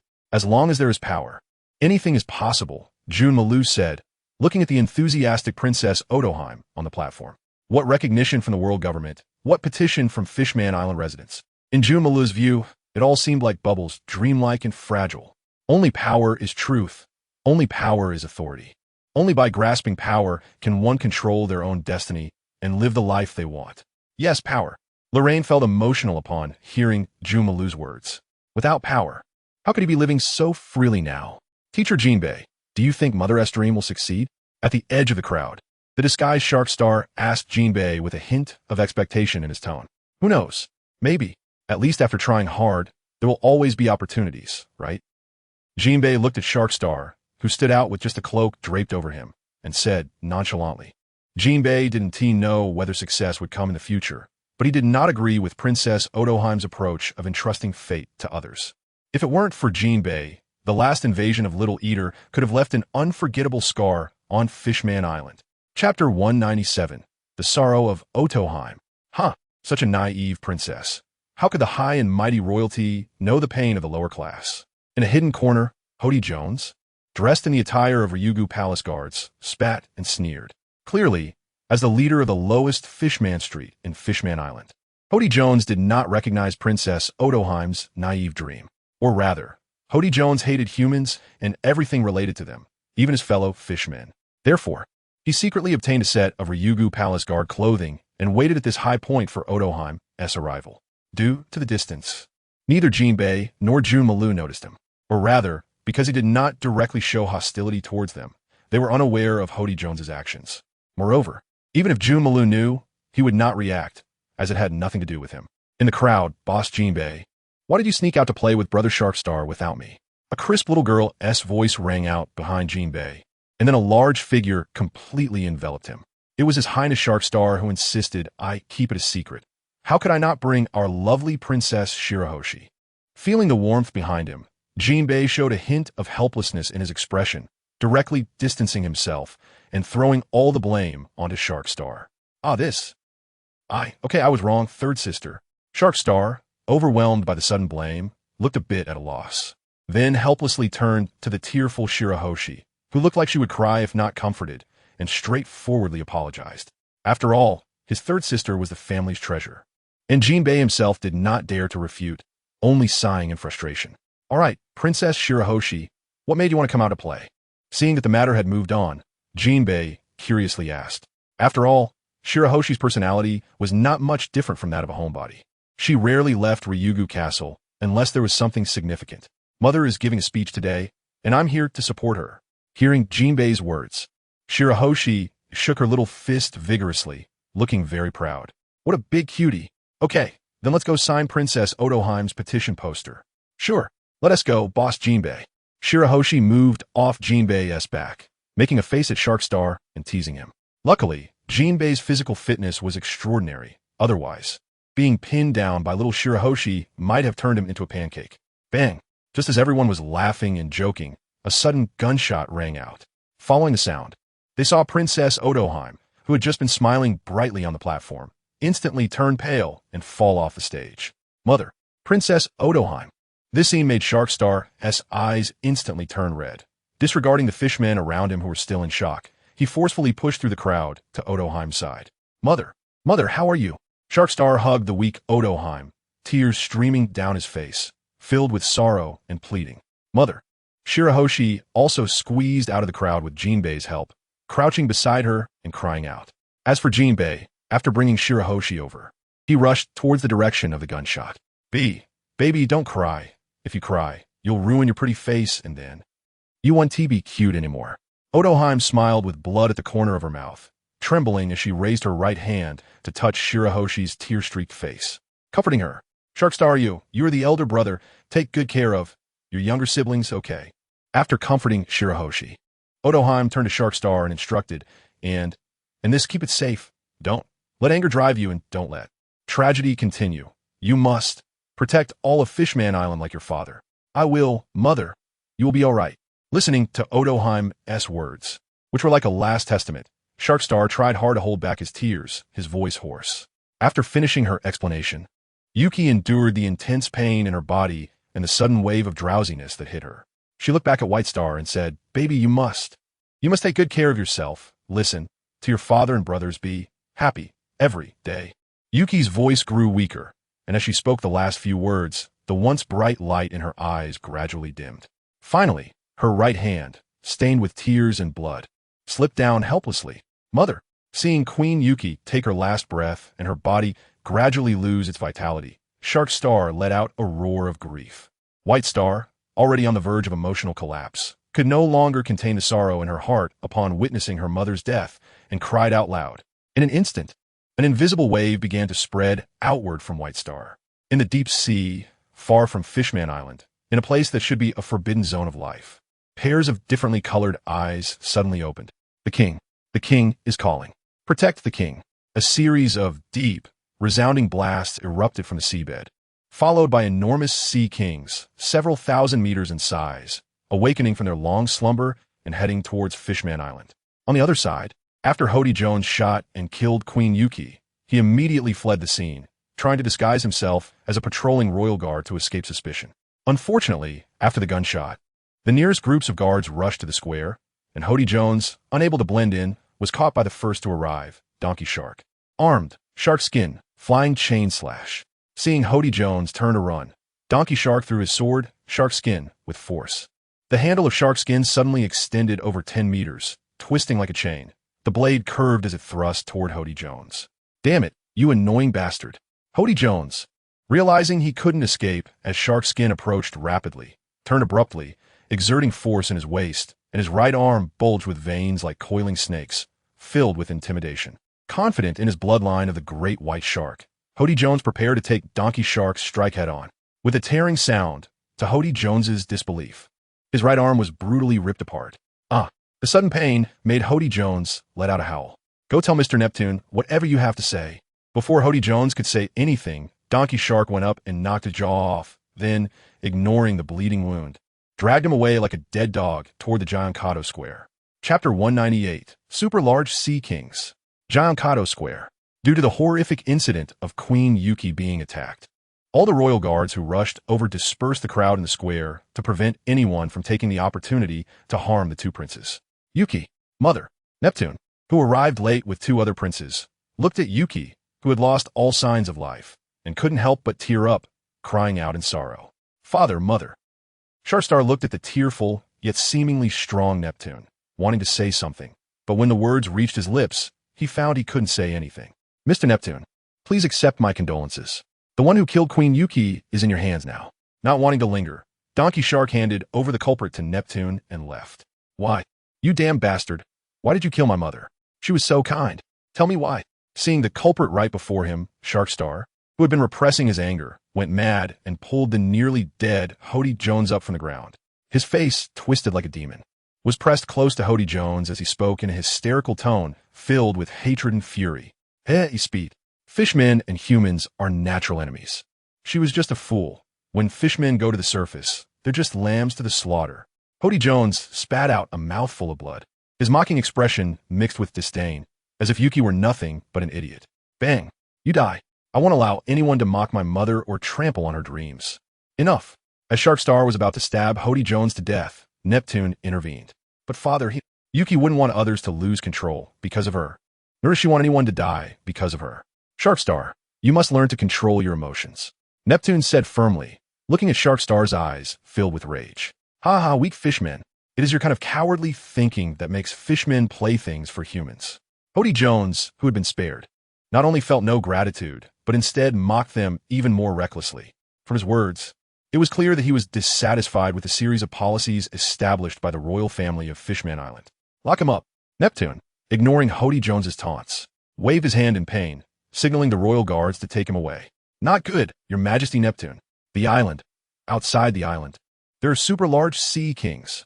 Just as they were still immersed in their grief, a royal guard rushed in. What? Hearing his subordinate's report, Neptune was momentarily stunned, then quickly looked at White Star. Due to her overwhelming sadness and the unconscious triggering of her Sea King powers, the young girl had fallen into a coma. Even in her unconscious state, tears continued to stream from the corners of her eyes, showing how great the impact of Yuki's sudden death was on her at such a young age. Shark Star, take care of your younger siblings. With no time for anything else, Neptune could only leave his eldest son Shark Star to watch over them. Then, he followed the royal guard who had come to report to the port to investigate. At the port, is this what the super large sea kings look like? What an astonishing size. Having received the blessing of the ocean, Donkey Shark sensed something approaching from the depths of the sea. Driven by curiosity, Donkey Shark arrived at the port first. Even he, confident in his lack of fear underwater, couldn't help but show a look of surprise. 5,000 meters. What does that mean? Not to mention, the distance from Fishman Island to the surface is only about 10,000 meters. This means that just the overlap of two super large sea kings is enough to touch both ends. Moreover, 5,000 meters is just the smallest of the super large sea kings. The longer ones might even reach an astonishing 7 or 8,000 meters, or possibly even longer. At that length, it is impossible to observe it all with the naked eye. For ordinary people, even just observing a whole sea king is impossible. Merely a scale, a single eye, is enough to scare them into a state of paralysis. Strange fishmen. I like it. It's the aura of a king. Just as the dried persimmon ghost shark was still lamenting, a series of deep voices entered his mind. Unlike conversations with ordinary people, these voices seemed to generate in his mind, appearing abruptly. Fortunately, the dried persimmon ghost shark is not an ordinary person, and he easily discerned the source of these voices. They came from the super large sea kings surrounding Fishman Island. Although the tone of these sea kings was very heavy, it revealed a friendly aura. However, what they said was quite strange. The aura of a king? Are they referring to the Sea King? Is it White Star, or the king of this sea? It's unclear whether the super large sea kings were simply curious or if there was another reason. In any case, these voices suddenly appeared and then vanished, leaving the dried persimmon ghost shark somewhat puzzled, only able to think quietly in his heart based on fragments of words. After a while, it was unclear whether it was because White Star was unconscious, leading to no further instructions. But these super large sea kings looked at Fishman Island for a while before turning to leave. Ghost Shark, how are you? Not long after the super large sea kings left, Neptune hurried over. Watching the backs of the super large sea kings left behind, the towering Neptune, standing at 12 meters, felt his own insignificance for the first time. The super large sea kings had already departed, but it was unclear why. Although the dried persimmon ghost shark understood the entire situation, he theoretically should not know that White Star was the Sea King, so he could only feign ignorance. Is that so? Upon hearing the dried persimmon ghost shark's words, Neptune pondered for a moment and said, "Could you trouble you, Ghost Shark, to come to Dragon Palace tonight? I have something I want to discuss with you." Hearing this, the dried persimmon ghost shark nodded solemnly. East Sea, Frost Moon Village. Is this the power of the Sea King? How terrifying. Through the vision of the dried persimmon ghost shark, Mushu witnessed firsthand what a creature thousands of meters long looked like. It is no exaggeration to say that if such a creature were to rise above the surface, it could easily trigger a tsunami capable of destroying an island. Moreover, apart from the top-level Imperial strongmen, no one could possibly contend with these gigantic monsters. Compared to these super-large sea kings, Kaido in his dragon form is nothing but a joke. Even the current Senju Hashirama cannot produce a wooden man of such size. Unless, of course, Hashirama's level increases further. However, size is just one aspect. Humans can fight beasts, but it is not solely about physical strength. Wisdom is often more important. ISNT Chapter 199, Never Forgive. Evening. Fishman Island, Dragon Palace. In the hall. Unlike the usual hustle and bustle with many guards and servants, today's banquet hall was exceptionally quiet. Only Neptune sat alone, leaning in the position where Queen Otoheim used to sit, continuously pouring himself drinks. Occasionally, he would stop to wipe away tears from the corners of his eyes, then blankly gaze at the empty seat. Excuse me for interrupting. Carrying several jars of Fishman Island's special wine, the dried persimmon ghost shark looked at the deeply sorrowful Neptune and said softly, "Sorry to make you laugh, Ghost Shark. Hearing the voice of the dried persimmon ghost shark, Neptune instinctively rubbed his reddened eyes and forced a faint smile. No need for that, Mr. Neptune. Have a drink. Everything will pass. The dried persimmon ghost shark glanced at the wine cup in Neptune's hand and offered him the wine he brought. Neptune stared blankly at the wine the dried persimmon ghost shark offered, which was the most famous wine of Fishman Island. Due to its unique sea plants from the sea forest, it has a smooth taste that is not pungent and was also Queen Odoheim's favorite wine in her lifetime. Unconsciously, Neptune recalled the moment he first met Odoheim. After a long while, Mr. Neptune? The dried persimmon ghost shark asked, puzzled at Neptune's delay in reaching for the drink. Sorry, I lost my composure. This is the wine that Odoheim loved to drink the most, so, coming back to his senses, Neptune wiped his stinging eyes again and explained apologetically. Sorry, I didn't know about this. Upon hearing Neptune's words, the dried persimmon ghost shark felt a bit awkward. Wasn't he this adding salt to the wound? It's my problem. I'm grateful for your help, ghost shark. Otherwise, I might not even catch the murderer. Neptune hurriedly said. After all, the dried persimmon ghost shark had helped him take care of his children and catch the murderer, and it would be embarrassing if he made the other person uncomfortable over such a small matter. Do you know how Mr. Neptune plans to deal with that fishman? The dried persimmon ghost shark originally did not want to get involved in this matter, but he couldn't resist Sharkstar's constant complaints about his father being too soft, always stopping him. Plus, seeing White Star's sad and pitiful appearance, the dried persimmon ghost shark decided to ask. After all, one was his eldest disciple, and the other was the future adorable Sea King. Moreover, he truly regretted the death of Queen Odoheim. It must be that little brat Sharkstar who asked you to come, right? Sighing, Neptune said. I stopped him at that time not because I didn't want to kill him. Upon hearing the dried persimmon ghost shark's words, Neptune immediately guessed that it must be that impatient Sharkstar asking the dried persimmon ghost shark to inquire. At that time, the dried persimmon ghost shark had directly handed over the murderer to him, and then turned to leave, clearly not wanting to get involved in such matters. After all, this kind of thing could be considered a national affair or a family matter. Not knowing the specifics of Neptune's thoughts, the dried persimmon ghost shark also did not want to meddle for no reason. In response, the dried persimmon ghost shark did not engage, but simply poured himself another cup of wine, signaling Neptune to continue. Gulp gulp, drinking the fine wine in the cup in one go. Neptune's eyes reddened again as he said, Odoheim was too kind. She would never want to see anyone suffer because of her, let alone lose their life.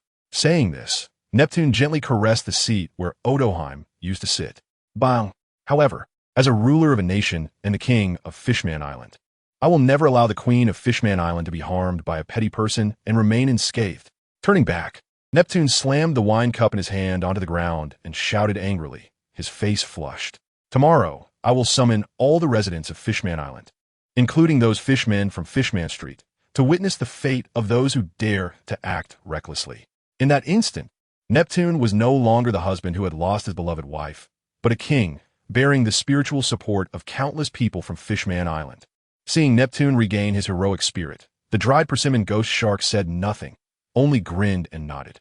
After a while, Neptune finally remembered the reason he had called the dried persimmon ghost shark over tonight. By the way, ghost shark, have you heard about the Sea King? I'd love to hear more. The next day, notice to all residents of Fishman Island, please gather at Gildarts Square at 12 noon. Notice to all residents of Fishman Island, please gather at Gildarts Square at 12 noon. In the morning, as the day was just breaking and all the fishmen and mermaids were preparing to start a beautiful day, a series of urgent noises appeared in the streets and alleys. What's going on? What's happening? I don't know. It must be that His Majesty Neptune has something to announce. You don't know?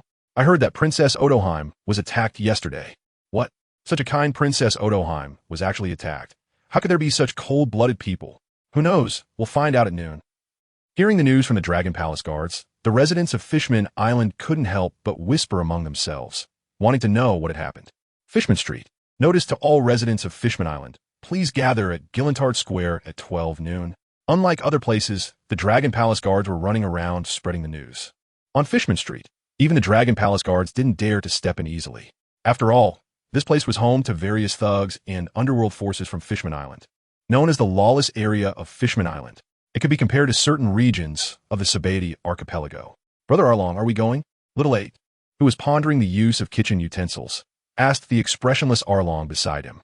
Due to excessive guilt, Arlong had given up the idea of continuing to go to sea with Jinbi. Instead, he stayed in Fishman Street with Little 8 and the others, just living off food and waiting to die.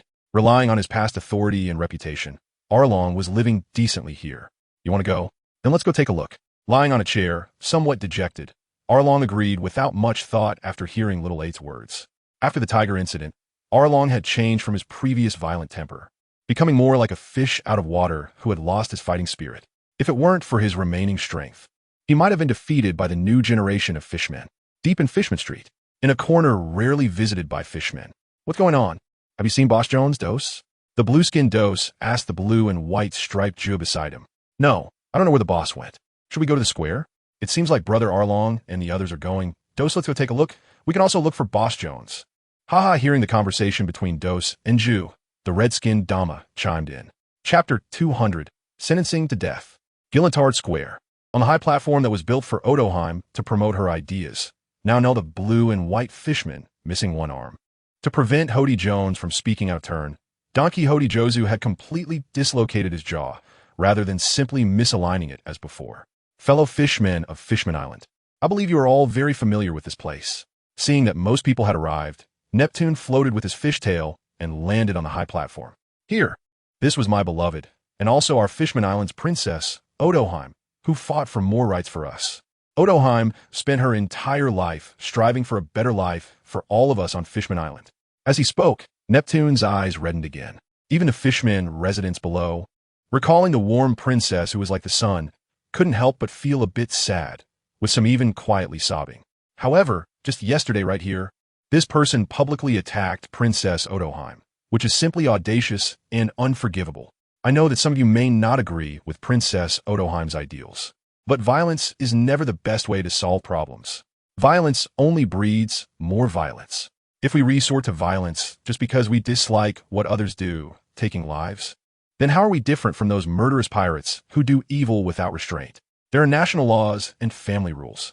Those who trample on the law and despise the rules will ultimately be punished.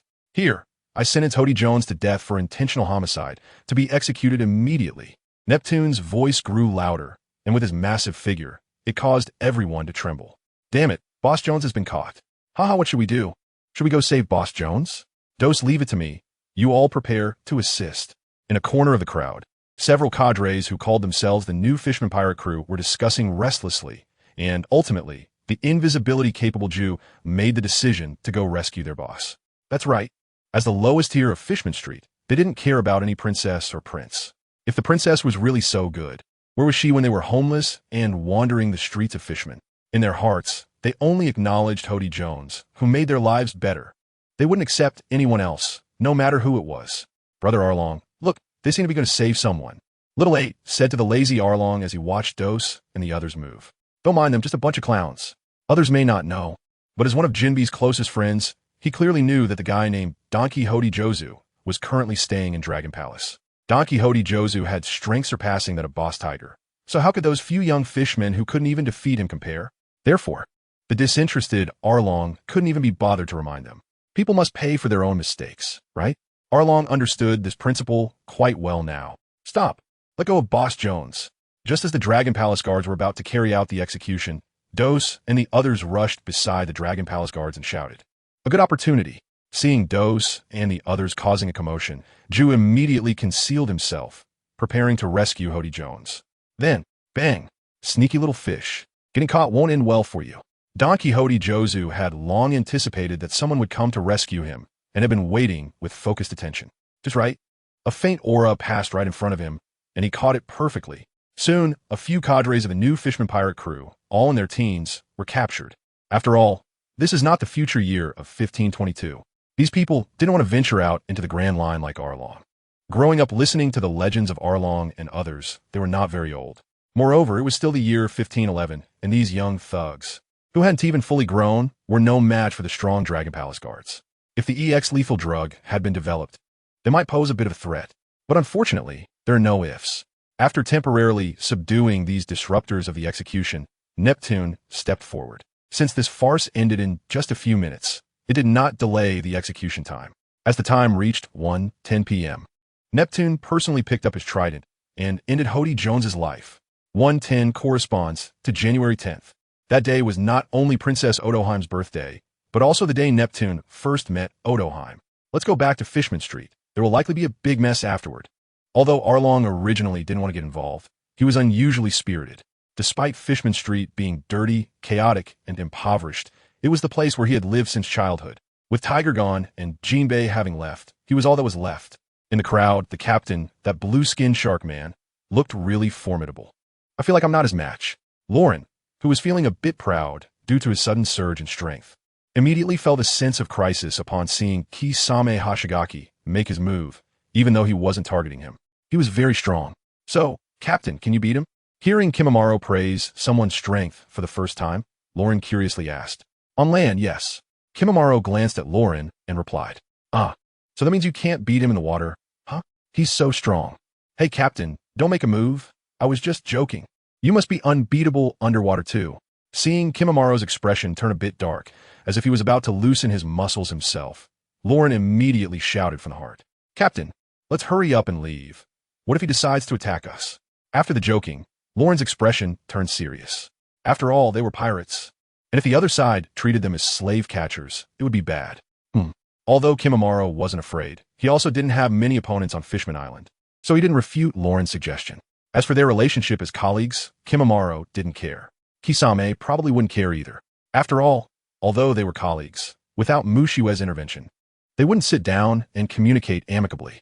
Personalities, identities, hobbies, etc., each avatar had its own behavioral rules. So, even as colleagues, when it was time to fight, they had to fight. However, they wouldn't fight without benefits. Chapter 201. A mundane January comes to an end thus, the incident of Princess Otoheim's death on Fishman Island. Apart from shocking the entire island, did not cause any waves in the seas. After all, to the whole world, the so-called princess was just the woman of a country's king. With neither strength nor fame, naturally, no one cared. Only the celestial dragon from the Don Quixote family, who was saved, felt quite emotional.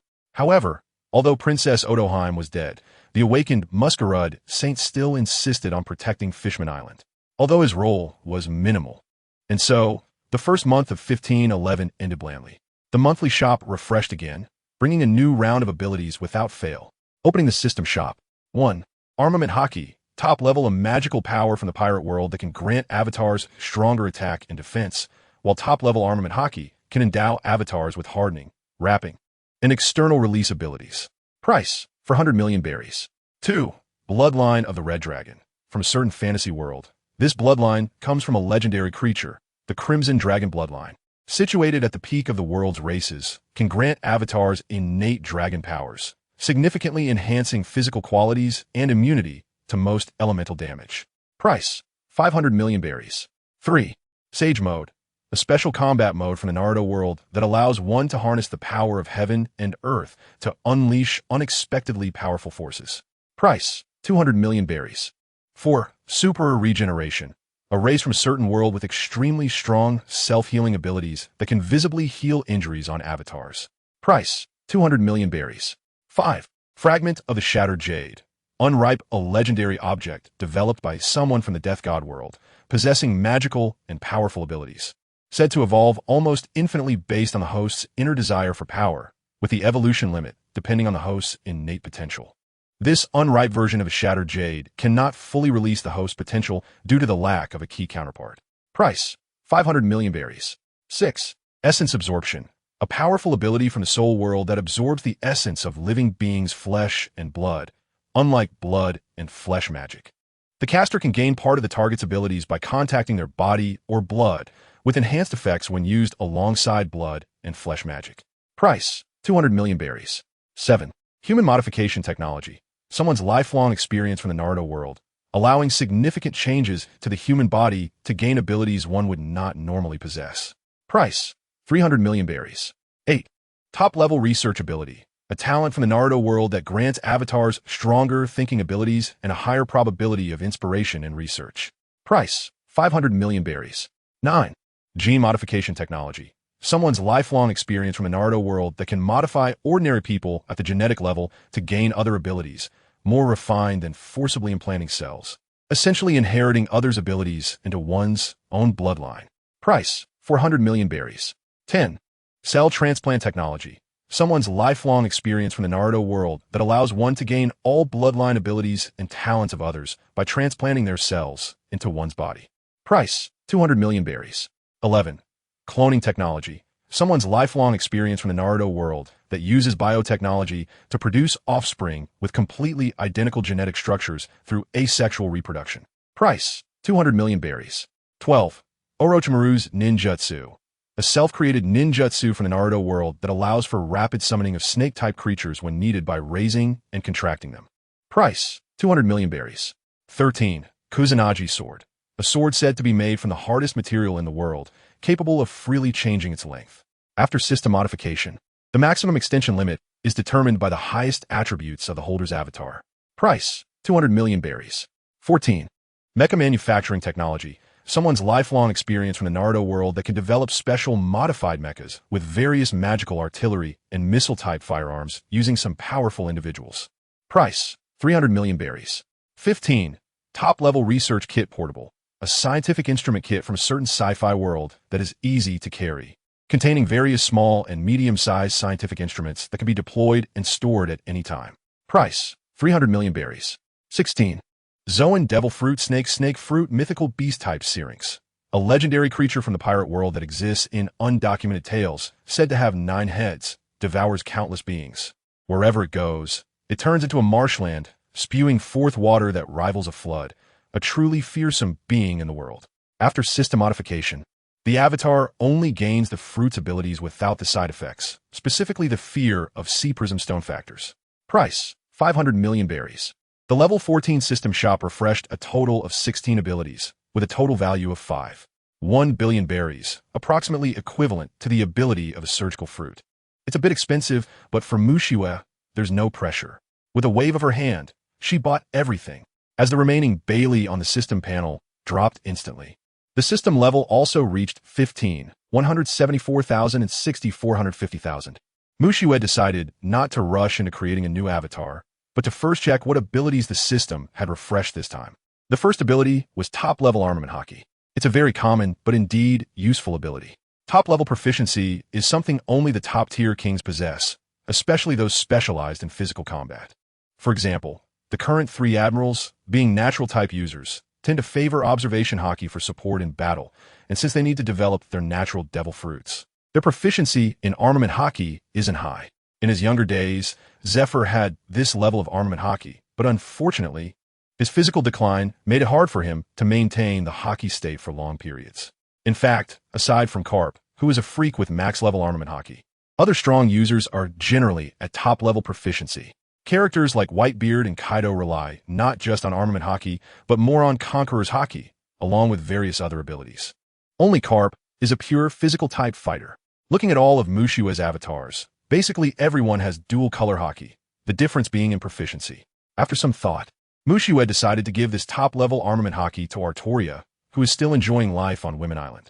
After all, the others basically have high or top-level armament hockey. As for Bell, due to the nature of his invisible fist, he temporarily doesn't need such a high-level armament hockey. With Bell's physical talent and strength, his proficiency in armament hockey will improve quickly. Chapter 202. The Evil Doctor from the South Sea. The second ability, is the bloodline of the Red Dragon. No doubt about it. Mushue arranged this for Artoria as well. With the enhancement of the Red Dragon bloodline, it should be significantly stronger than just the Red Dragon heart. Moreover, with this bloodline, Mushue believes Artoria will soon reach true king-level combat power, rather than relying on compressing all her stamina for a gamble strike. Next is the complete Sage mode. Mushue had long noticed the pseudo before the Sage mode on Junmaru's panel, which had been bothering him for quite some time. Now that he has the upgraded ability, the complete Sage mode must be arranged for him. Then comes the rapid regeneration, a universal skill. However, considering the strength and combat styles of the various avatars, Mushue decided to assign this ability to Kenpachi Zaraki. After all, this avatar's combat style is quite frightening, basically giving up defense and using a trade-off method of injury for injury. Mushue is genuinely worried that the first avatar needing to be revived might be this crazy guy. To be safe, it's better to give him some higher-level insurance. After that, Mushue began checking the 5th ability. Wow, Crumbling Jade? Mushue looked at the first 2 characters and said in surprise. Unmatured, Mushue was initially surprised that something as powerful as Crumbling Jade could be casually refreshed. It turns out to be a semi-finished product. It seems to be the Crumbling Jade before fusion. He doesn't know how effective it will be. Without much thought, Mushiue gave this semi-finished crumbling jade to Aizen, returning it to its rightful owner. The sixth ability is Essence Absorption. It looks like a cult ability paired with flesh and blood magic. This somewhat sanity-decreasing ability was entirely arranged for the Fallen Sword Demon, as it is a perfect match. After all, such an ability can only be confidently and boldly used by those with strong willpower. And for Aatrox, in a special state, it's just right. If things go wrong, he can shift the side effects to the unfortunate host. Next, there was a dense array of various modification technologies that made Mushiue's scalp tingle. You have to know, scientific experiments like this test one's mentality far more than killing and arson. Constantly witnessing the bloody, various dismembered limbs, live dissections, mutations, and all sorts of bizarre specimens is bound to shock a normal person's worldview, making it hard not to become a mentally abnormal individual. When I was a kid, I visited a specimen room where they wouldn't let us turn on the lights. It was all green with various animal specimens, really scary, a childhood shadow. Many of the two-dimensional scientists Mushiue had seen in his past life flashed through his mind, ultimately settling on the genderless master of human technology, Orochimaru, a great scientist who loves reincarnation. He is also the most materialistic scientist in the entire Naruto world. Orochimaru Avatar, Orochimaru Level, 1 Experience, 0-100 Strength, A Physique, A Agility, B Spirit, A Will, A Attribute Points, 0 Abilities, Top-Level Research Ability, Loaded, Human Modification Technology, Special, Gene Modification Technology, Special, Cell Transplant Technology, Special, Cloning Technology, Special, Mecha Manufacturing Technology, Special, Orochimaru's Ninjutsu, Cannot Be Improved, Kusanagi Sword, Loaded, Top-Level Research Kit Portable, Loaded, Animal Type, Devil Fruit, Snake Fruit, Mythical Beast Type, Acrokamui, Unawakened. Although the number of abilities doesn't match Bell's from the last time, in terms of attribute quality, it can definitely be called the undisputed first. With the experience and abilities from various scientific technologies, Orochimaru's spirit and will attributes are already at A, even in level 1. Mushiue understands this. After all, it is hard for an ordinary person, after decades of biological dissections and perverse biological experiments, to not have a big heart and a quite thick nerve. Those with weak spirit and will probably have already been packed off to a hospital. As for strength, physique, and agility, they all come from the enhancement of the mythical beast type. To be fair, the animal type mythical beast devil fruit truly has its inherent advantages. Even the weak Lauren, just having eaten the ancient type snake fruit, instantly gains strength comparable to a kernel, showing that the lower limit of animal type fruits is still quite high. Moreover, this is an especially rare mythical beast type devil fruit.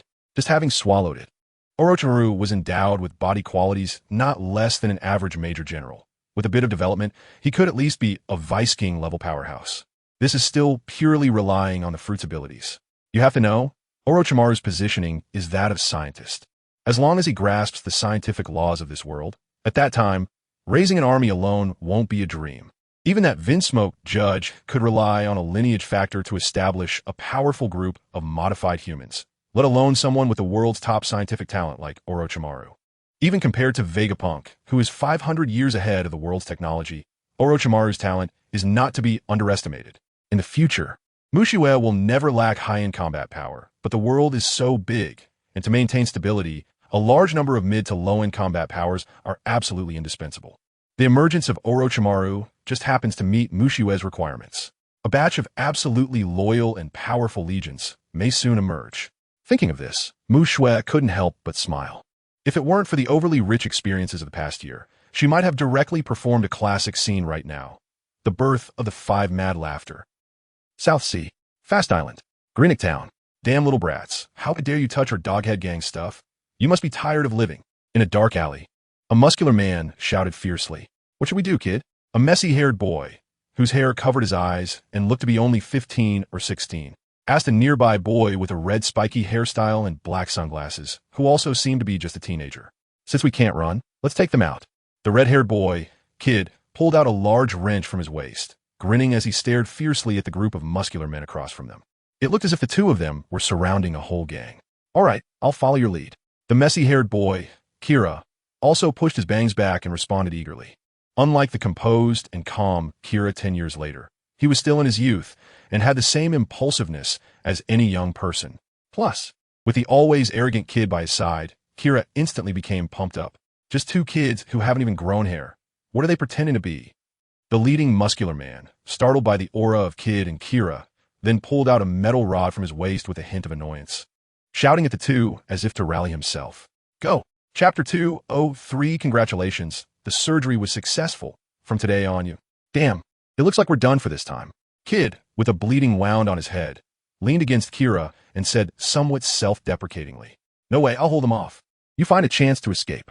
Sensing Kid's intense gasps due to the drastic loss of stamina, Kira glanced at the other bruised, muscular men and whispered, No way. Listen to me. I, Kid, will never abandon my comrades, even if I die. Hearing Kira's words, the once weak Kid suddenly felt a surge of strength from somewhere, shouting with all his might, Even if we die, we brothers will only die together. Before Kira could say anything else, Kid shouted and took a quick step forward to charge ahead. Thud! Kia! Just as Kid felt a new surge of power within him and was in a favorable position. A dull knife in meat sound abruptly echoed. Because their weapons were not sharp, at the instant the sound rang out, Kid instinctively turned his head. He saw a long knife piercing straight into Kira's body. Ki, easy, on, with the blade stabbed in his chest. Kira's lips trembled slightly as he managed to spit out a few words before his eyes rolled back, and he collapsed to the ground. No. The moment Kira fell, the irrational Kid let out a furious roar with bloodshot eyes. An invisible wave erupted from Kid's body, causing the muscular men in the alley to fall back as if hit by a hammer, instantly rolling their eyes back and collapsing. Also due to the immense mental shock, Kid, who was half kneeling on the ground, desperately lunged towards Kira. Unfortunately, his lack of strength, combined with mental fatigue, meant that he collapsed to the ground after only crawling a few meters. One interesting little guy. It seems the little mouse in the new world is already here. Just as Kid fell unconscious, a cold man with long black hair, golden pupils, purple eyeshadow, pale skin, and wearing a blue-green hook-shaped earring walked over to Kid with great interest. Soon, after the cold man left, the alley, apart from a few bloodstains, was empty as if no one had ever been there. Where is this? Feeling groggy and completely numb all over, the red-haired Kid struggled to open his eyes. A blinding light made it uncomfortable for the newly awakened Kid, and instinctively, he tightly shut his eyes again. After a while, adapting to the light, Kid opened his eyes again, but unable to feel his body, he could only shake his head to try to see where he was. Due to the excessive brightness and his somewhat unclear consciousness, Kid could only vaguely see some numbers above where he lay. 101. Although he didn't understand the meaning of this number, he realized that the environment he was in was definitely not pleasant. At least, the feeling of helplessness, as if he were a lamb to be slaughtered, made the 12-year-old Kid a bit anxious. Unlike visible enemies, this unknown situation made Kid very nervous. The feeling of life being in someone else's hands is no different from that of a lamb waiting to be slaughtered. The so-called bloodline factors are just another term for genes, but the difference in gene fragments among humans in this world is quite significant. Just as Kid's consciousness began to clear up a bit, an excited voice reached his ears. However, he understood every word, but when they were strung together, he didn't comprehend a thing. What bloodline factors? What genes? What world? What does all this mean? Sure enough, the same amount of anesthesia had completely different effects. Hearing a noise behind him, Orochimaru turned around, fixing his narrow eyes on the now-turned Kid. In their gaze lock, Kid felt that the figure in front of him was not looking at a human, but rather at livestock, or perhaps just a piece of meat to be manipulated. Kid was so frightened that goosebumps rose all over his body. Just as he was about to speak, only a hoarse sound came out of his throat. Don't worry. Sleep a little longer, just a little nap will be fine. Watching the horrified expression on Kid's face, Orochimaru leisurely took out a syringe, smiling as he walked over to Kid's side. Then, with one injection, the laboratory fell silent once again. Glancing at the unconscious Kid, Kira, who still hadn't woken up, and several other, similarly unconscious muscular men, Orochimaru flicked his tongue and returned to the experiment table. As a scientist clone that Mushue had high hopes for, she not only granted Orochimaru all the scientific skills, but also provided some scientific knowledge from her previous life and from what she understood of certain aspects of the second dimension. Whether it was useful, Mushue didn't know, but she believed that so-called science is about bold hypotheses and careful verification. Without imaginative thinking, how could there be earth-shattering innovations? Besides, Mushue didn't understand any specialized scientific knowledge. She was only responsible for providing imagination and goals, and the rest was up to Orochimaru. To this end, Mushue not only gave Orochimaru the knowledge about bloodline factors that she had snatched from Vinsmoke Judge, but also had several clones provide some of their own cells for Orochimaru's research. For example, there are clones with diverse bloodlines and exceptional abilities such as Bell, Junmaro, Hatake Kakashi, Kagaya, Naz, and Kildas. As for Erza, Senju Hashirama, and Uchiha Madara. Since they're in a Navy camp, Mushue temporarily asked Orochimaru to hold back a bit, at least not to showcase too much externally. After all, the red eyes and would-release abilities are somewhat conspicuous. Without the support of the Navy, it's better for Orochimaru not to meddle too much with the strong figures in the Navy. Whenever the world government comes knocking, or when he joins the Navy's research unit, he can conduct his experiments as he wishes. Indeed, the route Mushue arranged for Orochimaru is to join the world government or the Navy's research unit. After all, scientific research is different from other pursuits. Money is one aspect, but various experimental instruments and materials are of utmost importance. Although there is currently a portable research kit, it only contains small and medium-sized instruments, lacking many large and expensive ones. This is just a simple portable laboratory kit, convenient but not detailed. For instance here, Orochimaru can only perform rough human modifications and cell transplants. Operations like genetic modification require finer conditions that are currently not met. It would be quite time-consuming and labor-intensive, with a risk of failure. Therefore, rather than consuming the hard-earned berries accumulated by Mushue, it's better to take advantage of the world government's resources. It can satisfy his experimental conditions and deplete the world government's financial resources.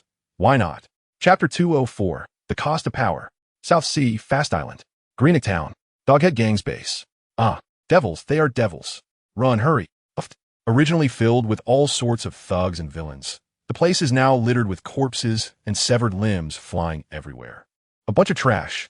Kid, with electric sparks flashing from his spiky hair, looked at the trembling little thugs in front of him, disdainfully shouting, "All right, Lord Orochimaru wants us to capture a few alive. Don't kill them all, or else." At this point, Kira seemed to recall something terrifying, and his face, which had fish gills under the bandages, twitched slightly, unwilling to continue. "God, it's so annoying." Hearing Kira's words, Kid stopped slaughtering these defenseless people. Initially, according to Kid's character, he wouldn't want to let any of these bastards go. However, these were to be experimental subjects for Lord Orochimaru, and if there weren't enough, someone might have to take their place. Recalling the painful days in the experiments and the various grotesque, stitched-together monsters, even the proud Kid restrained his murderous intent. Honestly, knocking these people out and tying them up. After a period of research, Orochimaru successfully transplanted the cells of the fishman, that is Kakashi, into Kira's body. Although it was successful, Kira's appearance underwent some changes. For instance, his skin became increasingly bluish-white, and he even grew fish gills on his face and body, allowing him to breathe underwater. Simultaneously, Kira's physical fitness saw a significant boost, even stronger than that of an ordinary fishman. After all, Kakashi's bloodline talent is not something an ordinary fishman can compare to. As for Kid, who successfully fused with the cells of the Fur tribe and Junmaro's bone cells, he not only gained the ability to generate electric currents, but also significantly increased the strength of his skeletal structure. The downside is that, apart from his face, Kid grew a lot of hair. Although it wasn't as excessive as Bell's, it still looked quite absurd. Furthermore, although Kid's skeletal strength increased a lot, he did not gain the ability to freely manipulate his bones, which was a regret for Orochimaru. Perhaps the experimental instruments were indeed a bit rudimentary, and many more precise operations could not be completed. Soon, the two, whose physical strength had greatly increased, dragged the remaining 30 or so members of the Doghead Gang back to the residence where Orochimaru was located. The exterior looked no different from an ordinary house, but the interior had long been transformed into a laboratory by Orochimaru. In each nutrient tank, there were various bizarre creatures. For instance, there were people with fish tails, those with exposed bones, and those covered in hair, and so on. It looked nothing like a place for normal people. Lord Orochimaru, we have a total of 32 experimental subjects, all in good health. Kira cautiously walked up to Orochimaru and respectfully said in a low voice. Orochimaru, busy with his work, simply nodded in response and did not speak further. Sensing the atmosphere, Kira bowed and then took Kid and the others away from the laboratory. In another room, Kira, when will this end? After just having held his breath, Kid, upon returning to his room with Kira, expressed his outrage. Sigh, I don't know either, but at least we have made some gains. Haven T. We. Hearing Kid's words, Kira also didn't know what to say. so he changed the subject. In response, Kid remained non-committal. After all, their powers had indeed grown stronger. In fact, Orochimaru could be considered a lifesaver for both of them. Without Orochimaru's intervention, Kid would have been able to say much, but Kira, with his chest pierced, would definitely have died from excessive blood loss. This was also one of the reasons they were willing to stay. However, just as Kira said, their original combat strength was only enough to match a robust adult. But now, as teenagers, they could slaughter those gangsters whom they could barely match before. This was something they never dared to imagine, all thanks to that seemingly devilish Orochimaru who granted them such power. According to Orochimaru's own words, they could be considered transformed new humans. In any case, this power, reminiscent of the legendary devil fruits, especially without the fear of seawater, made Kira very excited. Only through experiencing difficulties and hardships can one understand the importance of power in this world. Just as the two were silent, a piercing scream echoed from the nearly soundproof laboratory next door. The penetrating quality of the scream, along with the pain and despair it contained, startled Kira and Kid, who had just been immersed in their newfound power, causing them to tremble all over. It seemed to remind them of some unpleasant times. It should be noted that when they first came to the laboratory, there were still several thugs from the Doghead Gang. However, only the two of them truly survived, or rather, were successfully experimented on. The rest either died from bodily rejection or lost their sanity, becoming grotesque forms, collected by Orochimaru as specimens for comparison. But coming back to his senses, Kid took a deep breath, closed his eyes, and remained silent. Seeing this, Kira also quietly leaned against the wall, not speaking anymore. Inside the laboratory, indeed, that child is extraordinary. Through comparison, Orochimaru found that most people's differences are not significant. There may be some variations, but they do not reach a qualitative distinction, or rather, the gaps can be compensated for by acquired means. However, Kid is different. He possesses something unusual in his genetic fragments, or in what is called bloodline factors. This may also be the reason why Kid successfully fused two abilities. As for Kira, that is purely individual willpower and a bit of luck. Unfortunately, the materials are still too few. Orochimaru sighed and flicked his snake tongue, speaking to himself.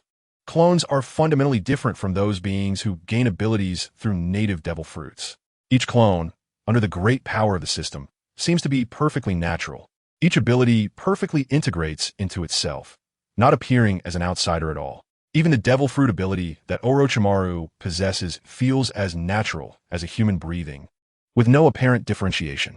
This is also what piques Orochimaru's curiosity. Although he has not yet studied a devil fruit user who fears sea prism stone factors, he feels that there probably won't be a devil fruit user's genes as stable as his. Chapter 205, Entering the New World. Is it attracting attention? After ending these daydreams, Orochimaru suddenly remembered Mushue's arrangements. Although there is Aizen acting as an insider in CP, it's hard to gain attention without any good results right from the start. Without attention, it is naturally impossible to lead a team to research anything one wishes to study. For this reason, Orochimaru found himself in a bit of a dilemma. It wasn't that there weren't good things, but finding the right thing to present was a bit difficult. Things like transforming fishmen or similar low-level strength modifications are of no concern to the world government, even if they cannot reach the level to threaten a general.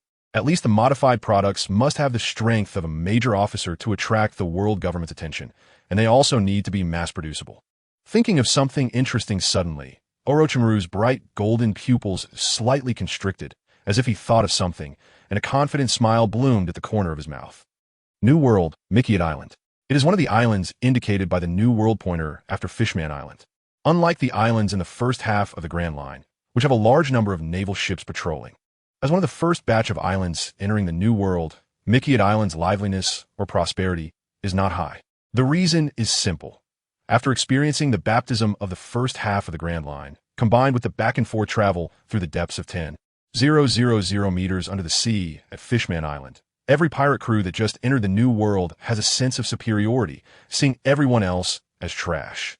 After all, they have conquered even such a terrifying deep sea. What else is there to fear? With this mindset, most of the first batch of islands will experience a wave of slaughter. Strong pirates are naturally fearless, and the weak have no need to be afraid. Captain, ahead is Mikiad Island. Once we land, we must take a good look around and see what delicious food the New World has to offer. Lorraine, entering the New World for the first time, was clearly a bit excited. After all, this is a place that ordinary people would never set foot in during their lifetime. Even though Lorraine had already traveled many places with Junmaru, the first time inevitably makes one feel exhilarated. Compared to the excited Lorraine, Junmaru still maintained his cold demeanor, giving a faint HM and not speaking further. Seriously, this is our first time entering the new world. At least show a little excitement. Although Lorraine had become accustomed to Junmaru's calmness, he still couldn't help but complain every time, as if he would feel uncomfortable all over if he didn't say something. All right, I won't say anything. Seeing Junmaru glance at him, Lorraine shivered all over and then somewhat dejectedly gave up. Who told him to talk too much? Be weak and not be able to fight back, while also liking to chatter. Proficient in the various joints and acupoints of the human body. Junmaru has many means to inflict substantial pain without harming the body. It's similar to the delightful massage after a sports workout. Lorraine deeply understands this. Soon, the two arrived at the port of Mikiat Island. Although pirates frequently come and go here, most of the necessary building facilities are present. After all, this is the source of fresh blood every year. Many large pirate crews occasionally come here to recruit some newcomers. For instance, the current Yonko crew has a fixed manpower presence, moving between these several new islands. On one hand, it is to accept some high-quality newcomers. On the other hand, it is also to give some inexperienced rookie pirates a small lesson. After all, the greatest rulers of the New World are the various Yonko crews. Figures like Whitebeard, Big Mom, and Kaido have vast territories under their command.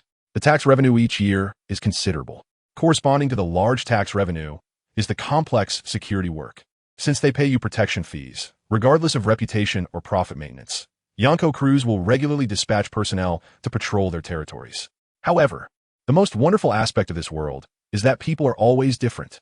Despite the Yonko's fame resounding across the sea, it is not an exaggeration to say that almost all pirates entering the Grand Line have heard of the Yonko's names.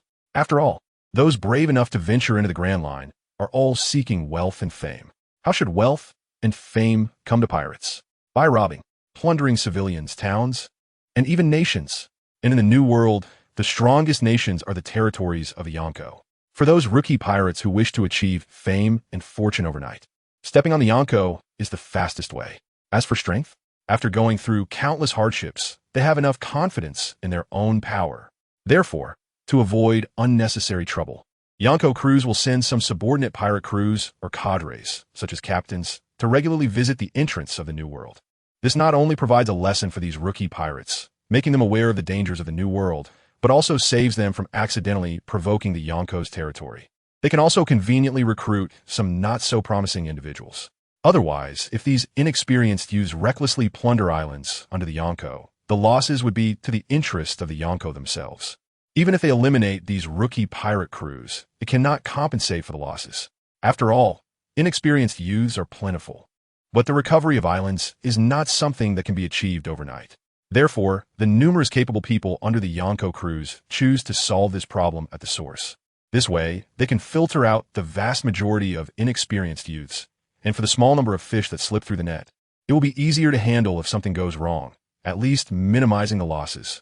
Of course, Junmaru and Lorraine are unaware of this. In any case, with their strength, they are not afraid of these. Dinging boss, please bring us 2 cups of hot milk, accompanied by the ringing of the bell at the entrance. Juma, Lu, and Loren entered a tavern and found 2 vacant booths. Subsequently, Loren shouted at a bearded uncle. Due to the inconvenience of long-term milk storage and Juma Lu's particular fondness for dairy drinks, they hadn't tasted milk in a long time. The last time they had milk was before entering Fishman Island. As for the sea cow milk from Fishman Island, it could only be described as average. The texture was fine, but the taste had a hint of a fishy flavor compared to regular milk, so Juma Lu did not buy any for storage. After hearing Lauren's words, the bearded owner was initially taken aback, then looked strangely at the 2 pale-skinned individuals who looked like young masters, Juma Lu and Loren, who appeared to be his attendant. However, despite his gaze, the owner quickly prepared 2 steaming cups of milk in large wooden mugs, which were soon served. Ha ha ha, come look. I found something. 2 babies that haven't been weaned yet. Just as Juma Lu took the wooden cup and prepared to taste the long-missed delicacy, a coarse and harsh voice came from behind. Ha ha, you sharp-eyed little brat. This is an adult tavern. Unweaned kids should hurry home to find their mothers. Don't talk nonsense. They probably came to the tavern looking for milk because they don't have any. Ha ha ha. With the loud laughter of a burly man, More and more pirates turned their heads to look at Jumalu and Loren, upon discovering the milky liquid in their hands. A wave of shameless laughter swept through the entire tavern. Guests, you might want to leave. These people are from a notorious pirate crew with a bounty of 230 million berries. I want to charge you for your drinks, the bearded owner kindly advised, noticing Loren's gloomy expression and Junmalu's calm demeanor. After all, if a fight broke out in the tavern, it would be him who would suffer the losses. Captain, Loren didn't mind the ridicule about drinking milk, or else he wouldn't have ordered 2 cups in public. However, he absolutely could not accept the mockery of his most respected and beloved captain, as well as his deceased mother, whose image was gradually fading in his mind. Go, Junmalu said, lightly before Loren could finish his sentence. Give me the scarf. He then glanced at Loren as already faded scarf, and added, Loren nodded heavily and handed the scarf to Junmalu. This was the first time he had given his scarf to someone else. For Loren, whether eating, sleeping, or which is freshly washed and a bit damp, he always wore the scarf. Perhaps, unknowingly, Junmalu had reached the highest position in his heart. All you scum, get out of here. After the tavern owner's kind advice, Loren contemptuously shouted at the group of pirates who had just mocked him, then strode out onto the street. Damn it, you get over here. Hearing Loren's arrogant words, the captain of a notorious pirate crew with a bounty of 230 million berries, whose expression was dark, shouted angrily and led his men out of the tavern. To this, Junmalu simply took a nonchalant sip of his warm milk and then glanced at the bearded owner. Bring me 2 roasted meat legs. After a moment's thought, Junmalu added, and a hot towel. Seeing that Junmalu was not worried at all about his companion, the bearded owner opened his mouth, but ultimately did not say anything more. After glancing at the berries on the table, he went to the kitchen to prepare the meal for Junmalu. Outside the tavern, after the notorious pirate crew came out, a sinister smile suddenly appeared on Loren's previously expressionless face. In an instant, a massive titan python, over 15 meters long, appeared before everyone. The scene fell silent. Not a sound to be heard. The once fierce and ugly pirates were now trembling in fear, occasionally swallowing nervously due to their anxiety and terror. What are you afraid of? I'm a big pirate with a bounty of 230 million berries. All of you scum, come at me. As the captain of the ship, Morpheus' courage was indeed much stronger than that of his psychologically weak subordinates. That's right, the boss has a bounty. Before the timid subordinate could finish his sentence, Loren swung his tail and sent a dozen pirates flying. Because of the immense power in the tail of the Titan Python, these pirates disintegrated in midair, becoming a shower of blood that drenched the remaining pirates. A monster. Although it was not uncommon to see devil fruit users, especially those with zone-type abilities in the Grand Line, it was a different matter when it came to individuals. For example, there are many wealthy individuals worth millions or even billions in a city. But if you're not part of their circle, even if you brush past them, you wouldn't be able to tell. Similarly, these ordinary pirates without backgrounds or strength had never witnessed high-level combat. Most of the time, they only bullied the lowest-tier civilians and at most pillaged some weak small countries. Strong individuals are ultimately a minority. Even the CP intelligence department under the world government does not have everyone as powerful as a dragon. And this notorious Morpheus was at best the strength of a naval colonel, only given a high bounty because of his notorious actions. Accompanied by piercing screams and the sounds of bones breaking and flesh being pounded, 2 freshly roasted meat legs, golden and crispy with an enticing aroma, were presented before Junmalu. Dingling the bell at the entrance rang again. Captain, wipe this off. Junmalu tossed the towel he had just asked for from the owner. He then elegantly picked up a knife and fork, enjoying the freshly roasted meat legs. After cleaning the blood off himself, Loren returned to the booth. Eat. Junmalu pushed 2 plates of roasted meat legs in front of Loren and said lightly. Loren looked at the 2 plates, each already missing a piece of roasted meat, and took them with a wry smile. Don't like it? Seeing that Loren had not moved, Junmalu was a bit puzzled. He remembered that last time, in Alabasta, Loren had seemed quite satisfied eating the roasted meat leg he had tasted. Could it be that I need to take a bite first because I'm using a knife and fork? Just as Junmalu was suspiciously looking at the knife and fork in his hand, Loren, hearing Junmalu's words, shook his head and directly started to wolf it down. Seeing Loren eating contentedly, Junmaru casually put down his knife and fork, calmly sipping the lukewarm milk while listening to Loren's rough, swallowing sounds. Watching the strange duo in front of him, the bearded tavern owner couldn't help but sigh again. A kid who looks like a lackey can easily wipe out a pirate crew with a bounty of over 100 million. Truly, One cannot judge a book by its cover.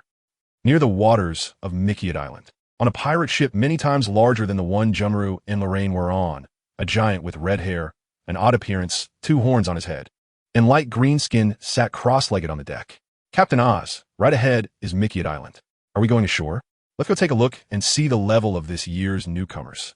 Chapter 207, Fierce Battle, Mikiad Island. After finishing their meal, Jumru and Lorraine leisurely strolled through the pirate-infested town. As the first stop in the New World, this island is frequented by pirates year-round, so there are basically no civilians living on the island. In fact, those who live here are more or less connected to various pirate crews. Otherwise, in such a dog-eat-dog place, it's hard for the weak to survive. Of course, aside from connections, there's a more important unwritten rule in this small town: no killing in the town.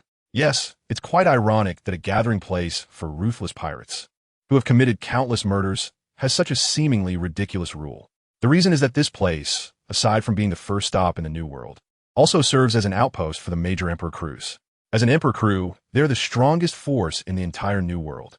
Their reputation is just one of the ways to intimidate the sea. For those new pirates who are all brawn and no brains and do not understand respect, that so-called reputation is no different from farting. Only fists, only strength, are the best ways to intimidate them. However, the goal of these top forces is not to kill, or rather, not to kill indiscriminately. After all, population is an important resource, just like Big Mom, who collects the bloodlines of different races to give birth to children. Whitebeard does the same, using his immense strength and unique charisma to gather one child after another.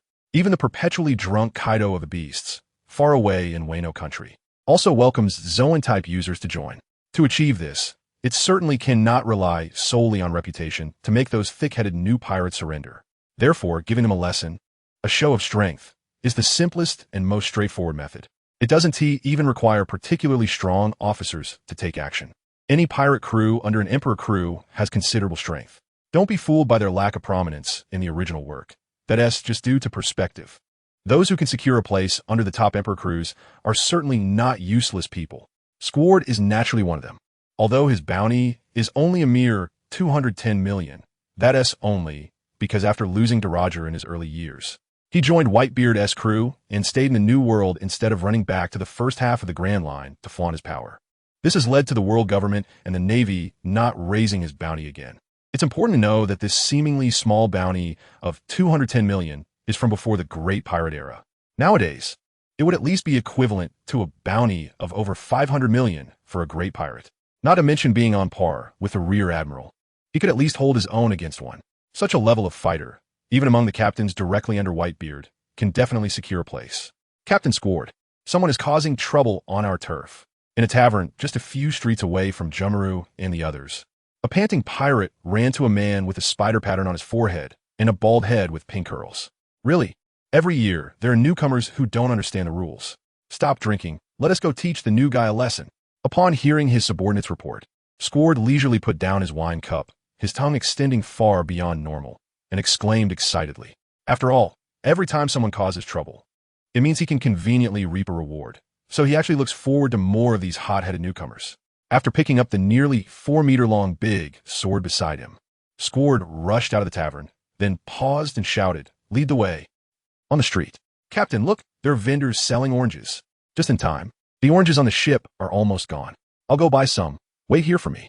Holding a large bag, Lorena's eyes lit up when he saw a vendor selling oranges in the distance, and he was about to run forward. Wait, I'll go. For some unknown reason, Jumru inexplicably didn't want to wait in place, directly grabbing Lorraine, holding him in place, and slowly walking towards the orange stall. Seeing this, Lorraine was a bit confused, but didn't say anything, just standing there dumbfounded, watching Jumru's retreating figure. Hey, was it you causing trouble here just now? Just as Lorraine was gazing at Jumru's back, a somewhat provocative voice sounded from behind him. Who are you, old man? What do you want? Looking back at the man with a Mediterranean hairstyle and a somewhat anxious expression, Lorraine asked in confusion. Although Lorraine didn't recognize this old guy, seeing the crowd behind him and the aggressive demeanor, plus the somewhat confrontational tone, it was clear he was not here for a friendly chat. So Lorraine didn't hold back and retorted directly. What? You call me old man? Upon hearing this disrespectful remark from the young guy in front of him, Squard immediately raised his voice significantly, with an expression that seemed to question whether the kid had a problem with his eyesight. Come on, look at your bald head with barely a few hairs left. Aizen, it right to call you old man. Lorraine put down the things in his hands, stretched his stiff shoulders from carrying them, and mocked. Damn kid, I've changed my mind. Hearing this fair-skinned young man daring to mock his most taboo hairstyle, Squard's anger surged instantly. Squard had only planned to make a quick buck, but now he changed his mind. He wanted to make this bastard kid shut up forever. Hey, old man, when we start fighting, don't hurt your old back. Having just gone through a bloody battle, Lorraine was now exceptionally confident. Even facing this seemingly strong old man, he remained full of confidence. However, confidence aside, he didn't let any verbal attack slip by.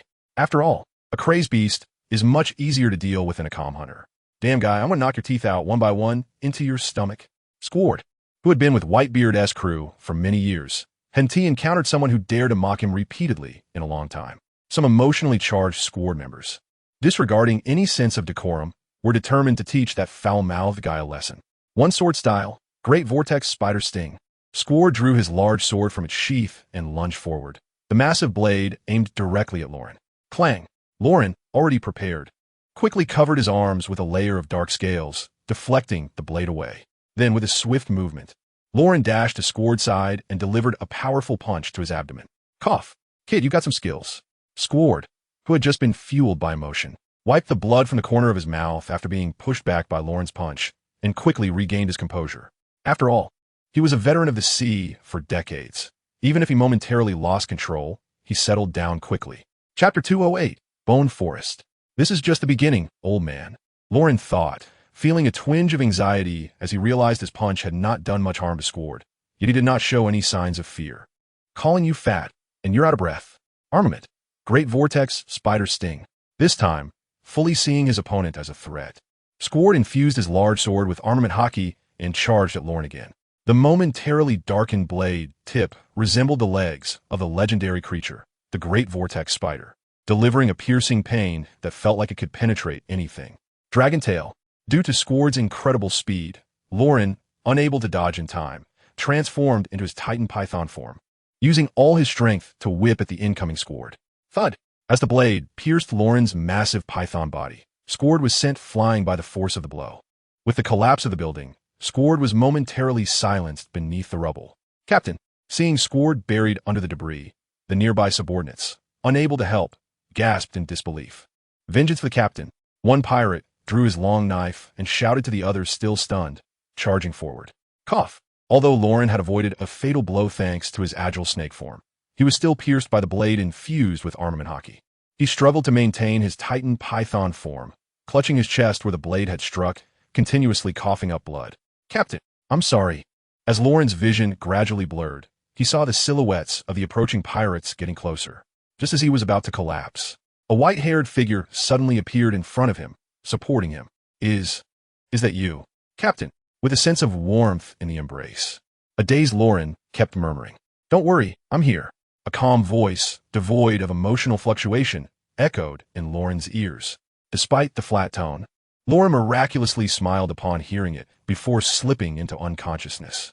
Komodori gently laid Lauren down to the side, on the now deserted ground due to the fight. He then coldly stared at the charging pirates. Armament, early fern dance.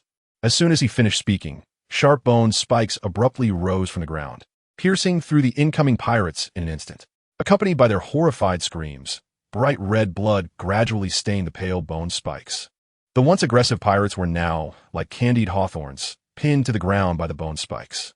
This scene left everyone hiding inside, observing the battle, drenched in cold sweat, and some even heard the dripping sound coming from their own pants. Demon, a demon, absolutely not to be provoked. Each person witnessing this scene seemed to be under a spell, murmuring incessantly. Climbing out from the rubble, Squard clutched his chest, which had caved in from Lauren's tail whip, his eyes fixed on the hellish scene before him. Seeing that the leading Squard was still alive, Komodori said nothing, not even glancing at him, and walked over to pick up the unconscious Lauren. Cough, that damn guy. I'm Whitebeard. Thud. Before Squard could finish his threat, a pale, thick-boned spear shot out from beneath his legs, piercing through Squard, who was already on the brink of death.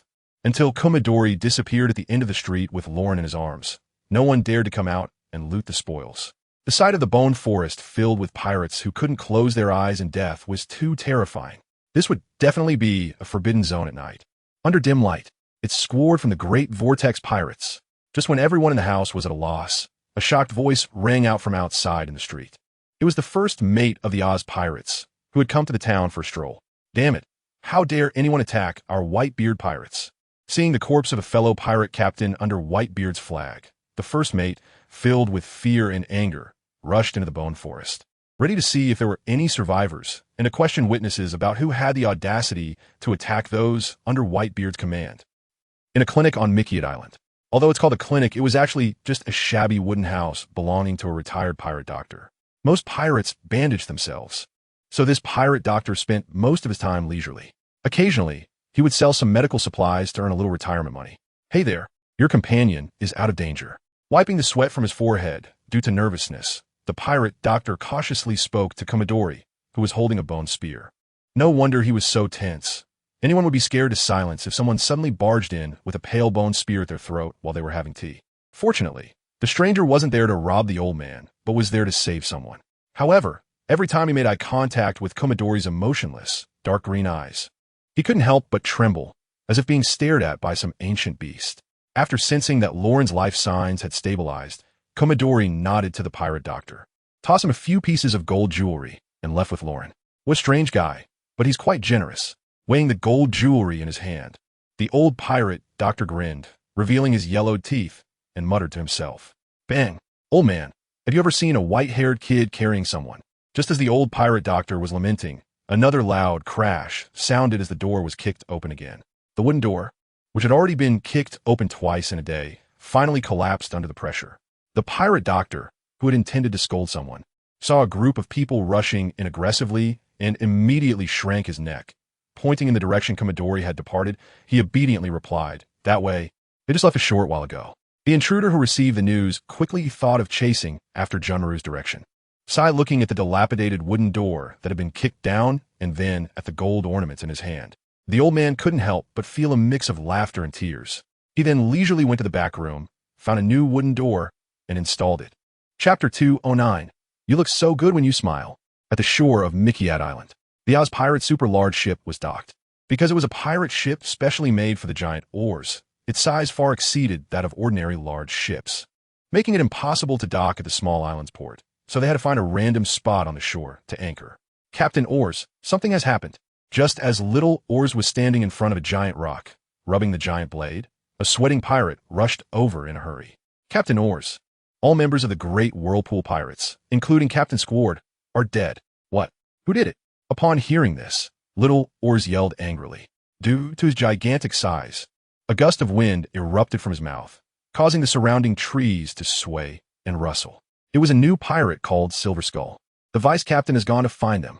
Saying this, the little brother took out the life card that the vice captain had just handed him. Damn it, just a new pirate. And he dares to provoke our Whitebeard pirates? He's really asking for death. Lead the way. I want them to know the dignity of the Whitebeard pirates cannot be violated. On the other side, under the shade of a giant tree. Captain, I'm sorry. Just waking up, Lorraine, who was wrapped in bandages, opened his mouth with a mix of shame and confusion. It's fine. Have one. In response, Junmaru did not scold Lorraine or comfort him, but instead pulled out a peeled orange from behind, as if he had just come back from buying a bag of oranges. However, what was strange was that this orange seemed to be missing a segment. Lorraine, moved by this, did not delve into it further. He nodded vigorously and popped the whole orange into his mouth. This is a bit sour, Captain. I feel like my teeth are going to fall out. Watching Lorraine's face twist from the sourness of the orange, Junmaru rarely showed a hint of a smile. This scene left Lorraine, who had just been complaining about the sourness of the orange, completely stunned. Sigh, Captain, you smiled. I have to say, you look much better when you smile than when you have a serious face. You don't know, you always have a serious face like an ice block. It's freezing. Coming back to his senses, Lorraine, as if he had discovered some rare treasure, began to chatter away as usual, completely unaware of Junmaru's suddenly drooping mouth. It's still better to smile. With the captain's looks, just a slight smile could charm countless girls. Don't hit me, Captain. I'm still a patient. A patient. Please don't. Clearly, as an ancient lineage devil fruit user, Lorraine's recovery ability was not something ordinary people could compare with. Although not as outrageous as a mythical beast, Lorraine could basically move freely now. However, seeing Lorraine writhing on the ground, Junmaru was momentarily unsure whether to be happy that he had recovered or to be angry at his careless words. Stop! Just as the two were playfully wrestling, a loud shout came from behind. Upon hearing that someone had appeared, Lorraine instantly put away his playful demeanor, stood up, and slowly brushed off the dust on his clothes. You, who are you? Before Lorraine could finish his question, the already unhappy Junmaru kicked off with his leg and dashed forward. Then, amidst Lorraine's surprised and stammering words, the newly arrived vice captain of the Oz Pirates and his group stepped into the footsteps of Squard. Captain, who are they? Shouldn't we ask? Lorraine scratched his head in confusion. Isn't the normal procedure to introduce oneself first, clarify grudges, and then start fighting? Why did the captain just jump into action without saying a word? Does it matter? Junmaru retorted directly to Lorraine's confusion. Well, I guess it doesn't seem to matter. After hearing Junmaru's words, Lorraine thought carefully and realized that it indeed didn't matter. In this remote forest, a group of armed men with a murderous aura suddenly appeared, and they clearly did not look like allies. They must be related to the group they fought earlier. Since it was confirmed they were enemies, asking questions would be superfluous. It would be better to take them out directly and avoid any tricks from the other side. Truly the captain. Lorraine sighed inwardly at this thought. Bang, bang, bang. Just as Lorraine was still in contemplation, a series of loud noises came from afar. Stay hidden. Before Lorraine could inquire, Junmaru had already instructed him first. Then, without waiting for Lorraine to respond, Junmaru ran towards the direction of the sound. Staring blankly at Junmaru's departing figure, Lorraine suddenly felt useless. Every time he was under the captain's protection, he could never help the captain. Bang! Lorraine completely disregarded the still healing wound on his fist and slammed it against the tree trunk. Fresh red blood slowly trickled down the trunk. I want to become stronger. I don't want to be a useless waste. I must help the captain achieve his dream. Looking at the pool of bright red blood on the ground, Lorraine silently vowed in his heart. In the depths of the forest, giant trees that several people could embrace lay scattered around the feet of a giant standing at a height of 38 meters. As a descendant of the demon Oz, little Oars inherited a height far beyond that of ordinary giants. Even the two captains of the original giant warrior pirates, Blue Demon Dunkirk and Red Demon Brogy, were far shorter than little Oars. Their heights were only about 22 meters, standing next to little Oars like a little girl beside an adult. They could only reach around his waist. Of course, being tall does not equate to being strong. Height is merely a part of showcasing strength, not an absolute measure. Not to mention, mastering the strongest skill of the giant race, Conqueror, Don Quixote, and Brogy could easily handle a simpleton like little Oars. Moreover, the bounties for Don Quixote and Brogy were only a mere 100 million berries, which also indicated that bounty amounts can only serve as a reference, not an absolute comparison of combat power. Of course, this also had to do with the fact that the two were pirates from the year 1420. At that time, even the infamous pirate known as the Marine's Taboo, Rox, had not yet been born. How much further? Little Oars grumbled in a deep voice to the little brother leading the way beneath him. Little Oz, who had not received a response, frowned as he looked at his subordinate. Before he could speak again, his subordinate's shocked words came through. Captain Oz, the vice captain. He is dead. Looking at the life card in his hand that was gradually turning to ashes, the leading subordinate exclaimed in disbelief. Chapter 210. Dad, something has happened. What? Jilly is dead. The furious little Oz shouted. Damn it, Junmaru, I will make him pay with his life. Hearing his subordinate's words, little Oz, filled with rage, raised the massive sword in his hand and began to wildly slash at the surrounding giant trees, venting his anger. What should we do now, Captain Oz? The subordinate, lost without direction due to the life card burning out, asked in confusion. Armed, dance of iron wire flowers. Just as the pirate subordinates were in a daze, a white-haired man with a white spear and black spear tip suddenly leaped out from the woods ahead. The pirate subordinate didn't even have time to react before Junmaru pierced him through. Then, Junmaru, wielding a bone spear, charged at Little Oz without losing momentum and pierced through Little Oz's toe with the bone spear. Little Oz, who felt the pain in his toes, cried out in agony. Damn bud die. Due to the intense pain and the deaths of his subordinate and vice captain, an agitated Little Oz raised his giant sword and swung it at Junmaru. Armed, dance of early ferns. Seeing the giant sword coming down with significant force, Junmaru chose not to take it head-on. Instead, he used his small stature to dodge the heavy blow from Little Oz. Then, Junmaru placed both hands on the ground. A massive bone spear, several meters in diameter, shot up from beneath Little Oz, impaling him from below. Another death, identical to that of Squard, appeared on this island. The difference was that the bone spear that Pierce scored was nowhere near as spectacular as the one that pierced Little Oz. Even the news bird hovering above the island was startled by the towering pillar that suddenly appeared, reaching dozens of meters high. "Captain, are you okay?" Seeing Junmaru walking back leisurely, Lauren quickly stood up to ask. "I'm fine. Let's go." Junmaru, noticing that Lauren could move freely, did not assist him further, but instead picked up a small bag of oranges and walked towards a docked ship. Marine Headquarters, Marine Fort. Marshal's office. Another Naz. Sengoku sighed as he looked at the latest intelligence report in his hand. "What's wrong? Is there another troublesome guy?"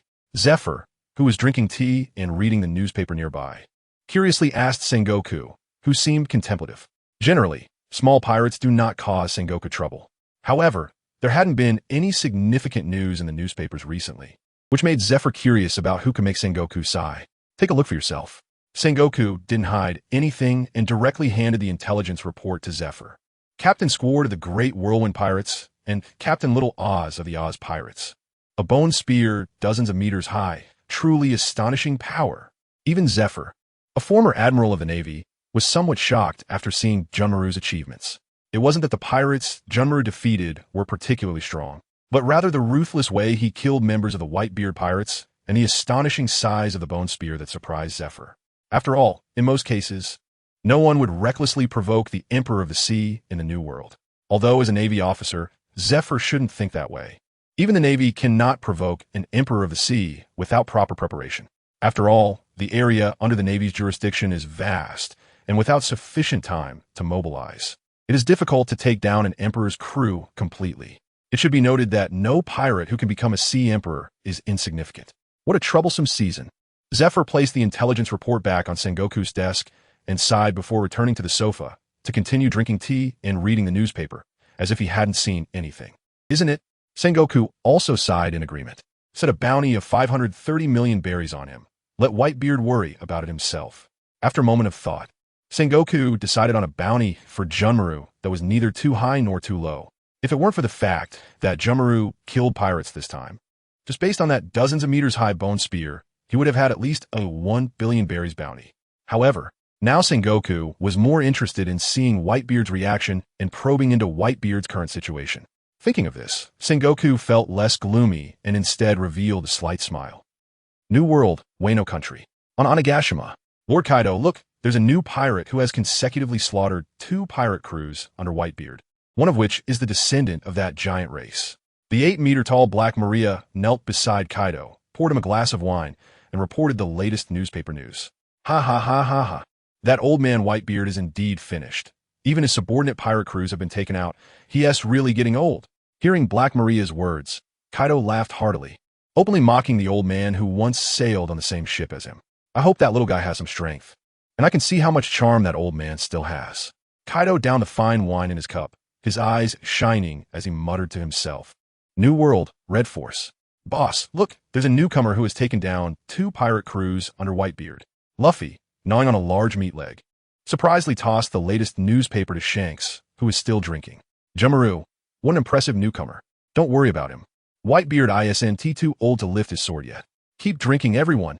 Shanks glanced at the newspaper and then tossed it aside, continuing to raise his large wine cup and drink heartily. In Shanks' eyes, Junmaru was just an inexperienced newcomer pirate who wouldn't affect the balance of the sea, so he didn't delve deeper into it. Instead, he continued to enjoy the festivities of the banquet. New World, Moby Dick. On the largest whale ship. What? After receiving the latest newspaper from the newsbird and looking at Junmaru's new bounty and the reason for the bounty change, Marco, who usually looked lazy, suddenly widened his eyes in disbelief and exclaimed, "What is wrong, Marco?" Bista, still drinking beside him, asked with concern upon seeing Marco's sudden change in expression. "Something big has happened." Marco didn't explain anything and rushed to Whitebeard's side. Seeing this, Bista quickly put down his cup and followed. "Old man, something happened. Squard and Little Oz were killed by a newcomer named Junmaru," Marco said with a grim expression to Whitebeard. Bang! Chapter 211, Giant Potion 0-1. Upon hearing Marco's words, Whitebeard, who had just been laughing and drinking, instantly changed his expression, and the wine glass in his hand was crushed with a bang. The surrounding pirates, who were still drinking, also stopped speaking and looked somewhat grim after hearing Marco's words. It was clear that after sailing the seas for many years without being provoked, The Whitebeard pirates were very angry and dissatisfied with the newcomer's disrespect. "Old man, leave it to me." Vista, who had come with Marco, stepped forward. "Old man, let me go too." Sachi, wearing a white chef's outfit and sporting a pompadour hairstyle, also stood up. Seeing Vista and Sachi taking the initiative to step forward, Whitebeard pondered for a moment and nodded in agreement. Sachi and Vista, one being the captain of the 4th Division and the other the captain of the 5th Division, were both among the top fighters in the Whitebeard pirates. Moreover, both of them had many powerful members under their command. So Whitebeard felt reassured to let them go avenge Little Oz and the others. As for Jinmaru's strength, Whitebeard was not actually worried. Although Little Oz was huge, his agility was quite low due to his size, and a powerful agile fighter could easily take him down like flying a kite. As for the photo of Jinmaru killing Little Oz, it had not been published due to Sengoku's intervention, although Morgan's was bold and did everything possible for news sensationalism. When Sengoku, the Marine Headquarters Marshal, spoke, Morgan still honestly agreed to Sengoku's request. After all, money can be made anytime, and news can be reported anytime. But a life only comes once. Because he controlled the news industry, Morgans understood that the strength and influence of the Navy were not something a single pirate crew could compare to. Initially, he didn't even dare to offend Nas, let alone Sengoku, the marshal leading the Navy. This also led to Whitebeard and the others only knowing about Little Oz and the others' deaths, but not knowing the specific cause of their deaths or the state of their bodies. "Old man, is it really okay? Should we send more people?" Marco asked with concern as he watched Sachi and Bista leave. "Haha, don't worry, they are all my sons." Whitebeard laughed heartily as he picked up a large wine barrel again. It was clear that he had great confidence in the fighting ability of his sons. South Sea, Fast Island, Greenock Town, in Orochimaru's temporary laboratory. What a marvelous product. Through studying the genes of ordinary giants, Orochimaru discovered that their genetic fragments, although different from ordinary humans, were not vastly different. Overall, they were far from being as unique as kids' genetic fragments. From a genetic standpoint, the difference between giant genes and ordinary human genes was not significant, or rather, this difference was within Orochimaru's understanding. It was similar to a successfully stabilized mutant strain. In contrast, Kid's special gene felt like it belonged to an entirely different species. Let me think, since the difference is not significant, can I interfere with these bloodline factors by injecting external drugs to achieve the desired effect? Question 1. The enormous size will undoubtedly require a vast amount of energy for movement. How should such a huge amount of energy be provided? Question 2. How to stabilize the disrupted bloodline factors, and what is the duration of effectiveness? Question 3. Are there any inevitable side effects from the disrupted bloodline factors? Question 4. How to? One by one, questions were listed on sheets of white paper by Orochimaru, who then made reasonable deductions and analyses based on the scientific knowledge he had stored in his mind about this world. Soon, a feasible plan was freshly minted. As a doer, Orochimaru naturally set out to execute it. Quickly, 4 freshly produced giant potion 0.1 versions appeared before Orochimaru. Bring 4 people to the back mountain. After placing all 4 vials into a black briefcase, Orochimaru excitedly instructed Kid and Killer, who were exercising in the yard. Seeing Orochimaru, who rarely left the lab, finally excited to leave, Kid and Killer couldn't help but shiver. If this mad scientist was leaving the lab, it meant a new experiment was about to begin. They could only pray that they wouldn't be needed for this experiment. Back mountain. Kid and Killer each tied up 2 people and arrived at the back mountain. Bang! The 4 strong men, tightly bound and with their mouths sealed, could only helplessly whimper. These men were gangsters brought back by Killer and Kid from Greenock Town. Such people generally have no relatives, and even if they disappear without reason, no one would care. Moreover, the 2 usually targeted small gangs of a dozen people, uprooting entire gangs at once. Therefore, it did not attract anyone's attention. In fact, many residents remarked that the town's security had improved a lot recently, with no gangsters causing trouble. Looking at the lively and energetic 4 strong men, Orochimaru smiled with satisfaction. "Let me see your power." Orochimaru opened the briefcase, glanced at the crystal-clear, gem-like potion, his eyes filled with anticipation. Then he very carefully injected the 4 vials into each of the 4 men, his cautious demeanor resembling that of someone wiping a piece of art. It hurts. Hot. Hot. So hot." Soon, as the injections were completed, the 4 began to react. Accompanied by their piercing screams, the 4 men curled up like boiled shrimp, their bodies flushed red, constantly emitting steam. This scene combined with their shrill, heart-piercing screams, made even the recently murderous kid and killer shudder. Their eyes filled with awe as they looked at Orochimaru, who couldn't suppress his smile. I'm going to burst. I'm going to burst. Just as Kid and Killer were immersed in their awe of Orochimaru, suddenly the four began to inflate like balloons.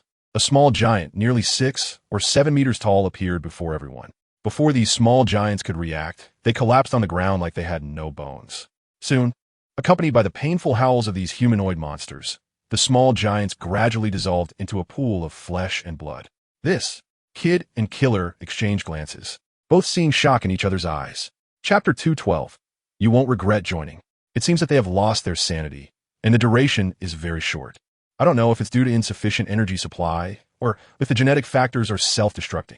Orochimaru stepped forward to take a look at the tragic state of the 4 test subjects and murmured to himself. Clean this up. Orochimaru casually picked up a few pieces of relatively well-formed flesh and instructed the dazed Kid and Kira before heading towards the laboratory. Yes, Lord Orochimaru. In the following days, Orochimaru continuously improved the giant serum, versions 0, 2, 0, 3, 0, 4, and so on. The changes in the test subjects were also happening at a visible speed. First, there was the body size, which went from the initial 6 or 7 meters to a stable 11 or 12 meters now. Then, the bones of the test subjects transitioned from being unable to stand to being able to move slowly and even perform some simple limb movements. The progress was astonishing. One day, as usual, Orochimaru carried a black handbag and, after giving a command to Kid and Kira, walked alone towards the back mountain. Kid and Kira had become somewhat numb to this. Mechanically, they followed Orochimaru while carrying the 4 test subjects towards the back mountain. Roar. As before, 4 standard giant-sized figures, about 12 or 13 meters tall, appeared before the 3. So far, apart from being unable to speak, they looked no different from ordinary giants. Bang!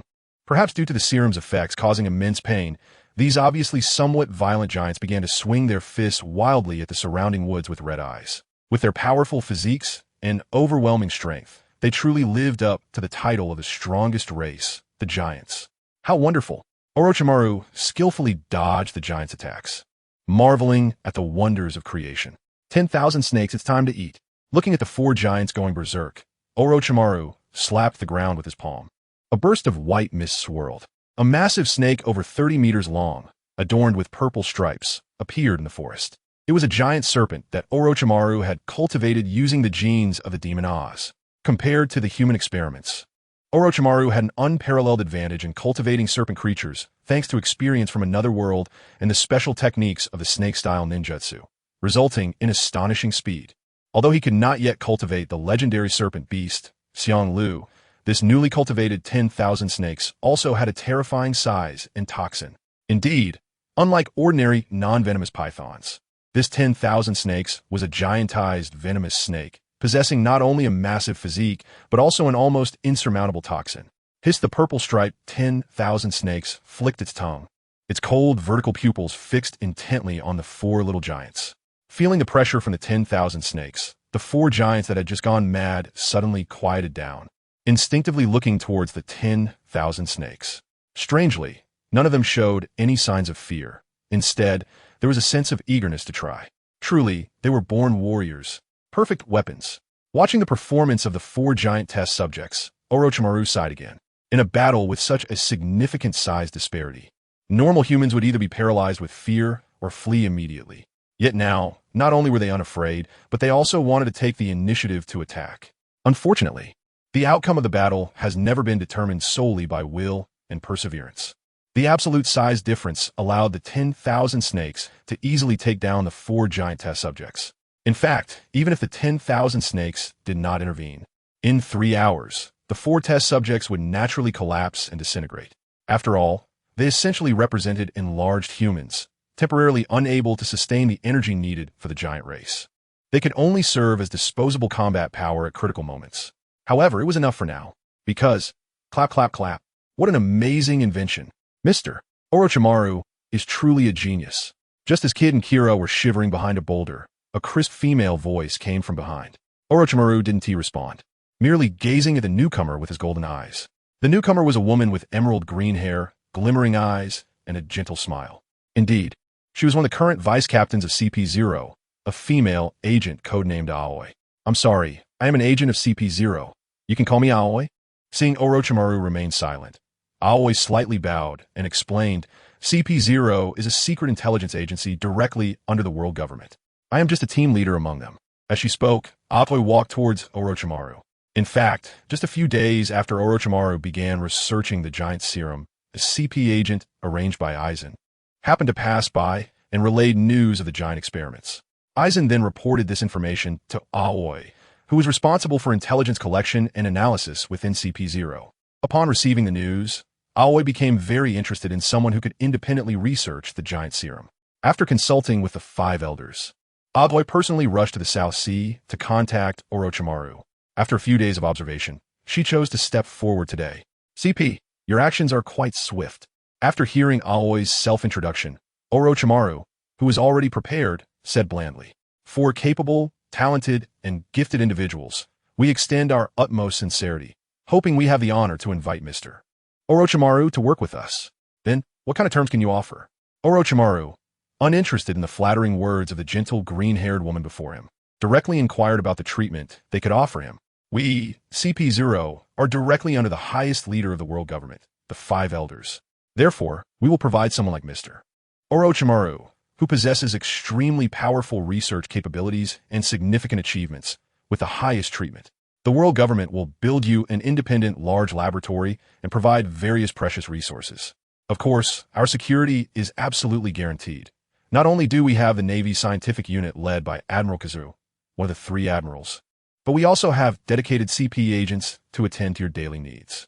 All you need to do is conduct normal scientific research. Moreover, if Mr. Orochimaru has any requests, you can bring them up, and I will consult the 5 elders accordingly. Upon hearing Aoi's words, Orochimaru pondered for a moment. In 3 days. Send a warship to pick me up. I need to pack some experimental instruments and materials. It was clear that Orochimaru found Aoi's proposed conditions acceptable, as his ultimate goal was to join them and leverage their resources for his own purposes. Welcome aboard. When you look back on this moment in the future, you will definitely not regret it. Aoi smiled brightly upon hearing Orochimaru's words. Of course, Orochimaru also showed a faint, ambiguous smile. Chapter 213, Akainu's Ambition. Aoi, who received a satisfactory answer, slowly disappeared from Orochimaru's sight. Go ahead. Orochimaru gently stroked Manda and signaled it to move freely. After receiving Orochimaru's signal, Manda quickly returned to the sea. After Orochimaru's modifications, Manda not only had a gigantic body, but also the ability to move freely underwater. If it were to grow horns on its head, it could even be considered an evolving dragon. You two, come here. Orochimaru waved at Kid and Killer. The two, not daring to resist, obediently walked to Orochimaru's side. Suddenly, Orochimaru's neck stretched like a rubber band, bringing his head close to Kid and Killer's necks, biting each of them. This is a gift from me to you. I hope we have the chance to meet again. After speaking, Orochimaru ignored the 2 on the ground who were unable to speak due to pain and leisurely walked back to the laboratory. After a long while, once the pain subsided, the 2 exchanged glances. From each other's eyes, they saw relief, excitement, and other complex emotions. But there was no resentment, because they both knew that this pain was surely a gift from Orochimaru.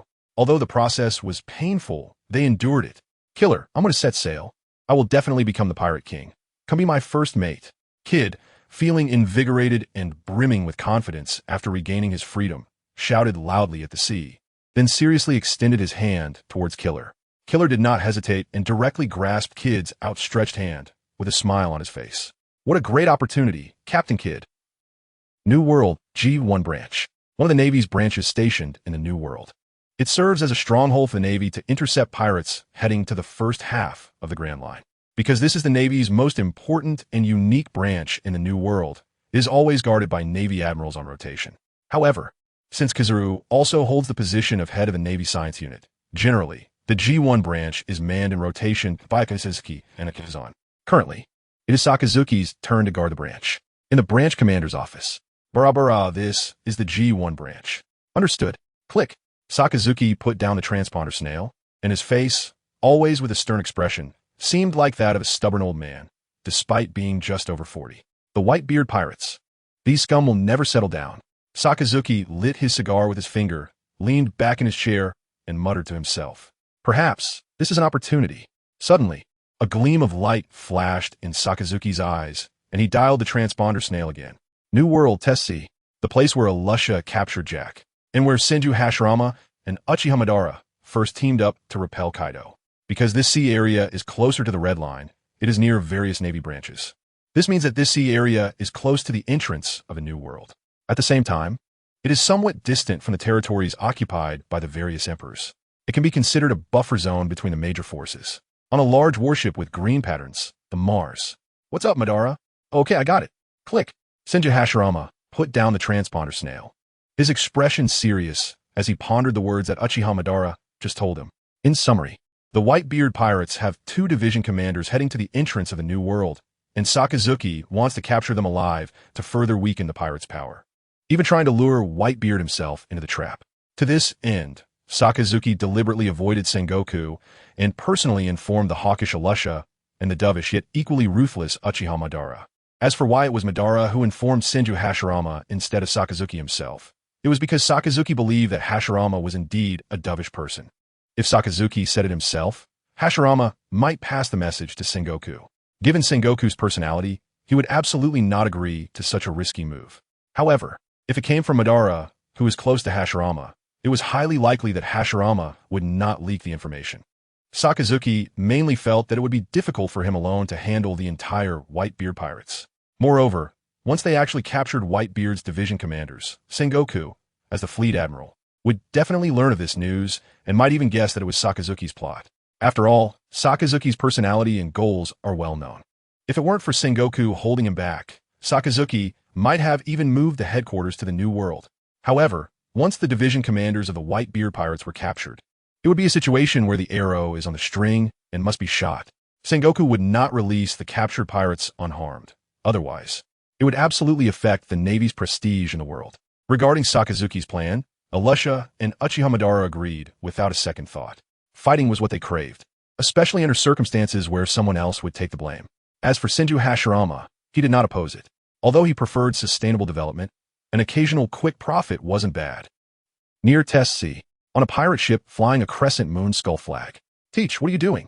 Sachi, dressed in a chef's outfit, asked a rugged, burly middle-aged man with thick hair beside him. Nothing, Captain Sachi. Just feeling a bit unwell, probably from drinking too much yesterday. Just need to rest a bit. At this time, Teach, who had not yet betrayed the Whitebeard pirates, looked like a simple, honest man, sheepishly rubbed his chest and explained. That's fine, make sure to rest. Don't push yourself.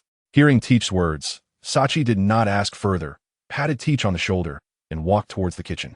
It seemed he was going to prepare some dishes. Hey Sachi, is it time to eat? Am I just in time?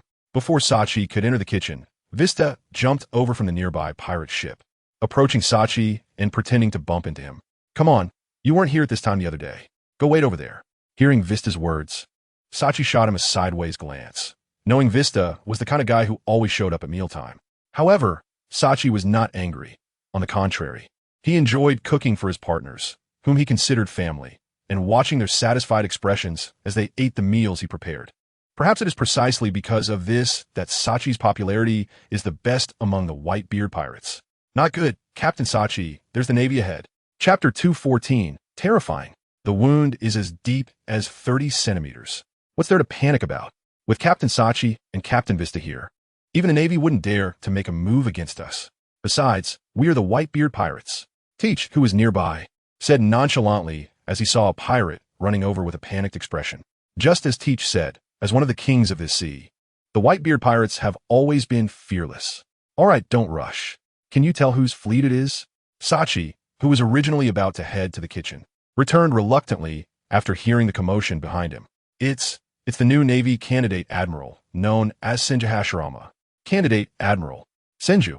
Sachi momentarily failed to react upon hearing this somewhat unfamiliar name, because among the Whitebeard pirates, the one who loves collecting news is basically only Marco, the first division captain who also acts as the ship's doctor. The others have their own hobbies and don't read the news every day. For example, Sachi, who is always busy preparing meals for many people, doesn't have much impression of the quickly rising Senju Hashirama and others over the past 6 months. After all, in his perception, aside from the 3 admirals and pirate crews of the same level, there aren't many threats in this sea.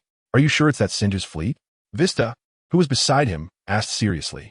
Why yes, I'm sure. When he was promoted to candidate admiral, the special warship had green patterns and a wooden statue. The pirate responsible for the lookout assured confidently. Unlike Sachi, who is always active in the kitchen, and Vista, who is obsessed with sword training, as a lookout, it's crucial to understand the latest developments at sea. Otherwise, it would be awkward if the enemy comes into view and they still don't know who it is. Moreover, since their division captain doesn't like this kind of intelligence gathering, the lookout pirates gather information from First Division members to keep records. So, is this person very strong?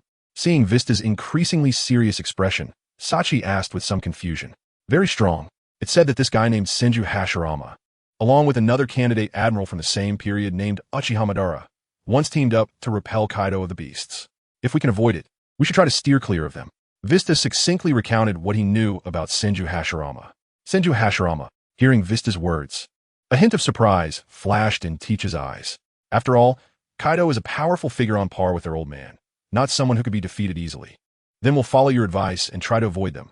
After all, our target isn't the Navy. After hearing Vista's words, Sachi did not oppose. After all, he is just a cook and prefers dealing with ingredients over fighting. If it weren't for the incident with little oars, he wouldn't have volunteered to fight at all. I'll go back to the ship and let those little guys know. Generally, the Navy wouldn't take the initiative to attack us, so there's no need to worry. Before leaving, Vista added a comforting remark. Just as he said, the Navy's Fleet Admiral Sengoku follows the principle of balance, unless absolutely necessary. They wouldn't recklessly send the Navy to attack pirate crews of the Emperor level. Unfortunately, this order was not given by Sengoku. Would Dragon Jutsu. Just as Vista was about to jump back to his ship, a giant wooden dragon, over several dozen meters long, bit down and shattered the ship led by Vista. No. Watching the ship he had spent over a decade with and the many brothers on board being nearly wiped out in this blow, Vista, with red eyes, let out a heart-wrenching scream of agony. Why? We are the Whitebeard pirates. How dare you attack us? Sachi, supporting the trembling Vista beside him due to anger, angrily questioned Senju Hashirama, who stood atop the wooden dragon. Why? I am the Navy, you are pirates. The Navy captures pirates. That is the reason, Senju Hashirama said coldly, with his arms crossed atop the wooden dragon. Two-sword style, rose dance. Filled with rage, Vista didn't want to hear any more of Senju Hashirama's nonsense and drew two swords from his waist, attacking Senju Hashirama. Countless red rose petals were created under Vista's sword. Those petals, which carried a hint of danger amidst their beauty, flew towards Senju Hashirama at a seemingly slow yet fast pace. Would wall jutsu. A massive wooden shield, shaped like a monstrous fanged face, appeared between the two, blocking this magnificent attack. I advise you to surrender obediently. Wooden giant jutsu. A wooden giant towering over 100 meters immediately rose from the ground, and a wooden dragon that had just bitten down on the ship coiled around the wooden giant's right arm like a small snake. This scene left Teach, who had just been preparing to ambush Senju Hashirama, completely stunned. Hey, is this kind of monster not a general? Teach shouted in disbelief, his mouth wide open, missing a few teeth. Vista, let's go together. Knowing that this battle was inevitable upon seeing the colossal creature before them, Sachi shouted to Vista beside him. All right. After exchanging glances, the two launched their strongest attacks toward the wooden giant. Two-sword style, armament, bone-cutting frenzy. Two-sword style, armament, rose dance. Clang, clang, clang. The rose petals flying everywhere made a crisp sound as they struck the wooden giant's calf, failing to penetrate its defenses. It was as if they were mocking the attacker's incompetence. Boom! Sachi swung his two pitch-black long swords against the wooden giant's calf. With all his strength, he managed to cut a wound 30 centimeters deep, showcasing Sachi's strength, which should not be underestimated even among the rear admirals. Unfortunately, their opponent was the bug-level Senju Hashirama, who possessed nearly infinite stamina and self-healing abilities. Before Sachi could strike again, the 30-centimeter deep wound had already healed smoothly, as if it had never existed. Twin wood dragon's jutsu. Not wanting to play with them any longer, Senju Hashirama swung a giant wooden dragon from each hand toward the two. Since the goal was to capture them alive, Senju Hashirama didn't exert too much force. After all, an ordinary person's body couldn't withstand the biting of a wooden dragon. Damn it, I haven't found that fruit yet. I can't die. Prioritizing survival, Teach didn't want to reveal his strength at this moment. So he watched helplessly as the two pirate ships were reduced to fragments, and Sachi and Vista were both captured on the spot. He directly submerged into the sea, preparing to avoid the commotion for a while. Senju Hashirama didn't pay attention to this. His goal was to capture the two division captains alive, and he didn't care whether the others lived or died. Chapter 2:15, The Incident. Marine Headquarters, Marine Fort. Marshal's office. Bang, that's Sakazuki. Does he even see me as the Marshal anymore? Early in the morning, Zephyr, holding a beautifully illustrated novel titled The Four Seas Cuisine, you don't know, hadn't even stepped into the Marshal's office when he heard Sengoku's furious roar. What's going on so early? Zephyr skillfully pushed the door open and asked with some confusion. It's nothing but your good disciple, that Sakazuki guy, taking action on his own and actually capturing that Whitebeard-S division captain alive. Sengoku recounted what Sakazuki had secretly done without holding back. Here, have a drink to calm down. While Sengoku was venting, Zephyr skillfully found Sengoku's tea leaves, took out his own teapot, and leisurely brewed tea, then handed Sengoku a cup. Gulp gulp in his anger. Sengoku had no mood to savor the tea and drank it all in one go. Seeing this, Zephyr cheerfully poured Sengoku another cup. Why bother? At this point, thinking about how to resolve it is the priority. You know that old man Whitebeard's temper better than I do. He treats his crew like his own sons. And this time Sakazuki's actions will definitely drive him crazy. Zephyr sat back on the sofa, flipping through the detailed descriptions of cuisine from the Four Seas while sharing his thoughts with Sengoku. Do you have any solutions? Sengoku looked at Zephyr, who seemed indifferent yet confident, and asked curiously. I'm not the Marshal. I'm just an ordinary retired old man.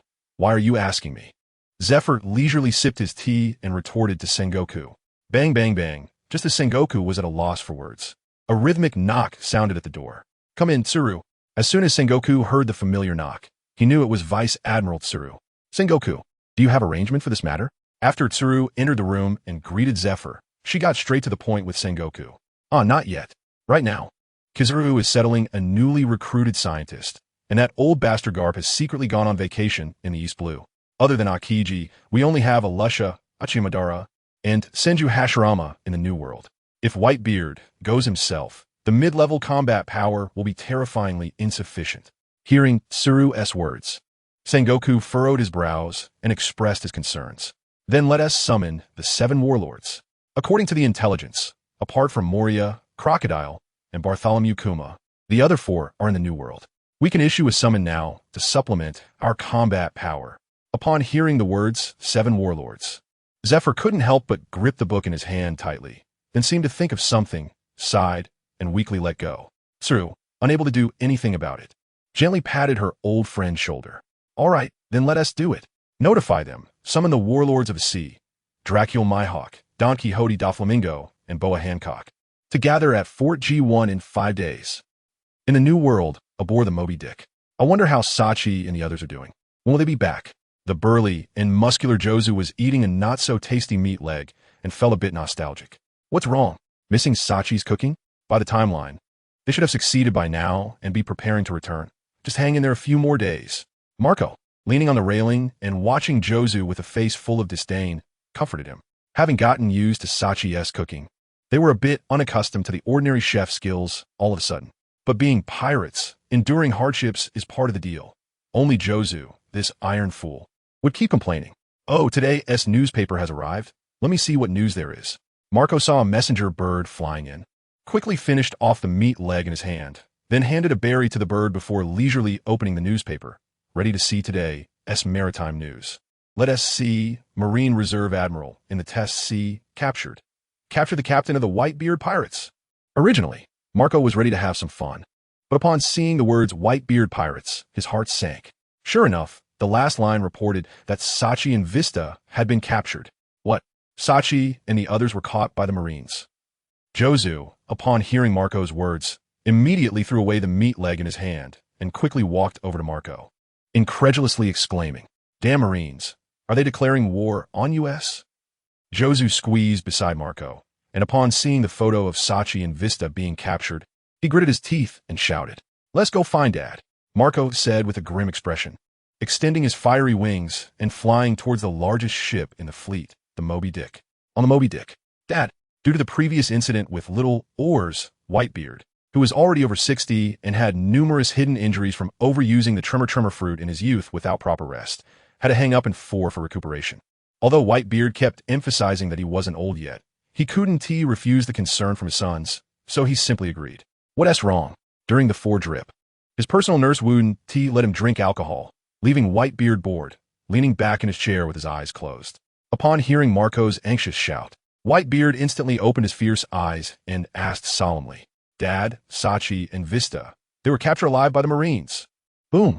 In an instant, an invisible wave of energy swept from Whitebeard's body, enveloping the surroundings. The 4 bottle nearest to him even shattered, spilling the medicine everywhere. The surrounding turbulent sea waves were instantly calmed by an invisible pair of hands. The air was filled with a suppressed atmosphere. Although this was an unconscious reaction due to Whitebeard's surging emotions, it made all the ordinary crew members on the ship feel as if their brains had been struck hard. Fortunately, this wasn't intentional on Whitebeard's part. Otherwise, most people would probably have fainted. What's going on? Why did we clash with the Marines? Once he calmed down, Whitebeard looked seriously at Marco. Based on his decades of experience with Sengoku, Whitebeard knew Sengoku wouldn't attack an important member of the Emperor's crew for no reason. Either his 2 sons had acted against the Marines or the world government, or the Marines had some major action planned. The former might just be an accidental incident. If it's the latter, then the entire Whitebeard pirates might be facing a disaster. Chapter 216, Old Man, I want to bring my sons home. It is that title immortal would, the newly appointed candidate general, Senju Hashirama. His hands are now in motion, as Sachi and Bista are being held captive in the G1 division, guarded by that mad dog Akainu. I'm afraid this matter is closely related to that mad dog Akainu. Marco recounted everything he knew in detail. Clearly, as the captain of the 1st Division of the Whitebeard Pirates, part-time ship doctor and information officer, Marco could roughly guess, just from the location of the imprisonment, that this incident is associated with the Navy Admiral and leader of the Navy Hawks, Akainu. Akainu. After listening to Marco's words, Whitebeard immediately understood the ins and outs. If it is that little brat Akainu, Whitebeard understood. Unlike Sengoku, who is conservative and focuses on balance, Akainu, as the leader of the Navy Hawks, is always looking to attack the New World and actively strike against all pirates. If this matter is being manipulated and plotted by Akainu from behind, then it makes sense. As long as I am here, no one in this world can lay a hand on my children. Whitebeard pulled out the blood-red syringe from his arm, raised his naginata, Sonyun cut, and shouted boldly to all his sons on the ship who showed anger. Marco, send the word down. I want to bring my sons home.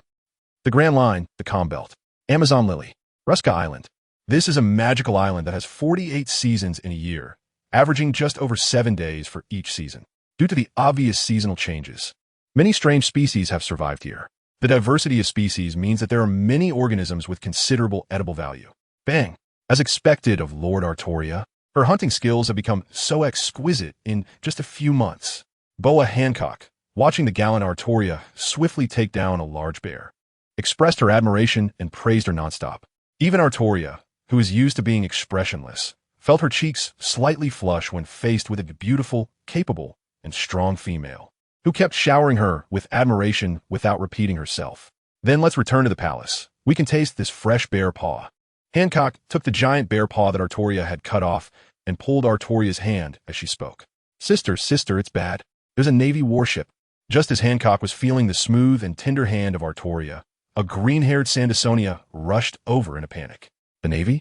Upon hearing her sister's words, Hancock instinctively tightened her grip on Artoria's hand and quickly asked, "Did you see who it was?" "It seems to be the Marine Headquarters Vice Admiral Squirrel. However, we don't know their intentions yet." "Sister, you should go and check," Sandersonia said to Hancock after glancing at Artoria. "Don't panic. We are the legally sanctioned warlords. The Navy won't do anything to us. Let me go take a look." Saying this, Hancock threw the bear paw to Sandersonia, then held Artoria's small hand tightly. Her expression serious as she said, "Lady Artoria, don't worry. I will definitely protect you." "I believe you," Artoria responded earnestly with her emerald green eyes. Amazon Lily, on the shore, on a medium-sized standard warship. "Be careful. Don't look directly at that woman.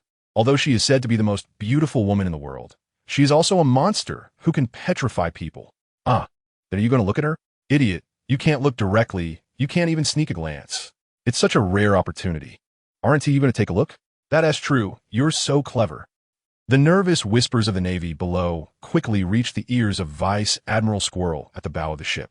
Hearing their unworthy words, he frowned and scolded them. "Quiet. Don't say I didn't warn you. Everyone must not look directly at that woman later, otherwise when we go back, training will be doubled. Even he couldn't guarantee that he could withstand Hancock's allure, let alone these little Navy soldiers. However, warning or not, it was uncertain how many would listen when the time came. Soon, not long after Squirrel had just warned them, Hancock, having settled Artoria, brought all members of the Kuja pirates, including her sister, to the shore, confronting the Navy warship. "You Navy, why do you confine me?" Upon hearing a proud female voice, everyone's gaze instinctively turned to the direction of the sound. At the bow stood a woman with fair skin, a voluptuous figure, and daring attire. Her captivating eyes were mesmerizing, her high, delicate nose was round like jade, her sexy red lips were plump and moist, slightly glistening, and her stunning features were flawless, each part perfect. She could be described as having skin like graceful and beautiful, a sight that captivated all. This woman is none other than Boa Hancock, one of the 7 warlords of the sea, known as the Pirate Empress. Wow, so beautiful. I can't take it anymore. How can there be such a beautiful woman in this world? Ozzel. Originally, due to Squirrel's warning, all the Navy had mentally prepared themselves. However, when this so-called most beautiful woman truly appeared before them, they still couldn't help but fall into her allure, unable to extricate themselves. It was like everyone knew that smoking is harmful to health, and gambling leads to ruin, but there will always be those who uncontrollably indulge in it. Unable to break free. Crack. As the naval soldiers' hearts swelled with affection, one by one, they were turned into statues by the sweet fruit's ability. Hancock, as one of the warlords, would be stripped of her title for attacking the Navy without reason. Even the battle-hardened Squirrel, approaching 40, couldn't help but be slightly dazed when he first laid eyes on Hancock's astonishing beauty. Fortunately, with his strong will, Squirrel bit down on his tongue, filling his mouth with the taste of iron and blood, which instantly brought him back to reality, and he shouted loudly, "Oomph! No matter what I do, I will be forgiven because I am simply too beautiful." Hearing Squirrel's rude reprimand, Hancock frowned slightly, her left hand on her hip, her right hand pointing down, her tone filled with arrogance and pride. "Ah, Lady Empress is right. That's right. Sister is so beautiful. Whatever she does will be forgiven." Clearly displaying a condescending attitude, but under the influence of Hancock's stunning appearance, all the members of the Kuja pirates became infatuated fans, continuously cheering. Chapter 217, Daddy. "Enough, Hancock. I don't want to argue with you. This time, I'm here to inform you that as a warlord of the sea, you have an obligation to fulfill. You are to gather at the G1 branch in the New World in 3 days. Also lift the control over my soldiers, or I will strip you of your title as a warlord of the sea in the name of Rear Admiral of the Navy." The serious-looking Squirrel shouted, not wanting to waste more words with this narcissistic madwoman. Although he didn't have the authority to revoke the title of warlord, it didn't stop him from intimidating Hancock at this moment. After all, who knows if this seemingly unstable woman would really resort to violence. "Oomph, I understand. This place does not welcome men. Please disappear from my sight, quickly." Upon hearing the Squirrel's threatening words, Hancock coldly snorted, lifting the petrification from the Navy soldiers, her tone filled with strong disdain, reluctantly taking on the role of warlord of the sea to protect the Amazon Lily Kingdom. Hancock didn't dare to offend the Navy too much. Otherwise, without the protection of the warlord title, she and the Kuja pirates would not be enough to safeguard the kingdom's safety. "I hope you won't resort to any tricks. Turn back." After seeing her soldiers return to normal, the Squirrel left a parting remark and departed with his warship. "Sister, what should we do?" The third sister, Marigold, stepped forward to ask. "There's no choice. We can only go to the New World. You all take care of the island, and make sure nothing goes wrong." Hancock frowned, indicating to her 2 sisters to protect Artoria and not let her be exposed. "Don't worry, sister. We're here on the island, in the New World, at the Drad Kingdom, inside the royal palace. Uncle Kilda's, why doesn't Vernia have a daddy? Is it because Vernia is not obedient?" With her shoulder-length golden hair, the quirky Vernia, dressed in a cute and exquisite princess dress, sat in Kilda's lap, looking at him with her big watery eyes, seriously asking, "How could that be?" Vernia is the cutest girl in the world. Not knowing how to answer, Kilda's could only respond vaguely while looking at the adorable little face in his arms. In fact, Kilda's inexplicably liked this lively and cute little girl. Otherwise, he might not have stayed in this country. "So, Vernia, can I make Kilda's my daddy?" The soft and hopeful voice of Vernia, snuggled in Kilda's arms, left him momentarily at a loss for words. After all, it's not something he could just agree to. Although Vernia is not the biological daughter of Christine, She has been raised for so many years. And now that Christine has inherited the throne of the Drad Kingdom and become a queen, she is currently busy with various affairs and has no plans to have children for the time being. Thus, Vernia can basically be seen as the princess of the kingdom and possibly the next queen's heir. Even though Gildarts is powerful, he cannot force someone to marry him. Moi. It's okay. Even if mommy disagrees, in Vernia's heart, Gildarts is the best daddy. Seeing Gildarts in silence, the well-behaved Vernia straightened her little body and gave Gildarts' bearded face a kiss. Then, Vernia quietly leaned into Gildarts' ear and whispered, "When it's just the two of us, I'll call you daddy, okay?" Hearing Vernia's hopeful and pleading whisper, even Gildarts, known as the Destroyer and the strongest warlord of the sea, couldn't he help but feel his heart soften, smiling helplessly as he nodded. "Okay, but this is our secret." Gildarts, who really wanted a daughter, couldn't resist anymore when he looked at the cute and pitiful little girl in front of him and agreed to their arrangement. "Yay, daddy, daddy, daddy. Vernia has a daddy now." Hearing Gildarts' words, Vernia excitedly hugged Gildarts' neck and shouted, "What happened? Why are you so happy? Tell mommy." Hearing her daughter's rare excited shout, Christine, dressed in luxurious attire, walked in. "It's nothing, just a little secret between us." Upon hearing her mother's words, Vernia hid behind Gildarts, nimbly climbing onto his back and speaking mysteriously. Okay. Vernia has grown up and has her little secret now." Christine didn't pry further and could only shrug her shoulders in mild resignation. "What is wrong, Christine? Is something the matter?" Seeing Christine come in with something, Gildarts stood up to greet her. "It's nothing major, just that on the sea, a celebration called the Pirate Expo is about to be held." "Pirate Expo?" Hearing the name Pirate Expo, Gildarts was taken aback. When did pirates start holding such large-scale celebrations? "Yes, this celebration is held every few years, and it is said to have many treasures. Don't you need belly? If you have time, you can go take a look. It is rumored that treasures left behind by the Pirate King are hidden there." Seeing Gildarts' confusion, Christine began to explain. "Who is hosting this event?" After listening to Christine, Gildarts asked curiously. "Since it is held every year, the organizer must be quite influential. Otherwise, how could ordinary pirates afford the time and effort to hold such a thankless event?" "It seems to be someone named Buena Festa. It is said that he is a very powerful sea merchant." "A sea merchant? All right, since I have nothing to do, I'll go see what the legendary treasure left by Pirate King Roger is." Although Gildarts sensed that there must be a conspiracy behind this event, his strong sense of self-preservation and disregard for death made him unconcerned. In the face of absolute power, all conspiracies are nothing but paper tigers. "Your Majesty, there are Navy personnel outside wanting to see Lord Gildarts." Just as the two were discussing specific plans, a personal maid rushed in. "Navy?"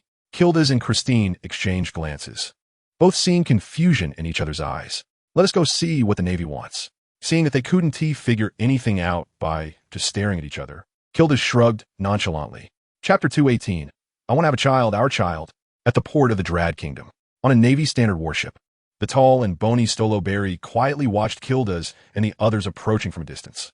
"Hello, Queen Christine and Mr. Gildarts. I am Vice Admiral Stolo Berry from the Navy headquarters, and I am here on the orders of the Marshal to inform Mr. Gildarts, a member of the 7 Warlords of the Sea, to gather at the G1 branch located in the New World in 3 days."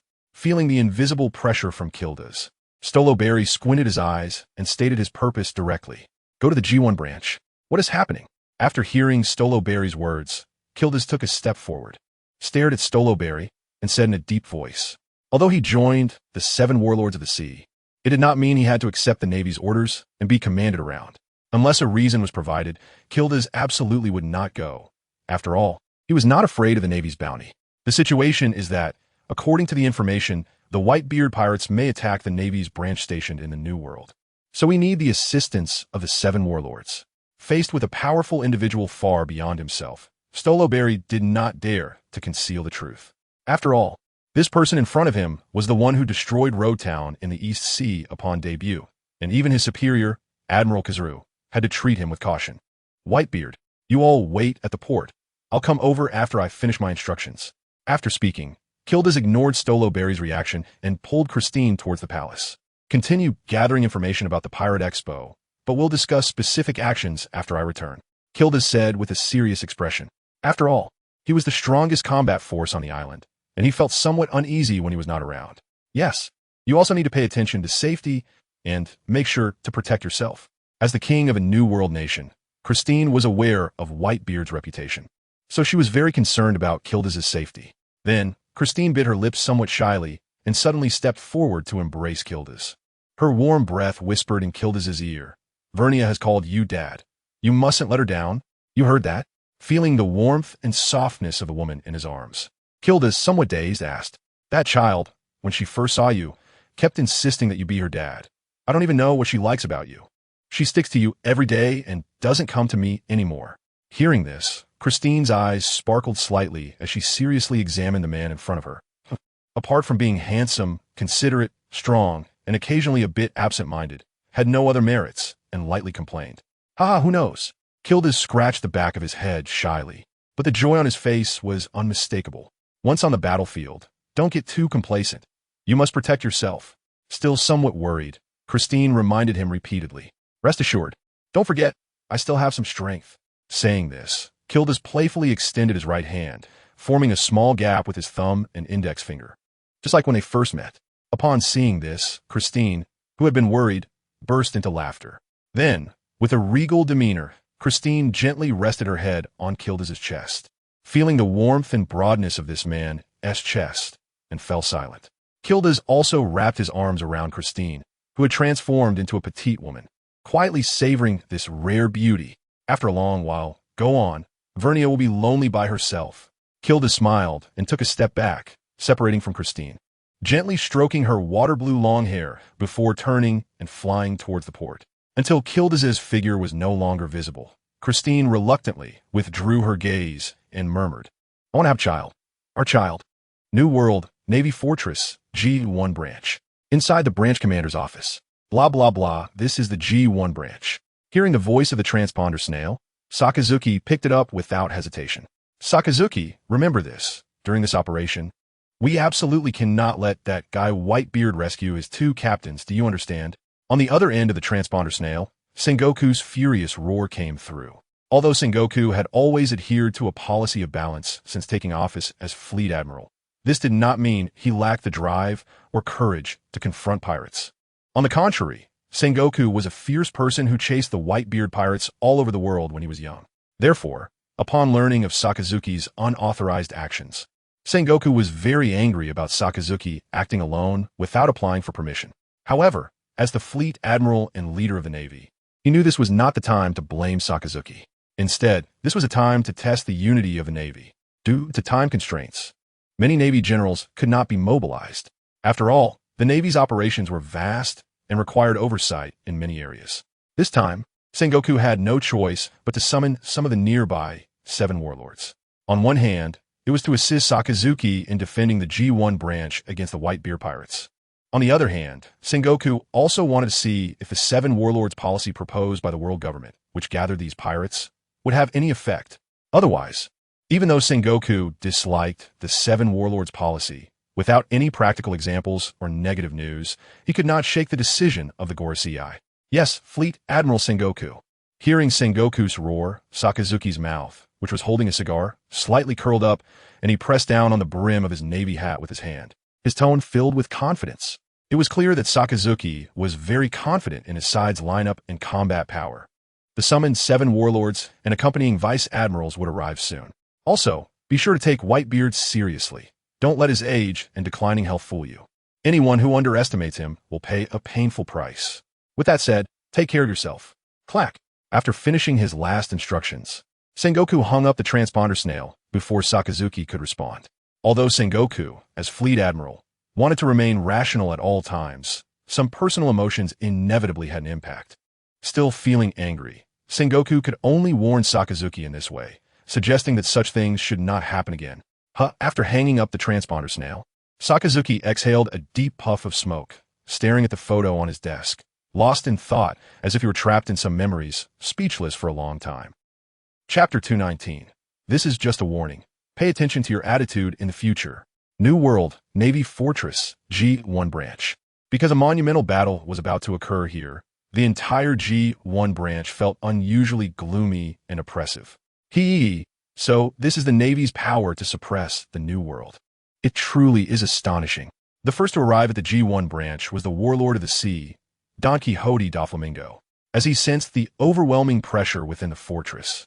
He couldn't help but break into a slight sweat, his expression tense. "Get out of the way, don't block my path." Just as Doflamingo was lamenting, a proud female voice rang out behind him. It was none other than Boa Hancock, another warlord of the sea. Hearing Hancock's arrogant words, Doflamingo, who was already proud, felt his forehead throb with veins, and his fingers instinctively moved to wave. Suddenly, a sharp gaze shot at him like a knife, snapping the somewhat angry Doflamingo back to reality. "You two better behave." Alusha, clad in armor, looked at the two with a serious expression, her tone filled with a threatening undertone. For Alusha, whether they were ordinary pirates or warlords of the sea, they were just experienced bags waiting to be slaughtered. If it weren't for their identities, she would have taken them out long ago. So it's the famous female hero, General Alusha. It's been a long time. You know me. How could I not behave? Upon hearing the familiar yet cold words, Doflamingo's previously grim face instantly turned into a smile. After a couple of dry laughs, flattering words came out of his mouth, fearing that this crazy woman might find an excuse to attack him. I understand. Feeling the pressure from the crimson-haired woman before her, even proud Hancock could only snort coldly and respond reluctantly. Suddenly, a cold gleam flashed past Hancock's ear, cutting a few strands of her hair, which danced in the wind. "This is just a warning. Mind your attitude next time, or it won't just be your hair." Until Alusha sheathed her sword and turned away, Hancock remained in a daze. She didn't expect this woman to be so crazy, directly attacking her, a warlord of the sea. At the entrance, even more terrifying was that Hancock didn't even see how Alusha made her move. The speed was so fast that even observation hockey couldn't detect it. It was not something a human could achieve. That crazy woman was truly as strong as a monster. Doflamingo rubbed his eyes beneath his sunglasses, secretly cursing in his heart.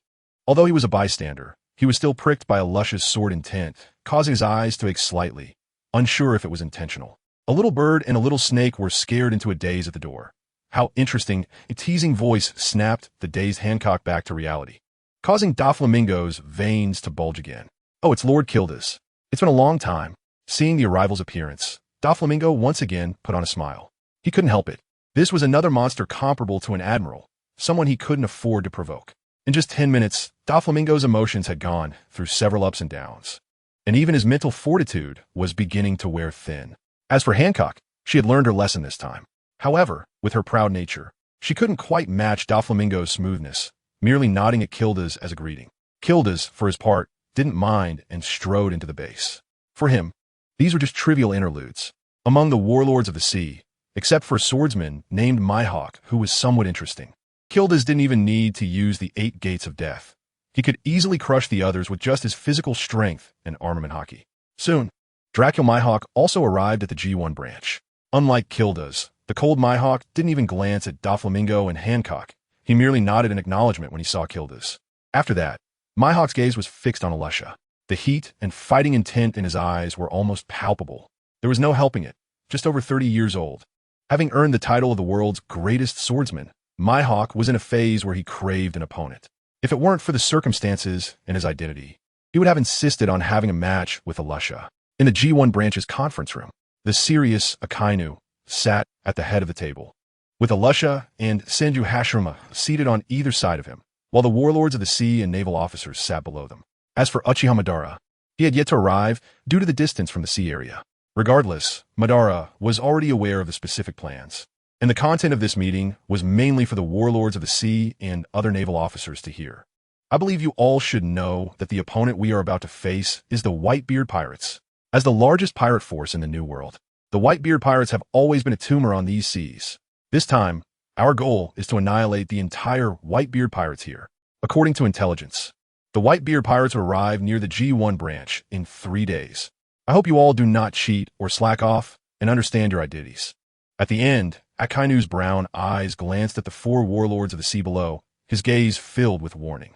In response, aside from Doflamingo and Hancock, who had exchanged friendly words, the rest simply nodded obediently, while Mihawk had a face full of fighting intent, eagerly anticipating the strength of Whitebeard, known as the world's strongest man. As for Gildarts, he wore a nonchalant expression, even yawning midway, portraying a "how boring, I'm so sleepy, hurry up and stop talking" demeanor. Due to the occasion, Akainu, although somewhat irritated, ultimately did not lose his temper.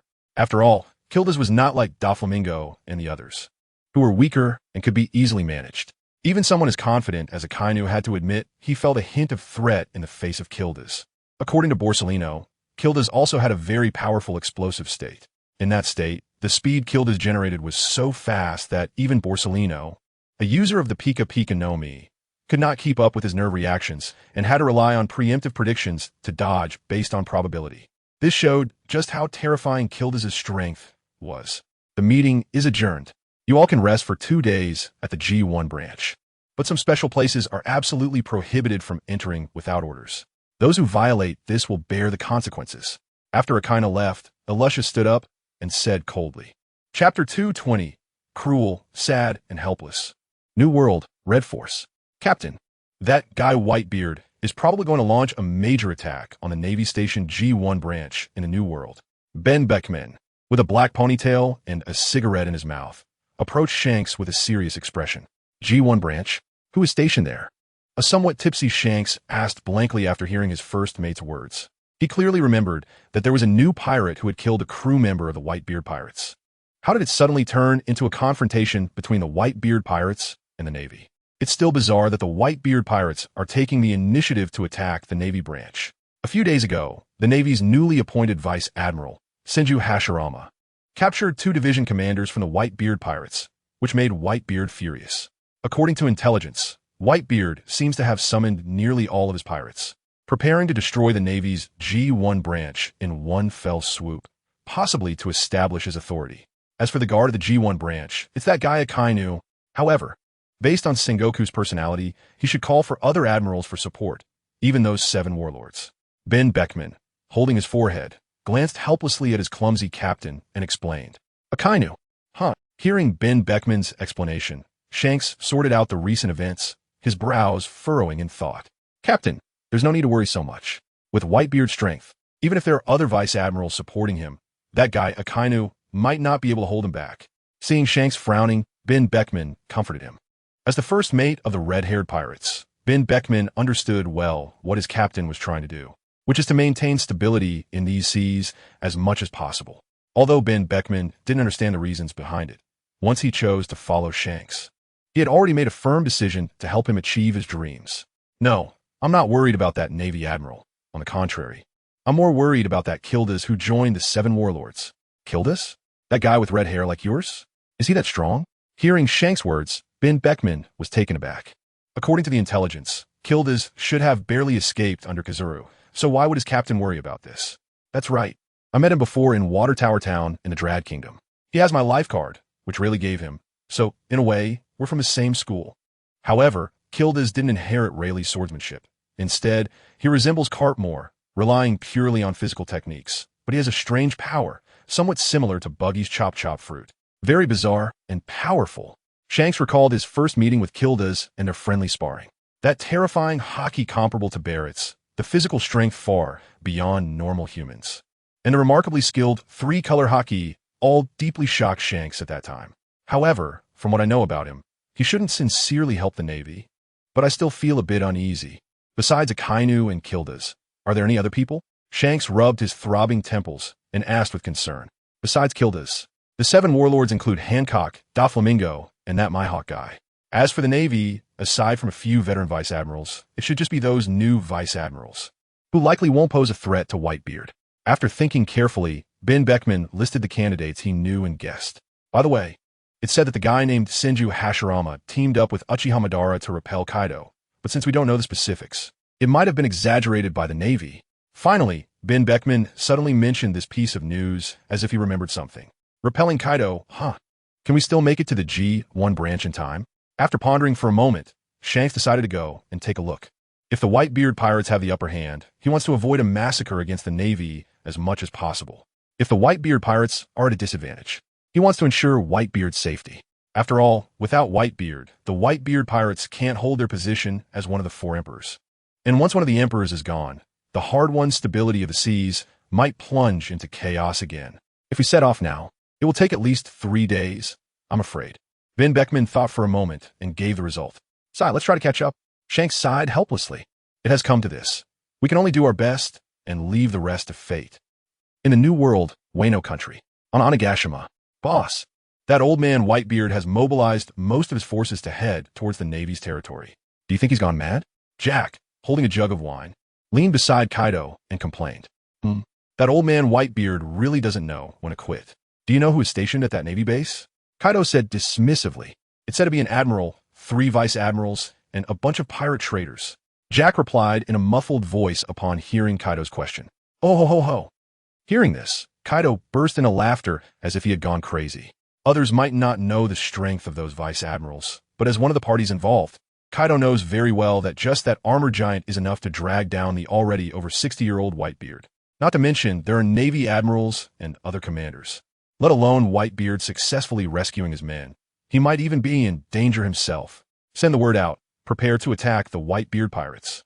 This time, I want to take a big bite out of them. With that in mind, Kaido stood up, swinging his spiked club, Bajur, and shouted loudly. Huh? Understood, boss. Jack, who was about to take a sip of his wine, stood up in a daze upon hearing his boss suddenly getting excited. Although Jack didn't understand what excited Kaido, he unconditionally supported whatever the boss wanted to do. In the East Blue, Frost Moon Village, on a small fishing boat near the coast. Is this what you call a low-budget marine fort war? It seems pretty much the same, except for Akainu. The other top combat powers are basically slacking off. This time, with the help of Alusha and the others, the glory of the Whitebeard pirates will probably come to an end. Sitting at the bow of the boat, Mushua looked at the calm sea and sighed. Beneath the azure surface, schools of fish were gradually being hunted down by larger fish chasing from behind. One bite at a time. Cruel, sad, and helpless. Chapter 221. Dad is here to take you home. The next day, Kazan and Uchiha arrived at the G1 branch one after the other. Thus, all the Navy's high-end combat power was gathered for the impending war at the G1 branch. In order of rank, they are Navy Admirals, Akainu, Sakazuki, Akiji Kazan. Navy Vice Admirals, Scarlet Phoenix, Alusha, Senju Hashirama, Senju, Blood Eye, Uchiha Madara.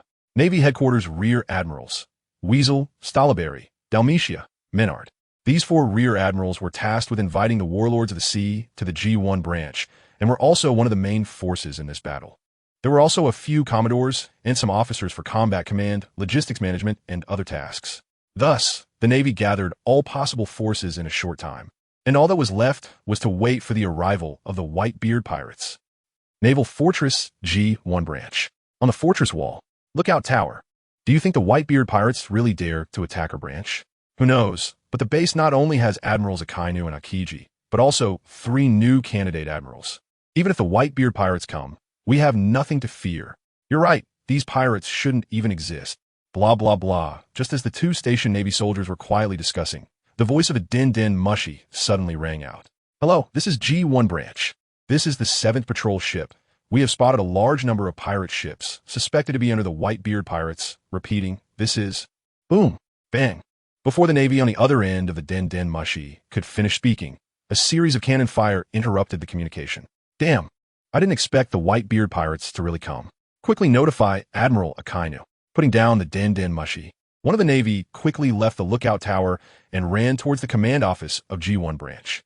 Moments later, in the square of G1 branch, Sakazuki stood seriously on the platform and shouted loudly. Everyone, the evil Whitebeard pirates could arrive at any moment. So everyone get your spirits up. Justice will ultimately triumph over evil. This battle, the Navy will surely win. Victory! Victory! Under Sakazuki's motivational speech, all the Navy shouted with excitement. This resonance effect from all personnel was quite uplifting, even comparable to the power of the encouragement fruit, boosting morale. Dad's power is beyond your imagination. That's right. Dad is the strongest man in the world, and you will pay for this. Sakji and Vista, who were suppressed by the Navy executioners and kneeling on the ground, said disdainfully, even though they were prisoners now, it couldn't change their blind trust in their father and the pride of being part of the Whitebeard pirates. Mere defeated dogs, just frogs at the bottom of a well.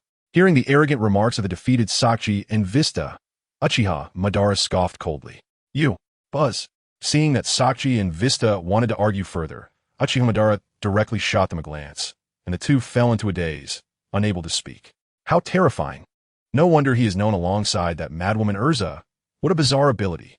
Below the high platform, Don Quixote Doflamingo watched as Uchiha Madara easily took down 2 division commanders whose strength was not weaker than his own, perhaps even stronger, and inwardly cursed. Even the so-called strongest man in the world, Whitebeard, when faced with the onslaught of these monsters, does he really have a chance of winning? Even as a former celestial dragon, well-versed in the world, Doflamingo couldn't help but sigh in his heart. Fortunately, he is not on the Navy's opposing side now. Otherwise, any one of them would be enough to make his power vanish without a trace. Report. A large number of pirates under Whitebeard have been found outside the fortress, but we have not seen Whitebeard's ship, the Moby Dick. The voice of the station navy from the lookout tower came through the den mushy. Prepare the artillery for interception, and once they enter the attack range, commence full bombardment. Sakazuki raised his hand to adjust his navy cap and said solemnly, although Whitebeard's flagship is not visible, the affiliated pirates of the Whitebeard Pirates also need to be intercepted with cannons. As for where Whitebeard himself is now, Sakazuki does not care. After all, he has hostages in hand. No matter where Whitebeard is now, he will eventually come here. They're coming. Gildarts, who was dozing off in his chair, suddenly sensed a powerful aura emerging from the depths of the water. Knowing that the battle was about to begin, Gildarts no longer maintained his lazy demeanor, but stood up and slowly moved his arms and legs. This left the other Shichibukai and Navy Vice Admirals nearby somewhat puzzled. Clearly, Gildarts, with his top-notch observation haki, surpassed everyone present in terms of perception. Boom! Boom! At this time, due to the approach of the affiliated pirates of the Whitebeard Pirates, the fortress also began to bombard. Pong! Suddenly, a huge sound erupted from the sea in front of the large square of G1 branch. A giant white ship resembling a whale suddenly surfaced from the water. It was the Moby Dick, coated with a layer of film, accompanied by the booming cannon fire outside the fortress. The captains of the Whitebeard Pirates lined up on the bow of the ship. 1st Division Captain, Phoenix Marco. 3rd Division Captain, Diamond Jozu. 6th Division Captain, Big Hammer Blamek. 7th Division Captain, Meteor Lakio. 8th Division Captain, Riptide Namor. 9th Division Captain, Iron Tower Bruham. 10th Division Captain, Cannon Coulier. 11th Division Captain, Armor Jingu. 12th Division Captain, Hummingbird Harda. 13th Division Captain, Water Buffalo Atmos. 14th Division Captain, Night Spido Kill. 15th Division Captain, Fire Blade Fossa. 16th Division Captain, Samurai Izo. And the captain of the Whitebeard Pirates, the Paramecia-type Tremor Fruit user, known as the strongest man in the world, with a bounty only second to the deceased Pirate King, an astonishing 5,460,000,000 berries, the undisputed #1 on the seas, Whitebeard Edward Newgate. Thus, the entire Whitebeard Pirates have arrived. Sakji, Vista, Dad has come to take you home. Whitebeard, holding his Naginata, stood up robustly from his seat. His tall and sturdy body was covered with scars left from battles, these scars like medals, declaring to the world the grand life of their owner. Whitebeard, today is your day of death. Seeing the entrance of the Whitebeard Pirates, Sakazuki's eyes widened with rage, his tone filled with a chilling, killing intent. Kula la la la la, Magma Brat, no one can stop me from bringing my sons home. The titles I made up are a bit awkward, but some have them while others don't, which feels uncomfortable. Having them makes it symmetrical. Chapter 222, the giant of power reappears, who dares to dance? Great fire breath. Sakazuki transformed both arms into gigantic fists made of molten lava. Swinging his arms quickly, one after another, powerful molten fists shot out like a volcanic eruption, aiming towards a Moby Dick where the Whitebeard Pirates were located. The high temperature above was enough to melt large icebergs dozens of times bigger than the giant race, and the impact of each punch could destroy a large ship. However, standing opposite was neither a fixed iceberg nor a clumsy ship, but the legendary pirate, Whitebeard. Magma Brat, this little fire can only light the candles on my birthday cake. Earthquake. Looking at the apocalyptic scene before him, resembling a volcanic eruption, Whitebeard shouted boldly, filled with mockery toward the Kaino. He raised his Bicento above the deck, gripping it tightly. As the veins on his neck bulged, a nearly transparent white light ring appeared. Then, Whitebeard swung his arms forcefully in the direction of the massive molten lava punch, and where his fists met the air, visible cracks emerged. Accompanied by the appearance of cracks, an invisible storm swept away, dispersing all the lava punches shot by Akainu. Just as Whitebeard initially said, it was as easy as blowing out the candles on a birthday cake. Magma Brat, try this. Seaquake. What comes around goes around, Whitebeard said, slightly squatting his body. his arm muscles bulging fiercely, invisible air cracks, like shattered mirrors, reappeared. In an instant, the previously calm sea, as if enraged, surged up with massive waves, as if it wanted to swallow everything in the world. Ice Age. As the 1,000-meter-high waves were about to engulf the G1 branch, Admiral Kazan stood up, pushing off the ground with force and leaping into the air.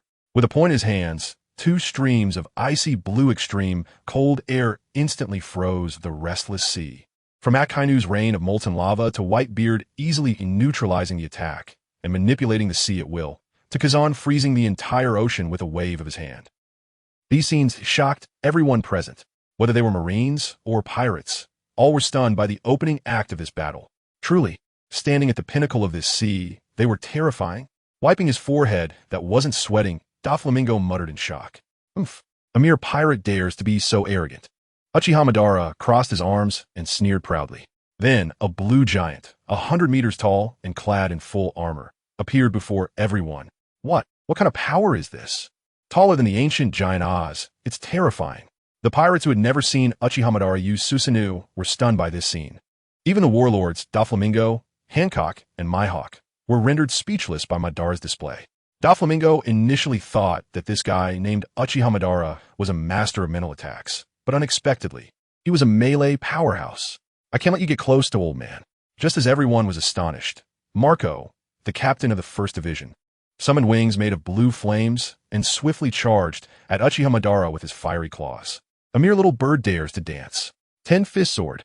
Uchiha Madara looked at Marco, who was overestimating himself, with a tone full of arrogance. With a thought, the blue giant raised the giant sword in his hand and swung it towards Marco. Boom! The moment the massive blade collided with the tiny bird claw, Marco was propelled back at a speed faster than he came, crashing onto the ice below with a loud bang. It was evident that Uchiha Madara's strength was far beyond what Marco could contend with. For Uchiha Madara, with an S-level mental attribute and a fully awakened eternal Mangeki Sharingan, the complete Susanoo summon would require 100 of Whitebeard's strength to face. However, Madara's greatest weakness against Whitebeard was the power of the Tremor fruit. That ability to attack from a distance was a fatal threat to Uchiha Madara, whose physical attributes were only A at the moment. Unless, Madara, I'm coming. Senjutsu. Wood release. Wooden man technique. A supersized wooden giant, identical in height to Uchiha Madara's blue giant, appeared on the scene. The 2 giants, one blue and one green, looked like twins, causing the recently calmed crowd to widen their eyes again. Originally, a 100-meter-tall giant was already frightening. Now there was another one. This was enough to blow their minds. And it wasn't over yet. In the next moment, armored, Susan, wooden man mode, a 100-meter-tall, green giant clad in deep blue armor made a dazzling entrance. This can't be a Marine Admiral? Impossible, I don't believe it. Ha ha, I don't believe it. Looking at the armored giant radiating a deadly pressure. Ordinary pirates who had undergone multiple mental shocks in one day were going a bit crazy in disbelief. It was clear that this level of appearance had instantly lowered the morale of all uninformed pirates, especially Marco, who had just been the captain of the 1st Division. Known as the Phoenix, a mythical Zoan fruit user with exceptional recovery abilities, had been defeated by the blue giant before merging and was still not showing up. Now another giant had appeared, and the 2 giants had even merged. The key was, this wasn't even the top admiral of the opposing side. They still had 2 admirals watching closely. How could they fight? Tell me how to fight. In fact, while Susanoo's abilities were strong, they weren't absurdly powerful. It was simply because Marco was unaware of the ceiling capabilities of the 10-fist sword and relied too heavily on his fruit abilities.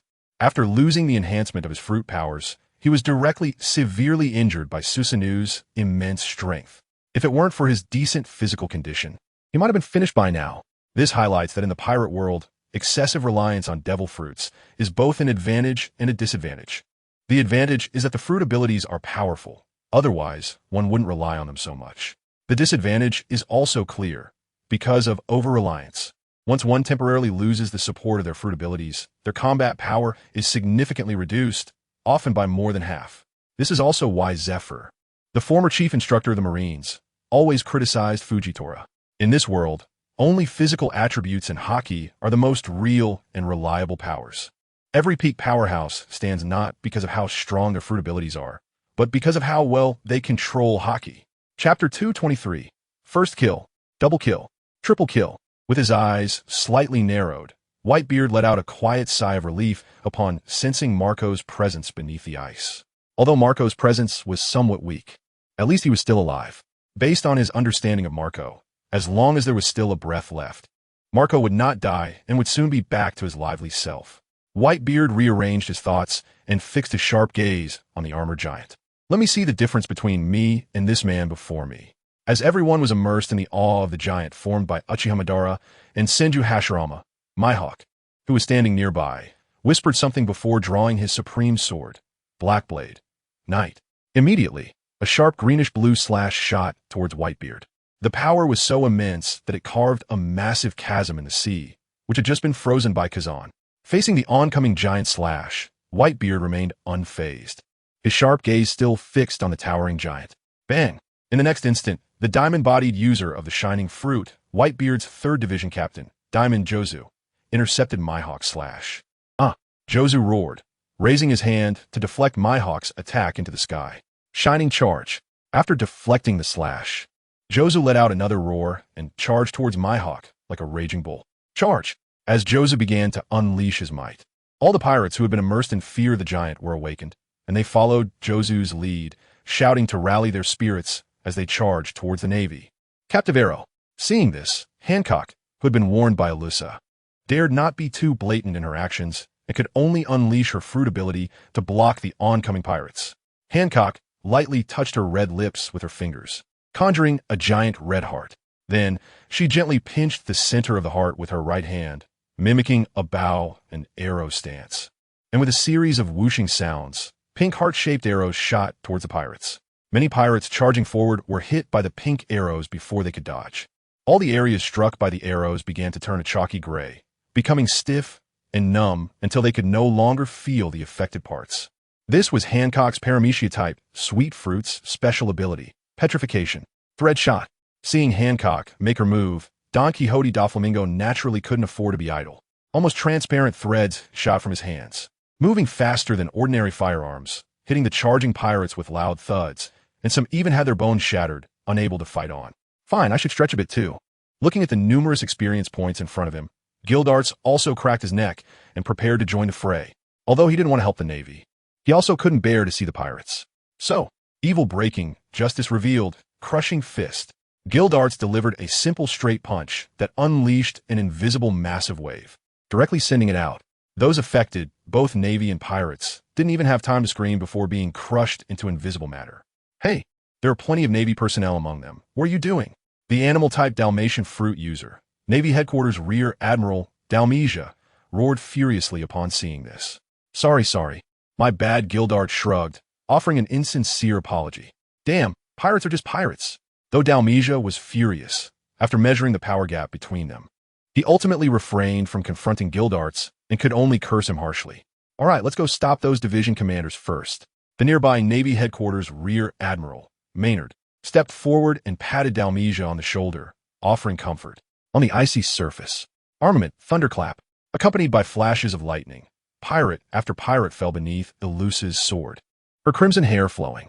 Unlike Uchiha Madara and his brother, who had their sights set on Whitebeard, Ilusa, well aware of her high attack and speed but low durability, quickly reaped the lives of those pirates, relying on her advantages in attack and speed. Damn Navy, take this blade. Armament, flame, curved blade. The tall and muscular 15th Division Captain, Fasa, known as Fireblade, swung a long sword engulfed in flames towards Ilusa. Armament, blazing 100 slashes. Ilusa, undeterred, countered with 2 flame-imbued weapons crossing paths. Thud! Fasa, with a charred neck, fell weakly to the ground. 15th Division Captain, Fasa dead. Thus, the first captain-level character to die appeared. Fasa. Watching Fasa fall in battle, his close friend, the 14th Division Captain Knight Spido Keel, and the 13th Division Captain Buffalo Atmos let out a furious roar, pushing back their opponents with all their might and charging towards Ilusa.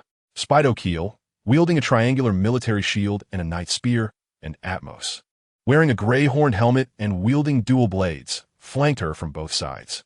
Extreme Cold, Ice Wheel Dance. Holding her trident sword, Ilusa maximized the ice attribute energy contained within it, instantly summoning 2 lifelike ice sculptures onto the battlefield. Bang! unlike Kazan, who refrained from finishing off frozen opponents. Ilusa mercilessly kicked down the two ice sculptures. In just a few minutes, Ilusa had consecutively slain 3 captain-level characters. It wasn't that they weren't strong. Ilusa's power was simply too overwhelming. With an agility attribute of S and dual a strength and durability, combined with her top-tier swordsmanship, let alone division commanders. Even Whitebeard, without using his fruit ability, might struggle against Ilusa. After all, Ilusa's speed was too fast, unless it was a large area damage skill. Few could match her in close combat, where both damage and speed were maxed out. This was precisely why Ilusa chose to avoid the heavy hitters, not targeting Whitebeard, but instead focusing on these relatively easy-to-slay pirates with lower experience. No, on the execution platform, watching his former brothers, who once boasted together, die one by one fighting to save him, the bound Sachi and Bista cried out in pain. Ordinary attack. Seeing Ilusa rampaging there, Uchiha Madara and Senju Hashirama also began to attack Whitebeard. Relying on their size advantage, they used straightforward punches, eschewing flashy techniques. Despite being just an ordinary punch, the sheer size and power generated an overwhelming wind pressure, striking towards Whitebeard, who stood on the Moby Dick. Chapter 224. I, Madara, am willing to call you the strongest. Bang! Whitebeard's right arm muscles bulged. A nearly transparent white halo appeared, and the shattered fragments collided with the punch of the armored giant, producing a massive roar. Cough, cough, cough. Although it was different from 9 years later when he was gravely ill, with his skull and chest opened up, making it difficult for him to even use his Conqueror's Haki in a half-damaged state. Whitebeard, now over 60 years old and with numerous injuries, was no longer young. Even Garp, if he hadn't received careful medical treatment from within the Navy, wouldn't necessarily have maintained his peak combat power in his old age. Even the Red Count, who roamed the seas alone, still yearned for the legendary vampire fruit in his old age, hoping to regain his youth. This shows that the traces of time will eventually reveal themselves. Moreover, Whitebeard's body can no longer support him in completing such high-intensity collisions unscathed. After a punch collided, although he repelled the terrifyingly large armored giant, Whitebeard himself was not well off, coughing violently, indicating that he was indeed old. Cerberus. Just as Whitebeard was gasping for breath from the impact, a massive lava fist was swiftly aimed at his head. It was Sakazuki, waiting for the right moment to strike when Whitebeard was exhausted and vulnerable, preparing for a decisive blow. In this hurried moment, Whitebeard had no time for significant evasive maneuvers and could only attempt to tilt his head to dodge. Bang! Whitebeard, with half his beard and one ear blasted away, remained unfazed and swung his knife towards Sakazuki. The Naginata, wrapped in armament haki, sent the unprepared Sakazuki flying. Kula-la-la-la-la, Lava Boy, you're still far from ready. Although half of Whitebeard's face was charred due to close contact with the high-temperature lava, it could not dampen his heroic spirit. On the other side, due to the previous violent tremors, Vista and Sachi took advantage of the Navy's inattention to successfully escape the suppression of the two executioners. Find the handcuff keys and break free. Sachi, grabbing 2 swords with red eyes, charged at Ilusa. Unfortunately, this time, there was no plan for capture. Having been imprisoned for several days without food or water, Sachi's mental and physical strength had reached its limit, making him a lesser threat to Ilusa than an ordinary pirate. Sachi. A moment too late, Vista had just picked up 2 swords when he looked up to witness Sachi's head fall. The beautiful memories of the past surged in his heart, and Vista, unable to accept it, shouted helplessly. Boom! Just as Ilusa was about to attack again, an overwhelming pressure, as if mountains were tilting and oceans were flooding, filled the air, making it hard to breathe. All Navy movements came to an instinctive halt, with some even fainting on the spot. This was the power of Whitebeard's Conqueror's Haki, the king of the seas. Sons, it's time to go home. Whitebeard, with his calf muscles bulging, leaped onto the G1 branches square and shouted. Old man, several division commanders, seeing their father appearing to sacrifice himself, shouted with tears in their eyes. I am a remnant of the old era. There is no ship in the new era that can carry me. Earthquake. Boom. After shedding his cloak, Whitebeard took one last look at his heavily injured sons, his eyes filled with pain and anger. Then, with a resolute expression, Whitebeard loosened his tightly clenched fists, transforming them into claws, and then, as if grasping something, he made a powerful downward slash. Instantly, the entire frozen sea surface and the G1 branch square appeared to be neatly divided, shattering into pieces. In an instant, the earth shook, as if it were the end of the world. With the ice surface destroyed, the Moby Dick, which had been immobilized, regained its freedom. Sage Art. Wood Release. Birth of the Tree Realm. Unlike the shattered sea and base, the wooden giant created by the remarkably resilient and nearly inexhaustible Hashirama, combined with the Susanoo from Uchiha Madara, was not affected by Whitebeard's large-scale skill attack at all. The vast range itself meant it was hard to achieve significant damage with single-target skills. Moreover, this strike from Whitebeard seemed more like a sacrifice and a rescue than an attack. However, as a member of the Navy, Hashirama ultimately could not watch his comrades die in front of him like Uchiha Madara could. Therefore, Hashirama atop the wooden giant suddenly clasped his hands together, unleashing this ultra-wide area control skill. Countless thick roots, resembling dragon-like tendrils, continuously connected the shattered G1 branch. From a high vantage point, it looked as if an invisible skilled craftsman was sewing together pieces of torn fabric with threads. Soon, under Hashirama's efforts, the G1 branch's rupture was finally stabilized. Even Sakazuki and Kazan, who were on the same side, could not help but glance at this scene. After all, each has their specialty. The two who had fought their entire lives were simply incapable of the meticulous operations that Hashirama performed. Perhaps Kazan could barely freeze the shattered base using his ice fruit, but he could not achieve the near-miraculous stitching that Hashirama did. Kula-la-la-la-la-la. Hashirama, is it? I will remember you. Looking at the wreckage that was gradually restored, Whitebeard stood among them, laughing heartily. Among the pirates I've fought, none can match you.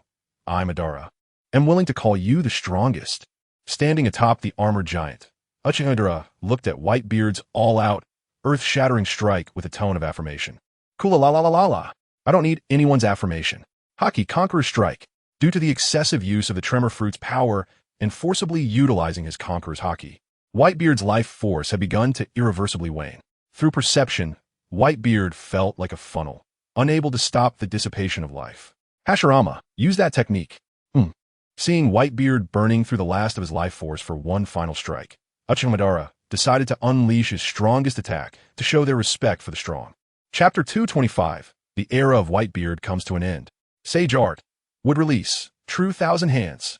The already 100-meter-tall armored wooden giant instantly grew even taller, its height making it impossible for those on the ground to see with the naked eye. Behind the towering giant, like branches breaking through the earth, hundreds of enormous arms extended, resembling a peacock spreading its feathers, incredibly shocking. The wings that were originally behind the giant were now, like armors, attached to each arm. Despite using all his strength to create such a massive true thousand hands, even Hashirama, with his S-class physique, felt a hint of fatigue. If it weren't for the triple boosts of Sage Body, Sage Mode, and the essence of the ancient Tree of Life, combined with the unique abilities brought by Wood Release, an ordinary S-class physique could not reach Hashirama's level. Haki, Armored Top Transformation. After Uchiha Madara took control of the true Thousand Hands, an overwhelming, almost contemptuous haki spread from him, as if looking down on all heroes in the world. If Whitebeard's Conqueror's Haki was grand and inclusive of all, then Uchiha Madara's was one of sole supremacy, clearly domineering, yet instilling a sense of submission. Boom!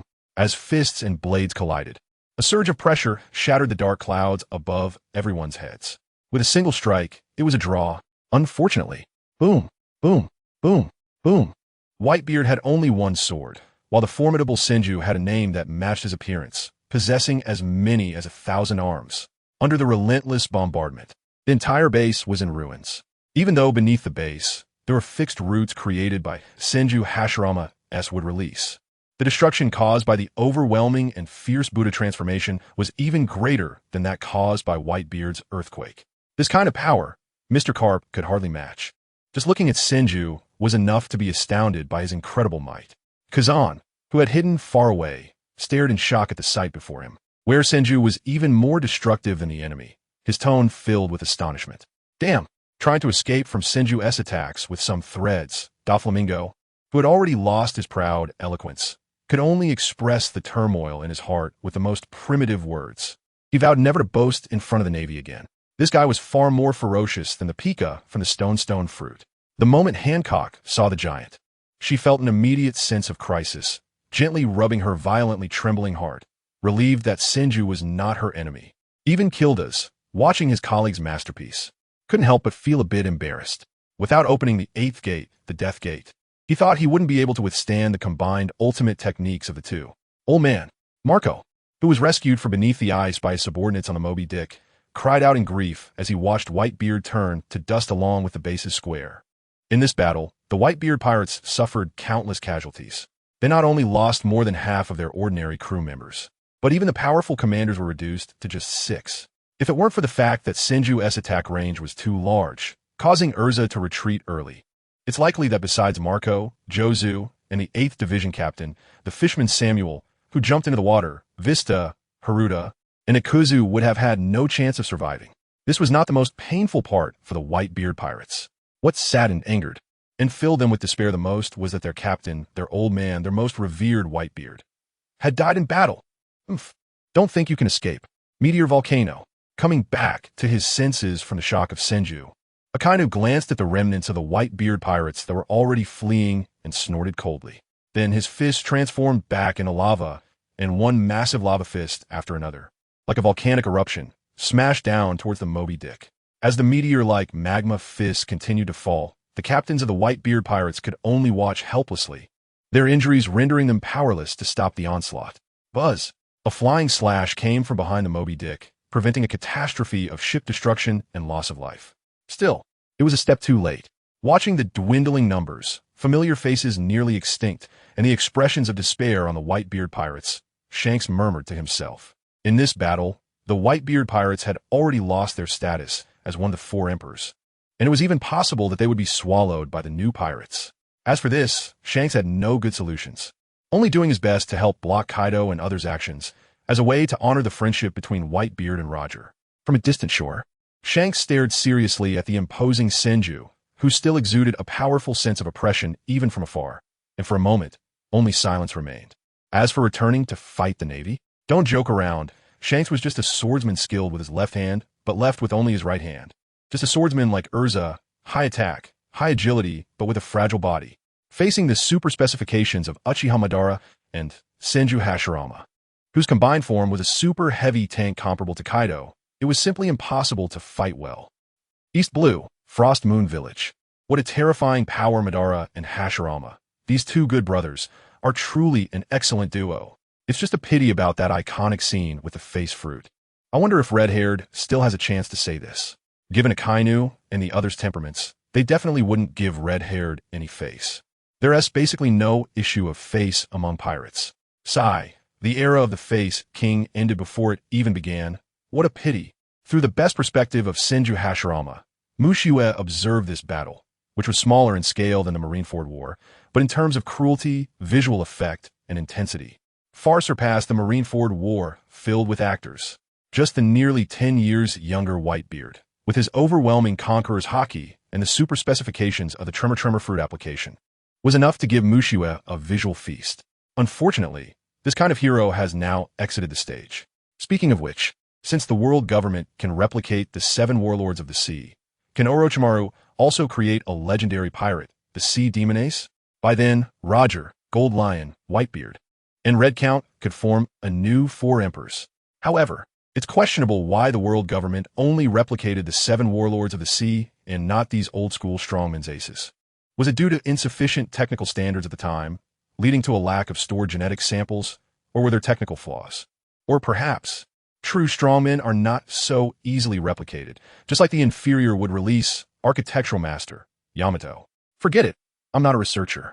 I'll leave it to Orochimaru to worry about it later. Anyway, he wants to lose air reasonable. Chapter 226, Resurgence of Slaughter, February 1511. This month saw the largest event since the start of the Great Pirate Era.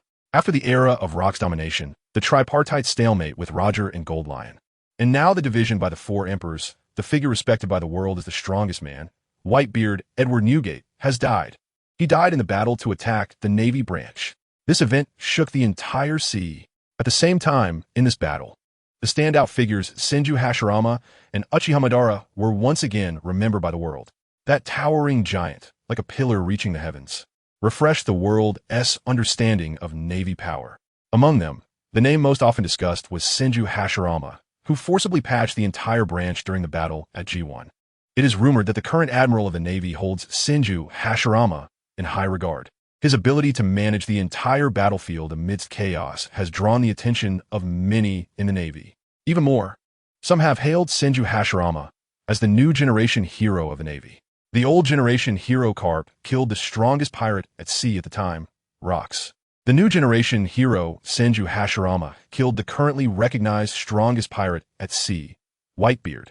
Because of this, the number of new recruits in the Navy has increased significantly. However, while the Navy's achievements are impressive, the losses were also considerable. First of all, due to Whitebeard's destruction and the final wave of attacks from Admiral Akainu, the entire G1 branch has basically been declared a total loss. It will take quite some time to rebuild and put it back into use. Similarly, many Navy personnel unfortunately lost their lives due to Whitebeard's final powerful offensive. These were elite Navy members who could excel in the New World, each one a skilled fighter. It can be said that with this battle, Akainu has completed his first step toward attacking the New World, but it is only the first step.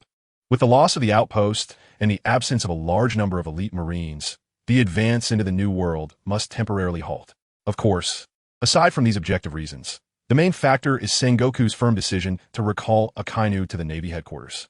After a round of criticism and education, Sengoku, citing the ongoing construction of the branch, temporarily assigned Akainu to guard the Sabeti archipelago, while the relatively calm Kazan was put in charge of the G1 branch's reconstruction in the New World. The brilliant Hashirama Senju was appointed by Sengoku to the Navy's new recruit training camp, temporarily serving as the chief instructor for new recruits. Uchiha Madara was also assigned to the new recruit training camp to assist Hashirama. After all, Madara's arrogant personality was a concern for Sengoku, who hoped to have him interact more with the energetic newcomers in hopes of softening his demeanor. As for Erza, she continued to stay at the G1 branch to assist Kazan with the repair work. On one hand, this was Akainu's request. On the other hand, Sengoku was quite at ease with Erza. Her severity and ruthlessness were never directed at allies. Every time she wielded her sword, it was against those vicious pirates. Therefore, although Erza is considered part of the hawkish faction, Sengoku still values her highly and makes good use of her. He is also happy to see Erza build a good relationship with Kazan. After all, Erza is still young, while Sengoku is getting on in years.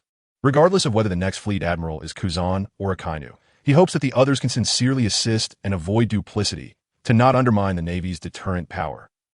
In the New World, Footvolton Island, it is one of the many islands protected under the Whitebeard pirates. On a giant battleship flying a black pirate flag, Shiryu, holding a blood-red dark sword, stood at the bow of the ship, his almost completely transformed crimson pupils filled with frenzied, bloodthirsty, and insane negative emotions. He looked nothing like a person in a normal mental state. Shiryu stood there motionless, exuding a terrifying aura of intimidation. This was a different kind of intimidation from Conqueror's Haki. It was more like a devil from the abyss, sinister and terrifying.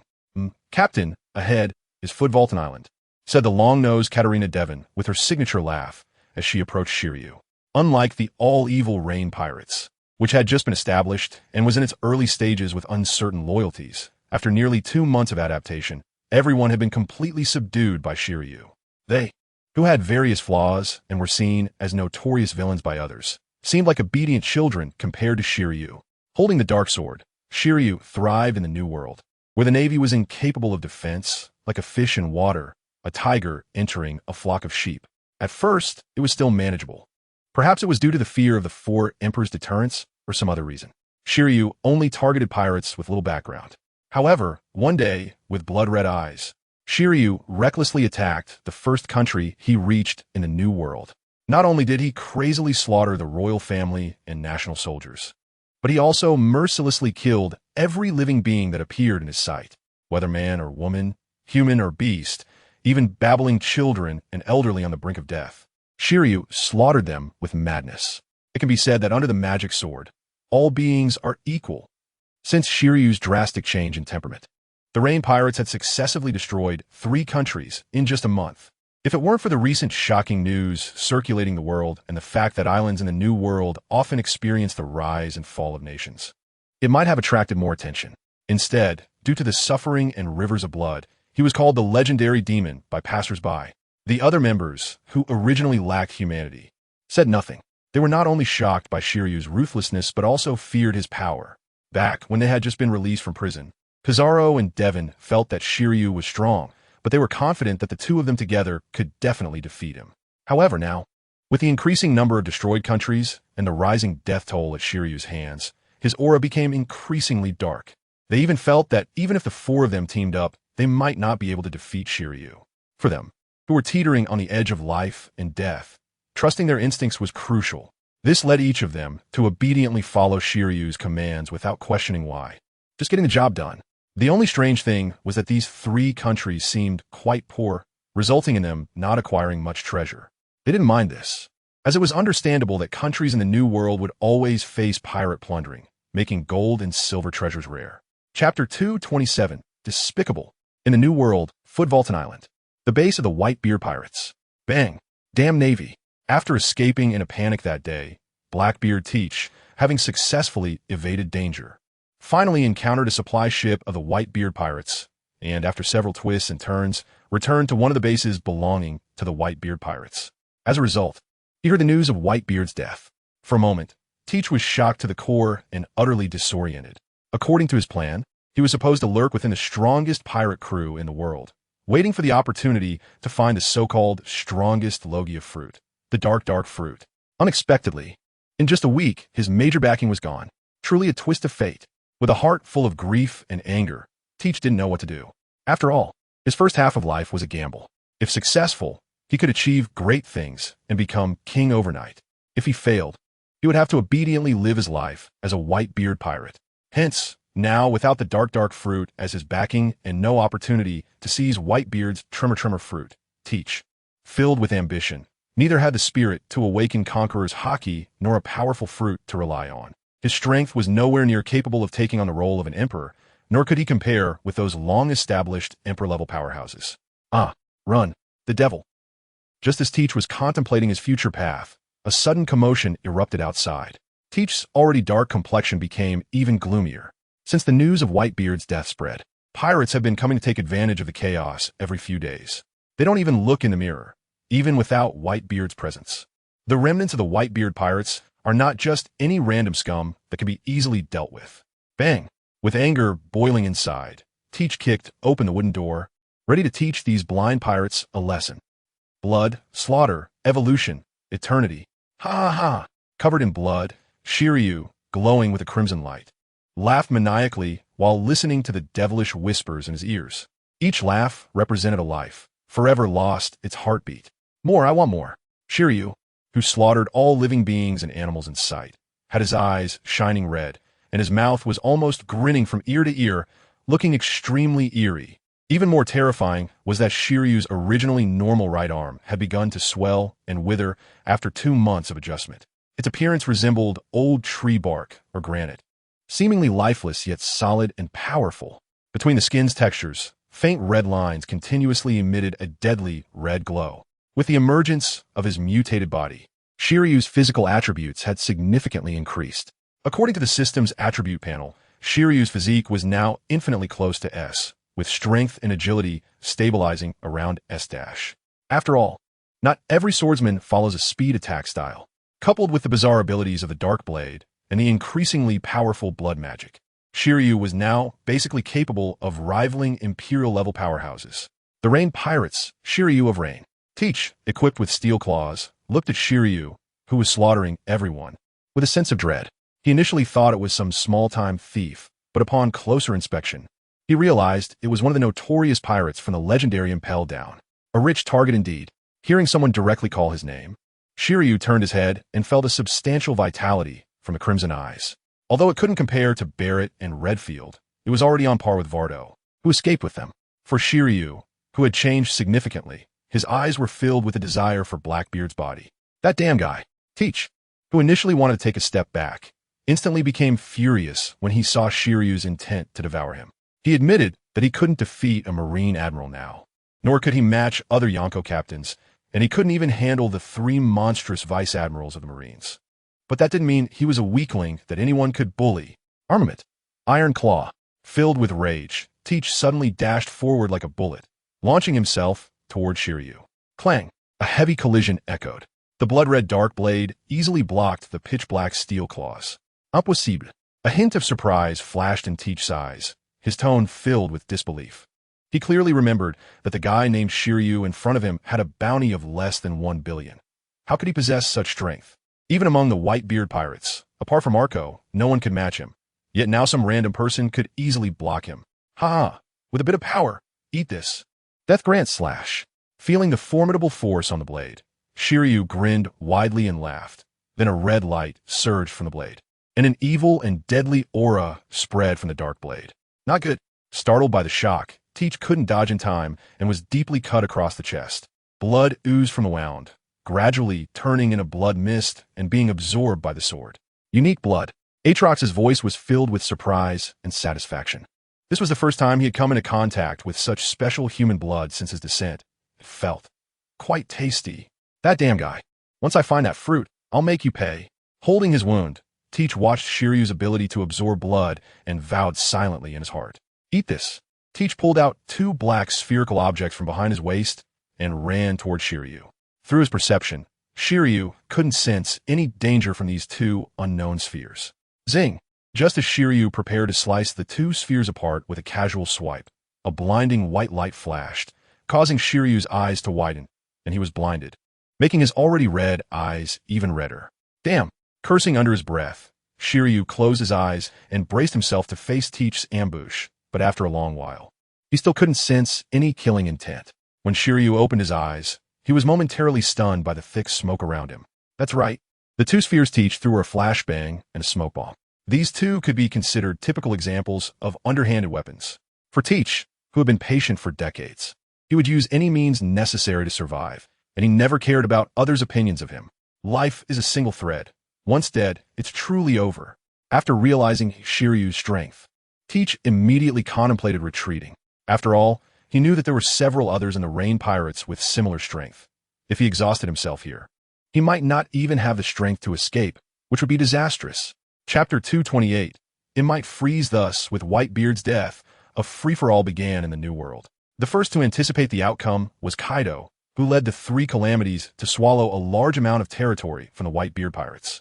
However, feeling bored later, Kaido transformed into an azure dragon and left the battlefield. Yet, Kaido's departure did not change the fate of the Whitebeard pirates. Led by Natsu, the 3 calamities faced no opposition, and a large sum of cash berries was collected by Natsu. Only the gold and silver treasures that couldn't be deposited were put away for future cashing out. No one had any objections to this. After all, that was Natsu. His strength was such that even Kaido might not win against him, so others certainly didn't dare to voice any complaints.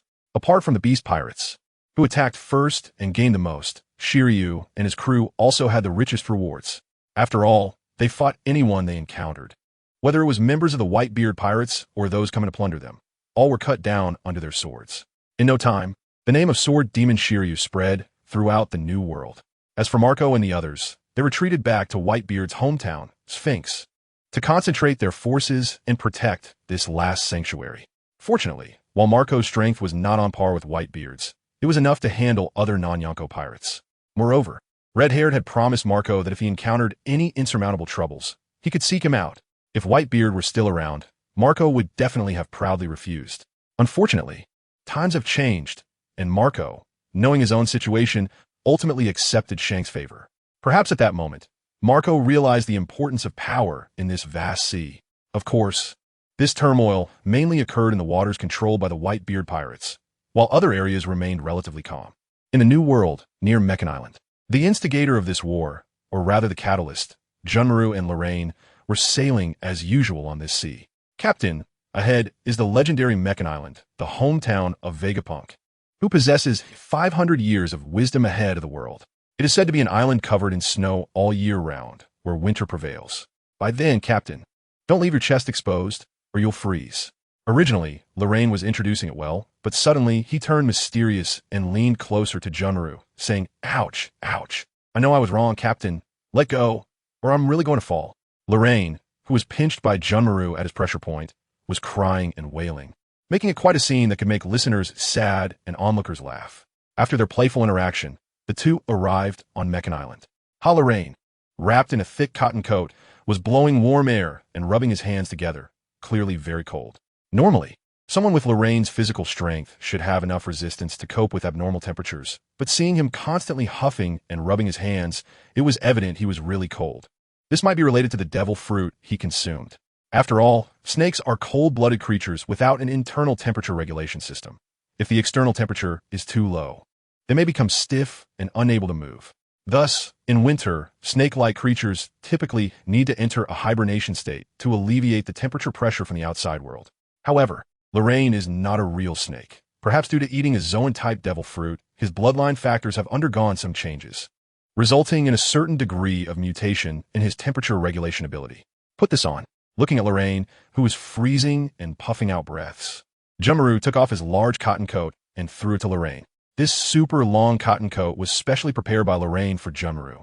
However, thanks to Jummaru's high S-level physique and various special physical talents, he has considerable resistance to both low and high temperatures. At least, the heavy snow on Meccan Island did not affect Jummaru at all. Captain, feeling the residual warmth on the cotton coat, Lorraine looked at Jummaru, who was only wearing a purple kimono, with some emotion. Let's go. After glancing at Lorraine, who was dazed, Jummaru said lightly, "Coming, Captain," wrapped up in the cotton coat. Lorraine quickly followed. Because this island is in a perpetual winter, there are very few green plants that can survive. After all, no matter how cold-resistant a plant is, it can't lie in the snow for 365 days a year. As Jummaru and Lorraine delved deeper into the island, the snow depth rose from their ankles to their knees, gradually deepening to their waists. After a while, the two finally saw a scene beyond the snow. It was an oval-shaped pit covered in snow, resembling an air raid shelter. If Lorraine hadn't been careless and tripped over the uneven edge of this large door, they wouldn't have noticed this giant building hidden beneath the snow. This building is entirely made of deep blue metal, with a rugged door tightly sealed. Judging by the marks on it, it must have endured some terrifying attack. "Captain, this looks like a hideout or a laboratory," Lorraine said with curiosity as he looked at the giant structure. Generally, buildings hidden underground are either classic shelters or secret experimental sites. "Captain, do you think there might be some great treasure hidden inside?" Jummaru, who had no interest initially, suddenly had a glint in his eyes after hearing Lorraine's words. His arm was instantly encased in white bone, and with a swift step, he approached the door. Bang! Under the sharp attack of the bone spikes, the door only produced a shallow dent. This left Lorraine speechless. Since Lorraine had started following Jummaru, he had never seen an enemy or building that could withstand his captain's bone spear. The fact that this rugged door could resist a casual strike from Jummaru showed its extraordinary material. Behind this door, there must be great treasures. Step back. After testing the hardness of the door, Jummaru had a measure of its toughness. Upon hearing the command, Lorraine quickly retreated a considerable distance. After glancing at Lorraine's position, Jummaru slightly closed his eyes, and suddenly, black patterns appeared on his face. Senjutsu, early fern dance. The white bone spikes in Jummaru's hand were instantly wrapped in countless bones, forming a massive bone cone adorned with black patterns matching his face. Boom! Chapter 229, The Strange Log. The hard door let out a loud noise as Jummaru unleashed his strongest attack, creating a massive hole large enough for several people to pass through. "Wow, Captain, you can transform too. That's so cool." Seeing the door pierced open, Lorraine jogged over, looking at Jummaru, whose black patterns were gradually dissipating. With sparkling eyes and an amazed tone, it was evident that seeing Jummaru use Sage Mode for the first time completely captivated Lorraine with the mysterious aura brought by the black patterns. "Let's go." After glancing at the excited Lorraine, Jummaru said lightly and strode into the cave. As the two entered the cave, they were met with complete darkness. Lorraine took out 2 flashlights from his pocket. Under the dazzling beams, the deep blue metal walls gleamed with a cold light. Not only the door, but also all the walls along the passage were made of the same material, indicating that it was a place with very good protective measures. Continuing forward, the two soon arrived at a hall-like area. It was here that 3 forks appeared. Each fork had a small sign with an identifier in front of it. For some reason, the markings on the signs had become too blurred to see clearly, but it could be vaguely discerned that each sign once had some color traces. Among them, the first sign had a faint red circular mark. The second sign had a green mark without a discernible shape. The last sign was black, resembling a stick figure drawing. Just as Lorraine was staring at the signs in confusion, Jummaru strode confidently into the first passage on the left. Seeing this, Lauren no longer hesitated, as it couldn't be seen anyway. Soon, after passing through a corridor with deep blue metal walls, A much smaller metal door appeared in front of the two. Junmaru summoned a bone spear, lightly tested it, and then entered Sage mode again, breaking open the door. Wow, this looks like the evil doctor's laboratory. Originating from the East Sea, Lauren, who had read serialized comics since childhood, gasped as he looked at the various mysterious instruments and jars of mysterious liquids inside the room. After all, these were things he had never seen in his life.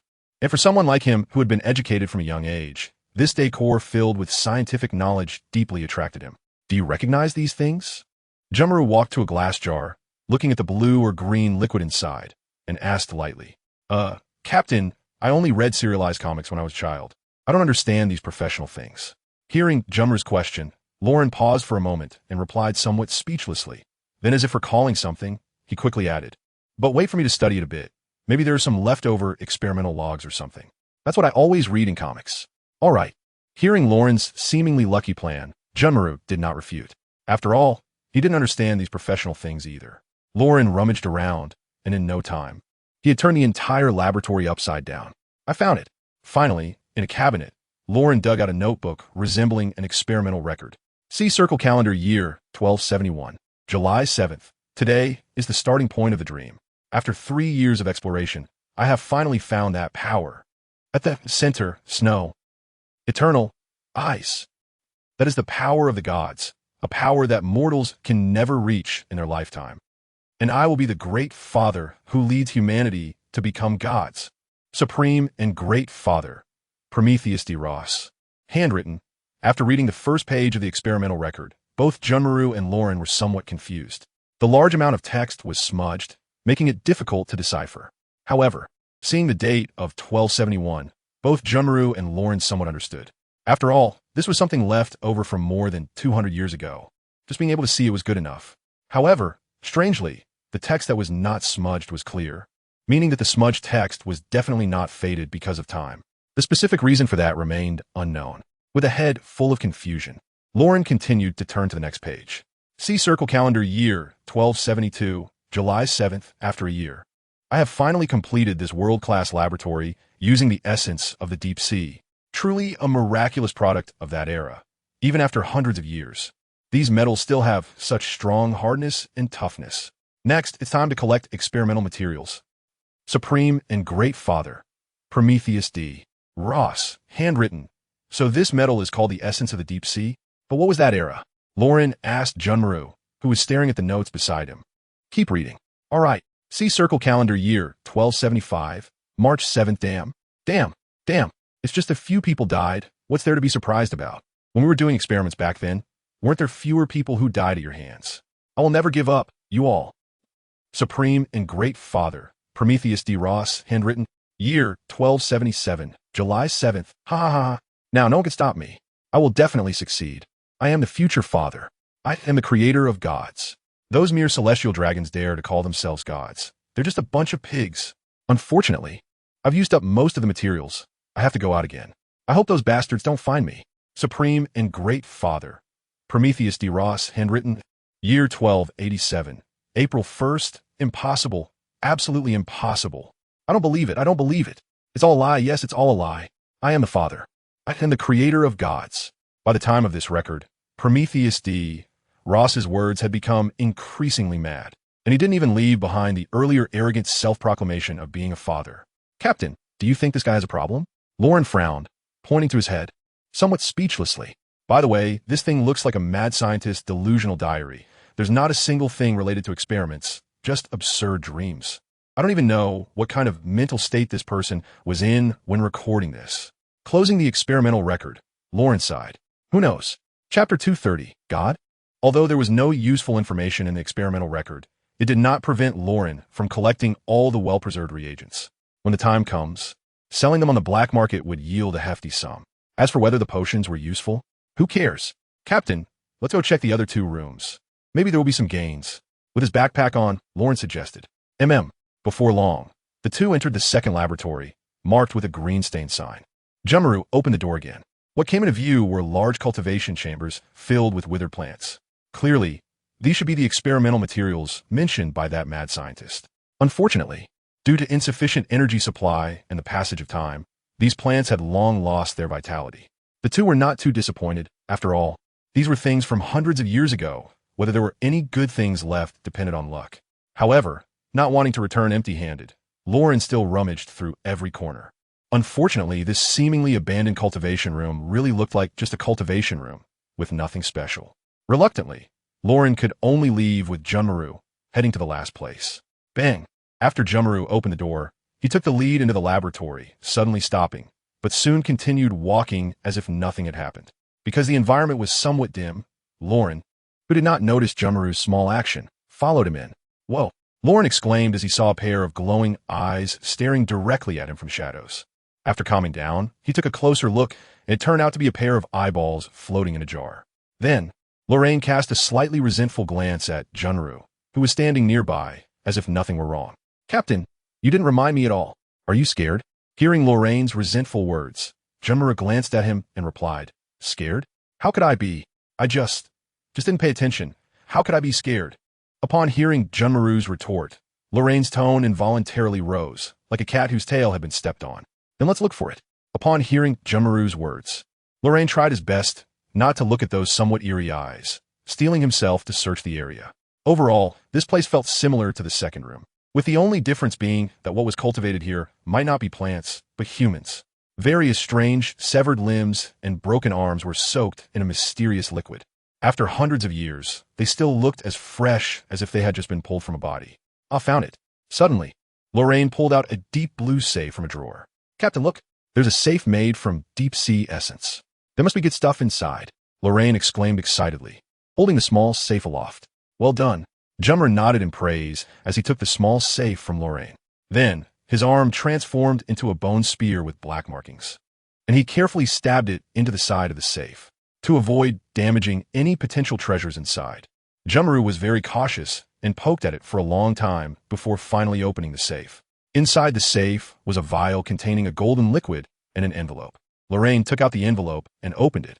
The handwriting inside was the same as that of the previous letter written by Pumishio D. Ross. Hello, newcomer. I assume that by the time you read this letter, I may no longer be in this world. You might be curious about the crazy ramblings I specifically left in my previous logs, but unfortunately, I won't tell you here. Haha. You might think I'm a madman, or perhaps a fool, and I can only say, you guessed right. Foolishness and madness are really just a thought away. When you find that the more you know, the more you don't know, that sense of helplessness can drive you mad too. I discovered the secrets of this world, and I even found a legendary path to becoming a god. Unfortunately, all of this is too shocking. Even I cannot accept it. So I chose to go all in. If I succeed, then you probably won't see this letter. Haha. As for failure, I am Pumishio D. Ross, the great inheritor of the will of D. I will absolutely not lose. December 25th, 1287, inheritor of Dia this. Looking at the words left behind by someone who seemed mentally unstable, Lorraine was momentarily speechless. So what exactly did this guy, Pumishio D. Ross, who claims to be the inheritor of the will of D, want to say? Aside from boasting about himself, it seemed there was no useful information at all. Feeling confused, Lorraine instinctively flipped the letter over. To his surprise, there was a small paragraph on the back of the letter. Congratulations, you have discovered the legendary treasure. I have named this vial of reagent Awakening.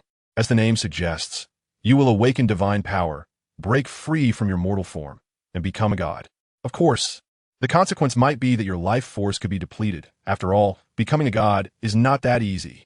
Oh, by the way, if you don't possess the so-called conqueror's haki or the power known as the devil fruit, it's best not to use it. Why? I doubt you'd understand after all. Not everyone is called Pumishio D. Ross. Ha ha ha. Looking at the text written in an extremely arrogant tone, Lorraine felt a headache coming on. The implication in the words was that he looked down on everyone else except himself. Who knows if this guy's abilities are truly as great as his words suggest? Captain, what do you think? Lorraine asked as he handed the reagent to Junmaru. Keep it. Junmaru did not take the reagent, simply saying that before turning to leave. Junmaru did not believe in any divine awakening, nor did he think that one could obtain immense power through some so-called reagent. Even with his special abilities, it took him months of effort to achieve his current strength, comparable to that of a king. Moreover, even if this reagent was truly as miraculous as the person claimed, if the cost was life, he would absolutely refuse. Watching Junmaru's back, Lorraine initially wanted to throw away the reagent. After all, it was a life-threatening item. However, As he looked at the vial of golden reagent, a scene of helplessness suddenly flashed in his mind. After thinking for a moment, Lorraine still stuffed the reagent into his chest pocket and hurriedly followed after Junmaru. Chapter 231. Why Are You Back? East Sea, Frost Moon Village. Pumisho D. Ross. Who exactly is this? And what do the so-called gods and awakening mean? Since it specifically emphasized the need for Conqueror's Haki or the power of devil fruits. Does it imply that the reagent could allow those with the potential for Conqueror's Haki to quickly complete their awakening, as well as the ultimate awakening of devil fruit powers? If that's true, then he truly is a mad creator of gods. Through Junmaru's perspective, Mushu had developed a strong curiosity about this Pumisho D. Ross, whom she had never met. Unfortunately, the two were separated by hundreds of years in time and space, making it impossible to meet. It doesn't matter. The awakening of the fruit is just one of the ways to become stronger in this world, and besides, his final tone doesn't seem like it's a good thing. Mushu stood up, stretched her somewhat stiff body, and shook her head in relief. Then she picked up the bucket beside her and leisurely walked toward the Frost Moon Dojo. New World G1 Branch. Inside the G1 branch, which was under reconstruction, a large group of Navy personnel were working vigorously. It must be said that compared to ordinary civilians, these elite Navy soldiers worked much faster. Unlike the scene over there where sweat was pouring down. In a slightly secluded spot on the island, a man with bronze skin and an explosive hairstyle, wearing an eye mask, was lounging in a reclining chair, leisurely taking a nap. Admiral Akiji. Hearing someone call him, Kazan reluctantly scratched his neck, lazily lifting the edge of his eye mask to look in the direction of the voice. Oh, it's Alusa. What's wrong? Is there a problem with the reconstruction work?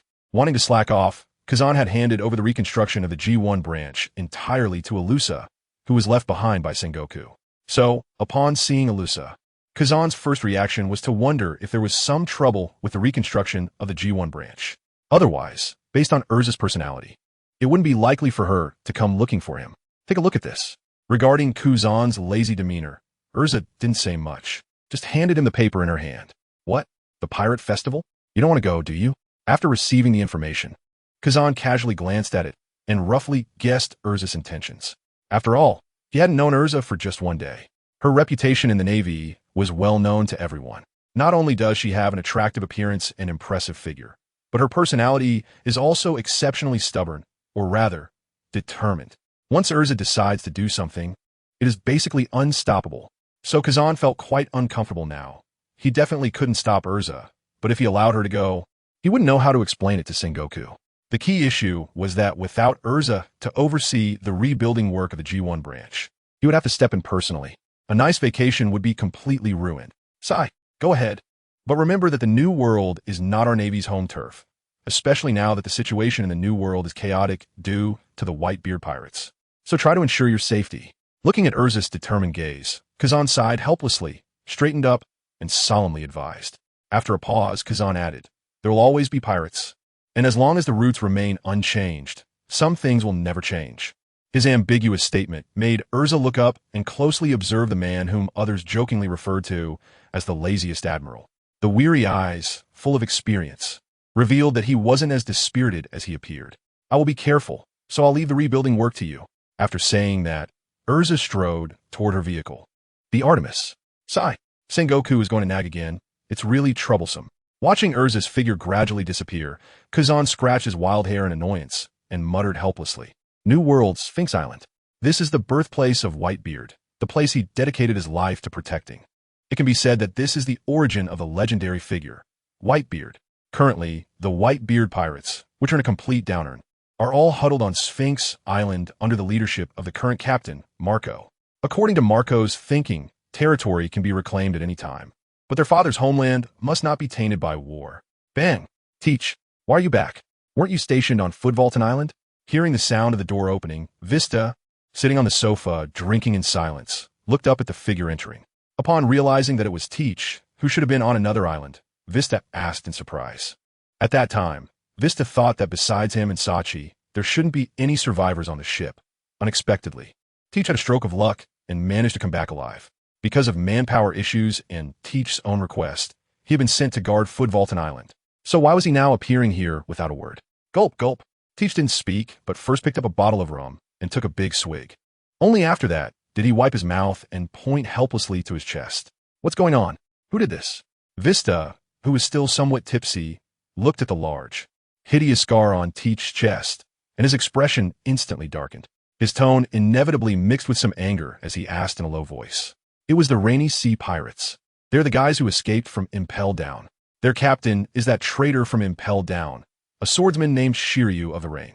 That guy is very strange. Not only is he incredibly strong, but the most crucial point is that he never leaves survivors. Not just people, but all livestock are killed. If it weren't for some backup I had, I'm afraid. At this point, Teach's mind echoed with Shiryu's hellish red eyes, making him shiver involuntarily. Even with his temperament, Teach was shaken by Shiryu's cruel actions. What? Hearing the words "no survivors," Vista gasped. You mean, all gone? The trembling words flowed from Vista's mouth. In response, Teach grimly nodded. Bang! Damn the Rainy Sea Pirates! Damn Shiryu! Vista slammed his fist on the wooden table and shouted through gritted teeth, a chilling, killing intent spreading out. However, thinking of their current situation, Vista slumped back on the sofa like a deflated balloon, grabbed a bottle of rum, and started drinking heavily, trying to numb himself with alcohol. If he hadn't recklessly gone out to sea, none of this would have happened. Dad wouldn't have passed away, and those brothers wouldn't have suffered such misfortune. Chapter 232. The tragedy continues. Pull yourself together, Vista. Watching Vista in such a dejected state, Teach, who had been brothers with him for decades, couldn't bear it any longer. After all, if it weren't for the dark fruit, Teach would have truly wanted to stay in the Whitebeard Pirates for a lifetime.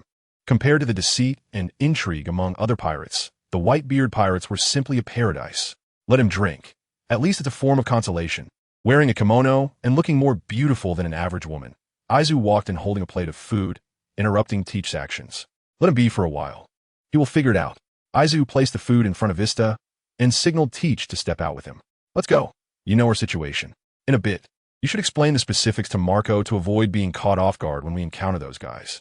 Hearing their conversation at the door, Aizen shared his thoughts with Teach, and he felt that if the captain of the Rainy Sea Pirates, Shiryu, was as cruel as Teach described, they could completely come here. After all, the current Whitebeard Pirates are extraordinarily weak. Therefore, it is very necessary to know the information in advance. Yeah, let's go. Glancing at Vista, who was drinking in silence, Teach felt helpless and could only follow Aizen out of the tavern. It's Aizen, big brother.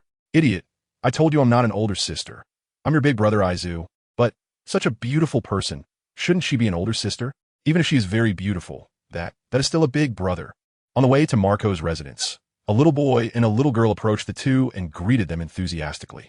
In their eyes, or rather, in the eyes of all the residents on this island, the Whitebeard Pirates are their protectors, their saviors, and their heroes.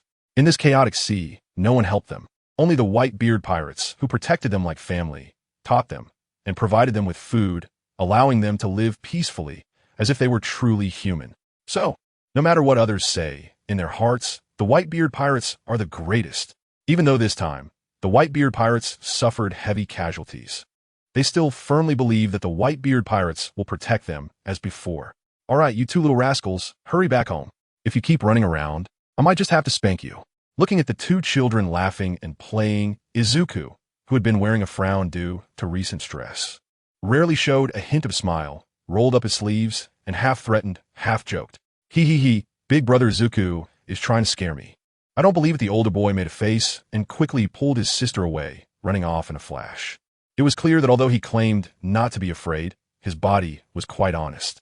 It seemed that there were no problems on the island for the time being. Observing the residents' lives, which were as usual, Teach couldn't help but sigh. I hope it stays this way. Hearing Teach's words, Izuku let out a bitter sigh. Soon, the two arrived at Marco's residence. Teach, why are you back? Marco asked, surprised to see Teach come in with Izuku, who was bringing food. Teach repeated what he had said to Vista.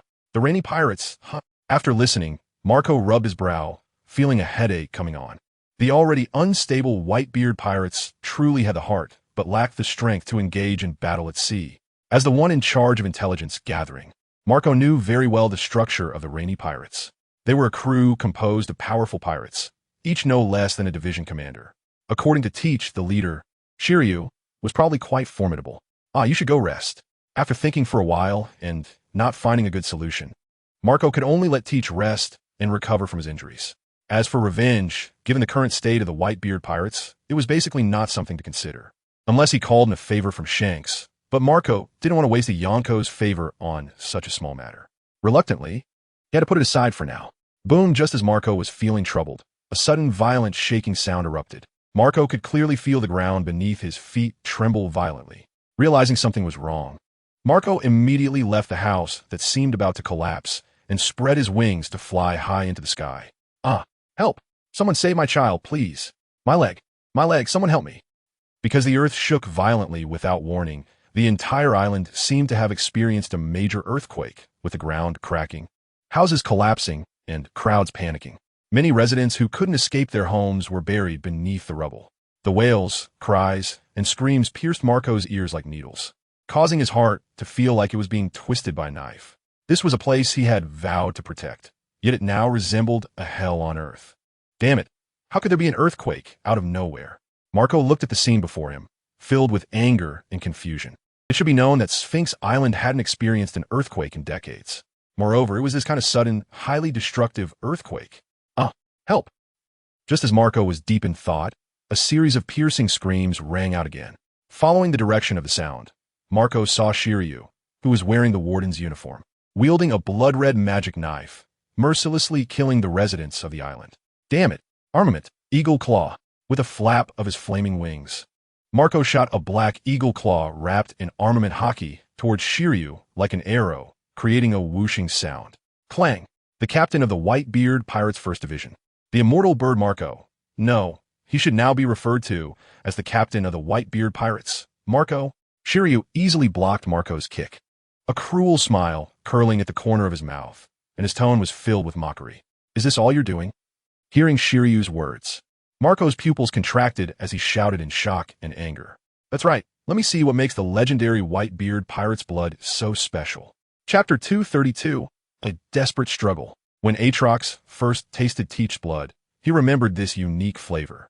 Under Aatrox's guidance, the already half-mad Shiryu didn't think much and directly charged into the heart of the Whitebeard Pirates. The entire Rainy Pirates, apart from their captain Shiryu, were all devil fruit users. The vice-captain, Avaro Pizarro, is a Paramecia-type island fruit user who can merge and control islands. This earthquake was initiated solely by Pizarro. It was precisely because of the power of the island fruit that Marco and the others did not detect anything unusual.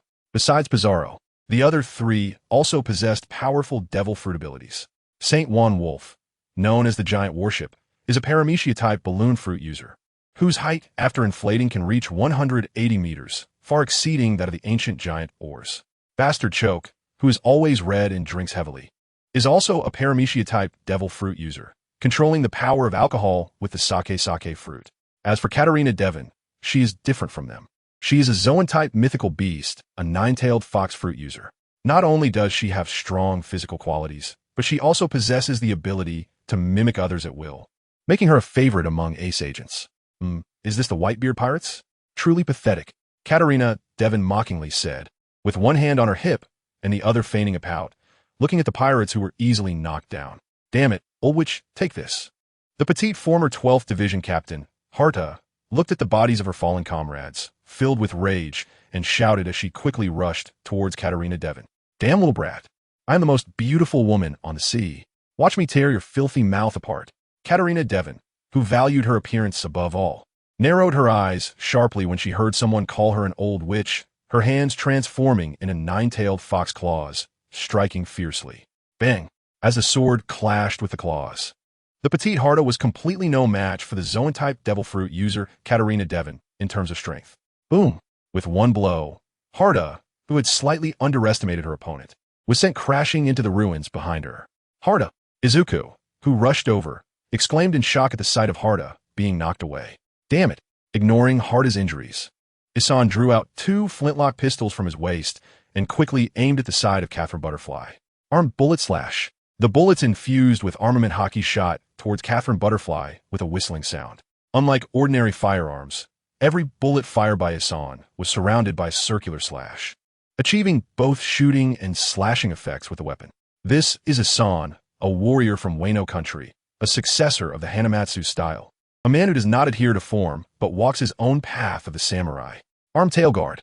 Because Isan fired his bullets at the perfect moment, Catherine Butterfly, unable to dodge in time, could only extend 9 orange tails from her tailbone. The armament haki instantly wrapped around them, and the 9 fluffy black tails transformed into iron armor, heavily layered. Bang, bang, bang. After a few gunshots, the originally soft and neat 9 fox tails were riddled with holes. Unfortunately, the layered protection of the 9 tails ultimately did not prevent the bullets from hitting Catherine Butterfly's main body. What a lovely little beauty. Almost hurt my sister.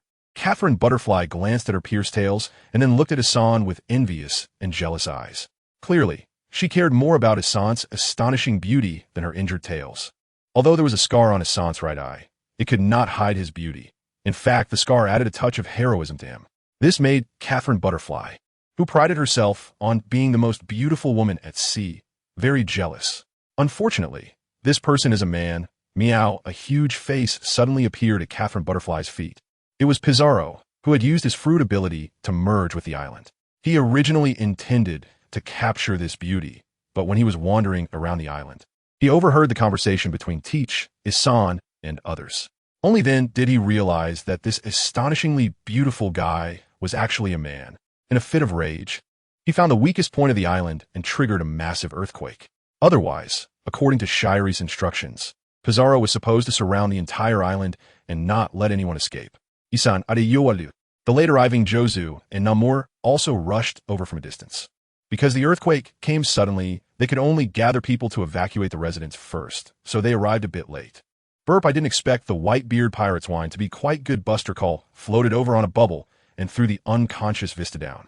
Obsessed with fine wine, Buster Call immediately sought out the Whitebeard Pirate's wine storage place as soon as he landed on the island. This was precisely where Vista often got drunk. If Vista had been in a normal state, the outcome of their battle might have been uncertain. Unfortunately, due to Vista's recent heavy drinking, his nerves had become somewhat numb, and he had no power to resist against Buster Call, who controlled the power of wine and was quickly defeated. If it weren't for Shiri's orders to try to capture him alive, Buster Call would have burned Vista to ashes long ago. Vista, damn it, die for me. Shining charge. Jozu, who was already irritable, was filled with pent-up anger due to the earthquake. Seeing Vista in a state of uncertainty, he instantly charged towards the members of the Thunderstorm Pirates like a lit powder keg. Go ahead, try to capture them alive. After all, it's the captain's order.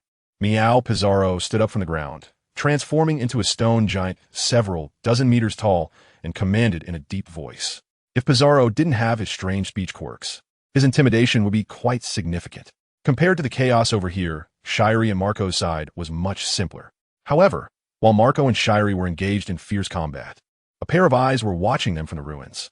It was Teach, who had just landed on the island and was preparing to rest. Damn it, Marco is definitely not that guy's opponent. What should I do? Teach looked at Shiri, who was firmly in the upper hand, and gently touched the scar on his chest that still ached faintly, muttering to himself. Chapter 234. Total Annihilation. It's not that Teach didn't want to help. He was just uncertain. That Shiri, wielding the demon sword, possessed not only incredible strength, but also remarkably quick reflexes. More strangely, the weapon that resembled a cursed blade made it difficult for wounds it touched to heal.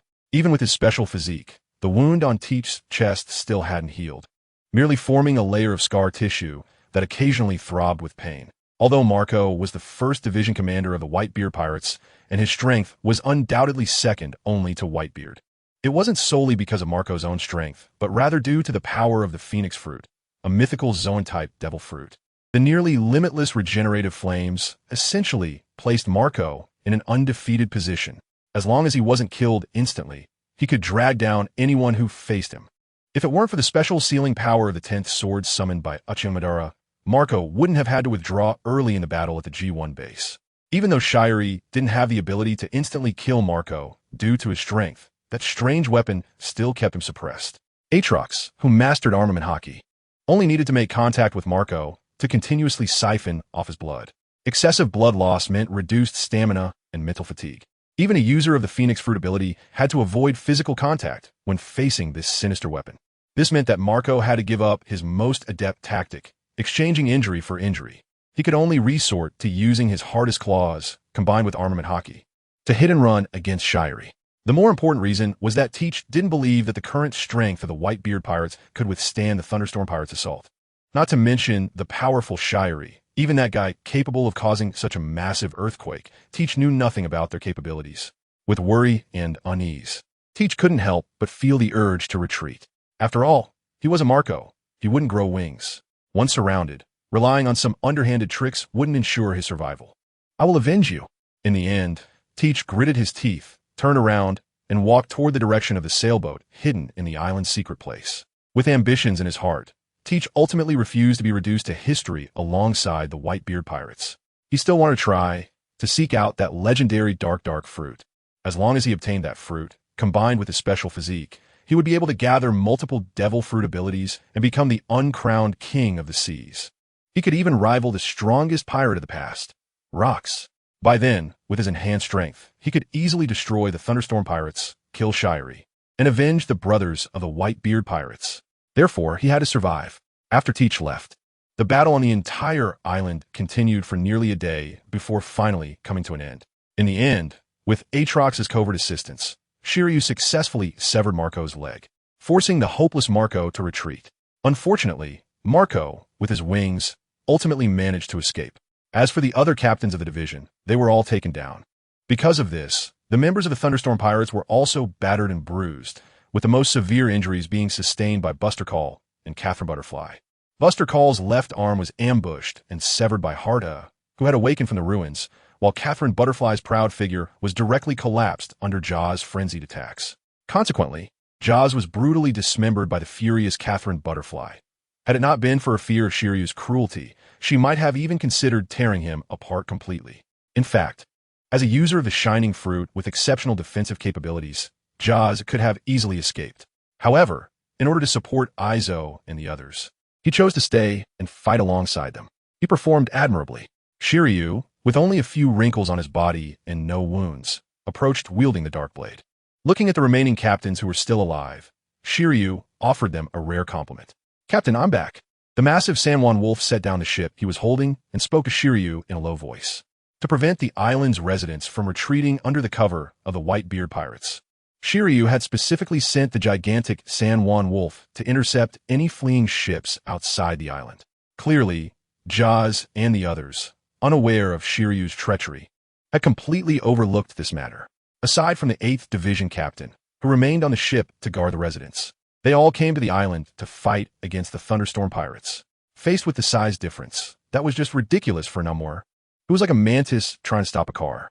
Against the nearly 200-meter-tall San Juan wolf, Namor had no power to fight back. With just one encounter, he was grasped in San Juan wolf's hand, turning into a puddle of fish paste. "Please, spare us. We are not members of the Whitebeard pirates. We are just ordinary residents. We have money, please let us go. You damn pirates, you will all go to hell. You vile pirates, Brother Izo won't let you off." Because San Juan wolf was careful not to drop the people on the ship, many of these residents still had enough strength to speak. The pleas for mercy, curses, and threats mixed together, reaching Shiryu's ears. Not bad. Ignoring the cries of these insects, Shiryu praised the San Juan wolf, who was scratching his head and grinning foolishly, then approached the residents with a cruel smile. Swish! Boom! After a series of blood-red, flying slashes, the ships filled with residents were torn apart. Soon, the screams of the residents gradually quieted down. There were no extra words. After all, Shiryu didn't need to collect any negative emotions. What he wanted was simply blood. You guys actually targeted defenseless civilians. Izo, still hanging on by a thread, watched helplessly as the little friend he had just greeted was now reduced to cold fragments, his tone filled with murderous intent and hatred. Unfortunately, being completely paralyzed, he didn't even have the strength to pull the trigger. Pitiful insect. Shiryu walked up to Izo, disdainfully coldly muttering, then raised his hand and executed each of the captains one by one. Oh, what a wonderful sensation. Feeling the overwhelming blood energy surging into his body from the sword, Shiryu's already blood-red eyes turned even more scarlet. Indeed, only high-quality blood could rapidly enhance his power. Hashirama, just wait for me. The humiliation I suffered will be repaid double. Gently clenching his fist, adapting to the surging power, Shiryu revealed a fierce smile. It sent chills down the spines of those nearby. Let us go, next stop.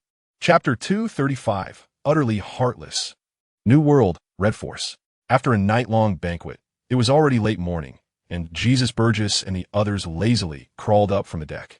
Rubbing his head, the bleary-eyed Jesus Burgess finally noticed the newsbird standing at the bow of the ship. Can I get newspaper, please?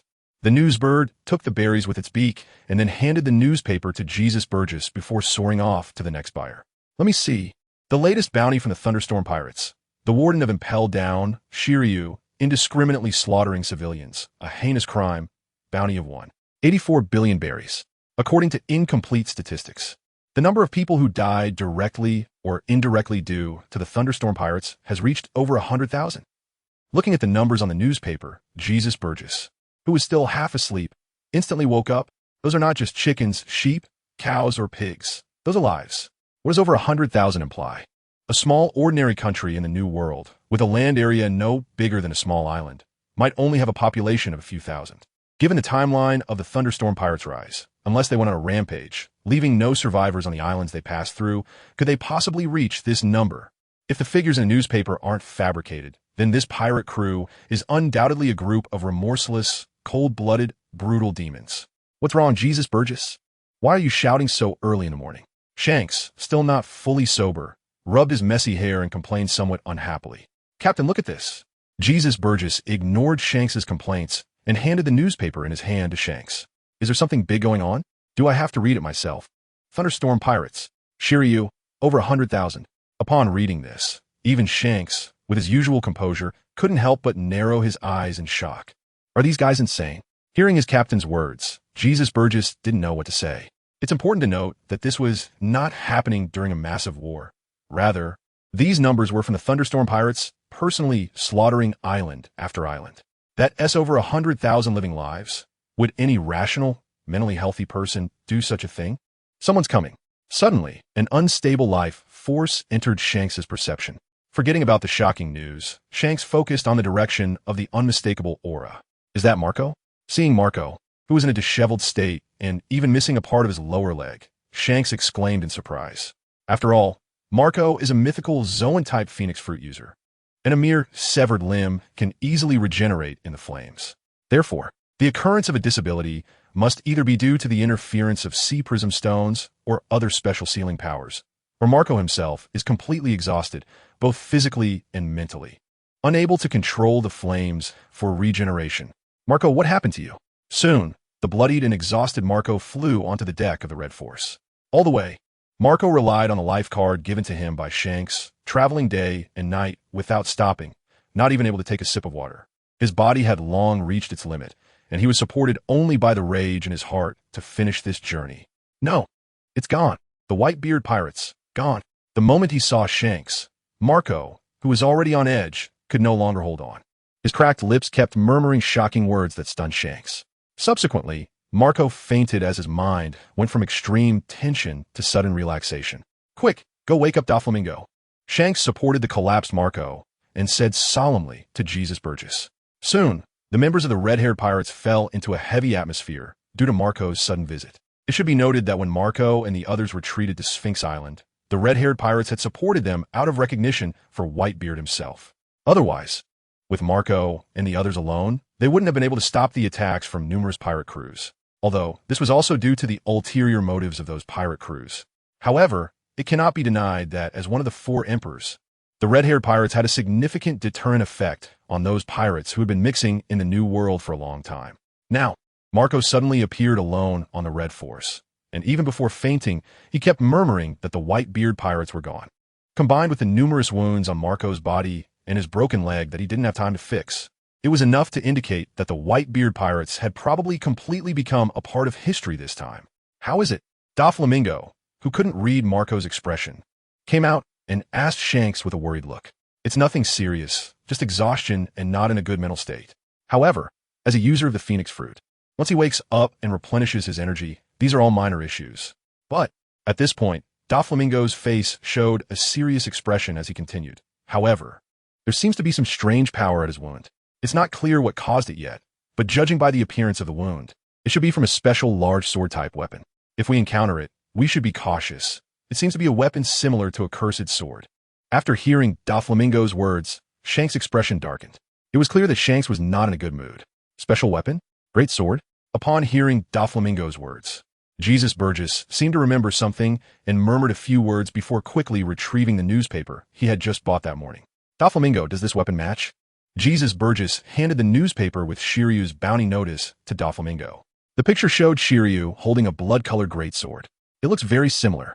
If it's such a special weapon, I think it would be hard to find another in these seas.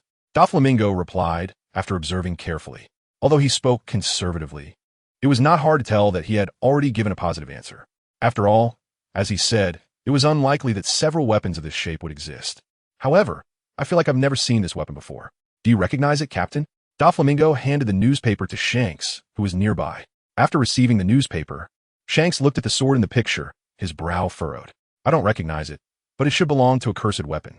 Perhaps this guy named Shiryu's reason for slaughtering the island is also related to this weapon. What's slaughtering of the island?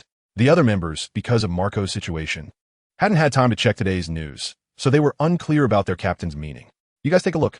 Feeling somewhat gloomy, Shanks tossed the newspaper to them, leaned back in his chair, and closed his eyes, not knowing what he was thinking. Chapter 236. I really can't do it anymore. Is this even something a human would do?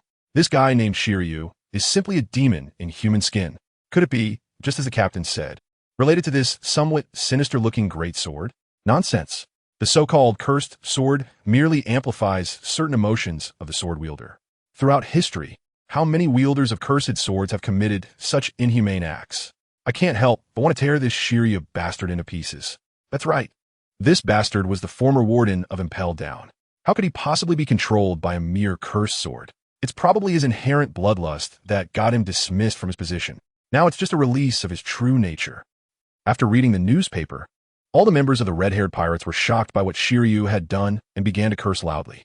It should be noted that although the red-haired pirates are a group with extremely high bounties and are considered one of the most famous pirate crews, they have hardly done anything befitting of their pirate identity.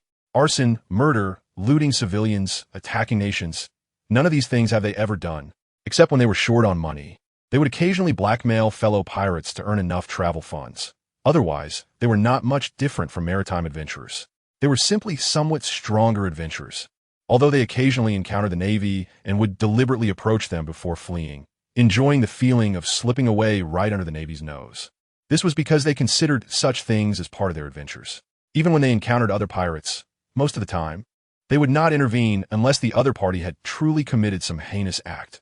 Otherwise, they weren't living Buddhas or kind-hearted saints. There is suffering everywhere in this world. They can't possibly take care of it all. What they pursue is simply a life of freedom and enjoyment. However, this guy named Shiryu is different. This is no longer mere arson, murder, and looting, things that are quite ordinary in the pirate world. This is island slaughter. Moreover, it is indiscriminate island slaughter. Such behavior, which has no reason and is simply killing for the sake of killing, completely exceeds their understanding. Therefore, they would be angry, furious, and think about tearing him into pieces to vent their anger. Captain, Marco is awake. After Doflamingo's careful treatment and the replenishment of various energies, Marco quickly regained consciousness, forcing himself to open his eyes despite the pain and mental exhaustion. Hearing Doflamingo's words, Shanks suddenly opened his eyes wide, his sharp gaze revealing his inner unrest. Entering the room, Shanks looked at Marco, whose eyes were vacant, staring blankly out the window at the sea like a salted fish. Marco, what happened? Seeing Marco like this, Shanks frowned and asked straightforwardly. Shanks, the white-beard pirates, have completely disappeared. Hearing the question beside his ear, Marco came to his senses and looked at Shanks with his vacant eyes. His cracked lips trembled uncontrollably, and with his words came 2 lines of tears from the corners of his eyes. The Marco who once appeared lazy but was strong and resolute inside was now like a dried, salted fish, devoid of any vitality. Was it that Shiryu who did it? Ben Beckman handed the newspaper to Marco, who was standing nearby, and asked in a low voice. To everyone's surprise, Marco, who had been looking like a dead fish, suddenly had his eyes turn crimson upon seeing Shiryu's bounty notice. A hoarse voice escaped his throat, and he went mad, snatching the newspaper and tearing it to shreds. Accompanied by his roar, 2 lines of blood tears streamed down from the corners of Marco's eyes. In just a month, he had lost his father, who had taken care of him for decades, and his brothers, with whom he had shared countless joyful days and nights. He had lost everything. Now he was all alone, and the only thought that kept him alive was revenge. Shanks, please help me. Looking at the scattered and blood-stained newspaper fragments, Marco, coming to his senses, looked at Shanks with his bloodshot eyes filled with pleading. This scene left everyone silent. The members of the red-haired pirates had never imagined that the once spirited Phoenix would end up like this. Please, Shanks, I really have no way out. Seeing the silent crowd, Marco tore off the 4-drip needle, disregarding the spilled blood, and pretended to kneel on the ground. Rest well, tell me where they are. Fortunately, Shanks, quick on his feet, caught Marco and pushed him back onto the bed. Marco, who had been struggling fiercely, suddenly quieted down upon hearing Shanks' words. Bristol, that is the island closest to Sphinx and the most populated. They will definitely go there. Although his voice was weak, his tone was very firm. It was obvious that Shiryu's massacre of civilians had led Marco to guess where Shiryu was most likely to go. Rest well. Leave the rest to us. Shaking the paper scraps off the blanket and covering Marco again, Shanks solemnly assured him. Whether it was out of friendship with Whitebeard himself, his promise to Marco, or his disgust for Shiryu's actions, Shanks decided to take matters into his own hands and capture him. Hearing Shanks' words, Marco finally felt a sense of relief and soon fell into a deep sleep. On the deck, a gentle breeze blew, causing Shanks' cloak to rustle. Set sail, Bristol. New World, Bristol. This is a large island, many times bigger than Sphinx. On it, there are also many villages and a reasonably sized country, the Kingdom of Bristol. As one of the large islands in the New World, Bristol also boasts decent military strength. While it may not match some of the great pirates, it is at least capable of defending itself against ordinary pirate crews. Tefur, as a legion commander of the Kingdom of Bristol and one of the strongest in the kingdom, possesses strength comparable to a rear admiral of the Navy headquarters. While he might not match the officers of the Emperor's crew, he is already enough to deter small pirates who attempt to rob. After all, not every pirate crew is filled with monsters. It should be noted that pirates like Katarina Devon are locked away in level 6 of Impelled Down, known as the erased pirates from history. Their strength is at the level of Navy vice admirals and above. Furthermore, even the strength of a Navy commodore is sufficient to live comfortably in these seas. Not to mention someone like Tefur, who possesses strength comparable to a rear admiral. As usual, after finishing his patrol, Tefur went into the woods, preparing to hunt some game for a feast. However, when he arrived at a familiar thicket, he suddenly froze in place. This is the devil fruit? Tefur, uncertain, looked at the patterned fruit in front of him and muttered to himself. Although in the New World, devil fruits are not a secret anymore. Many people have never seen one in person in their lifetime. Despite being a Legion commander, Tefur had seen many devil fruit users. But it was his first time seeing an original devil fruit. Chapter 237. Good luck continues. Tefur quickly stepped forward and carefully picked up the white patterned devil fruit. It really is a devil fruit. Tefur, somewhat incredulous, pinched his thigh hard. The sharp pain made him realize that he was indeed lucky to have found a devil fruit with extraordinary potential. He had no idea what kind of devil fruit this was. Coming back to his senses from his surprise, Tefur examined the strangely patterned devil fruit and quietly murmured. After all, different types of devil fruits contain different powers. If it were a paramecia type, that would be fine. At least the upper limit is very high. But if he were unlucky and ended up with a very ordinary zoan type, like a regular chicken, that would be a loss. He would also gain a weakness to seawater for no reason. After a while, Tefur gritted his teeth and decided to take a big bite of the devil fruit in his hand. After all, he knew his own situation. Although he was only in his 30s, he already had strength comparable to a rear admiral of the Navy and held the position of a Legion commander in the kingdom. However, over the years, his strength had barely improved, and without any external help, it would likely stagnate for the rest of his life. This was absolutely unacceptable for someone like Tefur, who was still in his prime. Therefore, he decided to take a gamble. Perhaps this devil fruit was enough to change his life. Ugh, glug. The moment a piece of fruit flesh entered his mouth, the indescribably terrible taste made even the battle-hardened Tefur instinctively want to spit it out. But thinking about the devil fruit flesh still in his mouth, he forced himself to swallow it despite the urge to vomit. To be safe, he quickly finished the entire devil fruit, fearing that he wouldn't gain a comprehensive ability. To alleviate the strong, weird taste in his mouth, Tefur even grabbed a handful of leaves, planning to use their fragrance to mask the awful flavor. Soon, a mysterious power enveloped Tefur's entire body. At the same time, inexplicable information appeared in his mind. Tremor fruit. Ha ha ha ha. It's actually the legendary tremor fruit. I'm rich now. I'm really going to get rich this time. After digesting the information about the devil fruit in his mind, Tefur opened his eyes in surprise, and the corners of his mouth began to rise uncontrollably. His wild laughter seemed to shake the heavens and earth. startling all the birds in the surrounding woods. That's right, this lucky guy, Tefur, had accidentally found the Tremor fruit, once possessed by Whitebeard himself. I'm going to become the next Whitebeard. At that time, what pirates, what kings, even the world government would be begging me to join? Trapped in fantasies of a bright future, Tyrolith has already imagined himself sitting on the throne, becoming a member of the world government at their request, and standing above others. Indeed, for Tyrolith, who has lived his whole life on the island of the New World, ascending to the throne and joining the world government would grant him the highest status in his perception. After all, there are not many member countries in this world, and becoming one of them would mean standing at the pinnacle of the world. As for the world government, in Tyrolith's eyes, they are merely a group of servants catering to these noble kings. At that time, even the so-called world nobles, the celestial dragons, would have to show him some respect. Let me try this legendary power that can destroy the world. Coming back to his senses, Tyrolith focused on the power of the devil fruit inside him and stomped his right foot hard on the ground. A nearly transparent white light circle, the size of a baby's fist, gradually appeared on his right hand. Then his entire right arm whipped out like a whip. Bang! A series of tearing sounds erupted in a fan-shaped area centered around Tyrolith. Many trees that several people could hug were smashed to pieces by the invisible wave. The power radiated an astonishing distance of 100 meters. Ha ha ha ha ha. Is this the power of Whitebeard? Given time, I will definitely be stronger than Whitebeard. Satisfied, Tyrolith tightly clenched his fists, his eyes rekindling a long-lost fighting spirit. Even his tone was filled with confidence. Overjoyed, Tyrolith no longer cared about wild game. He just wanted to find a place to calm down and vent his frustrations. In a new world, on a deserted island near Bristol. Spit, spit, spit. Soaked in seawater, Teach struggled to swim to the sandy beach of the deserted island.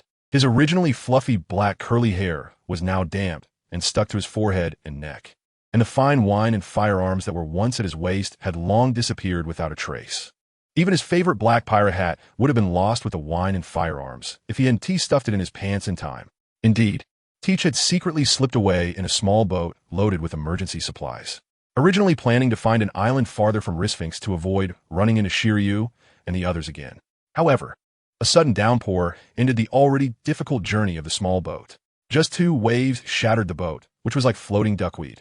Fortunately, Teach wasn't a devil fruit user. Otherwise, he might have quietly departed this world. After the storm, Teach managed to rest on a large piece of wood, swaying and stumbling to the only small island in sight. Damn Shiryu. If it weren't for him, I should be sipping delicious rum right now. Not with sand in my mouth. Teach spat out the sand in his mouth and cursed a few times. Unfortunately, due to a long time without water or food, Teach was very weak. After cursing a couple of times, he stood up, preparing to find something to eat. Although the deserted island was not large, there was a small lake that would be enough for Teach to drink his fill and wash off the sea salt left on his body from soaking in seawater. While searching for fresh water, Teach had basically observed the entire island. The island was small, apart from a beach. There was a small lake and a little grove with wild fruits, and there were not even any small animals to eat. Feeling helpless, Teach could only consider catching some fish to grill for food. This is, just as Teach was about to pick a couple of wild fruits to fill his belly, a devil fruit with strange patterns appeared among the wild fruits in front of him. Ha ha ha ha. Chapter 238, Rebirth. Looking at the dark purple devil fruit before him, Teach's inner gloom was swept away, and he burst into wild laughter with joy. While laughing, Teach wiped the corners of his eyes, where tears had squeezed out from his excitement. Indeed, this dark purple devil fruit is the devil fruit Teach has dreamed of finding for most of his life. The dark fruit. The dark fruit possesses infinite gravitational force, similar to a black hole, and is known as the most vicious ability in history. To find this fruit, Teach spent decades hiding in the Whitebeard pirates, and even abandoned his brothers and partners he had lived with for decades, just for a slim chance to find it. And now he succeeded, at a time when he had lost his family, lost his brothers, and even lost his ambitions. This fruit miraculously appeared before his eyes. The appearance of the dark fruit made Teach feel that all his sacrifices were worth it. Because he succeeded, he successfully found this coveted devil fruit. With it, Teach has enough confidence to fulfill all his dreams. Amuug. The unique taste of the devil fruit almost made Teach spit out the fruit flesh, but fortunately, his strong willpower allowed him to quickly react, enduring the discomfort and devouring it completely. Dark water. After receiving the information and power transformation from the fruit, Teach couldn't wait to spread his arms. A misty vortex resembling a black stream appeared above Teach's right hand. At the same time, a powerful gravitational force, centered on the black vortex, began attracting surrounding objects. Bang! Due to the tremendous gravitational pull of the black vortex, trees were uprooted and flew toward Teach as if they were pulled by an invisible giant hand. Strangely, when the dirt-covered trees approached the black vortex, the vortex suddenly expanded, like a bottomless giant mouth, sucking the trees into it. Release. Seeing the surrounding jungle completely sucked dry by himself, Teach snapped back to reality, grinning widely, revealing gaps where several teeth were missing, and shouted. Then, a thick black mist tornado emerged from Teach, and all the trees and other objects that had just been drawn into the dark water were ejected out. The once intact island jungle was left in tatters after this inhalation and exhalation. Ha ha ha ha! Immersed in inner joy, Teach completely disregarded the devastated state of the island and let out a wild laugh. Unfortunately, Whitebeard is dead. Otherwise, that powerful paramecia devil fruit would have been my best choice. Feeling the power brought by the dark fruit, Teach sighed with a hint of disappointment. A ship. Just as Teach was lamenting, a ship that looked like it belonged to nobles suddenly appeared in his sight. Finally, there's food. Truly a double joy. No, it's a triple joy. Finding a small island to rest, and finally obtaining the dark fruit he had been searching for years. Tiki now also encountered a ship sufficient to start a new journey. For Tiki at this moment, it could be said that it was truly a triple blessing. Bang! Ignoring fishing, Tiki jumped onto a floating wooden plank in the sea and quickly paddled towards the nearby ship. Soon, Tiki caught up with a blue and white ship that looked somewhat luxurious. Bang! I declare that from now on, this ship belongs to me. Without even drying off, Tiki jumped onto the deck and loudly announced to the bewildered sailors. Where did this drowned dog come from? Do you know whose ship this is? This is the ship of the Bristol Kingdom's current princess. Since I'm in a good mood, you better scram. Bang! Before the leading sailor could finish his words, Tiki's thin little legs suddenly exerted force, and he swiftly moved in front of him, extending his dark hand and crushing the arrogant sailor's skull as if it were a watermelon, accompanied by the terrified screams of the other sailors. Red and white liquids slid down Tiki's hand. Tiki, who was already feeling violent due to recent misfortunes, instantly flew into a rage upon hearing the insults. Now, who else dares to oppose? Tiki threw the headless corpse beside the other terrified sailors, a cruel smile curling at the corners of his mouth as he said viciously. If it weren't for the fact that he didn't know the route he was on and still needed someone to steer the ship, Tiki would have wanted to eliminate all of them. However, he thought that simply steering the ship didn't require so many people. New World, Dressrosa Kingdom. As one of the countries located in the New World, Dressrosa has its own unique geographical features and cultural customs. In addition to its distinctive cuisine and music, it is also filled with passionate women and their sensual dances. Thus, Dressrosa is also known as the land of love and passion. The women here have an excessive obsession with love. They dare to love and hate, which also fosters their strong jealousy. As soon as they are betrayed by a man, they might resort to terrifying actions like assassination. The more beautiful the woman, the fiercer she becomes, making love and hate clearly defined. Therefore, emotional disputes and even physical conflicts are quite common. Consequently, the people here inherently harbor violent tendencies and revere combat. In this passionate country, battles are naturally unavoidable. The gladiatorial arena was born out of this. In the history of Dressrosa, countless powerful warriors have become famous or met their demise in the arena. Jairus is one of the most renowned gladiators among them. Even looking at the entire history of Dressrosa, Jairus, who holds a record of 3,000 consecutive victories, is undoubtedly one of the top gladiators. Because of this, he transformed from a despised murderer into a revered captain of the kingdom's army. Not only that, but by a twist of fate, Jairus successfully completed a fairy tale-like hero, saving the beauty and married the kingdom's princess, Scarlet. Although Scarlet lost her status as a princess by marrying down and became an ordinary civilian, the brave women of Dressrosa never regret risking everything for love. Thus, even though their living conditions were somewhat simple, their married life was very sweet. They were even fortunate enough to have a lovely little princess, Rebecca. Jairus had thought that such a life would continue until Rebecca grew up, got married, and had children. But then disaster struck. Dressrosa has belonged to the Don Quixote family since ancient times. A blond man in a pink flamingo coat, half sitting on the high platform of the castle, said, It was on this day that Jairus' peaceful life was shattered. In just one night, King Riku transformed from a beloved wise ruler into a despised and hated tyrant. Jairus also lost his beloved wife, and even his 5-year-old daughter, Rebecca, forgot him. It was on this day that Don Quixote da Flamingo, a warlord of the sea, announced his succession to the throne of the Dressrosa kingdom. From then on, Dressrosa acquired a new title, the land of love, passion, and toys. Chapter 239. All troubles stem from a lack of strength. Grand Line, Swallow Island. Happy Town. After completing their morning exercises, Law and Beepo walked along the streets of Happy Town. Compared to when they first arrived, Law and Beepo had already adapted to the morning runs used for warm-up. And along with Professor Bell's martial arts training, their physical fitness had improved significantly. Especially Law, whose talent far surpassed Beepo's and whose progress exceeded that of the other three. As usual, Law and Beepo, one human and one bear, prepared to buy their breakfast for the day while also keeping an eye out for any newsbirds passing by. Due to the townspeople's indifference to outside news, the newsbirds only occasionally flew by. Therefore, Law would come to the spot where the newsbird would pass every morning to wait. He didn't even know what he was hoping to see in the news. "A newspaper, please." Seeing the newsbird just passing by, Law hurriedly stepped forward and handed over some belly. After taking the belly, the newsbird delivered a newspaper to Law and then flew away. The newsbird knew that the only person who bought newspapers on this island was basically Law himself. One of the warlords of the sea, Don Quixote da Flamingo, has succeeded to the throne of the Dressrosa kingdom. It is reported that the former king, Riku, was overly cruel and ruthless, slaughtering residents for amusement, to the extent that, upon seeing the headline news on the newspaper, Law, who had been in a good mood, instantly darkened his expression. The veins on the back of his hand bulged as he clenched the newspaper, his teeth grinding audibly. This look of barely suppressing his rage startled Beepo, who was nearby and confused. "Law, what's wrong with you?" Seeing Law's unusual demeanor, Beepo cautiously asked.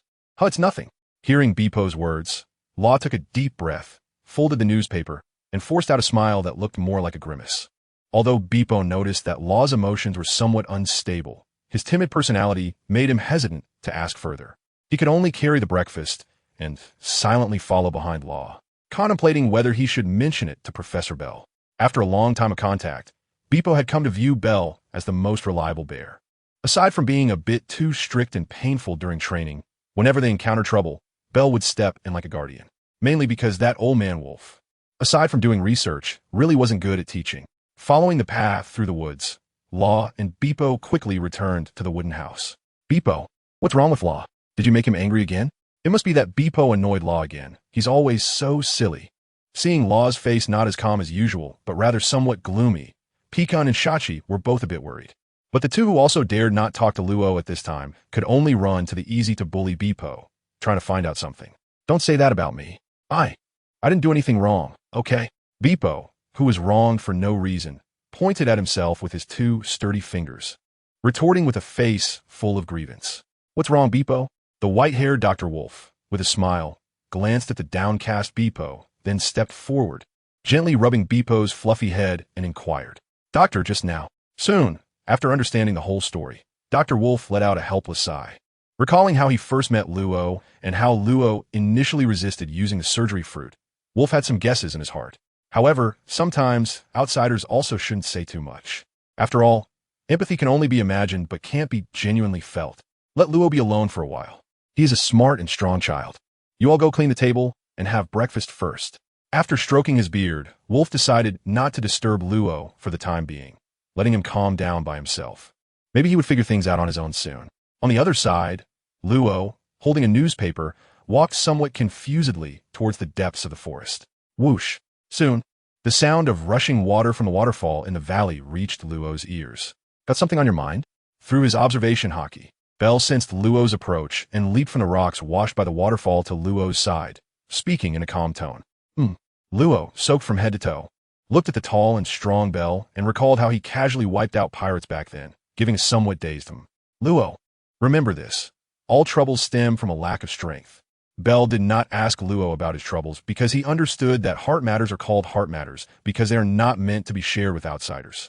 So, Bell simply placed his hands behind his back and spoke firmly. Hearing Bell's words, Luo clenched his fists tightly, his knuckles turning a bit pale from the force. Then, He suddenly raised his head, looking into Bell's stark black and white eyes with determination, and said, "Teacher Bell, I want to become stronger, even stronger." Luo, martial arts rely on perseverance. There are no shortcuts. However, if you have the determination, then fighting will make you stronger at a faster pace. Hearing the first half of the sentence made Luo's heart skip a beat. Even the strongest Teacher Bell he had ever seen said there were no shortcuts to becoming stronger. If there were really shortcuts, they definitely weren't something Luo could access right now. Fortunately, before Luo could sigh, Bell's second half of the sentence reignited his hope. Fighting. Only through the trials of blood and fire can one become a strong individual. Mere training is just a rigid routine. Only through real combat can one find their own path and truly become stronger. I understand, Teacher Bell. I want to go to sea. Please help me. Luo, bowing at a 90-degree angle, closed his eyes, and his words full of expectation and hope echoed throughout the valley. Suddenly, after falling silent, the valley was left with only the sound of the waterfall crashing down. Drip. Because of the tension, the sweat on Luo's forehead flowed down his face to his chin, slowly dripping. Just as Luo was feeling anxious, Bell's voice finally came. Although it was just a hum, it relieved Luo's burden. He knew that Teacher Bell had agreed. This way, not only could he receive Bell's guidance while sailing on the sea, but he also gained a strong backing. After all, he was only 15 this year, a year away from setting sail in the original story. Despite having received some training from Bell, he hadn't experienced the battle with the ability user buck of the melt fruit due to Bell's appearance, which left him with little combat experience. Luo had only fought ordinary people during his training in the Don Quixote family. The remaining battles were few, thanks to Corazone's influence. Luo had not gone through too many life and death trials. Now, with Bell accompanying him, at least Luo no longer had to worry and could truly fight with all his might when encountering battles. Chapter 240. Alright, going to sea is great. In the temporary residence, in the small wooden house. You're back. Just in time, breakfast is still warm. Come and eat. Wolf looked at Bell and Luo walking into the wooden house one after the other and said, seeing that Luo's face was no longer as gloomy as before. As Beepo had said, he knew that either Luo had figured things out himself, or his teacher had clarified things for him. In any case, Luo's mindset was stable, which was great. No longer worried, Wolf showed a kind smile and took out the breakfast that had been kept warm in the thermal box. Not knowing how long Luo would be out, Wolf put the breakfast in his invention, the thermal box, so that both Luo and Bell could eat hot food when they returned. Thank you, Wolf. Feeling Wolf's rough hand and the warmth coming from the breakfast, Luo, who had plans to set sail, suddenly felt a pang in his heart and solemnly thanked Wolf. If it weren't for Wolf taking him back then, a lonely and exhausted Luo might have become some sort of antisocial figure in his despair. It was Wolf's arrival that brought light back into Luo's bleak life. Warming his heart again, thinking of Wolf's age and how he sometimes had to be careful with his old back. While he was intent on taking everyone around Wolf to sea, Luo couldn't help but feel a pang of guilt and heartache. Thud! The lunchbox in his hand suddenly fell to the ground, and Luo stepped forward, wrapping his arms around Wolf. Feeling the frail old man in his embrace, Luo's heart was filled with reluctance, and 2 lines of tears silently rolled down his cheeks. It's all right, old man is always here. Although Wolf didn't know why Luo's emotions suddenly spiraled out of control, he had already regarded Luo as his own child. He reached out his somewhat withered hand and gently patted Luo's back, soothing him in a gentle tone. After a long time, I'm going to set sail. Luo, whose emotions had calmed down, said in a low voice, his eyes red and his tone somewhat hoarse. Upon hearing Luo's words, Wolf's hand that was patting Luo's back paused slightly. Then, as if nothing had happened, he continued to gently stroke Luo. All right, going to sea is great. People should take advantage of their youth to go out and explore more. I, too, learned a lot of knowledge that many people won't come across in their lifetime because I went to sea back then, so going to sea is great. Looking at Wolf's heartfelt agreement, Luo was momentarily a loss for words and could only hold tightly to the person who had unconditionally cared for and supported him. All right, let's have breakfast. Even if you're going to sea, meals still need to be eaten on time. Your health is the most important.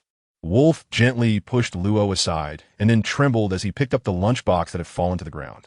Fortunately, because the lid was tightly sealed, the breakfast inside was mostly unaffected.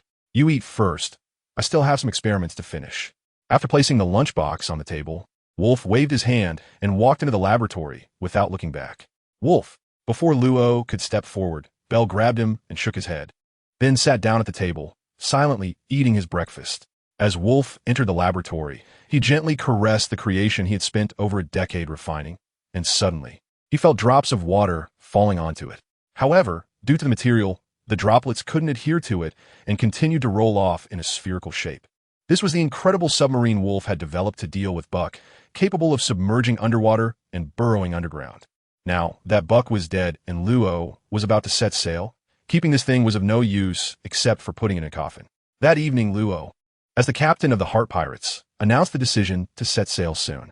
Beppo, Pikun, and Shachi all raised their hands and feet in agreement. After all, the main theme of this world is sailing out to sea.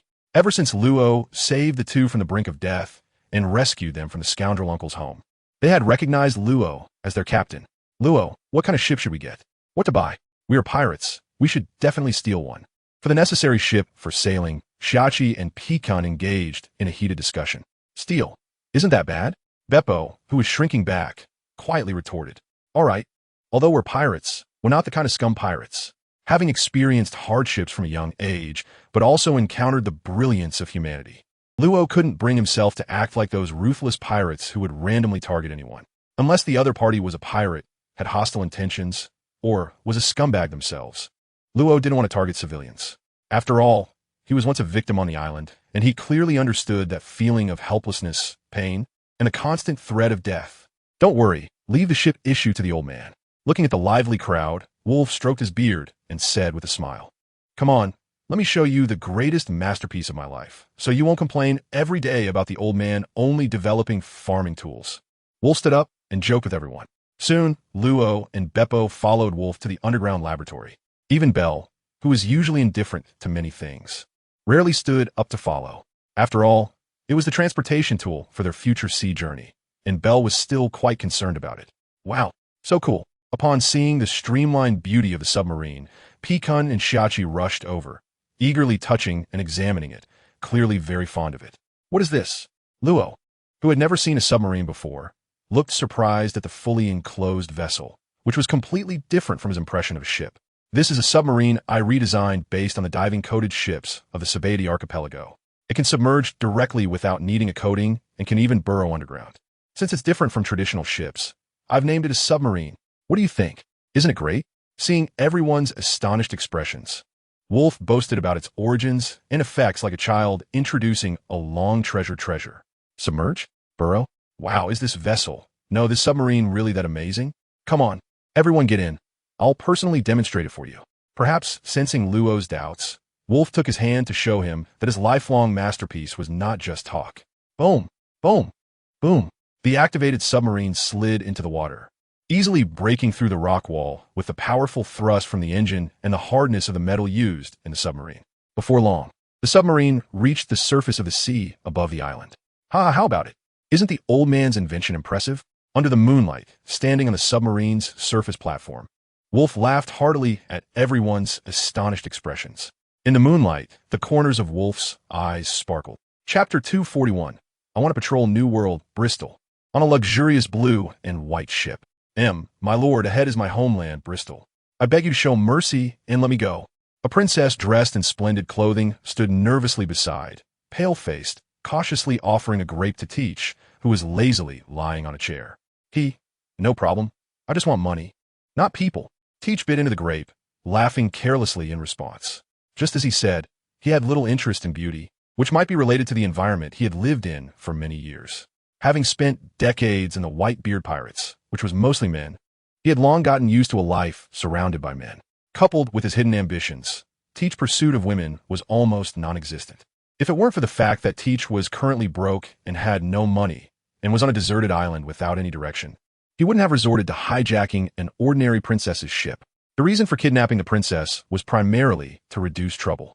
Although Teach believed that his current strength was enough to not fear a small country, one could never be sure. Having experienced the ridiculous strength of the Marines' mid-ranking officer, Hashirama Senju, and the exceptionally powerful Shiryu, even when his bounty hadn't reached 1 billion, Teach had become increasingly cautious.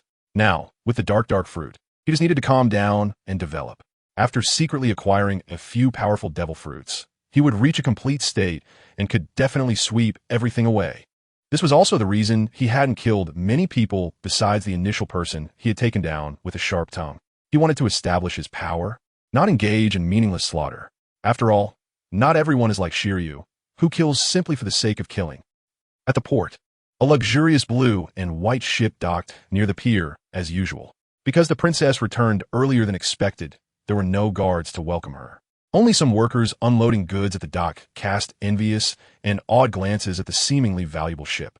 If nothing unexpected happened, that would be a height they could never reach in their lifetime, merely casting envious glances to prove they had contact with noble lords. Soon Teach, disguised as a guard, blended into the crowd and secretly took the princess and others towards the royal city. Although it was called a crowd, there were actually only a few people accompanying the princess, merely a dozen or so, besides 2 maids responsible for her daily care. The rest were sailors and guards acting as laborers and combatants. Therefore, it became convenient for Teach to easily monitor everyone. After all, although his body is special and he doesn't need to sleep, having too many people is always a hassle. Following the muddy road due to the heavy rain, Teach led the princess and others to the base of the royal city. Although it is called a royal city, in reality, the entire island has only one city apart from some scattered villages, which is divided into an inner and outer city. The outer city is where ordinary people and minor nobles live, while the inner city is naturally the royal city where the royal family and major nobles reside. Because he had a token symbolizing the royal family, the guards along the way did not dare to delay and directly let Teach and his group pass. "Oh, isn't this our dear Princess Cilia? Why are you too lazy to greet me now?" Iron Leaf, with a flushed face, lipstick marks on his neck, and a strong smell of alcohol, staggered into the middle of the road. Upon seeing Princess Cilia, who was startled and pale, a glint of wickedness flashed in his eyes. Ever since he gained the power of the Tremor fruit, Iron Leaf began to let loose.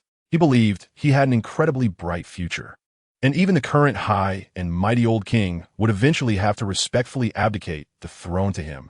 If it weren't for the fact that Iron Leaf wanted to further adapt to the power of the Tremor fruit and see if he could enhance his physical abilities, he would have rushed into the kingdom and forced the old king to step down. After all, although some people might be physically stronger than him with the Tremor fruit, he wouldn't foolishly confront them head-on. A single tremor would be enough to shatter them. As a result, Iron Leaf stopped leading his troops and patrolling, spending all his time training his body. Then, he became disheartened. After all, Paramecia-type fruits are not like Zoan-type fruits. They do not enhance the user's physical potential and strength.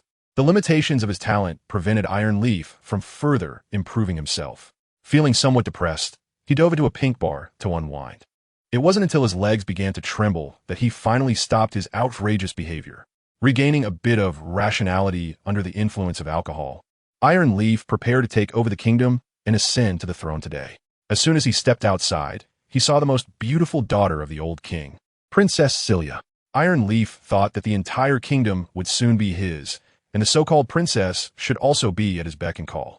Captain Iron Leaf, if I remember correctly, it should be patrol time now, not getting drunk and flirting with the princess on the street. The moment Cilia heard Iron Leaf's voice, a hint of surprise flashed in her beautiful eyes. In the entire kingdom, Iron Leaf's strength is among the top tier. With his help, she should be able to subdue this dark and round thug. However, when Cilia saw Iron Leaf's disheveled clothing and the pungent smell of mixed alcohol and makeup emanating from him, the flicker of hope in her heart was instantly extinguished. Even a powerful person, when drunk, would definitely be at a disadvantage in a fight. Although Iron Leaf was speaking somewhat frivolously now, considering that he usually performed his duties diligently, Cilia decided to let him leave quickly to avoid provoking the black and chubby man beside her, thereby reducing the kingdom's top combat power. "Oh, it's been a while since we last met. Princess Cilia is still so dogmatic. Of course, I can't patrol, but I want to patrol the princess's little path first." Regarding Cilia's cold attitude, Iron Leaf remained noncommittal. Based on his personality, he would normally not dare to do such a rebellious thing. But today is different. He is the future ruler of the Bristol Kingdom, King Iron Leaf. Feeling increasingly tense, Cilia's anger and dissatisfaction rose when she saw Iron Leaf's lack of tact. But because Teach was beside her, she didn't dare to say anything further. "Can't you tell that the princess doesn't want to see you? Hurry up and get lost." An impatient Teach looked at the drunkard in front of him, and a fierce glint flashed in his eyes as he said fiercely. Chapter 242, Dual Fruit Powers. Who are you, little punk? Now, even a lackey dares to shout at me? Do you know who I am? I am the future king, destined to surpass Whitebeard as the strongest in a new world. Let me properly educate this guy who can't speak, already considering himself the future king. Iron Leaf could not tolerate the disrespect of a mere servant. He could treat Celia's coldness as a playful tease since she is a princess. But a mere guard who looks like a black hole ball also dared to speak arrogantly to him. If he didn't teach him a lesson, people might really think that Iron Leaf is a coward. Earthquake. Iron Leaf, already a bit unsteady on his feet and drunk, looked down on the little guard and didn't even take a proper stance. He casually summoned the white light circle in his hand and smashed it toward Teach. This is the Tremor fruit. Due to shock, Teach didn't even have time to react and took the full force of Iron Leaf's attack. Boom! Houses collapsed, and dust filled the air. With a tremendous force, Teach was blasted back into a nearby house. This is the Tremor fruit? Celia, who thought Iron Leaf was doomed, looked at him easily defeating Teach with such powerful strength, and her pupils shrank, her mouth agape in disbelief. That's right. I have gained the ability of the Tremor fruit. Now, no one can be my opponent. Seeing the formerly noble princess looking astonished and unable to believe it, Iron Leaf laughed arrogantly. Just then, a laugh even more arrogant than Iron Leaf's echoed from the ruins where Teach was. Today is truly my lucky day. I encountered the Tremor fruit so easily. What a blessing from the heavens. The tough-skinned Teach crawled out of the ruins, dusting himself off and slightly shaking his stiff neck, unable to suppress his wild laughter. A bit of strength, but this is where it ends. Dark water. Before Iron Leaf could finish his sentence, Teach's slender legs suddenly exerted force, and in an instant, he was beside Iron Leaf, his dark swirling hand gripping Iron Leaf's head tightly. What is happening? My ability is gone? Iron Leaf, caught by the head, instantly sobered up, his eyes wide in disbelief. You wait here. Don't even think about trying to escape. Teach, holding Iron Leaf, turned his head to Celia and instructed her before quickly walking toward a fruit stall. Teach casually picked up a basket of fruits and led Iron Leaf into a small room. Dark passage. A large amount of black mist was released from Teach, quickly filling the entire room. Under the influence of the black mist, the room turned pitch black, with not a glimmer of light to be seen. What do you want? I'm strong. I can help you. Please let me go.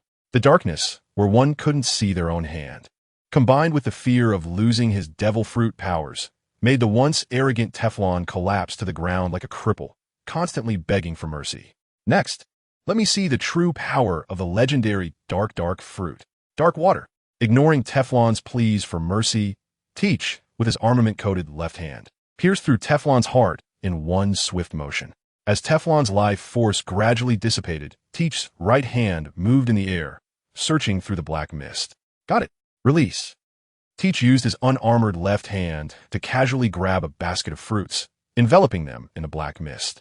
As time passed, one fruit began to mutate, strange patterns gradually emerging. Soon, a devil fruit with white patterns appeared among the basket of fruits. It worked. Lifting the white-patterned Tremor fruit, Teach could no longer contain his inner joy and laughed excitedly. Originally, he had only seen speculations about the dark fruit's abilities in some ancient texts, but he never expected it to be true. On Mu in the next moment, a shocking scene unfolded. Teach directly consumed the entire Tremor fruit. It is known that while devil fruits have many benefits, they also come with numerous side effects, such as the fear of sea prism stone and the absolute prohibition against eating two. Throughout history, anyone greedy for the powers of two devil fruits has exploded due to the conflict between the two powers, without exception. And now, Teach could actually contain the powers of two devil fruits at the same time, which was simply unbelievable. This is power. Invincible power. Teach looked down at the white halo on his left hand and the thick black mist on his right, both abilities now his. Overjoyed, Teach began to laugh proudly. With the Logia-type dark fruit restricting his opponents and the Paramecia-type Tremor fruit as his main offensive means, the next step was to find a Zoan-type devil fruit to enhance his physical abilities. Unfortunately, that Kaido guy was really hard to hunt, so he could only take it one step at a time. Putting away the two abilities in his hands, Teach clenched his fists and muttered to himself. After a while, Teach calmed down, restoring his cheerful demeanor as he walked towards the district where Celia was located. Even with two powerful fruits at his disposal, sailing still required enough manpower and resources, which was not something one person could manage easily. On the other side, considering Teach's immense strength and Teflon's helplessness. Cilia could only stay put and pray that Teach was a trustworthy pirate. It wasn't that she was overly naive. It was just that when one was in an absolutely helpless situation, praying was the only way to soothe one's heart. Not bad. Seeing Cilia obediently staying in place without moving, Teach immediately grinned and praised her. Although he didn't care whether Cilia listened to him or not. Having less trouble was always a good thing. Near the Bristol Sea, a ship with a skull flag featuring red stripes appeared on the coastline. It was none other than the exclusive ship of one of the rulers of the New World, red-haired Shanks, the Red Force. Chapter 243, Diamond Skin, on the Red Force. There it is, Bristol. Ben Beckman, with his gray slicked-back hair, walked up to Marco, whose wounds had already healed, and patted him on the shoulder. After several days, with enough food and medicine, Marco not only healed all his wounds, but even restored the small section of his leg that was severed by Shiryu, thanks to the power of the Phoenix Fruit. Not to mention combat power, just the Phoenix Fruit's enhancement of physical condition and injury recovery was undeniably powerful. Yeah, I know. As the familiar island came into view, Marco's already slightly tense mood became even more anxious. Although he suspected that the rainy pirates would appear in Bristol, without seeing it with his own eyes, those were merely guesses. Over these days, although Marco's physical injuries had completely healed thanks to the fruit's abilities, the mental scars had not healed for a long time. For Marco now, he could not stop thinking about avenging his fallen brothers. One could say that as long as Shiryu was alive, his heart would never find peace. Every night, Marco would recall the tragic experiences of the past few days, the smiles and faces of his comrades, and their unwillingness before death, which made Marco's spirit even more fatigued. Sigh.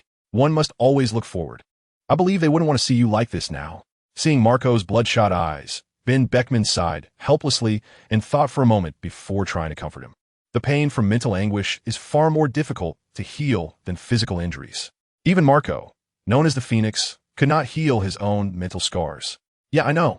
Hearing the comforting words, Marco still appeared numb. It was clear that Marco's mind was completely elsewhere, consumed by a desire for revenge and hatred for Shiryu, leaving him immersed in rage. Huff to this, Ben Beckman said nothing more, just gently exhaling a puff of smoke. He knew that no amount of consolation could compare to Marco personally avenging his enemies. On the sea, not far from Bristol. Bang, bang, bang, Captain. Ahead is Bristol. As per your request, this is the closest island with the most people. Meow Pizarro walked to the door of Shiryu's cabin, gently knocked, and respectfully reported the upcoming arrival. Since the day he slaughtered the remnants of the Whitebeard pirates, Shiryu had locked himself in the cabin with one sentence and had not come out since. As the destination was about to be reached, Pizarro, as the first mate, finally mustered the courage to knock on Shiryu's door. Creak. Prepare to go ashore. Why, yes, Captain. Pizarro looked up at Shiryu, whose body was faintly shining, and for a moment he was somewhat taken aback. However, upon seeing Shiryu's crimson-red eyes, he immediately shivered and stammered in response. Soon, Pizarro quickly fled the scene. Ignoring Pizarro's awkwardness, Shiryu raised his hand to look at his arm glistening in the sunlight, a satisfied smile forming at the corners of his mouth. After these days of transformation, Shiryu successfully attached a layer of diamond-like skin resembling the shining fruit to the surface of his body. Yes, it is the ability of Diamond Jaws, the captain of the Whitebeard's 3rd Division. Here, we must mention one of Aatrox's abilities, Essence Drain. It allows the clone to gain some of the caster's abilities, including the memory and experience of using those abilities, which can be combined with blood-flesh magic for greater effect. Through the combination of Aatrox's Essence Drain and Curse Enhancement, Aatrox successfully intercepted part of the Shining Fruit's abilities from Jaws' blood. Although he could not diamondize at will like Jaws, who had eaten the Shining Fruit after Aatrox's transformation, Shiryu's skin surface has been permanently solidified with a layer of diamond skin. Its hardness comparable to that of diamondized Jaws. The only downside is that the permanently solidified diamond skin cannot be undone at Shiryu's will, so it may have some impact on daily life. However, Shiryu doesn't care at all. As for Aatrox, he has no objections since it's not him who was transformed. On the other side, the Rain Pirate crew, under Shiryu's orders, began preparing to attack the island. Once again, Pizarro, who has the Island Fruit ability, took the lead, ensuring that no one on the island could escape. Following him was Saint Juan Wolf, responsible for intercepting the ships leaving the port. After all, it is a large island, and a large number of trading ships mean a lot of wealth. although Shiryu was unclear why Aatrox, as a demon sword, needed berries. He was already completely bewitched and not fully aware, so he didn't care much. Just consider it the price of gaining power. On the island, inside the Bristol Royal Palace, after the persuasion of Princess Cilia, and due to Teach moving his limbs slightly, the old king of the Bristol Kingdom, seeing the scattered corpses, wisely fulfilled all of Teach's demands. Having achieved his goal, Teach was now lying on the throne, which symbolizes the highest status of the kingdom, waiting for the chef to present the food. Suddenly, a violent earthquake struck without warning. Just as Teach was immersed in delightful fantasies, he was abruptly pulled back to reality by the earthquake that resembled Sphinx Island, created by Pizarro using the island fruit. Having eaten the tremor fruit, Teach was more sensitive to the vibrations of the ground, and quickly found the source of the earthquake. Haha, this time, I will make you all pay. Unlike last time's embarrassment, Teach, now possessing the dark fruit and the tremor fruit, which is known as the strongest paramecia type, was confident and not inferior to anyone. Even the somewhat strange Shiryu did not scare him at all. After all, any fruit ability must bow down before Teach's dark fruit. It was clear that Teach, unaware of the power of the dark demon sword, merely believed that Shiryu's strange power came from a certain special paramecia devil fruit. Master Teach, is something the matter?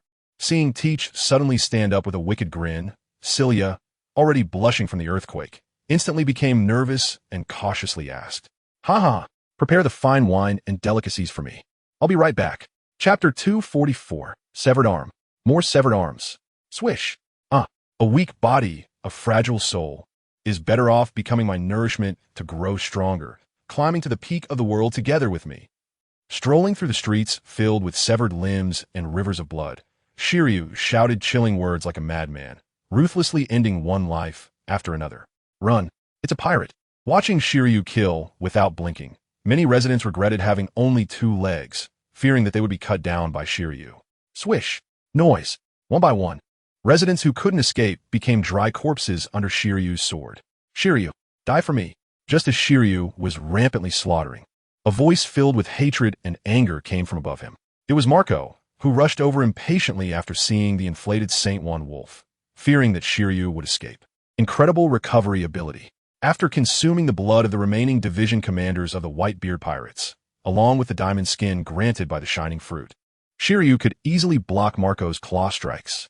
However, when Shiryu saw Marco's legs restored to their former state, he couldn't help but let out a greedy exclamation. Since the Shining Fruit could be intercepted, then the ability of the Phoenix Fruit could also be targeted. Death Sword Slash. With this in mind, the already mentally unstable Shiryu swung his sword forward, unprepared for Shiryu, who had grown stronger again in just a few days. Marco had no time to dodge and could only brace himself with his arm covered in haki to withstand the blow. Under the secret enhancement of Aatrox, the Dark Demon Sword, Marco's arms were sliced apart as easily as soft tofu, unlike Shiryu, who had almost lost all ability to think. Aatrox immediately guessed that Marco's reckless charge must have some backup plan. Otherwise, how could a subordinate who had fled in embarrassment just a few days ago possibly rush over without any backup plan? That would be no different from being an idiot. Aatrox certainly did not believe that someone capable of being a captain in the Whitebeard Pirates was an idiot. Even if we assume for a moment that Marco really was an idiot, it would be better to solve him quickly to facilitate harvesting other chives. Indeed, in Aatrox's view, aside from a supreme creator, Frost Moon Mushua, every other life is merely chives to be harvested at will. It's just that some have thicker roots and need him to sharpen himself a bit more. Marco had already been struggling against Shiryu, who relied solely on the sharpness of the Dark Demon Sword. Now, with Aatrox, the embodiment of the magic sword, suddenly intervening without any martial ethics, Marco didn't even have a chance to resist before losing both of his forearms. Is this the enhancement of the diamond skin? Shiryu, puzzled, looked at Marco, who had effortlessly lost his arms, muttering to himself. Clearly, this was the first time Shiryu had been secretly aided by Aatrox, and he mistakenly thought it was the power of the newly acquired diamond skin.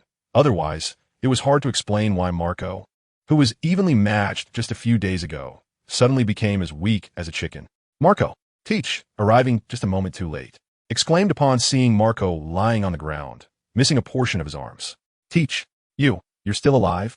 Hearing someone call out to him, Marco, who initially thought it was Shanks and the others arriving, was pleasantly surprised to see Teach's stout figure. However, Marco quickly realized that this was not the time for reminiscing. He immediately summoned his wings and retreated while shouting, "Get out of here, you're no match for him." Another quality blood bag. Sensing Teach's abundant vitality, Shiryu turned his head. Clearly, the not-so-bright Shiryu had forgotten who Teach was. He could only judge Teach as a good prey based on his vitality perception. "Marco, leave the rest to me." Upon hearing Marco's concerned words and Shiryu's disdainful look, Teach grinned confidently. Then, Teach took a stance, slightly leaning forward. Dark Water. Shockwave. Two completely different abilities, one black and one white, appeared in Teach's hands. A powerful force pulled Shiryu towards Teach, while another terrifying shockwave from the white circle also surged towards Shiryu. Rip! The formidable pulling force caused Shiryu to fly towards Teach, and under the effect of the Tremor fruit, all of Shiryu's clothes were torn to shreds. "This is Dad's power." "What is this?" Two exclamations arose almost simultaneously. The former was Marco, astonished that Teach had found the resurrected Tremor fruit, and seemed to be a double fruit user. The latter was Teach, shocked at Shiryu's skin, which appeared to be wrapped in diamond. "You ate the glint fruit!" Teach exclaimed in surprise as he saw Shiryu, unscathed and getting closer due to the gravitational pull. However, even the glint fruit was useless against these hands. After a brief moment of surprise, Teach, confident in his dark fruit, shouted arrogantly, "Useless! Dark hole!" A pitch-black mist instantly enveloped the charging Shiryu. D. Seeing Shiryu being swallowed by the black mist, Teach could no longer contain his excitement and laughed heartily. "Teach, be careful!" Just as Teach was reveling in his triumph, Marco's anxious voice suddenly rang out. The blood-red, dark demon sword charged forward with an unstoppable momentum, splitting the black mist and continuing its lethal path towards Teach. Swish! Unable to understand why Shiryu, as a fruit user, had such power even under the dark hole's influence, Teach was caught off guard and lost his left arm in a single stroke. Red blood splattered everywhere. In just a few exchanges, the remaining two members of the Whitebeard Pirates had lost 3 arms. "Damn it, Teach, you go first.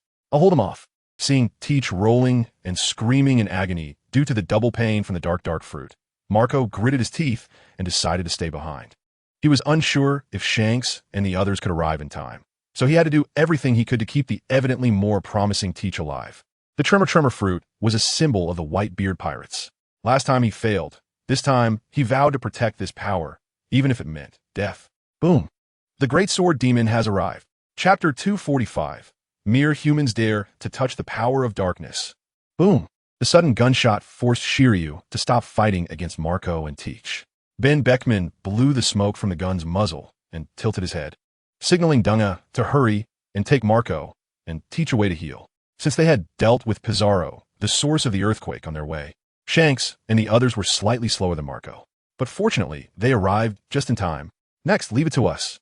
With a serious expression, Shanks stepped forward, drawing his sword, Griffin, from his waist and blocking the path between Shiryu and Marco, speaking in a deep voice. In just one glance, Shanks felt that the person before him was not an ordinary opponent. Even more bizarrely, the immense pressure he felt did not come from Shiryu himself, but rather from the blood-red sword in his hand. A cursed blade. Shanks observed the large sword that did not belong to the ranks of supreme swords, his tone grave. Such rich vitality. Unlike the seriousness in Shanks and the others' eyes, Shiryu was more focused on the high concentration of vitality emanating from Shanks and the others. In his perception, the strength of Shanks and Ben Beckman's vitality far exceeded that of Marco and Teach. This meant their strength was not something Teach and Marco could compare to. However, Shiryu did not care. Since entering the New World, Shiryu, who had been invincible while cutting down foes, had grown so confident that it bordered on arrogance. It could also be that due to the demonic whispers used by Aatrox, Shiryu had lost his ability for rational judgment. Although Shiryu could still engage in verbal communication, it was mostly him giving orders, and others did not dare to contradict. Rather than communication, it was more like a one-man show. "Captain, be careful of that weapon. I sense something strange." Ben Beckman, feeling the pressure from the large sword, spoke solemnly. "What are you babbling about over there?" "Death sword slash." Seeing Shanks and the others hesitate to attack and instead whispering to each other, Shiryu, already overwhelmed with chaotic thoughts and craving slaughter, suddenly exerted force in his legs and charged at Shanks with a heavy aura of vitality. Clang! The griffin, covered in haki, easily blocked Shiryu's strike in Shanks' hand. Despite losing his left arm, Shanks' overall strength was not something an ordinary person could rival. Even the current world's greatest swordsman, Dracula Mihawk, had to admit that in a swordsmanship duel with Shanks, their skills were nearly equal. Though Shanks could not unleash his most powerful swordsmanship due to the loss of his accustomed left hand, which led to Mihawk not wanting to duel again. Shanks' strength was certainly not just about swordsmanship. Unlike Mihawk, who relied solely on swordsmanship and armed haki, Shanks, as the Emperor of the Sea, possessed haki that only a few could ever hope to attain. Conqueror's haki. No matter who you are, when you choose to strike at my recognized comrades, be prepared for death. Shanks' scarred eyes, like the grim reaper judging the world, were filled with overwhelming pressure as his powerful conqueror's haki surged like a tide toward Shiryu, who had just been deflected by a sword strike. Given that Shiryu's mental state was already affected by Aatrox's manipulation, if it were ordinary conqueror's haki, it might have been manageable. However, this was the conqueror's haki from Emperor of the Sea, red-haired Shanks. Under this overwhelming pressure that feels as deep as the ocean, even the current Shiryu feels as if he is at the bottom of the sea, with resistance coming from all directions, making it quite exhausting for him to even move. In the next moment, God Avoidance, a visible strike, infused with Conqueror's haki, resembling a shockwave, swiftly cut through Shiryu's body. The diamond skin that was just able to withstand Ben Beckman's bullet attack shattered like the lowest quality glass, scattering everywhere. Shiryu, who had long been modified to lose his sense of pain, clutched the horrifying cut on his chest and staggered to his feet, spitting out blood mixed with internal organs.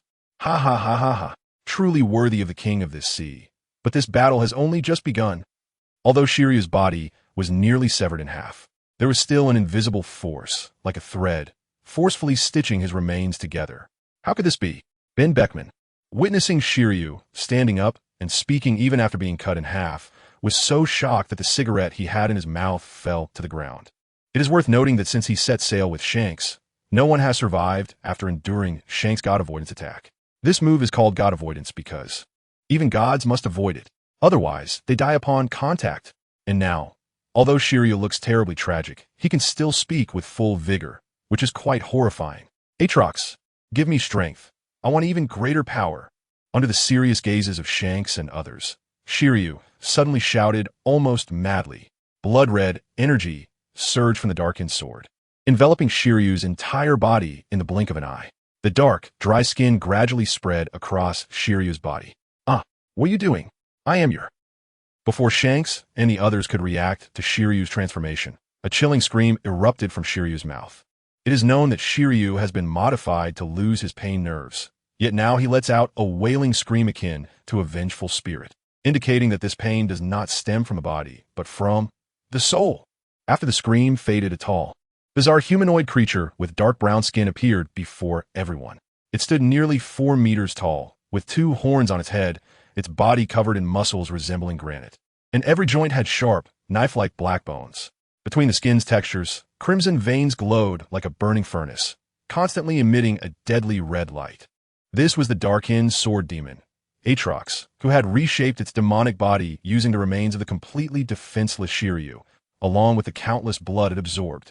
After countless ages, the soul trapped in the Darkin sword re-emerged into the world. Ha ha ha ha! Mere humans dare to touch the power of the Darkin. Chapter 246. My name is Aatrox. Since the first time Aatrox granted Shiryu power, Shiryu's body had already been secretly modified by Aatrox. However, at that time, Shiryu was still very vigilant, so the modification's effects were minimal. But as the number of modifications increased, along with the so-called deals with demons, Shiryu's consciousness gradually became blurred. Many times, Shiryu could no longer think independently. Consequently, the so-called blood collection later was merely a wedding gown for Aatrox. As for becoming stronger, that was indeed true strength, but the price was his lifespan. That's right, Aatrox, through the whispers of demons, managed to make Shiryu collect the flesh and blood power to reshape his body. And the cost was Shiryu's own lifespan, trading his own power for strength. It could be said to be a purely risk-free transaction. Furthermore, during this process, Aatrox also intercepted a portion of Shiryu's lifespan, resulting in Shiryu's physical condition being even worse than imagined. Originally, Aatrox intended to spare some blood energy to allow Shiryu to live a little longer. After all, Such a useful tool is hard to come by. However, Shanks ruthlessly severed that hope. If it weren't for the fact that the final step of Aatrox's body reshaping required a living body and soul, he wouldn't bother to sew Shiryu's body back together to preserve his last breath. Although some unexpected events occurred during the process, the outcome was good. That is, as a Darkin, he once again re-emerged into the world. What is this? Even Ben Beckman and others, who have been sailing the seas for a long time and have seen much, were extremely shocked to see Aatrox suddenly complete his transformation. Who are you? Feeling the terrifying aura that this humanoid monster shares with the strange great sword, Shanks, who guessed that Shiryu might have been backfired, asked in a deep voice. Although they were definitely enemies, Shanks couldn't suppress his curiosity and wanted to know what this bizarre creature was. After all, many times, a name can provide a lot of useful information. My name is Aatrox. I am the darkness among all things, the source of all destruction. Needing time to familiarize himself with the power of this new body, Aatrox, who had just reshaped his body, deliberately paused for a moment, then spoke in a hoarse and muffled voice. Although he spoke with contempt and arrogance, under the influence of the demonic whispers, it felt like a matter of course. As it should be, at this moment, the enchanting power possessed by Aatrox, with a mental intensity rated at S-, could potentially ensnare even the red-haired pirates in an unguarded moment. Slap, slap. Feeling his thoughts somewhat stagnated, Jezeb slapped himself hard, then gave a slap to the already somewhat dazed Raji, Rue beside him. The intense pain on their faces jolted the two from their enchantment. Beckman, you take them and go. Sensing the eerie power from the mental realm, and seeing many people's gazes starting to dull, Shanks quickly ordered the relatively less affected Beckman in a deep voice. He knew that facing a being capable of soul-level attacks, numerical superiority might not turn into an advantage. Upon hearing this, Ben Beckman did not dare to delay, quickly moving to awaken a few crew members who had fallen too deep into the trance and took them away. Fortunately, the red-haired pirates were not numerous and were all elite, so no overly tragic scenes occurred. Under the leadership of First Mate Beckman, they quickly evacuated the battlefield. Aatrox merely glanced at this, and then turned his gaze back to Shanks, fixing his stare on him. Shanks, who was afraid that Aatrox might ambush his comrades, could only watch Aatrox from the side without daring to act rashly. Before long, Ben Beckman and the others all walked away, and Aatrox had basically adapted to his new body. One must say, a humanoid shell is much more comfortable than a mere sword form. At least the smile at the corner of Aatrox's mouth indicated that he was in a good mood now. Tiny humans, let me see your strength. Darkened blade. Aatrox raised the blood-red giant sword over 3 meters long in his hand, bringing with it an oppressive scarlet pressure, and slammed it down towards Shanks. Boom. The spot where the giant blade hit the ground cracked like a broken eggshell, with numerous fissures spreading out instantly. Even more astonishing was that the ground touched by the blade seemed to age rapidly, with all the plants instantly wilting, aging, and finally turning to dust. What a powerful force! Glancing back at the large pit in the ground and the dead plants, Shanks's pupils constricted, his tone filled with caution. It should be known that when held by Shiryu, this giant sword seemed heavy and hard, but Shanks hadn't noticed anything wrong. However, in the hands of this suddenly appearing monster, the sword not only carried a dense aura of death, but also displayed power far beyond its performance in Shiryu's hands. Fortunately, Shanks's greatest advantage was not strength, but extreme speed. Compared to Shanks, Aatrox's speed was not so outstanding, which was Shanks's biggest advantage right now. God avoid! Delay leads to change. In the blink of an eye, Shanks unleashed his strongest move again, attempting to eliminate this bizarre monster directly. Swish! Dark red blood slid down Aatrox's body. However, in the next moment, this blood seemed to flow back in time, returning to the wound on his chest. Then, the entire wound vanished, as if it had never existed. This was the powerful recovery ability from Aatrox's blood reservoir, which contained the blood of over 100,000 people. It was also the highest mystery of blood and flesh magic. Immortality. As long as there is blood, Aatrox is immortal. A long-lost pleasure. But that's all there was. Aatrox sneered dismissively, as if the opponent was merely a child's trick, causing Shanks to feel a rare sense of powerlessness amidst his shock. Since leaving Captain Roger, this was the first time he felt so powerless. Even later, when he encountered Whitebeard, a pirate who could stand shoulder to shoulder with Captain Roger, he could still remain calm and composed. Yet now, he felt that the monster before him was beyond human capability to defeat. Chapter 247. Escape. Awkward, wrong time. Glancing at Griffin, who was hissing for being corroded after coming into contact with Aatrox, Shanks frowned, his eyes filled with worry. If it weren't for Griffin being covered in a layer of haki, it might have been directly corroded upon contact with Aatrox. This monster's recovery ability was even more astonishing than that of Kaido. Shanks looked at the spot on Aatrox that he had just struck, which had now healed to the point where not even a scar was visible, and couldn't help but be astonished in his heart. If it weren't for the tangible sensation of striking flesh in his hand, Shanks would have doubted whether he had hit at all. One more time. If things can't be done, then I can only avoid the edge. With this in mind, Shanks reorganized his thoughts. A thicker Conqueror's haki spread throughout the area. Then, like the retreating tide, it quickly receded back to Shanks. More precisely, it concentrated on Griffin in Shanks's hand. The outward Conqueror's haki being withdrawn greatly reduced the pressure in the area. If just now it felt like moving through a quagmire, now it felt like strolling on the moon, relaxed and comfortable. Godfall. Unlike the shockwave-like God Avoid, Godfall was more like concentrating all one's energy, descending upon the world with the momentum of a meteor. If God Avoid was a strike that even gods had to avoid, then Godfall was a sword that even gods couldn't withstand. This strike was also Shanks's swordsmanship inherited from Roger, the path that belonged to him. With this move, he successfully stood at the peak of this sea. Even the legendary strongest defense, Big Mom's steel balloon, if caught off guard taking Shanks's peak strike, would likely meet a bitter end. Unfortunately, what Shanks faced now was neither man nor god, but a Darkin who had survived from the abyss of hell. Buzz. Boom. Under Godfall, the entire island seemed to be pierced through, the powerful impact causing the island to shake violently, even more than the earthquakes created by Pizarro using the island fruit. After all, while Pizarro could shake the weak points of the island, he was merely creating chaos. And Shanks' strike was a blow of endless destruction made with all his might. Is it over? The sword that gathered all his haki left Shanks somewhat exhausted. Breathing heavily, looking at the unfathomable crack before him and the vanished Aatrox, Shanks muttered to himself, "Do you think you can kill me?" Suddenly a low, endless mocking and disdainful voice came from the dark crack. It was like a whisper from a hellish demon, sending chills down one's spine. How is that possible? Watching Aatrox unfurl his wings and slowly emerge from the crack in the ground, Shanks could no longer maintain his expression, shouting in disbelief.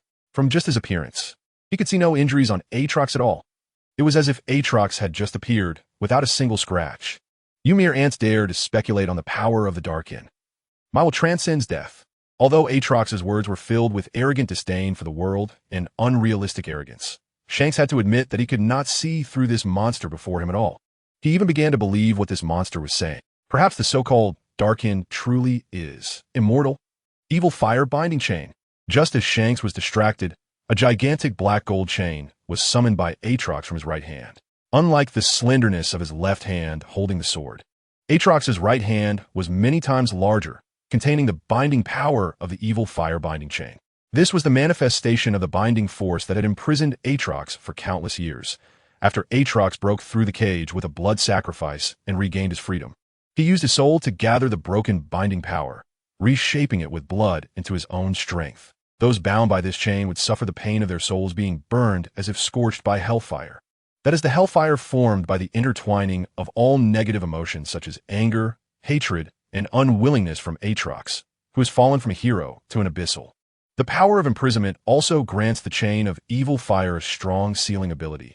Once entangled by the chains, all powers except for the physical strength itself cannot be exerted, including Conqueror's haki. Shocked by the terrifying power of Aatrox and doubting the authenticity of his identity, Shanks has already developed the intention to retreat and is preparing to temporarily avoid his edge. Shanks does not believe that the monster before him is truly as unsolvable as he claims. The reason for not finding a way to defeat him is simply due to a lack of information, which is the information gap. As a member of the Figureland clan, Shanks has access to the most powerful intelligence database in this world. As long as he can find information on this monster, Shanks is confident that he can slay him. Oh no! As Shanks turns to flee, he suddenly feels a deadly crisis coming from behind. He instinctively twists his body, trying to avoid the speeding chain. However, the speed of the chain of evil fire is too fast. Even the agile Shanks cannot outrun it. Crash! Although Shanks managed to dodge the chain that would have locked his throat, he unfortunately got his right ankle caught. A severe, burning sensation in his soul surged like a tide, relentless, and unending. Even as the holder of the strongest conqueror's haki, the exceptionally resolute Shanks let out a piercing scream of pain. However, as a king, Shanks quickly realized that he could not allow this strange chain to control him. Then, in an almost instinctive reaction, Shanks drew his sword and cut off the ankle bound by the chain of evil fire. Sure enough, in the next moment, accompanied by a spray of blood, the severed ankle along with the chain of evil fire rushed back at a speed faster than before. Without time to bandage his wound, Shanks could only use his remaining left leg to exert force and jump away, quickly leaving the island. Strangely, Aatrox floated in place as if he had just risen from a crack in the ground. If anyone could see through the layer of blood-red death energy on Aatrox's surface, they would find that his insides had become shattered and tattered. Yet, with the assistance of a scarlet flow of energy, he was slowly recovering at a visible speed. Indeed, under Shanks' concentrated attack, even Aatrox, whose physical attributes reached S, could not instantly recover. Even with an endless reservoir of blood to fill, it still took time to eliminate the remnants of the Conqueror's haki. Unless Aatrox's physical attributes were further enhanced, he might recover faster or even become immune. Chapter 248. This is what I should do. On the shores of Bristol. Captain, boss, seeing Shanks in a disheveled state, with his right ankle missing and blood flowing uncontrollably, all the members of the red-haired pirates could not help but exclaim. They never expected that their usually cheerful captain, who had never let them down in battle, would end up in such a dire situation. Quick, Dengeki, come over. Snake, set sail immediately, and get away from the island as fast as possible. Jesus Burgess, go into alert mode, ready to act at any moment. Ben Beckman quickly helped Shanks up and issued a series of commands. Clearly, having sensed the deadly threat posed by Aatrox, Ben Beckman had already guessed the outcome of the battle. Optimistically speaking, the opponent would not have any pursuit capability for the time being. After all, Shanks had indeed managed to escape. In the worst-case scenario, if the opponent was fishing, then the best option was to leave as quickly as possible. Following Ben Beckman's orders, everyone quickly mobilized. Meanwhile, Marco, with both hands severed, hurried forward and entered the medical room, assisting Dengeki in treating Shanks' wounds. It is worth mentioning that even for the Phoenix Fruit user to achieve rebirth from severed limbs, it requires a tremendous amount of stamina, and that is just for self-recovery. If it is for reviving others, the cost is not just stamina, but more importantly, life force. In simple terms, lifespan. The principle behind the Phoenix Fruit's healing ability is that this mythical Zoan-type devil fruit grants the host a form of immortality. Although it's called immortality, the effect is not as exaggerated as it sounds. In fact, previously, Marco used nearly all of his immortality essence just to restore a severed leg, and that was because his body had undergone transformation from a fruit. For outsiders, what is needed is to transfer a portion of this immortality essence to the recipient. If it is a minor injury, then with Marco's current strength, the cost is almost negligible. However, for rebirth from severed limbs, even if he were to transfer all of his immortality essence, it would still be impossible, unless he drains his own lifespan to generate a large amount of immortality essence in a short time. It might be achievable. After all, the so-called immortality essence ultimately comes from a special substance of the legendary creature, the Phoenix, and creating it is somewhat challenging. Therefore, Marco has chosen not to restore both arms for now. One reason is that even if he were to restore them, he would not be able to help Shanks. It is better to wait for Shanks to finish his battle. The other reason is that he wants to preserve his stamina and wait for Shanks to finish fighting to treat his injuries, which is also his way of expressing gratitude to Shanks. As for the possibility of Shanks losing, Marco truly never considered it. However, reality is always unpredictable. Now, not only has Shanks lost, but he has also lost his entire right lower leg. This is a significant reduction in strength for a swordsman. It might even jeopardize the current status of the red-haired pirates. Thinking of the dire situation the Whitebeard pirates faced after losing Whitebeard, Marco took a deep breath, bit through the bandage on his arm, revealing the smooth and somewhat crimson flesh underneath. Seeing Marco's resolute expression, Dengeki, who was nearby, wanted to say something, but upon seeing their captain fall into a coma due to spiritual burns and excessive blood loss, he silently closed his mouth. As a ship's doctor, he had discussed this matter with Marco multiple times, which naturally included the principles of the Phoenix Fruit's recovery. After all, no doctor would not wish to master a method similar to this ability. If they could develop a similar potion, It would go down in history and echo across the seas. And after understanding the effects of the phoenix fruit, although Denjiki was reluctant to let the young Marco do something like this, he was even less willing to see his captain become a one-armed, one-legged swordsman. Originally, Shanks, who was skilled with his left hand, would have his crew work hard to help him restore his arm if he were left with only his right hand, but Shanks had firmly refused. Considering Shanks' stubbornness and that using his right hand was still an option, everyone eventually compromised with him. However, things are different now. Having lost his left arm, he can still use his right hand, but losing half a leg has a much greater impact. First, his balance and stability are greatly compromised, and even his strength is difficult to fully exert. For Shanks, whose physical condition is already weaker than other emperors, this is undoubtedly a significant blow. It's okay to go. This is what I should do. If it weren't for me, Shanks wouldn't be like this. Seeing Deji's conflicted expression, Marco smiled casually. Shiryu is dead. Although he didn't kill him himself, but rather he was devoured by that monster, it still counts as revenge. Even the entire Rainy Sea pirate crew was completely wiped out under the attack of the red-haired pirates. Marco, who no longer has any emotional burdens, actually has no expectations for life anymore. If his life could help Shanks, he is willing to do so. No, this is the captain's promise to you all. We, the red-haired pirates, owe you a favor. Upon hearing this, Marco just smiled and shook his head, not arguing further. The red-haired pirates chose to shelter them out of respect for their bond with Whitebeard. Marco is naturally someone who repays kindness. Now is the time to repay that kindness. The cerulean flames suddenly rose, with golden sparks scattered within. Although it was a flame with an extremely high temperature, under Marco's control, it became exceptionally gentle when touched lightly. It only felt slightly warm. Rather than flames, it was more like warm water, giving a very comfortable feeling. As Marco controlled it, the flames gradually enveloped the joint of Shanks' severed leg. Crack, crack, crack, accompanied by the sound of bones growing. A section of white bone emerged from the severed joint, and fresh red flesh and sprouts continuously surfaced, forming muscle fibers that wrapped around the growing bone. This seemed shocked to Go, who had been in medicine for over a decade, bringing the dead back to life, flesh from bone, with the gradual depletion of the undying essence within him. Sweat continuously dripped from Marco's forehead, and the roots of his golden hair began to turn gray and white, presenting a lifeless appearance.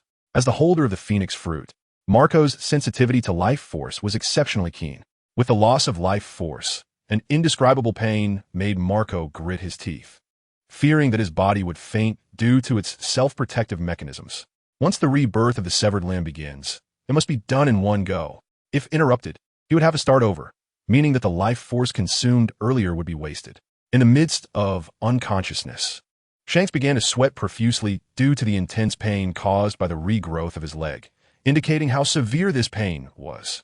After all, it was rapid growth of limbs within a short period. It's known that ordinary people can experience growing pains due to growth and development issues. The pain from this rebirth of a severed limb is exponentially greater than so-called growing pains. Soon, a white calf, completely different in color from his thigh, regrew. Marco's shoulders slightly relaxed as he breathed a sigh of relief. After sensing his physical condition, Marco's expression hardened. He not only did not stop, but instead wrapped Shanks' severed left arm with flames again. He knew some things about Shanks' severed arm. In a conscious state, Shanks would absolutely refuse the rebirth of his severed arm. Therefore, this was the only opportunity. Dago was still surprised that his captain was no longer a cripple when Marco's actions suddenly startled him. However, Dago fell silent. Although his captain emphasized the importance of his left arm, to say he wasn't worried would be a lie. Now that there was an opportunity, Dago naturally wouldn't stop him. If restoring Shanks' severed leg consumed 1 unit of life force, then restoring the severed arm would consume at least 5. Because all the undying essence stored in Marco's body had already been exhausted on the severed leg. Now, every second spent restoring the severed arm was costing him life force. Moreover, due to the passage of time, the wound from the severed arm had already scabbed over, and some cells had long since died. Activating cell growth would consume even more life force. Visibly, Marco's golden hair began to turn gray until it was completely white. Wrinkles started to appear on his face, and even age spots typically seen on elderly people began to emerge.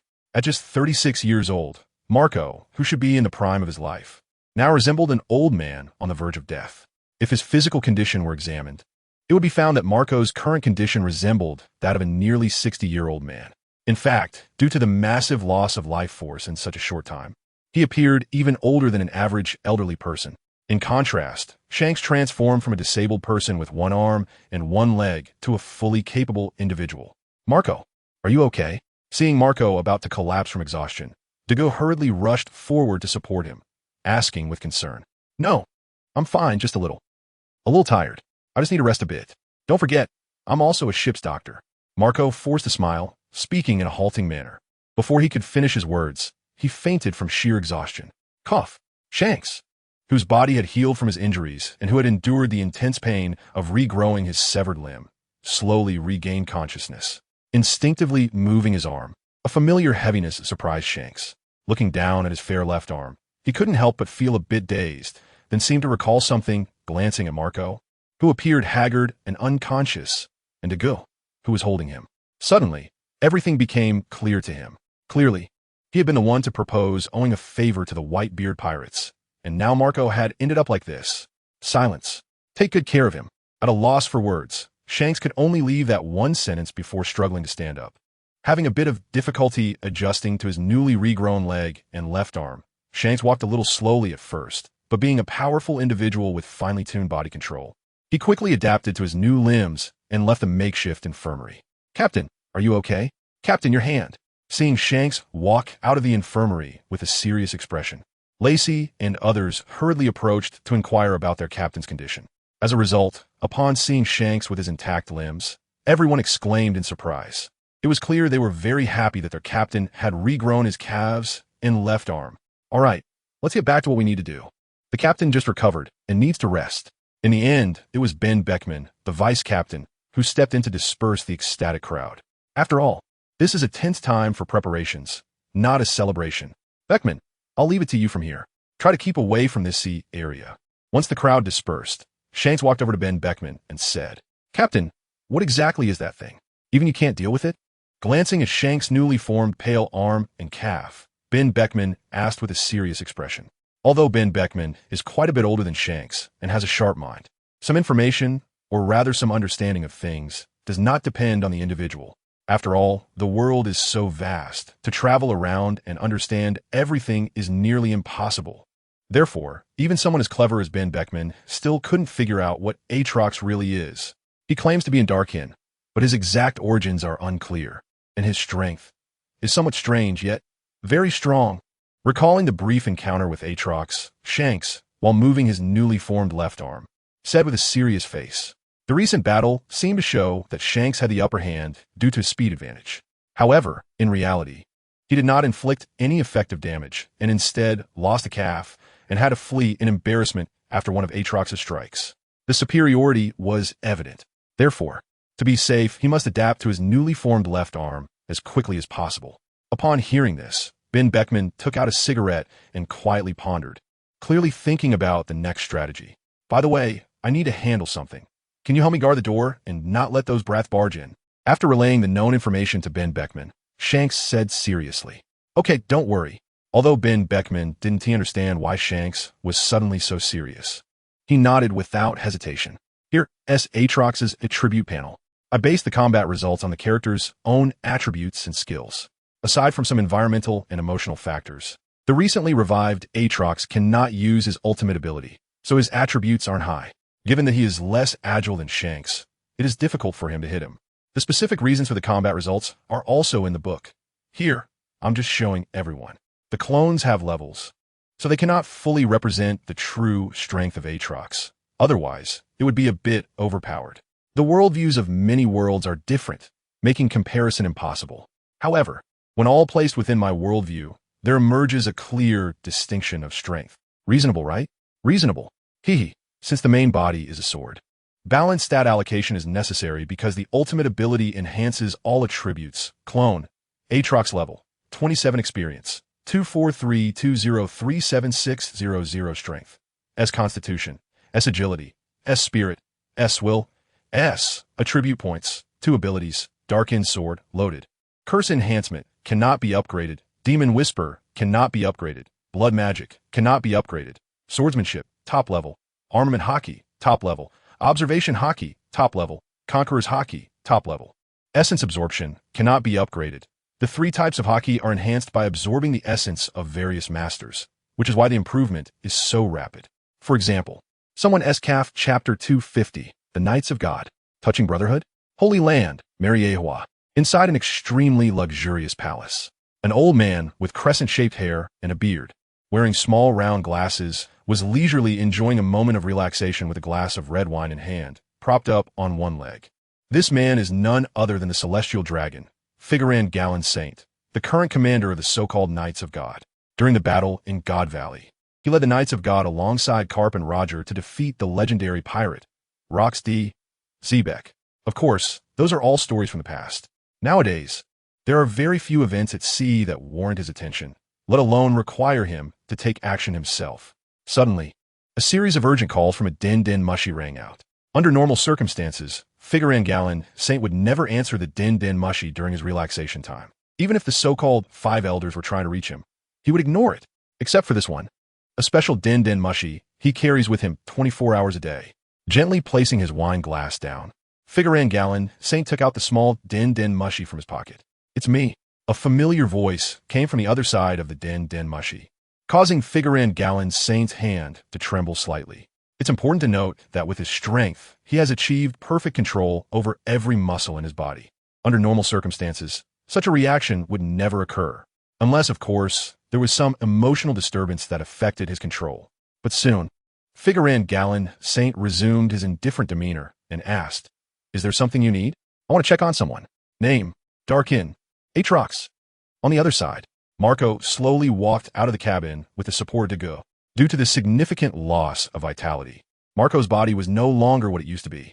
Although he could still barely maintain the strength of a Commodore, it was only for a short time. The rapid deterioration of his body in a short period is an extreme strain on it. If Marco weren't a user of the Phoenix fruit, he would have likely been lying in bed, unable to move. "Marco, how could this happen?" Having completely distanced themselves from Bristol, Jesus Burgess and the others had also let down their guard, sitting on the deck in small groups, celebrating their captain's rebirth. However, when they saw Marco looking like a dying man, they couldn't even bother with their wine glasses filled with treasured wine and rushed to his side, asking anxiously and concernedly. Although they inferred from Marco's ability to regrow his limbs that he was responsible for restoring Shank's arm and calf, they only thought this recovery was similar to Marco's previous self-recovery. Last time, after Marco restored himself, he also lay around for a while before coming out to greet them as if nothing had happened. This time, they thought it would be the same. They even prepared a feast, taking out their cherished wines to thank Marco, knowing that the red-haired pirates love feasts and fine wine. If it weren't for their gratitude toward Marco's actions, they wouldn't have pulled out the wines they were reluctant to drink themselves. However, it seems that, with Marco in this state, not to mention holding a banquet, he is already not far from being unable to eat. "All right, everyone quiet down. Marco needs to rest now." The ship's doctor, quickly shouted as he looked at the crowd, each person speaking out of concern. "No. Cough, cough, cough. It's fine to go. I know my body well. Everyone don't worry. I'll be fine in a few days. Let's have the banquet." After a fit of severe coughing, Marco forced a smile, but his wrinkled face made it hard for anyone to not feel a pang in their heart, and some even felt a bit teary-eyed. "Marco, what happened to you?" Teach, who had bandages wrapped around him, walked out from another cabin and looked at Marco, whose hair was completely white and who appeared older than Whitebeard, in disbelief. "Teach, I'm fine. Your hand. I'm sorry." After seeing Teach, who also had a severed arm, Marco wanted to comfort him. However, when he saw Teach's bandaged arm, which was still seeping blood, Marco felt a pang of guilt. Having exhausted decades of vitality, Marco no longer had enough life force to restore Teach's severed arm. Therefore, Marco felt quite helpless. After all, restoring someone outside while neglecting family would make one feel uncomfortable. "Ha ha ha. It's fine. One hand is enough." Teach laughed heartily, stepped forward, and patted Marco on the shoulder to comfort him. Then, as if feeling his comfort was insufficient, Teach reached out and hugged Marco. Touched, Marco responded with his remaining 2 severed arms, returning the warmth from his only remaining family. To outsiders, this scene appeared quite harmonious and full of family joy.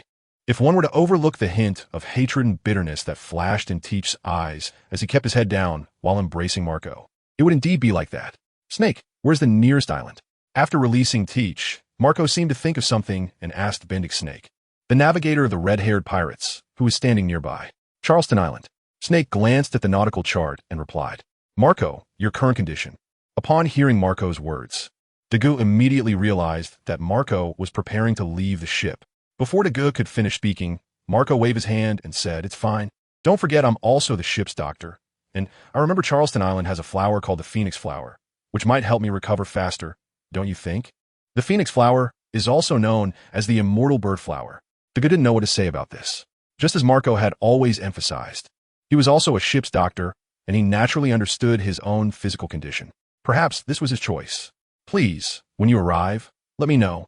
I'll go rest for a while." After speaking, Marco broke free from Dagu's support, hunched over, and slowly walked toward the cabin. "Dagu, tell me the truth. What is Marco's current condition?" After the crowd dispersed, Teach quickly found Dagu, his eyes revealing anxiety and anticipation, as if he was afraid Marco might suddenly collapse. This made Dagu sigh. After all, they had known each other for many years as brothers on the same ship. Chapter 251. Look into my eyes. Answer me, Teach. According to Marco, recovering from his injuries requires a lot of physical strength, but if it's a level of injury, like a severed limb, it might consume a lot of life force, which is why he has become like this. Life force. Upon hearing Dagu's words, Teach's eyes flashed with a glimmer, and he muttered softly, "That's right, life force. You can also understand it as lifespan, which means he is essentially stepping into old age now. If it weren't for saving the captain, sigh." At this point, Dagu sighed again, regretting that he hadn't stopped Marco at the time. However, even if he could go back, he still wouldn't stop him. After all, Shanks is his captain, the belief he will follow for a lifetime. "We owe you a favor." With this in mind, Dagu said solemnly to Teach. In response, Teach merely nodded silently, not revealing what he was thinking. Soon, the Red Fourth ship arrived at Charleston Island. "Marco, if you need anything, just let me know." At parting, Shanks seriously handed a Dindin Mushi to Marco. "It's not a life and death separation. I'm just staying here for a while to recover. You are all welcome to come find me anytime." With some recovered energy, Marco smiled as he took the Dindin Mushi, joking with the members of the red-haired pirates. "Then Marco, take care of yourself, Teach." After a farewell, the red-haired pirates set sail again. "Teach, have you really decided to stay with me? With your abilities, you could definitely revitalize the Whitebeard pirates." After watching the red-haired pirates leave, Marco turned to ask Teach, who was standing beside him. "Haha, there's no rush on this matter. Let's settle you down first." Teach laughed casually. In response, Marco simply shook his head with a smile. Although he didn't need anyone to take care of him, he was still quite happy that someone was willing to do so. Soon, the two arrived at the only small town on the island. Because the island was small, the town did not have many people. After wandering around for half a day, they finally bought some daily necessities. Notably, Teach had to explore the entire town before finally buying a few pineapples from a relatively wealthy household. Marco just smiled and didn't delve deeper into it. Night fell. Due to Marco losing both hands and being unable to cook, Teach rarely took the initiative to prepare a table of dishes that didn't look very appealing. Fortunately, with the fine wine gifted from the red-haired pirates, the two managed to finish the meal, albeit barely. According to Marco, it was the first time eating a meal cooked by Teach, so he had to finish it no matter how bad it was. Teach, do you think, since you can bear the power of two devil fruits at the same time, is it possible to eat a third devil fruit? It seemed that a somewhat tipsy Marco drunkenly asked. Upon hearing Marco's question, Teach's hand holding the wine glass suddenly trembled. Then he silently took a sip and said nothing. "Teach, I remember when we first met, you were, just a little brat this big." Perhaps due to Marco's aging body or the rare drunkenness, he began to reminisce about the past when he was only in his 30s. Recalling how things had changed. That year, the Whitebeard pirates had only been established for a few years. Marco was still a young adult, and Teach was just an 11 or 12-year-old boy. Glug, glug. With wings formed by flames, Marco drank heavily from a bottle of strong liquor. "Back then, you were as thin as a skeleton, unlike now, so robust. Who would have thought? In the blink of an eye, so many years have passed. Dad is gone, the brothers are gone, only we remain." As he said this, perhaps due to the stimulation of alcohol, tears glistened in the corners of Marco's eyes. Looking at Marco, who sighed about the impermanence of life, Teach didn't know what Marco was really trying to do and could only drink in silence. "Teach, do you still want to bear Whitebeard's name?" Suddenly, Marco stood up, staring intently at Teach, his piercing gaze showing no signs of drunkenness at all. Yes, even though his body was no longer what it used to be, how could Marco, the Phoenix, be dulled by a bit of alcohol? "Marco, you, look into my eyes. Answer me, Teach." Marco walked step by step to Teach's front. Despite his obvious aging and the loss of the imposing aura of his youth, surprisingly, Teach felt somewhat guilty under Marco's gaze, instinctively looking away. How well, Teach? If you need it, just take it. Having gotten his answer, Marco returned to his drunken demeanor, sitting back down as if chatting casually. I just hope you remember it forever. Marco gently touched his chest with his severed arm, the emblem that belonged to the White-Beard pirates. His eyes filled with nostalgia, longing, and a hint of imperceptible sorrow. Give me a pineapple. You know, my favorite fruit is pineapple. And it's rare for you to buy so many. Seeing Teach's conflicted expression, Marco spoke in an unusually relaxed tone. It felt like a very ordinary scene. Taking a deep breath, Teach seemed to have made up his mind, picking the biggest and most colorful pineapple from the basket and, using the hook that he didn't know when he had put on, quickly peeled it and handed it to Marco's mouth. Because that iron hook had been stained with blood for years, the entire pineapple had a faint metallic rust smell. However, Marco showed no disdain and instead ate it with great relish. In just a few moments, Marco had devoured a large pineapple. Burps so satisfying. What are you waiting for? Teach. Seeing Teach hesitate to act, Marco shouted sternly. Oof. Following Marco's angry shout, Teach's claw, covered in armament hockey, pierced through Marco's chest like a hot knife through butter. Dad, everyone, wait for me. I'm coming to join you. Blood flowed uncontrollably from the gaping wound, and with Marco's life force continuously retreating, he seemed to see the faces of his father and brothers. Dark cavern. After a long silence, Teach's emotionless words echoed lonely in the darkness. The pitch blackness, like Teach's now complex feelings, was hard to describe. He didn't know when Marco had seen through his intentions. Perhaps it was because he sensed a hint of hatred in Teach's heart. Perhaps it was his strange behavior of insisting on searching for fruits on the island. Perhaps it was his reluctance to cook, despite knowing he couldn't. Perhaps there was no perhaps. It was simply because Marco had lost his pursuit of the future, lacking the motivation to live on. Looking at the devil fruit resembling a pineapple with blue-green patterns in his hand, Teach fell silent. Clearly, he had already made up his mind to obtain Marco's devil fruit ability to reshape his arm. But why did Marco choose to die willingly? Teach didn't understand. ISN, living good? Looking up at the bright moon in the sky for the first time, Teach felt confused about his ambitions. Chapter 252. Warning. Your access is insufficient to view. The long-gone Red Force. On the deck, to celebrate Shanks regaining his peak strength, all the crew members were drinking freely.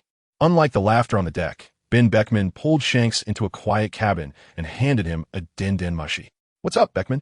I haven't finished drinking yet. Shanks, holding his wine glass, complained somewhat dissatisfiedly to Ben Beckman. But before Ben Beckman could finish speaking, the din-din mushy in his hand made a sound. Teach.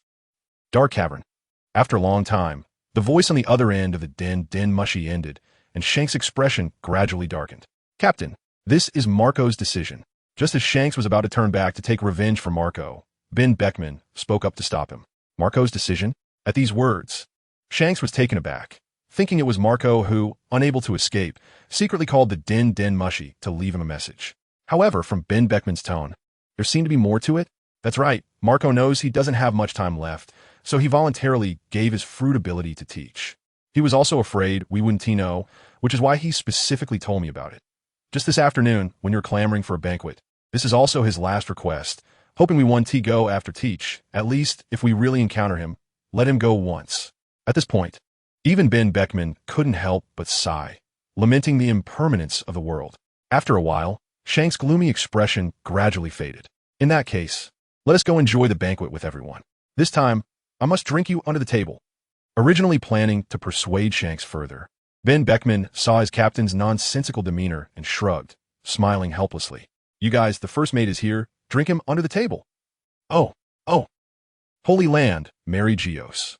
In the CP0 exclusive intelligence room, Lord Figureland Garling, may I ask what brings you here? The person in charge of the CP0 intelligence department, Koi, was somewhat surprised to see the legendary commander of the Holy Knights personally appear here. It is worth mentioning that the CP0 department and the Holy Knights are at the same level, but the affairs they are responsible for are quite different. CP0 is directly subordinate to the Gorosei, responsible for all external matters related to the sea and internal security for the Celestial Dragons. However, the Holy Knights are different. They are theoretically directly subordinate to the Gorosei, but since they are entirely composed of Celestial Dragons, the entire organization is very mysterious. And even this commander may ignore the orders of the Gorosei. So, in more cases, the entire Knights of God directly takes orders from the present Fagaland Gallant Saint. This also creates a situation where, although theoretically the two organizations are on equal footing, the Knights of God, composed entirely of celestial dragons, are much more noble than the CP0 department. Fortunately, as one of the three vice-captains of CP0, Aoi does not have to bow too low to Fagaland Gallant Saint. Help me adjust the profiles related to these two individuals.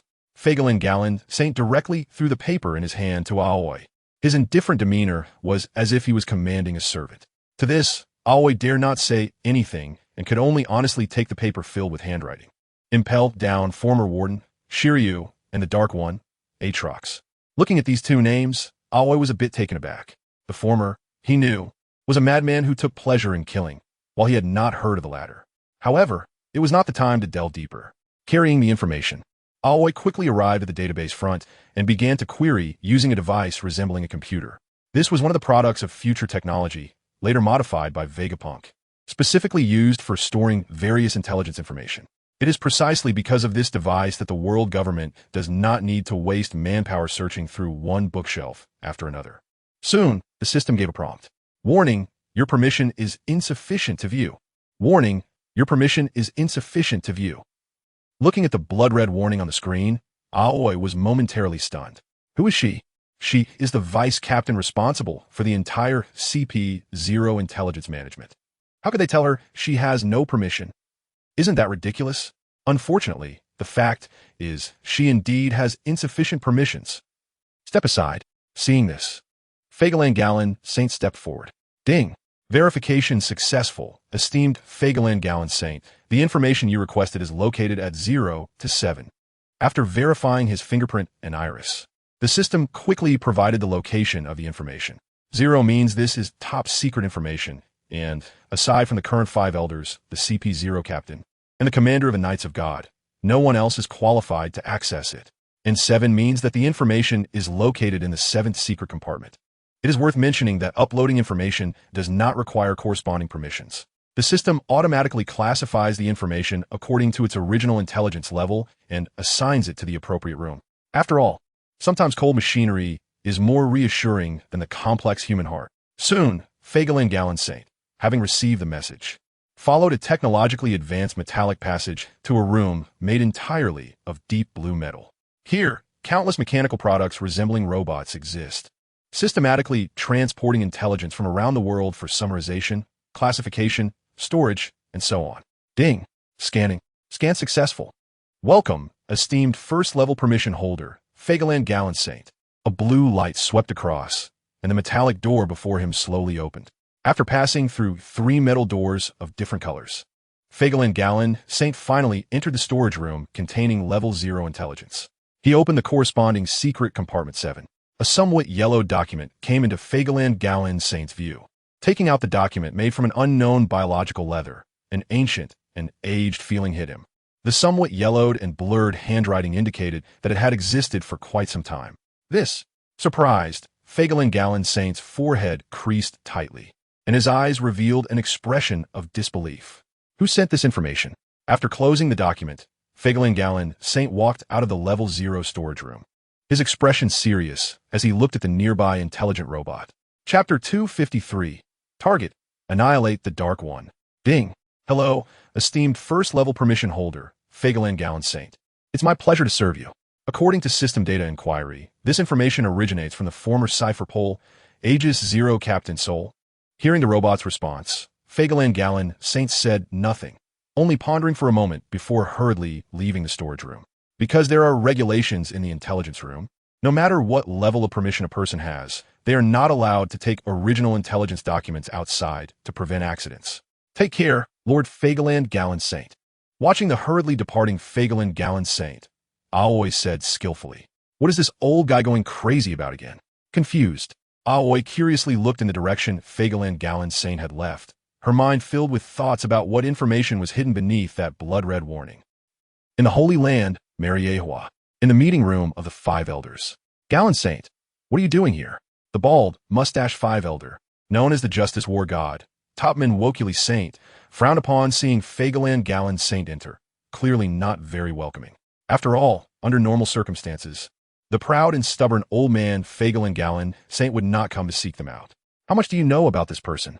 Fagel Gallon Saint was not polite and directly threw the paper with information about the Dark One, Aatrox, onto the conference table.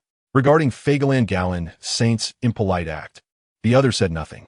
After all, they had indeed made some mistakes in the past, and moreover, Fagel Gallon Saint, as the commander of the Knights of God, held a position not inferior to that of the Five Elders. That's right, according to the information Aoi understands. The so-called Knights of God is an organization at the same level as CP0, responsible for guarding the Holy Land as one of the ultimate forces. However, since its members are all celestial dragons, their actual status is far higher than that of CP0 agents. But what Aoi did not know was that the so-called Knights of God actually protect the gods of the celestial dragons. Or rather, the god who is behind the scenes, controlling everything. As for the other members of the Knights of God, they actually know about as much as Aoi does. However, as the commander of the Knights of God, Fagel Gallon Saint, like the Five Elders, also knows about the person on that empty throne. This is one of the reasons for his pride. Self-proclaimed as the guardian of the gods, he believes his identity and status are completely above these five old men who only execute orders verbally. What is this? The Dark One? Do you know? Topman Wokuli Saint picked up the information, glanced at it, and upon realizing he knew nothing about it, passed the information to the others. The white-haired, cane-wielding Five Elder, known as the Science Defense War God, Jagelsius Satan Saint, looked at the introduction on the information, and his expression instantly became serious. Who uploaded this information? Jagelsius Satan Saint put down the information and spoke in a serious tone. Soul, are you sure? The bald, sword-wielding Elder Star with the title of Financial Martial God, Zambalong V. Nejuro, flashed a hint of astonishment in his holy eyes, and even his tone was filled with surprise. If you don't believe it, you can check it yourself. He glanced sideways at Zambalong V. Nejuro, who was holding the original Go Slash, and said lightly, I'm not doubting you, just a bit surprised. Zambalong V. Nejuro squinted his eyes, gently tapping the original Ghost Slash in his hands, and explained in a nonchalant tone. All right, since it's confirmed that it's from the soul, the authenticity of this information can be guaranteed. So, what is your purpose for coming here? The agricultural martial god, Shepherd X. Peter, the blonde Elder Star, interrupted any potential argument and directly asked, didn't he think that Fagel Garen was simply showing them this information? Even if this information was somewhat alarming, it was only that. As far as I know, this thing has slaughtered over 100,000 commoners. Although I don't care, according to this information, allowing it to grow unchecked is ultimately a hidden danger. Most importantly, it might disturb that esteemed person. Fagel Garen didn't hide his thoughts and spoke them directly. Just as he said, even if Aatrox killed the so-called tens of thousands of people, he didn't care. For someone as noble as him, the so-called commoners were merely a group of domesticated livestock or servants. When needed, they could be called upon, and when not needed, they could be ignored. He didn't care how many died. However, this time was different. According to Shanks, after slaughtering over 100,000 commoners, this self-proclaimed Aatrox had already posed a threat, even possessing the power to kill Shanks. Although Fagel Garen was unclear about Shanks's true strength now, considering the strength of his twin brother, this guy named Aatrox absolutely could not be left unchecked. Otherwise, the death of commoners would be a minor issue. Disturbing that esteemed person would be a crime deserving of death. Hearing Fagel Garen's words, the Elder Stars fell into deep thought. After a moment, the bald mustached Elder Star, Topman V. Okuli, asked in a deep voice, what are your thoughts? Notify the Navy to form a top-tier demon-slaying order led by admirals, and secretly have CP0 bring people to encircle this so-called Aatrox to ensure nothing goes wrong. As he spoke, a confident smile flashed across Fagel Garen's lips. If it weren't for the Knight of God protecting that esteemed person from disturbance, Fagel Garen would have even considered taking action himself. After all, for him, who used a sword, he was quite interested in this legendary demon sword. However, this matter was not urgent.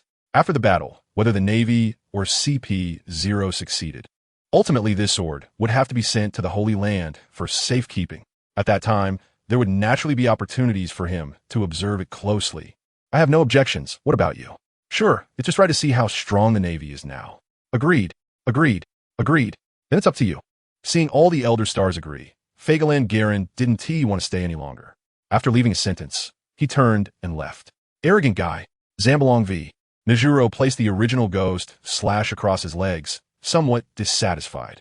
Forget it, don't mind that old guy. First, notify Sora, then have Sho arrange things. Steelbone Sora, the former admiral of the Navy, currently the supreme commander of the three armies, was the highest military leader of the world government. Sho, the most mysterious man in CP0, was also the captain of CP0, a fanatic who claimed to be a servant of God. Chapter 254, My Actions Need No Defense. What I think is what all beings do. East Sea, Frost Moon Village. A gentle breeze brushed against the face and under the dazzling sunlight. The sea surface shimmered like golden scales. A small boat floated alone on the sea, like a pearl in a golden plate. Has Aatrox grown to this point? Even that famous Face King, Shanks had to desperately break his legs to survive. Truly a sign no wonder he is a warrior who survived in the void. Both his strength and temperament far exceed that of ordinary people. On the small boat, Mushua looked at the panel, which had been flooded with countless pages of kill information from Aatrox, and couldn't he help but sigh. As a beneficiary, Mushua wouldn't pretend to be modest. After all, this was the result he and Aizen had anticipated, even if the outcome was somewhat beyond expectation.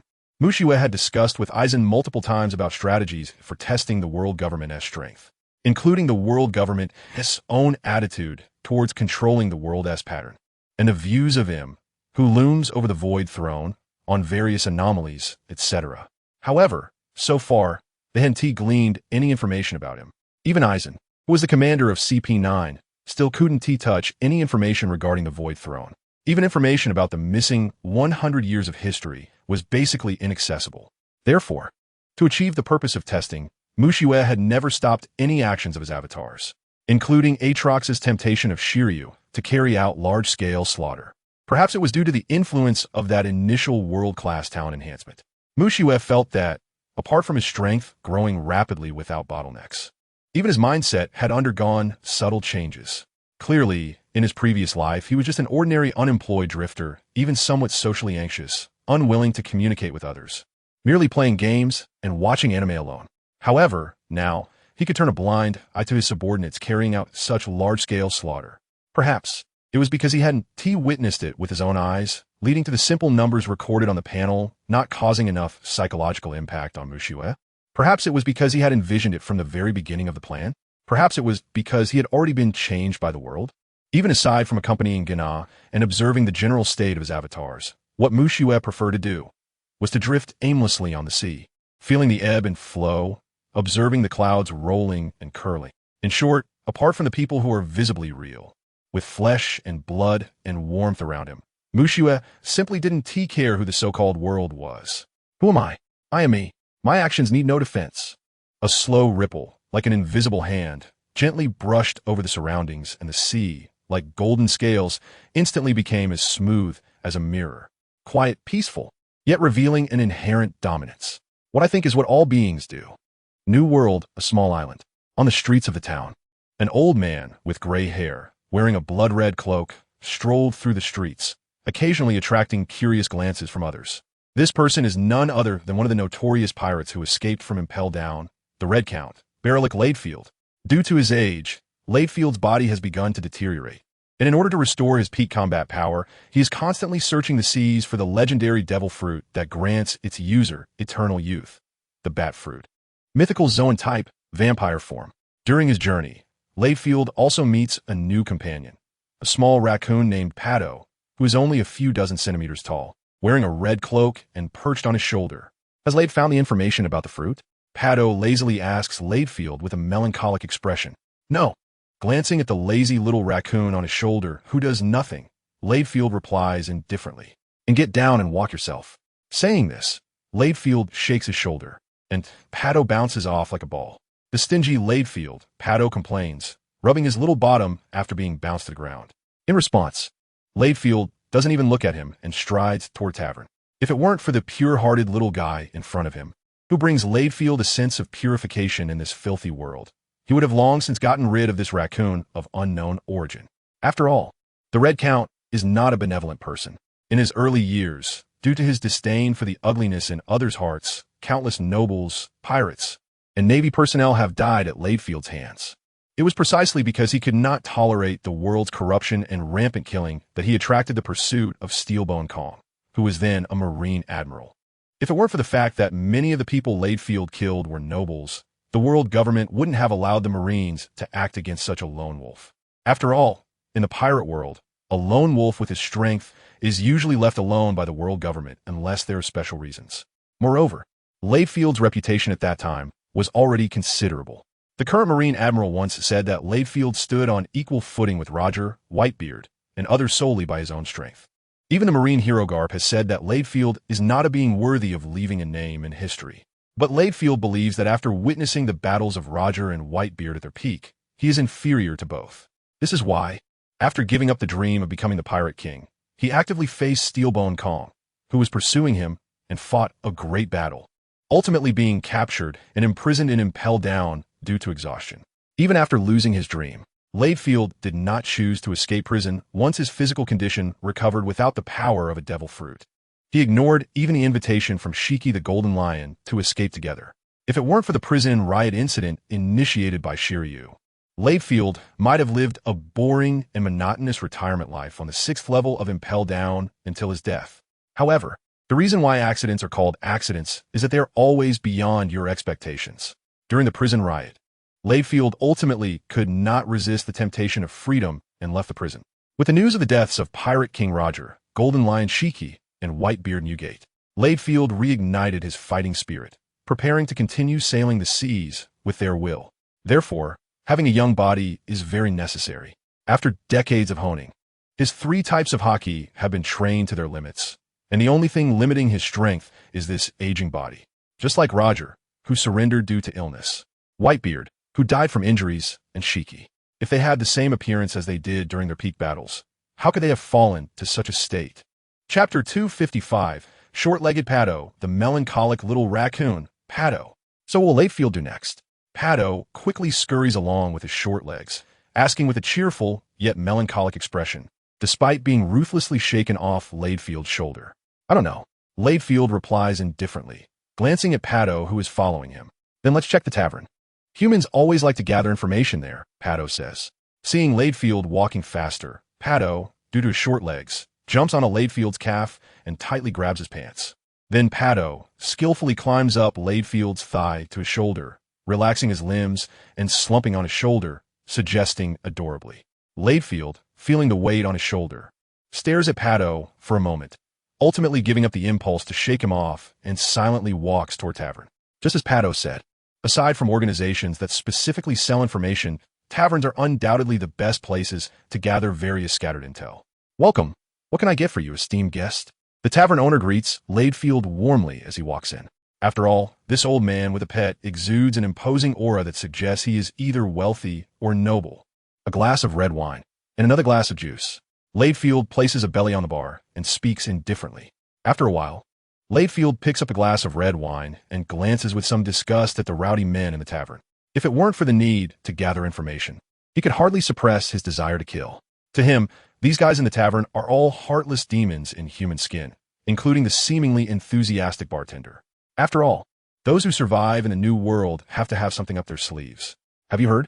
There seems to be an auction at Sleepy Ancient Town, and supposedly there's a rare purple devil fruit as the main attraction. I remember Sleepy Ancient Town is the territory of that big shot Undertaker. How could he auction off a devil fruit? What outdated news are you talking about? That organ pervert Pietro has long since died. It said that a newcomer from paradise has taken over his title as the king of assassins called. What was it again? White Tooth, anyway. A very mysterious guy. It said that the assassin named White Tooth has never failed in any of his missions. Is that true? Will the Emperor's admiral dare to take such a job? Are you out of your mind? If you can't win, why fight head-on? Relying on his strong observation haki, Laidfield simultaneously listens to the entire conversation in the room and instantly locks onto the key information. Purple. Devil fruit. According to what he knows about the vampire fruit, its appearance is that of a purple skin with black patterns. Sleepy Ancient Town.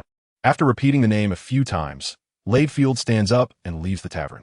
Once outside, he squints at the sun in the sky.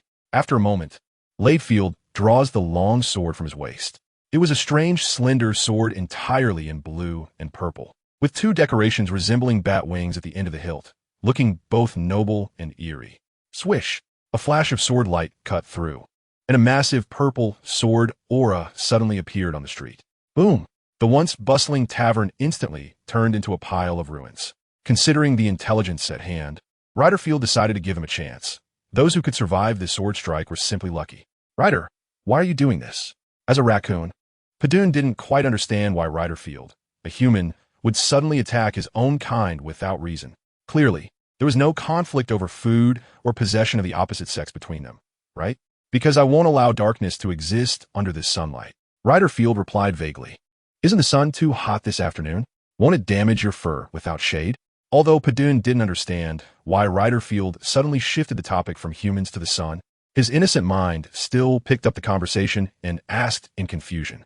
Hearing this, Riderfield paused for a moment. It wasn't because Padoon's words were particularly profound. After all, at Riderfield's age, he had seen through everything in the world. Everything he did was just a manifestation of his inner path. The reason for his silence was that Riderfield felt he shouldn't forcibly stain this pure, flawless white paper with colors that didn't belong to it.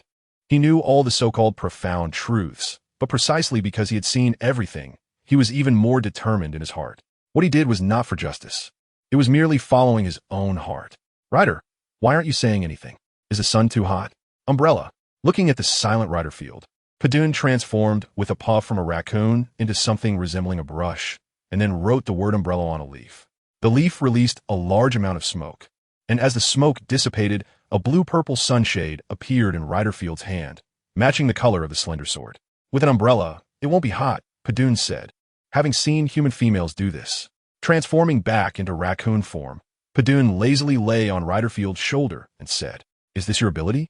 Riderfield, seeing Padoon use his ability for the first time, was taken aback and curiously looked at Padoon on his shoulder. No. It's the power of the shape-shifting leaf. This is a treasure left to Padoon by Grandpa. As long as you write, it can transform into anything, Padoon explained.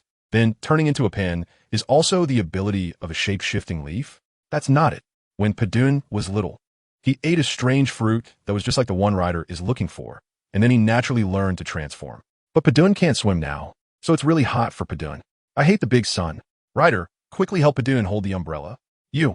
Riderfield's lips slightly curled up, a long-lost smile appearing, though it seemed a bit awkward due to his stiff muscles.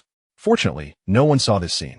After all, after that sword strike, all the passers-by had hidden in their homes, praying that Riderfield was just momentarily impulsive. Riderfield gently stroked Padoon's soft fur with his dry, big hand, then opened the blue-purple sunshade, giving the impression of a noble master walking his pet. Of course, this was under the premise of ignoring Riderfield's dry and terrifying face. Otherwise, compared to a noble master, Riderfield looked more like a man-eating monster. Chapter 256, The Source of the World, Azure, Deep Sea. East Sea, Frost Moon Village. Under the bright moonlight, the familiar sea surface, familiar fishing rod, familiar small boat, and the basically unfamiliar Mu Shui sat calmly at the bow, waiting for the system mall to refresh. With various events happening, February 1511 was quietly nearing its end. Sitting early at the bow, watching the sun set and the bright moon rise, Mu Shui finally welcomed a new round of ability refresh. Open the system mall.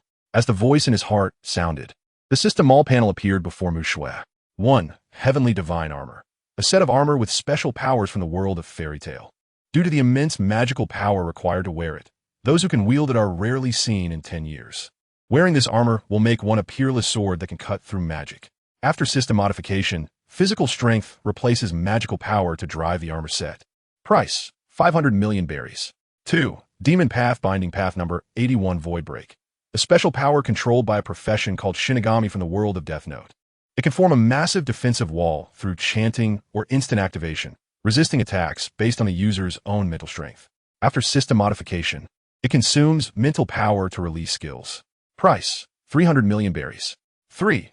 Underworld Fetus Bone, a high-quality special herb from the world of seeking longevity.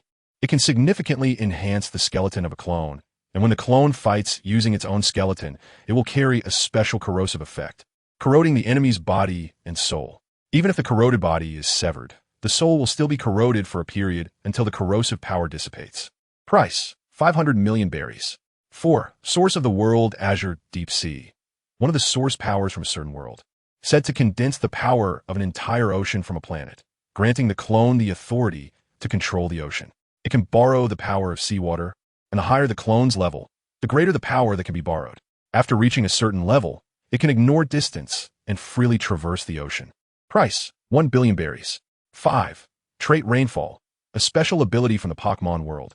It can grant the clone the ability to freely control the speed and size of rainfall within a certain range. Price: 200 million berries. 6. Source Wave, a special skill from the Pokemon world. It is the exclusive skill used by the legendary ruler of the sea and creator of the ocean, releasing a powerful attack by gathering the power of the sea. Price: 500 million berries. 7. Absolute Zero, a special skill from the Pokemon world. It releases a powerful freezing ray by condensing ice attribute energy, with a probability of directly killing the enemy's body based on the power disparity between both sides. Price: 300 million berries. 8. Indigo Pearl, a special item from the Pokemon world. It is a special divine object owned by the legendary ruler of the sea and creator of the ocean, said to elevate its wielder to a higher life level. Price: 500 million berries. 9. Primitive Power Water, a special skill from the Pokemon world. By mastering this skill, one can awaken the latent genes within living beings, thus gaining amazing powers. This skill allows the clone to create water out of thin air. Price: 200 million berries. 10. Feast, a special talent from a certain void monster. It can enhance attributes by consuming living beings, and as the number of consumed living beings increases, it will slowly increase the clone's size. Price: 500 million berries. 11. Clay Clone, from a certain awakened world, a special Earth-type ability that allows the clone to create clay puppets. The clay puppets themselves have no combat power and cannot move. The clone's main body can freely exchange positions with the clay puppets, and when the clone's main body takes damage, the clay puppet will ignore distance and swap places with the clone's main body to absorb the damage. The maximum storage quantity of clay clones is equal to the clone's mental attribute. D is 1, D is 2, and so on. Price: 200 million berries. 12. Heart of Art, a special talent from a certain awakened world, where everyone has their own perspective and their understanding of art is different. Whenever the clone completes a piece of art they consider artistic, based on the level of recognition they have for their own artwork, it can enhance the clone's mental and willpower strength. Price: 300 million berries. 13. Bloodline Limit, Explosion Release, a special bloodline limit from the Naruto world that attaches chakra to objects, granting them explosive capabilities. Depending on the amount of chakra infused, the object will have different explosive power and range, modified by the system to use physical strength instead of chakra. Price: 200 million berries. 14. Secret Technique, Explosive Clay, a special secret technique from the Naruto world that allows the clone to create a special white clay. By chewing it with the mouth on the clone's body and mixing in their chakra, various explosive devices can be created to trigger explosions, and these explosives can act according to the user's will, modified by the system to use physical strength instead of chakra. Price: 200 million berries. 15. Inside Eye, a special talent from a certain awakened world that allows the clone to magnify objects in their field of vision, while also possessing super dynamic vision. Even in the dark, visibility is not affected, and they can see tiny objects that ordinary people cannot. Price: 100 million berries. 16. Bloodline Elimination, Dust Release, a special bloodline elimination from the Naruto world, a unique ninjutsu formed by the fusion of wind, earth, and fire elements. It can separate opponents into atomic states and reduce them to dust, capable of causing large-scale explosions, modified by the system to use physical strength instead of chakra. Price: 500 million berries. 17. Earth Release Gift Pack, from the Naruto world, granting the clone 5 Earth Release Ninjutsu. Earth Release, Earth Dragon Hidden Technique. Earth Release, Light and Heavy Rock Technique. Earth Release, Heavy Rock Technique. Earth Release, Super Light Heavy Rock Technique. Earth Release, Super Heavy Rock Technique. Modified by the system to use physical strength instead of chakra.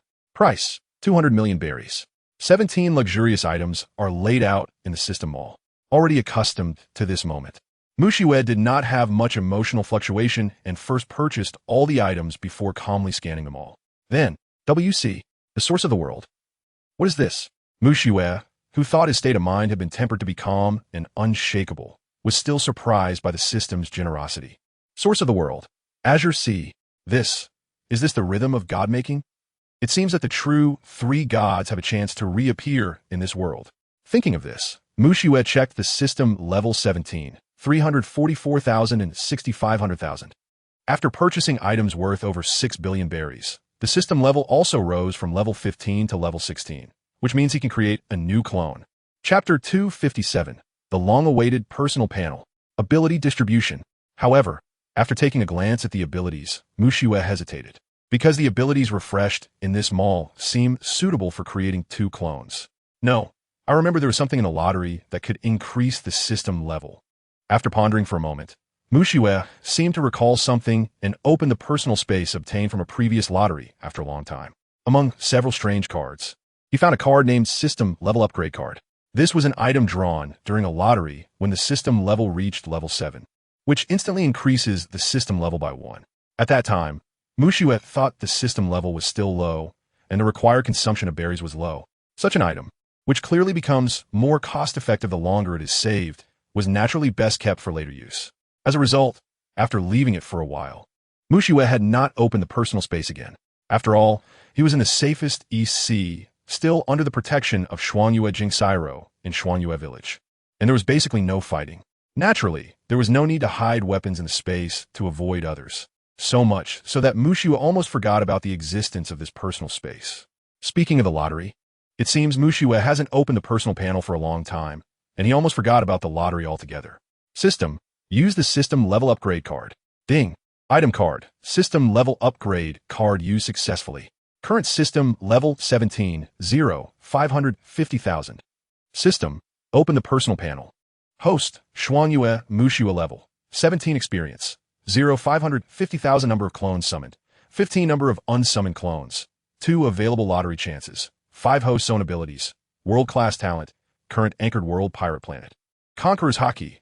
Only I, max level. Armament Haki, top level. Observation Haki.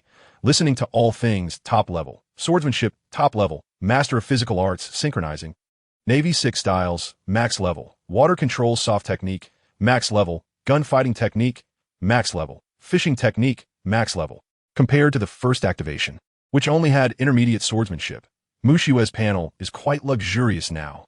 In fact, the richness of skills and the breadth of professional skills of any single clone far surpass Mushue.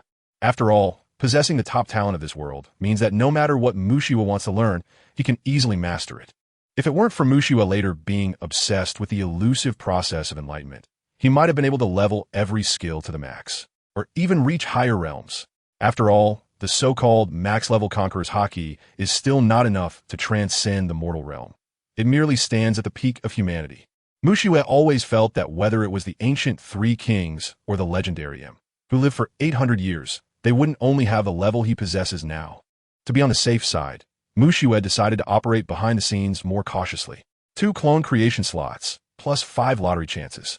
After quietly concentrating for a moment, Mushue decided to arrange the newly purchased abilities first before proceeding with the lottery.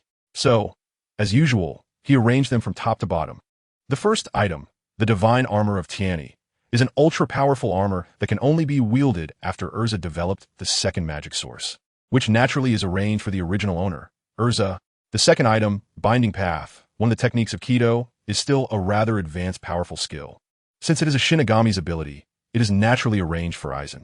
As for Kenpachi Zaraki, does a brute need to use spells? Pass.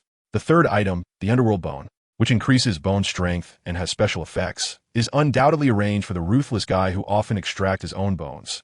Kisuke Urahara. Following that is the highlight of today, the ownership of the Azure Source.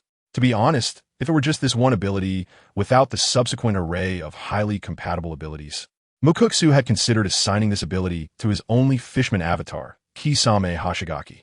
Unfortunately, with a touch of obsessive-compulsive disorder, Mukuksu decided to group these abilities together to achieve a result that better aligned with his inner thoughts. Come forth, creator of the ancient ocean, master of the great currents, the faith of all marine life in the world, and the sovereign of the azure deep sea. Gyoka, as Mukuksu whispered in an extremely dramatic manner. Countless colossal sea kings hidden deep within Fishman Island suddenly opened their eyes and began to swim excitedly, as if sensing something. Not just here, all marine creatures in the pirate world seemed to fall into an endless celebration at nearly the same moment. Shallow swimming fish excitedly flicked their tails. using all their strength to leap out of the water as if to witness the birth of some great existence. Their reckless momentum was even more frenzied than the most insane fan gathering. The Sea Kings, who were originally quietly immersed in the calm belt, also surfaced, seemingly without any predator-prey relationship among them, quietly looking up towards the distance as if there lay their faith. On this night, everyone at sea who was still awake witnessed this rare sight. Even some old fishermen murmured continuously, "The sea god manifests. The sea god blesses. Holy land, Mariewa, Panga City between the flowers." A pair of red eyes with circles suddenly opened wide, filled with astonishment. Who possessed extremely profound powers capable of seeing through future trajectories, suddenly felt a tremor in his heart, a feeling he had never experienced before. Sea King? Or something else? A somewhat confused approached the blooming flowers, gently stroking the petals, murmuring to himself, "Buzz." As the ability activated, Im's hair turned gray at a visible speed, but then strangely reverted to its original color, as if nothing had happened. The true ancient Sea King? Or is it the sea god? Im, who thought he controlled all the secrets of the world, felt confused for the first time about the information he sensed. The legendary 3 ancient weapons, besides the artificial Pluton and the Uranus he controlled. ISNT, the Sea King of the Fishmen, located 10,000 meters below the ocean? Why did so-called god suddenly appear? Or the most terrifying sea god? It should be known that in this world, the vast majority is ocean. It seems something unexpected has happened. Buzz.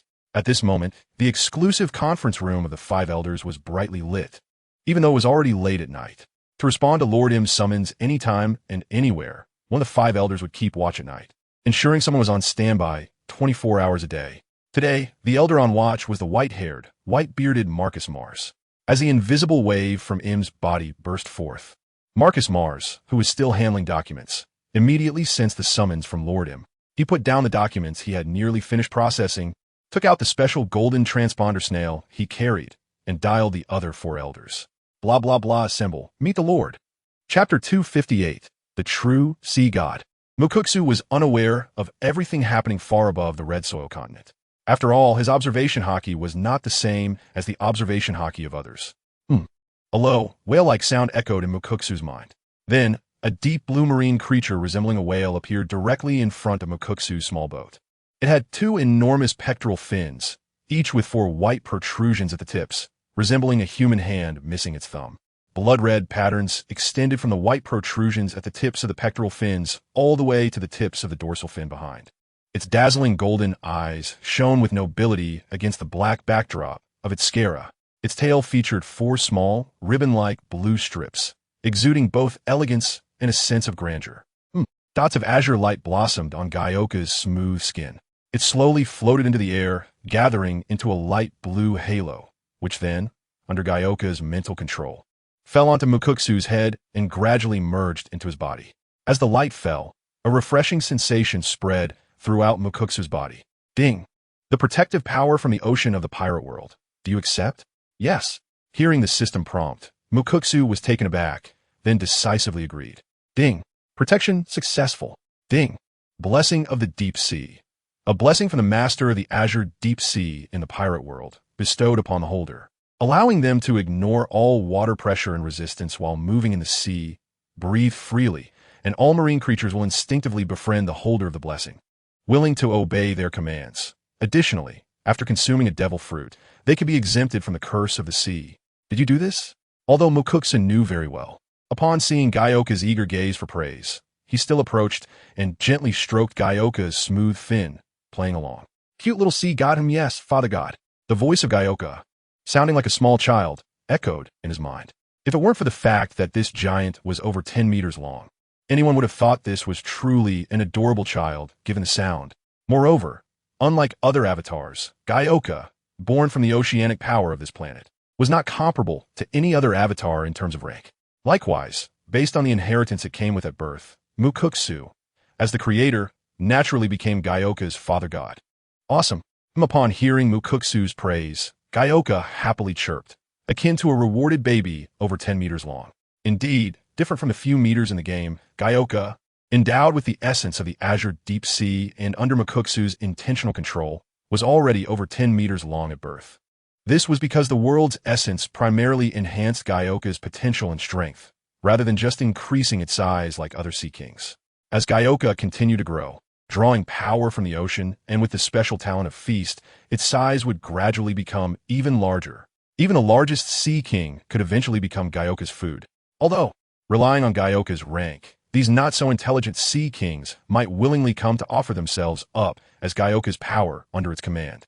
Just like those fanatical believers who fight for their gods and die for their faith, always believing that after death, they will enter the realm of the gods. Very intriguing, but understandable, right? Alright, Mushiwa doesn't quite understand for now. Open the panel for Kyogre. Clone, Kyogre level, 1 experience, 0 100 strength, S constitution, S agility, S spirit, S will, S attribute points, 0 abilities, origin of the world Azure Sea, loaded. Source wave, beginner, trait rainfall, loaded, indigo pearl primitive return, loaded, primitive power water, beginner, absolute 0, beginner, feast cannot be enhanced. Wow. It's no wonder that Kyogre is a child of the world, born with a height that ordinary humans can hardly reach in their lifetime. Just based on these attributes, Kyogre is already at the peak of humanity. Seeing Kyogre's panel, even Mushiwa couldn't help but exclaim. You have to know that the basic attributes of a Monarch-level power are basically S, and not every Monarch-level competitor can reach every attribute to that level. Normally, having 1 or 2 main attributes at S is considered the most ordinary Monarch-level competitor, the so-called Great General Goalkeeper, and an S attribute level is the peak that normal humans can reach, like Whitebeard's strength, Kaido's constitution, Big Mom's defense, and the renowned marine hero Garp, whose 5-dimensional attributes are not outstanding, is strongest due to his mastery of Haki to the peak of the world. In terms of physical quality, Garp is far behind Kaido and Big Mom. Yet, Kyogre, with just a level 1 attribute panel right after birth, is enough to surpass 99. 99 of the people in this world. Moreover, aside from the strong attribute panel, there are also as many as 7 special abilities. Not to mention anything else. Just being the master of the sea is enough to keep Kyogre in an invincible position in these waters. Father God, I'm hungry. Just as Mushiwa was lost in joy, a slightly aggrieved voice from Kyogre echoed in her mind. Kyogre's dazzling golden eyes looked quite pitiful due to the hunger in its belly. Go find something to eat, but be careful not to provoke. Never mind. Do as you wish, probably no one can beat you. Just make sure not to eat your own kind. Before Mushiwa could finish the precaution she had said to the other clones, she suddenly remembered that this little guy who had just been born was a bona fide god. This sea is as safe as home to Kyogre. Thinking of this, Mushiwa shook her head with a smile and stopped speaking. Through the location activated by the teleportation card, Mushiwa sent Kyogre to the calm belt near the New World. That place is a gathering area for large Sea Kings. It should be enough for Kyogre to eat its fill. Sure enough, ding, Kyogre devoured a medium Sea King one. Body size received a slight increase, gained 3,230 experience points. Ding, Kyogre devoured a small Sea King one. Body size received a minor increase, gained 1,100 experience points.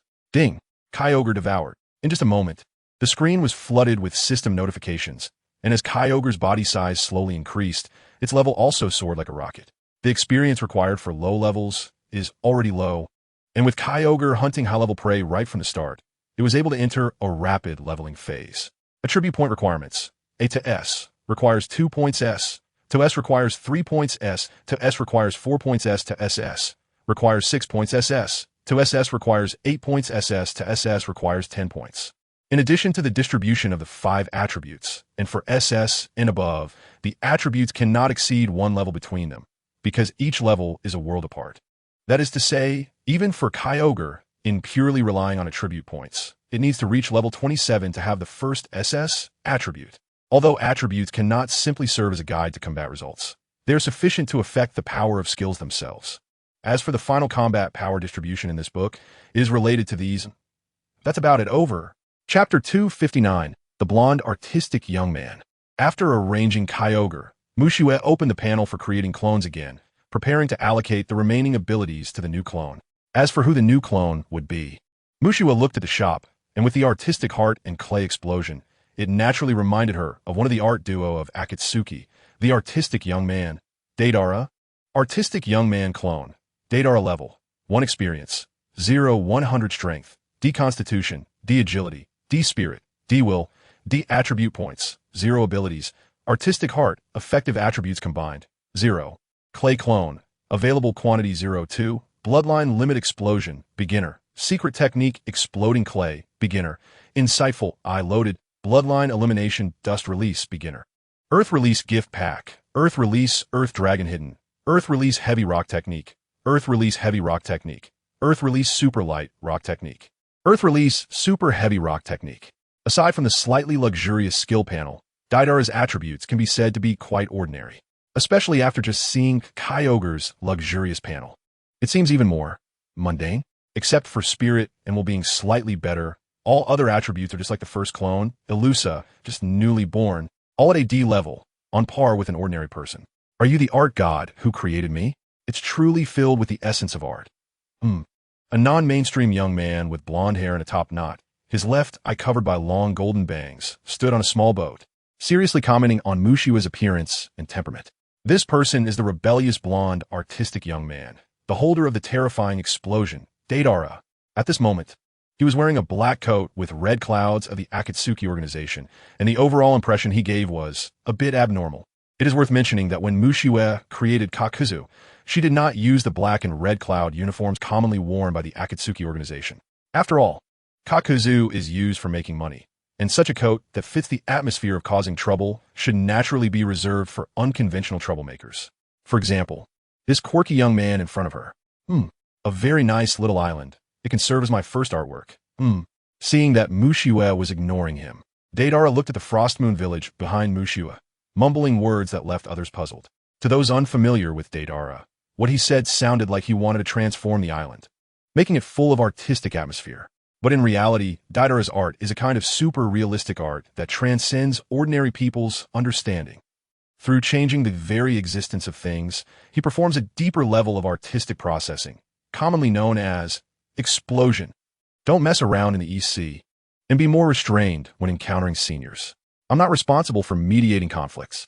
Looking at Deidara, who seemed a bit oblivious or artistically obsessive, Mushiwa warned lightly. If this guy really causes trouble for other clones and gets beaten up, Mushiwa 1T stop it. Who comes in wanting to blow up the base of a creator right away? It's ridiculous. After saying that, without waiting for Deidara to respond, Mushiwa opened a large pink door and kicked the still dazed Deidara inside. Then the pink door vanished into thin air, as if it had never existed.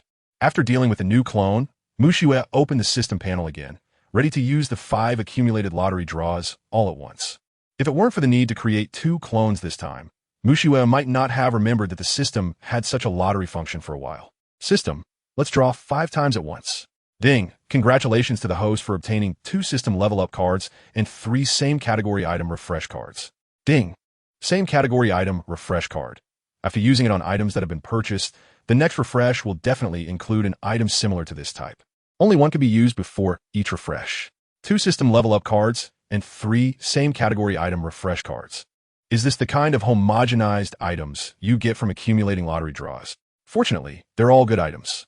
I wonder if this same category item refresh card could be used on the world's origin. If so, that would be amazing. Mushiwa clasped her hands behind her back, looking at the shimmering sea under the moonlight, murmuring to herself. West Sea, Kamara Island, the base island of the Kamara family, one of the 5 major underground mafia families of the West Sea. Later, due to the emergence of White Fang, several mafia families suffered heavy losses. Under the leadership of the prepared patriarch of the Capone family, Capone Becci, the 5 major mafias were basically wiped out by him, except for some scattered, insignificant members. Although the 4 mafias were eliminated, Capone Becci did not change the name of the island. On the contrary, retaining the original names of these islands better highlights the formidable strength of the Capone family under his leadership. In a dark alley on Kamara Island, a pink door appeared abruptly. A young man with a skyward braid and golden hair emerged from the door. It was Deidara, who had been kicked over by Mushiwa. Based on Mushiwa's understanding of Deidara, he would definitely cause destruction everywhere. In the West Sea, which has a low danger factor and is full of underground forces, it's just right for him to unleash his talents. While he safely goes through his developmental phase, he can also conveniently transfer some of the wealth accumulated by Capone Becci in a filthy alley devoid of artistic atmosphere. After glancing around the overgrown weeds and various discarded items haphazardly piled up in the alley, Deidara frowned. stirring the air in front of his nose with a look of disgust. Unable to tolerate the alley's poor environment, Deidara pulled out a handful of white clay from somewhere and stuffed it into the mouth in his palm. As he chewed the clay in his palm, his stamina, which replaced chakra, continuously drained, and the lump of white clay gradually took shape. Explosive clay, giant bird.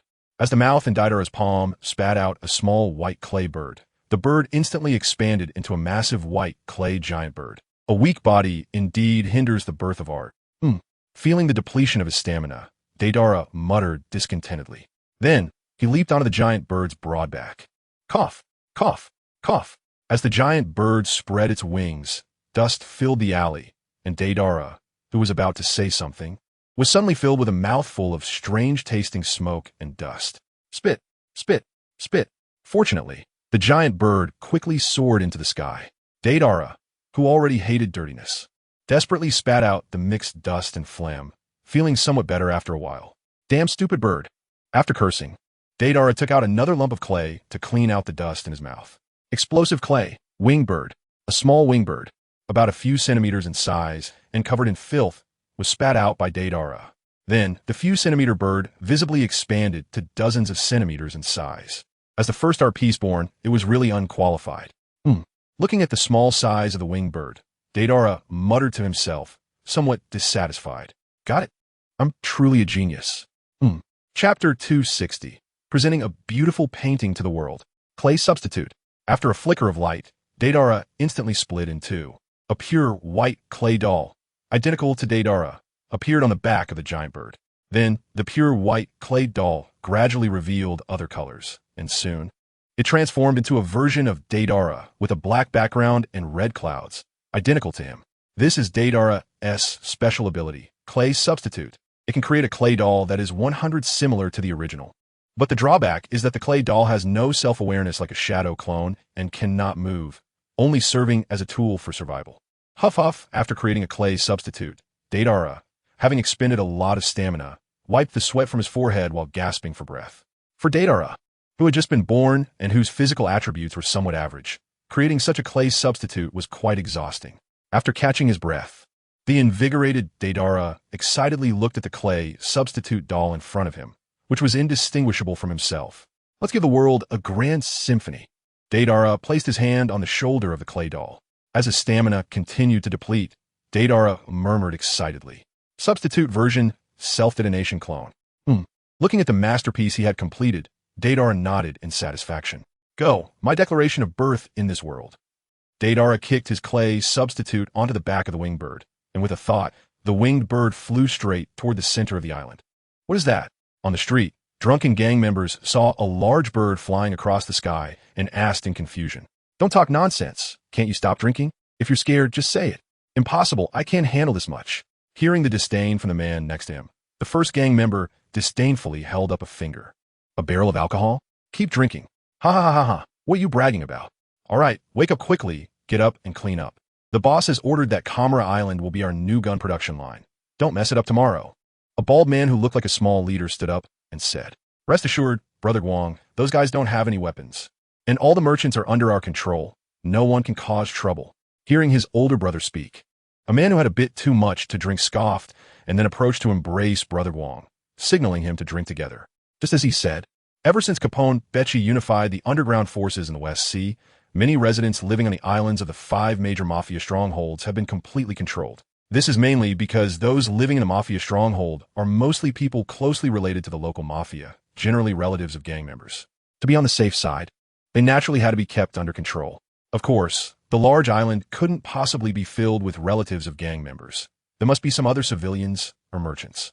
For these people, Capone Becci ordered them to be expelled to the edges of the island, sending them to other smaller islands.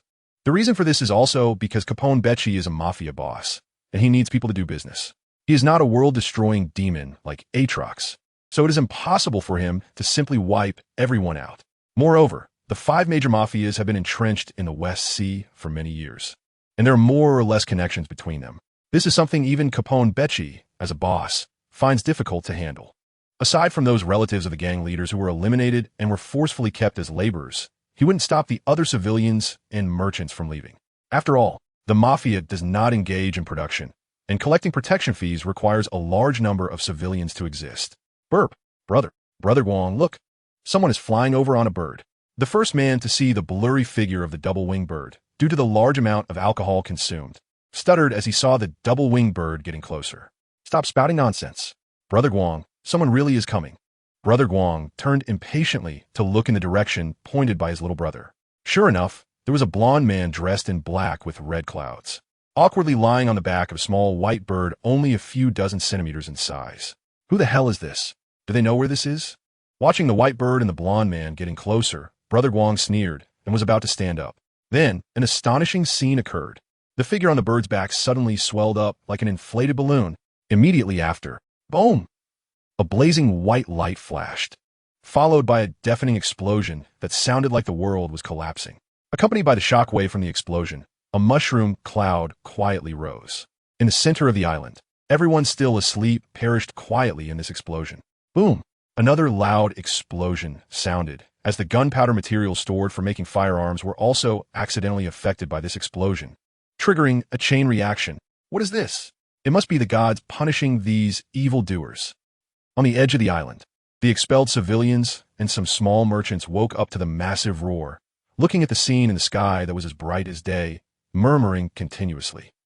East Sea, Frost Moon Village. Ding! Deidara killed 153 ordinary members of the Capone family. Ding! Deidara killed 11 elite members of the Capone family. Ding! Deidara killed 5 cadres of the Capone family. Ding! Gyoka devoured a small sea king species, gaining a slight increase in size and earning 1,300 experience points. Ding! Deidara killed. Just as Mu Shui stepped off the small boat, she looked at the constantly changing kill information on the panel, which was occasionally mixed with information about Gyoka devouring sea king species. One uncontrollable guy. Well, as long as he doesn't bother me. Chapter 261. Collision in Sleep Ancient Town. Thanks to the great god Chunfeng Mantang for the god's certification. West Sea, Radley Islands. This is now the headquarters of the largest underground force in the West Sea, the Capone family. Bang. What did you say? 3 small islands were blown up overnight. A hint of darkness flashed in Capone Becci's fierce eyes, and his tone was mixed with disbelief. You must know that since the Capone family, under his leadership, conquered the entire underground mafia forces in the West Sea, it has jumped to become the largest underground force in the West Sea. The entire force is almost spread all over the West Sea. How can anyone be so blind and dare to provoke him? Especially using a method like dropping large bombs to destroy islands, a do-or-die approach. Boss, it's true last night, centered around Kemera Island, a total of... Gulp. A total of 3 islands were bombed by unknown individuals, and Kemera Island had gunpowder materials, resulting in multiple explosions, leading to all the cadres in the center of the island. All perished. A little brother, bowing his head and gripping the report in his hand, trembled as he reported under Capone Becci's murderous gaze. Damn rats! Is there no news at all? After cursing harshly, Capone Becci lit a cigar, sat back on the sofa with a gloomy expression, and asked in a low voice. No. No. Bang. Useless. Looking at the subordinate in front of him who knew nothing, Capone Becci's heart burned with anger as he grabbed the glass ashtray on the table and smashed it onto his subordinate's head. Despite the blood flowing down his forehead, this little brother merely stood silently in place, not daring to complain or wipe the wound. Get out of here. Yes, boss. After a while, Capone Becci waved his hand to dismiss this little brother. Who is this? I don't believe anyone in the West Sea dares to take action against the Capone family. Unless... Suddenly, Capone Becci seemed to think of something, pulling out a piece of intelligence from a drawer. White Fang. How shouldn't that guy be fleeing from the world government? It shouldn't be him, so who could it be? After thinking for a moment, Capone Becci still denied that this incident was the work of White Fang. After all, although White Fang has that strength, looking at his methods of completing tasks, none have ever involved explosions.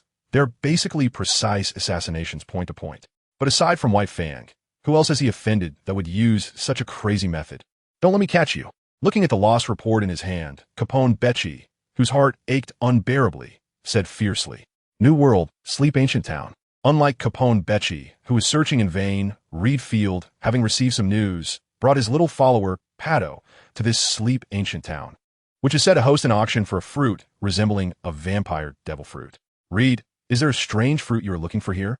Pato, lazily perched on Riedfield's shoulder, asked. Maybe, Riderfield, holding a blue-purple umbrella, said lightly. But Ryder, do you have that paper called Berry?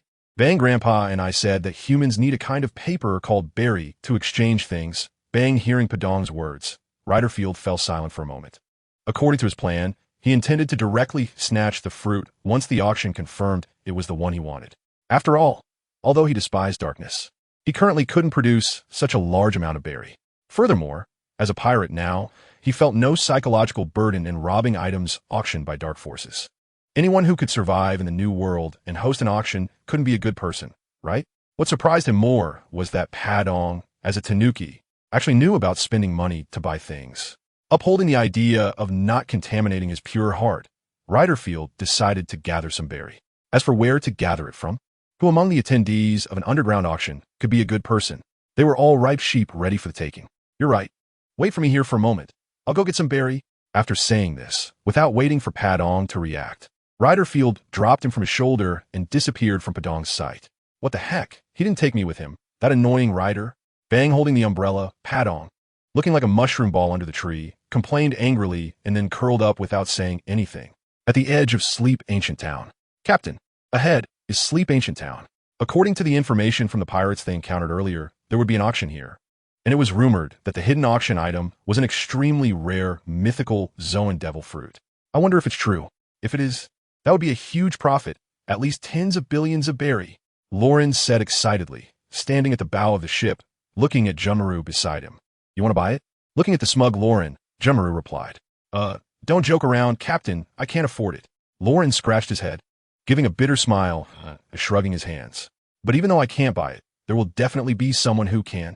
Watching Lauren explaining, Jumaru shook his head and said, Strength. Strength?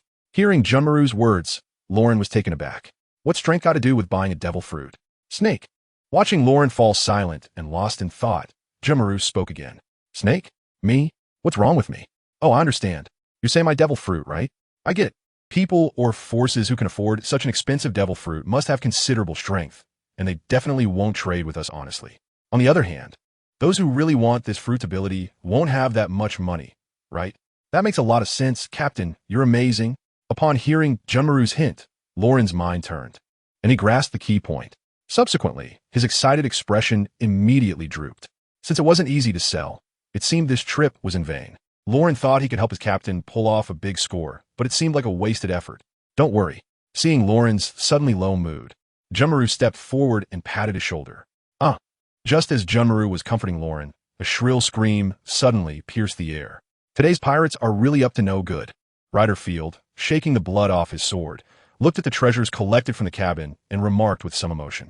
In his sailing era, although pirates would pillage, due to their small numbers and strict naval control, even a slightly weaker pirate crew couldn't rob much money all year round. I didn't expect that now. Just by finding a few pirate crews, one could gather such a considerable amount of berry. Let me see. If I can find one more, then I'll head back. Saying this, Riderfield seemed to sense something and suddenly looked up, locking eyes with a similarly white-haired youth. An interesting little guy. Let me test your skills. Sensing the purity in Junmaru's heart, Riderfield's lips curled into a smile. Unlike ordinary pirates filled with malicious thoughts, Junmaru's heart held a pure determination. It wasn't the kind of clear purity like Padong's, but a steadfast kind of purity, despite being filled with a murderous aura. His heart wasn't filled with the evil thoughts of a devil. This made Riderfield, who had seen countless people, very curious about who this young man was. As for Lauren, standing next to Junmaru, in Riderfield's eyes, he was just an ordinary guy without any difference in heart from a regular person. Light and darkness intertwined. Greed and desire were all present, leading to wrongdoing. Chapter 262, Vampire Fruit. Captain, that old man seems very strong. Be careful. Through the Titan Python's innate perception ability, Lauren sensed a strong threat from Riderfield. The feeling that he could die with a single move made Lauren hesitate to act recklessly, and he could only softly remind Junmaru, "Protect yourself." In response, Junmaru's expression became serious as he charged towards Riderfield. Clang! The black-bone blade clashed with the blue-purple rapier, no flashy effects. Just the purest collision of strength and speed. Not bad. Feeling the force coming from the black-bone blade, Riderfield expressed some surprise. He didn't expect this seemingly young, delicate-looking kid to possess such powerful strength. Armament. Dance of the Willow. Ignoring Riderfield's words, seeing that this old guy was not weaker than him in strength. Junmaru immediately unleashed sharp bone spikes from his knee joints and elbows, hoping to gain an advantage in numbers. Clang, clang, clang. With the enhancement of multiple bone blades, the speed of their collision became so fast that it left Lauren feeling dizzy. Unfortunately, S-rank speed could only allow Junmaru to barely keep up with Riderfield's speed, unable to mount effective counterattacks. And several times he left rips in his clothing due to not dodging in time. But that was all. With an S physique, the bones Junmaru created could perfectly withstand Riderfield's attacks. Other than some white marks, Riderfield couldn't leave any substantial wounds. Clearly, the passage of time had made it so that while Riderfield maintained an extremely fast speed, he couldn't exert his maximum strength. Just a small amount of armed color hockey was hard-pressed to deal effective damage to Junmaru. Interesting little guy, but we'll meet again. Seeing that he couldn't gain the upper hand after one sword strike, Riderfield withdrew and left behind a cheerful remark, taking with him a large bag of treasures he had previously organized and leaving the place. Captain, are you okay? Seeing Riderfield leave, Lauren hurriedly approached to check on Junmaru's injuries. Fortunately, apart from the torn robe, there were no injuries left. It's nothing. Junmaru gazed at the departing figure of Riderfield, then ripped off his damaged robe with a swish, saying calmly, Captain, is that old guy really that strong? Even you? Lorraine asked with some concern, noticing Junmaru's serious expression. After all, Riderfield had just made a fierce statement, and it was uncertain when he would return. If Junmaru wasn't confident, then the next time they met this old guy, it would be troublesome. Lorraine, filled with worry, didn't say anything more, but his anxious expression made it clear that he was very troubled. It's fine, I just need to be faster. As long as I land a hit, he will definitely lose. Junmaru, with a heavy heart, explained, though it was unclear if he was explaining to Lorraine or talking to himself. Just one hit. Hearing Junmaru's words, Lorraine touched the pocket on his chest, murmuring continuously. In Sleep Ancient Town, under the shade of a tree, Pato was quietly curled up under a blue-purple umbrella, waiting for Riderfield's return. Look, I found something. A raccoon that can hold an umbrella. A pirate with a stubbly face exclaimed, grabbing his partner with some excitement. Really, it's probably a pet raised by some bored noble. What's wrong? Do you have an idea? Knowing his companion's nature well, he understood that the stubbly man wouldn't call him over for no reason. Hee, you know me well. This little thing is so cute. And it looks smart too. If I catch it and sell it to those fat-headed noble ladies, it would definitely be a good income. Help me out, and I'll buy you a drink. The stubbly man grinned, showing his attitude. All right, it's just a few minutes' work. Won't delay the boss's matters. Let's go. Before the little guy wakes up, the man shrugged nonchalantly, setting down his backpack. Hearing this, the stubbly man hurriedly put down his backpack as well, sneaking towards the still sleeping Pato. However, the two didn't notice that a flash of red light passed by not far from them. As the two approached quietly, Pato seemed unaware, still lost in sleep. It's strange, this transformation leaf is an odd product. Every time it's used, it consumes stamina to maintain its effects. This causes Pato to constantly expend energy, always lying on Riderfield's shoulder, appearing lazily unable to wake up. Swish! Before the two pirates could get close, a flash of sword light suddenly cut through. The speed of the sword light was so fast that the two pirates didn't even see who it was before they fell dead on the spot. Huh, Raid's back. Thud hearing something roll, Pato rubbed his sleepy eyes and looked up to see Riderfield carrying a large bag. So many shiny stones. Thud, after a moment of sleep, Pato regained his spirits and skillfully climbed onto Riderfield's shoulder, watching the jewels in the bag shine in the sunlight, his eyes lighting up. It was clear that the little raccoon Pato also liked shiny things. If you like them, pick a few. Riderfield smiled slightly, placing the bag down and speaking to Pato. Then, he walked over to the bodies of the two pirates and picked up their backpacks. Upon opening the backpacks, Riderfield discovered a small wooden box inside. This is a vampire fruit? Opening the small box, he found a devil fruit that was dark purple overall with black patterns, which surprised even Riderfield. Wasn't this supposed to be at the auction? How did it end up with these two little minions? Interesting. Riderfield, who had roamed the seas for countless years, never believed in so-called luck. Any so-called coincidence, in his view, was a deliberate scheme by unknown individuals. For instance, he had deliberately allowed Steelbone Kong to capture him to provoke a battle. Since it's in hand, let's go. Riderfield looked towards the direction of the auction house, weighing the devil fruit in his hand, muttering to himself, "Ah, mo go. This taste is worse than those chefs in Impel Down." Struggling against the urge to vomit, Raidfield frowned and swallowed the devil fruit, as expected of a Zoan-type devil fruit. Next, let me see if it can achieve the legendary effects. Feeling a warm current suddenly surge through his body, Raidfield looked at his somewhat withered arm and muttered to himself. Chapter 263. Do you want to prove that you can surpass Roger? In Sleep Ancient Town, the Black Market, one of the bases of the original Hand funeral director, Picro, where the auction was supposed to be held, in the backstage of the Black Market. You just handed the item over so easily? The glamorous blonde woman, Stussy, a senior female agent of CP0, asked playfully as she looked at the white-haired figure emerging from the shadows.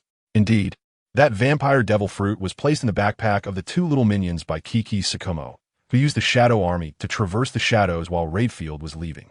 Originally, he wanted to place it directly next to Pato, but that would be too deliberate. Coincidentally, the routes of the two little minions happened to pass by. Thus, the earlier scene occurred. If Raidfield had genuinely discovered his benevolence and hadn't killed these two little minions, it would be fine. At worst, the auction would give it to him, with the shadow traversal ability of the Ghost Shadow Mask. No matter how strong Raidfield was, he couldn't do anything to Kiki Sakumo in another dimension. He did this because he didn't want to disrupt the subsequent plans due to the uncontrollable factor of Raidfield. If you manage to get it back, I'll buy it back at the highest historical price of devil fruit auctions. The White Tooth, also Kiki Sakumo, glanced at Stussy, who was trying to fan the flames, and replied in a flat tone. Forget it, don't underestimate that old guy. Though he may be old, he's a real tough nut. If he hadn't gotten that fruit, it would be fine. With his age advantage, he could at least be dragged down. Now that he has that vampire fruit, there are probably very few people in this sea who could defeat him head-on. Stussy smiled slightly, then seriously analyzed with Kiki Sakumo, trying to provoke his emotional fluctuations. Is that so? This sea is quite mysterious. How do you know the full picture of this sea? In response, Kiki Sakumo continued to look coldly at Stussy, with only a hint of sarcasm, and his tone showed no significant emotional fluctuations. Hearing this, Stussy fell into a brief silence, her flickering gaze revealing her thoughts. Master White Fang has truly built a vast underground organization in just a few months. With just a few words, he has made this little lady's heart feel a bit flustered. So, what does Master White Fang know? Can he enlighten this little lady coming back to her senses? Stussy gazed at Kakashi Hatake with sparkling eyes, looking like an infatuated woman. Clearly, Stussy didn't know whether Kakashi's words were merely a retort or if he knew something and was subtly hinting at her. After all, her identity is quite extraordinary. No comment. We are just in a temporary cooperative relationship, and there are some things I hope you understand your limits. Also, I don't like pretentious old women. After saying this, Kakashi turned around and ignored the stunned Stussy. Huh, he is truly a master of intelligence and assassination. Such an elusive man. Stussy, who is particularly sensitive about her age, instantly retracted her feigned flirtatious expression upon hearing Kakashi refer to her as a pretentious old woman, and her gaze shifted from gentle to sharp in an instant. Fortunately, considering her own strength and Kakashi's deliberately exposed mysterious methods, plus the fact that they had some cooperation matters to discuss, Stussy managed to calm down. Though she couldn't maintain her previous expression. As a top-notch beauty agent, Stussy hadn't encountered such a stubborn man in a long time. It's worth noting that even the god of fortune, Lu Feld, one of the 6 kings of the underground world, was captivated by Stussy's beauty and skills. It's clear that Stussy is a woman with great prowess. Yet now, a mere rookie leader of a killer organization is being so unyielding, which made Stussy quite irritated. The key issue is that Kakashi seems to know something. Otherwise, he wouldn't have recklessly referred to her as an old woman. Let me see what secrets you are hiding in the shadows with this thought. A smile returned to Stussy's lips as she swayed her alluring waist and gracefully walked towards the direction where Kakashi had disappeared. In the New World, on a deserted island. At first glance, it seems to be a primitive jungle island with no sign of human habitation. A muscular man dressed in a black suit and wearing earmuffs, with yellow hair, walks alone in this primitive forest. This man is Douglas Barrett, known as the Devil's Heir, who has escaped from Impel Down. Strangely, all the beasts that Barrett passes by roll their eyes and fall to the ground foaming at the mouth, as if they have been poisoned and lost consciousness. Soon, Barrett arrives at the center of the island, near a massive rock. Rumbling as Barrett approaches the giant rock, it slowly opens an entrance as if it were an automatic door responding to him. Fiesta, how's the situation going? After entering the cave, Barrett asks a man with a black afro. Buena fiesta. a notorious pirate from the same era as Roger, who was once a powerful figure traversing the seas. Before Roger announced he found the great treasure and became the Pirate King, Buena Fiesta's biggest dream was to become the Pirate King. Unfortunately, he failed. From then on, Buena Fiesta had a new dream, to surpass Roger. However, not long after, Roger surrendered due to illness and was executed by the Navy in Lowtown. After losing his dreams and pursuits multiple times, Buena Fiesta gradually became insane. Since Roger is dead, the only way for him to prove that he has surpassed the Pirate King is to personally end the great era of exploration that Roger initiated. In the following years, Buena Fiesta devised various plans, including going incognito to become a famous sea merchant and holding a so-called pirate expo to establish his name and influence. However, simply spending money to gain fame was ineffective. If he couldn't wipe out all pirates in one fell swoop, he still couldn't stop the surging tide of the great era of exploration. Fortunately, just when he was troubled, an unprecedented riot broke out in Impel Down. The man who once belonged to Roger's crew and inherited Roger's powerful abilities, Douglas Barrett, had appeared. Thus, Buena Fiesta had a new plan, eliminating this heir of Roger. Could that be considered surpassing Roger? This thought took root in his mind, and he found himself unable to extricate himself from it. Years of effort and madness made him unwilling to miss any opportunity, even if it might just be a figment of his imagination. Using the connections he had built over the years, Buena Fiesta quickly found Douglas Barrett, who was aimlessly drifting at sea, a man eager to fulfill his dream, surpassing the Pirate King, a man desperate to prove his strength, surpassing Roger. Do you want to prove that you can surpass Roger? Just this seemingly unrealistic statement led the two madmen to reach a consensus. Chapter 264, Rear Admiral Alusa. Ensure the mission is accomplished. Rest assured, this will be the grandest performance. This will also be a war recorded in history, remembered by the world. And you just need to defeat everyone and accomplish the goal that even Pirate King Roger never achieved. At that time, you will surpass him and become the strongest in the world. Buena Fiesta turned to Barrett and said with fervent enthusiasm, "This will be a grand war that gathers all forces of the world, the Navy, pirates, bounty hunters, and even the most secretive CP organizations of the world government will all appear in this war." Perhaps Buena Fiesta felt that Barrett might not believe him, so he added again, "Have you found that thing?" Listening to Buena Fiesta's confident words, Barrett pondered for a moment before slowly speaking. "Indeed, I have found Roger's treasure. With it, this world will stir up great waves, and all eyes will be focused here. Then tell me, Douglas Barrett, are you ready? Ready to become the strongest in the world?" Buena Fiesta's mouth curved into an exaggerated grin as he raised his head, his gaze burning into Barrett. "Humph. I will prove to the world that teamwork is just a trick of the weak. Only the strength of one person is true strength. And I am that person standing at the peak. In a new world, in a certain sea area, a large military ship, deep blue in color with the Navy's standard design, adorned with bright red waves and a large red-feathered phoenix headdress at its bow, is slowly sailing. This distinctive large warship belongs to Rear Admiral Alusa, known as the Crimson Phoenix, and is the specially made warship, Artemis. Blah, blah, blah, blah, blah, blah. This is Alusa. Alusa. How many times have I told you to supervise the maintenance work of the G1 branch and not to act on your own? Do not act on your own. But you actually joined forces with that Kazan kid to fool me." As soon as the phone bug was picked up, it turned into Sengoku's furious face, followed by loud scolding coming from the phone bug. Sengoku originally thought that Erza would obediently stay at the G1 branch after receiving his orders, which is why he left her in the New World to oversee the reconstruction of the G1 branch. Plus, with Kazan by her side, he felt at ease and didn't ask too much. Unexpectedly, when he asked Kazan about Erza's recent situation today, he learned that Erza had already left the base for several days. Upon receiving this news, Sengoku almost lost his breath, originally already a bit annoyed by the strange orders from the world government. Sengoku was instantly ignited like a barrel of gunpowder when he was stimulated by the news of Erza's unauthorized actions, and he scolded Kazan thoroughly. Under Kazan's helpless expression, he scolded for a full 15 minutes before, prompted by Zephyr, he remembered the instigator of this incident. "Erza, report. Marshal, I consulted Admiral Kazan and received permission to act." Erza retorted firmly. "What are you saying? Is that your attitude when requesting to act? Also you, and that Kazan kid. You two are not even in a superior-subordinate relationship. What right does he have to approve your actions?" Originally, Sengoku's anger had decreased a bit after scolding Kazan.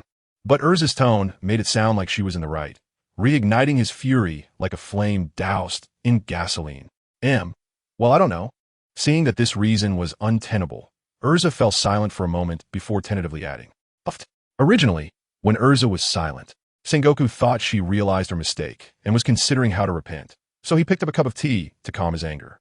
After all, Erza is the future successor of a Navy admiral, and scolding her too much isn't ideal. However, upon hearing Erza say she didn't know, Sengoku couldn't help but spit out the tea in his mouth. Sai, forget it. Now, remember to consult me before acting in the future. Or should I tie you up? With Erza's attitude of you can say whatever you want, I'll admit defeat. Sengoku felt a bit helpless, but still took a step back. After all, Erza is different from Kazan. Kazan is already quite old, and age means that his actions are more stable, and he thinks more. So Sengoku was a bit angry about Kazan's shielding. But Erza is still young. In the prime of her youthful blood, an excessive scolding would only backfire, so he can only go along for now.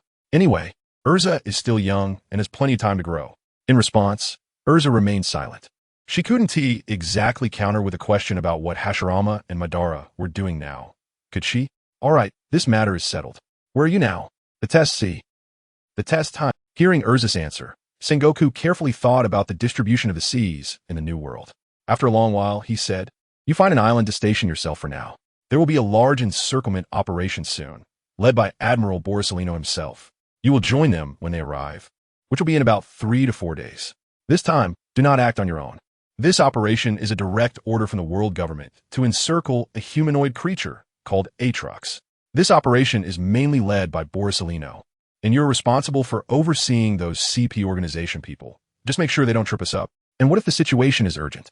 Upon hearing Sengoku's words, Erza pondered for a moment and caught the most crucial piece of information. Encirclement. Chaos. It seems like I played dirty. If the situation is urgent, you could just go for it. After hearing Erza's question, Sengoku thought for a moment and finally gritted his teeth, adding in a serious tone. Clearly, saying this meant that, in Sengoku's heart, the Navy's position still outweighed the orders of the world government. Perhaps this is a Sengoku's notion of righteousness reigning supreme. Understood, Marshal Sengoku. Navy Vice Admiral Erza guarantees to complete the mission. Chapter 265. The Cold and Hot Brothers. In the New World Tato Land Sea. Dafu, look, that big fool Festa is holding another pirate expo. Ha. I don't know what this short guy is thinking. Is he tired of having too much money? With a sturdy build, muscular arms, and a fan-shaped orange hairstyle with an orange beard, Charlotte Owen walked over to Charlotte Dafu, who was eating a Dafu cake, holding the intelligence in his hand, full of disdain for Buena Festa. Is that so? Since he dares to hold it again, let us just go and check it out. It's no big deal. Equally tall and strong, with short yellow hair, Charlotte Dafu swallowed the Dafu cake in his mouth, brushed the crumbs off his hands, and said with a stern face, unlike the bare-chested Charlotte Owen, Charlotte Dafu not only wore a cotton coat and cloak, but also had a special belt with a genie lamp symbol around his waist. It is said that a magical creature resides within this belt. Then I'll go tell Big Brother and Second Brother, and then we'll set off. Having received Charlotte Dafu's affirmation, the hot-tempered and impulsive Charlotte Owen didn't hesitate and hurriedly ran towards the castle where Charlotte Perispero was located. Really, always so reckless. Seeing his triplet brother always so rash, Charlotte Dafu couldn't help but frown. Fortunately, given the might of the Big Mom Pirates and Charlotte Owen's own powerful strength, this personality hasn't caused any major problems yet. Inside the castle, Big Brother, it's Owen, what's the matter again? Having just dealt with a pile of documents, and now closing his eyes to lick the lollipop cane in his hand, Perispero opened his eyes, and, upon seeing his most unruly third brother, couldn't help but facepalm. Rest assured, Big Brother, I'm here to apply to go to sea this time. Don't worry, I remember what you said and came to tell you. Seeing his older brother's headache expression, Charlotte Owen smiled and approached, patting Perispero's shoulder, taking advantage of his height to tower over him by more than a meter, with a look that said he remembered everything. Sigh, if you remembered everything, would I still need to be this troubled? But, since you're somewhat obedient this time, here you go. Saying this, Perispero raised the lollipop cane in his hand and gently waved it, causing a huge amber lollipop to appear in midair. Seeing this, Charlotte Owen didn't hold back and took it, placing it in his big mouth. So delicious. The desserts made by Big Brother on Whole Cake Island are still the best. as Charlotte Owen chewed on the candy, feeling the sweet taste spread in his mouth. He praised with his mouth full. The sugar cube, carrying a rich and sweet flavor, continuously bursts in the mouth with the collision of teeth and candy. It is undeniably the peak of sweetness. Yet under Perospero's handling, the entire candy is sweet without being cloying, showcasing his deep mastery of the fruit's abilities. All right, enough flattery. Just tell me who you're going out with. Let me be clear, if it's just you alone, that's absolutely not allowed. Because Charlotte Owen is notoriously irritable. In his early years, he indiscriminately fought against various pirate crews that had dealings with him. If it weren't for the fact that they recognized him as a child of the Charlotte family, Charlotte Owen would have been reincarnated by now. Rest assured, big brother. This time I'm going out to sea with Daifuku, planning to hunt some fat sheep, specifically that big spender who hosted the Pirate Expo a few years back. The Pirate Expo? Upon hearing Charlotte Owen's words, Perospero frowned. After pondering for a moment, he recalled that a few years ago, a big merchant named Buena Festa used to hold such gatherings. He hasn't hosted one in recent years, and it's unclear why he's suddenly doing so again. Fine. Just be careful. Although that guy isn't very powerful, you still need to watch out. The sea has been quite tumultuous lately, especially with the thunderstorm pirates slaughtering islands. Even though they haven't made much noise recently, don't let your guard down. Safety comes first. Listen to Daifuku's advice, got it? Yes. I promise to follow third brother's orders, so don't worry hearing his brothers nagging again. Charlotte Owen, who already had little patience, felt somewhat annoyed and could only respond half-heartedly. If it weren't for his brother's incredible dessert-making skills, he wouldn't dare to argue back. If he couldn't enjoy his brother's cooking anymore, that would be tough. Let me tell you, if anyone captures you this time, I absolutely won't let your second brother come to rescue you. Seeing Charlotte Owen's reckless demeanor, Perospero felt helpless. Go on. All right, I'm off. Finally, under Perospero's reluctant wave, Charlotte Owen fled the castle. Perospero, that kid Owen is going to see again? Seeing the somewhat anxious figure of Charlotte Owen, Katakuri, who had just walked over, asked with some resignation. After all, since Perospero couldn't leave the island, he usually had to personally handle situations involving bringing Charlotte Owen back. Yeah, but this time Daifuku is with him, so it should be fine. By the way, is there something going on? Perospero sighed with a bitter smile, then looked at Katakuri and asked. According to intel, the Navy has deployed a large number of warships, the scale of which is even more terrifying than the Demon Slayer Order.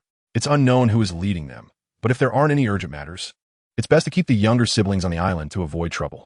As he spoke, Katakuri handed the intel in his hand to Perospero. A large number of warships. Could it be related to the remnants of the Whitebeard pirates? I remember there were rumors that the Whitebeard pirates were completely wiped out. I wonder if that's true. Who knows? The situation over there is chaotic, and with the intervention of Shanks and his crew, it's best for our people not to get involved. Katakuri shrugged, indicating he didn't know either. Forget it. As long as Mama doesn't get angry, nothing else poses a threat to our Big Mom pirates. New World, Carbonated Island. A place completely different in style from other technologically backward islands. Here, there are white rock mountains everywhere, hot springs made entirely of carbonated soda, and deep blue steel buildings embedded in the rock mountains. Just from the appearance of the buildings, they look like oversized gas tanks. This is the headquarters of the Bounty Guild, Cider Guild, which focuses on carbonated technology. Chapter 266, Carbonated Technology. Inside Carbonated Island, in a huge, deep blue metal building. In a laboratory filled with large cans of carbonated soda. Blah, blah, blah, blah, what do you want from me? Buena Festa. A tall and robust man with a purple pompadour and a huge scar running across his forehead answered the phone worm with dissatisfaction. Cider, your chance to fulfill your long-held wish has come. That monster, the one who destroyed your hometown, Douglas Bullet, will appear at this Pirate Expo. Crack. Bang. Upon hearing Buena Festa's words, Cider's expression instantly darkened, and he unconsciously tightened his grip, causing the glass bottle in his hand to shatter. With bubbles and blood trickling down his arm, dripping onto the ground. Cider, a researcher specializing in carbonated technology. Unlike those powerless, pure researchers, Cider is a researcher who advocates for muscular power. The carbonated technology he invented, including carbonated guns, carbonated cannons, and carbonated torpedoes, is all designed for combat. Even a non-lethal carbonated aircraft is meant to assist these carbonated weapons in battle. The reason behind all this is his deep hatred for pirates.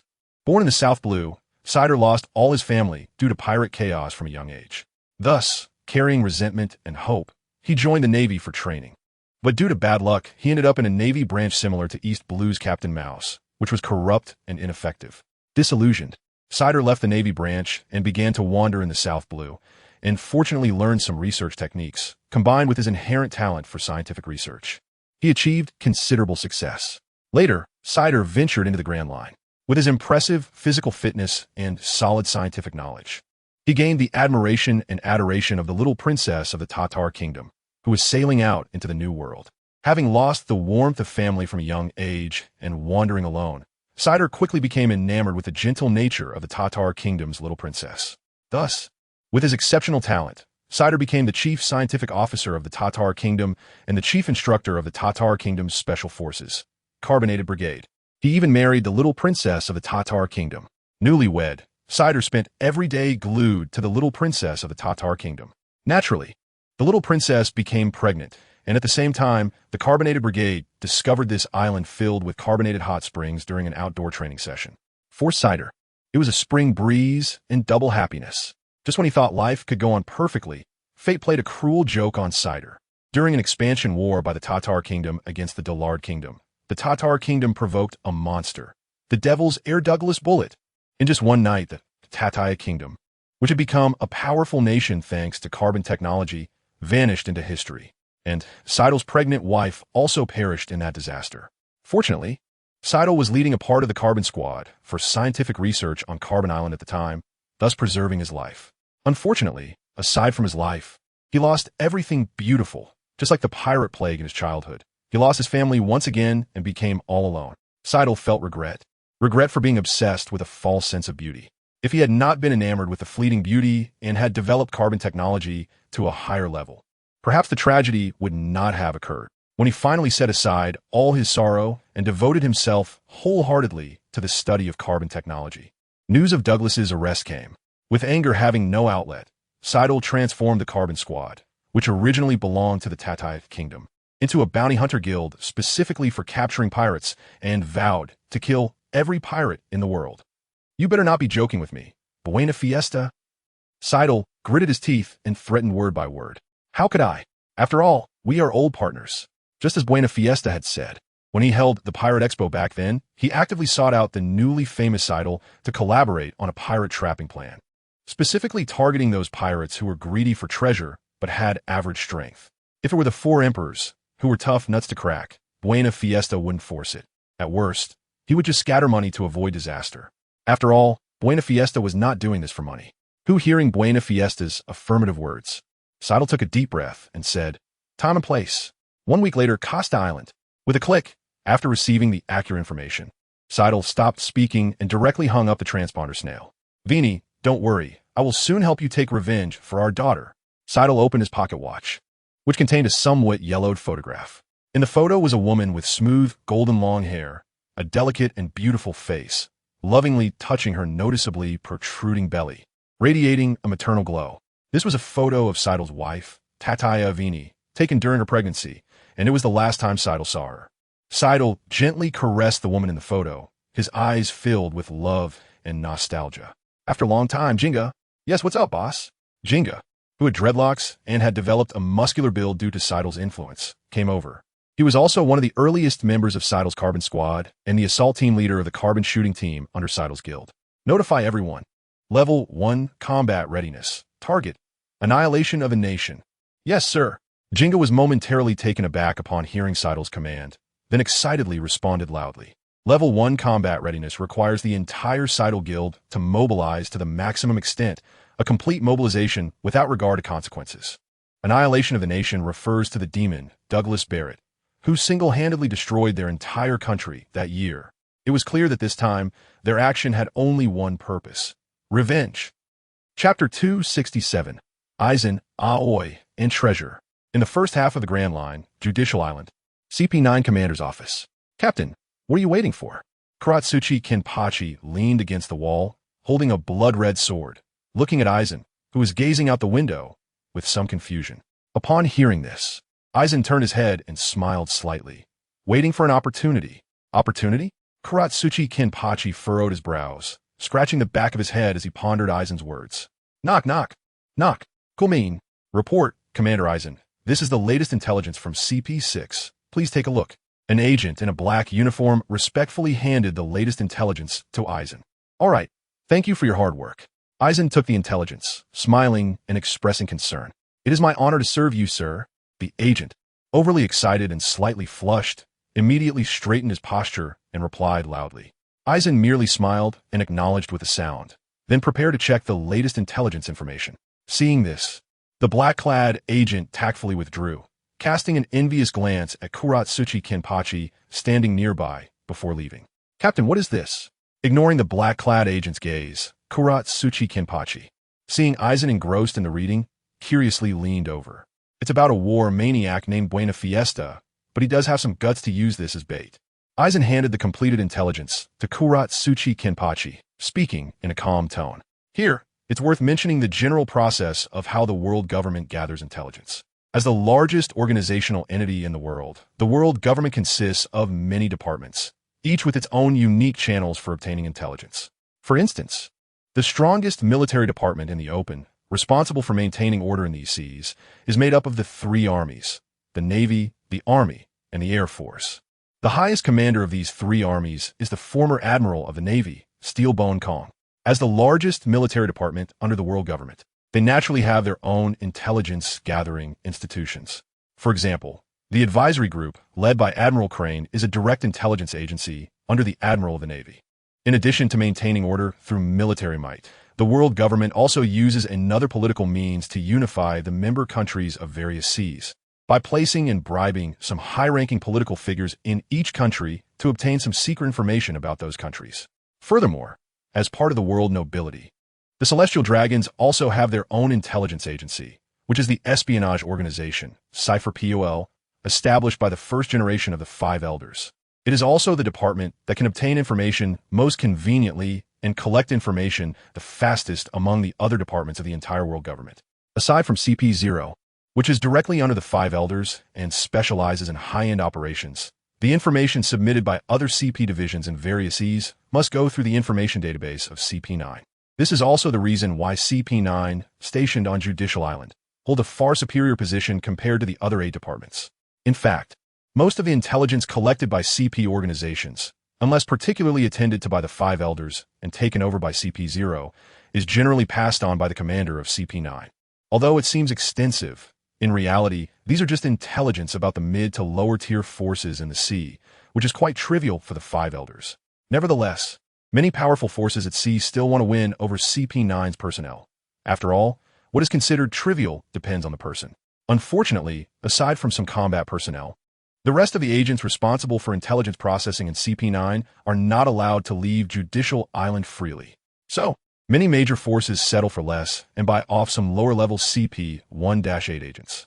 For example, the godfather of the Kimura family, the Mafia of the West Sea, was like this. Similarly, Buena Fiesta, who roamed the seas for decades and later appeared as a great sea merchant, operated in the same way. He spent a significant amount of gold and silver each year on building connections, which facilitated the rapid dissemination of information. Additionally, it allowed him to convey the messages he wanted to those he wished to inform. Captain this. Sure. Before Kenpachi Zaraki could ask anything, Aizen raised a finger to his lips, signaling him to remain silent. Then, Aizen dialed the phone bug on the table. Bella, Bella, Bella, Bella, Emar, Aizen. What can I do for you? A voice as gentle as spring rain came from the other end of the phone bug. It was none other than one of the vice captains of CP0, Aoi, who stayed behind in the Holy Land and did not participate in the operation against the Dark Ones. Aizen smiled slightly and said, Miss Aoi, it's been a while. I have an interesting piece of information that you might find intriguing. Aoi replied calmly, Oh, since it's Mr. Aizen who mentioned it, I'll be glad to hear more. It's regarding the Pirate King Roger and the item he found upon reaching Raftel. If you have the time, I hope we can meet to discuss it in detail. Raftel, huh? Aoi murmured curiously upon hearing Aizen's words. After considering the distance from Judicial Island to Merigios, she said, Then please wait a moment, Mr. Aizen. I will be there shortly. I will await your arrival. Miss Aoi, Clatter Captain, why did you specifically notify that woman? Kenpachi Zaraki placed the information on the table and asked, somewhat confused. Compared to CP-1-9, CP-0 is the true confidant of the Gorosei. Some things, when said by different people, yield different effects, don't you think? Aizen replied leisurely as he organized the information, then looked towards the direction of Merigios, smiling. Next, it depends on Raftel's significance to the Gorosei. or rather, to that individual. If all goes well, we might catch a glimpse of the true power of this world. Gently stroking the ends of his hair, Aizen wore a confident smile and murmured to himself. Huh? Kenpachi Zaraki, puzzled, looked at Aizen, who was whispering to himself. Forget it, call me if you need to chop someone. If not, I'll head out. I don't like that woman. Spending too much time with her feels like rusting away. Not want to think, Kenpachi Zaraki left the room, holding his long sword with a frown, and even complained about Aoi, the woman with a peculiar magnetic field. Since her birth, Aoi has carried a magnetic field of friendliness that calms people's minds and unconsciously earns their goodwill. This completely contrasts with Kenpachi Zaraki's inner violence and desire for battle and killing. Every time he stood near Aoi, he felt uncomfortable. It was like trying to give a wild boar, wrapped in mud to protect its skin, a thorough cleaning. You might think it's clean and hygienic, but the wild boar might not need it at all. Of course, this also relates to the properties of the clones. At least Aizen would not be affected by Aoi. This might also be because Aizen's mental attribute has reached the human limit of S. Chapter 268, Gildarts and Christine. New World, Drad Kingdom. Inside a lavishly decorated palace. Christine, what's wrong? Why did you call for me in such a hurry? Gildarts, summoned by Christine, looked at her, who was restless in her seat, somewhat puzzled. Gildarts, can you not go to the pirate festival?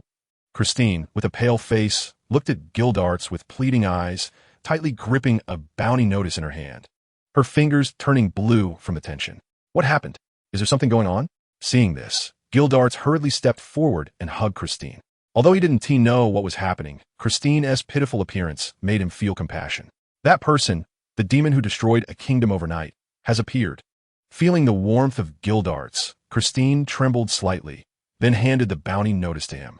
Just now, the captain of the former king's royal guard, while taking the old king for a walk, accidentally saw a huge bounty notice regarding Douglas Barrett. He confirmed that this was the guy who had unintentionally saved them once by annihilating the enemy kingdom. The old king hoped to avoid any encounters with such a powerful individual. After all, this was someone who could wipe out a kingdom overnight over a trivial disagreement.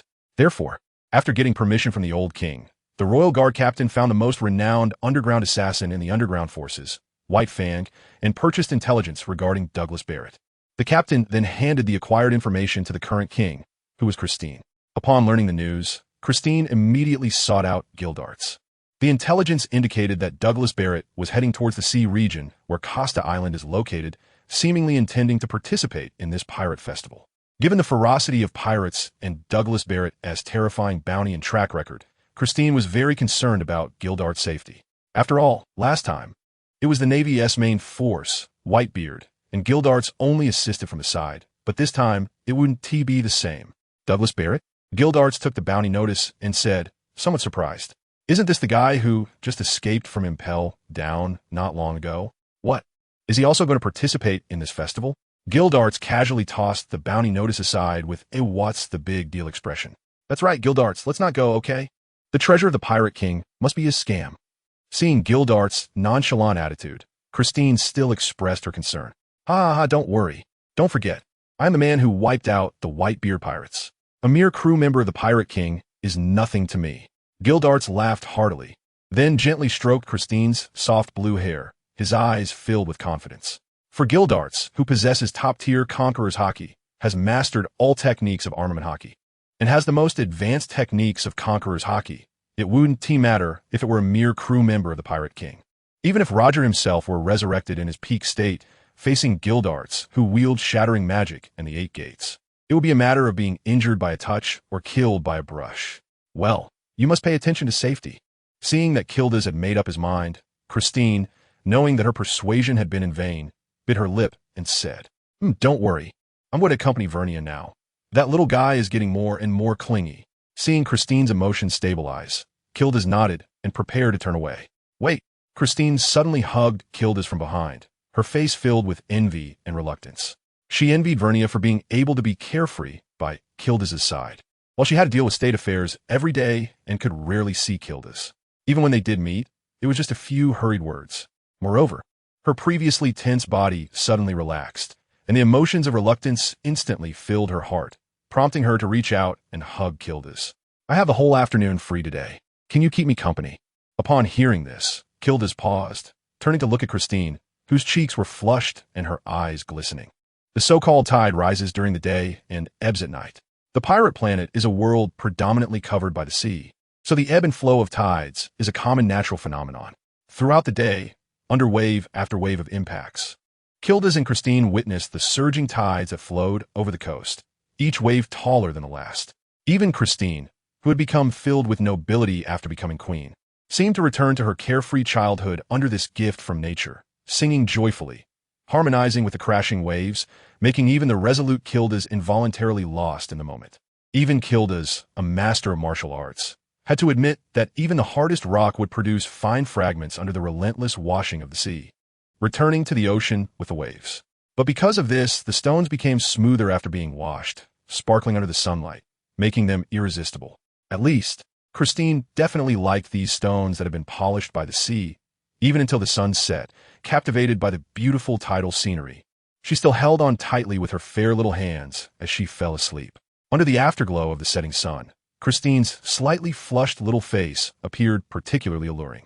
"Hey, dear, can we come to see the sea more often after you come back?" Christine, lying on Gildarts' chest, said sweetly in a delicate voice. As long as you like, we can come every day." Okay, Chapter 269 Gathering. New World, Testar Sea, near a moderately sized, desolate island. A large warship with red patterns was docked. It was the Artemis, commanded by Elusa.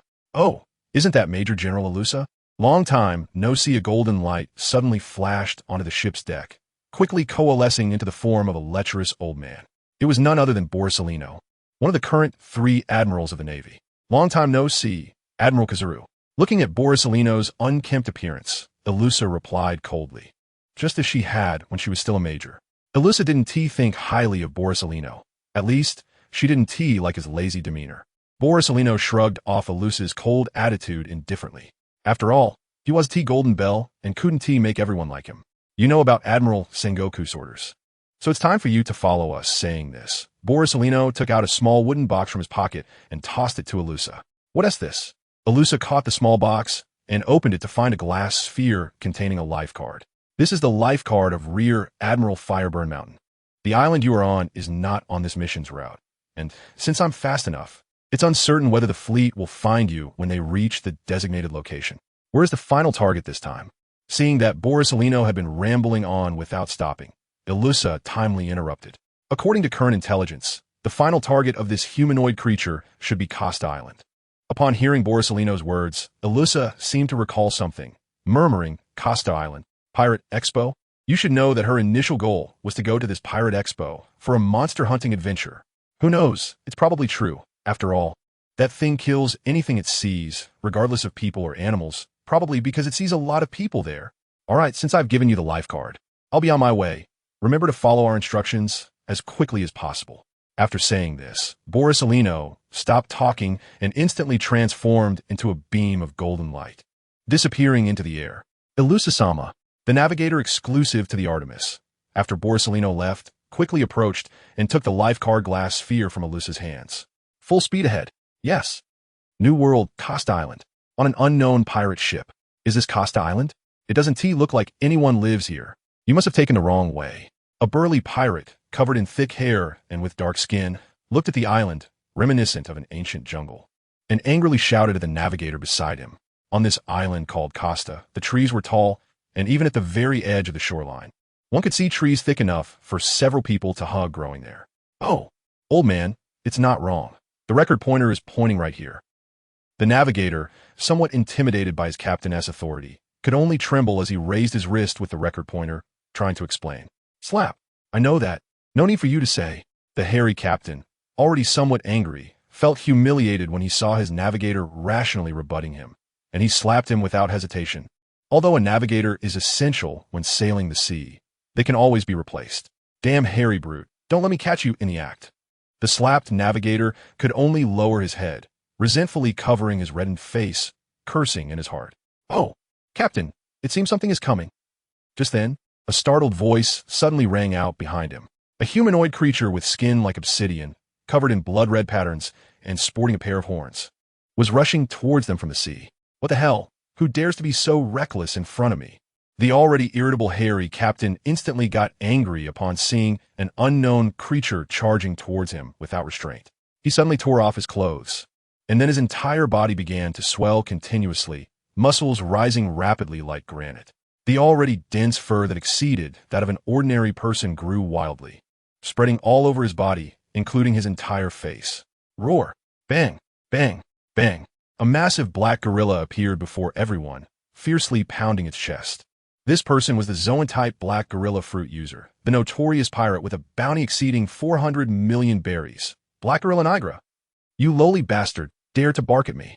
As Aatrox descended, he saw a black creature of unknown depth beneath him, his eyes devoid of any emotional fluctuation, and even his tone was as cold as a dark, icy pond. Damn guy, eat my punch. The gorilla leaped with all its might, its arm wrapped in black fur appearing even deeper under the coverage of Haki. Darkblade. Disdainful of dodging, Aatrox swung his blood-red giant sword, carrying a heavy aura of death, and smashed down instantly. The oppressive force frightened the other crew members on the ship into immobility. Bang! Boom! With one strike, the gorilla was smashed down onto the deck like a giant black ball. Stupid creature without brains. Slowly floating down onto the deck, Aatrox looked at the gorilla, which was barely hanging on to life, and spoke coldly. Swish! With one sword strike, the gorilla's massive body, akin to a small hill, began to shrink and dry up instantly, finally turning into a human-shaped corpse. Master, spare me. We surrender. The first navigator, who had initially led the way, came to Aatrox's side, bowing down, attempting to submit under Aatrox's command. After all, Aatrox had defeated a notorious pirate with a single blow, showcasing his immense strength. Boom! Without a word, a massive blood-colored sword aura obliterated the entire crew. The blood-red phantom in midair turned and flew towards the center of the island after sensing no life presence. These people never understood why this monster before them slaughtered them all without hesitation. If it were someone else, perhaps they might have been spared. Unfortunately, the person before them was the legendary world-destroying demon, Aatrox. He was a war god from hell, a vengeful spirit lingering in the human world, and also a bringer of apocalyptic destruction. In his eyes, there were only the souls fallen beneath his sword and the supreme god. Chapter 270, The Bewitching Net. At the very center of Costa Island. Unlike other solid islands, the center of Costa Island features an island lake, or it could also be called an island sea. This is a lake with an area exceeding hundreds of square kilometers, and at the center of the lake, there miraculously remains a piece of land. It is this uniqueness of the island that led Buena Fiesta to choose it as the venue for the Pirate Grand Fair. At this moment, countless pirates who received the news and arrived early surrounded the island lake at the center of the island, because the surrounding pirates were eyeing each other warily. And since the initiator of the Grand Fair, Buena Fiesta, had yet to appear, no one dared to step forward to the island in the lake. Although the distance from the edge of the island lake to the island in the lake was only a few kilometers, the pirates, fearing to become targets, did not dare to make a move. Just then, a flying device resembling a drone slowly flew from the direction of the island in the lake above the crowd. Ha ha ha ha ha. Welcome everyone to the 7th Pirate Grand Fair. I am your old friend and the host of this feast, Buena Fiesta. The excited electronic voice from the flying device immediately attracted the attention of everyone present, including Douglas Barrett, who was hidden in the crowd, as well as the Charlotte brothers, Charlotte Dafu and Charlotte Owen. As for Kildas, he quietly hid in the canopy of a giant tree, silently observing the developments. His purpose for coming here was simple, to see if the rumors about the Pirate King's treasure propagated by the mastermind behind the scenes were true, while also stretching his limbs and accumulating some experience. As for the mastermind's ulterior motives, they were of no concern to Kildas. After all, absolute strength means absolute confidence. Any so-called schemes and tricks are as fragile as a piece of paper in the face of an invincible iron fist. Hey, you guy, you've rambled on for a while. Where did you hide the treasure? As Buena Fiesta continued to express his thoughts, some of the pirates below finally grew impatient and shouted, Ha ha ha, what an impatient friend. But since you sincerely asked, I will graciously tell you that the secret to becoming the Pirate King, the location of the great treasure left behind by Pirate King Roger, is...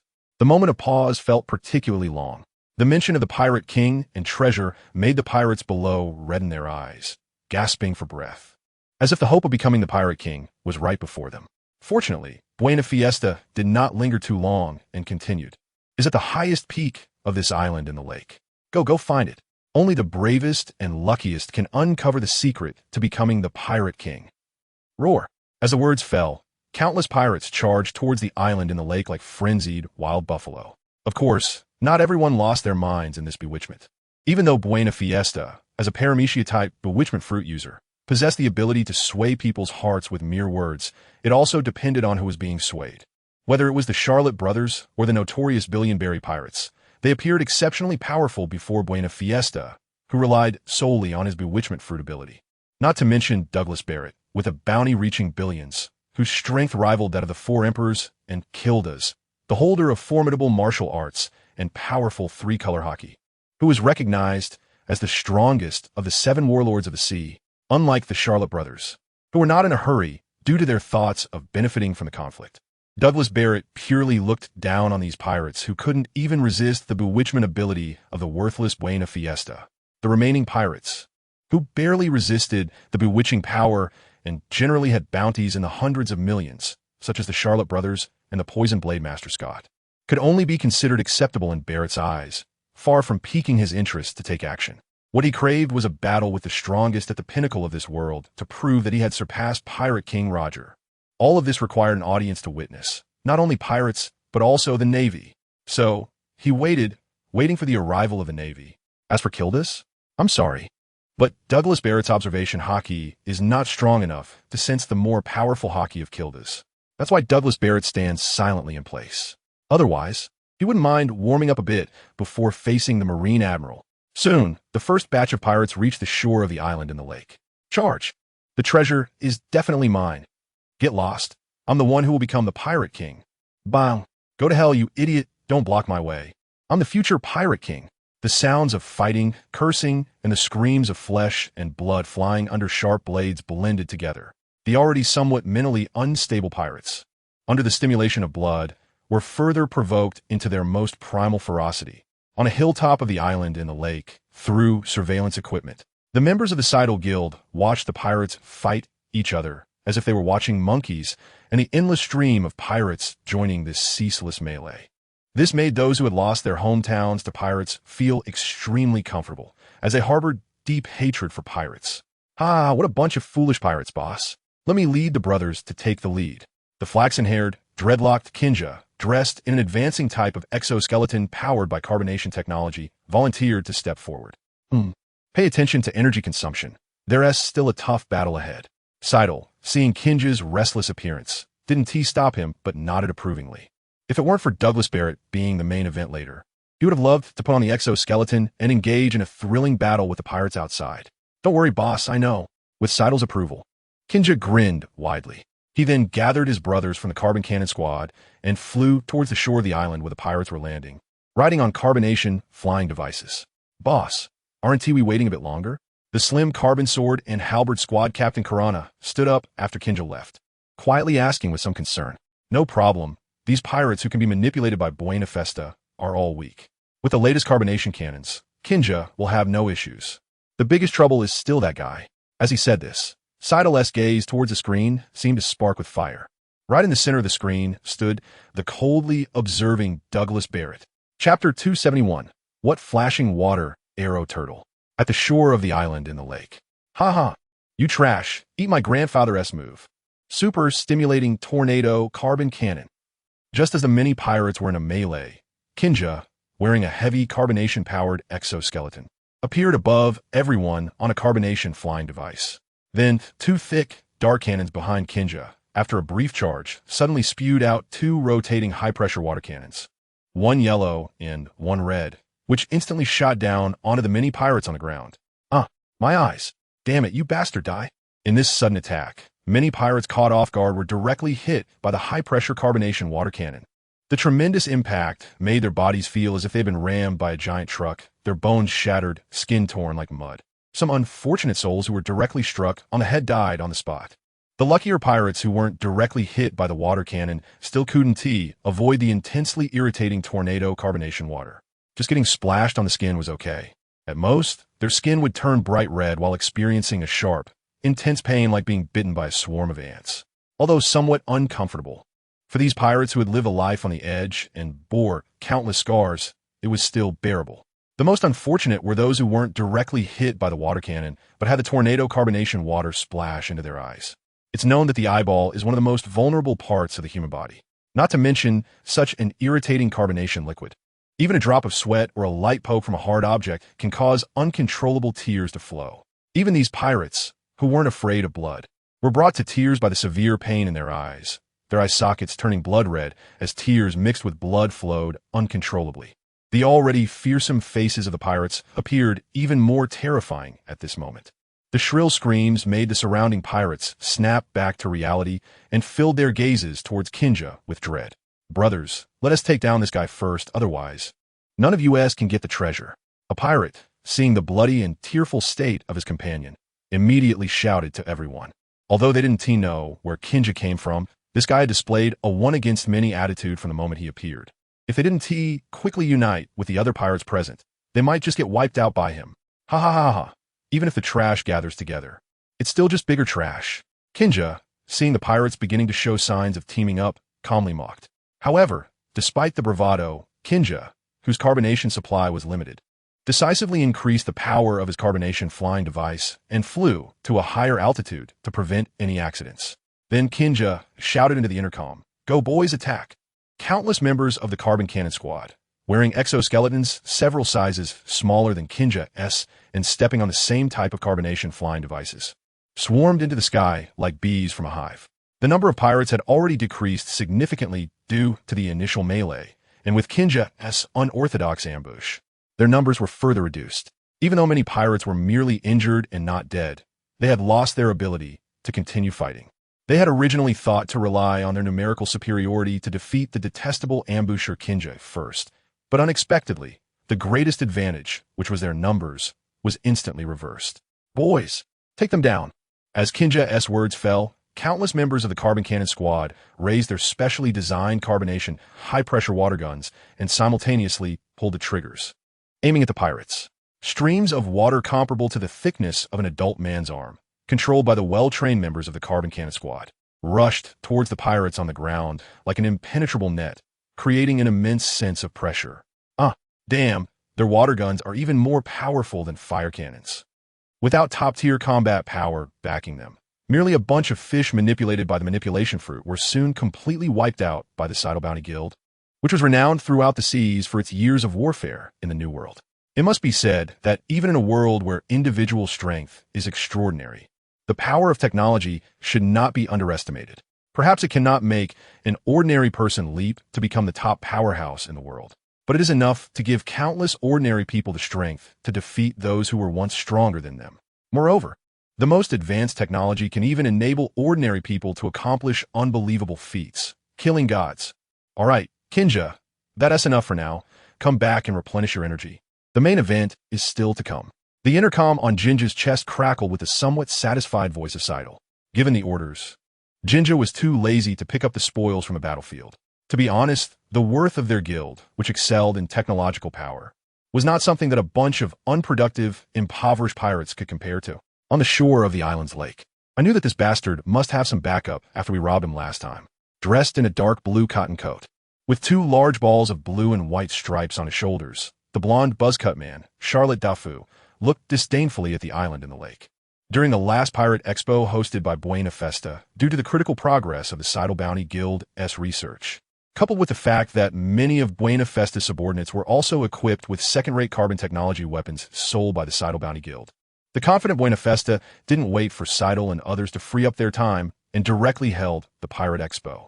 Then, unfortunate events occurred.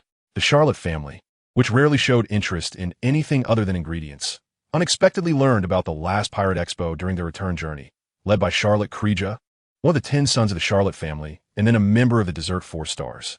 Coincidentally, the location of the last Pirate Expo was exactly on the route back of Charlotte Kreja and others. Although Charlotte Kreja disliked unnecessary complications and was too lazy to take action, he couldn't resist the urging of his hot-tempered brother, Charlotte Owen. Reluctantly, under Charlotte Owen's persuasion, Charlotte Kreja took his brothers Charlotte Dafu along to loot the pirates who participated in the last Pirate Expo, including the unfortunate organizer Buena Festa. The two brothers, who gained a lot from this venture, became very interested in this Pirate Expo that had not been held for several years. Chapter 272. the past. The arrival of the Darkborn. Trash is just trash. Even when gathered together, they are merely more trash. Douglas Barrett, who greatly revered personal strength, looked at the pirates being completely wiped out on the island in the lake and said with a disdainful expression, this so-called team combat had already been completely eliminated from his life creed when he was betrayed by his companions at the age of 13. If it weren't for his exceptional innate physique and a bit of luck that allowed him to eat the paramecia-type fusion fruit, he might have perished in a life-and-death war. Otherwise, he would have long since left this world. Since then, Douglas Barrett no longer trusted others. Everything was only for his own victory. Even at the age of 14, when he was betrayed by his superior, he, blinded by anger, destroyed an entire country in a fit of rage and was subsequently wanted by the world government. Douglas Barrett didn't care about that, because he knew that only loners could reach the peak. After that, Douglas Barrett wandered for a year, undefeated across the entire sea, until he encountered Roger, who had not yet become the Pirate King at that time. That battle still lingered in Douglas Barrett's heart to this day. Just a single sword, without any fancy moves, felt like a mountain collapsing, pressing down on him until he couldn't breathe. He lost. He lost to a bastard with countless companions. A man who laughed and would get drunk and act foolishly. He refused to accept it. He wanted to prove that his path was the right one. He swore that one day he would defeat Roger and become the strongest in the world. Thus, he resolutely joined the group life of the very organization he hated the most. In this way, having joined Roger's pirates, he repeatedly challenged Roger. Unfortunately, whether it was his punches, kicks, swordsmanship, or even his most proud haki, they all seemed weak like a child in front of Roger. He attributed all his failures to the reason that his body was still growing. He thought that as time passed and his body reached its peak, he would successfully defeat Roger and become the strongest. However, fate is often unkind. Roger fell ill. On the day he turned 18 and just became an adult, he learned that Roger had a terminal illness and that Roger's time was running out. Upon learning of Roger's impending death, the once proud and arrogant Douglas Barrett felt confused for the first time. Even the betrayal of his companions and the ruthlessness of his superior hadn't caused even the slightest shake in his heart. But the news of Roger's death felt like the sharpest needle, piercing deeply into his heart. This confusion gradually gave rise to anxiety. Slowly, he even began to develop a consciousness that he must protect his companions. From that point on, his wavering will cause his punches to become less decisive, and his haki no longer as powerful as before. He believed he had grown weaker. At the same time, he also started to doubt whether the terminally ill Roger was still strong. Thus, he made the decision to challenge Roger one last time before leaving the ship. The result was, without a doubt, that at 18, he lost. He lost to a sick man who sometimes coughed up blood. After that defeat, he resolutely withdrew from Roger's pirates, preparing to once again forge his own path as a lone wolf. He thought that after leaving Roger's pirates, he would find relief and forget that part of his life. However, when the news of Roger's execution reached him, he went on a mindless rampage across the seas like a water buffalo startled by cannon fire, until he was exhausted. When he woke up, he found himself imprisoned in the 6th level of Impel Down, Infinite Hell. Restricted in a small, dark space, he felt like a salted fish who had lost his dreams, drifting aimlessly, until he saw the man known as the Red of Solitude. He suddenly realized that even though Roger was dead, there were still hopes that surpassed him. That was to kill all the infamous pirates comparable to Roger and all the strong ones, including the admirals of the Navy. Only by doing so could he prove that he had surpassed Roger. Thus, Douglas Barrett silently trained in the prison for over a decade, and finally returned to the sea during the time of Shire East Riot. Now in his 30s, Douglas Barrett had reached the peak of his physical state. Through over a decade of haki training in the prison, he had developed the confidence to fight the world alone. So, after Buena Festa extended an invitation, he immediately accepted, even though he knew that such unsolicited kindness must have ulterior motives. But he didn't care, because his goal was to be the strongest in the world. And the strongest in the world should fear nothing. As for Douglas Barrett's thoughts, Kildas was not clear about them and was not interested at all. The only thing he cared about now was when Alusha would arrive.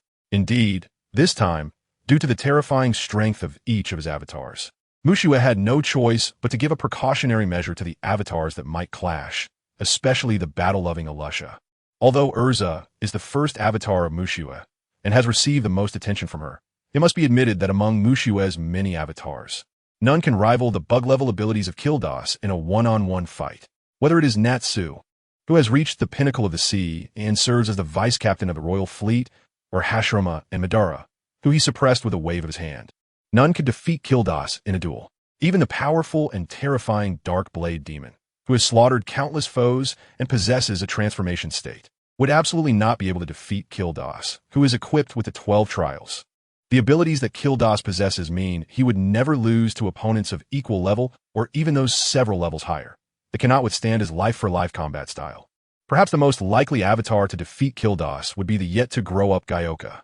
After all, the power at the level of the world's origin means that in the later stages, Gyoka can harness the power of the ocean encompassing the entire world. Even if Gildarts has the ability to gain experience points, it would likely take a long time for him to grow to a level sufficient to contend with an entire planet. Therefore, to avoid unnecessary losses for Erza, who currently holds one of the highest identities in the Navy, Uchiha hopes they can pay a little attention during battles. They should try to engage in combat with others outside of their avatars during the chaos. As for Aatrox, come on, is it strange that the demon sword can revive? Here it comes, what a suffocating aura. Suddenly, Gildarts straightened up and looked at the figure wrapped in a blood-red aura. Fortunately, it's a colleague, otherwise it would probably take quite some effort. Chapter 273, Listen, Exterminate. Who is it? Charlotte Owen, with his orange peculiar hairstyle, exclaimed in surprise after sensing a wave of bloody aura approaching. Even as a member of the top pirate crew in these waters, he had never felt such a suppressive bloody aura. Even from a distance, it sent a chill down his spine, as if he had suddenly plunged into an icy cave in the middle of a sweltering summer, making one uncomfortable. That sword, it seems to belong to the captain of the Thunderstorm Pirates. Seeing the dark blade on Aatrox's shoulder, Charlotte Dafu's pupils constricted sharply, and he said in surprise, "Is he the traitor warden from Impel Down?" Upon hearing this, Charlotte Owen frowned and asked, "Yes. There are rumors that the Thunderstorm Pirates have killed their way into the heart of the Whitebeard Pirates, wiping out the remnants of the Whitebeard crew. If this is true, that guy named Shiryu is definitely formidable, and I've seen this unique weapon on the wanted poster. I absolutely won't recognize it wrong. It must be the sword of that guy named Shiryu, which is now in this person's hands." Charlotte Dafu did not continue speaking. It was clear that, although the news about Aatrox had not been disclosed by Shanks and others, the Charlotte family, as one of the powerful forces in these seas, still had its own unique intelligence system. Although they were unsure of what exactly had happened in the heart of the Whitebeard Pirates, one thing was certain: this seemingly inhuman guy in front of them was definitely not to be trifled with. Regardless of whether the Thunderstorm Pirates had indeed taken down the Whitebeard Pirates, the bounty on their ship's crew, amounting to billions of berries, was real. Although bounty is not the only measure of strength, just like Charlotte Dafu and Charlotte Owen, as members of the Charlotte family, they cannot sail freely like other pirates, which also means their bounties rarely match their actual strength. However, a high bounty definitely indicates that the person being hunted possesses considerable strength. And the one who defeated the Thunderstorm Pirates and obtained the sword of their swordsman captain is undoubtedly not to be underestimated. Third brother, let me test his weight. Hearing the implication of Charlotte Dafu's words that suggested avoiding conflict, the hot-tempered Charlotte Owen snorted disdainfully. Due to his somewhat agitated emotions, as a paramecia-type heat fruit user, directly exhaled 2 streams of white smoke from his nostrils. Wait, as he watched his younger brother, who was oblivious to the dangers and was ready to fight at the drop of a hat, Charlotte Dafu's forehead suddenly bulged with veins. But before he could finish speaking, Charlotte Owen, wielding his Naginata, charged forward. The burly Charlotte Owen's muscles swelled, and his powerful armed color haki instantly enveloped the entire Naginata, revealing the impressive amount of haki held by its wielder. Then, under the enhancement of the heat fruit, the deep black blade of the Naginata suddenly ignited with orange flames, and even from a distance, one could feel a wave of heat rushing forward. Armed Naginata, heat melt slash. With fiery eyes, Charlotte Owen swung his massive Naginata, enveloped in flames with all his might, striking fiercely at the recently arrived Aatrox. "You foolishly overestimate yourself and dare to swing a blade at me." Feeling the increasingly close flames and the scorching heat they brought, Aatrox maintained a cold and proud expression, showing no emotional fluctuations in his eyes, as if what was before him was not a fire blade with terrifying killing power, but a small, powerless moth fearlessly rushing to the flame. Dark Blade of the Abyss. In an instant, the dark blade, glowing with a blood-red light, was swung by Aatrox's powerful arm, crashing down onto the scorching blade of the Naginata. Clang! The moment the blades collided, a tremendous metallic clash echoed across the battlefield. Boom! In an instant, dust flew everywhere. Charlotte Owen was unceremoniously knocked to the ground. The silent scene even allowed everyone to hear their hurried breaths. For a moment, Charlotte Owen was left uncertain of life or death. Owen, as he watched his younger brother being knocked down in an instant, Charlotte Dafu could no longer care about anything else, quickly rubbing his hands at his waist. Poof! A plume of smoke suddenly erupted from the belt around Charlotte Dafu's waist. The blue and white striped smoke quickly transformed into a muscular figure with two small round shields on his shoulders, deep blue skin, and long pink hair. A half-man, half-monster. It was the lamp demon summoned by the Paramecia-type steam fruit. The upper body of the lamp demon, holding a large knife, was indistinguishable from a normal person, while its lower body was like a smoky phantom, giving the overall impression of a muscular Aladdin genie. Armed, demon blade split. With a fierce expression, Charlotte Dafu continued to rub his hands at his waist and shouted. The blue-skinned lamp demon, receiving the command, swung the large knife wrapped in armed color hockey towards Aatrox.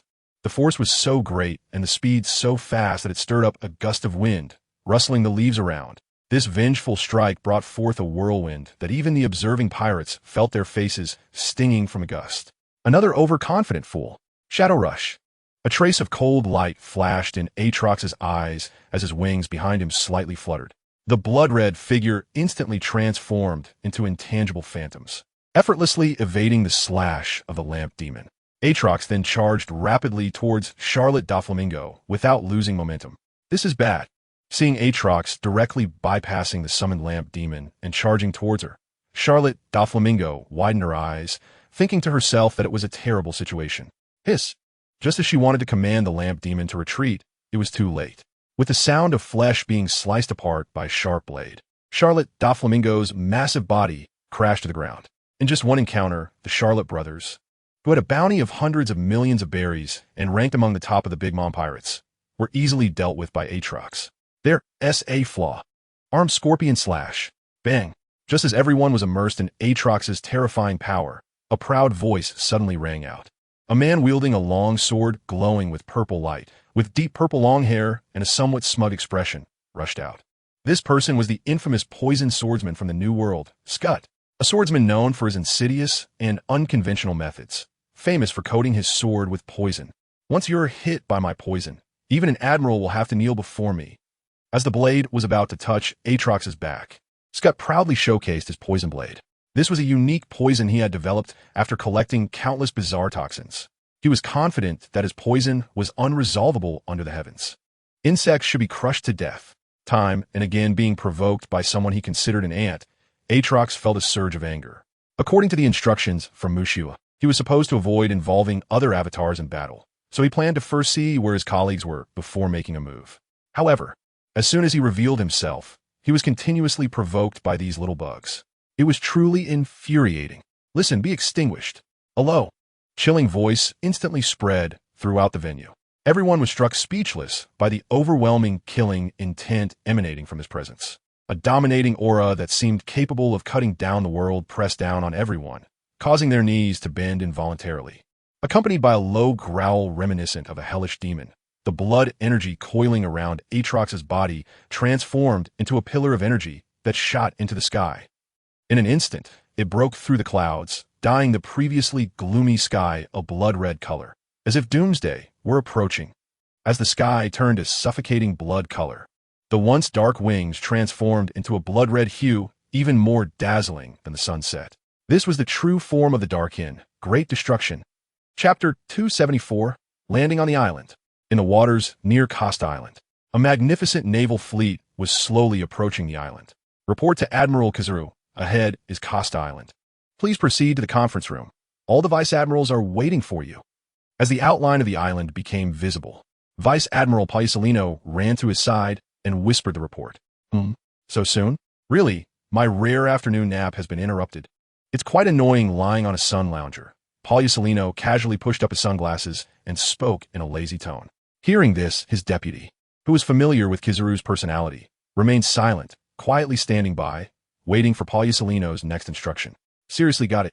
I'll go right away. Looking at his stubborn deputy in front of him, Pagliusolino put on a defeated, lewd expression and reluctantly stood up. Not wanting to see his deputy's serious face any longer, Kizaru transformed into a flash of light and arrived in the conference room inside the ship. "You're late, Kizaru." A man with a mask bearing red lettering stood beside the head of the conference room and spoke in a cold tone. This person was the current CP-0 commander, known as the strongest shield of the Celestial Dragons show. An unreasonable fanatic who had the Celestial Dragon S hoof print imprinted on his mask. It should be noted that the hoof print of a nine-heaven soaring dragon is something the Celestial Dragons specifically stamp on slaves to symbolize their status as slaves. It's unclear what this guy was thinking. In response to Sho's provocation, Pagliusolino first flashed a subtle glimmer in his eyes before returning to his lazy demeanor, shrugging and saying, "Really? I think I arrived just in time, crack. Old man, speak more politely." The man in the pure white mask crushed 2 ice balls in his hand, exuding a chilling aura and threatening Pagliusolino with a somewhat unfriendly tone. The speaker was none other than one of the vice commanders who led CP-0 in the crackdown on the Revolutionary Army, the Paramecia-type ice fruit user, Shien.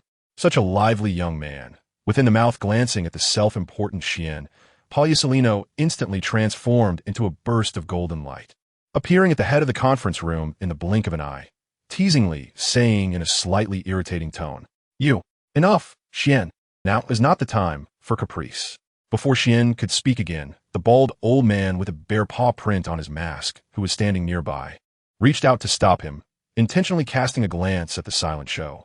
This person, like Shien, was one of the 3 vice commanders of CP-0, and also the adoptive father of K and the chief instructor of many CP-0 members, known as the Old Man of the Barbarian.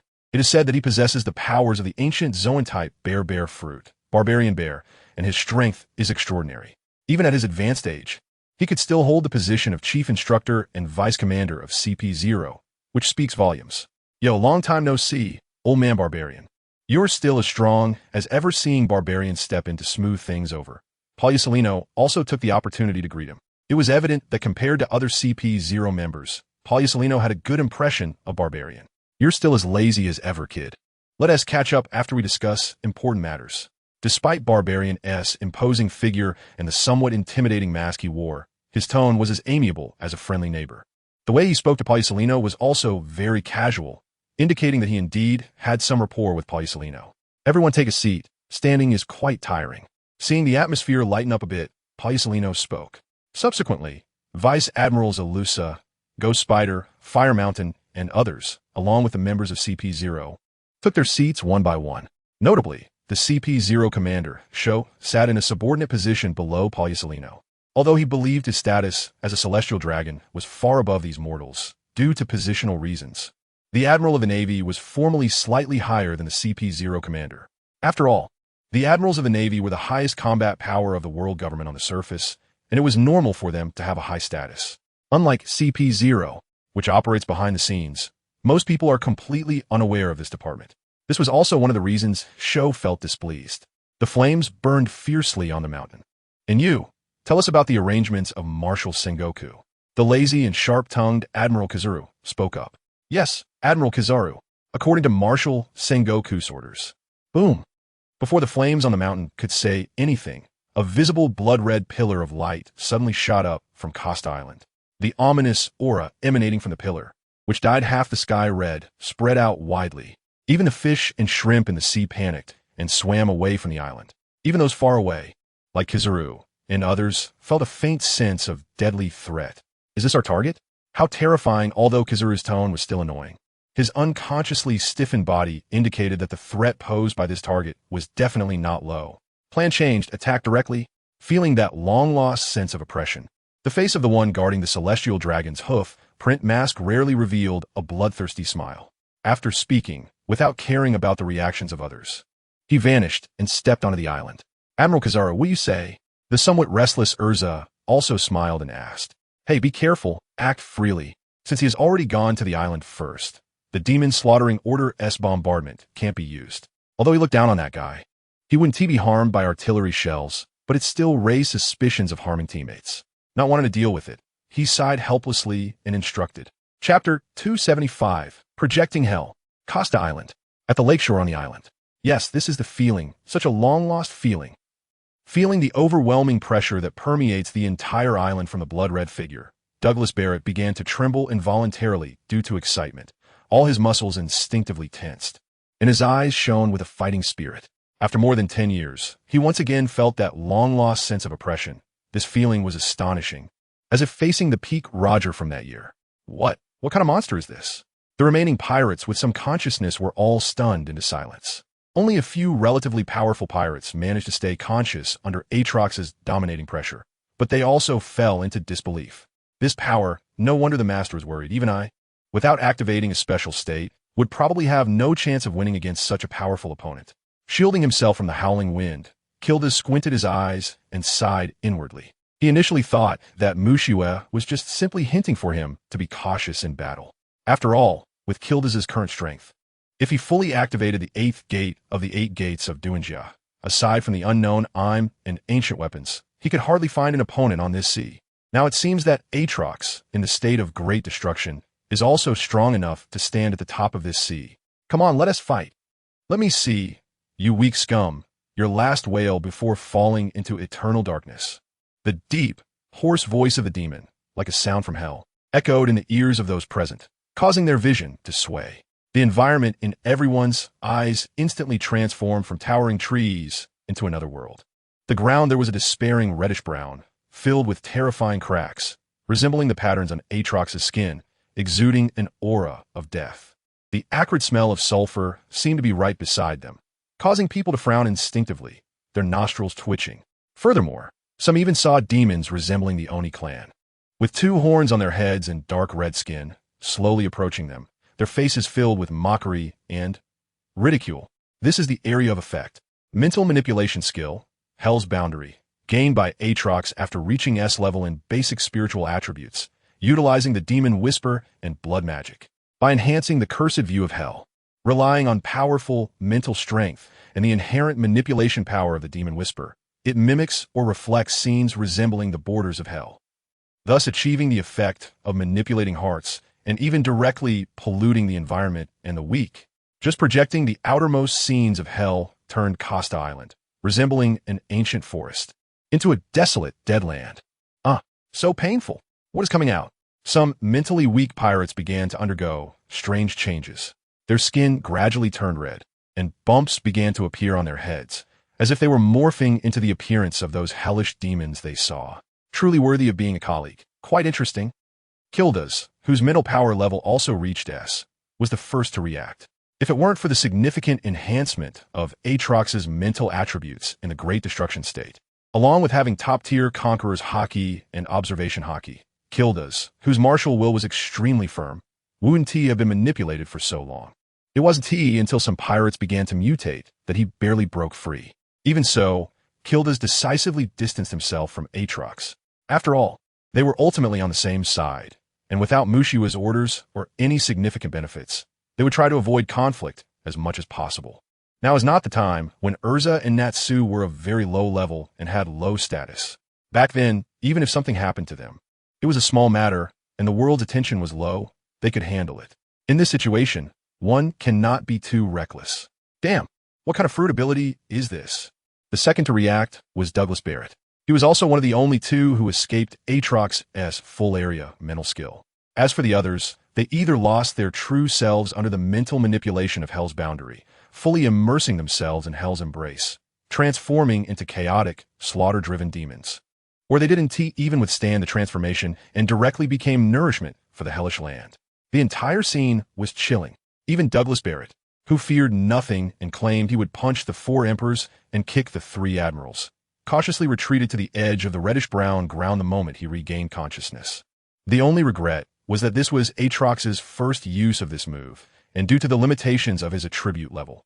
The range of Hell's Boundary's influence this time was not large, only 5 kilometers centered around himself, far from covering the entire Costa Island. It can only be said that due to the treasure in the lake on the island, these pirates, except for those who were previously manipulated to the lake, all gathered here, allowing Aatrox to clear the screen with one move.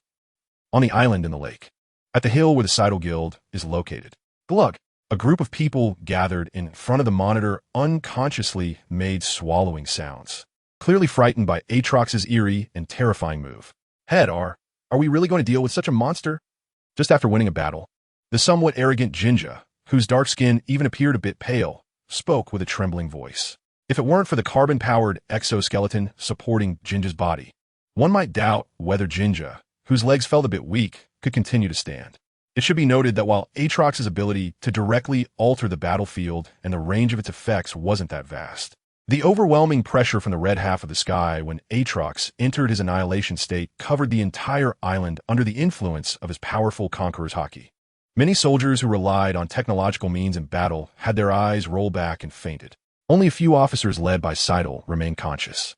Even so, Jinja and Kurana were also feeling weak, relying on their exoskeletons to maintain their last shred of composure. Upon hearing Jinja's words, Kurana, who was already feeling some fear, quickly turned to Seidel.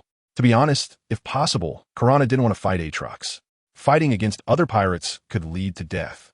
But fighting Aatrox not only posed the question of whether they could win, but a small mistake could turn them into hideous demons. Chapter 276. We have nothing, yet we stand tall. As everyone's gaze turned towards him, Seidel furrowed his brow, his tightly clenched fists turning pale from the unconscious pressure. Despite this, Seidel still didn't let go, showcasing his inner tension and hesitation. He had thought that with the newly developed super carbon technology weapons, he had gained the strength and courage to confront the monster that had destroyed an entire nation. But he was wrong. Just the distant pressure from another monster made fear rise up in his heart after a long time. That feeling of helplessness was something he hadn't experienced in a long time. He was a bit scared, afraid that he was just deceiving himself. Clatter. Just as everyone fell silent, a crisp sound suddenly rang out. It turned out to be Seidel's pocket watch falling to the ground due to his unconsciously shaking body. Looking at the pocket watch that accidentally revealed a photo inside, due to the impact, Seidel froze. The photo, with a motherly, radiant smile, made Seidel snap back to reality. What was he doing? What was he afraid of? What did he still have to lose? He had already lost everything, so he should be fearless. Everything was for the initial belief, revenge. Moreover, the most crucial point was that his target wasn't that newly emerged monster. He could completely find an opportunity to deal with Douglas Barrett. Realizing this key point, Seidel instantly returned to his initial demeanor, cold yet with a hint of confidence, and loudly proclaimed, "Warriors, do you still remember who we are? We are bounty hunters, but before that, we are the first special forces of the Tataya Kingdom, the Carbon Brigade, a national warrior. And now, we possess unprecedentedly powerful weapons and equipment, yet we are showing cowardice when facing the culprit that destroyed our country, lacking any fighting spirit. Think of our country, our families, our friends, who were destroyed at the hands of this bastard that night. Are you willing? Don't you want revenge?" His impassioned voice resonated in the ears of all the remaining standing team members. Everyone unconsciously recalled the memories of their family and friends. The people who had just shown fear had red eyes, and their previously weak bodies were instantly restored to strength by an inexplicable force. "Warriors, tell me loudly, what are we going to do?" Seidel spread his arms and shouted solemnly, "Revenge! Revenge! Revenge!" Under Seidel's encouragement, Jinja and Kurana, along with other officers, no longer displayed fear. One by one, they looked like fervent believers, filled with indignation. Clearly, emotions are a mysterious thing. Sometimes, even when feeling fearful and lacking confidence, stirring words can reignite fighting spirit and restore self-confidence. Remember our goal, Douglas Barrett. We will make all those who have harmed us pay the price they deserve. Everyone awakened their comrades and prepared for battle. Yes. Unlike the passionate rally on Seidel's side, the newly arrived CP0 agents were left speechless by the sight of the red-brown, desolate land before them. "Captain, this target may not be so simple." Feeling the hot air mixed with sulfuric smell, Xian said somewhat uncomfortably. As a user of the cold fruit, Xian hated places with high temperatures like hot springs and saunas that raise the air temperature. Now, the projection of the hellish boundary reflected by Aatrox started to slowly raise the island's temperature, coupled with a sulfur smell reminiscent of rotten eggs wafting through the air. It made Xian, who liked cleanliness, involuntarily frown. Unlike the other CP0 vice captains, as a member of CP0, Xian wore a pure white coat. And even the mask representing his identity was the simplest pure white, showcasing his personal style. No matter how strong, it's just an ordinary thing. Aside from the great celestial dragons, no one is my opponent. Hidden behind the mask of the Nine Heavens flying dragon's hoofprint, said confidently. Next to him, the old man with a bare paw-printed mask man was left speechless after hearing Sho's astonishing statement. He didn't understand why someone as powerful as Sho had such unwavering loyalty to those wasteful celestial dragons. Although he had spent his life in CP0, he had always looked down on those ordinary celestial dragons who resembled piglets, aside from working for the Gorosei. However, Sho was different. His words were filled with absolute admiration and faith for the celestial dragons. Who knows what this guy has been through? Sho, what should we do? Despite not understanding Sho's thoughts, as a member of CP0, man knew that during missions, the leader's orders took precedence over everything. Even if he was reluctant, he had to follow orders. Shien and I will deal with this target. You arrange the specific actions against the other pirates. Sho glanced at man and said casually. Then, Sho led Shien towards Aatrox's direction. Shien, you are responsible for restraining the target's movements. Don't let him escape. Sho reminded while on the way. Clearly, he was very confident in his own strength. It was just uncertain whether his strength was as great as his words suggested. Understood, Captain, you can rest assured. Within the mouth, just as the CP0 members left, a group of Navy generals quickly arrived at the edge of the island. Borsalino stood on the scorched earth, his expression revealing his astonishment at Ataxa's strength. Admiral Kazuru, should we go over and assist them? Asked the kind-eyed Vice Admiral Fire Mountain, picking up a handful of scorched earth and then nervously opening his eyes to seek permission. Aren't those lackeys impressive? They're so capable. Do they really need our Navy's help? Before Borsalino could speak, a sharp and feminine voice suddenly interrupted. It was the perplexed Gaki, who chimed in. Ever since losing his precious belongings, Gaki had stopped troubling Gion and instead began to seriously hone his physical skills. It is said that the highest essence of physical skills, the return of life, can, when practiced to the extreme, allow one to freely control their flesh and blood for growth. He probably fantasizes that one day, after mastering physical skills, he could achieve a rebirth. Chapter 277, Split into Two Teams. Well, although that is what I say, they are still colleagues, so let us do our best in response to Gaki's resentful tone, which sounded like a jealous woman. Borsalino shrugged nonchalantly, returning to his lazy demeanor and casually saying, however, the phrase do our best carries significant weight. Let's see if there are any pirates we missed around here. As for that monster, let those CP0 people worry about it themselves, said the purple mohawk-haired Vice Admiral Squirrel, who understood the situation. His face, usually stern and wrinkled from years of seriousness, softened noticeably. Clearly, among the Navy, whether representing the radical hawks or the more moderate centrists, they all looked down on the CP agents under the world government. Even the kind-hearted, Dove-representing Fire Mountain Vice Admiral only asked because they were temporary partners on a mission. Otherwise, the Dove faction led by Karp and Kazan Wun-Ti even want to deal with CP agents. Alusa, are we free to act? That can be understood, but it's best not to spread out too much. Of course, if you want to scatter, I have no objection. Borsalino said nonchalantly after thinking it over. Everyone was speechless. After talking for so long, it was all nonsense. But it was indeed very much in line with Borsalino's style of executing missions, giving subordinates the maximum degree of freedom. Correspondingly, they bear the consequences. Then I'll go with Vice Admiral Menard and Vice Admiral Alusa, and the rest will trouble you, Admiral Kizu, to lead us to the mission target's location in case those guys' mission goes awry.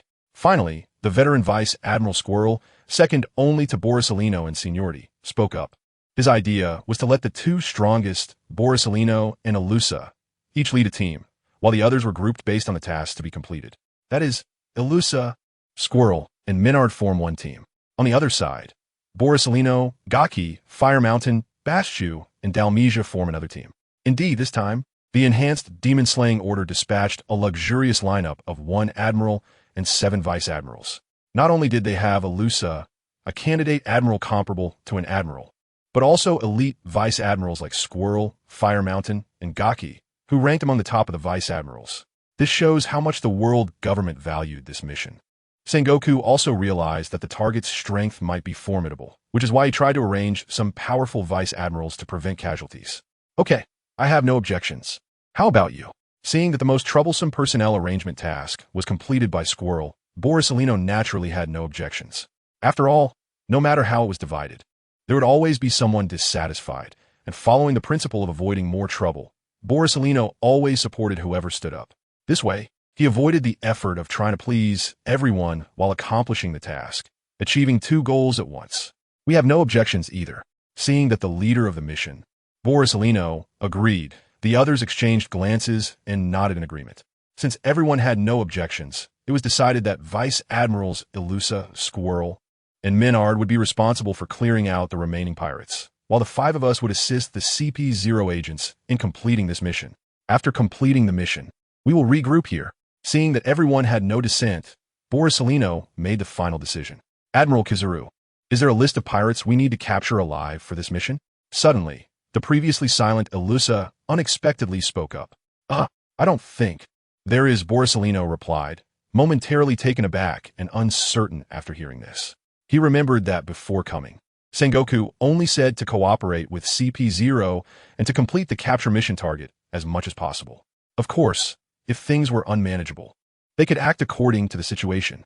However, at that time, they did not anticipate that the final target would arrive at this island hosting the Pirate Expo, and he was unsure if there were any pirates that needed to be captured alive. Understand. After receiving the answer she was thinking of, Ilusa smiled with satisfaction. In response, Borsalino could only shake his head helplessly and did not say anything more. Killing pirates? There was nothing to stop. Even if there were targets that needed to be captured alive, it could only be blamed on Admiral Sengoku for not mentioning it in advance. It couldn't be blamed on him. All right, everyone start moving. After saying this, Borsalino stretched his muscles and leisurely walked towards the direction where CP0 had just advanced. Bashu and Dalmesia, who had just been promoted to Vice Admirals and were working with Borsalino for the first time, looked at Vice Admiral Fire Mountain, who maintained his squinted smile, somewhat surprised. What's wrong? Keep up. What if the target runs away if we're late? The familiar Fire Mountain Vice Admiral, with his cheerful demeanor, said with a smile and then matched Borsalino's pace. Seeing this, Bashu and Dalmesia exchanged glances, seemingly enlightened, and quickly followed in Fire Mountain's footsteps. Let us go too, Ilusa. This operation will be under your command. After parting from Borsalino's group, Vice Admiral Squirrel, whose serious face rarely showed a smile, tried to bring a bit of warmth to his overly stern expression. However, Squirrel, who had always been extremely strict with himself and his subordinates, found it hard to show a friendly smile. Although the 3 held the same rank of Vice Admiral, Ilusa enjoyed the treatment of a candidate admiral. Moreover, Ilusa, like him, belonged to the Hawk faction, and both in strength and talent, she had the potential to inherit Admiral Sakazuki's position in the future. The Flying Squirrel was also happy to give authority to the younger generation that looked pleasing to him. At the same time, since Ilusa was one of the few female officers in the Navy headquarters, the Flying Squirrel wanted to appear more approachable and to foster a better working relationship in the future, which is why he attempted to smile and show that he was easy to get along with. Well, Major General Flying Squirrel didn't need to force himself. Seeing the overly stiff smile on Flying Squirrel's face, Ilusa slightly twitched her lips, then sincerely replied, "Ha ha ha," I said, "Major General Ilusa definitely won't mind these trivial matters. So why force yourself? Besides, when you smile, you are scarier than when you have a straight face, you know," said the dark-skinned Maynard with a hearty laugh. Although his strength was not as strong as Flying Squirrel and Fire Mountain, as a fellow Major General from the same Navy training camp, Maynard had a good relationship with Flying Squirrel. After all, there were only so many Major Generals in the Navy headquarters, and although there were ideological disputes between factions, most people's relationships were quite good. Chapter 278, Master of the Celestial Dragons? On the other side, unlike the relaxed and pleasant atmosphere among the Navy personnel, the CP0 commander, Sho, completely fell into a disadvantage right after engaging in combat with Aatrox. If it weren't for Shien supporting him from the side and the unexpected involvement of Douglas Baird in their fight, Sho's situation would likely have been worse. This might also be because Sho was initially too arrogant and relied entirely on physical combat. When facing Aatrox, who wielded the Dark Demon Sword, he was at a natural disadvantage. Boom! Annoying little bug. After once again pushing Sho back, Aatrox said impatiently, relying on his strong physique, deep aura, and the unknown powers of the Devil Fruit, Sho was like an unkillable cockroach. Although he was hit by the Dark Demon Sword wrapped in death energy, and should have felt endless pain, Sho still managed to tear off the flesh covered by the death energy with a calm expression, and then the wound quickly wriggled and healed as if nothing had happened. This scene made even Shien, who had undergone professional training as an agent, swallow hard.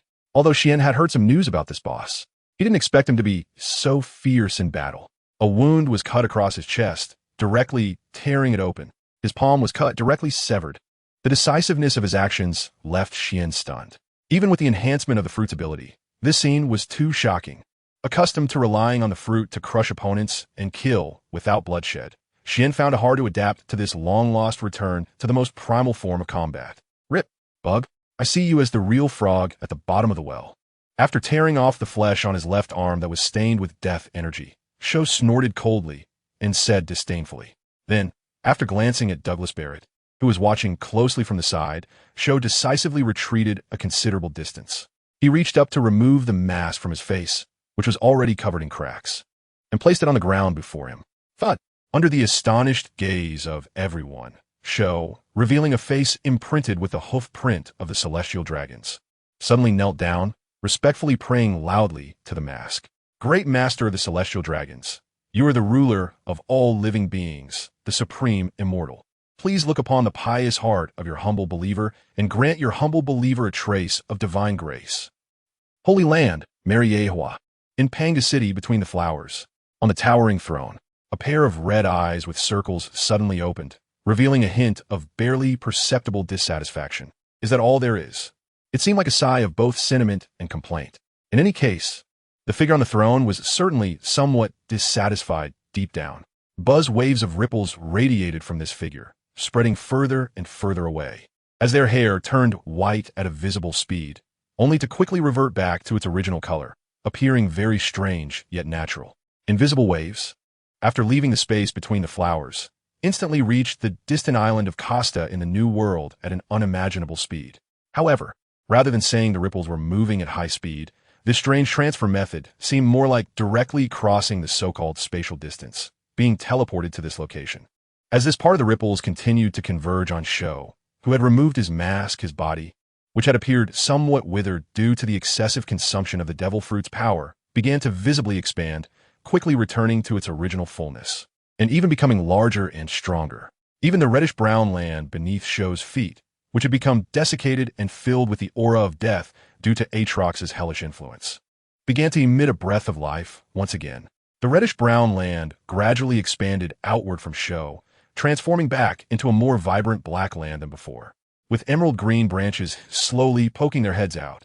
This phenomenon was exactly the state that the users of the devil fruit had longed for, the awakening of the fruit.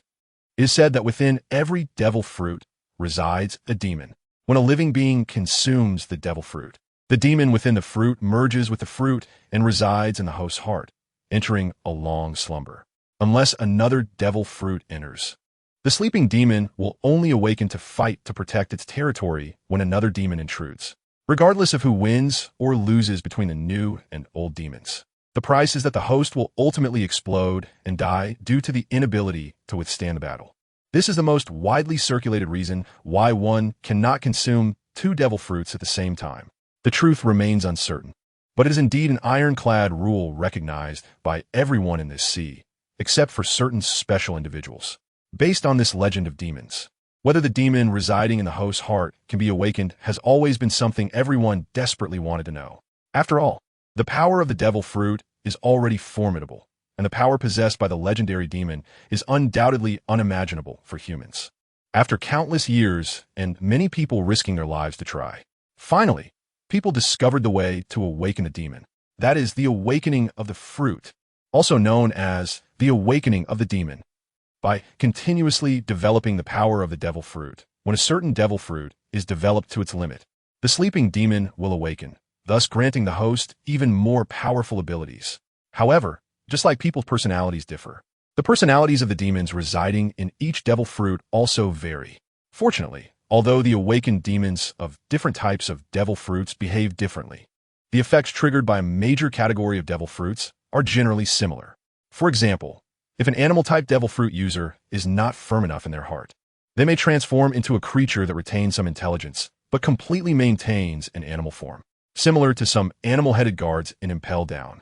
But even after successfully awakening, some who maintain their own will are still affected by the animal fruit.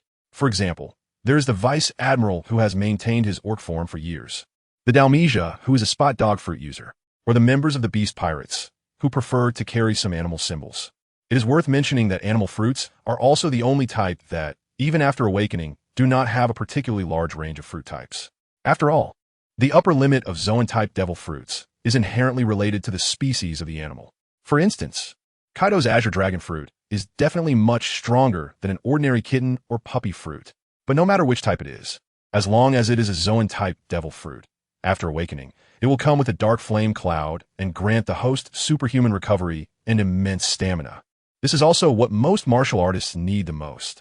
Chapter 279. The real battle has just begun. In addition to the ordinary animal-type devil fruits, there are also two rarer and more powerful types, the ancient and mythical types. The ancient type is nothing much to say. It consists of powerful animals from ancient times. Besides having stronger physical attributes, the difference from ordinary Zoan-type devil fruits is not significant. However, the mythical type is different. Each mythical Zoan-type devil fruit represents a legendary powerful being. For example, Marco's Phoenix fruit, which represents infinite healing, could potentially allow one to achieve a legendary awakened state and not die from injuries other than those caused by lifespan, just like the name of the phoenix suggests. Another example is the future Emperor of the Sea, the legendary inheritor of the will of D, Monkey D, Luffy's fruit ability, the human fruit, mythical type, Nika form, which, after awakening, can gain powers from the legendary god. Besides the Zoan-type devil fruits, the other two categories have different effects when awakened. For instance, the awakening of a Logia-type devil fruit basically grants the ability to permanently change the terrain. This can perfectly enhance the advantages provided by the environment. It is also the type of devil fruit with the highest lower limit and a very high upper limit among the three categories. However, from a combat effectiveness perspective, the difference in power boost before and after awakening a Logia-type devil fruit is not visibly significant. The awakening does not affect the power of the abilities used nor increase the endurance of the fruit's usage. It only gains power increase from the terrain after it is altered and reduces the consumption during ability usage. It could be considered the type with the smallest difference before and after awakening. The last type is the most mysterious and unpredictable, the Paramecia-type devil fruit awakening. This category of devil fruit has the lowest lower limit, the highest upper limit, and the largest gap between before and after awakening among the three types. If you cannot develop a Zoan-type devil fruit, at least you still have a strong physical attribute boost, so you're not completely useless. But if you cannot develop a Paramecia-type devil fruit, then aside from gaining a weakness of being afraid of seawater, it does not offer much utility. For example, a slippery fruit user, Arlita, who eliminates friction, can do nothing but slip. Or consider the holder of the lucky color hockey, the split fruit user, Buggy the Clown, who seems to have no remarkable combat performance except for dodging blades. However, those who are skilled in developing their fruits, like Don Quixote da Flamingo, known as the Flamingo, can play a simple string fruit ability to perfection. Clones, control, defense, attack, movement, and various effects are all present, aside from not having high physical talent. He is a genius developer with full understanding. The most commendable is the infinite waves he creates after utilizing his fruit ability. This is one of the abilities obtained after the awakening of a Paramecia-type devil fruit, terrain assimilation, an ability that looks similar to a Logia-type fruit. But it is important to note that Logia-type devil fruits can already undergo elemental transformation, so they have some capacity to change the terrain. However, Paramecia-type devil fruits are different. Their bizarre varieties have no reference materials, relying solely on the host's exploration like a blind person touching an elephant. This shows the great difficulty of awakening Paramecia-type devil fruits. However, as a result, after awakening, Paramecia-type devil fruits will gain powers far exceeding those of Logia and Zoan types. It is worth mentioning that the so-called awakening of a fruit requires a large amount of energy, which is why it consumes so much stamina, making it impossible to maintain for long periods. The stronger the individual, the more stamina is required to sustain the awakening, as the power they release far exceeds that of ordinary people. In the current CP0 Chief Guard, after receiving the mysterious power of the Celestial Dragon, successfully activated his fruit's awakening state, Paramecia-type Vitality Fruit Awakened State. This also gives him the confidence to recklessly adopt a trade-off strategy in battle. The Vitality Fruit, it can grant the user faster control over cell division and grant cells greater vitality, depending on the level of development by the user. It can reach several times, dozens of times, or even hundreds of times the vitality of ordinary cells. It is thanks to this fruit that Guard, with his willpower far beyond that of ordinary people, has trained himself to the limit securing the position of CP0 Chief at just over 30 years old, and has had the honor to meet that esteemed person, who his skin looks as if he just came out of an ultra-high temperature sauna, presenting an unhealthy blood-red color. His highly developed muscles are constantly emitting hot steam, causing the surrounding newly sprouted green plants to turn slightly yellow and wilted. A puff of white high-temperature steam slowly escapes from Guard's mouth, spraying onto the newly grown green grass, even causing the tender green shoots to wrinkle and curl up. With his cells operating at overload, Guard's eyes are filled with bloodshot veins. Perhaps too excited, the corners of his mouth, under intentional control, stretch into a shocking arc, revealing his blood-red gums and 2 rows of white, reflective teeth. Coupled with his blood-red skin, Guard gives the impression of a monstrous demon that has just shed its skin, exposing its flesh, more unsettling and disgusting than those pirates who have turned into demons. The real battle has just begun. Now let me see if you have what it takes to satisfy me. Boom. As soon as he finished speaking, Guard's blood-red legs, which had swollen and developed excessively, suddenly exerted force, and the ground he stepped on instantly formed a large pit due to the immense counterforce. Accompanied by a series of howling sounds of breaking air, a blood-red figure, still carrying high temperatures, shot towards the Tokos like a cannonball just fired. His arms, thicker than those of an ordinary elephant, were covered in pitch-black armed haki as he advanced at high speed. Bang! With the extreme speed driven by absolute physical strength and supported by super-strong haki, Guard delivered a straightforward punch to a Tokos' chest. Boom! Accompanied by a fist that pierced through his chest. The ground behind Aatrox was plowed like it had been turned over by a giant bulldozer, creating an extremely long, fan-shaped trench. Even soldiers from the Cider Bounty Guild, who had just arrived, had some of their members die without a complete corpse under the force of this punch. Chapter 280. Is this it? Such speed, such power. From a distance, watching the battle, Gildas couldn't help but marvel at the strength displayed by the Guardian under this attack. This world is indeed full of hidden talents. Even he, without using enhancement skills like the 8 gates, couldn't match the speed the Guardian exhibited in this state, showcasing the Guardian's formidable strength. I hope this new colleague is strong. Otherwise, it can only be said that he is out of luck. Muttering to himself, Gildas looked back at the battlefield. Just as he thought, if Aatrox really encountered an accident, Gildas wouldn't intervene. After all, his identity is one of the 7 warlords of the sea and also the protector of the Drad Kingdom. It wouldn't be reasonable to get involved with this mysterious figure. To avoid disrupting Mushiue's plan, Gildas absolutely wouldn't rashly intervene without Mushiue's consent. Is this the true strength of the captain? The support that Shien was supposed to provide according to the plan could only retreat to the side and watch the unstable factor, Douglas Barrett. After seeing the Guardian's astonishing performance, he was instantly dumbfounded when he witnessed the Guardian's overwhelming might. However, what did the captain mean by the master of the Celestial Dragons? Is it the 5 elders? Coming back to his senses, Shien murmured the title master of the Celestial Dragons from the Guardian's prayer words, feeling somewhat confused. Are you scratching my itch? Aatrox ignored the gaping hole in his chest, which was large enough for an adult to pass through, and looked down at the Guardian, his tone tinged with disappointment. If it's only like this, then you can go die. Evil Fire Binding Chain, a black and gold chain, exuding an overwhelming sense of pressure, suddenly shot out from Aatrox's right hand, attempting to bind the Guardian in front of him. However, in the awakened state of overdrive, the Guardian's neural reflex speed far surpassed that of an ordinary human. The Guardian's massive, muscular body twisted like a pretzel, skillfully avoiding the evil fire binding chain's confinement, then quickly darted to a spot not far from Aatrox. Super speed regeneration? Is it a fruit ability? Or is his body structure special? Observing Aatrox's wound recovery speed, which was not inferior to his own, the Guardian muttered with a serious expression. He didn't expect this guy, whose upper body had suffered such extensive damage and nearly lost all internal organs, including the heart, to still be able to unleash the threatening black and gold chain. It's worth noting that even he, as an awakened vitality fruit user, might not maintain such strong combat power under such wounds. After all, he only had fast recovery speed and wasn't an immortal monster. Since the heart isn't a weakness, then the only target left is the head. Determined, the Guardian flashed again and charged toward Aatrox.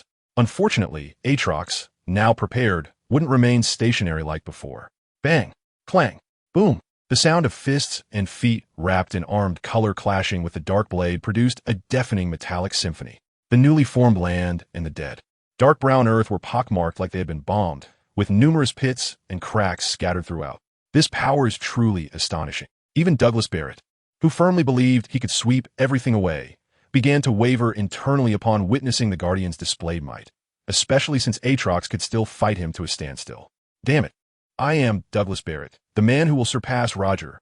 After a roar, Douglas Barrett stopped agonizing over the issue of strength and disregarded the fierce battle between Aatrox and the Guardian. Instead, he turned and charged toward the island in the lake in the center of the island. What is this guy doing? Xian, who had been waiting for an opportunity but couldn't find a chance to act, looked at Douglas Barrett's sudden departure with confusion. However, since it didn't affect the battle situation, Xian didn't bother with it. Without Douglas Barrett's influence, Xian focused all his attention on the fierce battle between Aatrox and the Guardian. On one hand, he could find an opportunity to ambush Aatrox. On the other, he needed to prevent outsiders from attacking the Guardian. Here we go. The latecomer Borsalino stood at the edge of the battle's influence, watching the scene of combat that reached the pinnacle of human fighting strength, and couldn't help but comment. If it weren't for the fact that Sengoku was his superior and he would have to work under him in the future, he would really want to give Sengoku a video call to show him this battle scene. Is this a fight that a vice admiral of the Navy headquarters can intervene in? Forget about the top vice admirals like the Weasel and Fire Fist. Even if the fleet admiral himself intervened, he could only rely on the speed of the Pika Pika Nomi to avoid the danger. This was still reliant on his masterful observation haki to predict the future. Otherwise, relying solely on physical reflex speed, he feared he wouldn't even match the CP0 commander caught in a frenzied state. The remaining vice admirals following Borsalino widened their eyes, feeling fortunate they had arrived late. If they had come a little earlier without knowing the specific situation, they might not even know how they died. Thinking of this, Bastille and Dalmatia exchanged glances, seeing a hint of relief and joy of survival in each other's eyes. Then, they looked at Borsalino with gratitude, as expected of a Navy admiral, truly far-sighted. Admiral Kizaru. The good-natured Vice Admiral Firefist looked at the two monstrous figures before him, their overwhelming combat power leaving him speechless as he turned to Borsalino. We'll just watch. Hearing Firefist's words, Borsalino thought for a moment and rubbed his brow helplessly. Then, as if he thought of something, he added, "Oh, forget it, you guys go ahead, I'll just watch." Otherwise, you wouldn't even be able to run away. Clearly, Borsalino didn't have high hopes for the CP0 commander, or rather, he didn't care who won. After all, whoever won wouldn't have anything to do with him. If the Guardian won, then his mission would be accomplished, and everyone would be happy. If Aatrox won, then it goes without saying, if even the Berserk Guardian lost, he would be crazy to provoke this monster and would definitely run away. As for the other Navy Vice Admirals, if faced with the second scenario, they might not even be able to escape. So just in case, Borsalino still decided to let the others leave first, so he could decide whether to fight or stay. Chapter 281, The Big Bang. Yes, Admiral Kizaru. Then we will retreat first. Hearing Borsalino's words, Fire Mountain decisively nodded and turned to call the others to leave. While walking, he took out a din mushy and didn't forget to inform the unaware Weasel and others on the other side.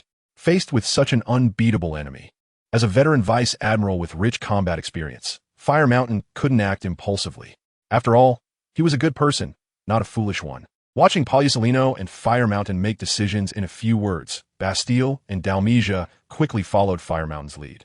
Come on, with their small frames, if they stayed behind, they wouldn't just be unable to complete the mission. Even the aftermath of the battle between the two down below could take their lives. Moreover, there were no civilians to protect here. If it weren't for the orders of Fleet Admiral Sengoku, they wouldn't want to carry out such ridiculous tasks for the world government. So they naturally ran as fast as they could. On the island in the lake. Head, everyone is ready. After using adrenaline drugs to awaken everyone who had fallen unconscious, Jinga stood solemnly in front of Seidel and said, "Yes, everyone listen up. Target, Douglas Barrett." After Seidel put on the largest carbon-powered exoskeleton, he raised the carbon cannon of his right arm and shouted loudly. Bang! Just as everyone in the Seidel Bounty Guild was immersed in a high-spirited atmosphere, a huge sound suddenly erupted. At the edge of the island in the lake, a muscular man in a black suit with golden curly hair suddenly appeared. It was Douglas Barrett, who had just escaped from the battlefield on the other side. Knowing that he couldn't rely solely on his physical strength against the other two, Douglas Barrett prepared to come to the island's lake to find his hidden launcher and use the combination fruit to merge. By doing this, he could summon a gigantic robot. At that time, relying on the supersized body, as long as he wasn't directly attacked at his core, he could indirectly gain a power similar to their super regeneration. Douglas Barrett. Just as Douglas Barrett was about to look for his launcher, a voice filled with anger came from above. Douglas Barrett frowned and looked in the direction of the voice. It was Seidel and the others from the guild, riding on carbon-flying vehicles, who had come in response to the sound. Where did this little bug come from? I don't have time to waste with you guys. Hurry up and get lost. Annoyed because he was in a hurry, Douglas Barrett was not polite and turned to leave. Bastard, take this. Super high concentration DX carbon gas. Before Seidel could say anything, Jinga, who was a bit irritated by Douglas Barrett's indifferent attitude, suddenly glowed all over. Then, from the two huge cannons behind him, a large amount of high-concentration carbon gas was ejected. Boring trick. Douglas Barrett extended his hand, which was glowing with a dark color, and effortlessly dispersed the rapidly spraying gas as if he were swatting flies. It was as if Douglas Barrett was not dispersing toxic high-concentration carbon gas, but rather a child's thrown ball. What? Impossible. How could this happen? Looking at this long-time, imagined enemy who easily blocked his strongest attack, Jingo widened his eyes in disbelief and exclaimed, "Step back. This monster cannot be defeated by individual strength. Everyone attacked together." Even Seidel, who still had hidden cards, began to doubt himself after seeing Douglas Barrett's combat power. Can I really achieve revenge? Annoying bugs, I don't have time to mess around with you. Combination, devil form. Douglas Barrett, who was delayed, did not hold back and directly summoned his strongest combat state, the devil form. This was also one of the combat states Douglas Barrett developed after obtaining the combination fruit, relying on the ability of the combination fruit to fuse all powers into oneself. Douglas Barrett merged his unfathomable haki into his physical body, unlike the ordinary hardening and wrapping of armament haki. The effect Douglas Barrett achieved through the combination fruit was a deeper level of haki fusion. Skin, muscles, bones, organs, every part of his body perfectly fused with armament haki under a mysterious power.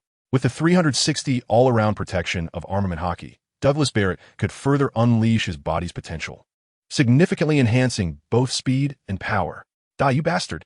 Douglas Barrett, glowing with a purplish-red light, charged like an unstoppable cannonball, leaving behind shattered flesh and collapsing mountains in his wake. Bang! Bang! Under the immense force, blood mist filled the air, and various equipment were smashed to pieces. In just an instant, only the barely breathing Seidel remained among the Seidel Bounty Guild members. Neither the burly Jinga nor the blonde Karana could withstand a normal punch from Douglas Barrett in devil form. Only Seidel, who had strong physical qualities and was wearing the strongest generation of carbon technology exoskeleton, managed to block a blow, but his originally strong body was already shattered. If one were to cut open his body, they would see that his organs had been destroyed and were a blur under the impact of the immense force. Cough, cough, cough, you bastard, wait a minute. Just as Douglas Barrett was about to leave after clearing the little bugs, Seidel's weak voice suddenly rang out. Originally, Douglas Barrett saw that Seidel was about to die under this blow and was too lazy to waste time finishing him off, planning to go directly to find his vehicle.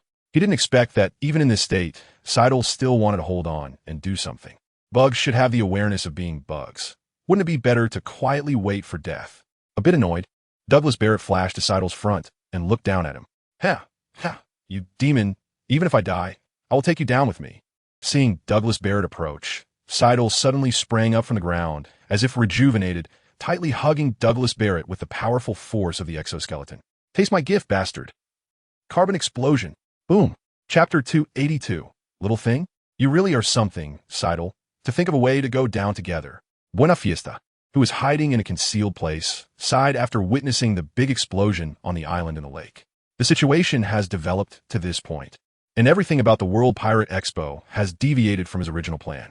Almost all the pirates have been wiped out.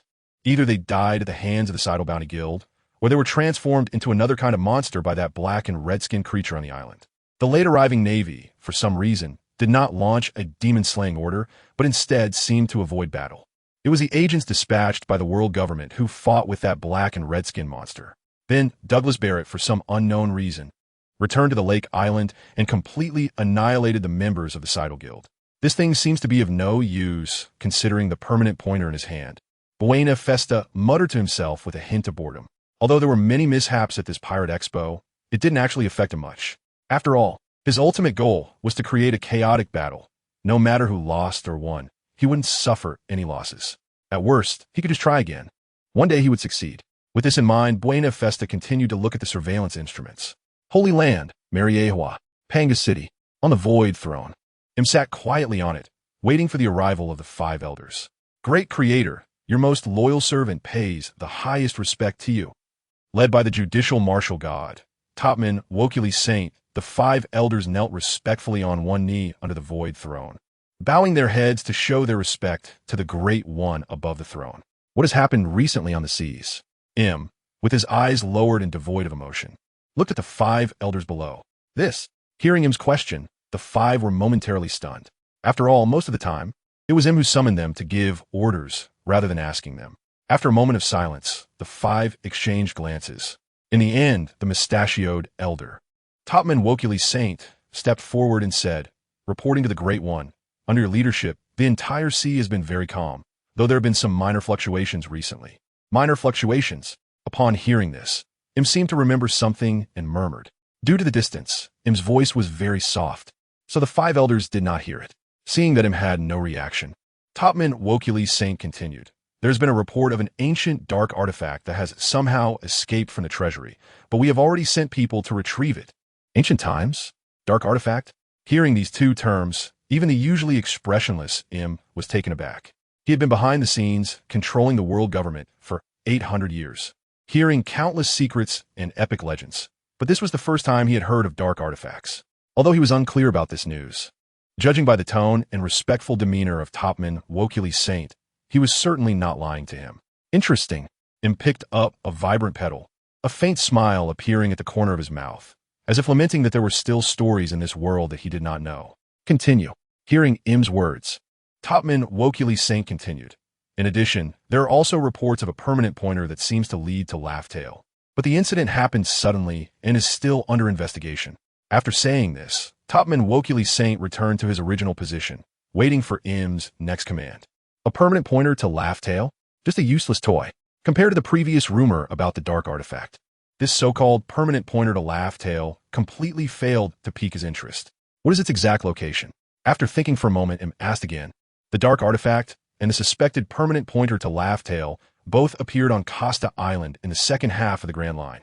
This time, it was the goat-horned elder, Marcus Moss Saint, who stepped forward to answer. Before the battle with the Navy and Atokos, the barbarians sent the news back ahead of time before launching their island operation. How is that little thing developed by Vegapunk? As if remembering something, Im placed the petal he had been holding in his palm and asked again. According to him, the Saint Mother Flame was still being tackled due to some difficulties. But a new scientist solved the most critical challenge, and it is now operational. However, due to its overwhelming power, effective testing has not yet been conducted. The white curly-haired elder in charge of the science department, Jagarcia Satan Saint, stepped forward to respond. Really? Then let's try it out on Costa Island. We can see if the so-called ancient artifact is as powerful as the legends say. Im suddenly closed his palm, crushing the vibrant petal in his hand. When he opened his fingers again, the once lush petal had been reduced to dust, and it was unclear how the soft petal had transformed into a substance resembling crushed stone.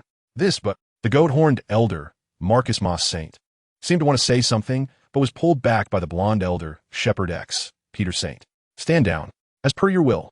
Under the respectful voices of Topman, Wokuli Saint, and the others, Im quietly disappeared from the Void Throne. Once the five returned to their usual meeting room. Why did you stop me? I need to know that all three CP0 captains are up there, Marcus Moss Saint said, somewhat confused. Do you care about the ants at your feet? Shepherd X, Peter Saint shook his head. He doesn't care about the ants at his feet, just as that Great One does not care about anything. But he... Enough. Since that Great One has given the order, what we need to do is obey, not think about unnecessary things, understand? Marcus Moss Saint. Seeing that Marcus Moss Saint still wanted to say something, the elder holding the original Demon Slayer, Zamblin V, Nejiru Saint, shouted, All right, stop arguing. The urgent matter is to notify Vegapunk to activate the Saint Mother Flame. We can discuss the rest later. If we delay and let that dark artifact escape, we will all be responsible. In the end, it was still the bald elder, Topman Wokuli Saint, who stepped forward and made the decision. Satan, go notify him. Seeing everyone quiet down, Topman Wokuli Saint said to the silent Jagarcia Satan Saint beside him. Chapter 283. The Wisdom Avatar. New World, Egghead Island. This is the exclusive research institute of the legendary great inventor, Vegapunk, who is said to be 500 years ahead of the world in technology. Additionally, because it houses the most cutting-edge scientific technology. It is referred to by the world as the island of the future. On the island, inside a research institute that looks like a giant radar on the outside. Impressive. I didn't expect you, Orochimaru, to have such profound knowledge in materials research in addition to biological modification technology.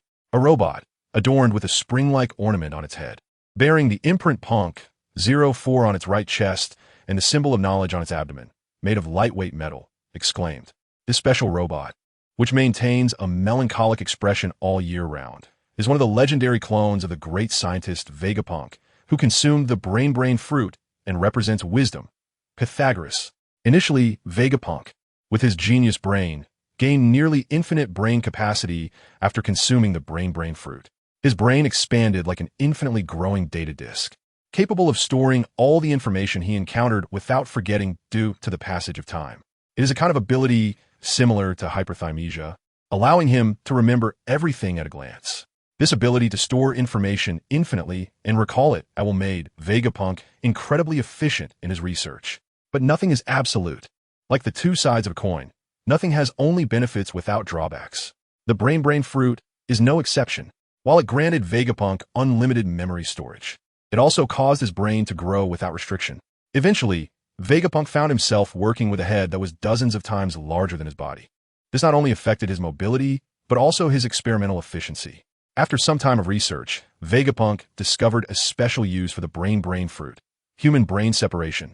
Through the form of radio waves, Vegapunk could place his brain, which carried vast information, in a fixed location, allowing his body, within the transmission range, to move freely like a remote-controlled puppet.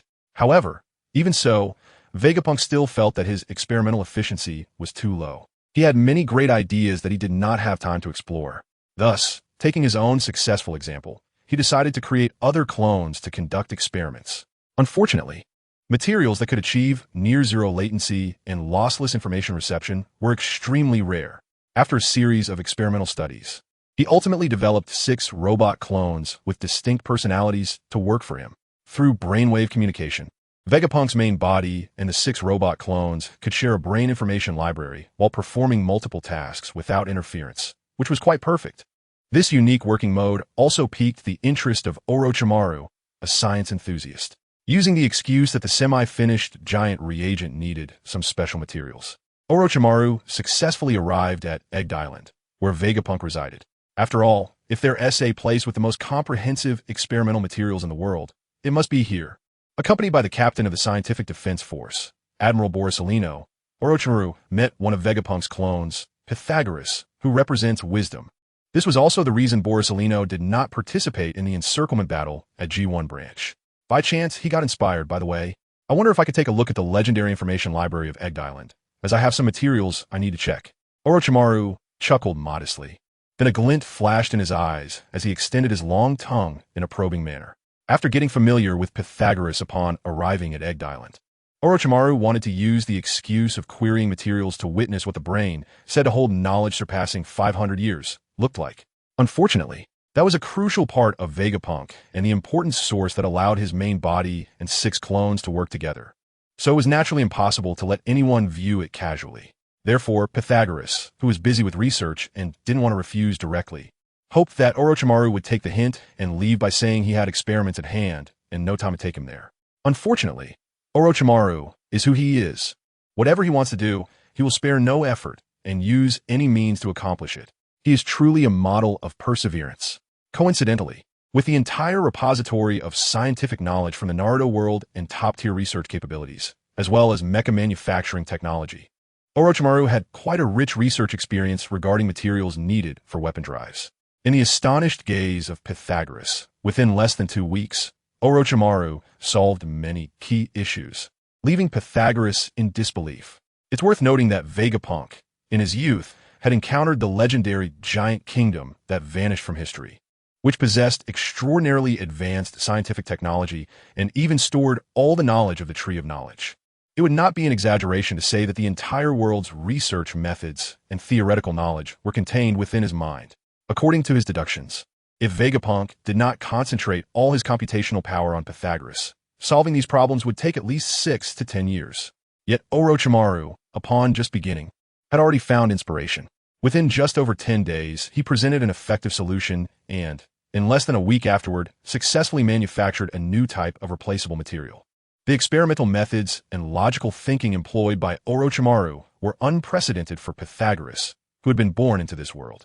He even suspected that Orochimaru, like Vegapunk, had also obtained some unknown extraterrestrial technology. Because of this, everything that had happened over the past month made Pythagoras feel as if he were in a dream. He even wondered if there was some unknown bug in his brain, causing the radio waves he received to mix with those of York, who spent his days eating, drinking, and sleeping. This also significantly increased Pythagoras' goodwill towards Orochimaru, who had been responsible for the research of the Saint Mother Flame since his birth. No problem. This time, Pythagoras readily agreed to Orochimaru's request. According to his logic, someone with such outstanding research standards and a willingness to help him must be a good person who, like him, is obsessed with scientific research. By the way, haven't you met Dr. Vegapunk yet? On the way to the Central Library, I can take you to see him. In a good mood, Pythagoras' melancholic eyes rarely turned into a happy arc, and he even took the initiative to propose to take Orochimaru to meet his main body. It is worth mentioning that Vegapunk's 6 clones, due to their original templates being Vegapunk's 6 personalities, upright, evil, thought, wisdom, fury, and desire, after being given names. While they share a brain information library, each clone behaves like an independent individual with its own pursuits and ideals. For example, Pythagoras, who represents wisdom, loves conducting research and the satisfaction that comes from research results. Therefore, he holds great respect for Vegapunk, the entity with a superbrain, and generally refers to him as Doctor. Similarly, he feels quite favorable towards Orochimaru, who shares similar interests, possesses a sharp mind, and outstanding abilities. Chapter 284, Violent Woman. Dr. Vegapunk is a kind-hearted genius with remarkably advanced thinking. If you can earn his recognition, you might unexpectedly gain something. On the road, an excited Pythagoras eagerly explained information about Vegapunk to Orochimaru, hoping that the latter, whom he wished to befriend, could gain something valuable. It is said that Dr. Vegapunk is developing a new type of receiver that allows others to access information from a database at any time. If luck is on your side, you might even receive the qualification to claim it. Information receiver? Upon hearing this, Orochimaru's golden pupils flashed with surprise. It should be noted that when Orochimaru helped Pythagoras research the Mother Flame, he had taken the opportunity to study Pythagoras' true form, that little wind-up head, under the pretense of needing data parameters. The result was that this material was a new type of substance that Orochimaru had never heard of before. It was a strange material that was not quite metal, possessing a vitality akin to life. Yet according to the composition results, it was indeed some unknown metallic material. This made Orochimaru very curious about what the material that composed Pythagoras' body truly was. How did Vegapunk manage to make everyone share brain and receive these brainwaves? Just when he thought there would be no leads on this matter for a while, Pythagoras unexpectedly told him that Vegapunk was developing a new type of receiver. This piqued Orochimaru's interest. With this in mind, Orochimaru couldn't help but flick his tongue like a snake, greedily swirling it in the air. Isn't that iron fool? Why isn't he staying in that boring laboratory of his and instead has time to be a tour guide for others? A petite girl with mismatched hair colors suddenly blocked their path, teasing Pythagoras. She wore a dress with a downward arrow symbol on the front, and the word punk printed on the left hem. Unlike Pythagoras' 04, the number on this little girl was 05, according to Pythagoras' introduction of the 6 clones. This little girl should represent the violent clone, Atlas. Annoying violent girl. Pythagoras refuses to communicate with someone who only knows how to use violence. Seeing Atlas's smirk, Pythagoras decisively hid behind Orochimaru, peeking out with a slightly aggrieved expression, speaking in a somewhat timid tone. Unfortunately, Orochimaru's slender figure completely failed to hide Pythagoras' bulky mechanical body, creating a rather comical scene. Since Atlas was born from the violent aspect, she preferred experimenting with various new weapons over scientific research, calculating the best methods to maximize their lethality through different uses. Therefore, the research-loving Pythagoras, Edison, and Shurja were often her targets. However, since Shurja is a symbol of integrity and does not allow Atlas to cause trouble, and he is also the older brother ranked 01, Atlas dared not disturb him. As for Edison, compared to weapon development, he focused more on developing civilian products, which bored Atlas, as she had no interest in anything that lacked lethality. Instead, Pythagoras, who was responsible for researching the super-large destructive weapon. The Mother Flame perfectly matched Atlas's expectations. Pythagoras, a symbol of wisdom, loved research but had a weak personality. Ironically, he was assigned to the most lethal weapon research, which allowed Atlas to take advantage of him. Whenever there was an opportunity, Atlas would bother Pythagoras for new weapon research. As a result, the expected research time for the Mother Flame was 6 to 10 years, with 4 years set aside for unexpected inspirations, all reserved for Atlas's interruptions. If it were just that, Pythagoras' attitude towards Atlas would at most be annoyance or helplessness, not reaching the level of fear and evasion. It was precisely because of Atlas's lively and active personality, coupled with her body being filled with powerful weapons due to her free assembly, that she had damaged Pythagoras' mechanical body many times. If it weren't for the fact that Pythagoras' true form was different from other clones, just a small machine, he might have been destroyed countless times. It was also because Vegapunk wanted Pythagoras to inherit his most proud wisdom that he used a large amount of special metals to create this body made of special materials, which prevented it from being damaged. Furthermore, because the true form used a large number of special materials, it far exceeded the other 5 clones in terms of data intake and speed. Unfortunately, aside from wisdom, Pythagoras also inherited Vegapunk's kindness and a hint of cowardice. As a result, even though he was the most advanced in weapon control, he was bullied by Atlas every time. This might be what someone once said: that personality determines a person's life. After several weeks apart, little Pythagoras, have you found a backing and grown some wings? Atlas's anger flared up when she found Pythagoras calling her a violent girl and refusing to communicate with her. With her volatile personality and love for explosions, she despised being called violent the most, and she was shocked that Pythagoras dared to be so bold today. It seemed that this white, stick-thin guy with an absurdly long tongue was the one giving him courage. However, under the constraints of Vegapunk and Shurgia, she was not allowed to act against outsiders unless provoked. After all, she had a bad temper and was armed to the teeth with large-scale destructive weapons. Hey, you over there, skinny white stick, move aside. This is between me and little Pythagoras. Atlas's big eyes rolled around a few times, then she feigned disdain, tilting her cute little head and shouting at Orochimaru. Although Vegapunk had said not to let her strike first, if the other party looked easy to bully and acted against her, she would have a reason. Coincidentally, she knew that these research types valued their pride the most. As long as she pretended to look down on them and combined it with her little lowly appearance, they would surely intervene. With this in mind, Atlas actually squinted her beautiful eyes and laughed mischievously. Orochimaru, unaware of Atlas's thoughts, looked at the suddenly appearing little girl who was giggling foolishly and felt a bit speechless for a moment. You must be Miss Atlas. I wonder what you need from Pythagoras? Why not tell me? Perhaps I can help. Although he didn't know what grievances the two had, Orochimaru, who needed Pythagoras to lead the way, still stepped forward. Hearing this, Pythagoras's lively eyes instantly turned teary as he looked at Orochimaru. If it weren't for Atlas being nearby, he might have even knelt down, hugging Orochimaru's leg and calling him Big Brother. Chapter 285, Fooling the Little Lowly. Skinny stick, you look weak and definitely not cut out for destruction. If you have any sense, step aside quickly. However, Atlas was completely unfazed and crossed her arms in front of her chest, tilting her little head with a look of disdain and snorting coldly.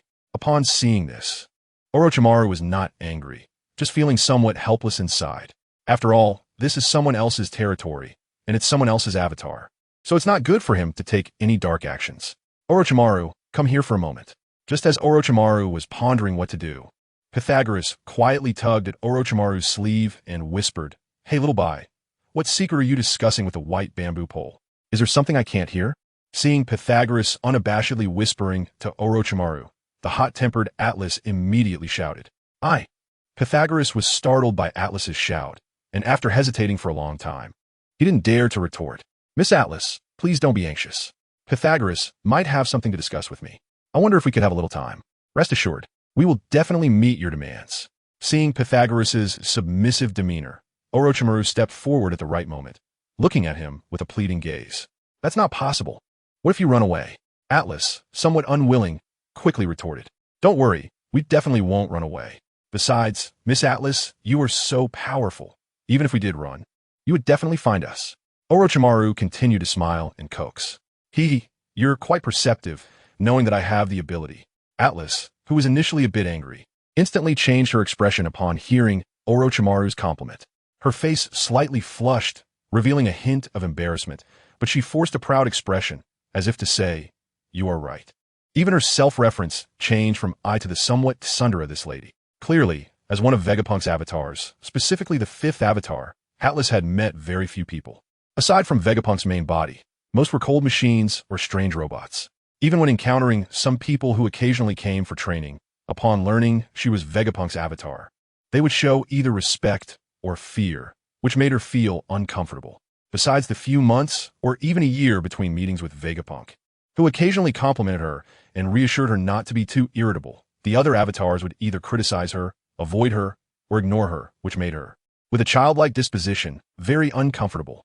She especially craved affirmation, praise, and attention from others, which was one of the reasons she was obsessed with the dangerous sport of demolition. More than just her nature, she wanted to attract Vegapunk's attention, to have him recognize her and praise her more. So you can talk. But don't say this lady isn't giving you face. I'll give you at most 5 minutes. Atlas raised 3 cute, short fingers, looked at Orochimaru's friendly smile, and recalled his earlier compliments, hesitated for a moment, then after gritting her teeth, opened all her small, cute hands and added, "Thank you so much. You truly are the clever and broad-minded Miss Atlas. Rest assured, we'll be back soon." Seizing on the other party's weakness, Orochimaru continued to praise, and even his smile became more radiant. What could be more reassuring than building a relationship through compliments? "Mr. Orochimaru, you're amazing. Even that annoying violent girl, Atlas, listens to you." Pythagoras, who was stunned by the scene, even referred to Orochimaru with the honorific Mr. It's worth noting that even when Orochimaru displayed the ability to replace the top weapon material, the Holy Mother Flame, in 3 weeks, Pythagoras didn't change his address, which shows how high Atlas's status was in his eyes. The position of an unsolvable problem. Not at all, it's just a coincidence. By the way, what do you want to discuss with me? Orochimaru shook his head with a smile, not taking credit for himself. After all, he was just going with the flow. Moreover, for him, tricking a child is much easier than doing research. Seeing Orochimaru speak so nonchalantly, Pythagoras' admiration for him grew even stronger. However, he knew that now was not the time to discuss how to deal with Atlas, but to quickly get rid of this annoying violent girl. With this in mind, Pythagoras returned to his distressed expression and said, "Actually, she came to find me to help her develop a new type of weapon. Almost every 1 to 2 months. She would pester me to help her upgrade her previous weapons or to develop new types of weapons to meet her needs. Also, this violent girl particularly loves dangerous sports like demolition, which has damaged my previous body many times. If it weren't for Dr. Vegapunk upgrading this body for me, you would have seen me in a state full of holes." As he spoke, Pythagoras' display screen even generated snowflakes, indicating his emotional fluctuations were quite intense, causing some disruptions in the display. So, she just simply needs different styles of weapons and is pursuing equipment that can cause greater destruction. After listening to Pythagoras' ramblings, Orochimaru rubbed his chin and succinctly summarized, "That's about it. If it weren't for her constantly bothering me, causing my inspiration to be interrupted many times, this project wouldn't have been delayed for so long." Pythagoras nodded his little head up and down, then continued to complain. It was evident that he held a deep grudge against Atlas. However, this was not his fault. After all, although the other avatars had their own things to do, their strong personalities left Atlas with no way to approach them. In the end, Pythagoras had to bear everything alone. "What do you think of the giant potion I developed?" Without picking up on Pythagoras' words, Orochimaru took out the potion he carried with him and asked tentatively, "The giant potion you developed is, in my view, the most successful result of the giantization experiments I have seen. Even Dr. Vegapunk's achievements in the giantization project are not as impressive as yours." Pythagoras took the giant potion in a daze, and although he didn't understand Orochimaru's meaning, he still spoke honestly. Just as he said, apart from Vegapunk proposing the giantization experiment topic and participating in the research for a while, he had never conducted any related studies again. And others, lacking Vegapunk's talent, made no progress in the giantization experiments. Therefore, in this regard, Orochimaru could be considered the undisputed number 1. Chapter 286, Kung Fu Manatee. That makes things easier. I believe Atlas will like this. After receiving Pythagoras' affirmative answer, Orochimaru chuckled. Pythagoras tilted his round little head to the right, with streams of data flashing in his eyes, somewhat confused. While Pythagoras was thinking, Orochimaru happily walked over to Atlas, who was kicking stones out of boredom. Miss Atlas, sorry to keep you waiting. Orochimaru approached Atlas, half squatting in front of her, and said gently, you know. Atlas just huffed this time, without saying anything more. Originally, I wanted to call Orochimaru White Bamboo Pole, but considering that Orochimaru just spoke quite nicely, much better than that silly little bye, I refrained from being rude. I wonder if the lovely Miss Atlas could tell me why she pursues the effect of explosions? Although Orochimaru learned of Atlas's desires from Pythagoras, he is still unclear why she has such requests. If he cannot prescribe the right remedy, the effect might be greatly diminished. Therefore, if possible, Orochimaru would like to hear Atlas's thoughts. If not, then he would have to use another plan. It's nothing. I just like the loud noise of explosions and all eyes on me. Perhaps because Orochimaru left a good impression on Atlas earlier. Or maybe because she doesn't mind others knowing about her. She generously shared her preferences. Insecurity? Vanity? Or perhaps loneliness? After listening to Atlas, Orochimaru's mind flashed with some studies about human emotions. Although Atlas cannot be fully regarded as human, according to Vegapunk's advanced knowledge, her clones, aside from not being made of flesh and blood, have emotional richness comparable to humans. In fact, due to their pure personalities, they might be simpler than humans with complex arts. As a high intellectual, a genius scientist clone, her desires are likely not caused by insecurity. Vanity doesn't seem to apply given her achievements. So, it's probably due to loneliness and a desire for attention. After contemplating for a moment, a glimmer flashed in Orochimaru's golden pupils. Based on the information he gathered from Pythagoras about clones, combined with his brief interaction with Atlas, Orochimaru felt confident that his guess was correct. With a hypothesis in mind, all that was left was to put it into practice. I wonder, Miss Atlas, are you interested in the giant potion? Orochimaru asked, a smile on his lips, testing the waters. The giant potion? Is it the result of the giantization experiment? I remember that Vegapunk had a project like that a long time ago, but it seems there were no further developments. Hearing Orochimaru's words, Atlas supported her right elbow with her left hand and cradled her small head with her right hand, thinking seriously for a moment. That's right, it's that one. I forgot to introduce myself. My name is Orochimaru, a science enthusiast. The purpose of my visit to the island is to further improve the research on the giant potion. This is my current best-performing experimental product, Giant Potion number 217. After introducing himself, Orochimaru handed Atlas a vial with a label, containing a bright blue solution, and continued. This second-class reagent can giganticize small mammal sea beasts, enlarging their size by about 10 times, greatly enhancing their skin and bone structure, and even allowing for a certain degree of command manipulation through a chip implanted in the cerebral cortex of the sea beast, such as simple targeted attacks and retreat commands. Really? Hearing Orochimaru's introduction, Atlas's rosy little mouth formed a cute O shape, incredulously asking, "You must know, this is a subject that no one has been able to complete since Vegapunk proposed it. Even Vegapunk himself had to seal off this topic due to a lack of inspiration.